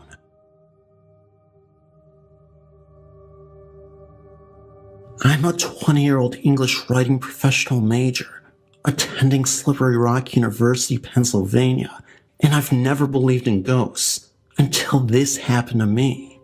Early last fall, my good friend told me about Snyder Cemetery in Butler County, Pennsylvania, and its alleged hauntedness. He, our other mutual friend, and I decided to visit it one Friday night. We drove up to the entrance, parked his truck, and bought a few lighters and a scented candle. The only things we had in the car that would emit light, and ventured in. We as a group initially found nothing out of the ordinary in the way of activity. I, however, started hearing unhuman moaning coming out of the surrounding trees. My two other friends didn't hear them. However, when I asked them if they heard it, even as it was going on, still skeptical, it surely was some kind of animal, I told myself. I ventured around to the rusted iron gate in the back. As soon as I opened the gate, I felt as if I had walked into a wall. I've been in a life and death situation before. My arm was severed by a large piece of glass when I was young, and I know what it's like feeling and knowing that I may die.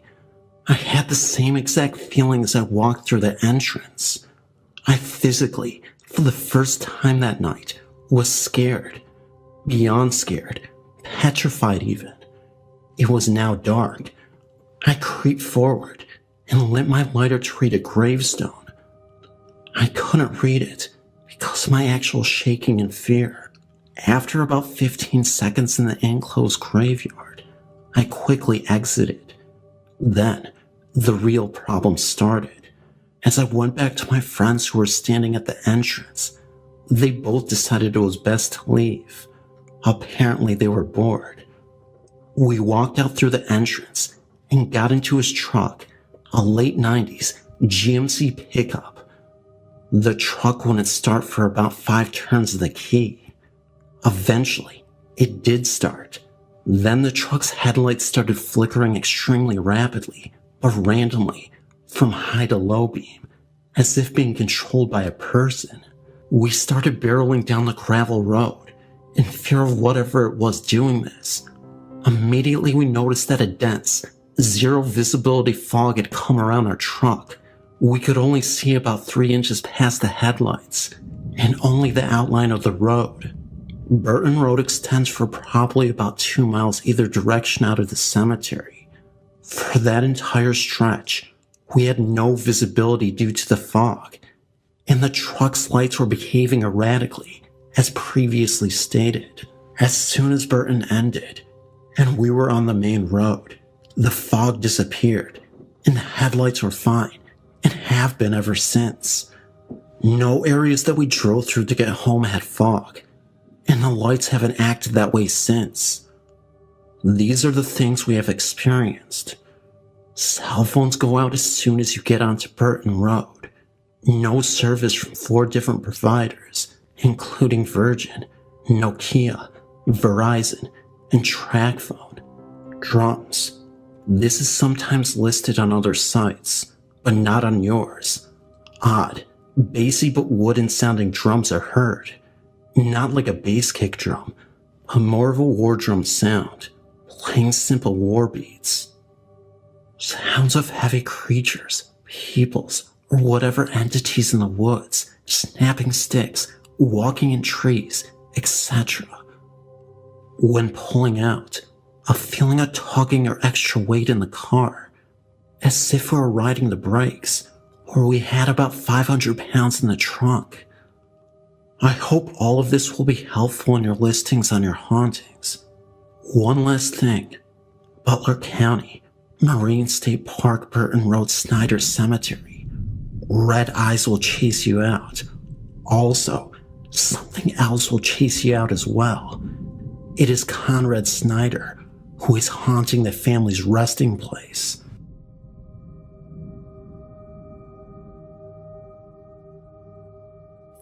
I've been reading the stories on the site for a while, and I would like to share one of the many experiences I've had. This was without a doubt one of the most terrifying experiences of my life. Now, as a little bit of a backstory, I've been aware of the other realm and its inhabitants all my life. Also my mother, her mother, my Nana, and her mother, my great-Nana, have as well. I've been in tune with the entities that are among us my entire life. So, to say that this particular event scared the heck out of me is saying a lot. But I think the only reason why it scared me so much is just because it happened to someone I love, and it hits so very close to home. I want to make it very clear that I am absolutely no way being dishonest. Here is my story. My boyfriend and I had just recently gotten together and had only been dating a few months. We were house sitting at his parents' house while his parents were out of town, and we were sleeping in his parents' room. Also, we had just gotten our dog. That was a puppy at the time, a week before. This is all relevant to the story. It was a Sunday, and things had felt very different that day, not normal, and I had taken a nap during the day, which for me is just simply not something I do, but it was a good thing that I did, and I found out why later. As the day turned to night, around 11 p.m., I tried to get my boyfriend to come to bed with me. He was acting weird, and said that he would be coming to bed really soon. Now, like I said, it was around 11, and anyway, I went to bed, and I ended up jolting awake at 10 minutes till 5 in the morning. I remember because I looked at the clock. Anyway, my boyfriend had not come to bed yet, and all the lights were still on in the house, but I disregarded, and I laid back down. Then I heard him coming down the hall, and got into bed. When he laid down, he obviously sounded very tired, and he said, in almost a dazed voice, that there was a man outside the front window of the house that he and the dog both saw, and they didn't like the way the guy looked. He also said that he had just taken a sleeping pill. Now, my boyfriend kept telling me to look out the window. At this point, I was getting freaked out, because my boyfriend says there's a weird-looking guy outside, and he just took a sleeping pill. So I told my boyfriend I was going to call one of my friends that is expertly versed in the ways of the supernatural. And when I told him that, he started saying, "No, don't call her." And at that point, I immediately called her. Now, while I was on the phone with her, my boyfriend shot upright in bed and started repeating the phrase, "When all the lights go out." He just kept repeating it, and then, as he was halfway through the saying, his voice changed into the most demonic sounding voice I've ever heard in my life. I have never moved so fast in my life. I turned on all the lights and went to the living room. I was just watching the hall to see if my boyfriend came after me. I was trying to decide if I should go to my car, but I was under the impression that someone was out there, so I felt trapped. But I finally got enough courage to get to my car, and I never saw anyone outside, and to this day, I still firmly believe the man whom my boyfriend saw was the demon. As I sat out there trying to call one of my friends to come to the house so that I wasn't alone, my boyfriend kept calling me from the house. Now, he kept saying on the phone that he couldn't move, yet he was able to call me. Our dog was very small and in a big deep box at the time. He kept telling me that our dog was in the hall and bleeding, that he was scared and he needed me. I knew things still weren't right, and then before I knew it, he was speaking and laughing in that demonic voice again. Finally, around 6 a.m., my friend showed up and he escorted me into the home. When I got back to the bedroom, my boyfriend was passed out, and I went up to him with my blessed cross, and remember, he's passed out. And every time I got the cross 2 inches from his hand, he would close his hand. My friend saw that his eyes did not move and were closed, and he was not awake. If I had not had a witness there, I wouldn't believe it myself. Then, as I turned my back and started to walk away, he started laughing in that voice again and telling me to get out. Then, I told the demon that I was aware of what it was trying to do. Then, my boyfriend passed out again. So my friend and I left the home because I had to go to work. Well, later that day, my boyfriend called me asking why our dog was in its box in the bathtub with the water running. I had not done that, and he obviously didn't do it either. When I started talking about the events that night, he didn't remember any of it. But he did talk to his mom, and she said that the same thing had happened to his dad many years before. I knew that there was something in that house, but what had visited that night was not it.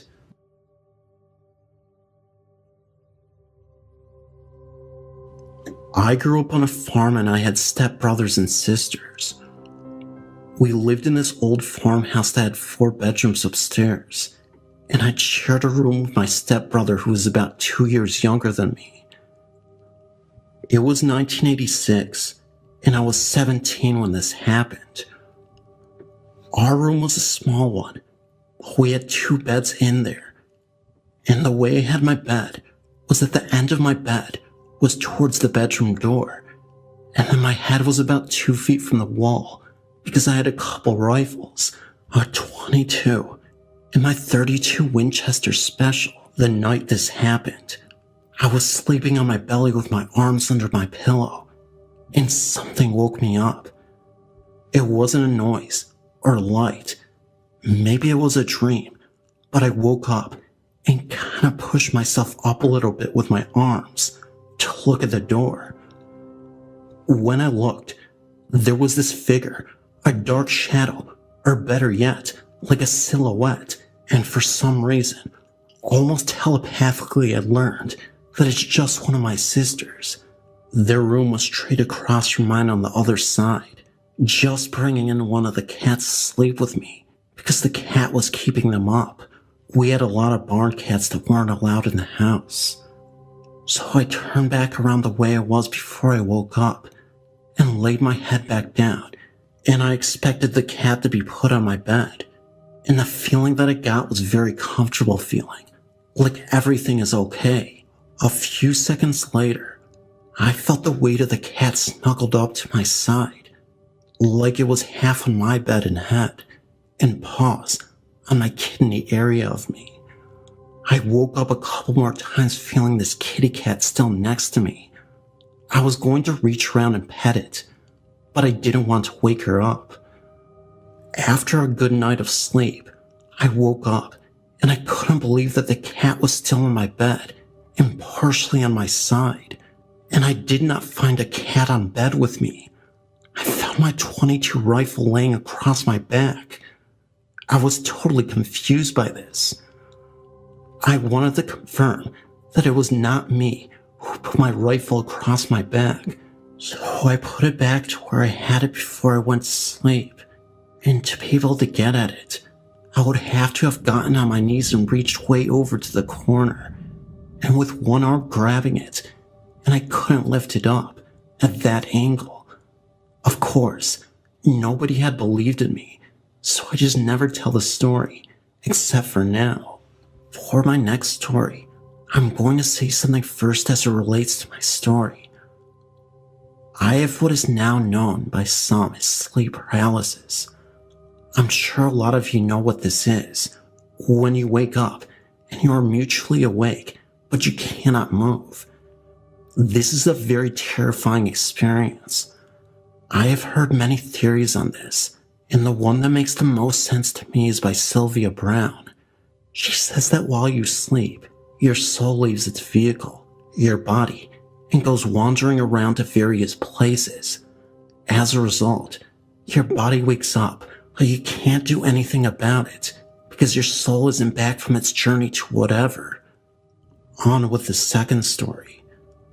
After we had sold the farm, my family moved into this town called Ashland, Wisconsin. I decided that if I wanted to make it in life, I had to go to college. So I stayed in this house my parents bought, which was very old. Not sure what year it was built, but it was one of the first ones built when the town started. My room was a very small room, about the size of a large bathroom, but it worked. The year was 1993, and I stayed there throughout my college years till I graduated. One night, again I was sleeping on my belly, and I was in a very deep sleep. Something woke me up, not a noise or light. Everything was as dark as it could get. It woke me up enough where I sat up and I was staring towards my door. I couldn't see my door. It was so dark. I was wide awake and I kept looking at it, almost as if I was in a trance of some sort. All of a sudden, I got this telepathic-like communication that told me that everything is okay. You don't have to worry. This feeling is the most bizarre feeling, as if someone's mind is with my mind, talking to each other. So then I was told to lay down, and don't be scared. Then I got this extremely comforting feeling, so I laid back down, except this time I laid down on my left side. Then I felt someone or something's hand around my neck, and it started to squeeze, and then it cocked my head over to the side of my bed, by my neck. Meanwhile, I tried my hardest to yell or scream to wake someone up, but all that could come out of my mouth was a little gargling sound that no one could hear, except for myself. This was extremely terrifying. Then I had the feeling of high voltage electricity that make this humming sound and buzzing sound, and feeling this throughout my entire body. I then woke up in the morning in that exact same position that it left me in. So, those are somewhat short versions of my two stories. I have many more like them. Thank you for taking the time to listen.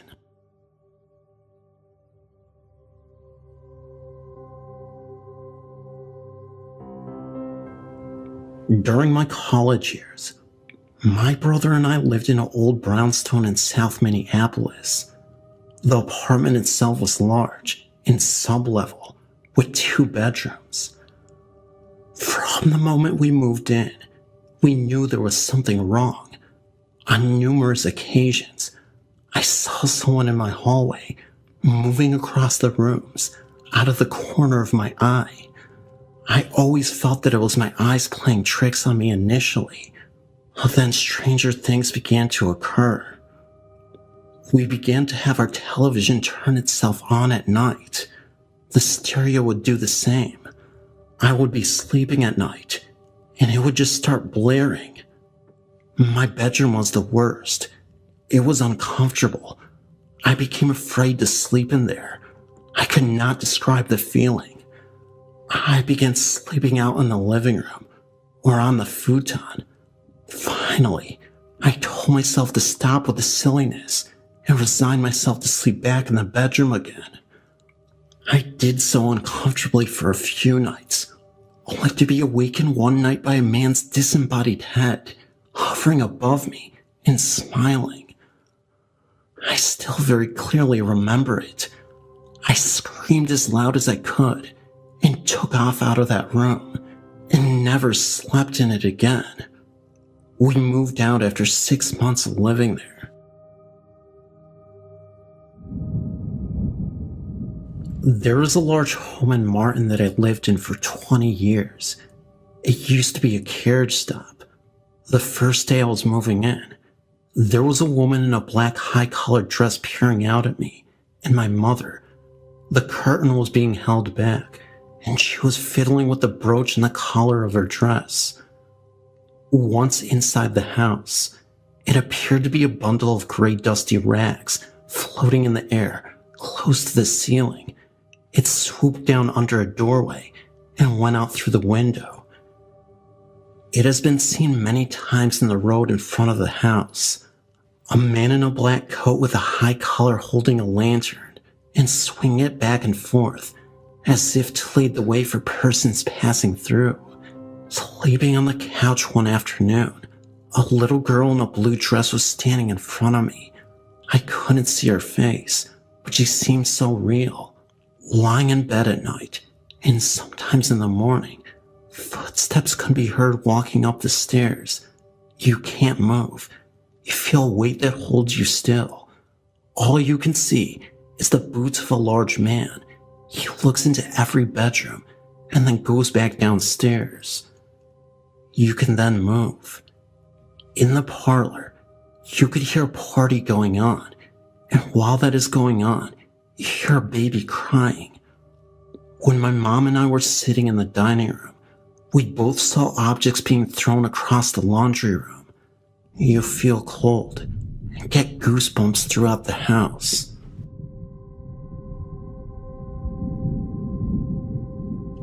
A while ago, me and my friend were doing a project for school, and we got to choose what we did. So we did ghosts and hauntings, and we used the site, and it helped us loads. But anyway, while we were working, our substitute came over and saw what we were doing, and he asked us if we ever had seen a ghost. I think I've heard a ghost crying, but I wasn't too sure, and my friend hasn't seen anything. But my sub said that he had seen one. He said that he went to look after his nephew once, and he saw something.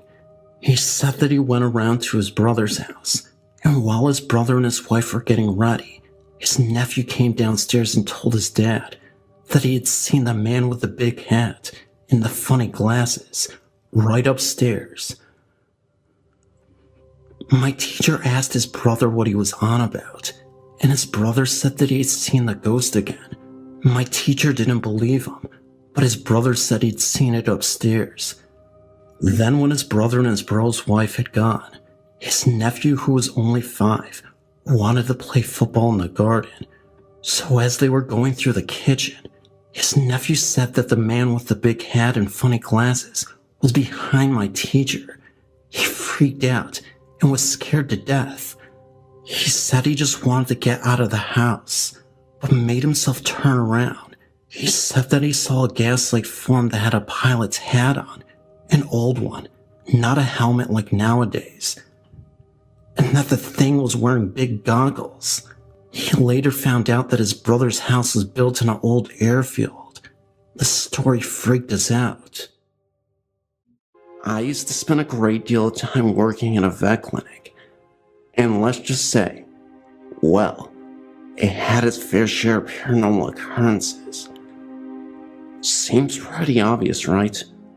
Ghostly activity would be abundant in a place where animals are put to sleep, and their souls potentially left to wander the old halls of this facility. However, there's a lot more variety contained in this particular clinic that isn't limited to just animal encounters. Sightings of previous human spirits have been known to linger years after departing Earth.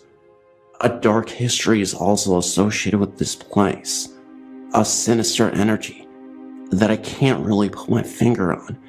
When the place is thriving during the working hours and is populated by staff, animals being housed in the kennels, and clients, the atmosphere is very loving.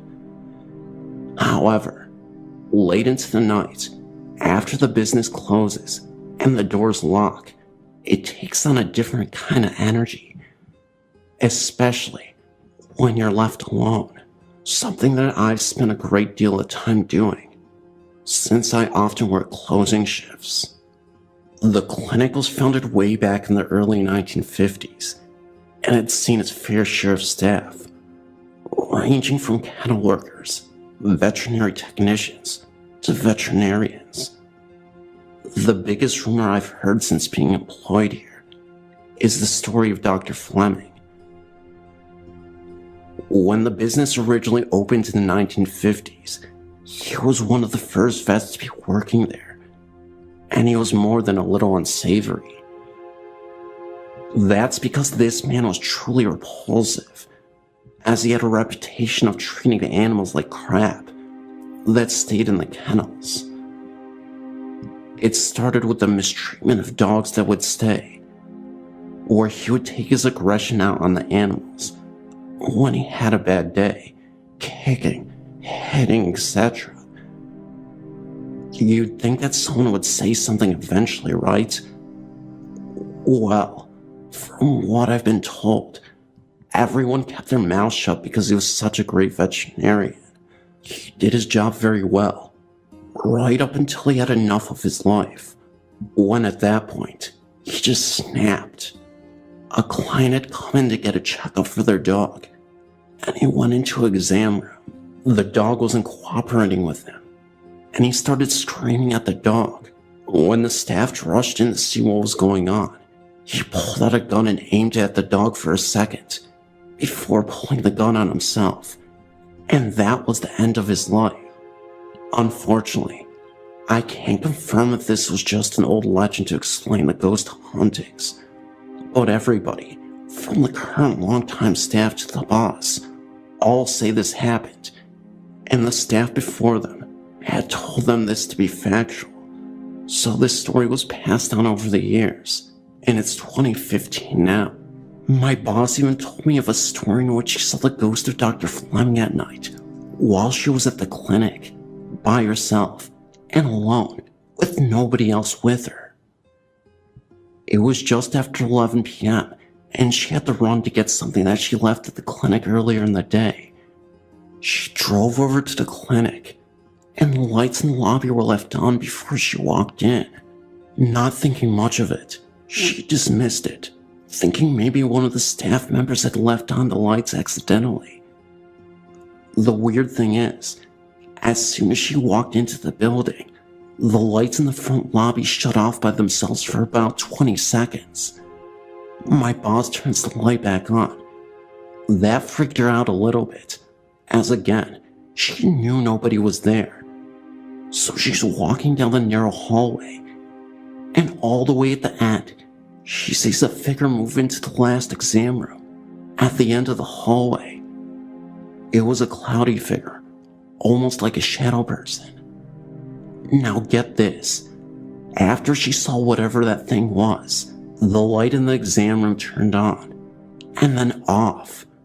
That room was supposedly the same one where the incident with Dr. Fleming took place. I didn't want to believe her at first, but then again, I feel the energy in that clinic all the time after hours, and it is not a peaceful energy. It feels like ghosts are roaming the halls.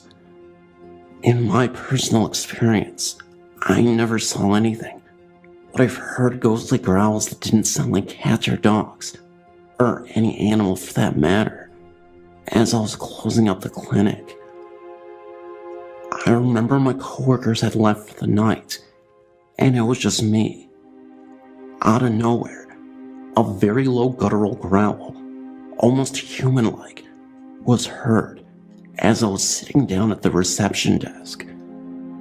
It sounded like it came from a staff room just down the hall nearby.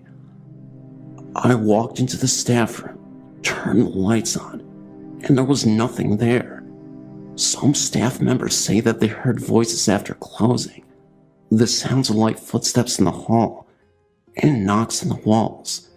One staff member even claimed that they saw a ghost face staring back at them in the mirror. The clinic is a privately owned practice located in the countryside of Michigan, effectively a business with small intimate staff where everybody knows each other very well. In fact, the current boss lives in a house that is literally right next to the clinic, a few feet away. A countryside home that has existed long before the vet clinic has even existed, dating back to before the 1880s. Maybe all those ghostly occurrences and paranormal instances start with this house, and it oozes into the vet clinic. That's my story. Hope you enjoyed. It is nice to know that there is someone who will not tell me I am insane. I've had several experiences that I would describe as otherworldly. For about the first 14 years of my life, I lived in an old farmhouse about 3 miles outside of a small town in Tennessee. From my earliest memories, I could remember that the bedroom in the back of my house had an odd feeling to it. I still have no clue as to what was in that room, but it did not like me. Early in my childhood, I also had what my parents called imaginary friends. That seemed very real to me.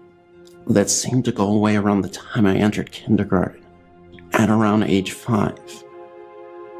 I have vague memories of these friends. They talked to me, but I never saw a form, just a voice, and they always seemed nice.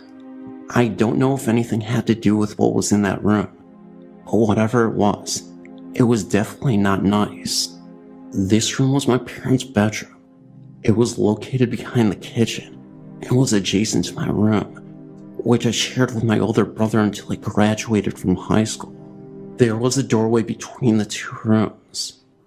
Every time I went into this room, I would get an uneasy feeling, as if something was watching me. Although this bothered me, I was sure it was just my imagination. Anyway, around the time of my invisible friends, my parents went away, and I started having these weird dreams about the room. At first, they were just me being in the room, and then it seemed with each subsequent dream, it seemed they got more and more disturbing. Finally, this culminated into a dream in which I had dozens of times about some kind of entity dragging me into that room. It always started with me being in my room, and I would hear something from the other room, and although I would never see what it would seem to have me by the feet and attempt to drag me into that room. I would try to scream, and either nothing would come from my mouth, or it would be very low muffled scream that I could barely hear myself. It seemed that this dream would occur very often, with no regular pattern. Sometimes I would have it multiple times in one night. I never saw what it was that was trying to drag me into that room, but it felt sinister. Somehow I seemed to know that if it was successful in getting me into that room, that I would die, or worse. I tried to tell people in my family, and most of them said that I was letting my mind play tricks on me, or it was just a bad dream. My mother never said these things and always tried to avoid the subject if I brought it up, so after a while, I just dealt with it. I still had these dreams, but I tried to convince myself that it was just nightmares. These dreams kept going on and around the time I was 13, and in the 8th grade, I got my first girlfriend. She also had uneasy feelings in that room.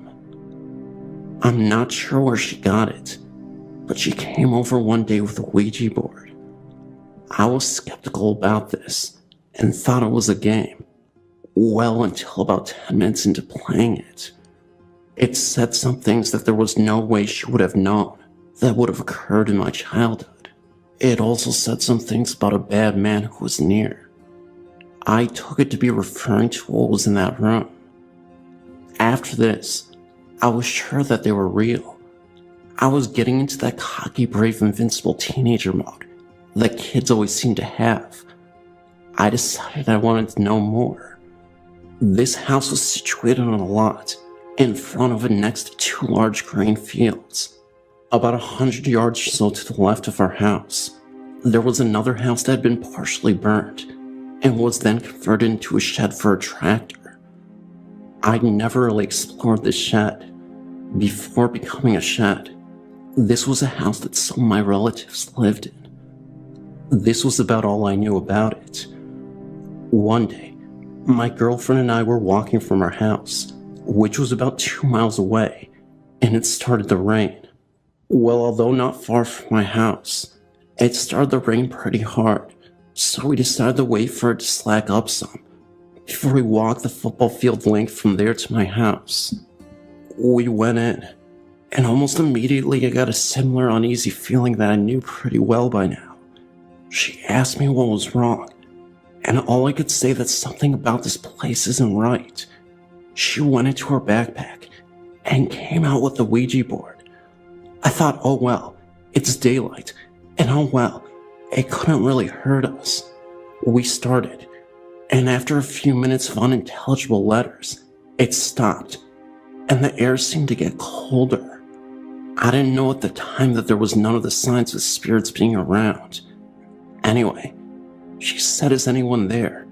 And it almost immediately slid to yes, and stopped.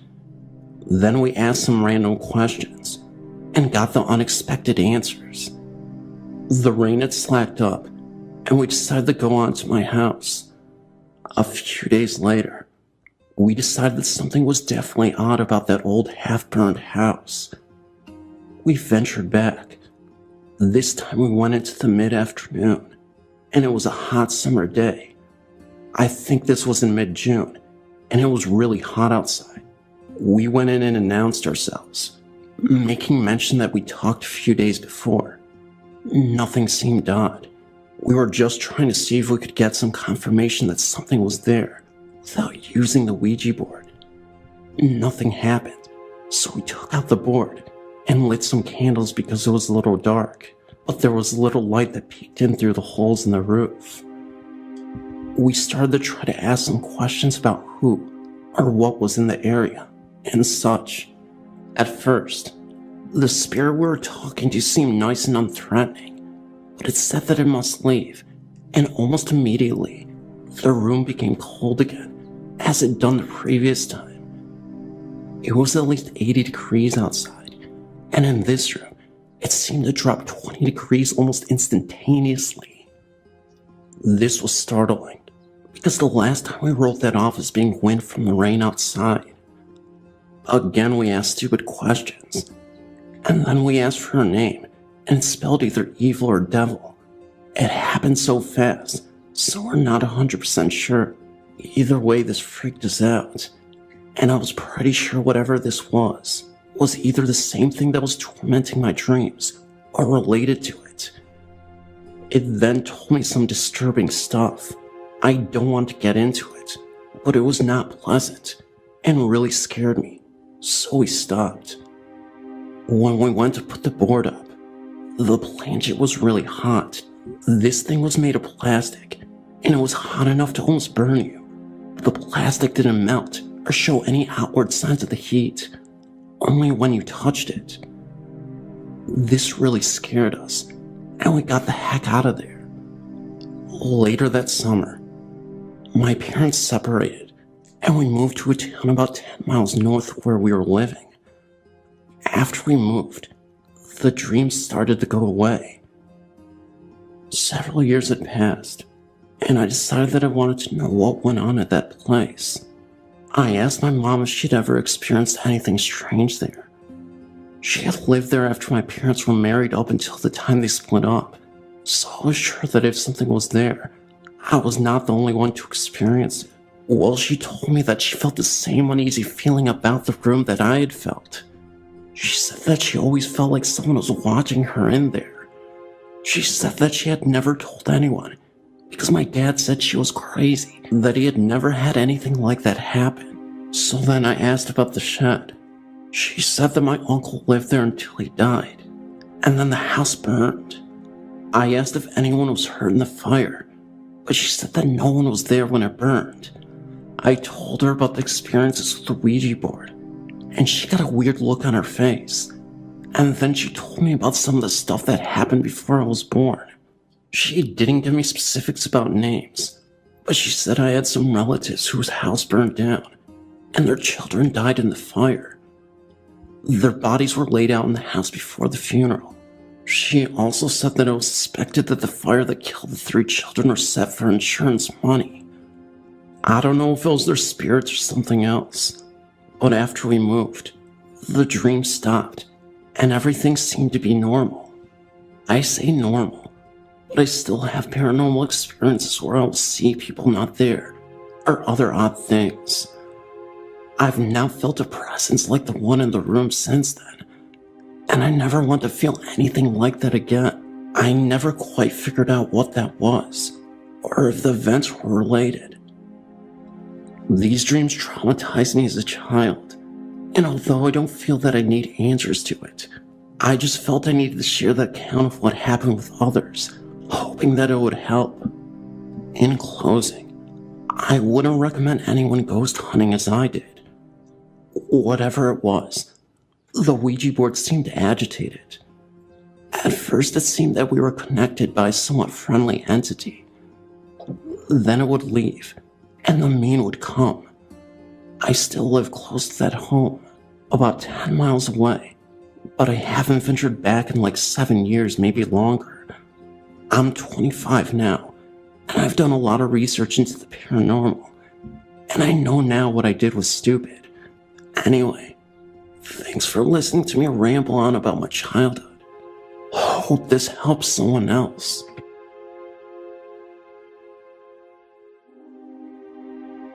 I now own the hospital, and it is utterly amazing. We have heard sounds of something working in the boiler late at night that even draw the attention of our many animals. There is a faint humming in one wing of the hospital, though there is no electrical power to the building. I've personally seen a little boy who I thought was coming down the hallway to the house in the back to see my daughter. I called to him in the twilight that she was out front and started to walk towards him. As I got closer, I realized he was on the stairs on the side of the building and disappeared out of sight. When I reached that point, we have taken pictures of the windows and have been able to bring up the face of a young woman with prominent cheekbones and a pointed chin, with long curly hair with an elderly gentleman in the background. On Photoshop, we magnified the image. The picture was taken in a stairwell that is 12 feet off the floor. There are many orbs around the building, and a local newspaper reporter and photographer who did a story on it this past Halloween photographed a white mist in a second floor window that seemed to be a focus point to some residents of town, giving them an uneasy feeling when they drive by. The previous owner had tried to change a portion of the second floor wing, but left everything in the middle of the construction and moved far away without selling the place first. He has never mentioned anything to us, but it is obvious something made him uncomfortable because he just wanted out. We feel nothing but peacefulness when we are in the building and are hoping to gain landmark status to protect the building. Many people died here during the 1947 tornado, since it was the only point of refuge for the town. We consider it hallowed ground and are supported by the many people who have an attachment to the building for various reasons. We are amazed by the amount of people who travel from different states who are born here, who just want to visit it. It is a compelling piece that we hope to preserve.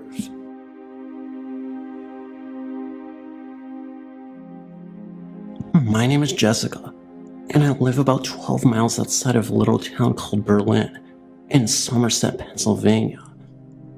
When I was a little girl growing up down in the middle of nowhere, I heard ghost stories all the time. There is one where a man walks what we call the mountain road with a lantern, looking for his lost love who got lost in the woods. I never believed in the stories or ghosts until one night I went for a walk with my dog. Usually my dog was trailing behind me, but this time she was going in front of me, acting as if she didn't want me to walk any closer to the barn or the light, but I kept pushing her aside and kept walking towards the light. I had my earphones on and I was listening to music. I got a feeling that I wasn't alone, so I took my earphones on and turned the music off. I listened very quietly, and as soon as I was able to yell out "Who's there?" I heard what to me sounded like an old covered wagon up the field. I couldn't see anything, but I could hear it. I heard a whistle and the sound of hooves hitting the ground and the wheels turning. My dog started to bark, and I got scared and ran into the home. The next day I went to the field where I thought the sound of the wheels were coming from, and there were hoof prints and wheel tracks. I followed them for about 5 minutes, and then they just vanished. It was like they just disappeared. The track stopped. Then I started to follow them back to where it was, and the same thing happened. I got to the point where I'd heard them, and started to follow them back for about 5 minutes, and they disappeared. Sadly, I didn't get any photos, but I showed my mom and dad. None of us could explain it. Here's a nightmare I had one night. It's very scary, so brace yourself. One night in the cold, harsh winter of the snow belt in Cleveland, Ohio, I was making my tea, waiting until it was done steeping. As I finished watching my nightly program, I slowly limped to my cold, damp room. Hence, my heating ducts aren't very good, and my room is on the complete opposite side of my house, away from my furnace, and on the outskirts of the other bedrooms. As I arrived in my room, I turned on a portable heater, let my Harrier dog in, and limped over to my bed, and crawled under the blankets and flannel sheets. It was a freezing night, and my bed was freezing. As I went half asleep, I remember my mother walking in and turning off my heater. After that, I was completely emboweled in the satisfying darkness of slumber. I was sound asleep, and not to be disturbed until my own cries of horror awakens me. As I sit watching TV, too vague to tell what program it was, I was merely amused watching it, lesser the fact that it seemed that there was no screen that I could make out. I zoned everything out. As my mother walks into the kitchen from my long outstretched foyer, the foyer seemed like it was 50 feet long, a great chandelier hanging from the sky, expensive wall murals, and a marble floor, which was mixed in with red. She greets me with a mere kiss on the cheek and a brief conversation. She persuaded me into my dining room, which was empty with beige carpeting, white walls, and a chandelier on the ceiling. She leads me to a window where we look out into the unknown. As we stare into the forest, we notice nightfall is soon to come, and it is just past dusk. The clouds look like they are about to have a long blizzard. As we scan down the sky, I notice that there's already an inch of snow on the ground. The trees were all leafless, and they looked dead because it was that time of the season. As we just stare into the edge of our land and into the rest of the deep weald, we notice how gothically beautiful it looks. Just then, we notice a slight change in the landscape. We see deer scattering about, especially away from a certain side of the timberland. Just then, we hear a blood-curdling scream. The scream you hear when somebody is in excruciating pain and agony. It lasts for about 5 seconds and dies out. I tremble in my dream, even though it does not seem like it. I look at my mother, and she does not make a sound. We stare into the unknown. We look into the woodlot and hear the cry for help again, and it ceases after 5 seconds, then recites. Finally, she grabs my arms and takes me to my room.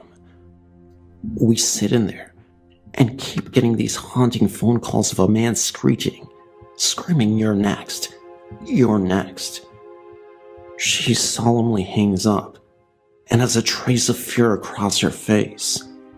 Suddenly, the scream is much closer to my bedroom window.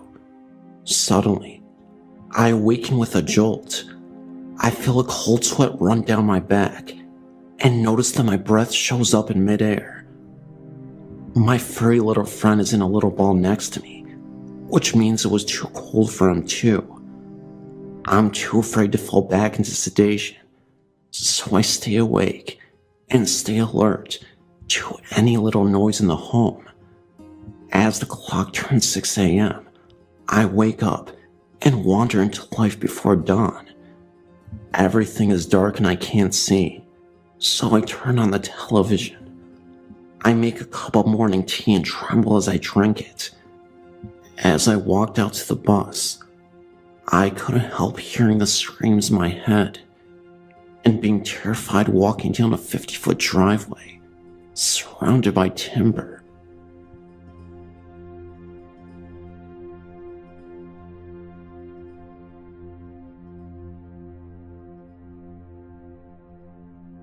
I've had a few experiences as a child, probably being less than 8 years of age, give or take. I found some little glass thing that I liked, and I was playing with it. I don't know what I was fascinated about it with, but I was a child. I lost it, and I woke up that night to go to the bathroom, and there it was on the bathroom counter. I didn't know how I had gotten there.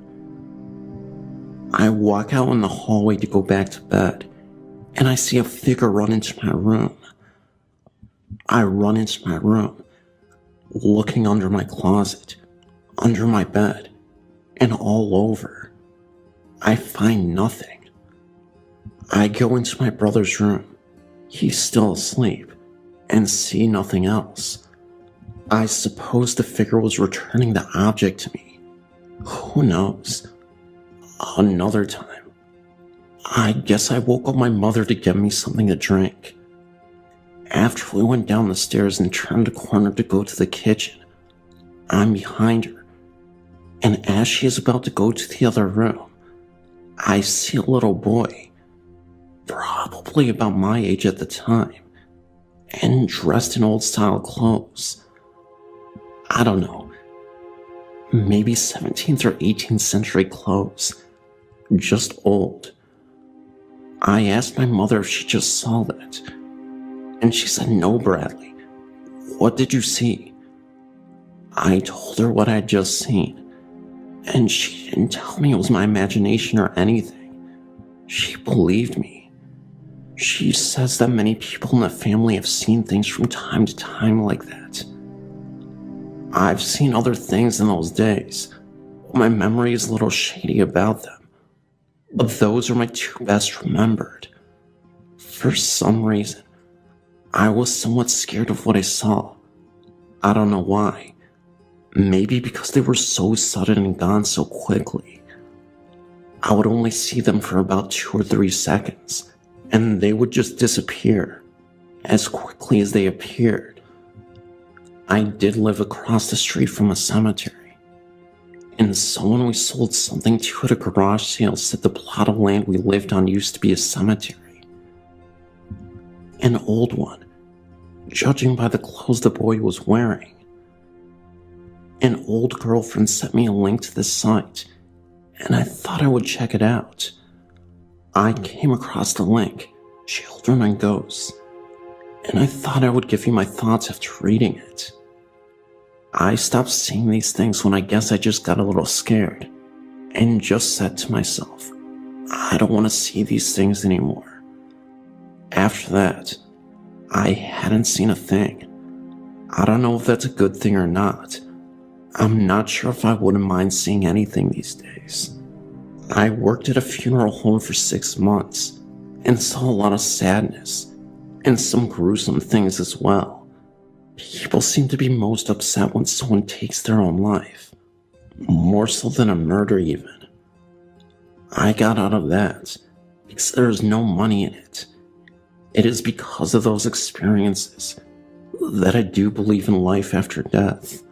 Well, I hope I didn't make this message too long. I hope what I told you was helpful to you in some way.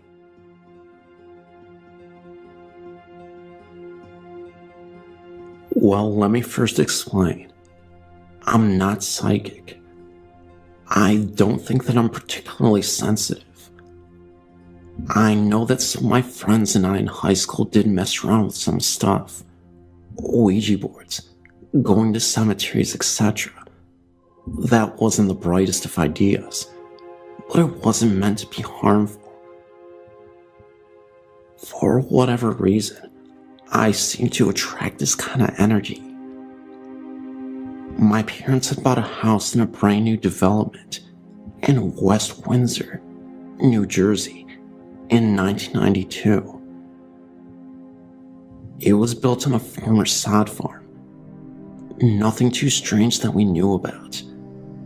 From the very beginning, I'd gotten weird vibes and sensations there, that something just wasn't right. My grandmother's sister, who was very sensitive, did not like coming over, that she never felt comfortable there. I never saw anything outright when I lived there, but I always got some strange vibes. My late grandmother did have a frightening experience. She had fallen asleep watching TV in the family room and awoke around 2 a.m. to 2 men standing in front of her. She screamed, and they were gone. I would get sensations of cold spots in certain spots in the home, especially in the front room. A lot of misery befell my family when they lived there too. Maybe it was a coincidence. Maybe not. In 1994, I lived for a brief time at 50 Main Street in Roebling. It was once a doctor's office, and I believe a post office at one point in time. I had many strange experiences in that home. My husband was going to school at night and worked full-time, so I was there by myself a lot. There was a room that was used for storage between our kitchen and the garage. I never wanted to be in there by myself. It was a very oppressive feeling, and I had a hard time breathing when I would be in there. There had been several times when I was doing laundry in the basement that I felt as if someone was standing behind me. Every so often I would catch a glimpse of an older, heavy-set woman outside. Since there was an alley directly behind the house, I assumed it was a neighbor. Apparently, no one alive in the neighborhood fit the description. The one thing that did me in was the 3rd floor. When my husband lived there as a teenager, he and his brother shared it, and his brother had put mirrors along one whole wall. For whatever reason, I was never able to look at those mirrors. I don't know if I was afraid of what I'd see or what, but I never could. I had originally planned on making the other room there into my sewing room. One afternoon, I was up sweeping when I felt as if someone was in the room with me. I knew I was home alone. It was such a palatable presence. I started to pray out loud. I basically did the rosary, but the feeling did not subside. I did not feel evil. It was just very oppressive. Needless to say, I was grateful when my mother-in-law sold the home and we had to move. As an aside, I grew up in Ridgewood, Bergen County, and I think that it is a one haunted town. There is something very evil in the cemetery across from Ben Franklin Jr., and I knew people would mess around with that stuff that they should have not stirred something up there. One night, we were all hanging out across the street by Ben Franklin Jr., and then I went home. I parked in my parents' garage. I was 17 or 18 at the time, and for some strange reason, the car backed itself out of the garage and landed directly over a ditch. It was like it had perfectly aligned itself to go there. The high school is haunted too. There used to be a room off the auditorium in the tower that was always 10 degrees cooler than anywhere else in the school. Of course, this is where we would go to smoke on a rainy day. There would just be a strange feeling in there. I don't know of any stories behind the building. It just might be a natural energy field or something. Finally, I used to work at the Borders in West Windsor. The shopping center that the store is located in was built over swampland where a bunch of kids from Trenton had drowned on Christmas night when they were fleeing police in a stolen car. The accident happened around 10 p.m. at night. Apparently where the back room in the store is was not too far away from the accident where it happened. There were many times we would hear things outside at night on the loading dock. Of course, when we would open the door, there would be nothing. A lot of times, and especially after 10 p.m., it would be very creepy going back there. I know that some other employees said that they had seen things back there. I never saw anything. I just got weird feelings. I've never really shared any of these stories with anyone before, but I feel like you guys won't do anything to exploit them or make fun of me.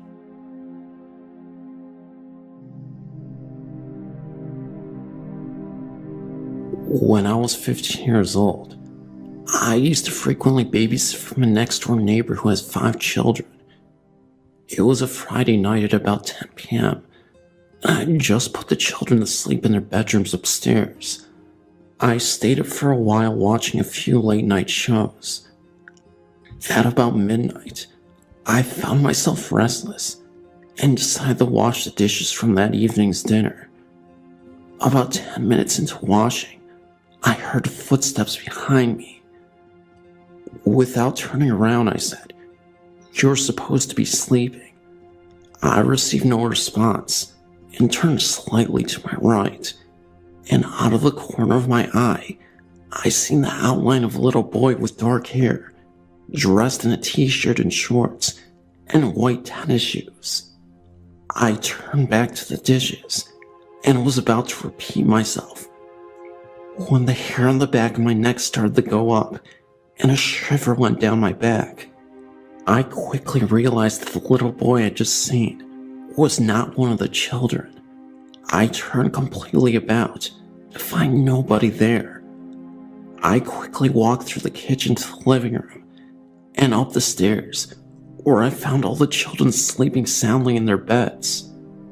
There is no way that any of the children could have ran back up the stairs and back into their beds within 5 seconds, and also without me hearing anything. My proof of what I had seen was real, is that all of the children were wearing pajamas, and not one of them had on shorts. Well, this didn't exactly happen to me, but it happened to my grandmother and her mother in the 40s in Brazil. My grandmother was young, and she had just bought her first house with my grandfather, and she had 2 little daughters.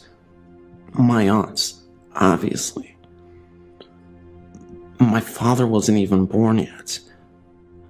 My grandmother isn't a person to lie, so this story is no bull. Well, it was around 1945, and my grandmother was preparing food in the kitchen for my aunts. My grandfather was at work, so she was alone with her 2 daughters. She heard footsteps coming down the living room and down the hall. She thought that was strange, because my grandfather wouldn't come home. Only 5 hours later, she went to greet him, but instead was greeted by a terrible cold gust of wind. She shrugged it off and went on with her life. But until the next day, she was cooking for my 2 aunts. My oldest aunt was around 5, and the second was around 2. She heard the same footsteps, and she noticed that it was always at the end of her mother's room. My great-grandmother would sleep there sometimes. She grabbed her 2 daughters and waited outside for my grandfather to come. This would always happen at lunchtime, around 12 p.m. Well, my grandfather was always skeptical when it came to ghosts, so he comforted her and told her he was hearing things. She believed him and went on. The next day, my great-grandfather went to sleep there. She would sleep there to help out my grandmother with the girls, and the footsteps still came. But my grandmother felt safe because she was with her mother and 2 daughters, so she didn't mind it.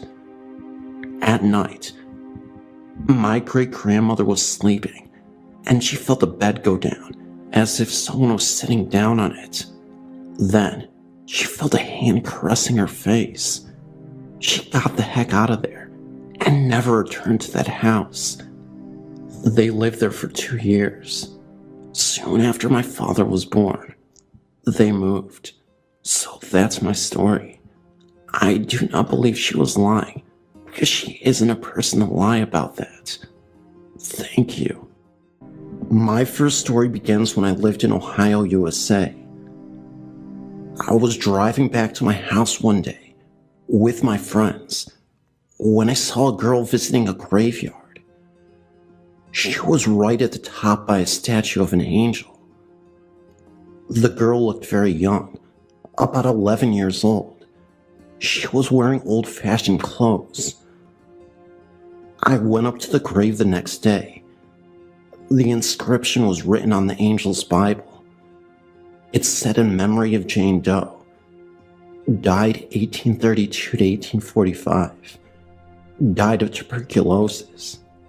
I did not use the girl's name out of respect. I now realize that yesterday I'd seen a ghost. I can see the graveyard from where I live, and I always see a girl visit the grave.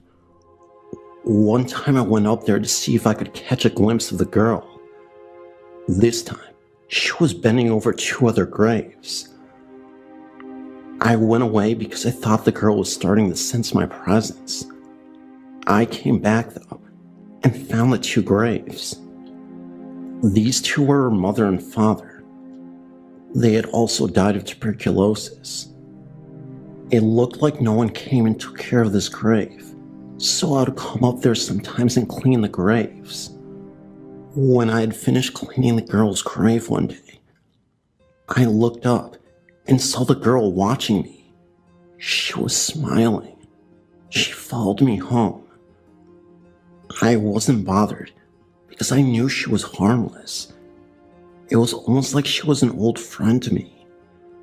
This second set of experiences happened in Wrightwood, California. The interesting thing about the area in particular is that there are constant reported sightings of Indians everywhere. And the women in my family see an older woman around our houses, near the children's rooms. Townspeople who are aware of her say she is a nurse of sorts, and that she checks on the small children of the town, protecting them. The weirdest one so far is the half-Indian. All that is ever seen is the top half of an Indian, head to waist and floating. Most seem to see this figure especially down by the old ranch that sits in Cajun Pass, on Highway 66, between Clegherd Road and Kenwood. That's where the figure would appear. Many times around Thanksgiving, which makes you wonder a little bit. Anyway, my sister has seen him on Lone Pine Ranch Road around Clyde Ranch, the only structure on Lone Pine, until you reach Wrightwood.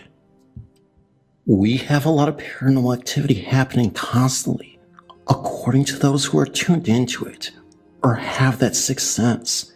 And if one's violent or sudden death brings about that type of activity, then we add approximately 10 spirits every year because of the slippery snow-covered roads like Lone Pine. That, and the lack of common sense that California drivers possess.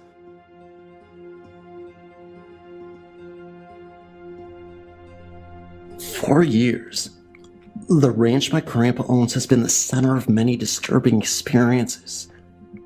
Though I did not experience them firsthand, I'm going to tell you some real stories about the place. Now I'm going to start with this ranch was built on an Indian burial ground, or this is what my mom tells me. My mother, Grace, lived there with her dad, sister, and 2 of her brothers. They only lived there part-time. They lived in San Luis Obispo with my grandmother. They'd go to the ranch on weekends along with my grandfather. My grandmother would stay behind because she hated the ranch. On the 4th of July, my mom had her friend come over, and this is when they were older, maybe in their 20s, and she let her stay in the bedroom with the guy she got close to. So my mom ended up on the couch. In the middle of the night, she sat straight up, like in the horror movies, where people sit straight up, all of a sudden in the middle of their sleep. She had no clue why, but she was so scared to death. She started to look around, and out of nowhere, she started seeing little dashes and wisps of silver light. They would fly right over her, and there would be deep wafts of cold air. She got up and ran to the bedroom. The guy my mom's friend got close to worked at the ranch as a gardener, and had experiences like this before seeing he'd worked there a long time. He said he thinks it's an Indian burial ground, but couldn't be sure. When my mom was young, not such great things happened at the ranch. I only know of one, but I'll tell you about it. My grandpa would bring weird friends that he met to the ranch. There was one guy in particular who came, and every time he'd play a game, where all the boys including my uncle's friends would have to play, it was basically a hide-and-seek game. But when he found them, he would pretend to torture them, and he'd throw them in a pool, which definitely wasn't a pleasant thing. My Uncle Martin was so scared of this guy, and he had good reason. This man was an old Vietnam War veteran. You could pretty much call him crazy. My uncle spent most of his days at the ranch, preparing for when he came. He did not want to be found. He had a place ready on this tree with a little stash of candy bars and packet drinks in the ladder that he could pull up after him. When the man came, he found everyone but Martin and looked for him till it was well past dark. Finally, they found him, but he wouldn't come down, and didn't. I had lived at the ranch for about 6 months, and my mom was scared to death of it, so we moved. My dad had lived with us. There was no power, so matches were common. After we had moved, my mom's younger brother Nick and his wife Shelley moved in. They had my little cousins Larry, the oldest, Amanda, second, and Monica, the youngest. My cousin Larry had gotten hold of matches when he climbed out of the crib he was in with Amanda. He climbed back in and started a fire, not knowing the consequences, being as young as he was. My Aunt Shelley was upstairs taking a nap with Monica, and my Uncle Nick was at work. Shelley came out running out of the building and left Monica outside, running back in to get Larry. It was too late for Amanda, and they still have her ashes. Larry lived, but he has third-degree burns that have scarred him permanently. My uncle divorced Shelley due to other problems in their marriage. He got remarried to another woman named Tracy, and together, they had a child named Caitlin Elizabeth. Just a while ago, they figured out she was deaf. My grandpa lived at the ranch regularly till he broke his back. He was riding his horse on a mountain by a steep ravine. Being an experienced rider, he didn't have much of a risk factor. No one knows what, but something spooked the horse and he fell off, down the ravine, and broke his back. Now he's in a wheelchair, and it seems like he'd rather die than not be able to live at the ranch. So far he's not there, but he's trying to get there. Another bit that interests me about my family's ranch is that it tore my mom's side of the family apart. There have been endless fights about it, and pretty much everyone is turned away from each other. Are all these things a coincidence? I don't know, but I find it hard to think of it that way.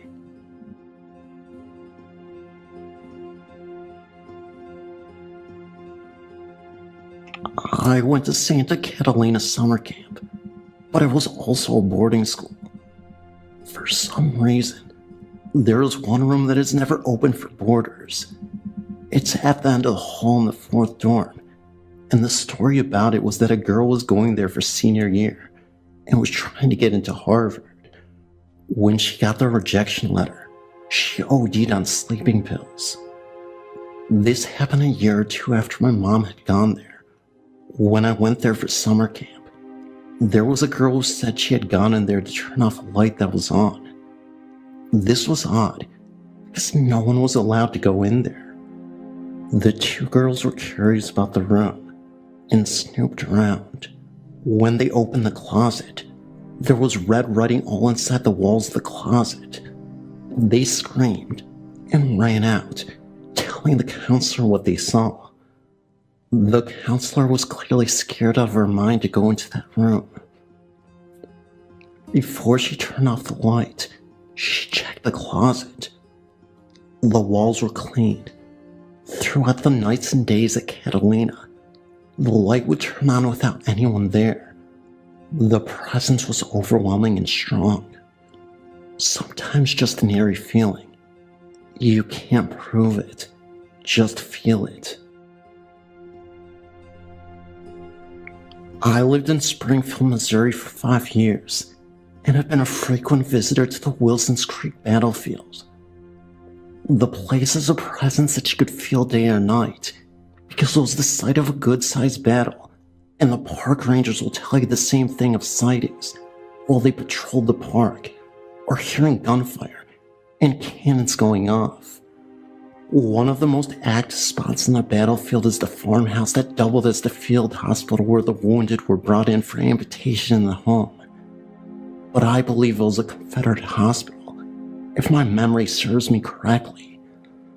Last year in June, myself and a few friends were given permission to camp the night at the location so that we could experience the events reported ourselves. One of my friends got his degree in psychology and wanted to see if the reportings were due to the history of the area, and we confirmed everything the park ranger had told us. At midnight, we began to hear what we could have sworn to be low moaning coming from the house, and what we could have sworn were the shadows of several people passing the windows, as well as the footsteps on the front porch. The footsteps would either sound like someone pacing as if on guard duty or waiting, or it would sound like someone running into the home, such as an orderly or a surgeon. But the one thing that remains in my mind was a smell that suddenly just arose around us of blood. It was a heavy smell that lingered in the air, that just made you almost want to scream, because it had incredible sadness and pain. There was also a constant presence being verified of cold spots that would allow us to see our breath, and this made it very uncomfortable, because it was an 85-degree night. The presence would get stronger throughout the night, and finally, when we composed ourselves, I looked at the house and said as loud as I could, "We know you are with us, and we know the sacrifice that you have made. Please leave this place in peace."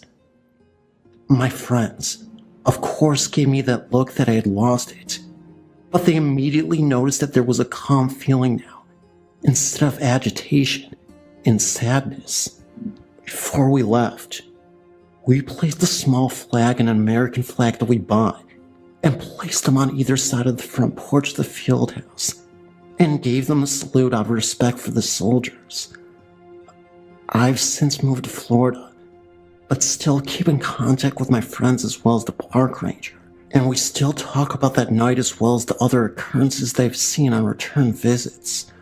I hope this helps to prove the skeptics that there is a presence of lost life on that site, and that they want us to know how, so what happened to him will not be repeated to others.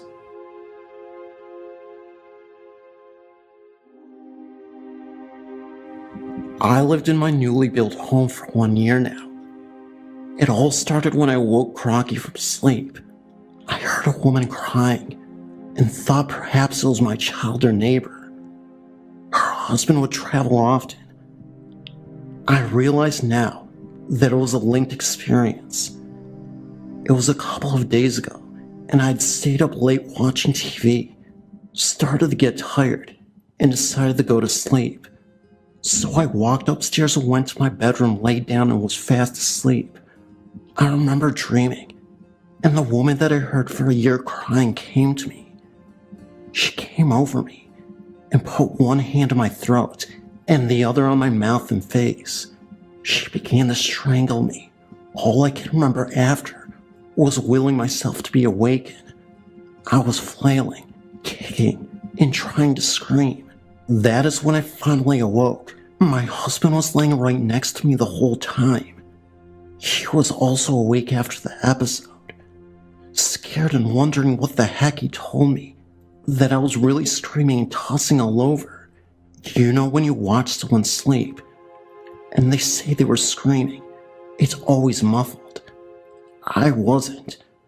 Tonight, me and my sister were making dinner for all the kids, hobo dinners to be exact, and we had made all the kids come in one at a time to pick out their ingredients in their own hobo dinner. If you don't know what hobo dinners are, they have an assortment of vegetables and meat, or chicken, and condensed soup wrapped in aluminum foil. We have made the first three, no hitches. Then came little A, we'll call her that. She picked up her foods and we argued that she had to have more than chicken and broccoli. She didn't want to, but agreed. So I folded hers up and put it into an oven with the other three, realizing that when I put in the fifth one, I would have to move them all. We then proceeded to make the last one, and we never left the kitchen. Upon finishing, I opened the oven and found that little A's dinner was gone. I put it in there myself, and it was not small, not something you could misplace. We searched the entire kitchen and surrounding areas. No dinner. We made her another one, but couldn't get over the lost hobo dinner. We talked about it for a few hours while our husbands researched the kitchen. Then we started talking of related stories, and the woman came up. We joked that she ate it, or her deceased grandma did. Then I told my sister and her husband of my dream experience. My husband chimed in and finished the dream, but I didn't even know the end. He had said that after he had gotten up the next morning, I came out of our bedroom crying and saying that the ghost tried to suffocate me again. Then he said I proceeded to get a glass of water and went back to my room. That happens to be on the top floor and my kitchen on the main. I didn't know that happened. Then he also started talking about an old forgotten coal mine and how a girl died in one here in Littleton, Colorado. So we went online and somehow in our main searches came to this site. Do you think that maybe the deaths of the miners and their families are still here, reminding us of all the injustices they faced in their lives? Or are they just wanting us to take notice and change things?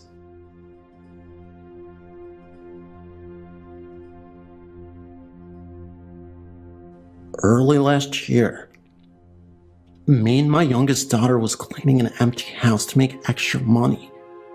Being sensitive to spirit guides, I picked up a presence, but chose to ignore it and clean the home. My daughter kept hearing someone tell her to come upstairs, and she wouldn't do it. As evening approached, we headed upstairs to vacuum the bedrooms. Whatever the presence was, it kept on blocking the vacuum from the wall and threw a marble at the wall also. I also felt a cold hand attempt to brush me down the stairs as I was going from one bedroom to the other.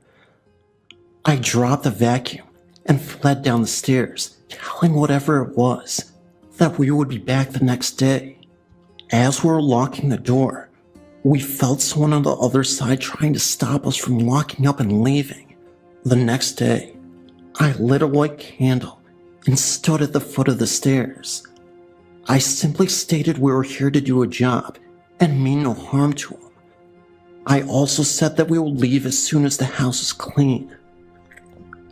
After that, we felt them. They let us do our job. The house is rented now, and I won't step foot on the property anymore. I had a very tall black shadow step on the house's porch and speak to me using telepathy. It told me not to come back to its territory, or else it will push me down the stairs next time. meaning I have small grandkids. That's fine by me never to go over there again. I'm still not sure what I encountered, but I didn't like it. The new tenants can deal with it. As for me, I don't need the money that bad to come in contact with whatever lives in my neighbor's house. It's been 17 years, but it still happens to this day.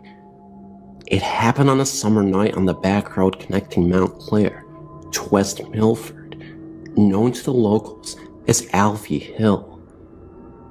The area had very few houses at the time, and one house stood out, a brand new gorgeous home right at the crest of the dirt road. The man who lived there built it for his wife, and they had a daughter who was, I believe, around 8 years old at the time. I remember traveling the road, more of a cow path really, and watching the home being constructed. Once it was finished, it always looked so pristine and happy. But one night, I was coming through this patch, black stretch of land, and saw the mother and daughter in the middle of the road, both in what looked like nightgowns in a mud puddle. I could see them standing there as I approached, and the moon seemed to shine on them alone. When I got to them, they disappeared in front of me. I wasn't alone in the car, so I asked did anyone else just see that, and everyone just sat there, too scared to answer. By the light of day, early, I was crossing back across the hill and saw 6, maybe 7 police cruisers and an ambulance. Crime scene tape everywhere, and one covered figure in the grass by the house, and several officers crouched by the road, beside where the mud puddle was the night before. Apparently the man had long suffered from depression and killed his wife and daughter before running to the house and killing himself. The officers said that they speculated he had committed the act the night prior to them being discovered. Still, on summer nights, you can see the girl and her mom looking down into the middle of the puddle in their nightgowns.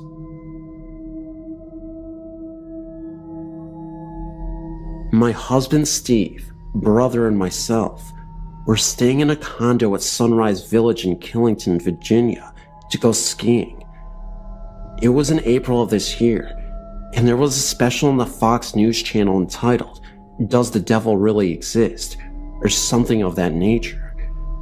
It must have really affected me, as I later dreamt that my husband and I were before the devil, and he was going to decide which one of our souls to claim.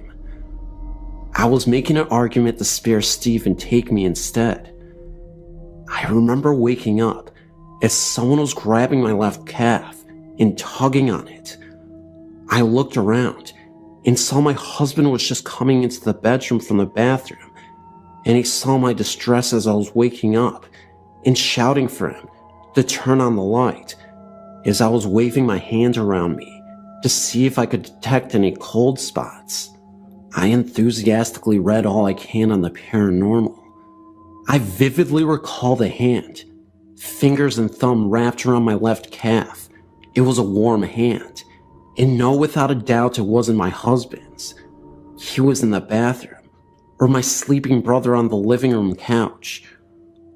I was sleeping, tucked in with the sheets and blankets tucked under the mattress. I think whatever it was trying to wake me up from a horrible dream. Perhaps my father, who passed away 5 years ago prior. Don't know. What I do know is that my husband believes it was a dream, and he won't accept any other explanation. This infuriates me to no end. I know it was real. Thanks for listening, and keep up the good work on your website. It's great.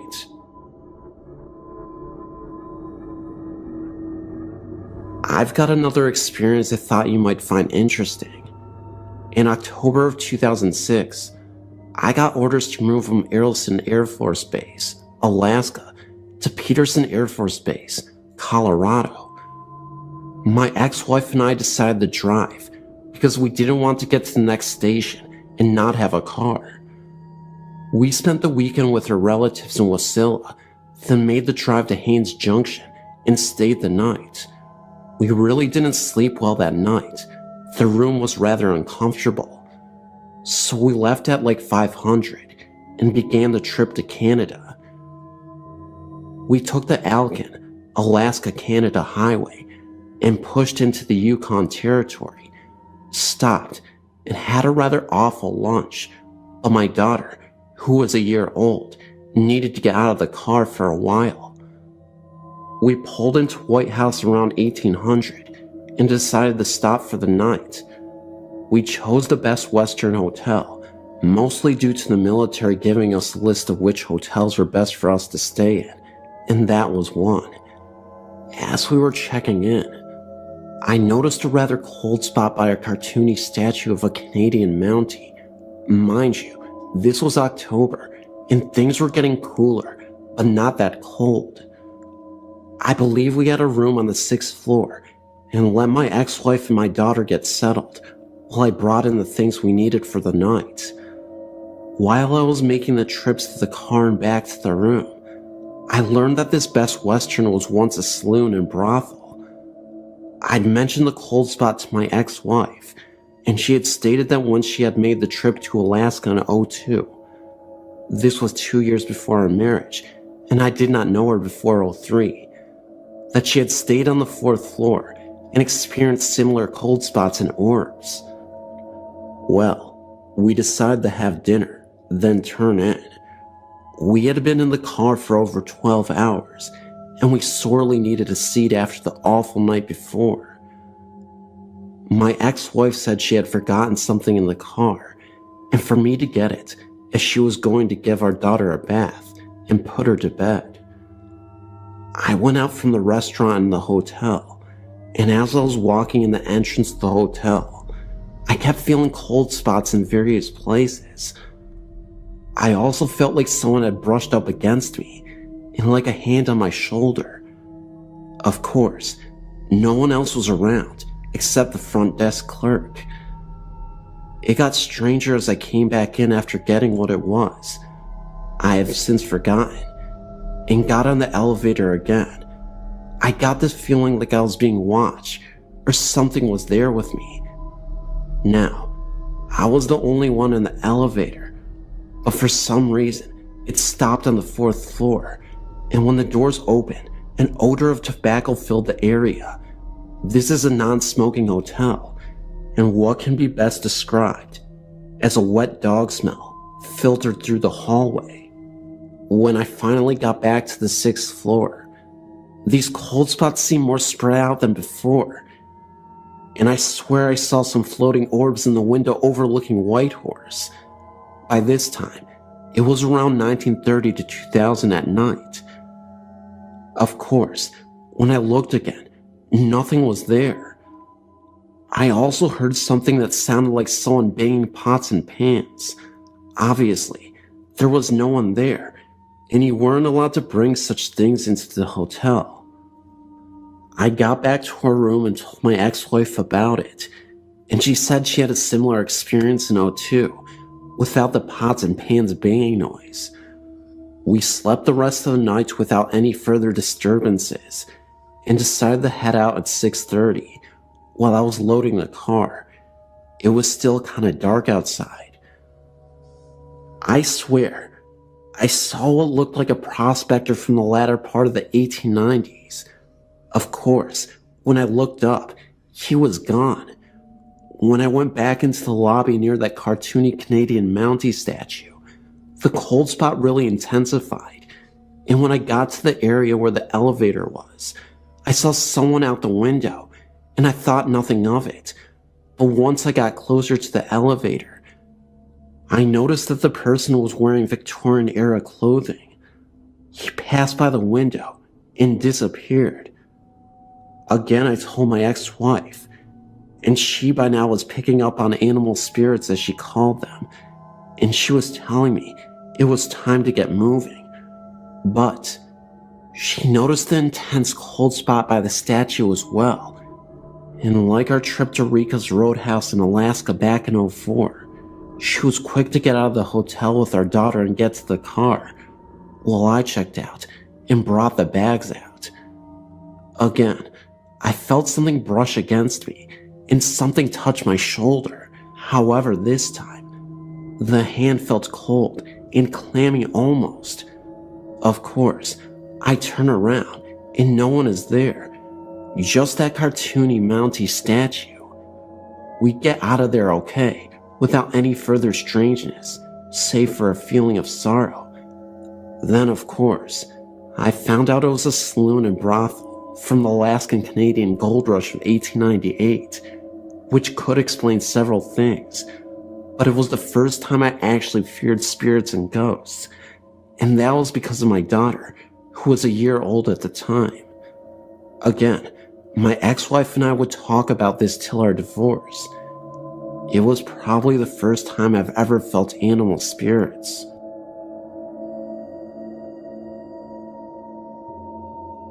This is a personal experience that happened to me 2 years ago in Charleston, South Carolina.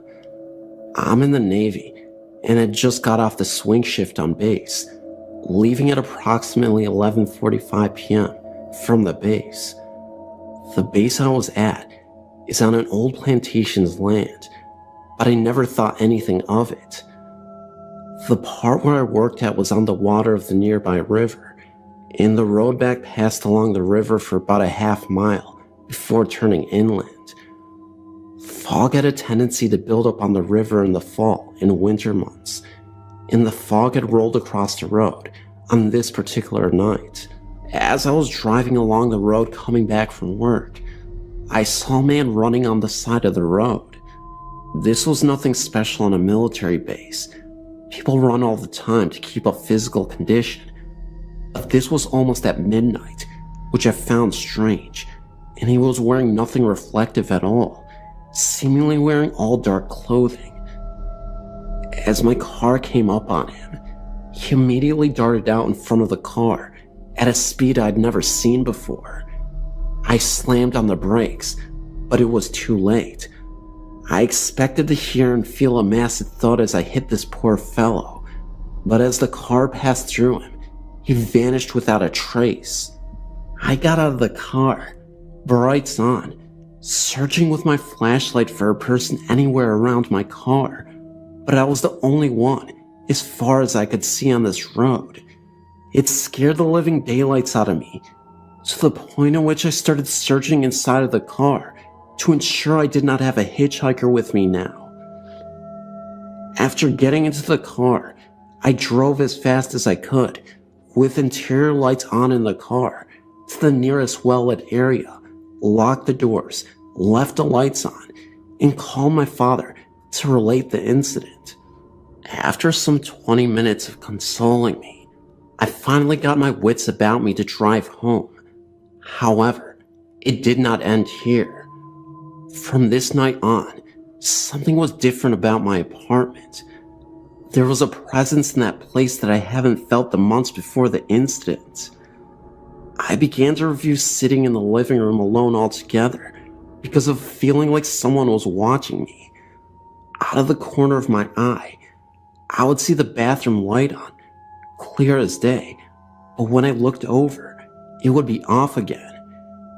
It would feel like someone would sit down next to me on the couch, but I was the only one in the apartment. Finally, one weekend my father came out to visit. Growing up with numerous ghostly and at sometimes demonic experiences, most of which he never talks about, he has become highly sensitive to the paranormal. The first day he arrived, he used the key I left him to get in while I was at work. When I got home, having said nothing of my experiences in the apartment to him, the first thing he asked me was if I ever got the feeling someone was in the kitchen area, peeking over the half wall at the television. I froze in my tracks at this.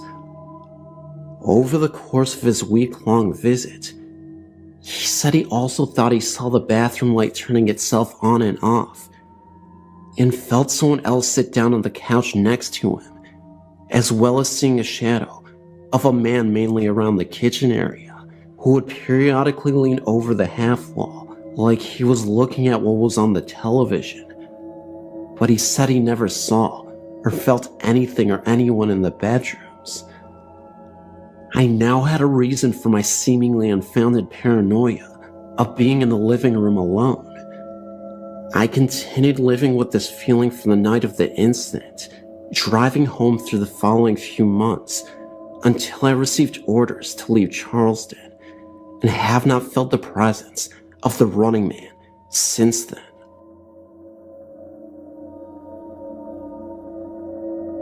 When I was little, about 5 or 6, we lived in a big house which was originally 2 cottages, later joined together.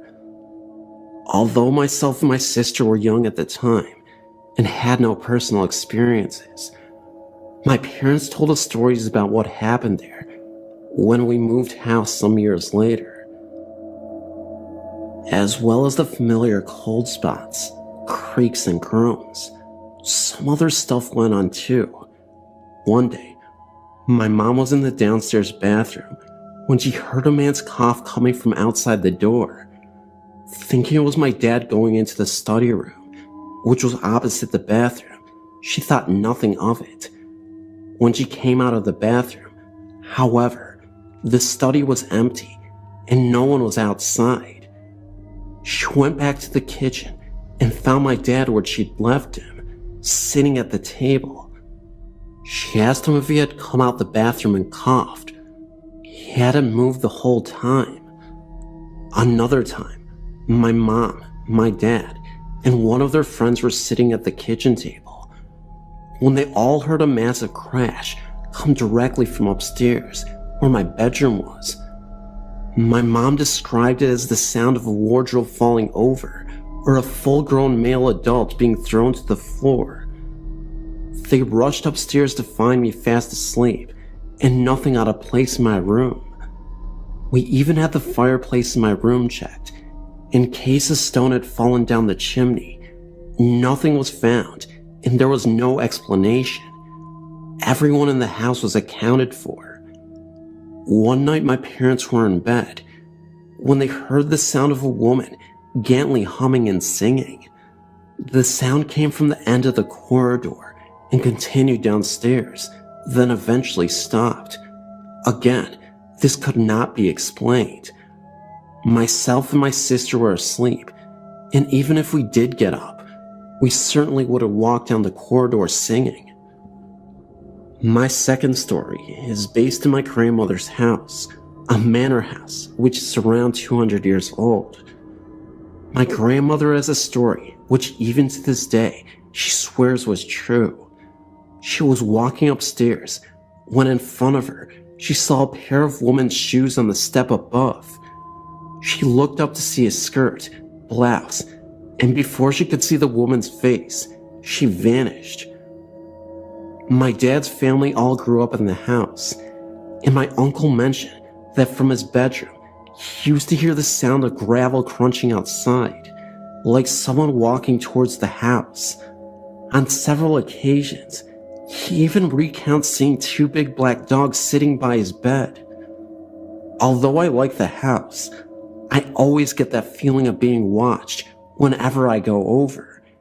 If I'm sat in the kitchen, I always want to look into the parlor, which is next in the kitchen, with the door always open so you can see in, and I always feel like someone's sitting in there.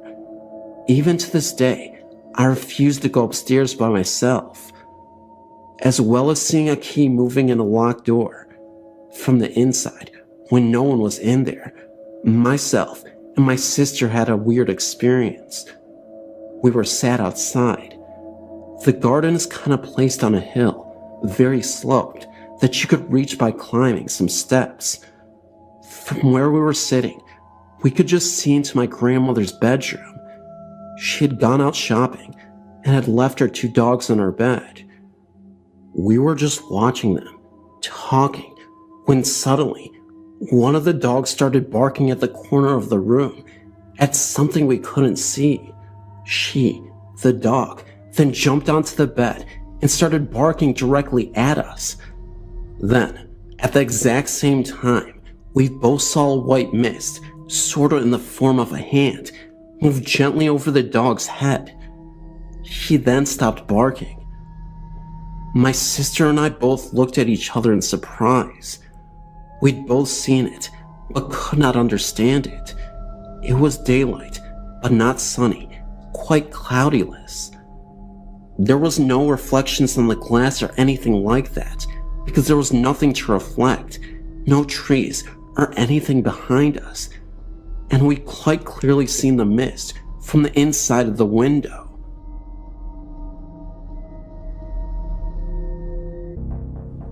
While serving at RAF, Midland Hall, with USAF, 1993-1994, I lived with a roommate from Santa Rosa named Greg. Santa Rosa is located in New Mexico. We both originally lived in the dorms on base, but got special permission from our first sergeants to move off base together. This was due to the fact that we did not drink alcohol, and drunken parties were a constant among our roommates, and in the dorms, in general, 24 hours daily as airmen worked 3 shifts. We were both practical-minded Air Force aircraft mechanics with serious responsibilities and not given to flights of fancy, and had no previous interest or experience in the paranormal or occult. I simultaneously dated an Englishman I would later marry named Bill. The cottage only had a coal fireplace for heating. Greg did all he could to keep the coal stoked, but the house never warmed, and coal always died out quickly, despite large piles of coal Greg stoked well often. The phone rang at various hours day and night, with a loud, hissing static. There was a faint, but unmistakable sound of someone whispering loudly through the static, but the words were always unintelligible. Calls to the operator to discover where the calls came from were answered that we had not received any phone calls at all during these events as far as the phone company was concerned. The calls simply came from nowhere. Greg worked a night shift, I worked days. Every night, I heard heavy footsteps come up the stairs to the bedroom landing, 4 square feet, and back downstairs after varying lengths of pause. When I was home at night, these heavy footsteps occasionally went into Greg's room. When he was at home, he heard the steps enter my room a few times. 500-year-old stairs creaked very loudly beneath thin carpet when no known humans were using them. The human footsteps could be heard anywhere in the cottage. These phantom footsteps were much, much louder and projected a foreboding emotion to the roommate at home when they occurred. The rocking chair in the living room near the fireplace rocked off of its own accord on a regular basis. Once, Greg and I were simultaneously TDY, or assigned temporary duty, to separate bases for a few months. We locked the cottage down tight as a drum. A friend agreed to check the place from time to time, but as all doors and windows remained locked, he never went inside. I returned before Craig did. Every object in the kitchen that could be moved, such as cutlery, dishes, pots and pans, bread bins, knickknacks, whatever, were taken by someone and all dumped in the middle of the living room floor. Nothing was missing. It was simply transported to the middle of the living room and unceremoniously dumped there. At other times I was TDY, and Greg experienced occurrences more often and more intensely for him when I was gone. However, his worst experience happened unbeknownst to me while I was deep inside the cottage. One night, as Greg went out to his car to go on duty, he saw what are sometimes called a shadow figure, but in much more detail. Greg was not bothered by the unmistakable occurrences in the cottage until he met this thing. It was blacker than black, the outline of a large adult male, about 6.5 feet tall, be his estimation, No facial or other features, except glowing eyes that looked at Greg in such an evil way. Greg said he was scared to death. He claimed without hearing a sound that this thing was unmistakably evil and had ill intentions, to say the least. Greg got in his car, a true British yellow Mini, and sped away as soon as he could. There is a broken down shed directly behind the house in the backyard. Both Greg and I looked into it from time to time, but refused to enter until one day we agreed to go in together. We both experienced an unexplainable strong sense of being watched from up close, though no one else was on the property. The sensation, we both agreed at the time, was an evil one. We both thought we heard heavy breathing, but neither one of us wanted to jump to the conclusion and appeared to the other one to be easily duped by what we couldn't explain. There's a storage area on the side of the house that cannot be accessed from inside the house, only by the door outside the storage area, attached to the side of the cottage. Greg and I both hardly dared to look inside after our first time inspecting the property. There were no electrical lights in the room. There was junk and building materials scattered around, as if someone dumped everything from the ceiling, and materials changed positions from time to time. Occasionally, the taps, faucets in the bathrooms upstairs turned on and off on its own accord, yet both hot and cold tap levers were always in the off position. Every unexplained occurrence was of an extremely strongly sensed nature. It always got our attention, except for the static phone calls and the chair rocking itself. Most activity took place when there was only one roommate in the cottage. Neither Greg nor I had ever experienced anything paranormal before. At least, he had not anything to this degree. Of the photos taken inside and outside the cottage, there is nothing remarkable. No orbs, light streaks, vortices, apparitions, etc. The Englishman I was dating and later married was a complete skeptic, but strongly disliked being in this cottage. He would only state, something is wrong with this house, something is strange about it. For his degree of skepticism, that was quite a statement in itself. When a man with a young teenage girl moved into the other side of this duplex cottage, Greg and I decided to warn her, without giving anything specific away about the occurrences, so we weren't planting suggestions in her mind, knowing teenagers are very impressionable. We simply welcomed her, made chit-chat, then told her when she was alone if she was ever uncomfortable or frightened, telling us she was in her bedroom alone when she audibly heard a voice call out for her. She had no history of hallucinations, swore she did not mistake it for a conversation she heard through the walls, which would not have occurred for that night Greg was on duty at the base, and that the voice was male, not matching Greg or myself. Shortly after this, I moved in with my fiancé in a nearby town, largely to get away from the occurrences, and soon lost touch with Greg entirely.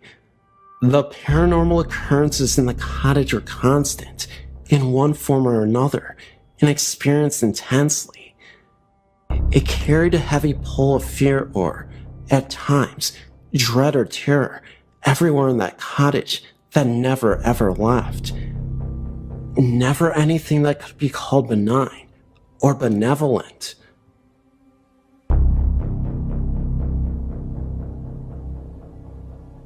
In the summer of 1996, I bought a large home in a nice, older neighborhood. My fiancée lived with her parents at the time she was still in college, and I was living with my parents since I'd just gotten out of the army. We were really looking forward to getting married and having our own private place. The first night in the house felt very strange to me, but I chalked it up to being a newlywed in a new home.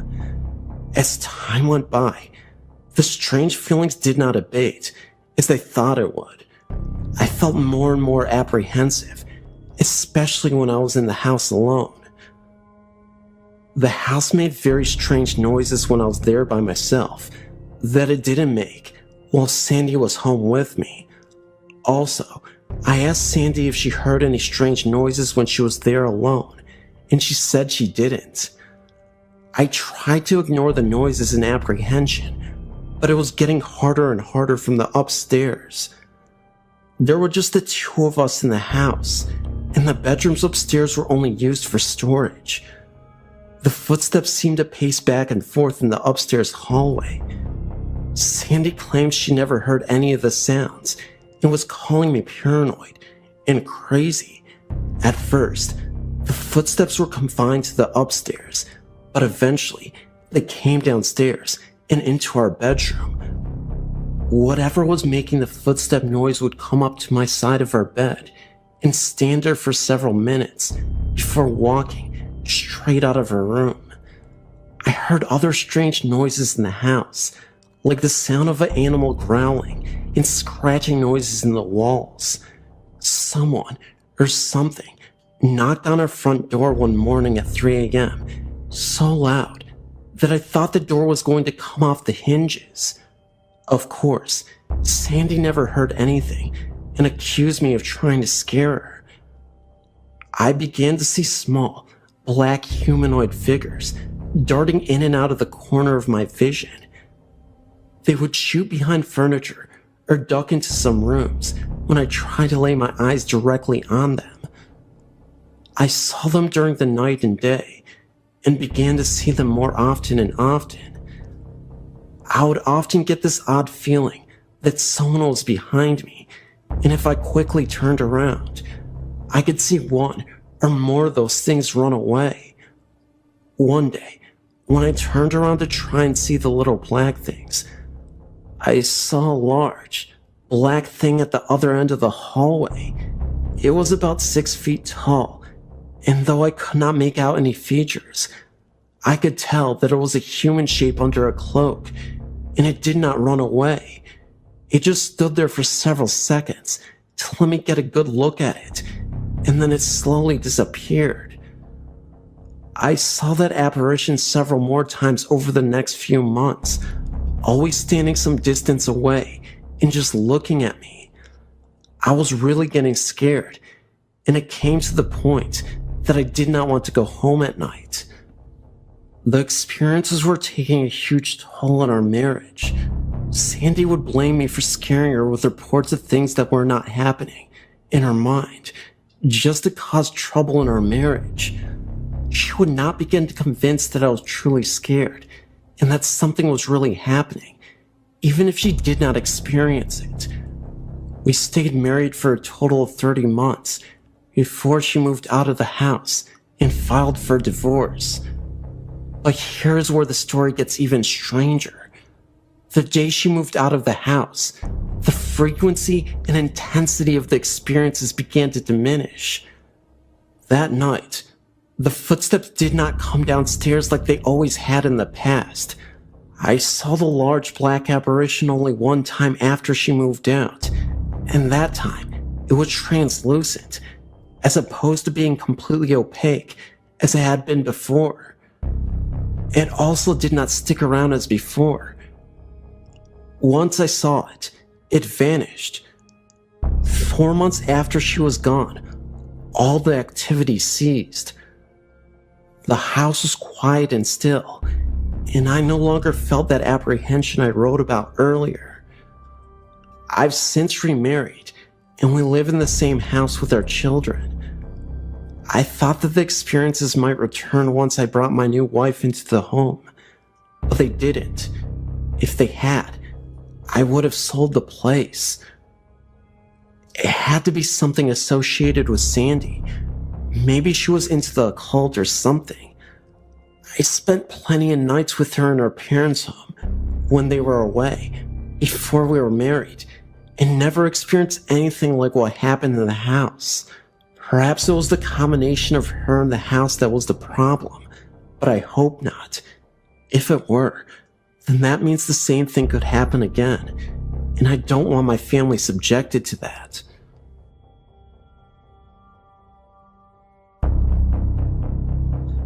I'm writing to tell you my story.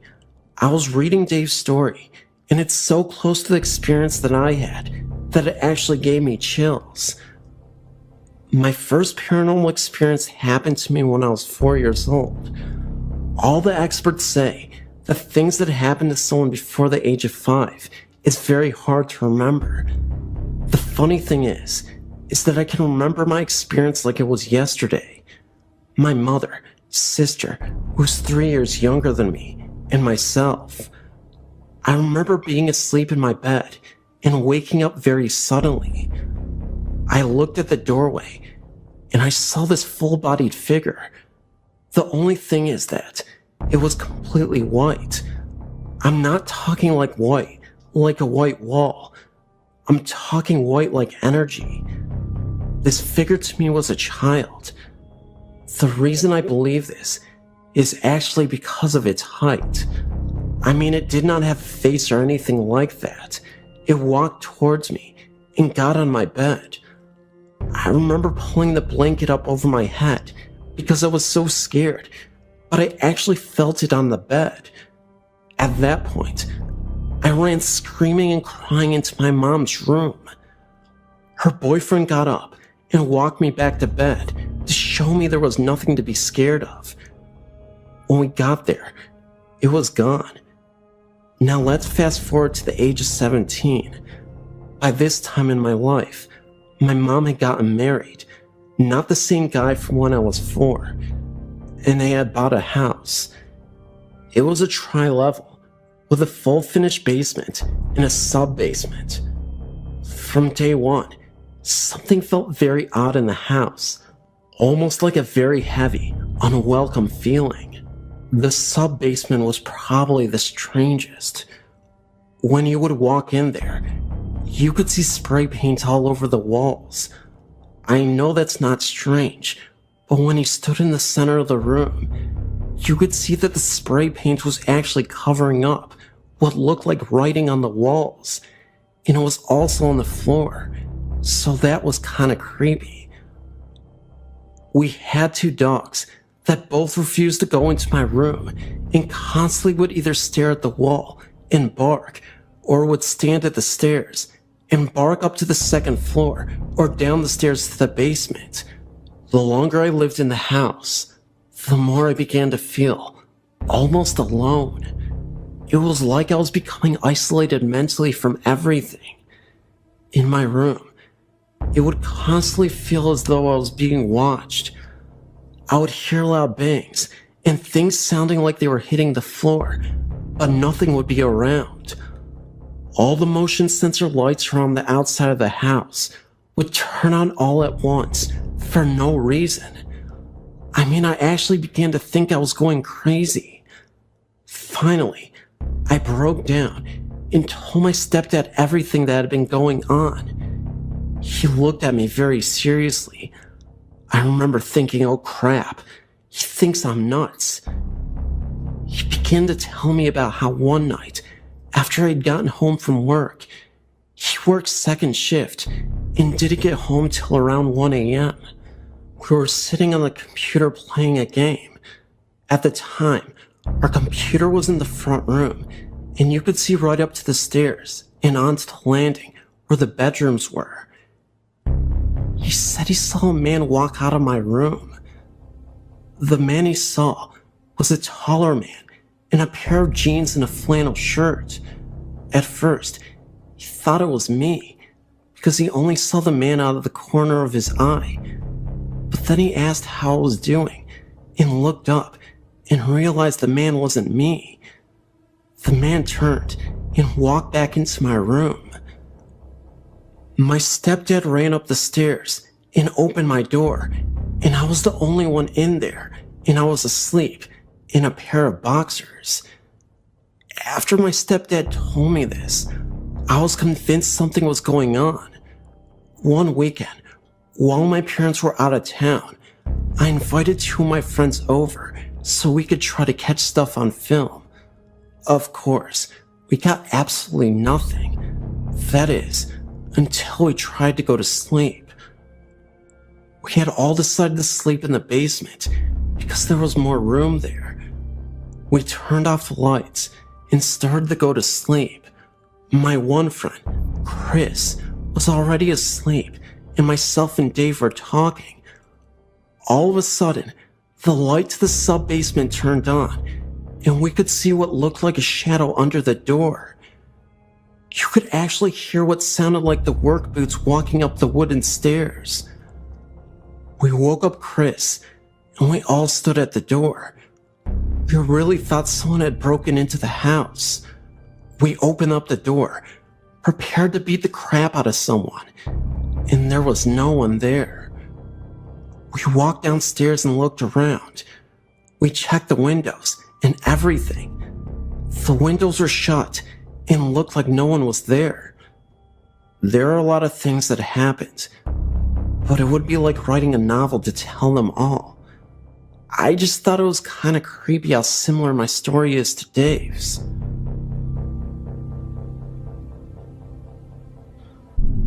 This experience happened when I was in my late 20s, back around late 1994 or early 95. I was laying in bed asleep.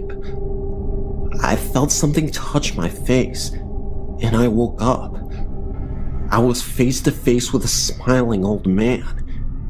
He crawled backwards out of my bed and stood there smiling at me. He looked like he was Caucasian descent, in his 80s at least. He had a glowing light all around him. He looked like he was at peace while staring at me. I have no idea who this was. Furthermore, I don't know why I wasn't afraid of him. He definitely looked scary to me, and I had roommates at the time. I don't know why I didn't go running down the hallway to get someone. I just stayed in bed and stared at him. Again, I wasn't afraid at all. It was almost peaceful. He faded away, and I looked at the clock in front of me. It was 3 a.m. in the morning. I stayed up a little while, and then went back to sleep. How do you talk about something like this? I didn't tell any of my roommates when it happened. I was fearful because I thought I would be outed as a crazy person. I did call my best friend, and thankfully she seemed to believe me. I gave her my rocking chair, and she wanted to make sure the spirit was not standing next to it. So yes, I think she believed me. I've thought about it a lot over the years, trying to figure out who this could have been. I told my grandmother. She's Catholic and thinks it was an angel.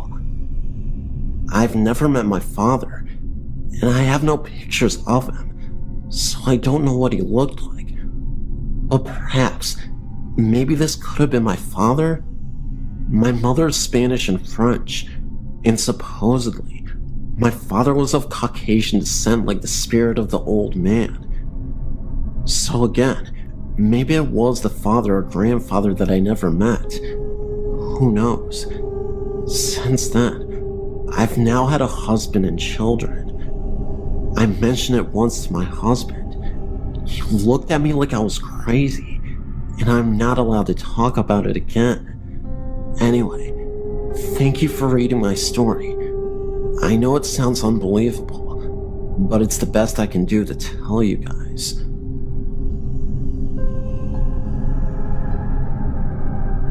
These are two experiences that happened to me about 5 years ago. Here's the first story.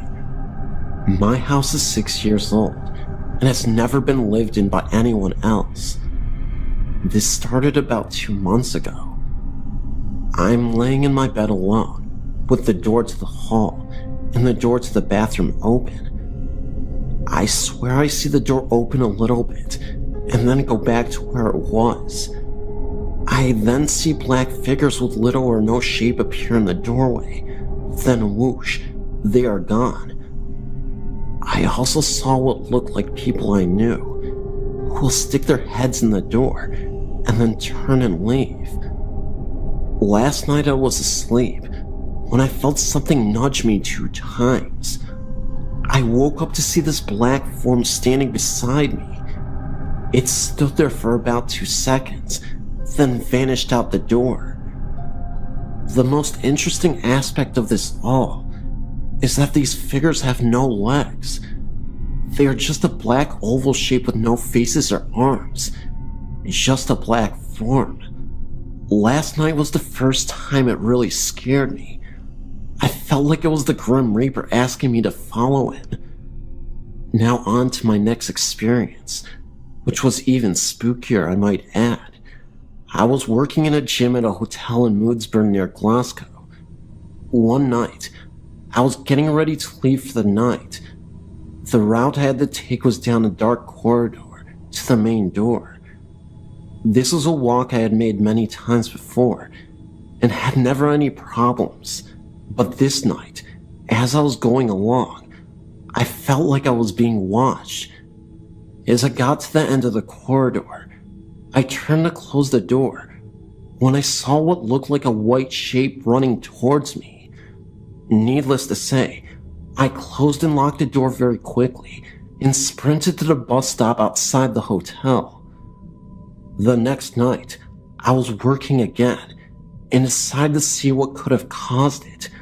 I went through every possibility I could have think of, from car headlights to interior lights, but nothing recreated what I had seen. About 2 days later, I was looking through the old accident book when I found an entry from 3 years before.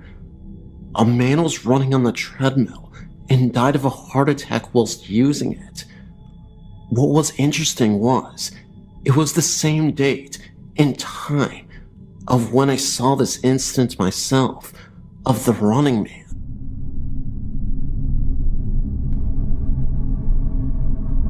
This happened to a friend and I back in the mid-1960s, when we were 12 or 13 years of age each, and we were camping with our church group, and while we had some free time, Alan and me as in Mark, decided to do exploring on our own.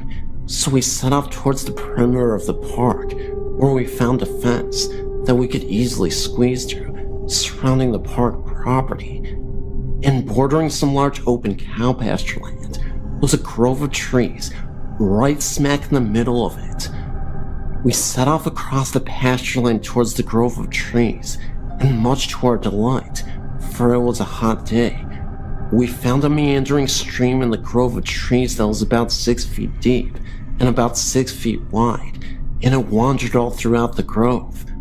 But to our dismay, Alan and I realized that we were wearing blue jean pants and a t-shirt, and had not brought along our swimsuits, since we were not planning on going swimming until later, when the springs in the park was less crowded, so we had nothing to wear to go swimming at that time.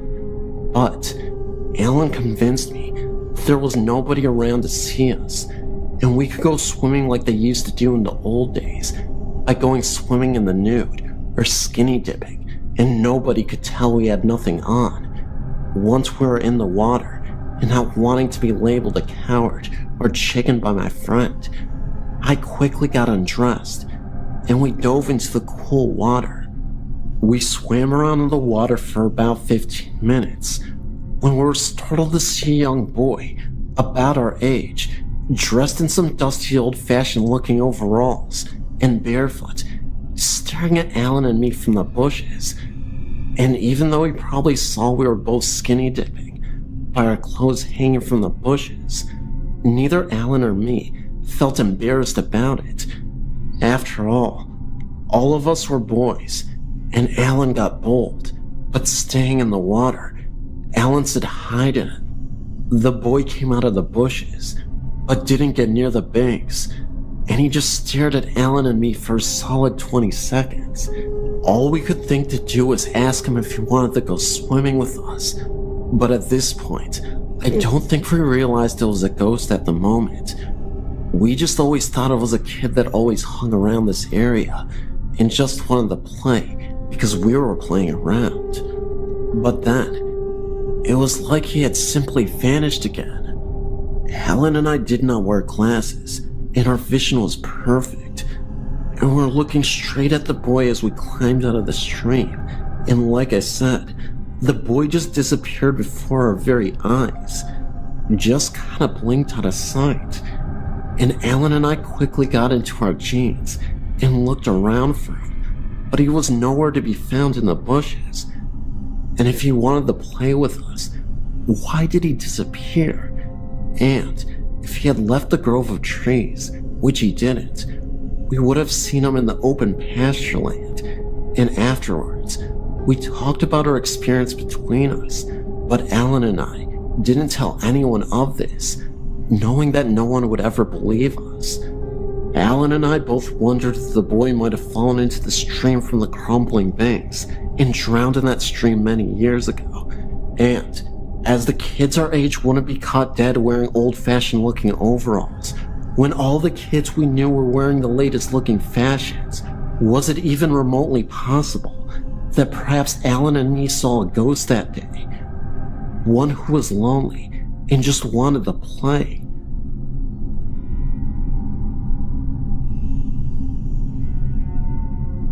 I worked at a place called Dowling as a janitor for a year. My shift was overnight, and for 3 months, I worked that shift alone. I never saw a purple orb, but I did spend a lot of time outside. What I can tell you is that after the creepiness of being in a big building all alone wears off, there are still sounds and such that can't be explained by me. Every week, if not every night, doors would open and close by themselves. Me and the others would go chasing these noises, thinking there was someone in the building, but of course, there was no one there, or I wouldn't be writing to you. And the security company wouldn't call to say an external alarm went off, so there couldn't have been anyone there. Sometimes we'd be in the library, and we'd hear one of the counselor's doors open and close. The library was the same room, but divided by office walls from the counselor area. Sometimes the classroom doors would as well.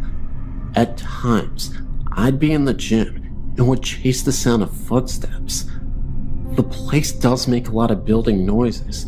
It's difficult to report on anything I heard in the auditorium, the creepiest place in the school, because the roof and heating systems would collaborate with a big empty space to make many mysterious noises that could be too easy to explain away.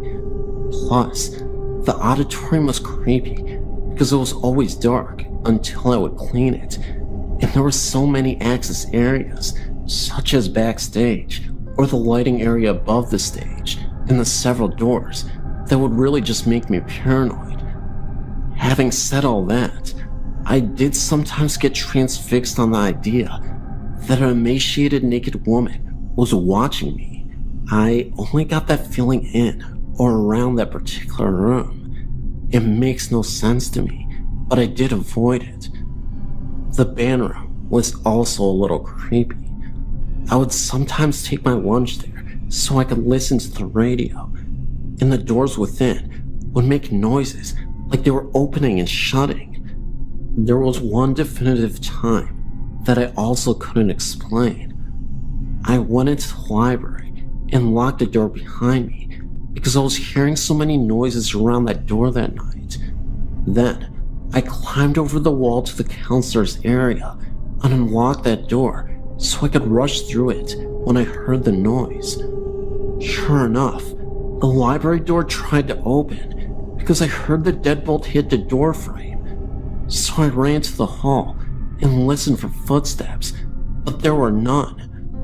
I ran to look down both north and south halls along the library. There was nobody, and there was nowhere to hide. I didn't think someone could have gotten away like that, not in that manner anyway, without making enough noise for me to hear it. A similar thing happened one night when all 3 of the overnight janitors were in there. We heard the noises in the counselor's area, so I climbed the wall while the other guys went to the doors, but nobody was there. I want to assure you of 2 things. even though these aren't really the most impressive tales. First, I don't really believe in ghosts. I'm open enough to the idea, I guess, but anytime I heard a noise, I would go looking for somebody because I assumed it was an intruder. There were times we had intruders, and times people who had rights to the building were found. However, there were so many times that we were sure there were noises, and so little chance for whoever was making them to escape, and we still found nothing, that I thought you might be interested to hear the story of Dowling from someone who was there for a long time. The building stopped creeping me out by itself about a week after I was working there alone. I heard voices and chased them, but the air unit, the building setting, and other normal noises stopped giving me the jitters by the time they became normal for me. I don't really believe in ghosts, but I saw the purple orb listed on the website after a night of chasing these noises, so I decided to write this to you, albeit 2 years after the fact.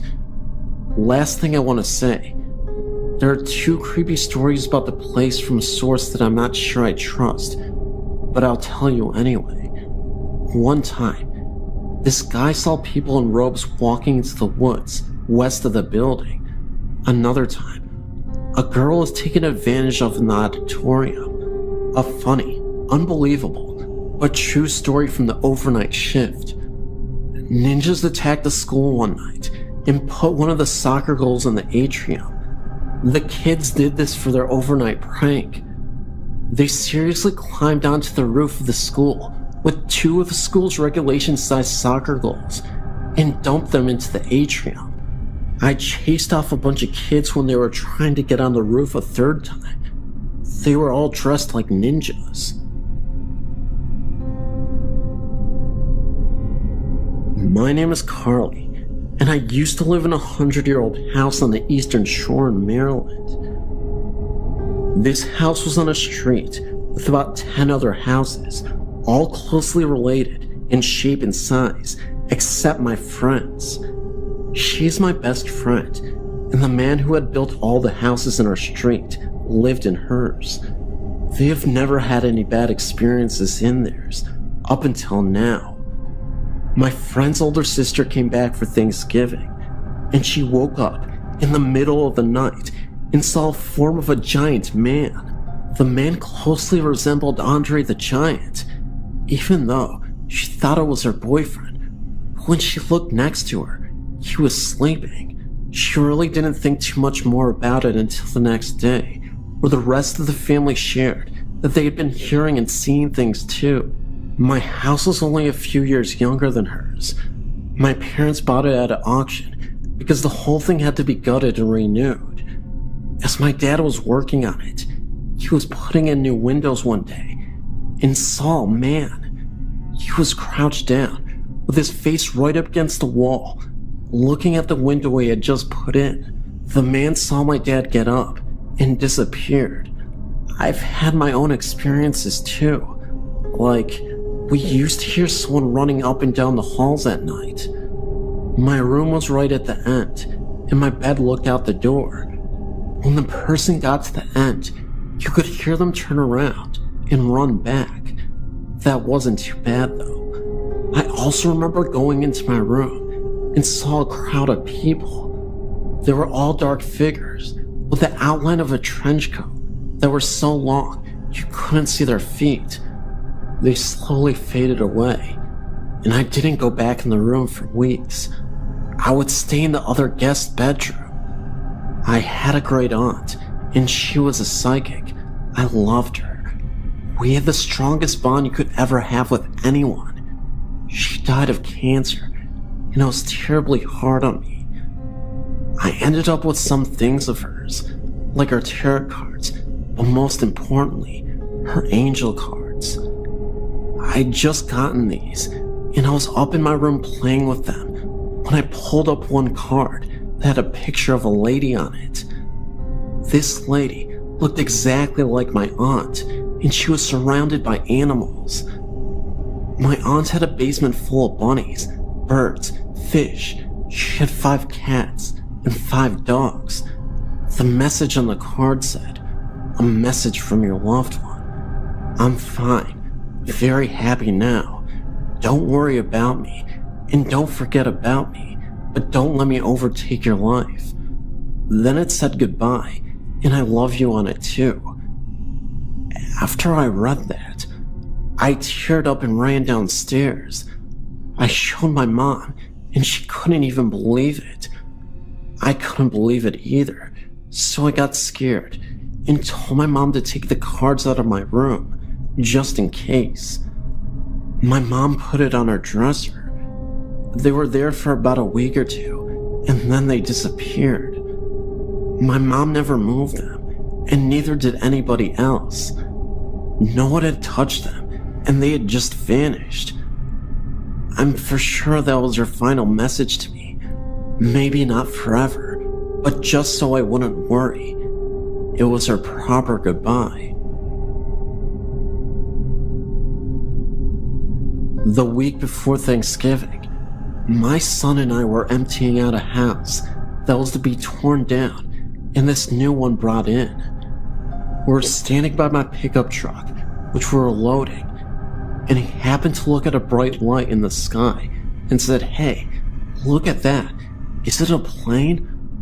I looked up, and there were no flashing lights, just looked like a wide set of headlights, no other colored lights. I thought at first it was a plane, but no sound for as low as it seemed.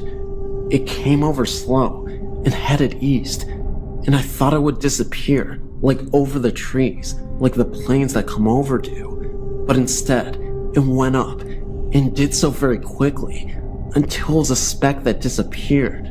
I still wonder what it was. Was it a paranormal entity, like an orb or some sort?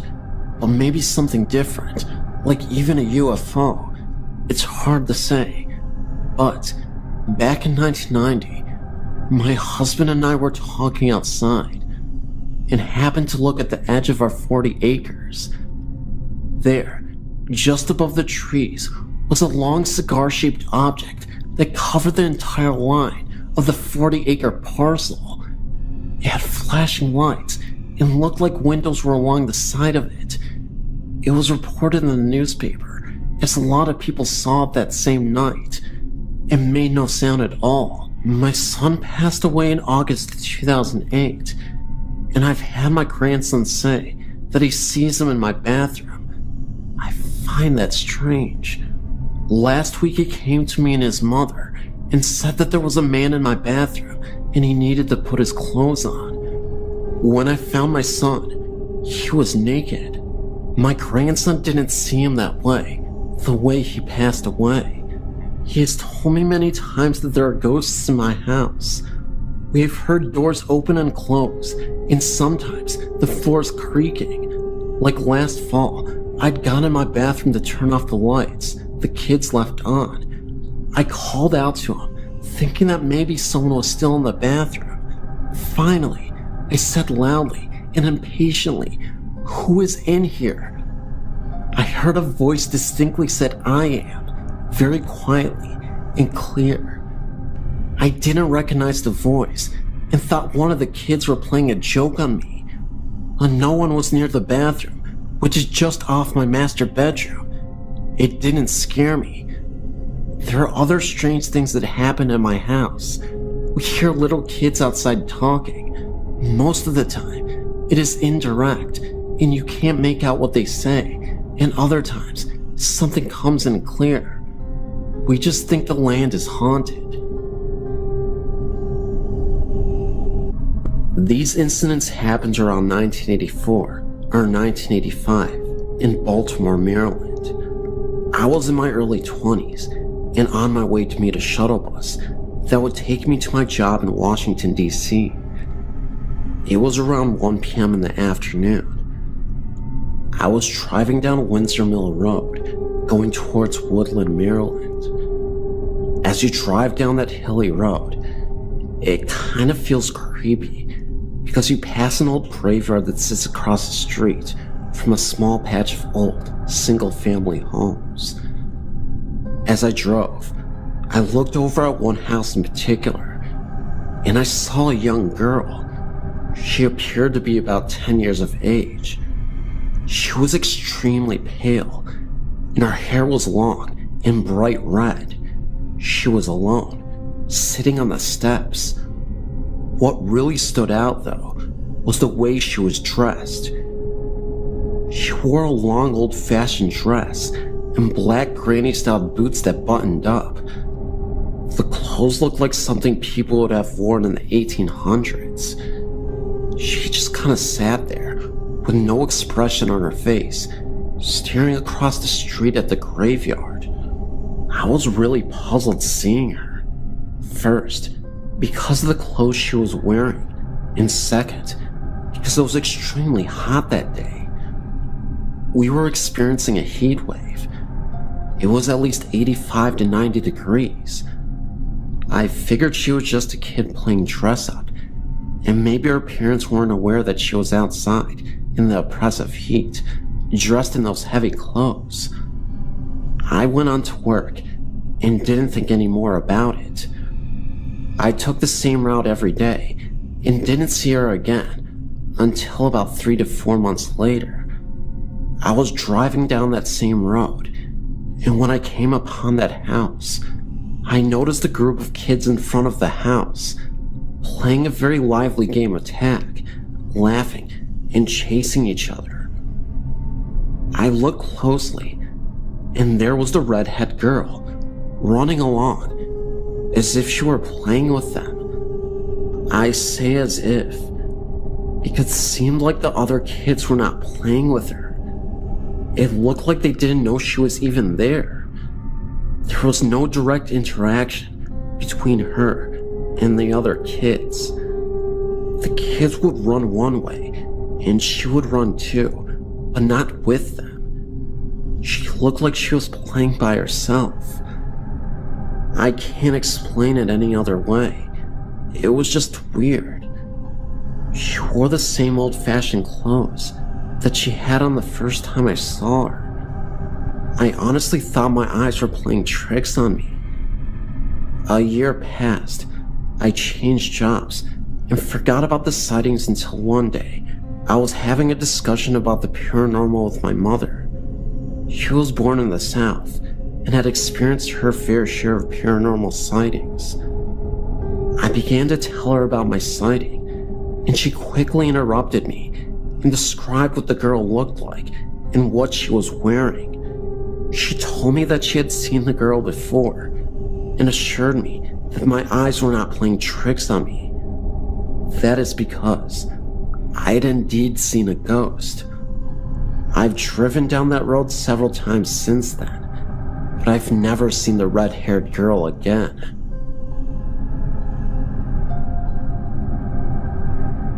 I've spent most of my life growing up in Hartsdale, New York, a block away from the Ferncliff Cemetery, directly behind the old cemetery flower shop.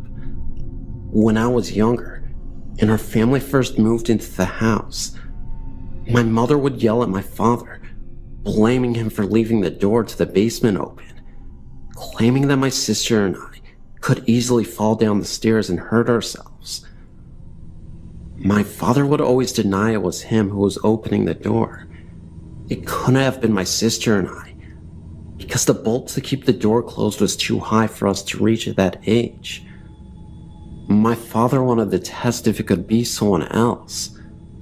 My mother, my father, sister, and I all went into the guest room to watch a movie one night, around the times of the door constantly being opened. Before the movie started, my father went downstairs to check and make sure the door was closed and the bolt was locked. Halfway through the movie, he went downstairs and realized that the bolt was undone and the door was wide open. My mother had to have priests come over one day and do whatever it is they do when there are signs of a ghost in a house. Clearly, it didn't work.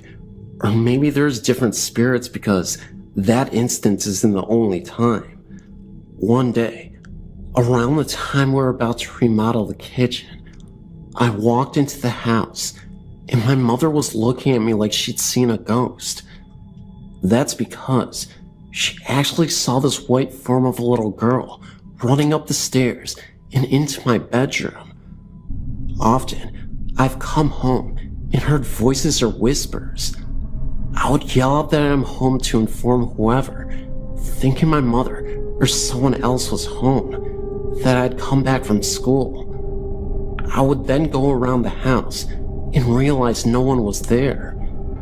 At first, I would think there were thieves who broke in and hid.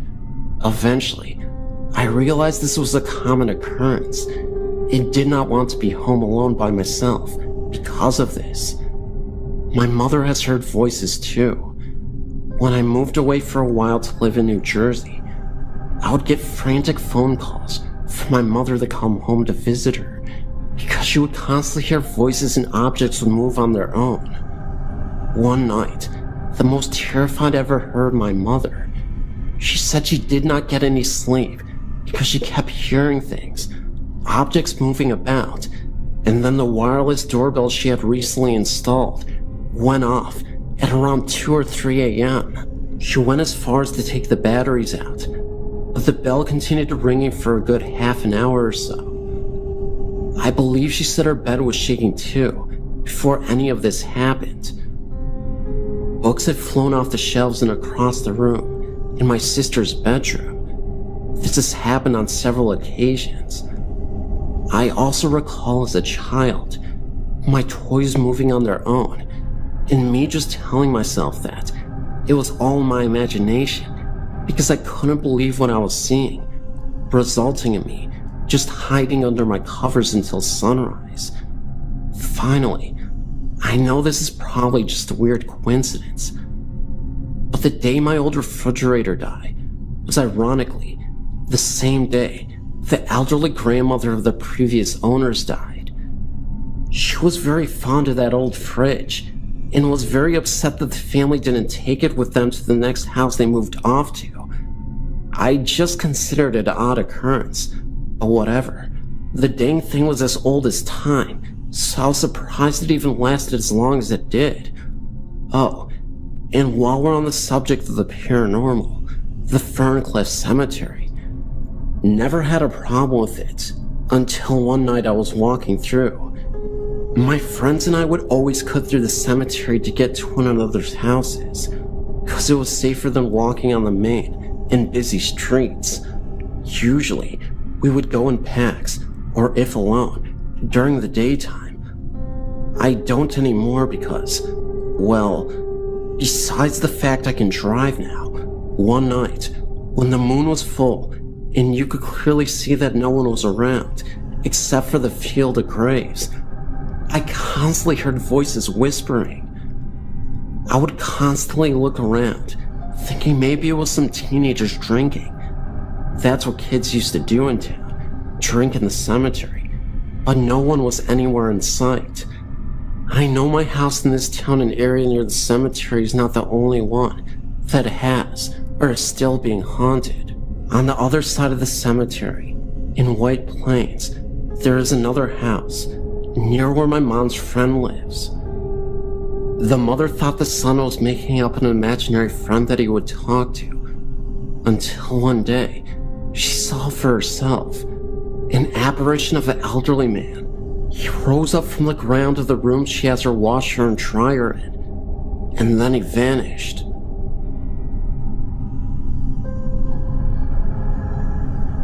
My name's Patrick, and I submitted a story to the site about 5 or 6 years ago of some things that happened to me back when I was in college, but I wanted to submit a more recent story of mine as well. About 3 years ago, I purchased the house I live in now, which is the 1940s Cape Cod in a suburb of Pittsburgh. The land upon which my neighborhood sits is the site of the post-revolutionary military installation known as Legionville, which is where General Mad Anthony Wayne trained the first peacetime U.S. Army.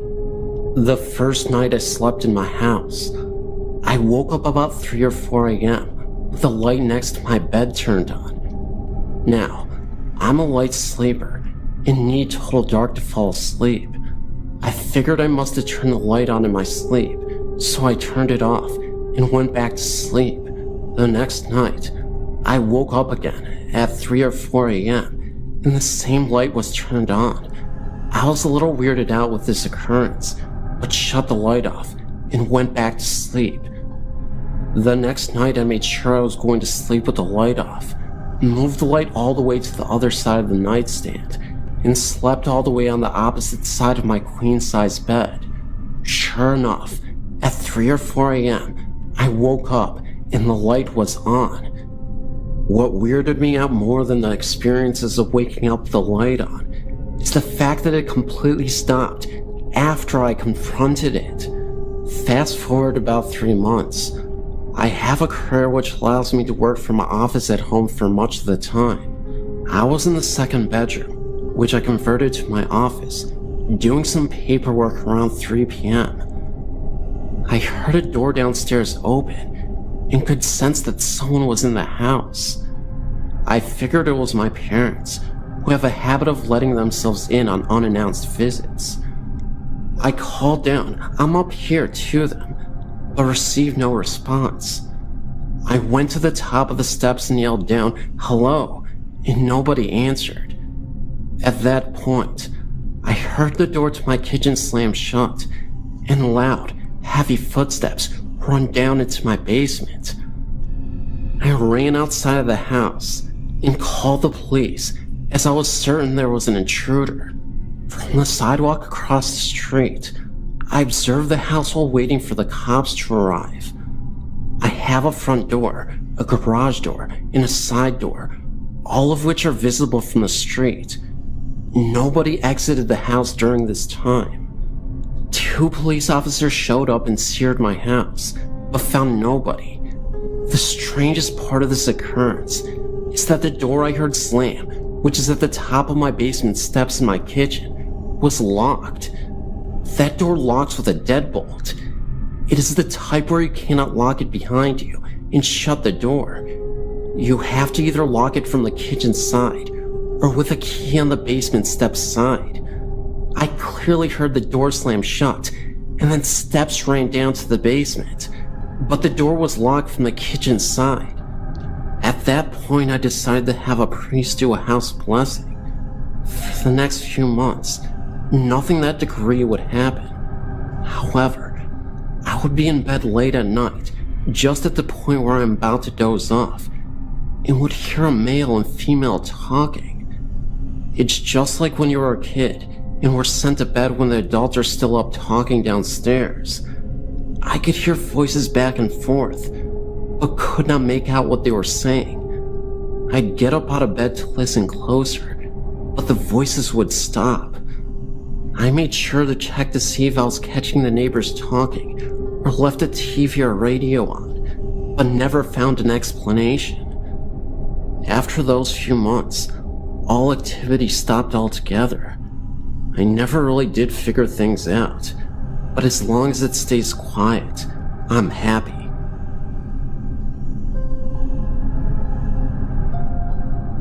I've had an encounter with an invisible thing, such as what was posted in the first Lowing, Texas post. It was on my great uncle's farms, Uncle Nut. Have no idea why they called him that, out near Elgin, Texas. We were visiting, and I got bored of the grown-up talk, so I went out past the barn, and their dog went with me. We went out about 50 yards from the back of the barn, and we were looking for bugs and such. The dog was fine, I was fine, and all was good. The fields and woods we were in had short grass, and all the trees looked about the same age, and the trunks were maybe a foot around each. The trees were spaced roughly about 10 to 20 feet apart, or more, and you could easily see through and past them without any problems. More trees were behind them about the same distance, but there would be no way a person could move from behind one tree to another without being seen. The dog was fine, I was fine, and all was good. Well, pretty soon, all that changed. I started feeling like something big was up ahead of me in the dark, maybe 100 feet or more. I looked, nothing in sight. Shake it off. Keep bug hunting. Nope, something is there. Can't see it, but something is there. Then, a loud grunt-like noise from ahead of us sounded deep like a bull or buffalo. Still can't see anything, but the hair is standing up on my neck. I move my position to get a better view, and as I do, the dog moves closer to me and let out a low growl, which is answered by another loud grunt, but slowly closer. Now I can hear grass and leaves being crunched, and can definitely tell where the sound is coming from, but still nothing but trees and grass ahead of us. Those trees can't hide a bull and buffalo, and as I look forward, I see some of the grass moving, but there isn't any wind. It's like I'm in a vacuum. I look down at the dog, he looks at me, and whatever is ahead of us comes closer. This time, not a step, but a faster pace. I'm still looking at the dog, and he at me. We hear a gurgly, ugly sounding grunt, and whatever it is coming on strong at a good speed. I look up and see Bart get knocked off the side of a tree and decide I've had enough. I look down to the dog who is already hauling you-know-what back to the barn. I took off and actually got to the barn before the dog did.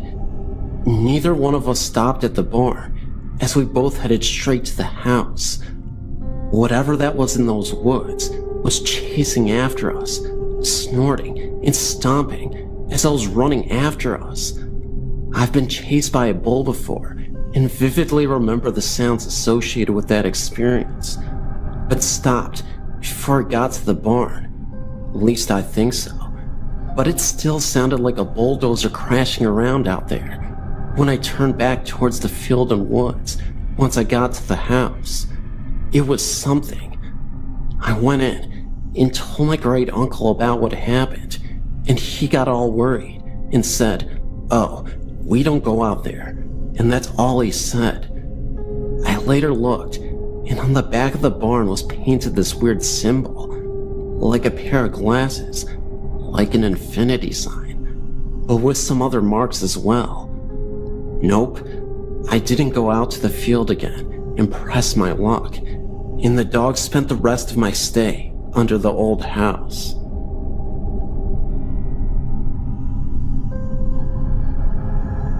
Hi, my name is Lee, and I'd like to share my recent haunting experiences with you all. I'm Australian, recently moved to Ireland, and during my first week here, I was staying at the Dublin International Hostel. I was staying in a dorm with 9 other women. However, one night, I woke up in the middle of the night, sitting bolt upright. I didn't have any trace of sleepiness, and after looking around for a few seconds, I heard someone whisper Ella in my ear, clear as day. I thought it might have been one of the other women, but looking around, I saw that everyone else was asleep.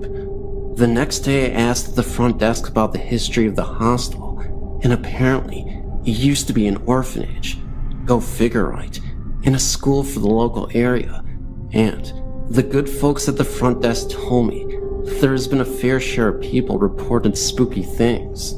Next, I arrived at my new house, new job working as a nanny. I got to know the children and got to know the story of the family. The father's parents had passed away before the children were born. One day, I came into the room to find the oldest daughter, who is 4, talking away to herself. I asked her what she was doing. She said that she was talking to Granny Teresa at the window. I asked her if she was there right now, and she said that she was gone now, but Granny Teresa knows all about you. You're staying in her room. I got the chills like you wouldn't believe. The parents told me that she often says she's talking to her Granny Teresa. Another time, it was just myself and the baby, she's 2, in the house, and we were just playing away when she stood up, went to the staircase and said, "Hello? Hello?" with a big smile on her face. I asked her who she was talking to, and she just pointed to the top of the staircase and started chattering away in baby to the person at the top of the stairs. At other times, I've heard footsteps on the upper floor when it's just me in the house on the bottom floor, and sometimes in the room I sleep in, it gets unbearably cold. I wonder, who was Ella? Has anyone else stayed at the Dublin International Hostel and had any ghostly visitors? I wonder if the girls are actually talking to their granny, or if they're just pretending to feel close to her. It's still creepy either way. I will start with my time in Guam. Once my wife and I moved into our house in Guam, we set up the rooms. My son got his own, and we picked one right next to his. After we set up and finally got situated, we got this feeling from our son's room, like somebody or something just wanted us out of that part of the house. So being normal adults, we just ignored everything. But our son would not want to be left alone in the room, kind of like he was in pain or being scared. But once we left the room, he would relax and return to his normal 3-month self. Anytime we would be in his room, the feeling came back. I would pass it off as a new house, gotta get used to it. I never got used to it, neither did my wife or son. The presence in the corner of the room started to take over his whole room. Anytime we would walk past the room from any direction, the feeling would come back, kind of like daring us to confront it. The first confrontation of this ghost was one I'd never forget. It was close to 1 a.m. and everyone was asleep at the time. I was walking past my son's room when I noticed this bright light illuminating the room for a second, then disappear like a flash of light. It might have been an orb, but it happened so fast that I couldn't tell. But there was definitely a flash of light. So I went into the room to investigate. The room was pitch black, except for the window that barely kept the room visible. But what I saw in front of the window still haunts me to this day. Outside the house, there is a tree that faces the window.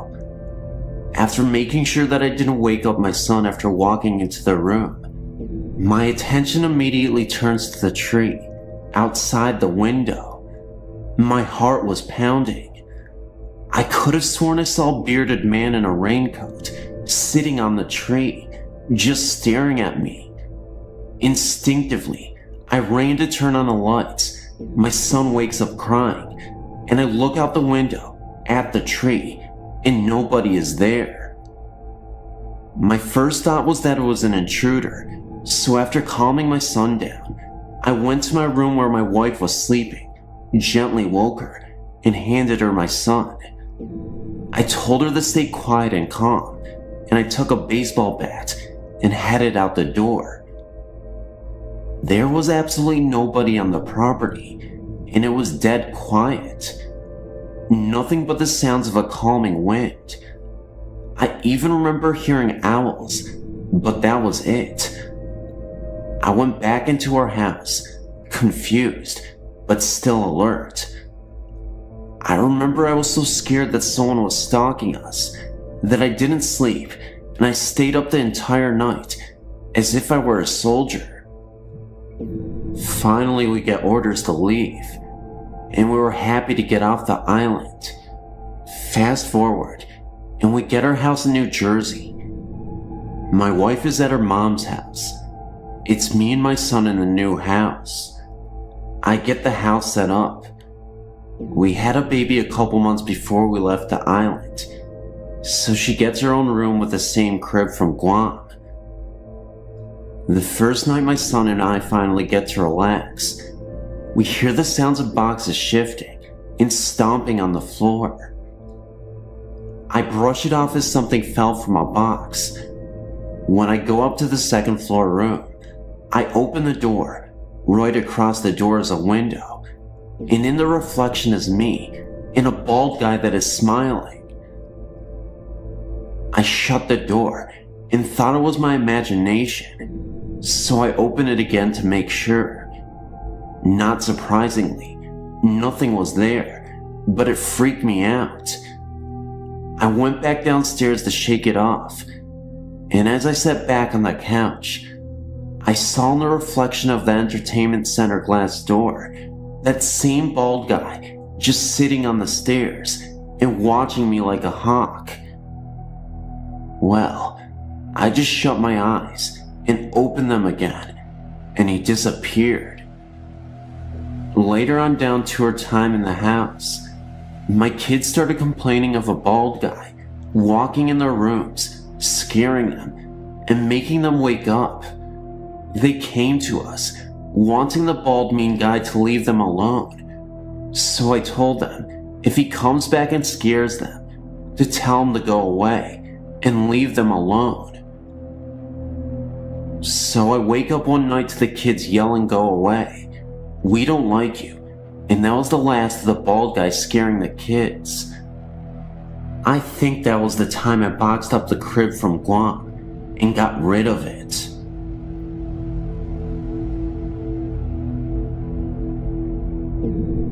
I would say this is a story of a haunted house, but it isn't. Until about 10 years ago, it was just a haunted house in my book. I met my husband over 30 years ago.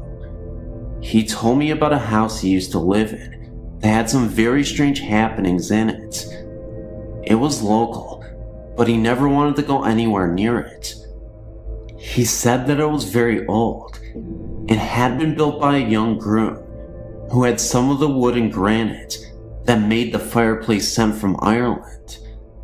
Anyway, the story is that when he married his wife, she came with her mother, a real shrew. She harped at him and distressed his wife to the point where he went mad and killed them both, then ran screaming that the demons of the house made him do it. My husband's family moved into the house in the early 60s. During the years they lived there, they heard doors closing and footsteps on the stairs, as well as the smell of coffee and frying bacon in the middle of the night. His mother was quite a gardener, but could never get flowers to grow in the yard. He said the whole family was quite uncomfortable in the home and eventually moved. We had been together for a few years when we heard that the property had been sold for a mini storage lot. We were talking about it one evening with my sister and some friends. When my husband told the story, the friends asked to see the house. I'd never seen it to this point, and I'll admit, was more than a little bit curious. We finally talked him into going, and away we went.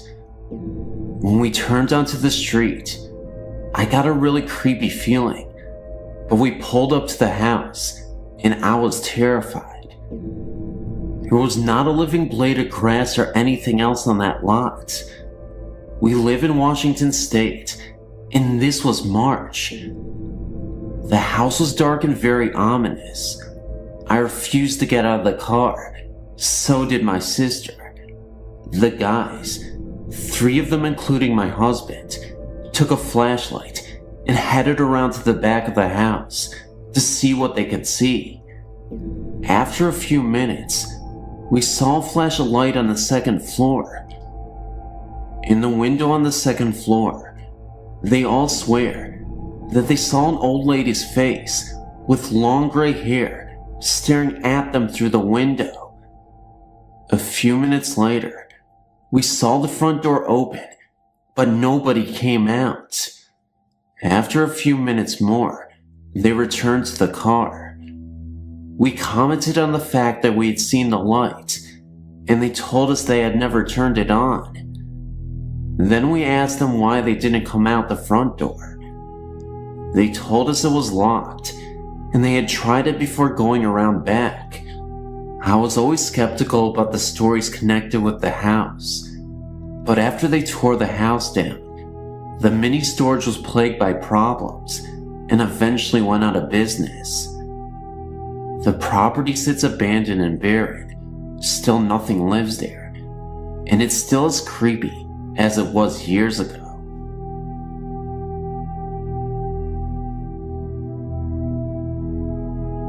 Curiosity led to unknown spirits following me home. Up until the past few years, I became a true believer.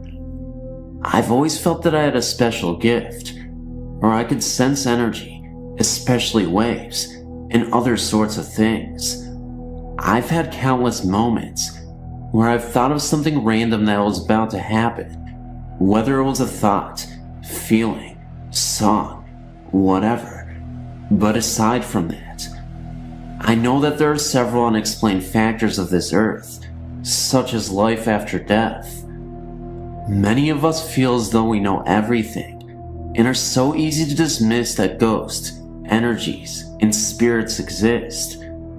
There is so much outstanding proof that there has to be paranormal activity on this earth, along with the dead.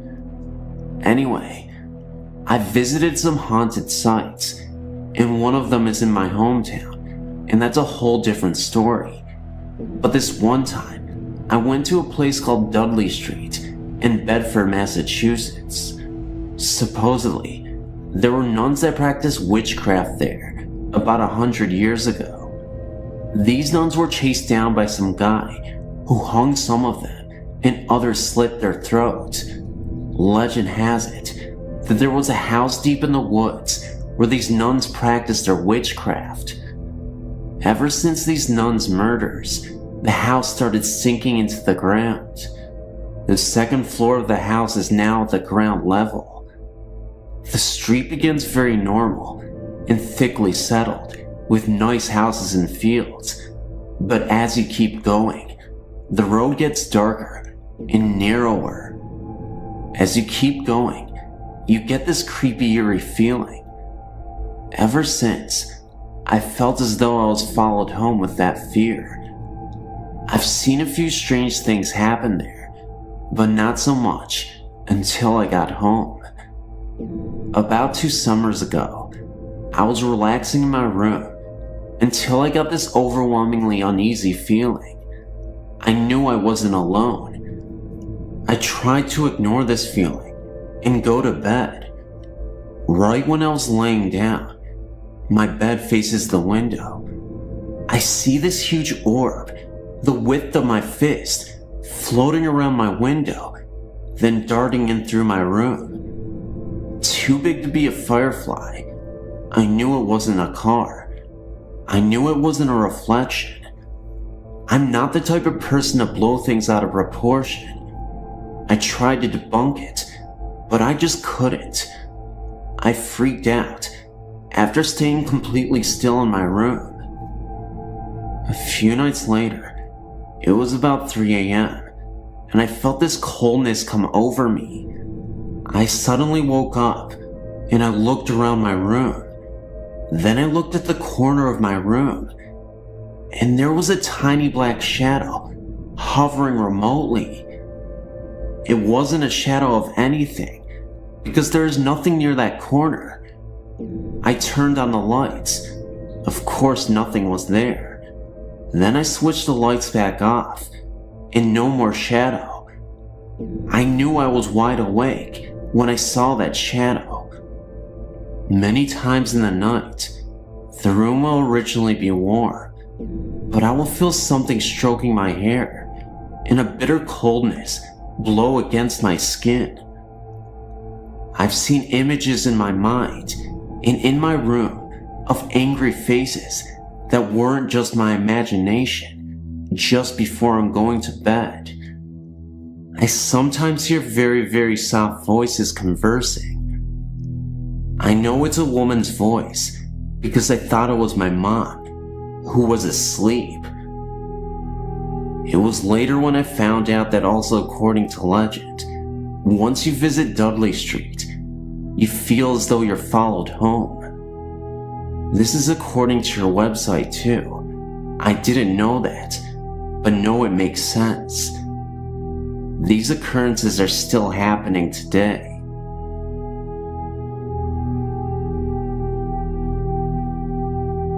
In July of 2008, I went to Sedona, Arizona on vacation with my mother. At the time, I'd been through several surgeries. Although I was not ill, I was in quite a bit of pain, and I hoped that the vacation would do me some good. One afternoon during our stay, we decided to hike around Bell Rock. About halfway through the hike, we stopped to rest and drink some water.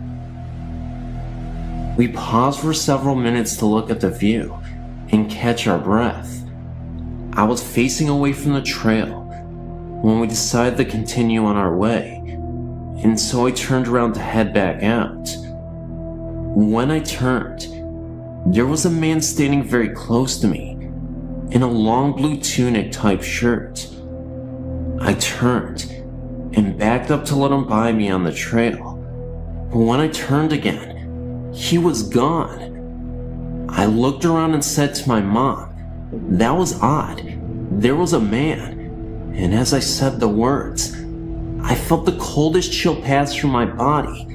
In July, I became very dizzy and needed to sit down. We found a tree to sit under, and as the dizziness passed, I realized that I was suddenly out of pain. I had no pain. I still felt fairly disoriented, and so my mother was asking me about the experience, and so I told her that the man had been wearing some sort of a long blue shirt, and as I told her this, a large flock of some sort of blue jay or scrub jay with brilliant blue feathers filled the tree. I believe that I was visited by a shaman who knew how to relieve my pain. I lived pain-free for several weeks after that. I've searched for stories of legends of a shaman in a blue tunic, but I've never been able to find anything. If anyone has any information on him, I would love to hear it. I know this isn't the scariest story in the world, but I thought it was the most special experience I've had. Thank you.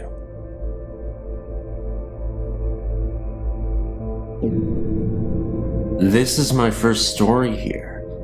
I live in a small town in Southwest Virginia. The first story takes place at a business, up a hill, about 50 or so feet from where we live. One night, my brother and I walked up to the business on the hill, above our house. Our destination was a soda machine in front of a garage. While my brother was getting a soda, I happened to look across Main Street, and I noticed something in the shadow of a tree beside the insurance building.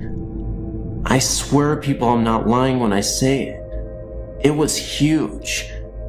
It looked like a shadow person, yet it wasn't human. Now please don't laugh when I say that it looked like a stereotypical werewolf. It proceeded to run on two legs to the nearest shadow of a house and disappeared. I alerted my brother, then we quickly ran back home. According to my brother, the shadow wolves seemed to follow him, even chasing him at times. He can see them in more detail though. They are more solid to him. I remember one night, I was home alone while he was out for a walk. All of a sudden, he was beating on the front door, begging for me to unlock it. I let him in, and he was gasping and shaking. He was scared out of his mind. You could see it in his eyes. When he calmed down, he told me that he heard a loud splash in the creek beside him. He turned to see the shadow wolf lumbering after him up the bank. Another occasion of seeing something strange. It was a bright and sunny day outside. My brother's girlfriend and I were exploring the basement of an abandoned house, which was up the street from ours. The basement was pitch black, except for the spilling in from the openings where the windows used to be. The basement was quite large too, in fact. The girlfriend entered first, curiously looking around. I entered a couple seconds later, my attention drawn to the windows, just as something huge and black jumped through the opening without making a sound. Then, there was nothing there but the woods which could be seen through the window. Before I could relax, it returned, peering in the window like it was lying on the ground. I shudder to this very day when I think about what I saw. It kinda looked like a shadow person, but way more solid than the ones I've seen before. It was human-shaped. I could see no nose or mouth, or even ears. What I could see was its eyes. It had golden cat-like eyes. It just stared at me for a few seconds before it took off. I did feel like it was a bit annoyed at being disturbed. The house we lived in was across the street from the house we saw that being in. Our house used to be a miner's bathhouse or something. I don't really remember the term the locals used. The house had lockers and showers in the basement. It was extremely dark and creepy. I would never go to the basement alone. I even heard that one of the other rooms used to be a barbershop for them. The house across the street from that, I really don't know much about. I do remember an older, dark-haired lady living there when we were little kids.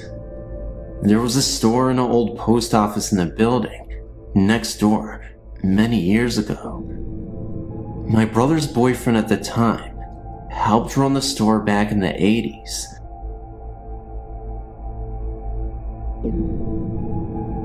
My uncle and aunt now live in a house near the bank in Auburn Town. When I was a little girl, my best friend Steven and his family lived there. They bought the house and were told that the previous owner, an elderly lady, still haunted the house. They put little faith in the story and never let it bother them. I remember playing in Steven's room and smelling an old lady smell, like medicine and lilac perfume. We never felt threatened by a presence at all. The smell would usually fade away just as quickly as we smelled it.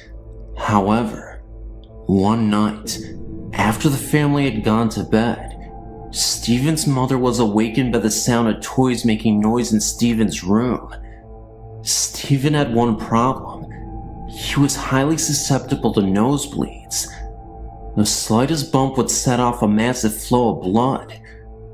Steven's mother thought it was strange that he was awake and playing with so many noisy toys at once in the middle of the night. Also, the rocking chair in his room where she would often read him bedtime stories was rocking so hard that it was banging against the wall. She ran down the hall to his room, and when she opened the door, the toys went silent. The rocking chair slowed down. She looked at Steven in his bed and saw that his nose was bleeding very badly, and it was going down his throat. He might have drowned in his own blood if the very sweet lady's ghost had not raised such a racket that night.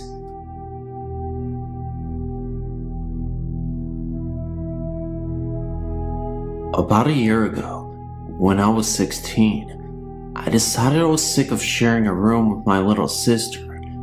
Because we didn't have enough bedrooms in the house, I decided to move into an old caravan, which was only a few steps away from the back door of the house. I've had many experiences since then, which I believe to be paranormal. I had my dog in the caravan the night that I saw the ghost. When I woke up the next morning, I had the most vivid memory of waking up in the middle of the night. I I saw the top half of a man attempt to go through one of the cupboards that are in the caravan, but he was unable to. He fell backwards after crashing into the cupboard and then disappeared. He was elderly, with the top half of his head bald, but with a ring of hair around the back of his head. He was wearing an old-fashioned, light brown tartan jacket. As I said, I only saw the top half of his body, about from the belly button up. My dog didn't wake up at all, and I myself didn't feel neither frightened or threatened, so I feel that the ghost was not evil. When I told my mother, she really didn't believe me, but my dad showed me a picture of his father, who had died about 30 years ago. He looked very similar to the ghost I saw. In addition to this, about 3 or 4 months later, I woke in the middle of the night for no particular reason. As I lay there, attempting to go back to sleep, I heard what sounded like footsteps on the roof of the caravan.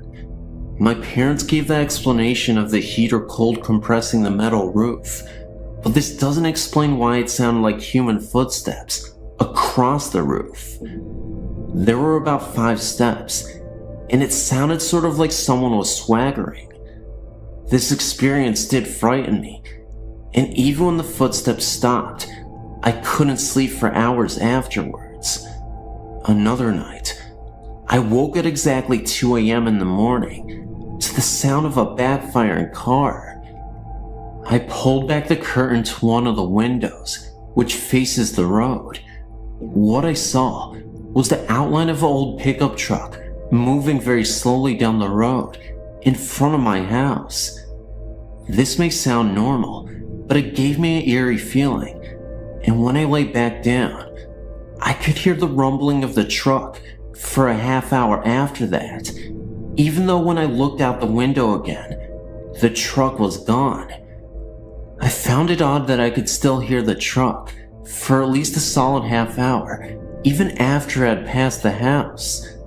It felt paranormal to me. This most recent event may not be paranormal, but it is eerie. Just recently, I woke up at 4:12 a.m. I'm still in the caravan. I fell asleep about a half an hour later, but when I woke, I found out that one of my dad's friends had died that very morning. Apparently, he woke up at 4 in the morning, and his wife went to fix him breakfast. His job required an early start, and when she returned about 10 minutes later, he was dead. Is it a coincidence that I woke up at 4:12 in the morning? That may very well be the exact time he died. All these experiences almost began when I moved into the caravan, and although most of them are frightening, the old man's ghost didn't scare me in the least. We don't have any past records on previous owners of the caravan, but I feel that maybe someone has died in there, and a restless spirit continues to be earthbound.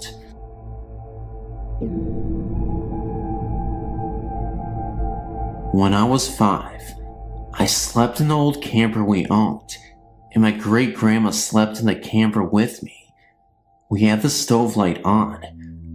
I woke up in the middle of the night and saw a figure of a boy. He was holding something, but I couldn't quite guess at the time what it was.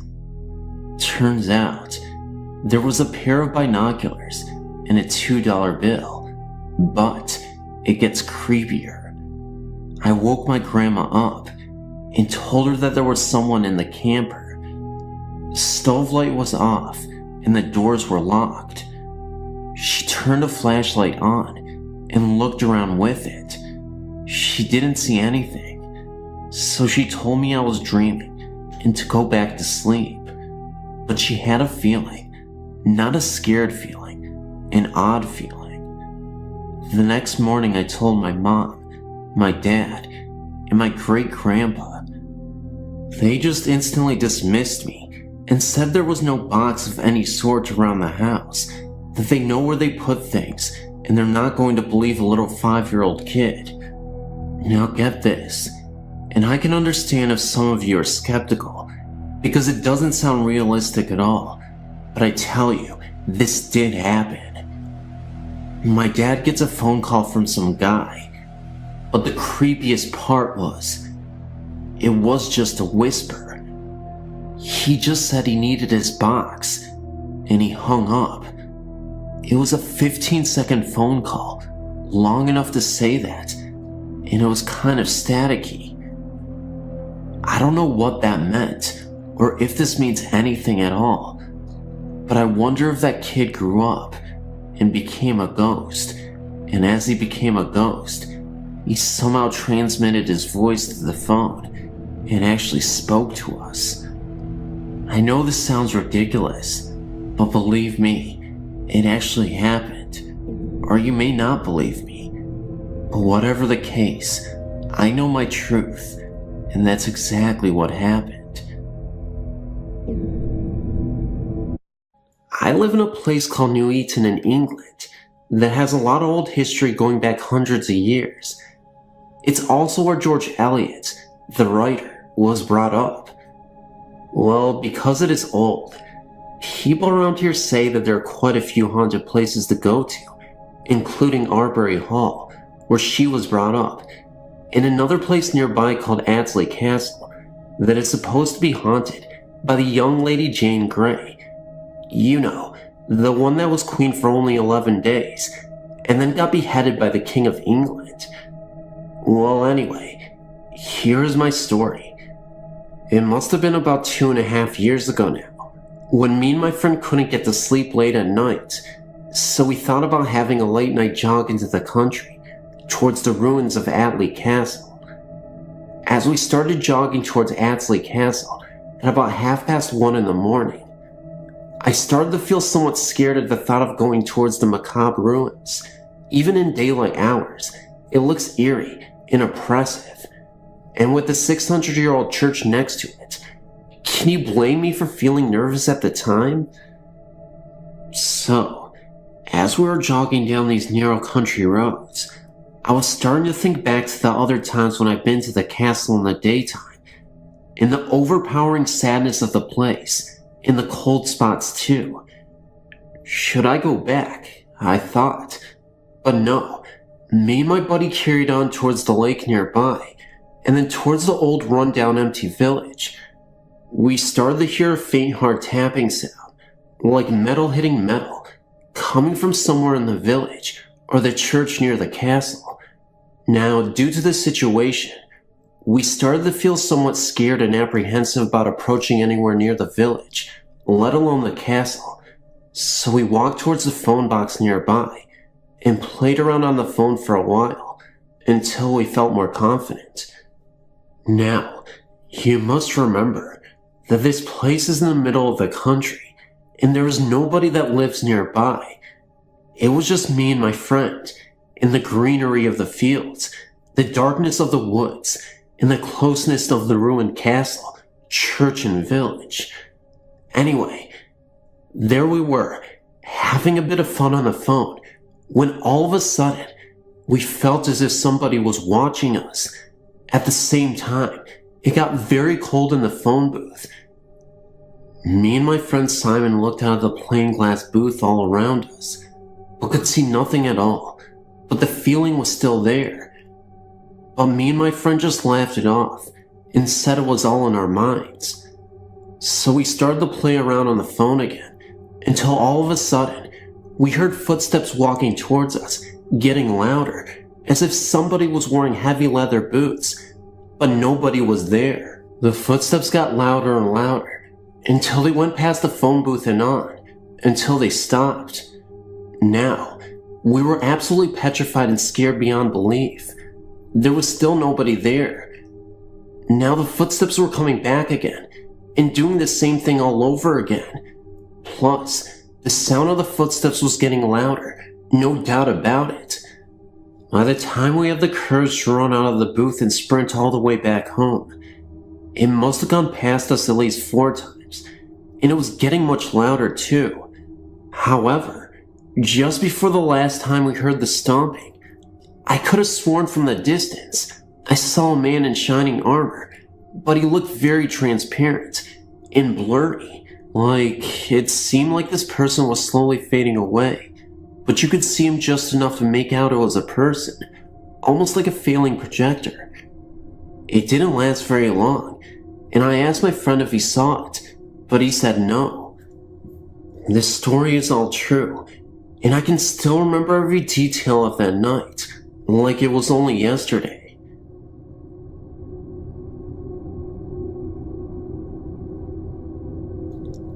When I was between 3 and 4 years old, I shared a home with my mom and dad. There were many nights where I would wake up screaming until my mom or dad would come into my room to calm me down.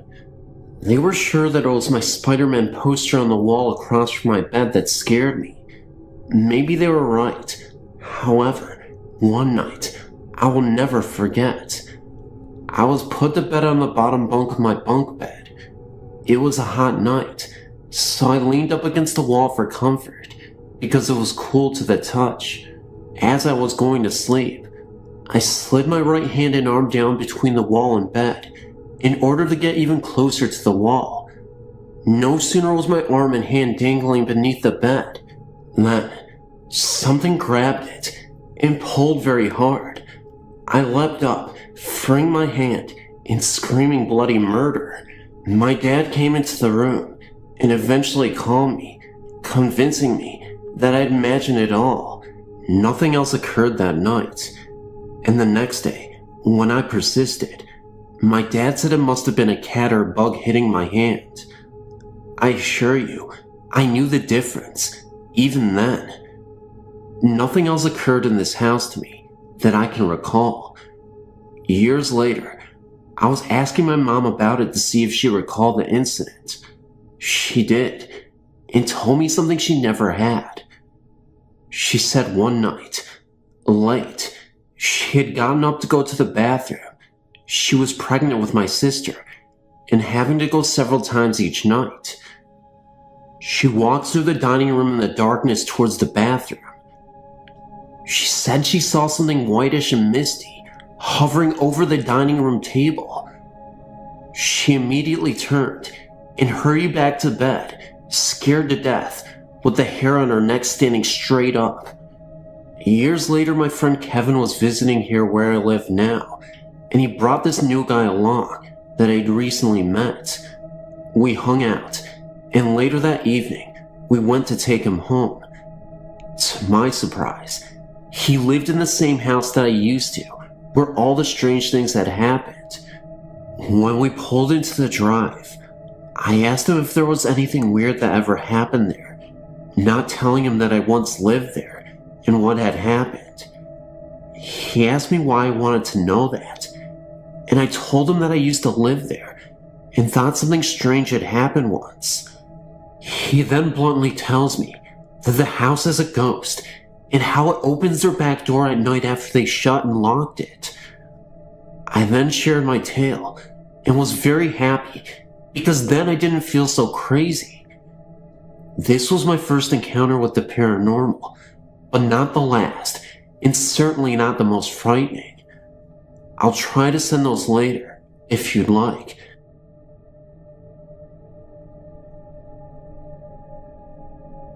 When I was a young kid, around about the age of 8, me and my family decided to go on holiday to a place called MacLeod for 2 weeks. We arrived at this old farmhouse that was built in about the 17th century and looking the worse for wear.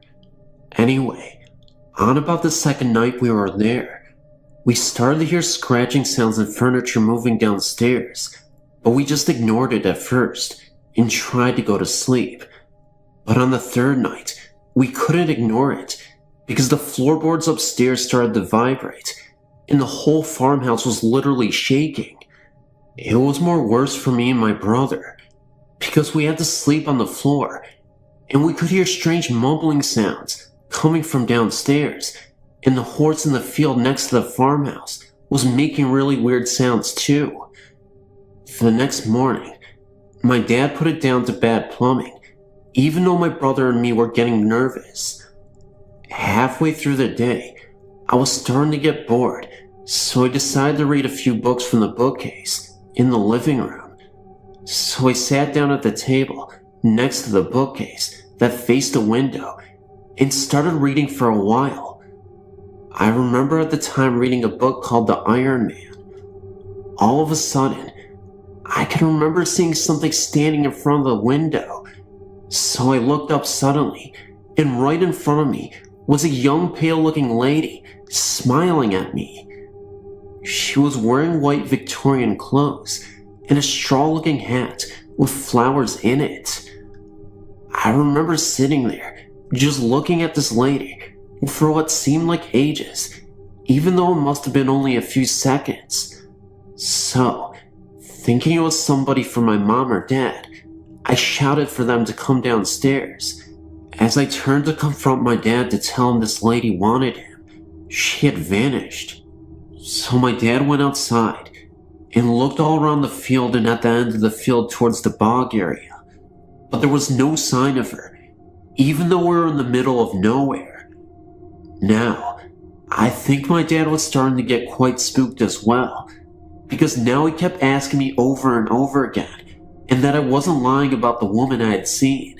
I remember on the fourth and last night, hearing all sorts of weird and distorted sounds coming from everywhere around the room where we were sleeping, next to my mother and father's bed.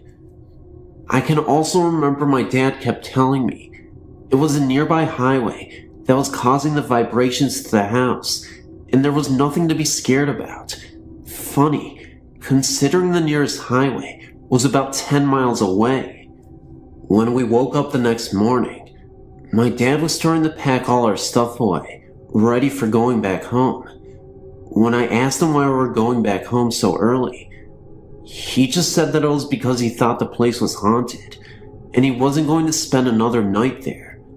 When I talk to my dad these days about that holiday, and about him leaving early because it was haunted, he just laughs and says don't be stupid. But me and my brother know the truth. This is just one of the many weird experiences that have happened to me over the years, and I'll be posting some very more soon to this great website. Thank you.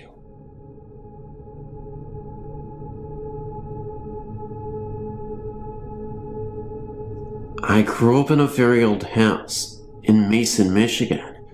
From the time I could remember on, weird things would happen there. I used to hear footsteps all the time. If I was downstairs, I would hear footsteps upstairs. I always slept upstairs in one of the two rooms. When I slept in the small bedroom, I would hear what sounded like phonographic music, laughter, and glasses breaking. My wind-up music boxes would play by themselves, and I often heard a low male voice say my name. Mine and my parents' pillows would sometimes breathe. Downstairs, we had a sliding glass door leading into a back room, and my parents, visitors, and myself would see a silhouette of a tall man bent over working or walking around. It got so aggravating that we put a curtain up so we wouldn't see it every time we walked by. Sometimes, when we opened the curtain, we would see his face pressed up against the glass. We found out through research that a family had lived there, and the man, John P., had his blacksmith shop at the house. We believe that was the room where he was found dead there by a troop of Boy Scouts. His wife Ida was a socialite and died a very long death upstairs. There was also a woman named Tessa Ann that lived there during that time, and we do not know what happened to her, but we know she had a son named Donald. When my son was a baby, I would often hear a woman's voice in his room talking to him softly, and he would be staring up like there was someone else. One time, I'd come out of the bathroom, upstairs, and saw a woman in a long black dress with sandy brown hair standing in the doorway to the big bedroom. Ida? I saw her, and tried to go the other way, but instead, I walked towards her and pulled my hand out, and she disappeared. It was like I was in a trance or something. Our friends and myself were always nervous about going upstairs for anything, and one time, when my son was very small, I was at the top of the stairs and felt a push. I don't remember the fall, but when I opened my eyes, I was on my back, headfirst down the stairs, and had the baby in my arms still. I have to wonder if something didn't push me and something else flipped me around to save my baby. May have been a reflex. I really don't know. I would have an ashtray in my bedroom and would often go in there to find cigarette butts lined up in a neat row on the bed when no one was even there to do it. My friends would leave their keys on the table, and they wouldn't be there when they go to leave. We'd search the house, and later find them where they had been left, even though we had already looked there. I had several occurrences of someone knocking on my door, and, as I didn't have a knob or anything on it, it would swing open. I'd hear a couple soft knocks. It would open a little, and I'd close it. Then, as soon as I'd lay it back down, I'd hear louder knocks, and it would swing open farther, and this would progress until the door would slam open and hit the wall. We had a lot more than that happen there, but I don't want to get into everything because that would take too long. We did notice that things would get really bad when there was tension between my mother and myself. However, when everything was calmed down, then all was okay. Weird things happen to us everywhere we go, even though we live apart now, and I have to wonder if we don't just attract that sort of thing, give it energy, or something. But I've never had any weirder stuff happen than what happened in the Mason house.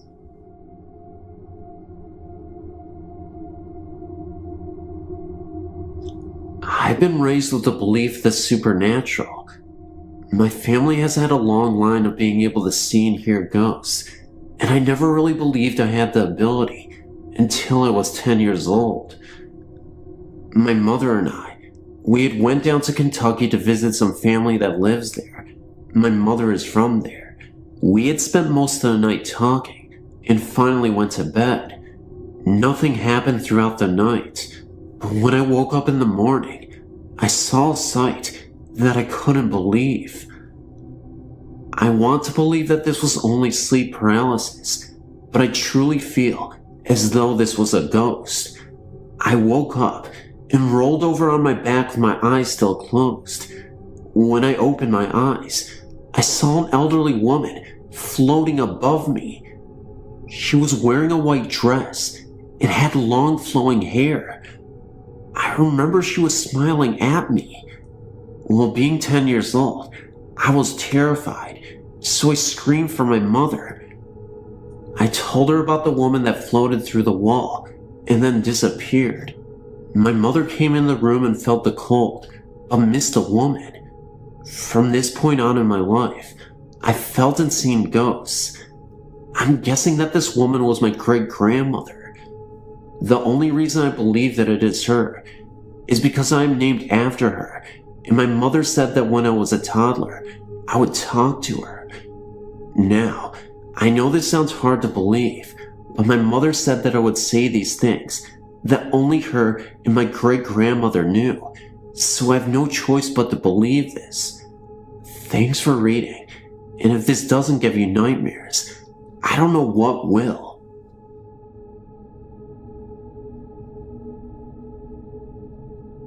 I've been living with a spirit for just over 2 years.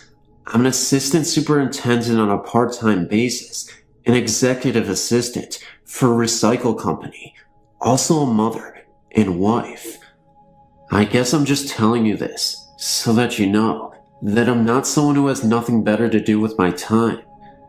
It all started when a 7th floor resident, who I'll call Bobby, jumped off his balcony and killed himself just over 2 years ago. My sister and I, who also worked here, had to clean up the mess, later finding out that this is supposed to be done by the fire department. His family left a lot of furniture in his apartment. Usually, we give the leftover stuff to the Salvation Army or to a needy tenant. In this case, my sister had just gotten separated from her husband and was in need of a bed. You might think this is kind of morbid. I know I do. She took the bed from the former tenant's apartment for herself to use. In the months that followed, a lot of strange things happened at her place and mine. She lived just down the hall from me. Doors would open and close for no apparent reason. Lights would go on and off. The toilet would flush. I would wake up in the morning to find the kitchen cabinet doors open, and on 2 occasions, the shower turned on. So it sounded like your basic haunting. Last November, my sister moved back to her home country, 3,000 miles over the ocean. A few weeks before she moved, things got worse. Not in the sense that it was dangerous, just that it happened more often. One night, I was down at her apartment with my 2-year-old son. My son was standing in the doorway that led to the living room. He was looking down the hall, as if watching someone walk towards him. It was like he turned around when the person walked past him looking up, suggesting it was an adult. We made a joke of it. I told my son to say hi to the nice man. He turned around and looked in the corner right by the front door and saying in his little voice, "Hi." This really freaked me out, so I left. Later that night, I went back without my son. My 8-year-old niece was just leaving to go to her friend's apartment down the hall. As she left, I called out to her to close the door. She did not hear me, and the door stayed open a couple of inches. I was sitting on the couch doing a crossword puzzle and decided to finish my puzzle before going to close the door. 10 minutes later, my sister was in her room getting dressed. She was in the shower. She called me to go and talk to her while she did her hair. I walked to the front door to close it, but it was already closed.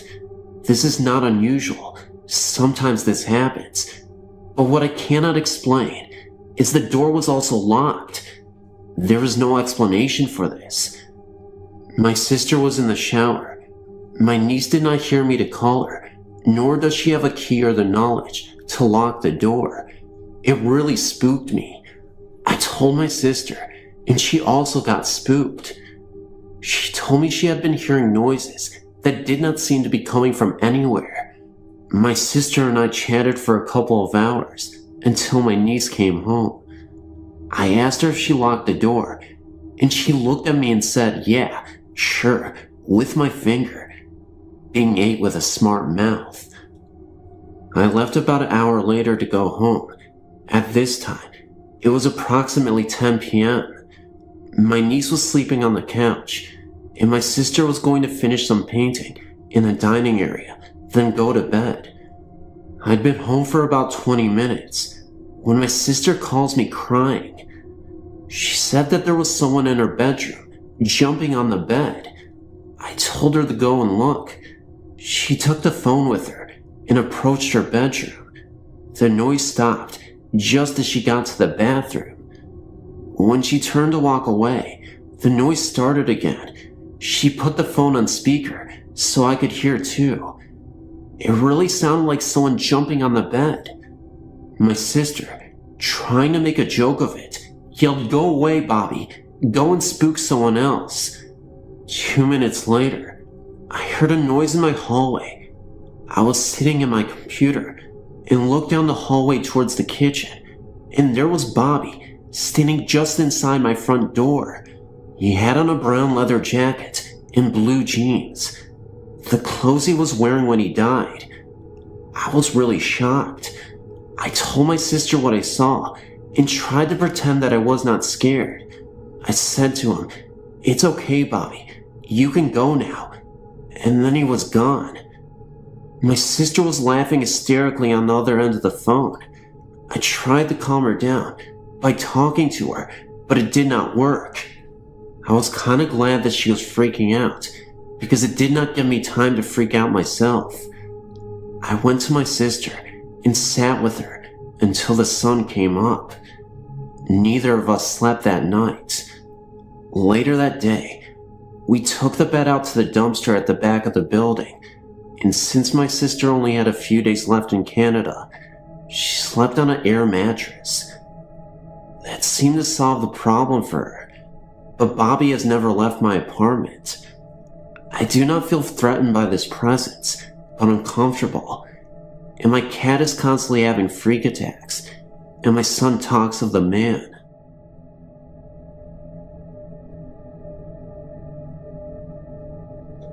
The stories I'm about to tell you actually happened to a cousin of mine at his college campus. One night, this one guy was lounging around in his dorm while his roommates were out. He was relaxing and reading on his bottom bunk bed when he heard scratchy noises in his room. Wondering what it was, he looked around and didn't see anything unusual. He went on reading again. A few minutes later, the sound started coming around again, just a bit louder. He proceeded to look out his window, where he noticed tree branches hitting the windowsill. Thinking this was it, he went back on reading. The noises stopped just for a few seconds. Then, all of a sudden, the noise came back, and this time, it sounded very close by. He checked out the top bunk and saw a ghostly image of a lady in very antique-looking clothes ran out of his dorm and never came back to live there since. One night, some student decided to have a party on campus. A group of students were on their way to a party when they ran into this girl. She looked like a regular student there, but nobody has seen her before. Anyways, the group tried to get her attention to ask her to the party, but she didn't seem to hear them. They called to her again, but she just kept right on walking. So one of the guys decided to walk up to her. The rest of the group had gone into the building. As she approached the girl, he noticed she was smiling at him. He looked down and saw her face was facing him, but the rest of her body faced the other direction. He screamed and ran back to his friends. The group ran back out and tried to look for the girl, but she was nowhere to be found.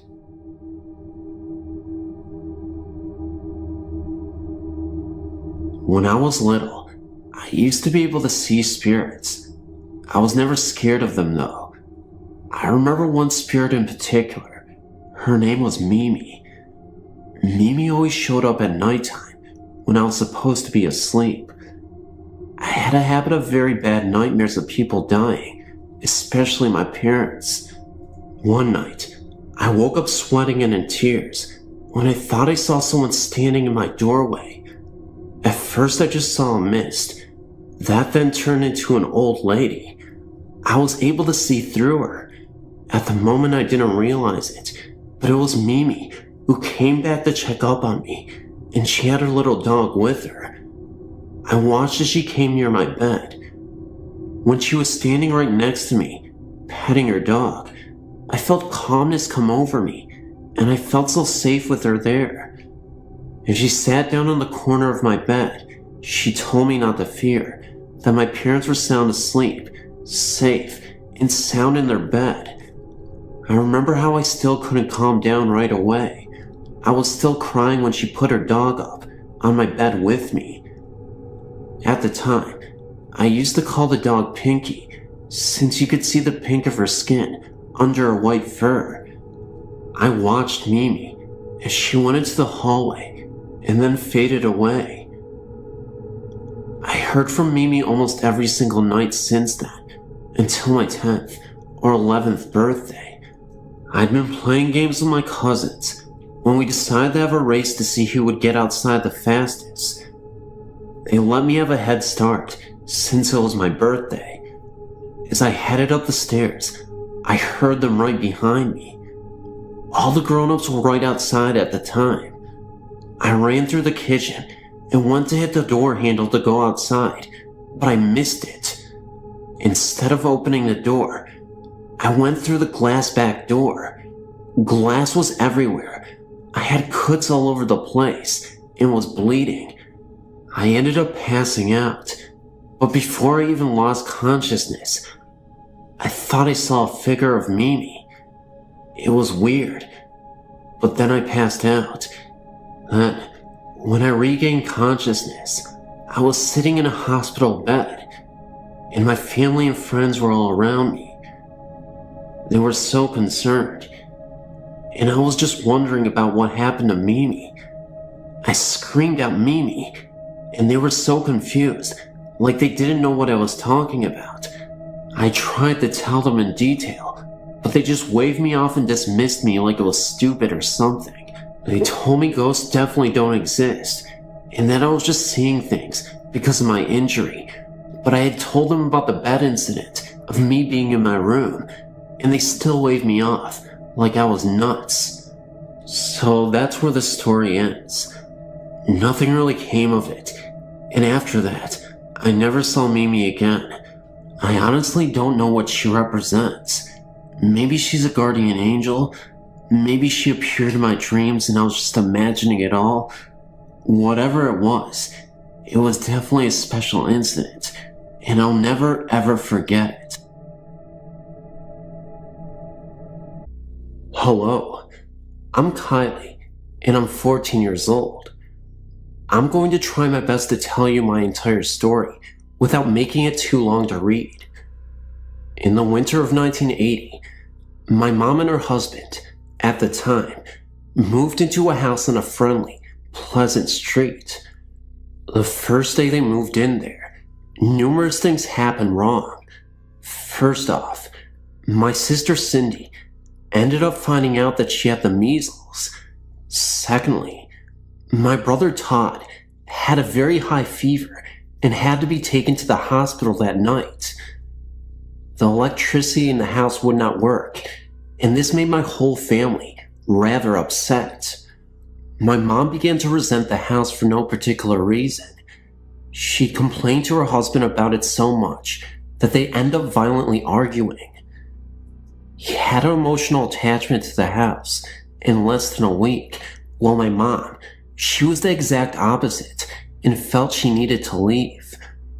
Regardless of my mom's feelings, she ended up staying there for another 12 years. There are a few incidents that I'd like to focus on particularly. Incident number 1. When my mom and her husband first purchased the house, my brother was just a baby. One night, after hearing sounds coming from the attic, my mom got up from bed to check everything out. Although she did not find anybody or anything in the attic, she did find a man who she can describe rather specifically: blonde hair, brown eyes, and work clothing. He was entering my brother's room. My mom was so shocked to see him that she started to scream and blocked the door to my brother's room. Her husband heard the yelling and came downstairs to see what was the matter, and all he saw was my mom blocking my brother's door. My mom says that as soon as her husband came downstairs, the ghost disappeared. The police came, but did not find any evidence of anyone being there. Incident number 2. My brother, at 5 years old, began complaining that there was a man living in his wall. When my mom calmly asked him why he thought this, he replied, "You know, you saw him when I was a baby. The man who lives in my wall. He eats in there, sleeps in there, everything." My mom was very frightened, but after consulting the child physician about the matter, she was told that I probably had imaginary friends. Incident number 3. I was born in 1985 to my mother's third husband, Howard. My mom tells me that I was a horrible baby who would never stop crying. When I was 3 years old, I became rather curious by the attic, since my parents told me not to go in there. Disobeying them, I went up there instead. An unknown force pushed me into a car seat that my mom had recently stored up there. It locked me in there.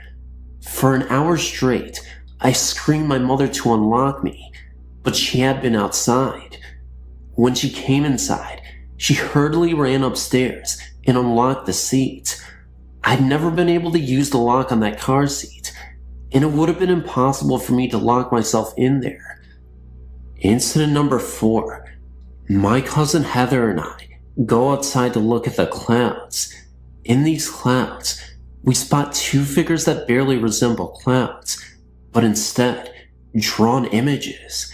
One of a baby, the other of a small dog.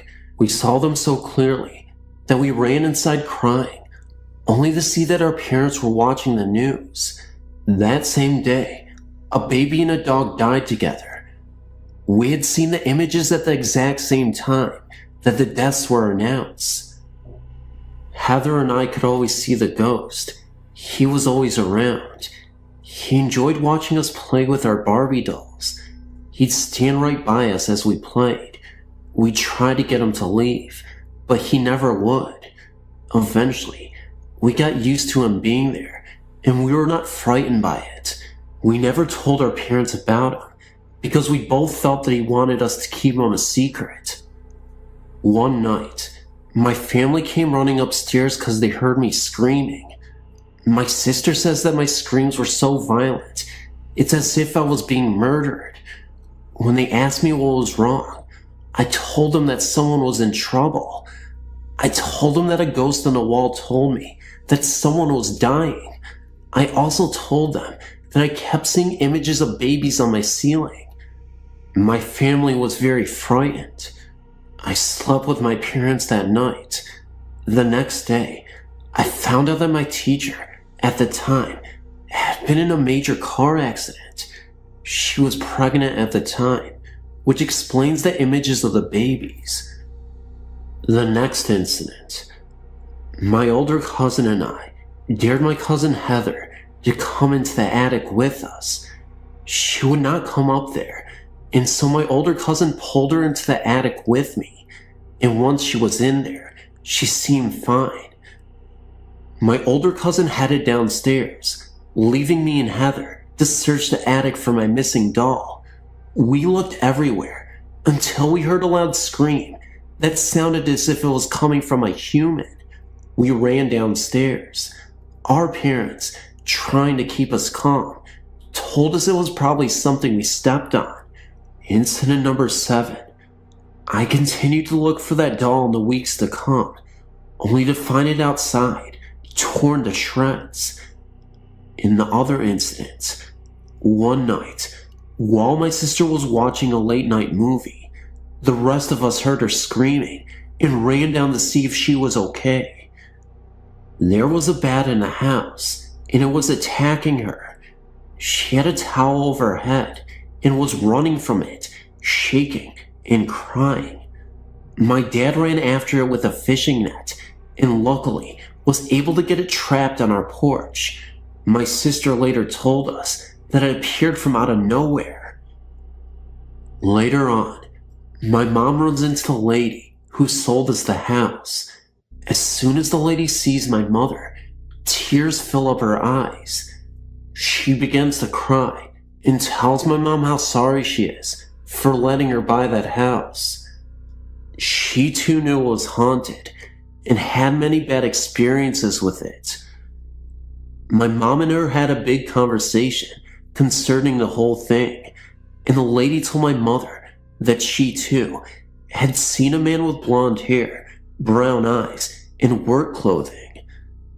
We found out from my mom's second husband that the man who built the house died by falling from a ladder. He was not finished with the house, which is obvious.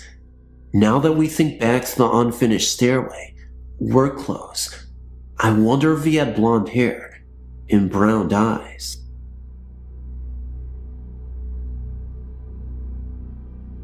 Now, the story I'm about to relate is unnerving to me. However, to you, it may not be. In fact, it may not have been real at all, but it sure seemed real to me. My mom's mother, Nanny, lived with us for as long as I can remember, so naturally, my brother and I were very close to her. She passed away from bone cancer in October of '93. It was very disconcerting, because the woman she was at the end was not the woman she was in life. In December of '96, I was home for the Christmas holiday from college. I was staying in my old room. My parents were being transferred to Texas shortly, so a lot of things were packed up. My room was completely bare, except for my desk and my bunk beds. My bunks were set up in an L shape. Normally, I would sleep on the bottom bunk, but I had the mattress at school, so I was sleeping on the top bunk. It was about 11:30 in the AM, and I was somewhere between awake and sleep when someone leaned over me.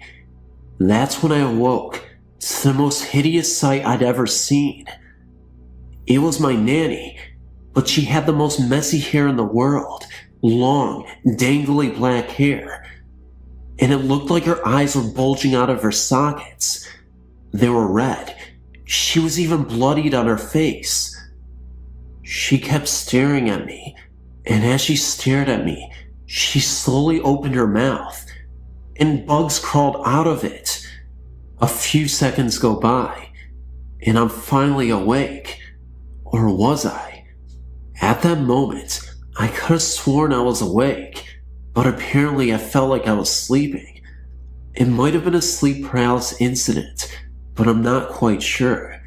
It definitely sounds like the details of one. The thing was, I knew that was Nanny. I swear that the woman was in the room with me, and it's a dead certain feeling, not even something that I can't explain. I went downstairs and had breakfast after this happened. While having breakfast, I chatted with my mother about what happened. We both chalked it up to a very vivid dream. Well, this happened the Monday before New Year's. That Wednesday, I took my dad's car and went to hang out with my then girlfriend. We were driving around and had gotten into an argument. I was on an unfamiliar road, and with the combo of not paying attention, I ran a stop sign. As I was running the stop sign, I could have sworn I saw a woman in white standing in front of the car. We were then hit by a car going about 50 miles an hour. The car hit us so hard that it sent our car about 65 to 70 feet and split the radiator in half. The car had hit on my side. The police said that if the car had hit 3 inches closer, I would have been killed instantly. I walked out with a minor cut on my arm and a bruise on my hip. My girlfriend bruised her collarbone, and the other weird thing was that there was other traffic in the opposite lane, and our car did not get hit. How does this all tie together? Well, my mom, the night before I got into the wreck, had a dream about my nanny, so she believes that the experience I had was her protecting me. I know that sounds absurd, considering what I experienced previously was a really dramatic encounter with my grandma.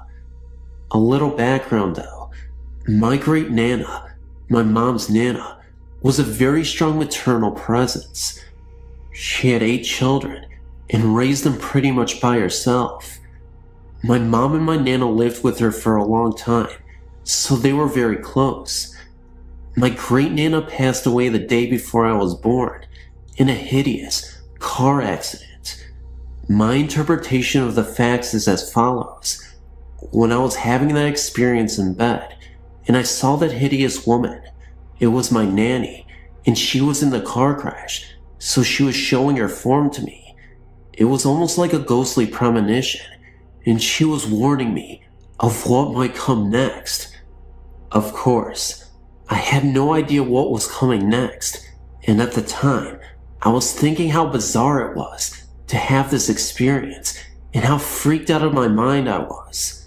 Then, when I got into my own car crash, I truly believed that I ran that stop sign, and before I even got into the crash, the woman who was there, who flashed before me, was my nanny.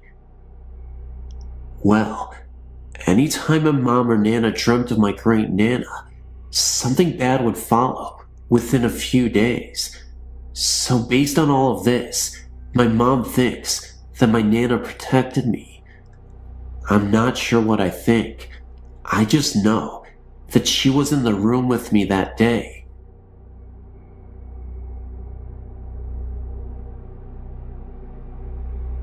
As a young kid, I'd often go on arduous walks to the grocery store with my older brother in the summertime. The walk is often an exhausting process because you have to walk up and down a lot of hills and cut through this golf course before you get to the store, which can take an hour.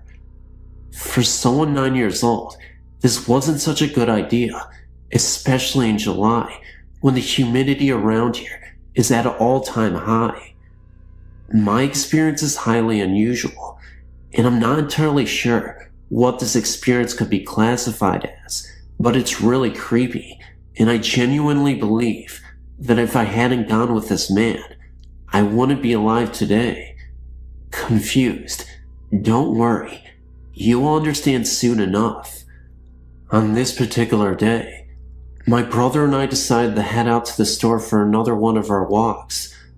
I don't think I drank much water that day, but I remember wanting to go because I wanted to get some snacks.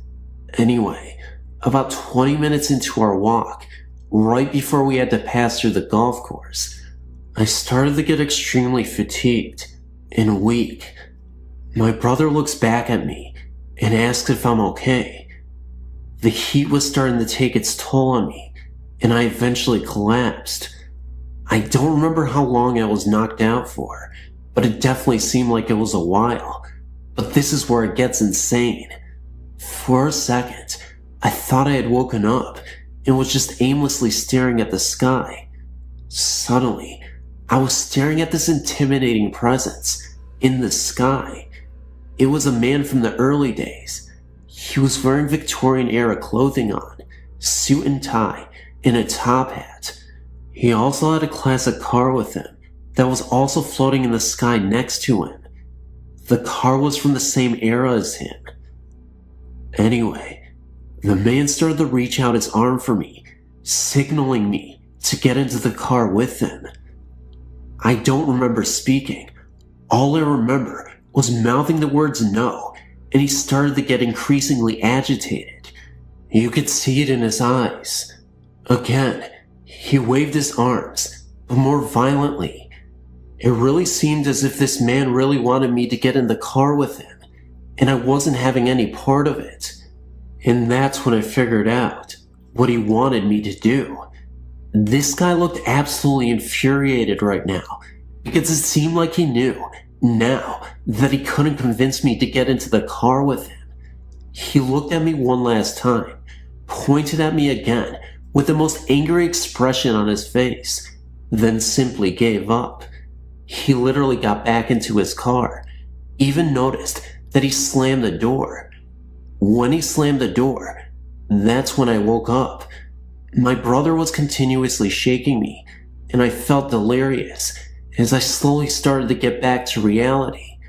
I was still near the golf course, sweating, and my brother asked me if I was okay.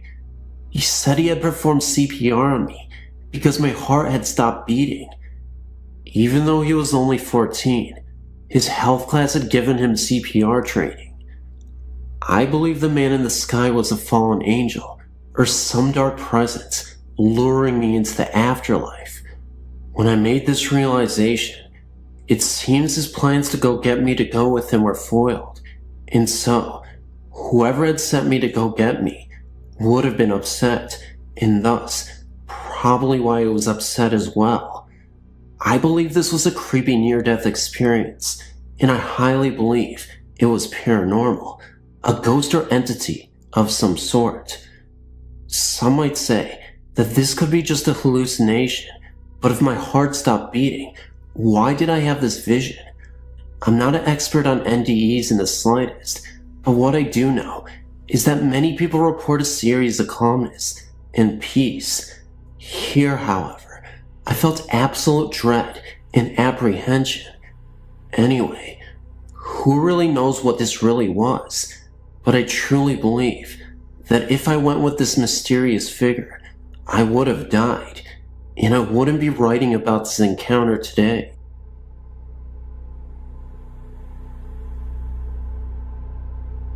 I don't know if you're interested in stories from around the globe, but I thought I might as well give it a go. I live in Northern Ireland and have done so all my life. I come from Tyrone. This is where my story comes from. After a night spent out, one friend was leaving another friend home to Burnbub and traveling the road from Dugaman through Moy and out another few miles to Burnbub where he lived.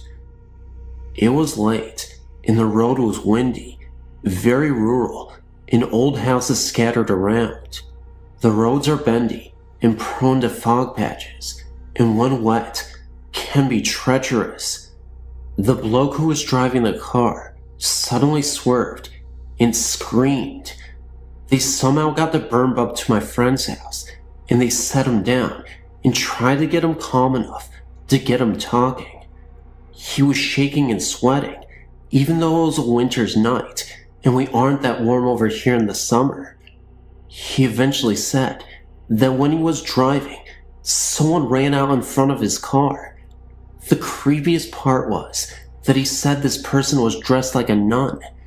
He locked eyes with the nun, who looked at him deep into his eyes with fright for a moment's time, and he swerved to try to avoid her, but when this figure finally reached the middle of the road, it simply disappeared into thin air. The friend traveling home with them hadn't seen a thing, and neither of them drank, so it wasn't that. There wasn't any fog on that particular bend, and we didn't hear about any other stories involving this mysterious nun. Not even about a past accident or such taking place there. We aren't sure if this was just his imagination, but he never really had much of an imagination. We just still aren't sure. Hello. I come from a Caribbean family, mostly Catholic, but as you all may know, in the island's culture, the occult forms part of our religion as well. The women in my family seem to have a special connection and special way of seeing things, since my great-grandmother, and I'm sure before her as well. My mother and I used to talk about spirits all the time, and one day I said to her mother, "You know, I'm very scary. Oh, if you're going to contact me in any way after you die, make sure you do it through my dreams." She laughed and said okay. My mother passed away at the age of 47, still young due to cancer. Almost a year after she died, one afternoon, I decided to go home early from work because I did not feel good. When I got home at 3 p.m., I laid down on the sofa and was almost asleep. It was almost like I was sleeping the inside, but awake in the inside. And suddenly I saw my mother standing there in front of the sofa, just looking at me smiling, not saying anything. She looked like she used to look when I was little. She had her big sunglasses on like the ones used in the late 70s. And she was giving me two things.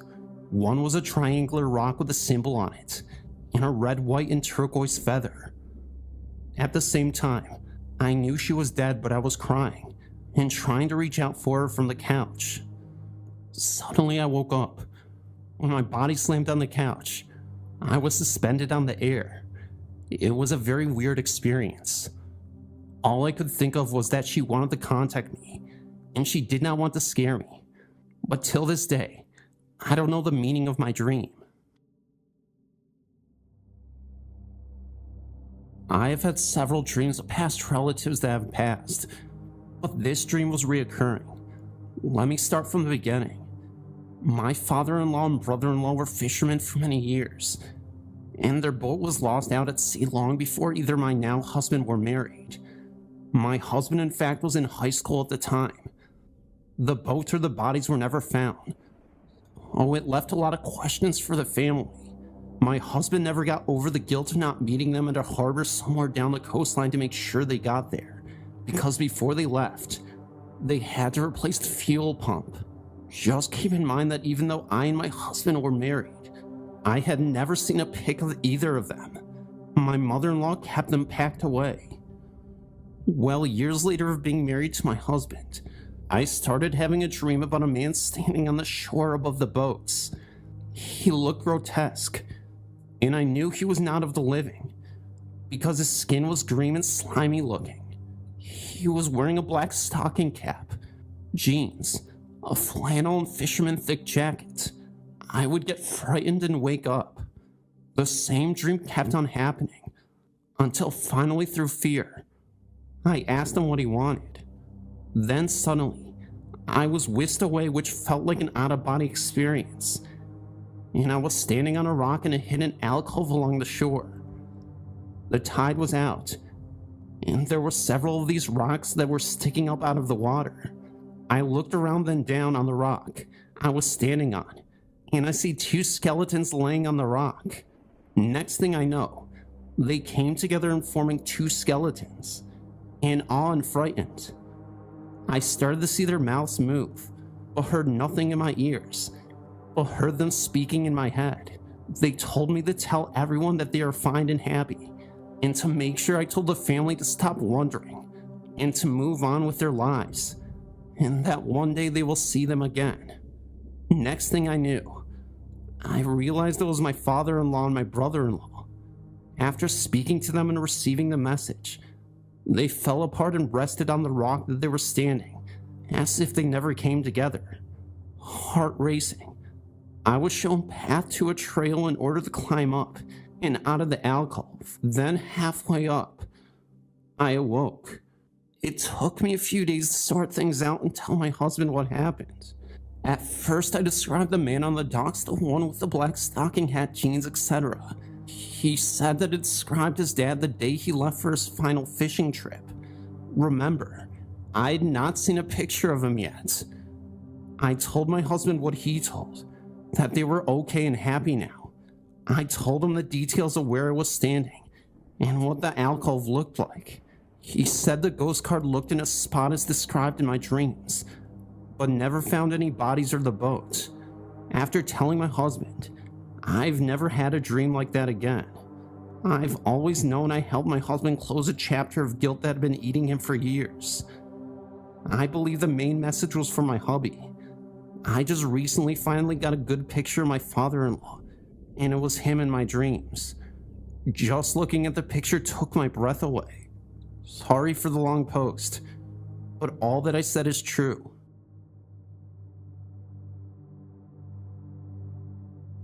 This is an absolutely true account of what happened to me, my brother Darren, and our friend Lee at Shipley Road in Loudsborough, UK.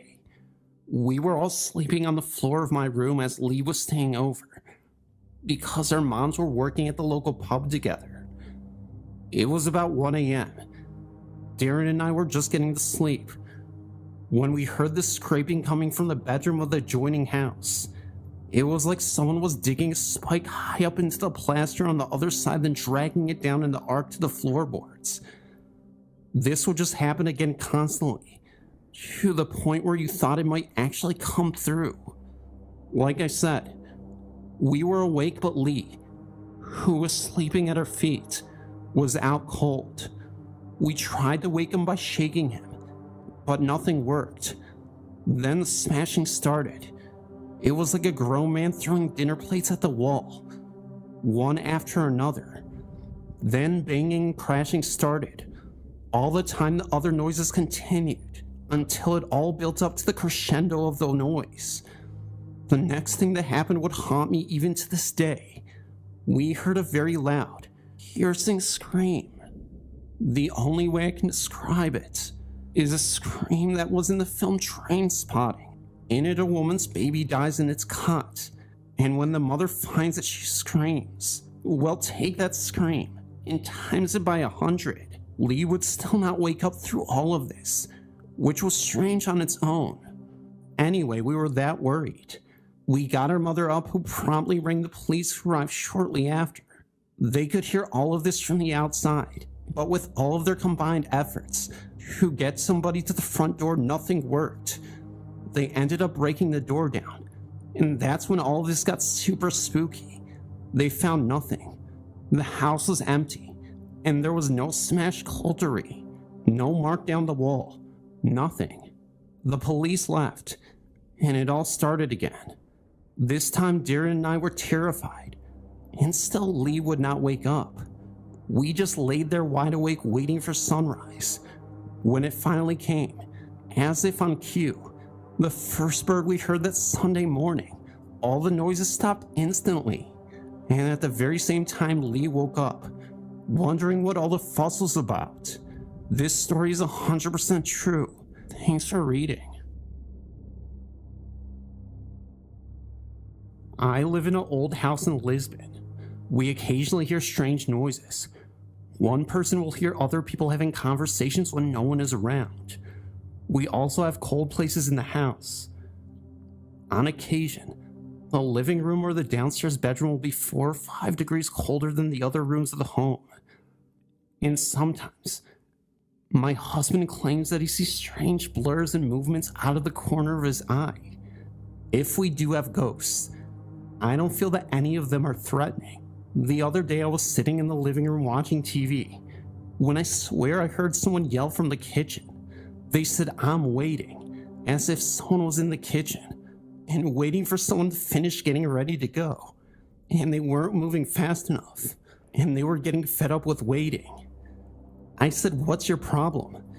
Because I thought it was my husband getting home from work, and he wanted me to go someplace with him.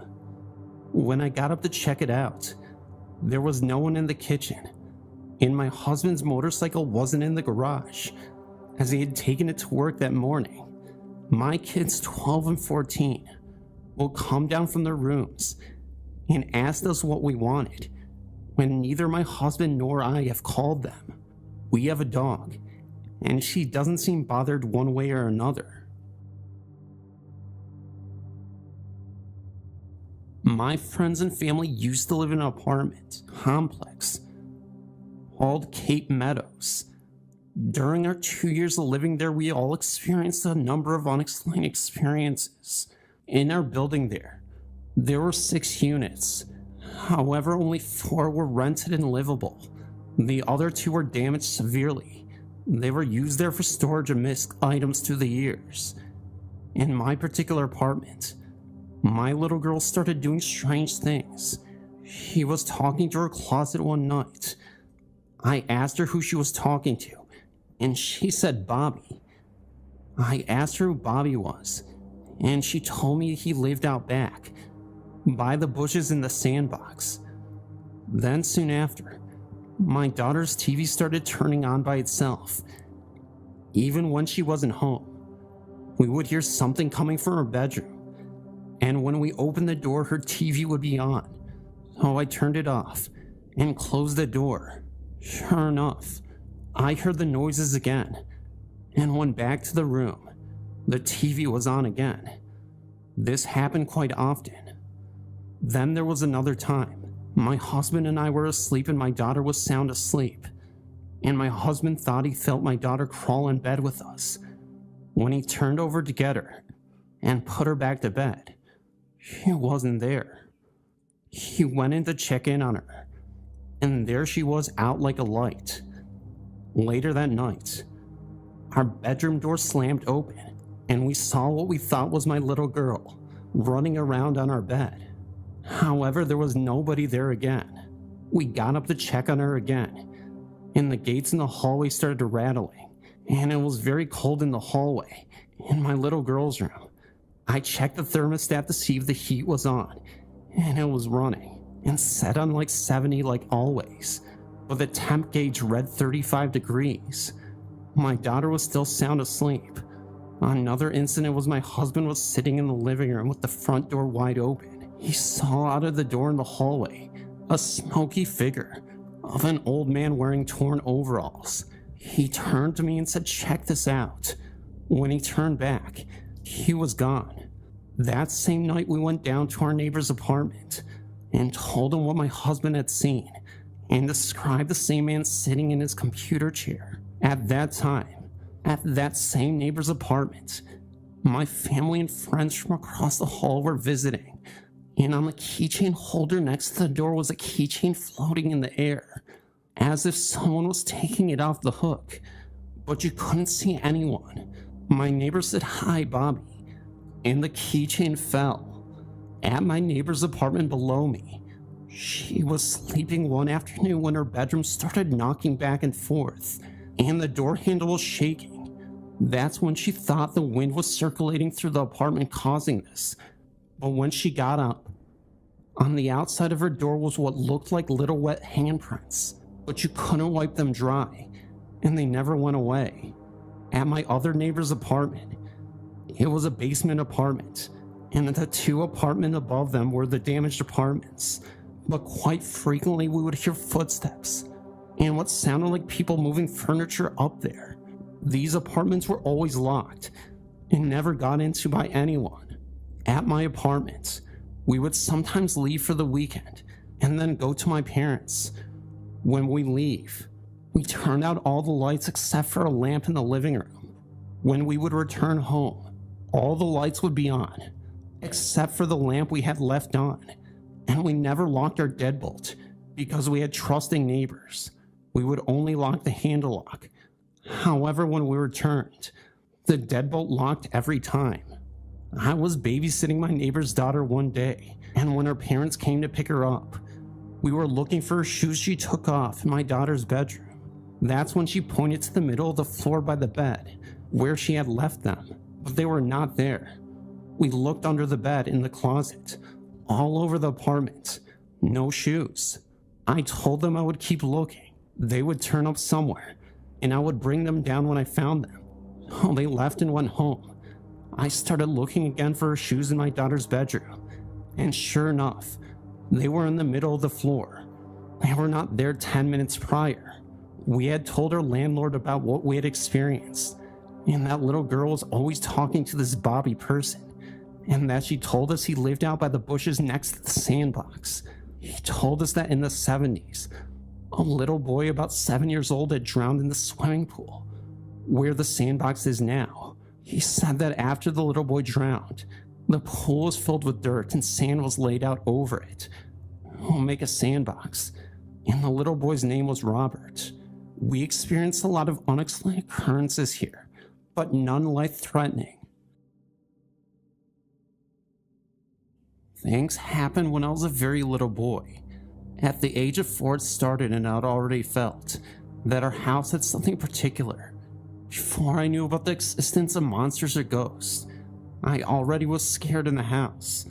Until my 10th year, I always slept with my mother in the same room, but I never asked for that, and I never told about my fear, because such things go by themselves. One night at about 3 p.m., a big painting fell from the wall with a loud bang.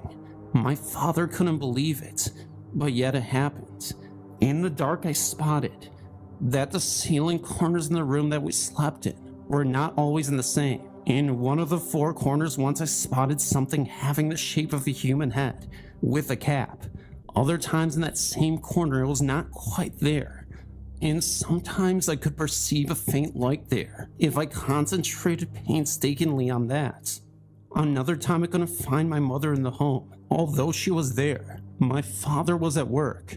Then seemingly she was nowhere to be seen, until I heard her sitting in the kitchen. And yes, one of the little doors of the sink unit was finger-thick opened.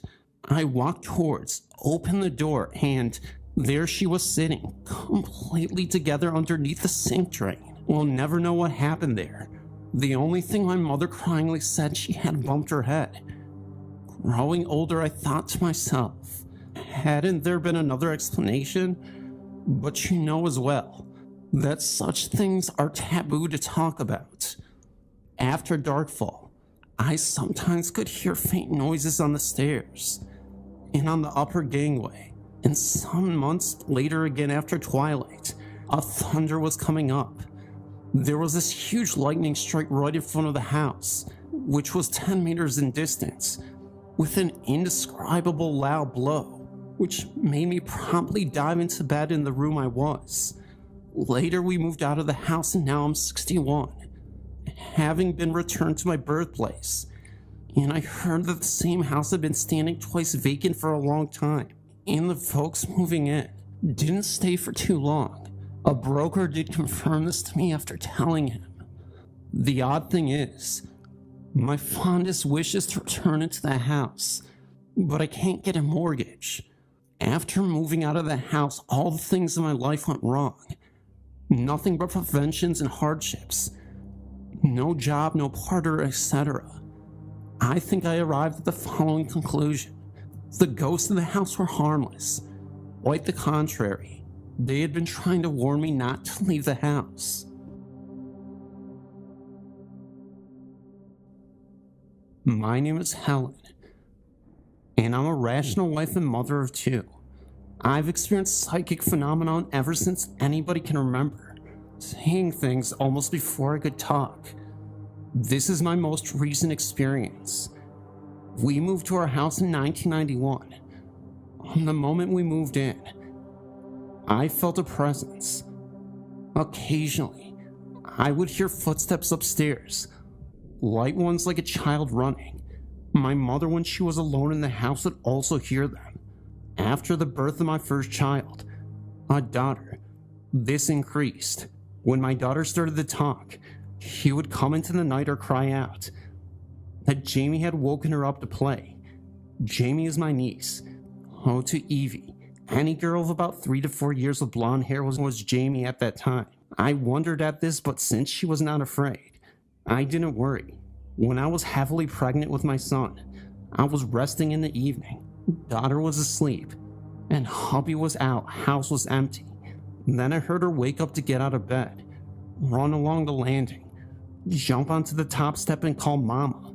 Thinking it was Evie, I replied, "I'm here, dear," expecting her to come in for a cuddle. There was no sound or movement, so I heaved myself off the bed and went to see her. There was nobody there. I looked in her room, and she was tucked up in bed and fast asleep. This happened to me quite often. Then after this, I would hear the little girl calling her mama. I went to see a medium and told her. She said the child was lost, and next time I should go to the bottom of the stairs and tell her to go into the light to find her mom, and then I should recite the Lord's Prayer. Oh, next time I did this, and since then no more footsteps, but I still occasionally feel like I'm being watched. I hope the child found her mom and is at peace now. Here are a few stories. It may be long, but it's certainly interesting enough to hold your attention. I've encountered many paranormal activities since I was a child. Apparently things like this run in my family, but I seem to be the only one who has held on to my abilities. The first encounter I can recall was in Villa Rica, Georgia. I don't remember how old I was, but I know I was really young. My mother and I were driving to my aunt's house late at night. There was a store of some sort on the side of the road, which looked to be very old. Outside the door stood a light-up frame, which housed advertisements. I noticed a figure moving around it. It had huge white glowing eyes. And the best way I can explain it is by telling you that it reminded me of Spider-Man in the dark. I yelled for my mother to stop the car because the boogeyman was standing right outside the store. She told me I was seeing things, but to this day, she wishes she stopped the car. I saw things throughout my childhood so much that most nights I'd wind up sleeping on my mother's floor. We moved to Texas when I was about 9. The hauntings seemed to follow. I could tell that there was something wrong with the house the second I entered the doorway. I guess you could call it a feeling that I had. I always had trouble falling asleep. I would hear the sloshing of boots on the wet carpet, voices that I knew were not my parents. Those things didn't seem to bother me that bad, but what did bother me was when I did fall asleep, I'd wake up and could see an apparition floating above me. It had no recognizable shape to it. I'd stare at it and watch it move for a while. Then I'd run into my mother's room where, for some reason, I felt safe. The scariest thing I've ever encountered in a house was while my room was being renovated. I slept in the living room on the floor, and on this night, there was something that jolted me out of a sound sleep. As I lay on the floor, eyes wide open, I looked towards the kitchen. On the wall to the left of the kitchen was something I'd never seen, and I hope I never see again. It stood as tall as the ceilings did. Oh, I'm guessing about 8 to 9 feet. It was wearing a robe that covered the arms and face. Oh, I never saw any kind of features. I felt threatened by this creature, but I had no idea what to do. The creature stood still as I contemplated what actions would be best for me to take. I darted up as fast as I could and ran past the creature. I looked at it as I ran by, and all my doubts of me hallucinating were gone. It reached out towards me when I managed to get past it. I took a sharp left turn into my mother's room, where I ran to her side of the bed and hit my knees. I buried my head in her stomach and told her what I had seen. No one in my family has ever doubted that I can not only see spirits, but I could hear, smell, and even feel them. I never saw that creature again, just faint whispers, the smell of something burning when nothing was, and footsteps. When I was 17, I decided to go to the Job Corps in San Marcos, Texas. This particular campus is an actual old army base. Our dorm rooms were army barracks, where many soldiers had once slept. My first encounter with the apparition was in my dorm room. The lights were always turned out, but the faint glow of the fire escape lights lit up the room. I was sleeping when my eyes bolted open. I could see a man with a rain poncho on, and he was covered in water. He appeared to be holding a lantern, and he was about 5 feet away from me. His mouth was moving, but I never heard a word. I closed my eyes and fell back asleep. A few nights later, I awoke to find the man standing directly above me. I was on the bottom bunk, and I still can't believe no one else saw this man. I could see the glow of the lantern clearly, and his poncho was a shade of green. I could see the water dripping onto him, as if he were being rained on. His lips were moving as he looked directly at me, but still I heard nothing. I never felt threatened by him. So then I rolled over and fell back asleep. Many of the girls in my dorm reported seeing 2 children, a boy and a girl, hang with a bouncing ball. I never saw the children myself, but I never doubted anyone's story either. I came home 6 months later to the house I never held too dearly. I learned to ignore what I was hearing and feeling. I didn't have any encounters for a while, until I met a guy named Tony. Tony was a strange guy, and he believed in such things as the Necronomicon. Now, some people say it's just a book written to make money, but after living with Tony, I believe it's very real. Tony used to walk around the house chanting in Samaritan, and if you've ever read the Necronomicon, it warns you not to chant anything out loud. I swear, even his cat was possessed. It used to sit and stare at me with those big green eyes. It would attack me for no reason. Once I woke up with it sitting on my chest. Falling asleep was very difficult for me, even though Tony and I slept in the same bed. I could hear demonic breathing, and it filled the entire room. There were shadows that would move across the walls. I could hear my name being called out. This happened every night that I lived there. I started having nightmares on a nightly basis as well. In my dream, there sat a demon on my chest that was talking to me in Samaritan. I could hear the weight of it as it sneered into my face. It would lower its head until it was touching me. I'd wake up at that moment. Then Tony woke up a few times, and he swears I was talking in Sumerian. I moved out after a year because the intensity of it all was becoming too much for me to handle. Nothing much happened to me until I was about 20. That was when I moved into an apartment in Spring Beach, and again, I could tell you something that was wrong with it. The moment I walked through the threshold, there were 3 of us living there. Brandon, my boyfriend, and I. Brandon took the bedroom, and Wes and I slept in the living room on a small mattress. The first weird thing happened a few nights after we settled in. That was when all three of us would be in the living room, and Brandon's TV came on. Just a pitch black screen. It happened all the time. One in particular night stands out. This was when I was home alone playing a video game, when I heard Brandon's TV come on. And from Brandon's room I could hear his blinds rustling around. They were closed the last time I went in. I ignored it, and then fell asleep.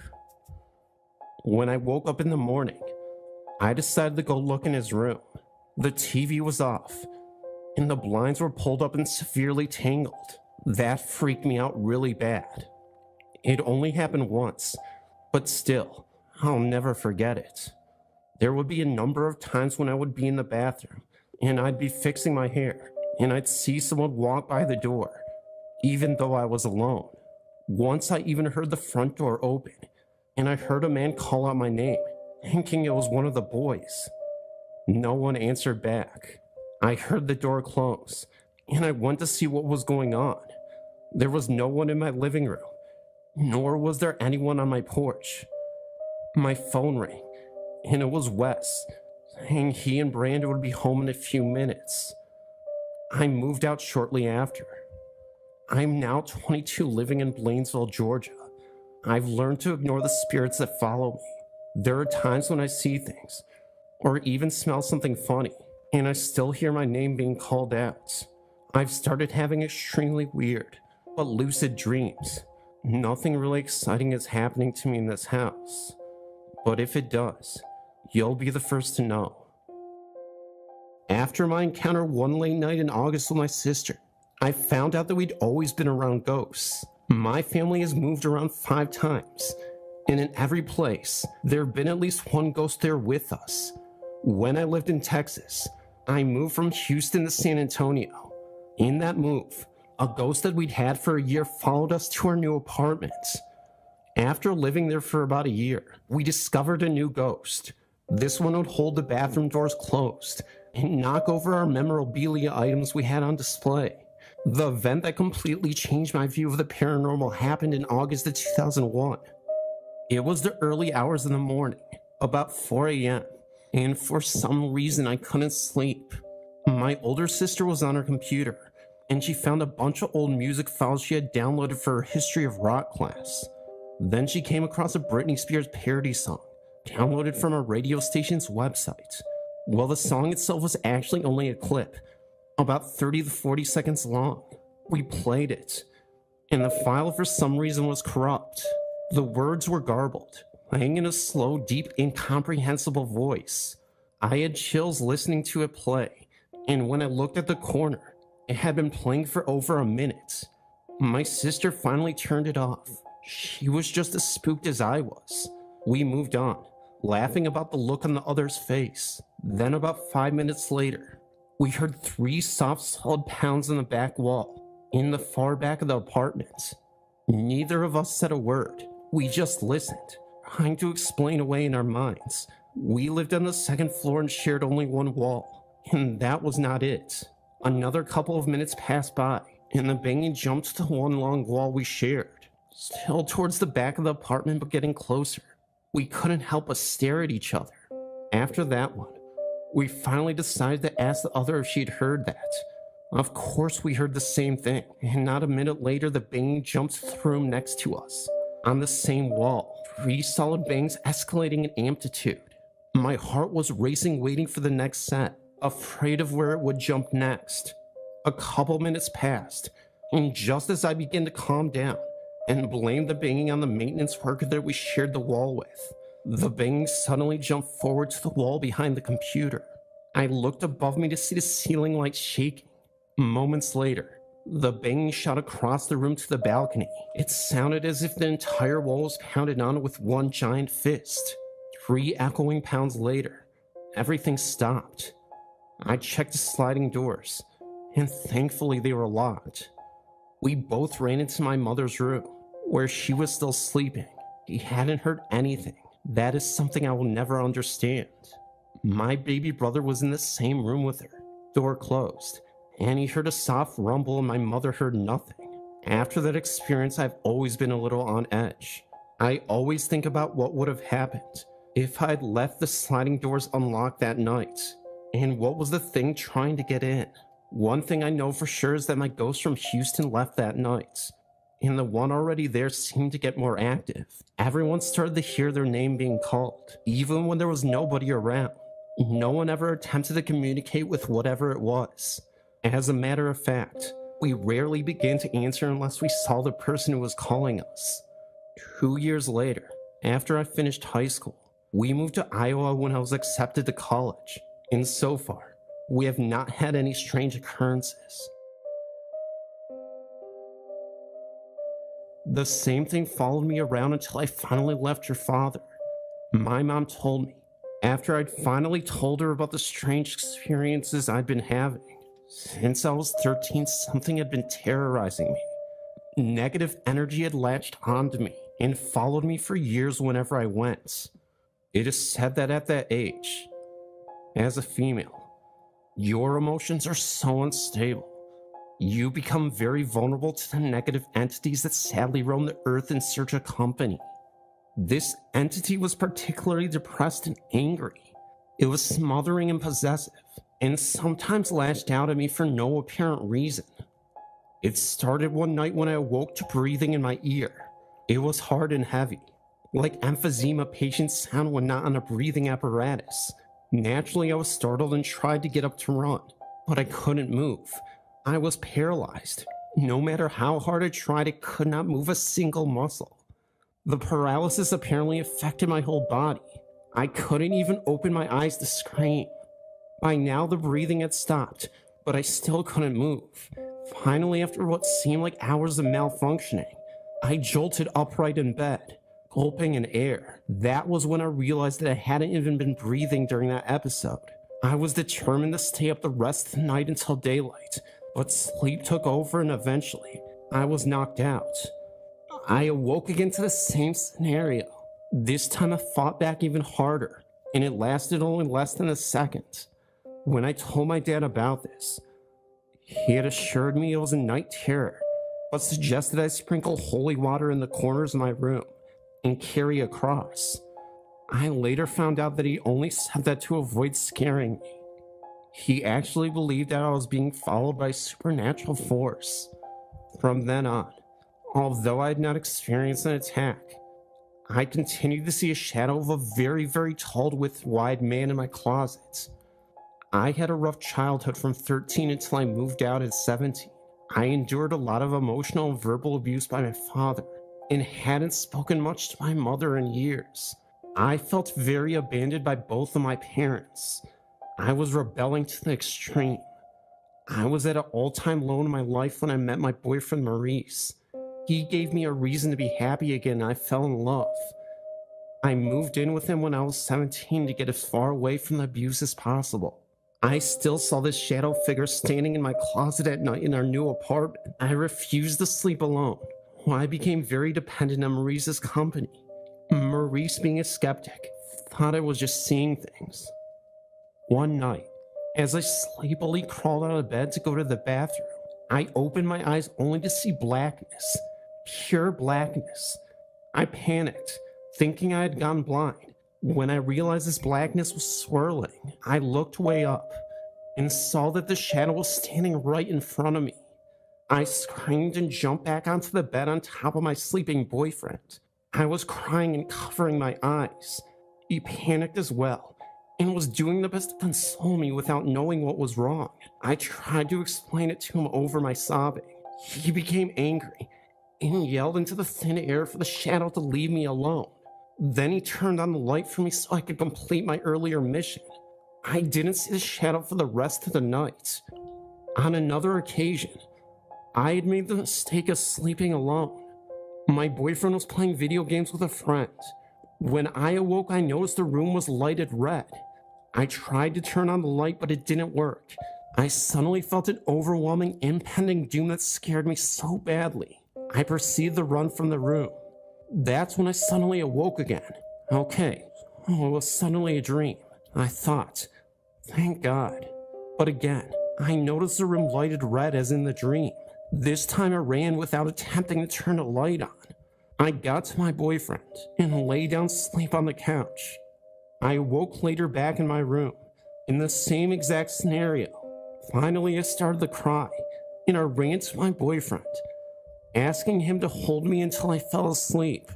I awoke again, this time for real. I was back in my room, and noticed that the room was dark now, as I remembered it when I fell asleep.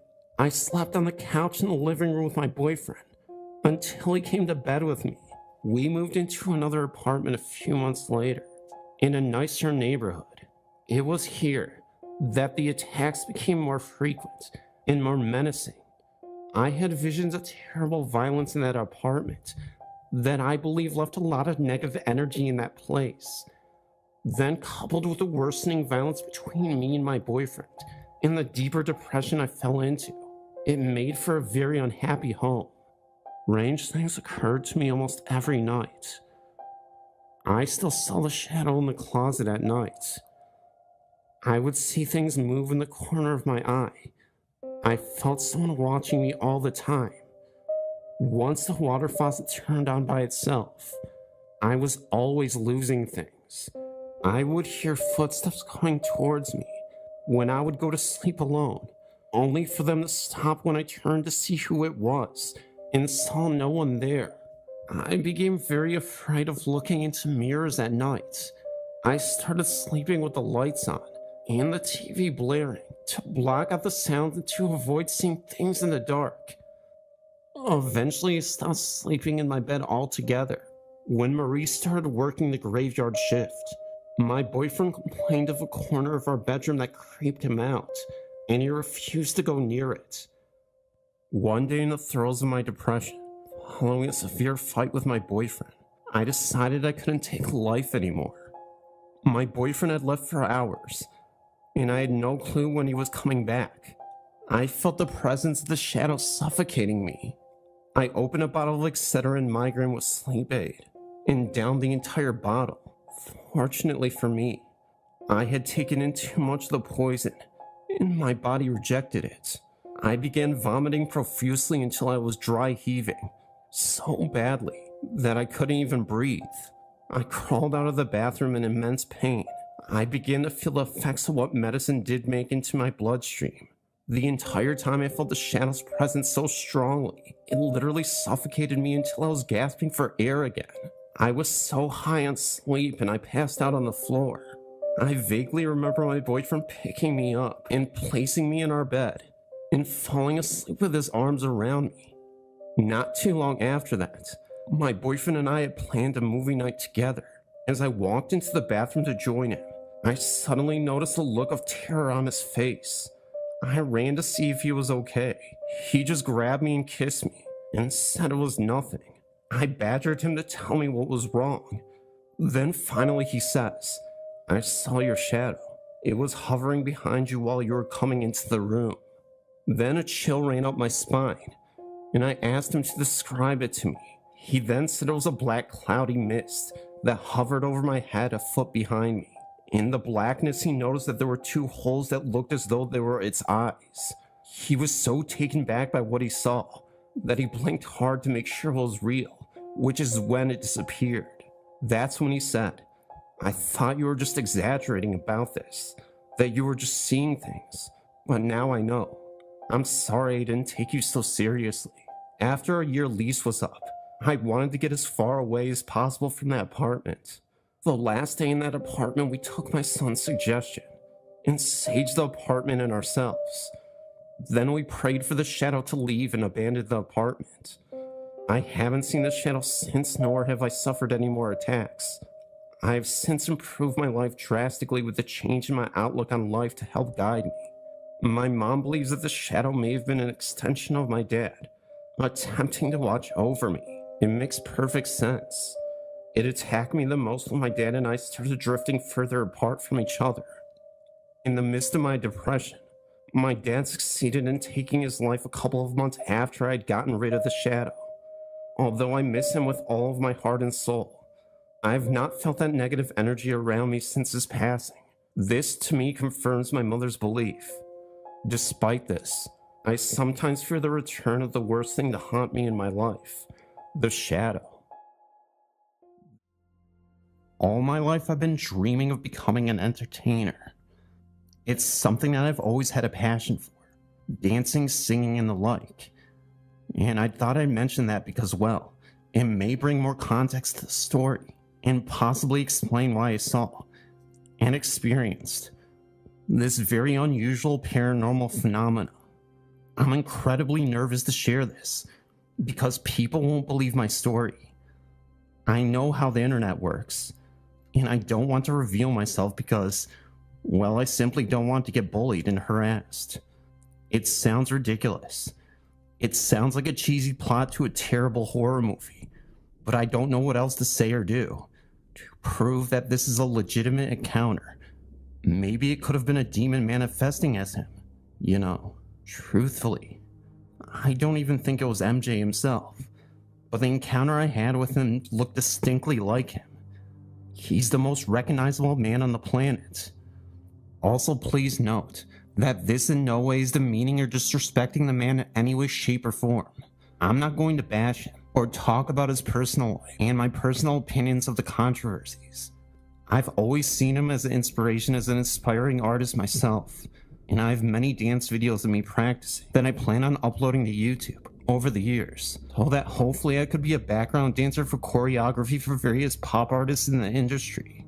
That was the purpose of those videos, and when I get the courage to do so, I'll upload them. But right now, I'm going to tell you the ghost stories of what I thought was Michael Jackson appearing to me. So let's backtrack to 2007 for a bit. I had previously moved to Japan in 2004 because it had been a lifelong dream. I'd been working at the record store back in Tallahassee, Florida, and was 25. Oh, you could really see how much I was obsessed with music, dance, singing, and choreography. I had decided I was going to take the plunge, save up as little amount of money as I could, and get myself to Japan. So this was the first real experience to get out and get a real feel of foreign culture. Also, let me just say that there is no place in the world quite like Japan. Before I had visited Tokyo and Osaka, and I loved how much karaoke is a part of their culture. Again, any form of entertainment, being able to perform in front of people and bringing love and light to this world is what I'm all about. There is really not anything I would want to do more than anything to breathe and love music. And I guess that's why I gravitated towards Michael Jackson. He set the benchmark as an entertainer. Not many people can come close to him, and I just have such reverence for him and his work ethic. I never had any real role models growing up in my own household. My dad left me when I was a child, and my mom was addicted to drugs. Well, oftentimes, I'd be bounced around my grandparents' and uncle's home. I remember my uncle first introduced me to Billie Jean, and I'd play down a cassette and watch videos of MJ in action. It was magic, and I was mesmerized. I figured no matter what he went through, if I could push myself and be who I wanted to be, I could make it in life, just like MJ. So back to Japan in 2007. It was announced that Michael Jackson would be making an appearance in Tokyo. I was absolutely gobsmacked to hear that he would be landing in New Tokyo International Airport in Chiba Prefecture. At the time, I'd been working at a cafe in Kyoto, and I decided to skip work that day so I could head to the airport to get a glimpse of the man in action. Jackson was here to host an exclusive party, where if fans paid a large sum of money, they could potentially meet the King of Pop for a couple minutes. But sadly, since I was nearly broke and young, I didn't have the kind of money to meet him, and it was a bit devastating.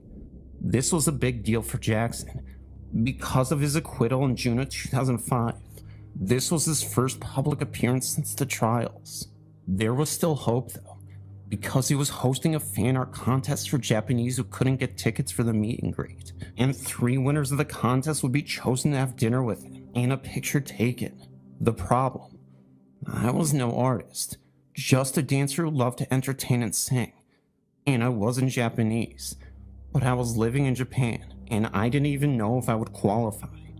Needless to say, I tried my best to paint a piece a few days before the party. I remember I made a drawing, which sadly I don't have anymore, of Michael Jackson in his iconic trademark Thriller jacket, moonwalking with the beautiful night sky in the background. It sounded a lot better than it actually looked, but I figured, what do I have to lose? Unfortunately, I didn't win the contest and wasn't chosen, but to tell you the truth, I didn't feel bad at all. I wasn't expecting to win anyway, but at least I got to go to the event he hosted, where he spoke briefly, and I got to meet some Japanese friends who really loved him. So that was that. Michael Jackson had visited. I didn't get to meet the biggest inspiration of my life, the reason why I keep going. Had I met him, I would have told him the impact he had on me, how I kept the faith throughout my life. As one of his songs put it, I just wanted to let him know how he changed my life for the better. I could have went in a different direction. I could have went to jail or worse, but instead, I focused on my life and career. Skip a couple years later, March 2009. At this point, I had made a name for myself locally as a Michael Jackson tribute artist in Japan. I would volunteer to sing at weddings and dance to Michael's iconic songs. I would also street perform in Tokyo. I wouldn't do any makeup to look like him. I just try to recreate some of his wardrobe and pay homage to my favorite artist. There were times I even got paid very little to do. And for once, it felt like I was almost making it a career. But I wanted to think bigger. I wanted to do this as a full-blown career. Like I said, the goal was always to be a dancer for artists. Well, that was what I was really working towards. This is where things got really interesting. Word got out in the press that Michael Jackson was set to announce a series of concerts, and there was an announcement coming in London. Sure enough, Michael Jackson held a press conference that month. Not only that, but he was going to do a contest to collect background dancers, and if you were lucky to be chosen, you would be going on tour with him. Hearing this news, I was over the moon. I remember thinking to myself, I could be the one selected for the shows. It was almost like God was giving me another chance. Make this all happen. Then it really hit me. Not realizing my hype for the comeback tours clouded my naive judgment. I didn't have any money to fly out to LA, where he would be rehearsing, and I wasn't a professional dancer. I was gutted, because here I was, so desperate to get close to my favorite entertainer, so I could finally work with him and all the others, but I wouldn't have been given the time of day. Well, I rationalized in my mind, thought how much it sucked that even though I had the money for a plane ticket, there's no way I would have been able to go to rehearsal for an audition. I know this sounds crazy, and I sound like a wild fan, but this plummeted me into a deep depression. I was spiraling, and at a dead end career-wise. Yeah, I was doing the gigs, but I really felt I wasn't getting anywhere to advance myself. I had this huge full-body mirror in my apartment that I used to practice dance with. I mean, I converted my entire room into a dance studio essentially, and months on end, I'd always be in there when I wasn't at my day job, working tirelessly. But after the concert tour's announcement, I sort of stopped practicing and doing so much. I had ended up becoming burnt out from all the MJ stuff because I had lost hope. I needed to wake up to reality and understand that no matter how hard a person worked, sometimes certain goals don't go the way you planned, and life doesn't work out the way you want it to. Maybe I'd become too obsessed and possibly insane, but that was truly the darkest moment of my life. I just considered giving up my goals and just focused on my day job. I just lost all the motivation to do much of anything. I couldn't even listen to Michael's music anymore. I was that lost. Then skip to June 2009. I will never forget this day for the rest of my life. One of my closest friends, Jenna, had traveled all the way from Florida to visit. She was my ex-girlfriend, but we became friends after. This was the week of June 20th. She was talking to me and had asked me if I was still into dancing, and I told her I couldn't do it anymore because of the tour auditions and other life problems. Even worse, I got the worst message from my brother on Facebook. June 23rd, 2009. My uncle passed away. Remember, my uncle was my inspiration and love for MJ. He's what got me into it. That message from my brother wrecked me. I was a mess, and Jenna had to console me the next couple days. It was like time froze for a moment, and the light in the world went out. I was in shock, and there was nothing I could possibly do to make myself feel better about the situation. I practically went numb. Jenna, though, was awesome. She knew how much I loved MJ, and of course the concerts were coming up in July. She had secretly bought tickets to see MJ live, and that really made me feel good for a moment. I remember it like it was yesterday. Jenna told me she would try to help me pay for the ticket to London. Was really excited, because I had never been to England before. But as we all know, this story doesn't end well. June 25th was the ultimate dagger. Not only was I still suffering from the loss of my uncle, but the news to follow sucked the soul out of me. The nail in the coffin. I just remember not being able to go to sleep the night before, until maybe 4 a.m. And I slept in until about 11 a.m. Japan time. 4 a.m. is about 12 p.m. Los Angeles time. And I just looked that up. Oh, that means that when I woke up at 11 a.m. that time, it would have been 7 p.m. But I'm not terribly sure. So all I remember was waking up. Jenna was in the kitchen. She didn't mention anything, but her face looked of concern. I thought she was upset for me. Told her, please, my uncle's death shouldn't destroy your health too. I don't want you worrying or something. Then I just remember heading onto Facebook to check up with family. Jenna tried to stop me. She said, Craig, please don't go on the internet. And I remember asking her why. She tried to tell me that if I spent too much time on there, it would trigger my feelings for my uncle and make my health worse. Seeing pics of us together, etc. Although she was trying to protect me from the MJ news. Then, there it was. Everybody was talking about it. Friends on Facebook. Family all with the news. MJ dead at 50. I just didn't know what to think anymore. I didn't even think, really. My mind was blank. I wasn't even mad at Jennifer not telling me. I just wanted to give up on life. Not so much because it was MJ, but because of my uncle and my connection with MJ. I thought with MJ being alive, it would at least be the last link I had with my uncle in a weird way. But after he died so soon after my uncle, it was like everything disappeared from me. A couple days later, Jenna had to go back home. She gave me a hug and told me to message her to let her know I was okay. I don't think I'd ever seen someone so scared for my health like Jenna was, but I insisted I'd be okay. Now here comes the part of the story where it gets incredibly creepy. The ghost parts, if you will. Again, I don't know if the reason this happened was because of my uncle, and I began to lose my mind due to all the grief. But I had some really strange dreams after Michael Jackson died. Dreams that I never previously had before, even when he was alive. Never once dreamt of him before. Then skip to January 2010. I found myself standing alone on a desolate stage. The harsh glare of a single spotlight bearing down on me. The air was thick with the eerie silence, broken only by the faint echo of my own heartbeat. It was pretty foggy. And then, from the darkness behind the reach of the light, he emerged. It was MJ, dressed in normal clothes. As he came out of the fog, he just stared at me for a couple minutes, not saying a single word. No blinking, nothing. I looked away for a second and looked back. Then he was gone. I awoke drenched in a cold sweat, my heart pounding in my chest.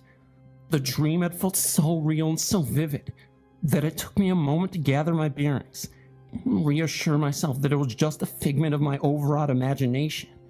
But as I lay there in the darkness, The memory of that dream lingered like a shadow, casting a pall over my restless mind.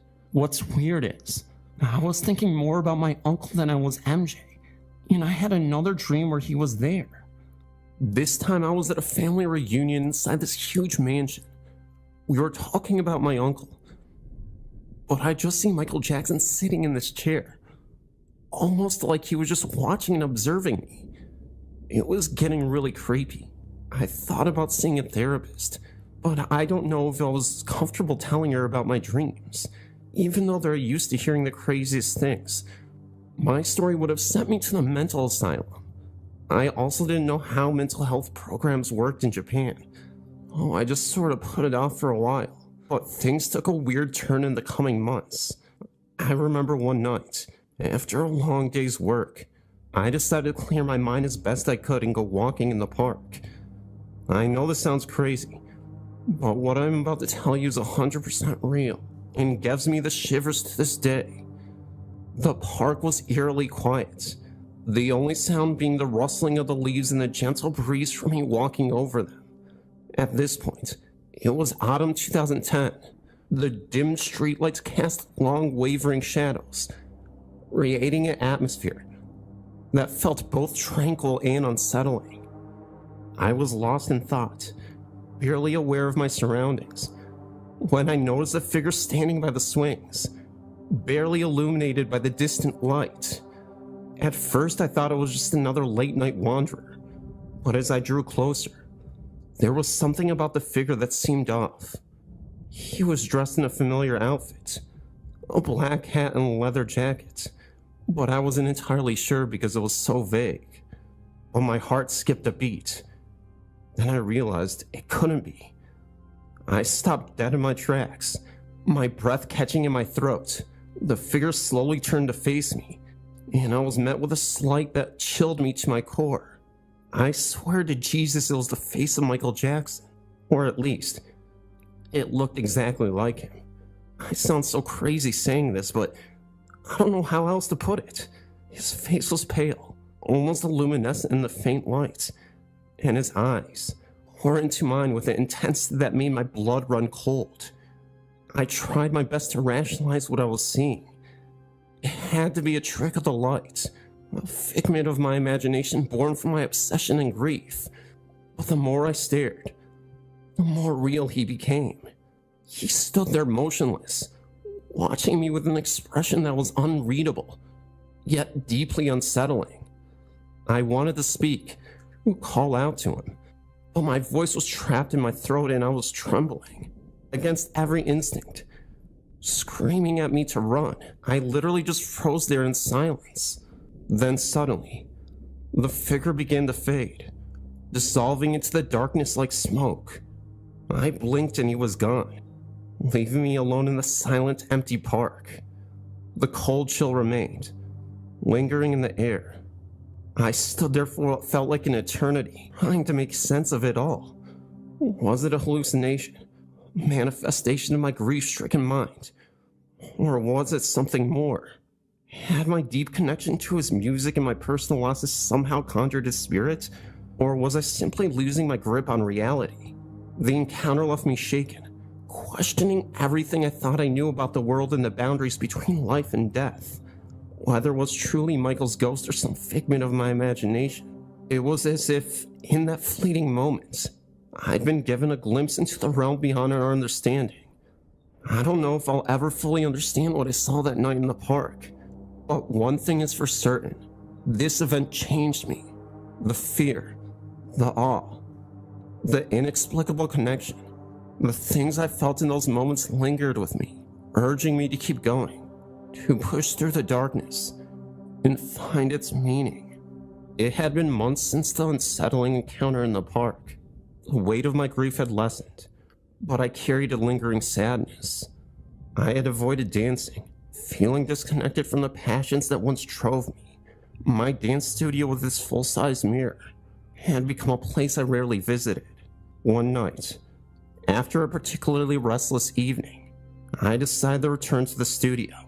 It was late. I turned on a single lamp, casting a soft dim light across the room. I stood before the mirror, feeling a mix of nostalgia and sorrow. The reflection staring back at me looked tired and defeated. I began to stretch, trying to reconnect with the rhythm and movements that had once brought me so much joy. The mirror reflected my every emotion, and for a moment, I almost felt like my old self. I then closed my eyes, lost in the music playing softly from my phone, trying to lose myself in the familiar routines. When I opened my eyes, I froze. There he was again, the unmistakable face of Michael Jackson. His expression was somber. Michael's face was subtle, almost like a shadow, but undeniably there. My heart pounded in my chest as I stood rooted to the spot, unable to tear my gaze away from the mirror.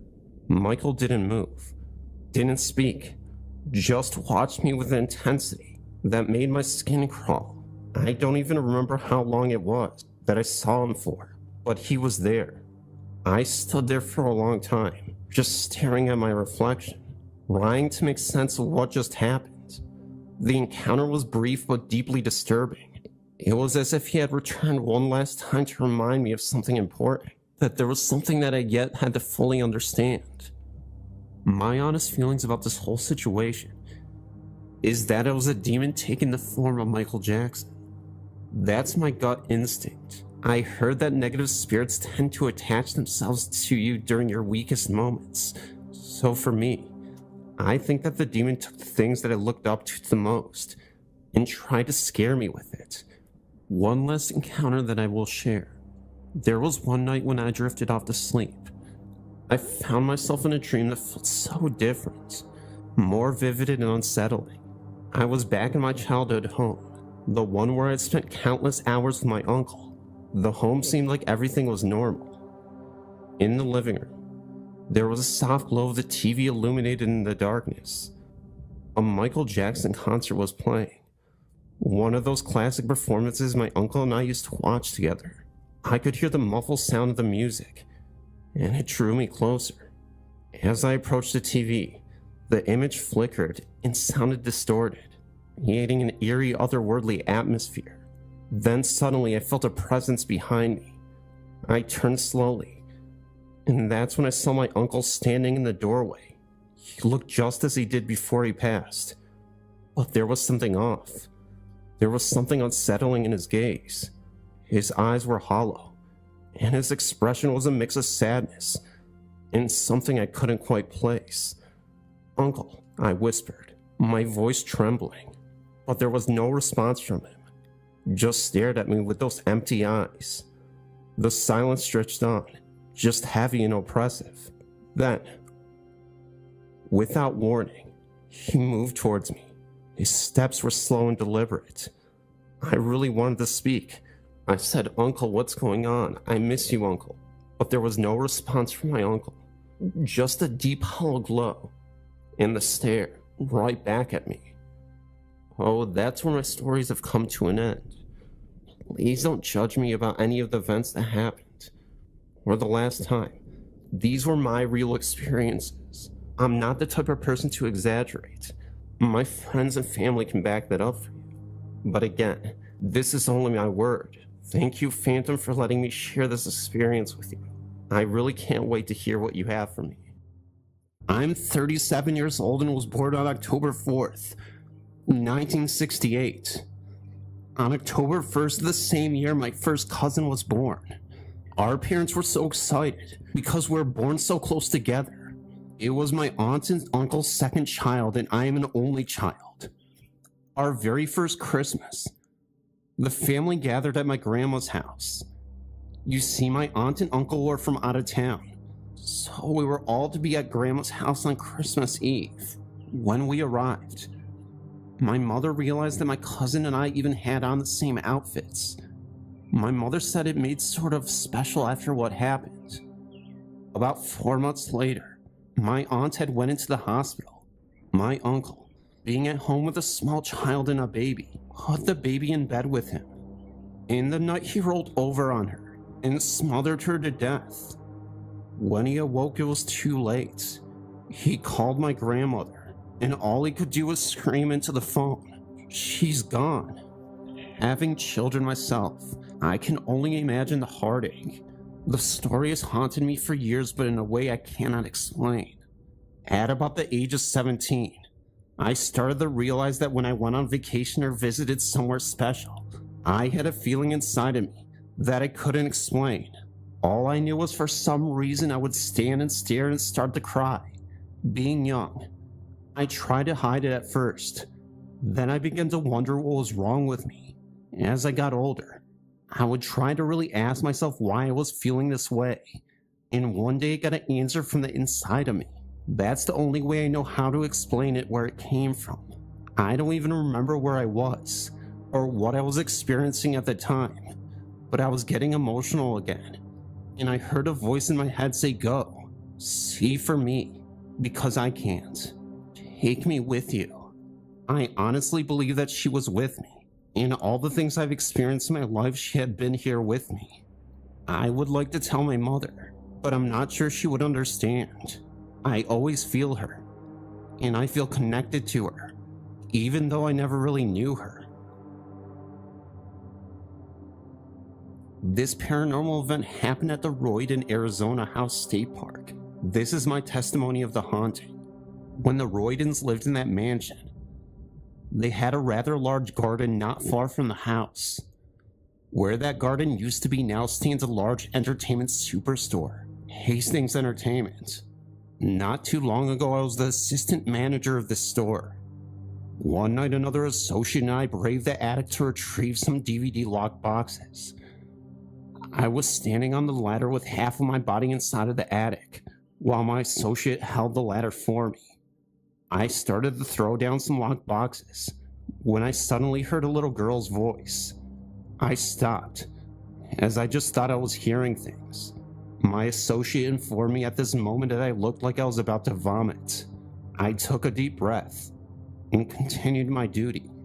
Then I heard it again, but this time it was unmistakable.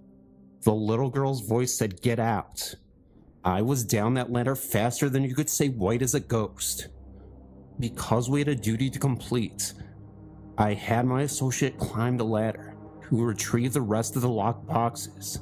She positions herself just as I had when suddenly both of us heard it again. "Get out." It was so loud I heard it from where I was standing below the attic. She instantly said, "I'm out," and shot down the ladder just as fast as I had. We exited the stockroom and decided to make do with what lockboxes were retrieved. Being paranormal enthusiasts, we discussed what happened at great length. Of course, when we told other employees, most of them stated, "I'm not going to encourage your quest for adventure," whatever that means. This incident sparked my curiosity about the house. I had heard Hastings used to be the location of the Roonden's garden, but rumors tend to fly around Flagstaff like undergarments at a Rolling Stones concert.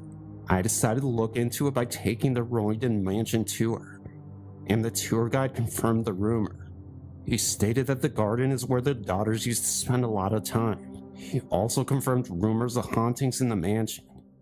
Shortly after I took the tour, I heard from a book department associate at Hastings that she heard the pitter-patter of feet in that area at night when no one was around her but her. The books department is just below the attic where the lockboxes are held. Months later, a stalking associate went all the way up to the attic and stood as he sorted through the locked boxes. He fell through the sheetrock and barely missed injury. Perhaps the little girl was right for trying to warn us.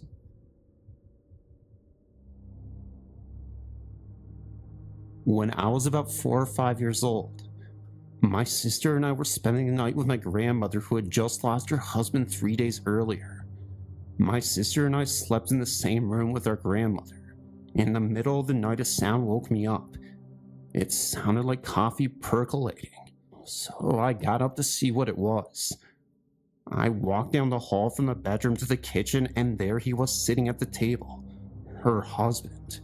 It must have not bothered me because I sat down at the table and carried on the conversation with him. Though, to be honest, there wasn't any mouth movements from his end. He was just silent and staring at me. That's when I thought things were getting a little creepy. And then the conversation I had kind of trailed off. Now, mind you, this wasn't an elaborate conversation. This was just me saying a couple words or something. My grandmother said she woke up and heard me talking to someone, but didn't know who it could have been. Oh, I got up from the table and walked down the hallway to the bedroom door and told her that he wanted to talk to her. She said with confusion that he was dead, and I replied, no, he's not. He's in the kitchen. And I turned to walk down the hall, and he was standing at the end of it. A couple of minutes later, time went by, and he was gone just like that. I swear to this day, I can still hear that coffee pot gurgling in the middle of the night sometimes. And whenever I do, I get this weird feeling, like he's just around the corner waiting. I could hear him telepathically speak to me and say, "See you later," somehow.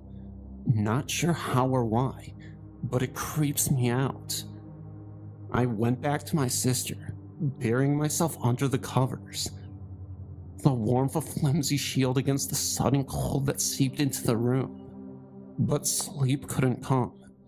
Every creak of the floorboards, every sigh of the wind outside, it all sent fresh jolts of fear through me. The gurgling sound thankfully never returned that night, but the memory of it, and the phantom scent of coffee that lingered in the air, kept me wide awake until the first sliver of dawn peeked through the curtains.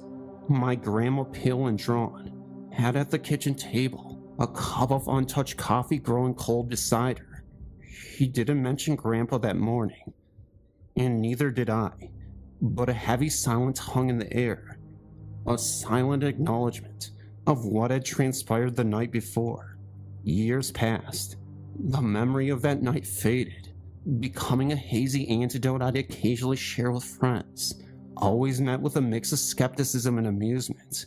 But then a few months ago, something happened that sent shivers down my spine and unearthed a long dormant terror. I was visiting my grandma again, this time alone. She'd aged considerably, her once vibrant eyes now clouded in distance. One evening as we sat sipping tea, a sudden gust of wind rattled the windows. A flicker of movement caught my eye in the hallway leading to the kitchen. My breath hitched. There for a fleeting moment, I saw a figure standing in the doorway, an old man hunched slightly, his features obscured by the dim light. My heart pounded a frantic rhythm against my ribs. Would it be? "Grandma," I croaked, my voice barely a whisper. "Did you see that?" She turned to me slowly, a flicker of recognition crossing her face. "See what, dear?" she asked, her voice raspy with age. "In the hallway," I stammered, my gaze fixed on the empty doorway. "A man. Did you see him?" A long, heavy silence followed. Then tears started to roll down her cheek. "Sometimes," she whispered, her voice barely audible, "he comes back, just to say goodbye again." I wanted to share a story with you regarding ghost contact through dreams. On June 1st, 2006, one of my best friends and fraternity brothers passed away due to sudden burst of capillaries in his brain. My best friend and I, a great friend to him, found him in his room without response after he had been complaining that evening of a horrible headache. After calling 911, he went through 2 brain surgeries to save his life, but sadly the efforts failed. His death has been extremely hard on me. I've been thinking about how good of a friend he was to me, and whether or not he knew it. It has really bothered me. This afternoon after class I took a nap, because I was exhausted from staying up late the night before. In my dream I was in a hallway. Now I cannot decide whether it was a school or a hospital, but in my dream I was aware that Richie was dead. He appeared in the hallway to me, and I remember being dumbstruck and unable to speak. He appeared anxious at my difficulty, and I finally blurted out to him, "I loved you, and you were my second best friend." He looked perplexed and said no. We were brothers. In his life, being fraternity brothers meant more to him than anything, and he hated how many of us had best friends. That is all I remember from the dream. I really feel that Richie visited me in my dream to soothe my mind about our friendship. We were brothers, and he was confirming that he knew what that meant to both of us. I woke up in chills and all that would happen during my dream. I love your site and I'm happy to share my story with you. I'm 15 years old, and when I was about 8, I saw something I will never forget. I was watching TV with my younger sister when my mom called me from the kitchen to go and get my dinner. As I turned to go through the doorway to the kitchen, I saw a boy roughly my age standing in the hall. The thing is, I could see straight through him. I was a bit freaked out and turned to look at my sister to see if she had seen anything, but she just went straight through to the kitchen. So I turned around, and the boy was gone. I thought nothing of it, and just figured I was seeing things. Later that day, my mom asked me to go and fetch something from the upstairs bathroom. The bathroom was right next to the door to my bedroom, and as I walked by for some reason, I looked into my bedroom, and I saw the same transparent boy standing in front of my dresser. I was really scared, and refused to go upstairs for the rest of the day. I haven't seen the boy since, but sometimes I feel him about. This is not the only weird experience I've had. A few years ago, I had a friend over on Halloween, and we were talking with only a candle on, while we could see each other. In the middle of our conversation, the candle went out. Well, I got up to turn the light on, but when I did, the candle came back on again. Later that same night, a glass jar full of glass stones threw itself at my friend's head. We were really badly shaken up and didn't sleep well that night. I really believe in ghosts. I know that they are real and walk this earth. I admit, I've never seen one face to face or anything, but I have a feeling that they are always around me. Well, my first encounter was when I went to sleep over my cousin's house. I was sleeping in the middle of both my cousins, hence I was the smallest and all. That night I woke up wanting to go to the bathroom. I was about to wake up my oldest cousin to tell her to go with me, because it was dark and didn't want to go by myself. I stopped and decided not to, thinking she was going to think I was some kind of a high Ken, or would get mad at me for waking her up in the middle of the night. Well, then I get out of bed and went into the hall. My heart was pounding because I was really afraid of the dark, and I couldn't turn on the hall light because my aunt would get mad. Hence they had trouble with the electricity bill. Well, anyway, the bathroom was all the way down the hall. Well, then I walked as fast as my little chubby legs would walk. When I got into the bathroom and turned on the light, I was so happy. I did my business. The worst part was opening the bathroom door and turning off the light, because then everything will turn pitch black all over again. Oh, I took a deep breath, turned it off, and started walking. That's when I heard the little rustling and the little footsteps. I was about to call out who is there, when I saw a little person peeking around a corner of the hall. I stopped dead in my tracks. I swear I saw the little person give me an evil grin in my way. I couldn't tell, because I was already running to my cousin's room. I got into the middle and felt safe. Well, that's my story. Other than that, in my house, I always hear noises. I'm a night person. I am always in the last in my family to go to sleep. I stay up every night reading a book. Some nights while I am reading, I can assure you I'm wide awake and alert.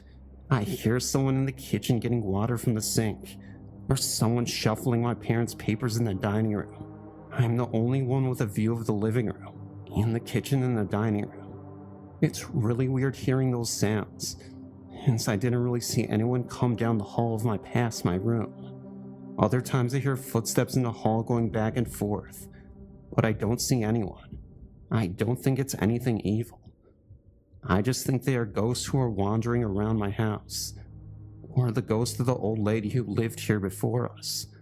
Lady was found in the living room on the floor because her granddaughter treated her really badly. He didn't feed her. My husband and I have lived in the same condo for nearly 8 years now. It's become our home, and we're so happy with staying here until we're more financially stable to buy a house. I've never had any bad feelings here, but I've always felt like there was something around us. Our daughter used to talk about a lady in a blue shirt that kept trying to take her water she kept by the bed. She would also have guests for tea besides her stuffed animals and dolls. When she pointed out a picture of my Aunt Katie, we knew it was her immediately. Our daughter was only a little over 2 when Katie passed away from diabetes complications, but in that time they had together, she brought so much happiness. Oh, now I feel something in her room. I know it's Katie there watching over her. Other family members have had visits too. The radio will come on when a Smokey Robinson song is playing, or we'll turn to our favorite station. We have other visitors too, mostly family, I believe. My husband was laying in bed the other day, after kicking the cats out of bed, and reading a bit. He works nights. Just as he was about to close his eyes, someone rattled the hangers in the closet. He looked up and saw them moving. There were no windows open. The cats were out, and nothing had fallen. He believes it was his mother sending him a message to chill out, as he had been stressing all week about a job interview, to the point it was affecting our daily lives. He was the first person to pop into his head when it happened. We also have someone being mischievous here. I cleaned out my purse the other night, trying to find my wallet. I completely emptied the purse and it wasn't there. This morning, it was right in the top. My sewing things got moved. Keys that were hung up the night before across the room in the morning. Little things like that. I've also heard them too. A couple of times I'll be reading or something, and I'll hear a faint voice. Once it simply said hi. Another time it sounded like a couple was whispering. None of it has been frightening. Most of it has been comforting, in fact. I'm not sure who else is here, besides our family, or who likes to play jokes, but they are welcome. They've never scared us, and when my daughter was little, and was becoming frightened, I asked them to stop and they did. I guess we're pretty lucky to have respectful ghosts. They feel like part of the family after all this time. I'd better mention Otis or I'll pay for it later. Otis was our cat we had when we moved in here. She had an attitude to say the least, and her favorite game was terrifying anyone that came to visit by trapping them in the kitchen and growling at them. But she was always loving to us, and very protective. Sadly, she became ill, and we had to put her to sleep about 3 years ago. But she still comes around, even more now than another cat we rescued, who is the spitting image of her, but a lot more friendly. I've seen both our cats jump on the bed, only to get scared and jump off again like she was there to let them know it was still her spot. I felt her climb up on the bed when I'm reading, and when I look to see which cat it is, there's nothing there but an impression. I've even heard her purr when no other cats are around. Oh, she's still there, and still taking her claim on her favorite spots, and letting the other cats know who's boss from the other side. I grew up in a duplex home on Bolster Avenue in Lemoyne, Pennsylvania. We lived there from the time I was 5 years old until I was 15 years old. There was a steep, narrow staircase in the home. Every time you would walk down the stairs, it felt like someone was right behind you. I never turned around because I was too scared. As a child, I would always run down the stairs because the feeling was so intense. My brother did the same thing. My parents would always scold us for running down the stairs because they were so steep, they were afraid we would fall. There were times at night that we would hear sounds in the attic. It sounded like crumbling paper. There was also one bedroom that was extremely cold. It was my room first. I hated sleeping there. It always felt cold, and on many occasions the door would slam shut, or items would fall or appear in different places. The door was cracked, so it was so difficult to close by hand. It needed to be forcefully pushed shut in order to close completely. When it slammed shut on its own, it always closed completely. I disliked the room so much I traded rooms with my younger brother. He felt uncomfortable in the room too. So much so that my parents ended up using that room. They didn't have any problem with the room other than the feeling of coldness. On one occasion, my father came upstairs and saw someone standing in the bathroom out of the corner of his eye. He proceeded to the bathroom and called out, "Let me know when the bathroom is available." He didn't hear anything, and after a few minutes he looked in the bathroom again, and there was no one there. No one else had been upstairs. We never really discussed the feeling in the stairway until we moved from the home. I remember saying to my family that I always felt like there was someone breathing down my neck when I came down the stairs. After we started discussing it, we found that we had that feeling, but never talked about it. We asked some of our family and friends if they ever felt uncomfortable in the home. Everyone we spoke to with mentioned the same feeling of a presence behind them while walking down the stairs. Since I was little, I've been sensitive to ghosts. The same time I had dreams that would later turn out to be true. Could tell which song was on next on the radio, knew who the phone call was too, etc. My experiences tend to happen at times when I'm either feeling low or just open towards the other side. My stories.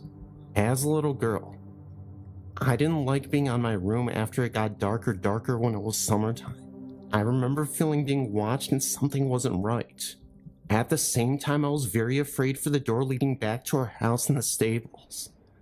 I felt something was looking at me and wanting to hurt me. This was from when I was around 6 and stopped when I was 12. Sometimes they would only show up once. Once I was in bed and was close to falling asleep. I suddenly heard a voice calling my name. I woke up completely and looked into the corner of my room, and there was an old woman there. I couldn't see her clearly because she was kind of blurry, but she had a friendly feeling about her. She then disappeared, and I never saw her again. When I was 17, my dog died, and I was absolutely devastated. A few weeks later, I heard him coming up to my room from the kitchen and saw him enter my room. He then jumped up on my bed, walked around 3 times before sighing, and got down. I could feel him on my bed and against my leg. When I tried to touch him, that's when he disappeared. It did, however, make me feel a lot better after he came and visited me. My parents' farm where most of the events happen is old. It burnt down once there, and there seems to be quite a lot of ghostly activity involved. In the barn, my parents got their car, and since I was little, I was afraid of being there alone. I felt something was wrong, and that something was hanging in the dark. I always felt uneasy there, until a few years ago that my mom told me that someone had hanged themselves there. My worst experience I've ever had was when I was 15 to 17 years old. My room was connected to the kitchen by a little hallway. From the kitchen, you can go directly to the living rooms. The last one I've never felt easy in. There was always something feeling unnaturally cold and just weird. One night I woke up, and my room was ice cold. I heard someone open the door from the hall to the kitchen. It was a man I somehow knew, and he was going directly to the last of the living rooms. Somehow I was there when he went there. I saw him take his rifle and mess with himself. It was feelings more than actually seeing him do it. I then was back in my body, but heard him fall down on the floor, moved a bit, and moaned before he died. The second that happened, the coldness disappeared, and I could breathe again. I told my friend at the time about it, but I was too afraid to ask my parents. One day, sort of jokingly asked if anyone had hurt themselves in that room. My dad turned around and looked at me with a strange look. Yes, your godmother's father hurt himself there. They hadn't told me because my godmother didn't like me to know. I found his grave, and it happened the exact day he hurt himself. I've had nice experiences though. A friend of my parents and their friends hurt herself. My friend was really devastated about it and couldn't get over it. One day we were in the kitchen. I saw a sort of fog that turned into a ghostly hand. It stroked her head as it soothed her. After it disappeared, my friend looked at me and said she was here. My friend then told me that she felt peace and that the friend had told her that she was happy now. To both of us, that meant a lot. The latest year the happenings happens without any real pattern. Last year when I was at my parents' and sleeping in my old rooms, I didn't get any sleep for at least 4 days I was there. There was a presence in the room, and it was not a pleasant one. It just radiated hatred, and it was pointed at me for some reason. The next time I got home, it wasn't in there, but then I had to sleep in my mom's bedroom. I was woken up by someone slamming their hands into the bed very hard. I looked at the end of the bed, and I saw a shadow standing there, but then disappeared. Since then I haven't felt it. For some reason I knew it was male, but I don't know why it felt so badly about me. When I'm home at my parents' now, there's a young girl there. Something I can't feel what is in a man. None of these are evil, but just looking out for me. I've seen the girl from the corner of my eyes, and seen her reflected in the mirror. I think they were protecting me, and just looking out for me. Sometimes I can enter a house and know that there's more than just what the eyes can see. I felt the presence of family or just passerbyers. I think that my parents' house and me makes an energy field where they can enter, and some stay, and some do not. I got one in my room where I live now. Just a little prankster, really. Turns on my computer, opens all the cupboards. I did have an old man who loved to watch me shower. I told him that it was rude, and that I didn't like it. But since then, he hadn't been there. At the same time, there's a girl running every night on the upper floor. My brother is sensitive too, but apparently never experienced the same as I have at my parents' house. Seems I'm the only one that they get attracted to. Also felt being pushed, but that happened in my parents' house too. I don't mind having this ability, but I have to learn to control it, because sometimes it can get too much. My building was built in the early 1800s. We have had experiences within this build that are questionable. We call our presence Felix. When I first purchased the building in 1985, we used to hear a rocking chair located on the second and the top floor of the building. When I asked the previous owner and showed her the location of where we were hearing this chair rock, she stated that this was her father, and he had his rocking chair. The upstairs was completely emptied at the time. The upstairs had the latch doors, yet I would find doors open even after I knew I had shut them. Lights go on for no apparent reason. The same with blow dryers. The lower first door is a barber shop. Turns out so was Felix. We have found things moved. There are so many different things I thought I'd bring it to your attention. My building is in West Warwick. Others would swear to the things I would tell you. It's okay. Felix has been here far longer than we have, and we have no problem with having Felix around.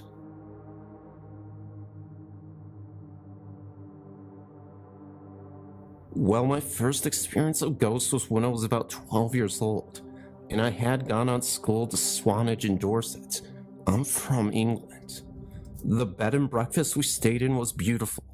It was an old house with a giant sweeping staircase, high ceilings, and so on. After we had stayed there a few days, the whole class complained of someone knocking on their doors. It was a really quick knock-knock. It happened to our room a few times, and once we actually waited behind the door for the knock-knock to occur. When it happened, we instantly opened the door, and to our surprise, there was no one there. There was no way you could hide anywhere either. Our room was the first room as you stepped in from the front porch, of which the doors were transparent. Oh, there was no way anyone could get outside and hide quick enough. Our bedroom door opened out into a huge empty reception area. There were doors all around the edges with nothing in the middle of the room. There was literally nowhere for anyone to hide that quickly. Thinking nothing of it, the teachers took us out one evening to the beach to wear us out. When we got back to the bread and breakfast, however, there were some of the girls returned to their rooms to find that all their lights were on, with the covers thrown back from their beds, and their door wide open. Nothing wrong there, you think, but every time we went out, our teachers made sure that all of our rooms were spotless, beds made, clothes away, all lights were turned off, and so on. All the doors were also on their spring hinges, so that every time you open them and let go, they would automatically spring shut. The door had been found wide open, and the owners insisted that no one had been around either. This is about the poltergeist ghost. My second experience of ghostly going-ons happened to me a few years later, when I was about 15 whilst on holiday in the Avellino in Portugal, in the villa in which we were staying. The villa was huge, as there were about 10 of family and friends. It had 3 floors. The bottom floor was bedrooms. The middle floor was the kitchen, living room, dining room, and so on. And the top floor was again bedrooms. Me and my friend at the time had a room on the bottom of the house, which had patio doors that opened out into the swimming pool. Lying in bed at night and on more than one occasion, we could hear the water breaking as though someone was swimming in the pool. Rushing to the window, we would always discover nobody there. We would also hear the back gate squeak open and shut at night, and again, nobody was there. The bedside lamp would also spontaneously switch itself on, but being young and naive, we would obediently turn it off and think nothing of it. On our final night in the house, my mom claimed that she woke up during the night to hear someone wandering around upstairs.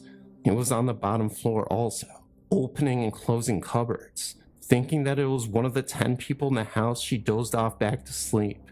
In the morning, when my mom spoke to friends on the top floor, they claimed that they also heard cupboards opening and shutting, and also assumed it was one of us.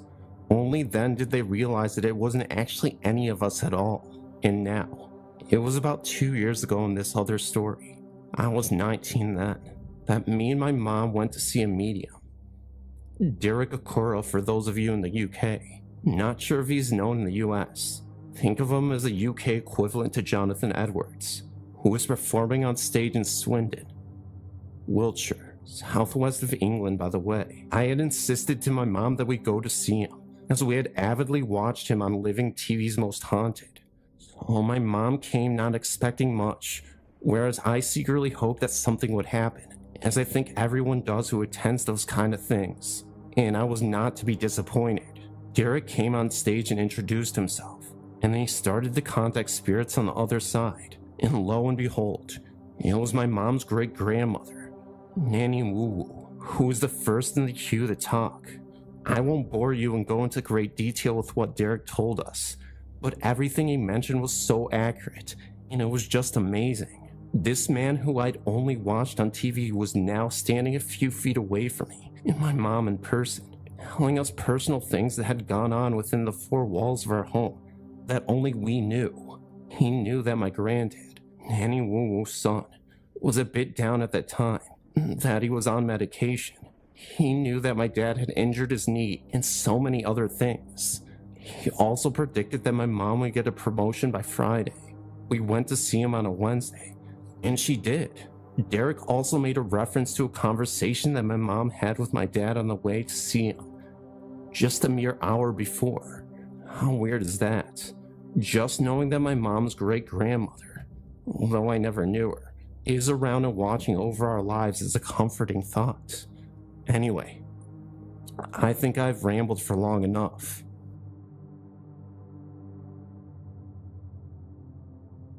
I have a comment about the Guthrie Center in Iowa's Devonshire. After one of my friends read your site, I was talking on the phone with him, and he told me about the chair and what happened to that one man. I'm not a big believer in ghosts per se, but I do believe in supernatural and spirits. When I first heard it, I laughed and told him that we were going there the next night. We ended up heading on over there.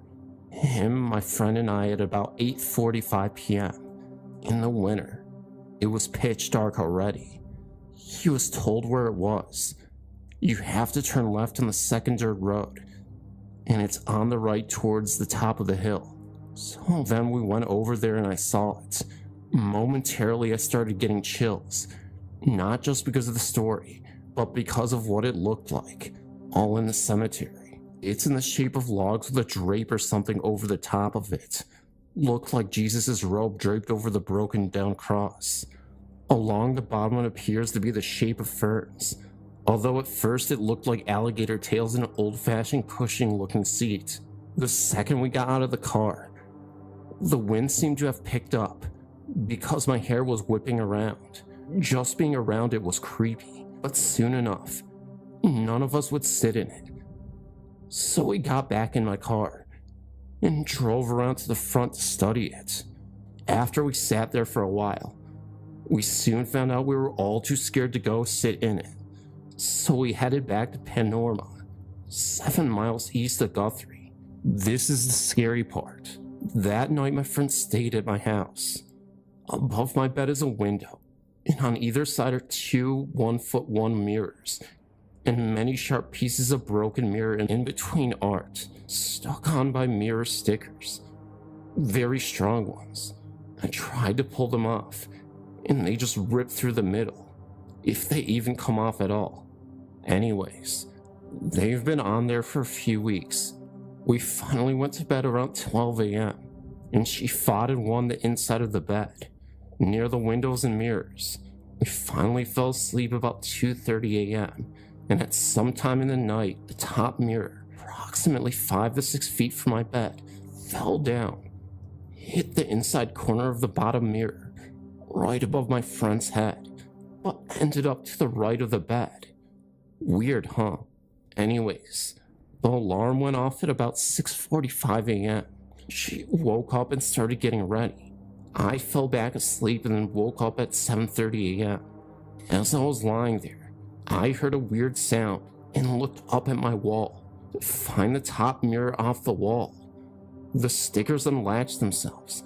They didn't even rip, and all of these pieces of broken mirror were laying on my friend's pillow. Ironic, I think not. Those stickers were like they were promised to stay on the wall. Luckily, we didn't sit in the chair. When we first saw the house, I loved it, but I was pregnant with our 3rd child, and there was only 2 large bedrooms and 1 small bedroom. It was an old farmhouse, and it was built in a T-shape, much like most of the houses built in the 1800s because of the central fireplaces. When we told the owner we needed something with more rooms, she said we probably wouldn't want it anyway, because it was haunted.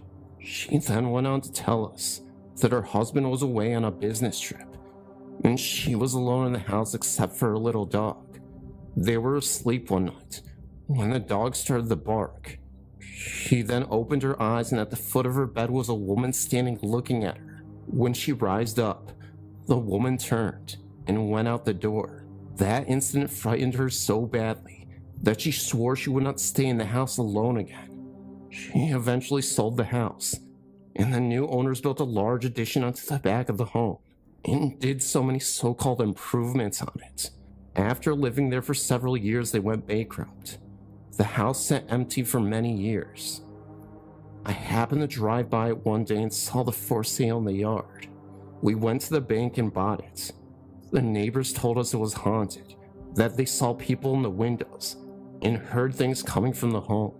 I had a little lady that babysat for me full time. She would not go upstairs alone, and she said she felt like someone was watching her. He never went into the basement even if someone else was going. Heard people talking, and saw 2 men in the parlor. My daughter had a rocking chair in her room. One day she went into her room, and it was rocking all by itself. I found out later that a young woman had died during childbirth in that same room. We guessed she was rocking her baby. My grandson, at age 4, was sleeping in the small bedroom and told us that there was a lady in a long dress in the room during the night. No one gets too upset from these sightings. We figure that they were here before we were, and they feel comfortable with us too. They have apparently accepted us as well. I've been reading all the stories trying to find something similar to what happened when I was about 9 to 10 years old. I'm not sure what it was that I saw, but I haven't been able to explain it. Let me start by saying that when I was a kid, I slept with an old baby blanket that I had forever. One night I went to sleep with a small blanket spread out over the comforter as well. I remember waking up in the middle of the night when everyone else was asleep. My bedroom door was closed, and the foot of my bed was about 3 or 4 feet away from the door. I laid awake, then staring at the door, when 2 flat spots of light started swirling on the door. It sort of looked like when the cable goes out on the TV, that snowy effect. Anyway, it sort of looked like that, but not as bright as an actual TV, and the light was just spinning. Then it was swirling around in a circle. I thought at first I was seeing things, and tried to tell myself that it was car lights or something, but it didn't look like that, and there was no sound of passing cars outside. Everything was quiet outside. Then suddenly, the 2 flat swirling circles seemed to pop off the door and become like little men and creatures standing near the end of the bed. I don't remember too well what they looked like anymore, but I remember them being about 2 feet tall, no necks, fat little bodies. They seemed to have faces, but I couldn't tell you what they looked like, just sort of a suggestion of facial features. And they were made out of this weird light. I sat up in bed frightened out of my mind and clutched the blankets up to my chin. They walked towards the bed and started climbing up the bed by holding onto the blankets. I could feel them tugging the blankets. When they got to the top, they began pulling on my favorite blanket. At first I tried to pull it back away from them, but they kept pulling, and I seemed to go weak and just let it go. They climbed down the end of the bed and back up onto the floor, this time with my blanket that they spread out behind them flat on the door. It made me think of them having a picnic on it. All the while I remember they made small sounds like they were talking to each other, but very faintly. I couldn't make out any words. They became flat swirling circles of light again, and then seemed to vanish through the door. I pulled out the comforter over my head and just cowered there, then shaking until I guess I just eventually went back to sleep. The next morning I had breakfast and was going to head out the door when I suddenly remembered what happened and thought, wow, what a weird dream. I went upstairs to look for my blanket. I looked everywhere in my room but couldn't find it. I even checked between the sheets and under the mattress, but it wasn't there. I asked my brothers if they'd taken it as a joke, and they looked at me like I was crazy and said, why the heck would we take your stupid blankets? I asked my mom if she took it to the wash or something. Then she said no. I checked all over the house and couldn't find it anywhere. The last place I looked was the basement, which I'd always found creepy, and whenever mom asked me to go get her anything down there, I beat it up the stairs as quick as I could. I found the blanket hanging in the middle ceiling of the basement. It was not hanging there with any kind of fastener. One edge was just stuck flat on the side of the beams, the floor joist from the room above, with the rest of it dangling down. It looked like they put it there in plain sight to be sure I'd see it. I'd grab one corner, pull it down, and ran up the stairs. That was the only time I've personally experienced anything strange like that. I've heard many stories of unexplainable things from different people that I know. I remember once my roommate and her boyfriend were in our basement apartment, and both of them heard what sounded like someone heavy in boots coming down the stairs, and knock on the door sharply 3 times. They thought it was the landlord, because he lived upstairs, and had the only other key to the outside door at the top of the stairs that was locked. They said just a minute, but got no answer, and when they opened the apartment door, no one was there. I don't normally tell these stories to anyone because they sound outlandish, but I'm a professional as an MBA in English, and I've had some of the strangest things happen to me. The most memorable one was in the fall of 1990. I was a senior in high school, and my boyfriend and I were out with our best friend. Being a stupid teenager, I was riding on my boyfriend's lap in the front seat because we were just going to the park, which was only about 3 miles from where we were, and we lived in the middle of no man's land. There was a forest of trees in the middle of the fork. We were talking and carrying on, and my friend, Mike, took the left fork instead of the right fork. I looked up, fussing at him for taking the wrong road, when we saw this guy in a gray sweatshirt and blue sweatpants walk out of the trees right in front of the car. Of course, I thought we were going to wreck, so I braced my arm on the dashboard and ducked my head, preparing to be thrown through the windshield. I was screaming, but I felt no impact. When I looked up, we were on the right road going towards the park, and there was no one in front of the car. Of course, we stopped the car and mulled around for a few minutes, trying to see if maybe someone had wrecked in the trees, but there was no sign of anything. I do know that about 4 years before that, my brother had a good friend who died at the intersection while running from the cops after domestic dispute. He never made the turn and went straight into the trees. He left behind 2 small children. Maybe it was him trying to go home. My next experience happened with a Ouija board, and I can promise I'll never touch another one. We were trying to contact a friend who had passed away about a year earlier. I asked him to prove he was who he said, and he gave us some details that each of us in the room would know about him individually, but not collectively. I asked him to prove he was there. I heard something happening in the laundry room, and I threw the board into the hallway and went to look.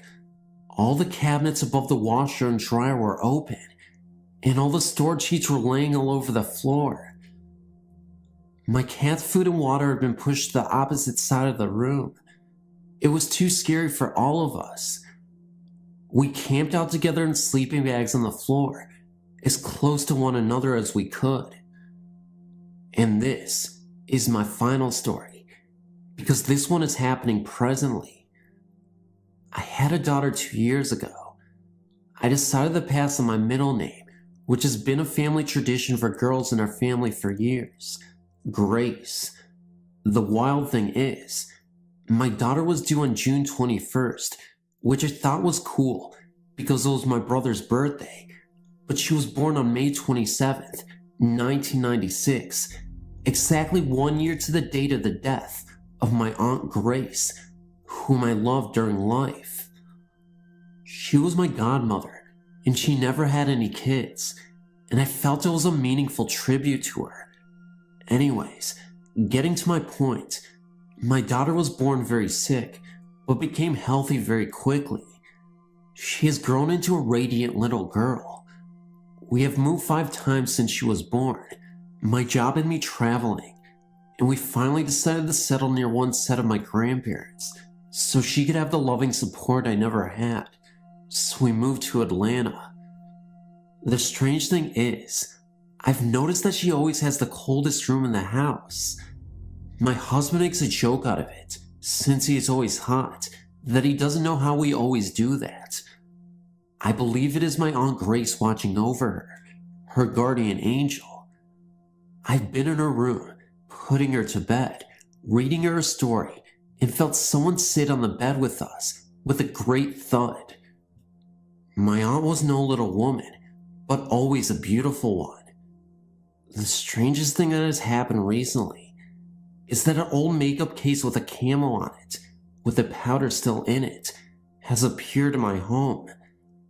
I know I did not get this from my mom, because we do not speak. It sits in my bookcase. When my husband and I married, I decided to use her wedding band, but it causes blisters on my fingers, and always appears in the jewelry box that I keep in my daughter's room. So now I know. My Aunt Grace wants my daughter to have it, instead of me.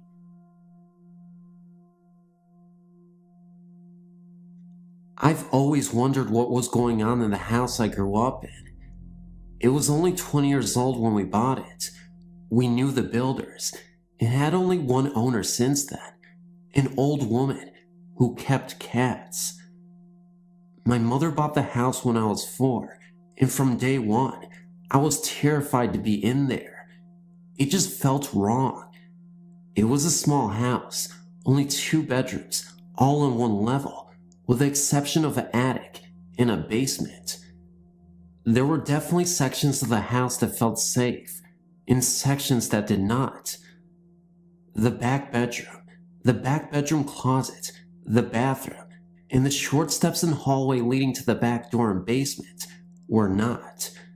The first bedroom, living room, and ironically enough, the kitchen, so as long as you put your eye on that back hall, were safe. The things that occurred in the house were experienced by the entire family, though my mother and older sister always had a reasonable explanation for them. Heavy breathing could often be heard. Mom's explanation, the swing set up the road creaking, footsteps across the ceiling, the neighbors. Now, our house sat alone and shared no walls, so how would we hear the neighbors going up their stairs inside their house? Items that were set down would suddenly vanish, only to reappear after much frantic hunting. But worse than that was the feel. People were loath to do anything that would make a loud noise. Vacuuming, showering, flushing the toilet, frying food, anything that made a cover-up noise. It always made you want to spin around and run when you couldn't hear past the noise you were making, as if for allowing something to sneak up on you. When anyone went down to the basement, which housed the washer and dryer, they inevitably ran down the stairs. Those stairs, you just didn't want to be caught on them. My mom was a compulsive decorator, and the only spot in the house that did not boast ornamentation was the hall leading to the basement stairs. Even she couldn't bear to be in there long enough to hang a picture. Once in the basement, the person felt compelled to keep a running, shouted conversation with whomever was upstairs. You did not want to be cut off down there. Sleeping in this house was a nightmare. The overwhelming fear of shutting off the light and daring to sleep. Myself and my niece both experienced this. In the back bedroom, too, there was a closet. The closet door had a tendency to suddenly slam open. My mom's explanation, it was hung crooked. When I was 14, tired of it, I put a latch on it. Some years later, the door flung itself open, hard enough to send the latch flying through the opposite window. Hung crooked indeed. The most terrifying event in the house was experienced by myself, my niece, and my dog. We were sleeping, both in my room. My sister was asleep on the sofa, and my mom in her room. Jennifer and I were awakened by a voice from the area of the basement, calling my name. I thought it was my sister and asked her what she wanted. I woke her up. It had not been her. I woke my mom up. It wasn't her either. While I was talking to my mother, the voice came again, telling me to come to it. My niece asked my mom if she had heard it, and my mother replied that she had heard nothing, and that we were dreaming. Both of us, dreaming the same dream. Okay. It went on all night, and my dog, guardian of my well-being, hid under the bed and whimpered. We lived in the house for 17 years. During that time, we had bedding switched from one bed to another, tapes and records moved under furniture, and perhaps the most puzzling, we came home daily for a week to find bowls of hot food and cups of steaming tea set out as though someone had just been there, yet the house was locked. We had a neighbor watch the house to make sure the kids weren't coming in, but nobody was seen to enter. To this day, whenever my niece or myself have a nightmare, it is set in that house. No dreams that take place in the house turn out to be good ones. I've actually had dreams that were going along fine until I realized where I was. I also remember having a dream that I was married and my husband had purchased a house. He took me to see our new house, and you guessed it, it was for Harrison Court. In the dream, the most amazing wave of terror swept over me at the thought of stepping into the house again. We have no idea what was wrong with it. We know the woman who bought it from us, and she still lives in it.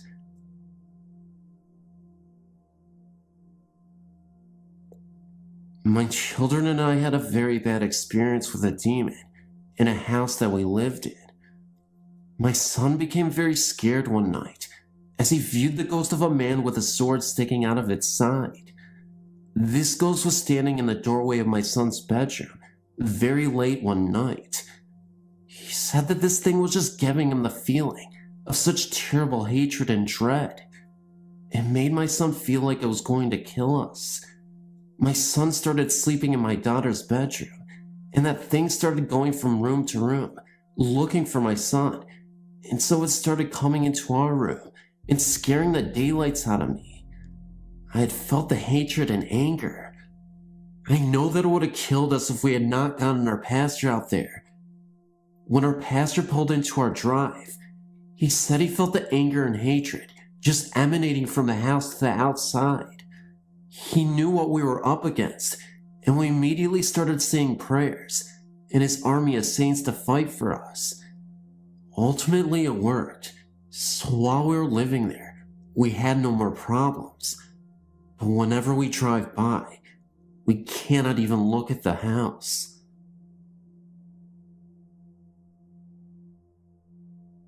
Reading some of the stories that your readers have sent you brought back a memory I thought I had long forgotten, and I would like to share it with you. Unfortunately, or fortunately, depending on your point of view, it did not occur to me, but instead happened to a childhood friend of mine. Being an ex-army brat, part of my childhood was spent in a suburb just east of St. Louis called Spanish Lake. It was called that for a lake that was near there and a favorite hangout of many of the townspeople. A nice lake during the day, but at night, it was said that the ghost of a sunken Spanish galleon walked the shores of the lake, especially during the summer months, in search of what was unknown. At one time, I'd been told that several people had simply disappeared from there and were never heard from again. Truth or not, I will not venture a guess. The lake was also said to have a section that was bottomless, and there, supposedly, lay the Spanish galleon. Being teenagers and fearing nothing, several of us used to go there with our girlfriends or boyfriends and park. But one night, my friend told me he had learned his lesson and would never, ever go there again. I came out of my house one summer's day in 1971, and I saw Randy up the street, absolutely throwing a fit, yelling, screaming, cursing, and in general, having the proverbial cow. He was standing near his car, a 1966 Plymouth Roadrunner, in mint condition, or at least it almost was, now. Something you must understand is that this car was Randy's pride and joy. He babied the car, and it was one of the fastest cars in the area at the time, as well as one of the sharpest looking cars. It was a painted metallic turquoise and built to the hilt. I asked him what he was so pissed off about, and he showed me. What I saw scared the bejesus out of me. It looked as if someone, or something, had ran their fingers down the entire length of the passenger side of his car and completely melted the paint where they had touched the car. He told me that he and his girlfriend, the night before, had gone to their favorite spot on the lake to be alone. He told me that they had been there long enough to fog the windows a little. During a pause, for breath catching or something, one of them looked out the front window, seeing what appeared to be a sort of red glow emanating from the lake itself. At first they tried to ignore it, their attention on each other, but, unfortunately, they both became rather interested in it. Randy told me that within the glow, he started to make out what looked like a ball just a little brighter than the glow itself. At this point, Randy told me that it appeared to start coming towards them. He told me that it looked like it was pulsing or something, almost as though it were alive. It came slowly towards them, and they got really scared. His girlfriend told him that she wanted to leave, right now. Randy told me that he tried to start the car, and absolutely nothing happened. Not one damn thing. It was almost as if all the power had been sucked from it. Meantime, the red glow continued towards them. He said his girlfriend became near hysterical, wanting to leave, but he told her that, try as he might, there was nothing he could do, and he was not about to get out of the car to find out either. All they could do was make sure the doors were locked, and the windows were up as far as they would go, and wait. He said that after a short time, the red glow completely surrounded them, and his car began a slow rocking motion at first. Then, without warning, Randy told me that the car began to rock more violently, and he said he and his girlfriend could hear a growling or something of the sort anyway. Then he told me that he could hear a scraping sound down the passenger side of his car. He said the best way he could describe the sound was like someone scraping their fingernails down a chalkboard. Randy said this went on for several more minutes. He wasn't sure for how long, and all he and his girlfriend could do was sit there and hold one another. She, of course, in tears, and Randy very nearly there himself. Suddenly, he said, the growling stopped, the scraping ceased, and the glow was gone. It simply wasn't there anymore. Shaking, he reached for the ignition switch and tried turning the key. He said the car started right away, and they got the heck out of there, not looking back once, and were grateful when they were back up on the main road and heading into town. By the time Randy had been able to calm his girlfriend down and get her home, it was very late, so he decided to just go home and try to get some sleep, but not before trying to see what kind of damage had been done. Randy told me that after he had gotten home, he went into the house, got his flashlight, and went back outside. He said that at the time, he saw absolutely nothing, and after very careful examination too. But the next morning, his brother had wakened him, wanting to know what happened to his baby. That's when he discovered what he had. He tried several times after to fix the problem, but within a few days, the fingerprints would reappear, just as if they were fresh. Shortly after that, I left Spanish Lake. I was told that Randy eventually got rid of his car, and I heard nothing more of it. But to be honest with you, I've not been too awfully curious either.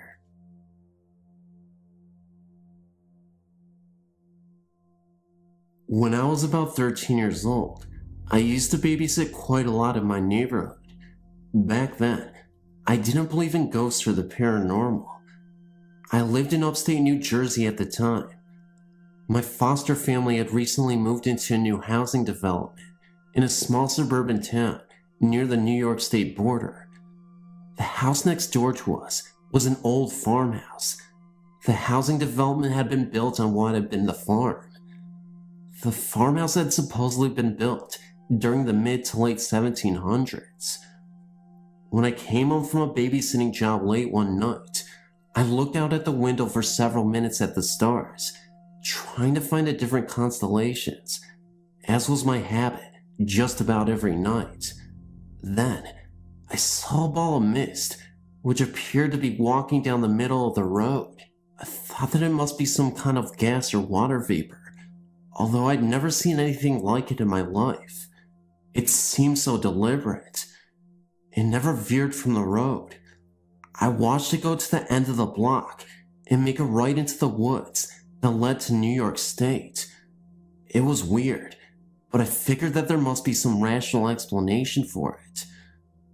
The couple who had just moved into the old farmhouse needed a babysitter for a Saturday night for their 4-year-old daughter.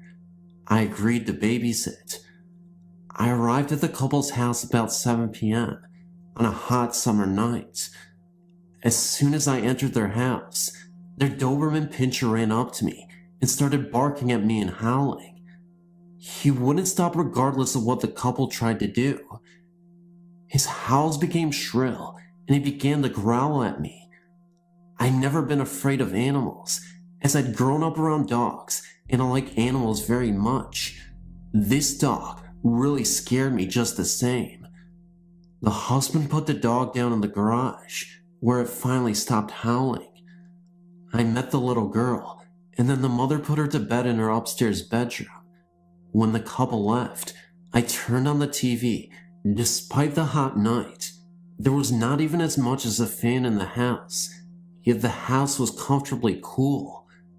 At about 10 or 11 p.m. that night, the TV began to have interference and the lights dimmed noticeably. The television began to get so much interference that it became impossible to watch. The lights dimmed even more.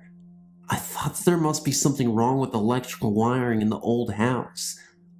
I sat by the light and began to read. The house was becoming cooler. Despite the hot night outside, this house was becoming cold. There was an Afghan on the back of the couch, which I wrapped around me. I went to the window, wondering why it was suddenly becoming cold. The window pane was warm. It was certainly warmer than the house was at the moment.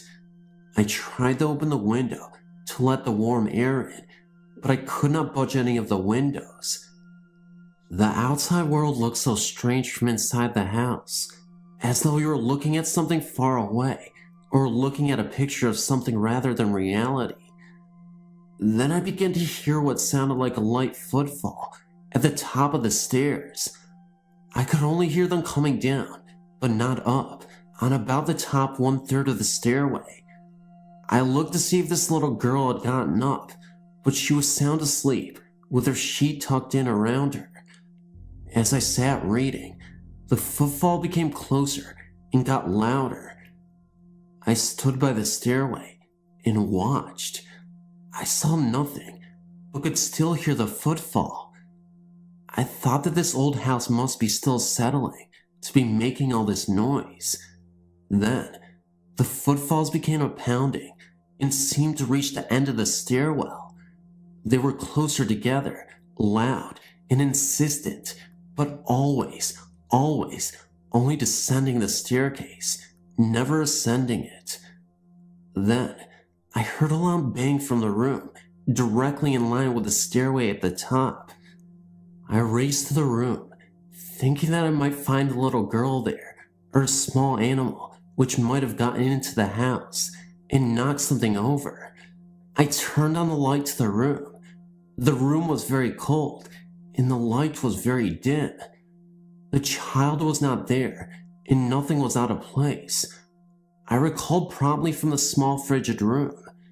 The hairs at the back of my neck were standing up, and I felt a strange sensation, as though a current of electricity was coursing through my spine to the base of my skull. I checked on the little girl, who was sound asleep despite the racket, and still tucked her snugly into her bed. At this point, I was getting scared, but figured that there must be some rational explanation for what was happening. The footsteps continued their pounding, but now they descended all the way to the foyer. There was a deep shag carpet runner along the foyer. I could hear creaking floorboards beneath it and indentations in the carpet as though someone were pacing on it. I thought that there must be some really small animal on the carpet and decided to try to catch it. I planted myself in the middle of the carpet when something came over me. Everything went dark for a second.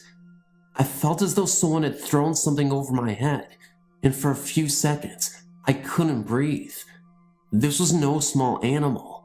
I was petrified. I ran up the stairs to check the child, and she was still fast asleep. After the incident on the carpet, the foothills started making their way up the staircase. It was like a playback of what had been going on most of the night, only in reverse. By the time the foothills reached the top third of the stairwell, they'd stopped the incessant pounding and were only slightly stepping, yet still only descending the stairway. Finally, they disappeared entirely. The lights resumed their brightness, and the television was no longer bothered by the interference. By this time, it was about 2 a.m., and the stairwalking had gone on for several hours. All through this, there had been not one peep from the dog in the garage. The couple returned home about 4 a.m. They asked me if everything had been alright. I had felt as though I had been losing my mind. I just told them that everything had been okay. The next day, my foster sister made a point of asking me, how did the babysitting go? I told her, the house is really weird. Then she told me, I didn't want to tell you before you went babysitting because I didn't want to scare you. She proceeded to tell me that the former owners had told her that the house was haunted. They told her that all the members of the family had seen the ghost many times. They explained that one of the original owners of the house, a Mr. H, had committed suicide by hanging himself from the attic door, which was directly above the top landing of the stairwell. They'd taken my sister for a tour of the house. When they had been renovating the house, they had discovered that the house beams and studs had been joined together by wooden pegs and not nails. This was a very old construction technique that was used because making wooden pages was easier than having to make nails. They took my foster sister for a tour of the cellar, which consisted of a maze-like collection of windowless cubicles. In each of the cubicles were manacles for hands and feet. Had Mr. H bought slaves to use as farm workers? In that area, the growing season is short and the winters are long and cold. Buying slaves would hardly have been cost-effective for such a short period of time. Long ago, the land there had belonged to the Rampo Indians. Had Mr. H taken these people as seasonal slaves and dispensed with them after harvest time? My friends went down to the town city hall to check the records of the house. The records showed that the house was considerably newer than had been thought, about mid-19th century. This was after the slavery had been discontinued in the Northeast. The former owners of the house, who were also builders and renovators of old houses, said that the mode of construction that was used in the house would date the house as being much older. I guess we'll never know who was kept manacled in those airless little rooms in the cellar. We'll never know why Mr. H was driven to suicide, or if his death was indeed a suicide. Was the ghost that of Mr. H, or of someone else? Perhaps there is more than one tormented spirit in that troubled household.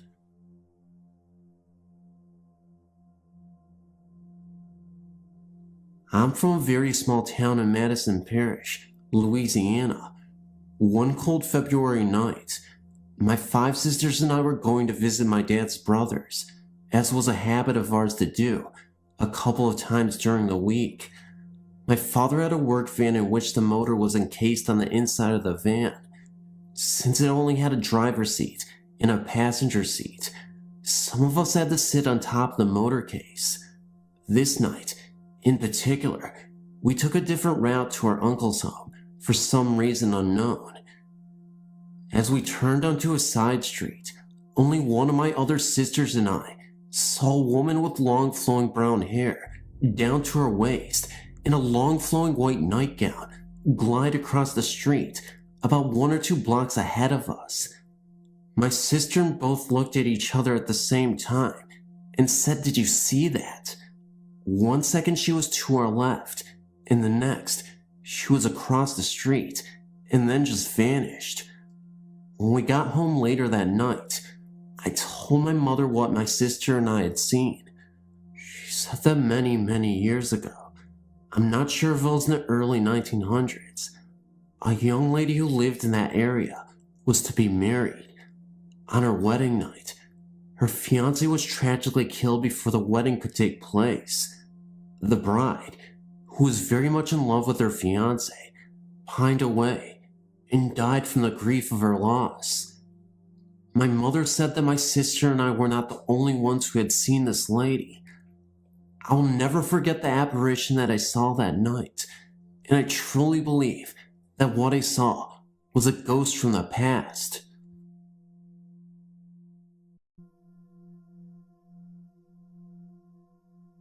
I suppose that every kid imagines a monster in a closet or under the bed at one time or another, and I had in fact began to believe my experience to be the result of a young fertile imagination. You see, my room was located in the basement of my parents' home.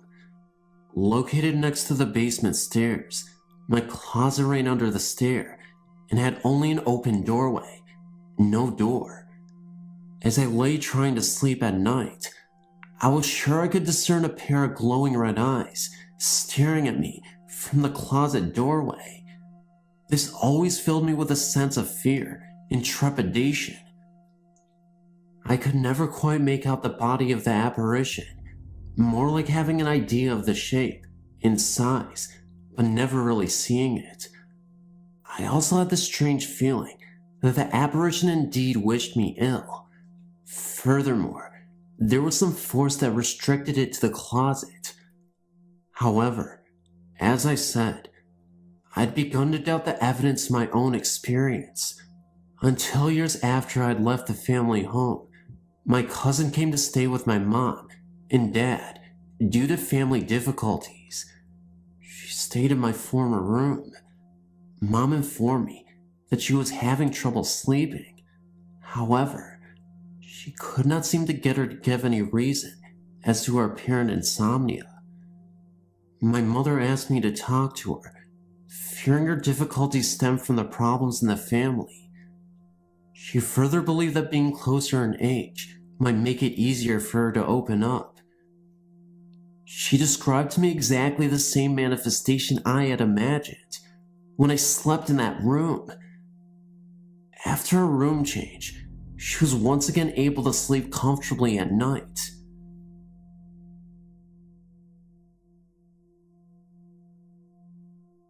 My friend Christy is engaged to this guy named Sean.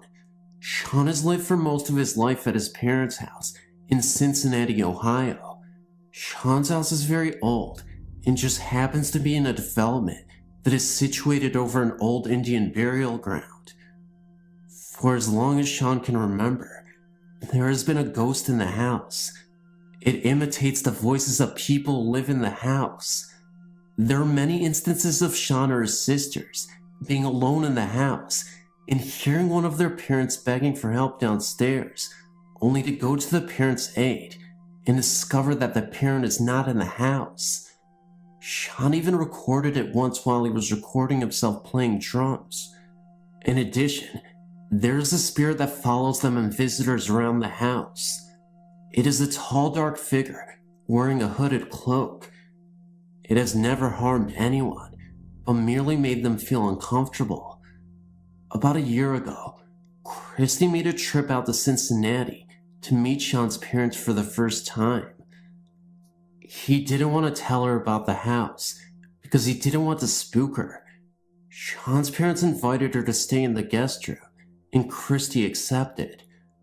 The first night of the visit, Christy was sound asleep when she woke up suddenly and felt something icy slide over her and felt like something was watching her.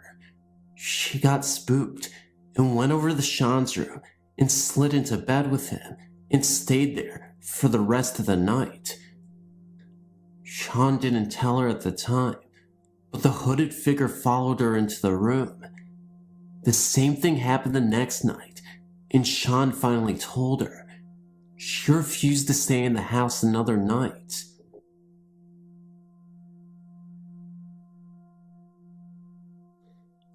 When I was about 4 or 5, maybe even younger, I remember one night I was sleeping in my room and I awoke. I don't know why I did. I may have been dreaming. Anyways, I looked ahead of me to my wall, and there was a face on it.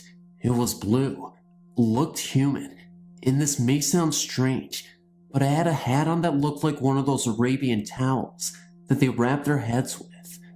It spoke to me. I don't remember what it said, but oddly, I wasn't afraid of it. I don't remember the reaction, but I asked my mom if she remembered about when I told her there recently, and she said I used to tell her about a lady in blue visiting me quite often. I only remember telling her about my only experience once.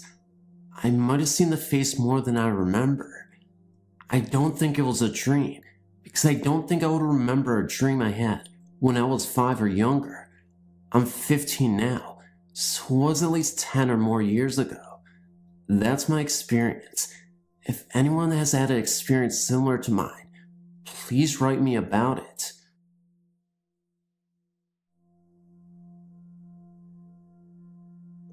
I've only had one paranormal experience.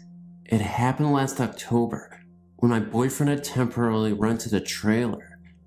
We had lived there for almost 2 months and nothing out of the ordinary had happened.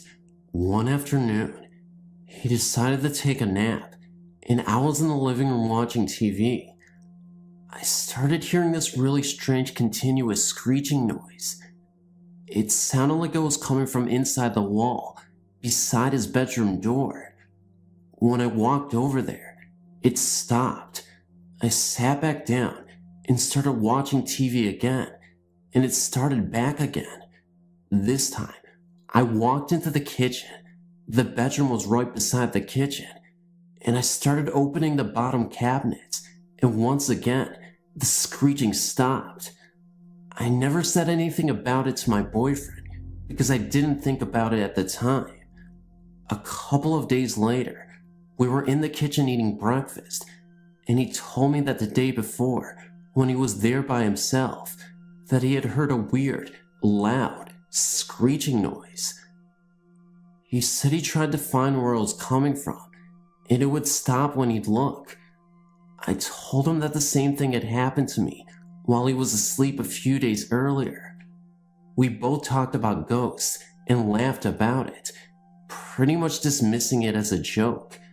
A few nights later, his mom came and stayed the whole night and was asleep on the living room couch.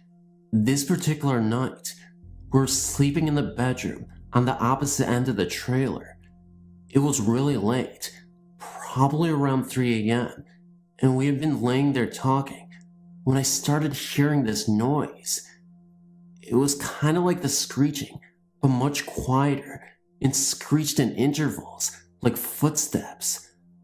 I thought my boyfriend had dropped over the side of the bed, making that noise with his hand against the plastic on the mattress. I said, "Brian, quit making that noise." He said, "I'm not making that noise," and held up both of his hands. He looked at me as scared as I looked back at him, and he said, "Get up and get dressed." As soon as he said that, you could actually tell where the screeching was moving through the room to the corner beside the bed and feel this undiscernible presence, and all of a sudden, the screeching just went crazy and so loud. It was right there. Needless to say, within a split second, it was the only one there. Now you can imagine 2 grown adults running into the living room to wake up his mom. She said she hadn't heard anything, but that we had scared her to death, running through the living room at 3 a.m. in the morning like we were on fire. We sat up in the living room for the rest of the night and moved back to my mom's house within the week. So far, that's the only experience that I've had. For a while now, my sister has lived in a house a few blocks away from my parents' house. I live with my parents. I would go over there to babysit my nephew when my sister had plans. Some nights I would sleep over there.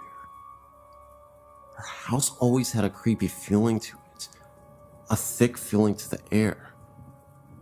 My sister had just had knee surgery and wasn't able to take care of her son, so I was spending the weekend over there. The first couple of nights were fine. I didn't mind at all. But the last night I stayed there, I was in the living room watching TV when I caught something out of the corner of my eye. It looked like a shadow. Before I say any more, I better tell you the layout of my sister's house. When you walk in, you go to the left and down a hallway.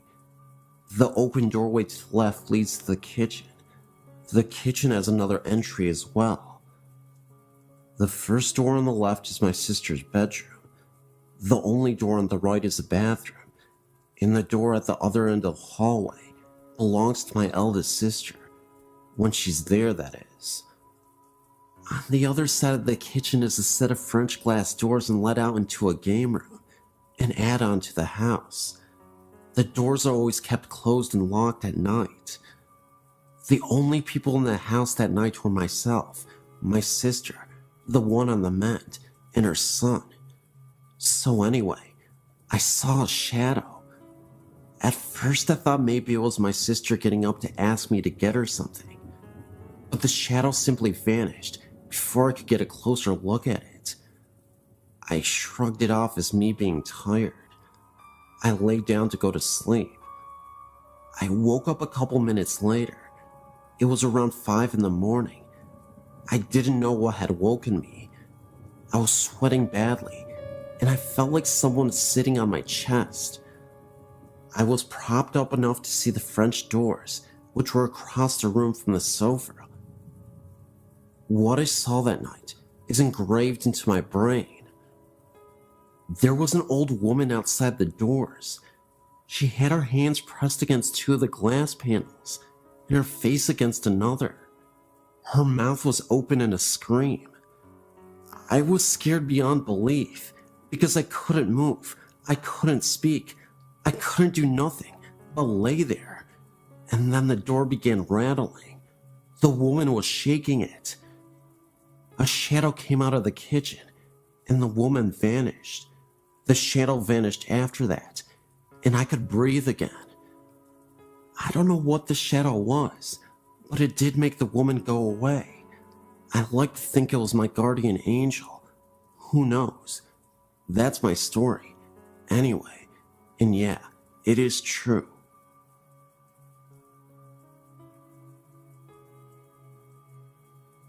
My mother was born in Austria-Hungary in 1908. When her parents immigrated to the US, they left their 3 children behind in the care of their grandparents. It was 5 years until her parents were able to return and bring the children to the US. In that 5 years, my mother became very close to her grandfather and went everywhere with him. She arrived in the US as a 13-year-old, grew up, and married my father. They were a young farm couple living in rural Ohio. One night, my mother awoke to see her grandfather standing at the foot of her bed. He was smiling at her, but did not speak. She relayed that she pulled the covers over her head and then looked again, and he was still there. She then tried to wake my father, but when he awoke, her grandfather disappeared. She had the overwhelming feeling that her grandfather had died.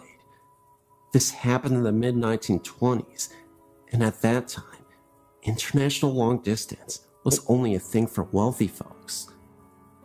Her only contact with her grandparents was via mail, which would take a couple of weeks to arrive.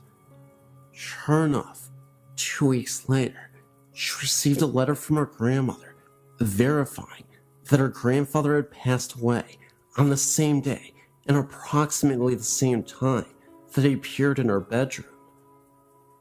My father attested to the entire happening. This was always our family ghost story that no one ever had a reason to doubt.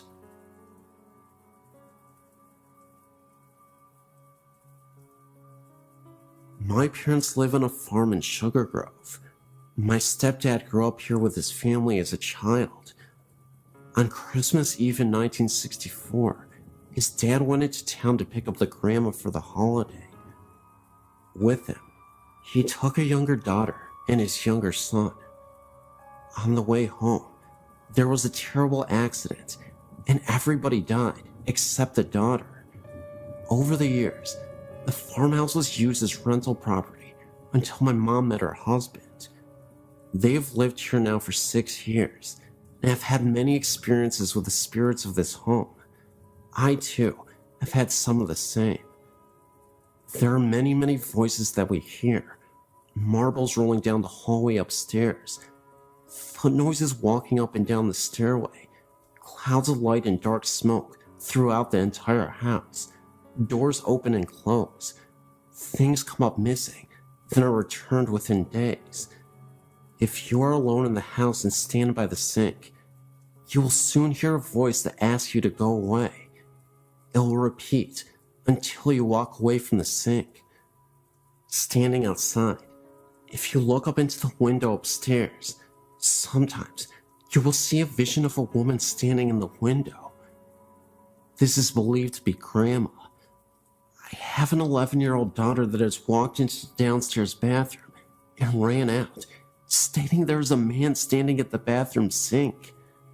He will only turn his head and look at you, and then turn back to the mirror. He hasn't spoken yet. When my parents first came here, they slept upstairs. They had to move to the downstairs room in the winter because no matter what room you are in up there, it is ice cold. We have used electric heat sources to try to generate heat, but it doesn't work. There are also apparitions of faces, white in color, etched into the door of the master bedroom. These appear darker at times and lighter at other times. They appear to be stuck in the wood of the door. It's believed by everyone here that the spirits and happenings of this house are all those family members that were killed in the crash. After all, they all did reside here, and I think they still do.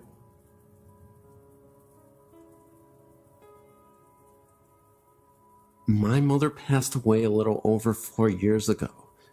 Since then, we have seen her, usually in dreams, and my father has actually seen her many times in her home. My mother had been sick with a congestive heart failure that took a turn for the worst for about 2 years. My dad cared for her day and night. Finally, the last trip to the hospital was supposed to be a routine trip to remove excess fluid. On the way to the hospital, my mother made a prophetic statement to him that she would not be coming home again. When she was given the diagnosis that no further help was available to her and she would be sent home with hospice, she refused and decided to die in the hospital instead of at home because my father had to continue to live there and she did not want him to find it hard to stay at their home. 9 days of excruciating pain from a failing liver and kidneys, and unable to get her breath, she succumbed to death only after the last of her immediate family visited her on that day. It was as if she had waited until she had seen her husband, children, grandchildren, and son-in-laws before she was ready to go. 10 minutes after the last visitor, she breathed her last. Oddly enough, the grandfather clock in my parents' home stopped on the exact time of her death. My father has refused to rewind it. After 60 years of marriage, my father has been so lost. For the first year, she appeared to him frequently with a smile on her face, and one time told him, "I love you deeply, and just want to make sure you are okay." She still appears to him, just not as frequently as the first year. Recently, my sister and father had found a picture she had painted and had a frame to give me for my birthday. My dad saw my mother the morning they gave me the gift and said she was holding a shopping bag with a wooden frame sticking out from it with a huge smile on her face. He said they communicated without talking, and he knew she was happy and proud I was getting the picture. I've seen my mother in dreams, but only one stands out as a possible contact with her. In my dream, I was looking through the picture window at my parents' home and saw her sitting in her chair with my father standing over her, talking and smiling as if he was catching up on recent events. I went inside the house and she looked at me and smiled. I remember how peaceful she looked and so healthy. I remember saying, "Mama, how can this be? I saw you in the casket at the funeral home." She just smiled at me and said, "Well, sometimes these things just happened." I replied, "Well, I don't care how it happened. I'm glad to have you back. I've missed you." With that, I woke up. One other time, after an extremely frustrating day, I was walking in a corridor and thought I'd heard her call my name. She said, "Susie." I actually said out loud, "Mama?" She was not even there. My sister says she has dreamed of her, but never actually have seen her. My son slept in my mom's bed about 6 months after her passing, and said sometimes in the night, he felt her sit down on the side of the bed. He knew it was her, because he could smell her perfume. My nephew recalled a dream he had the first Thanksgiving holiday after her passing. He said that in his dream, he walked out of his upstairs bedroom, and she was in the hallway. He said, "Let's go get some turkey, Granny." He said she replied, "Now, Mark, you know I can't go downstairs with you this year, but you know I'm here." My family feels that she is around us all the time. I know she is with my father the most, because he is terminally ill and misses her so terribly. I feel comforted knowing she is waiting for his time to cross over.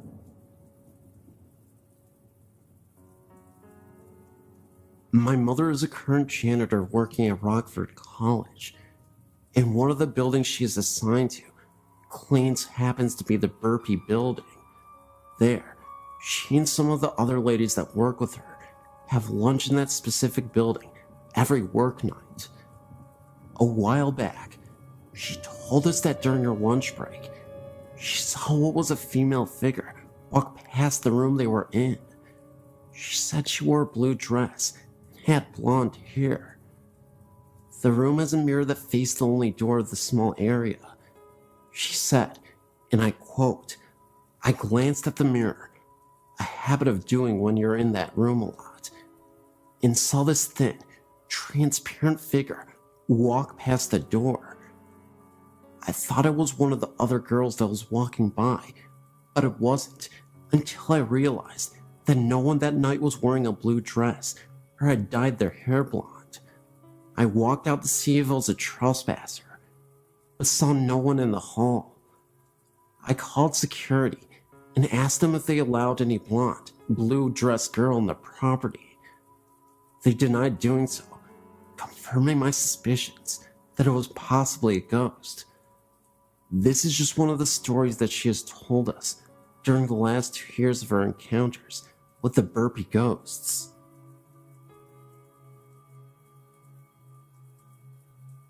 This just happened to me just recently, on February 8th, 2008, when I took a ghost tour of the ThrillShowX Cemetery in Brisbane, Australia. First of all, I'd like to keep this to myself anonymous. Secondly, what I saw is true, for I did some research to see if anyone else experienced what I saw that night, and, as it turns out, a few people over the years saw it too. It was cold and partly windy that night when I turned up at the ghost of the ThrillShowX Boneyard, Brisbane's oldest and biggest graveyard. There's a lot of strange stories connected to this boneyard, like a vampire. There's only 2 boneyards in the world that got fair dinkum vampires, Highgate in London and ThrillShowX in Brisbane. The Bleeding Grave and Walking Statue. Yes, a wandering statue. Anyway, the tour barely began as our hostess was introducing herself when I saw something standing amongst the trees. It was solid and black. It was standing there watching us. I saw it, but I thought I was seeing things. Excitement that might have sparked off my imagination. But as I walked past this spot, there was nothing there to resemble that figure. But yet it was real, as you and I. It wasn't until a few feet ahead, I heard a weird clang sound right next to me, as if someone was banging on a pot or whatever.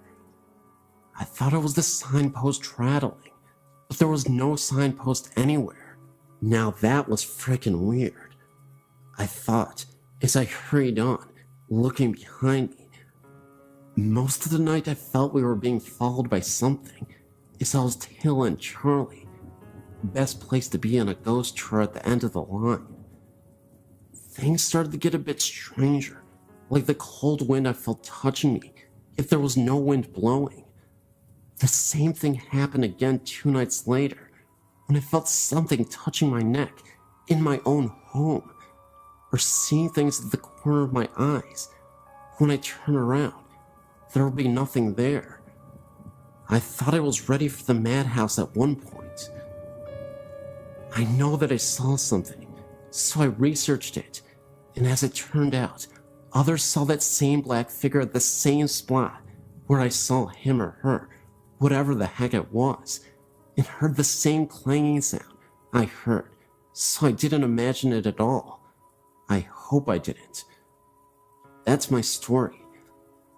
I've got other great spine-chilling tales, which I'll put up ASAP, but this was the first experience I had in years, except for the ghost of my dog who came back for a few nights to bark goodbye to us.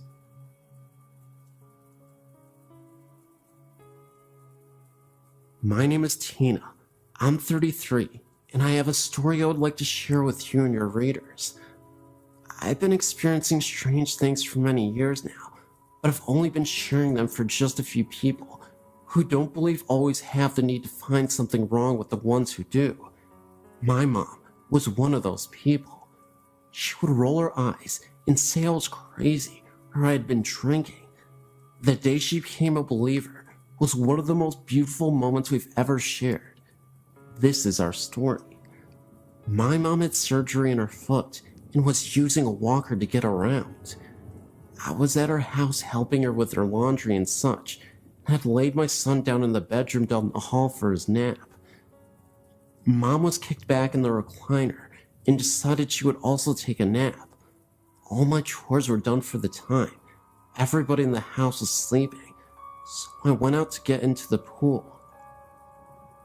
I turned on the baby monitor at the room where my son was sleeping and brought the other piece outside with me. My mom lives out in the country. No neighbors close enough for monitor to pick up any other signals from a phone or another baby monitor. It was so quiet in my mom's house, I could hear the tick-tock ticking of the clock in the room where the monitor was. All of a sudden, I heard a woman's voice so clear and loud. It sounded like she was speaking into the monitor. It sounded like peep, as in P-E-E peep. I'm not sure what that means. Maybe it was just gibberish. That's what I heard. At this point, I start to run to the door to see if my mom is still in the chair in the living room. I got to the door, snatched it open, and there was my mom, still reclined back in the chair with a really strange look on her face. I guess I had a strange look on my face too, because she said, "What? What's the matter? Who's here? Who are you talking to?" I just looked at her and couldn't say anything. She asked again who I was talking to, and I said nobody. Why? She said that she heard a woman talking. She thought she was dreaming. She opened her eyes, and the woman was still talking, so she knew she wasn't dreaming. Having to always have an explanation for things, she then assumed I was on the phone, but looked around and saw the phone and my cell phone were on the kitchen counter. That was when I came in the door, and she knew it wasn't me. I said, "Heard that too?" "Yes," she said, with a very strange look on her face. So I went down to the hall to the room where my son was still sleeping and looked around. Nothing out of the ordinary, nothing out of place. I came back down the hall and told my mom he was fine, still sleeping, hadn't moved an inch. She was a little freaked out, but she started asking me questions about my great-grandmother, who often visits me, and the places that I go. I never met my great-grandmother in person, but I've had many run-ins with her spirit. My mom didn't want to believe that Grandma visits her too, but after that day, she started to believe, not only in ghosts and spirits, but in me too. Thanks, Grandma Daisy. Wait a second before you shut the phone off. Can I get a like, a subscribe, and a share? Let me know you got to the end of this video by saying you got to the end of the video. Or you can say really anything because it really helps the algorithm grow. Let's get the 40,000 subscribers because it would just help me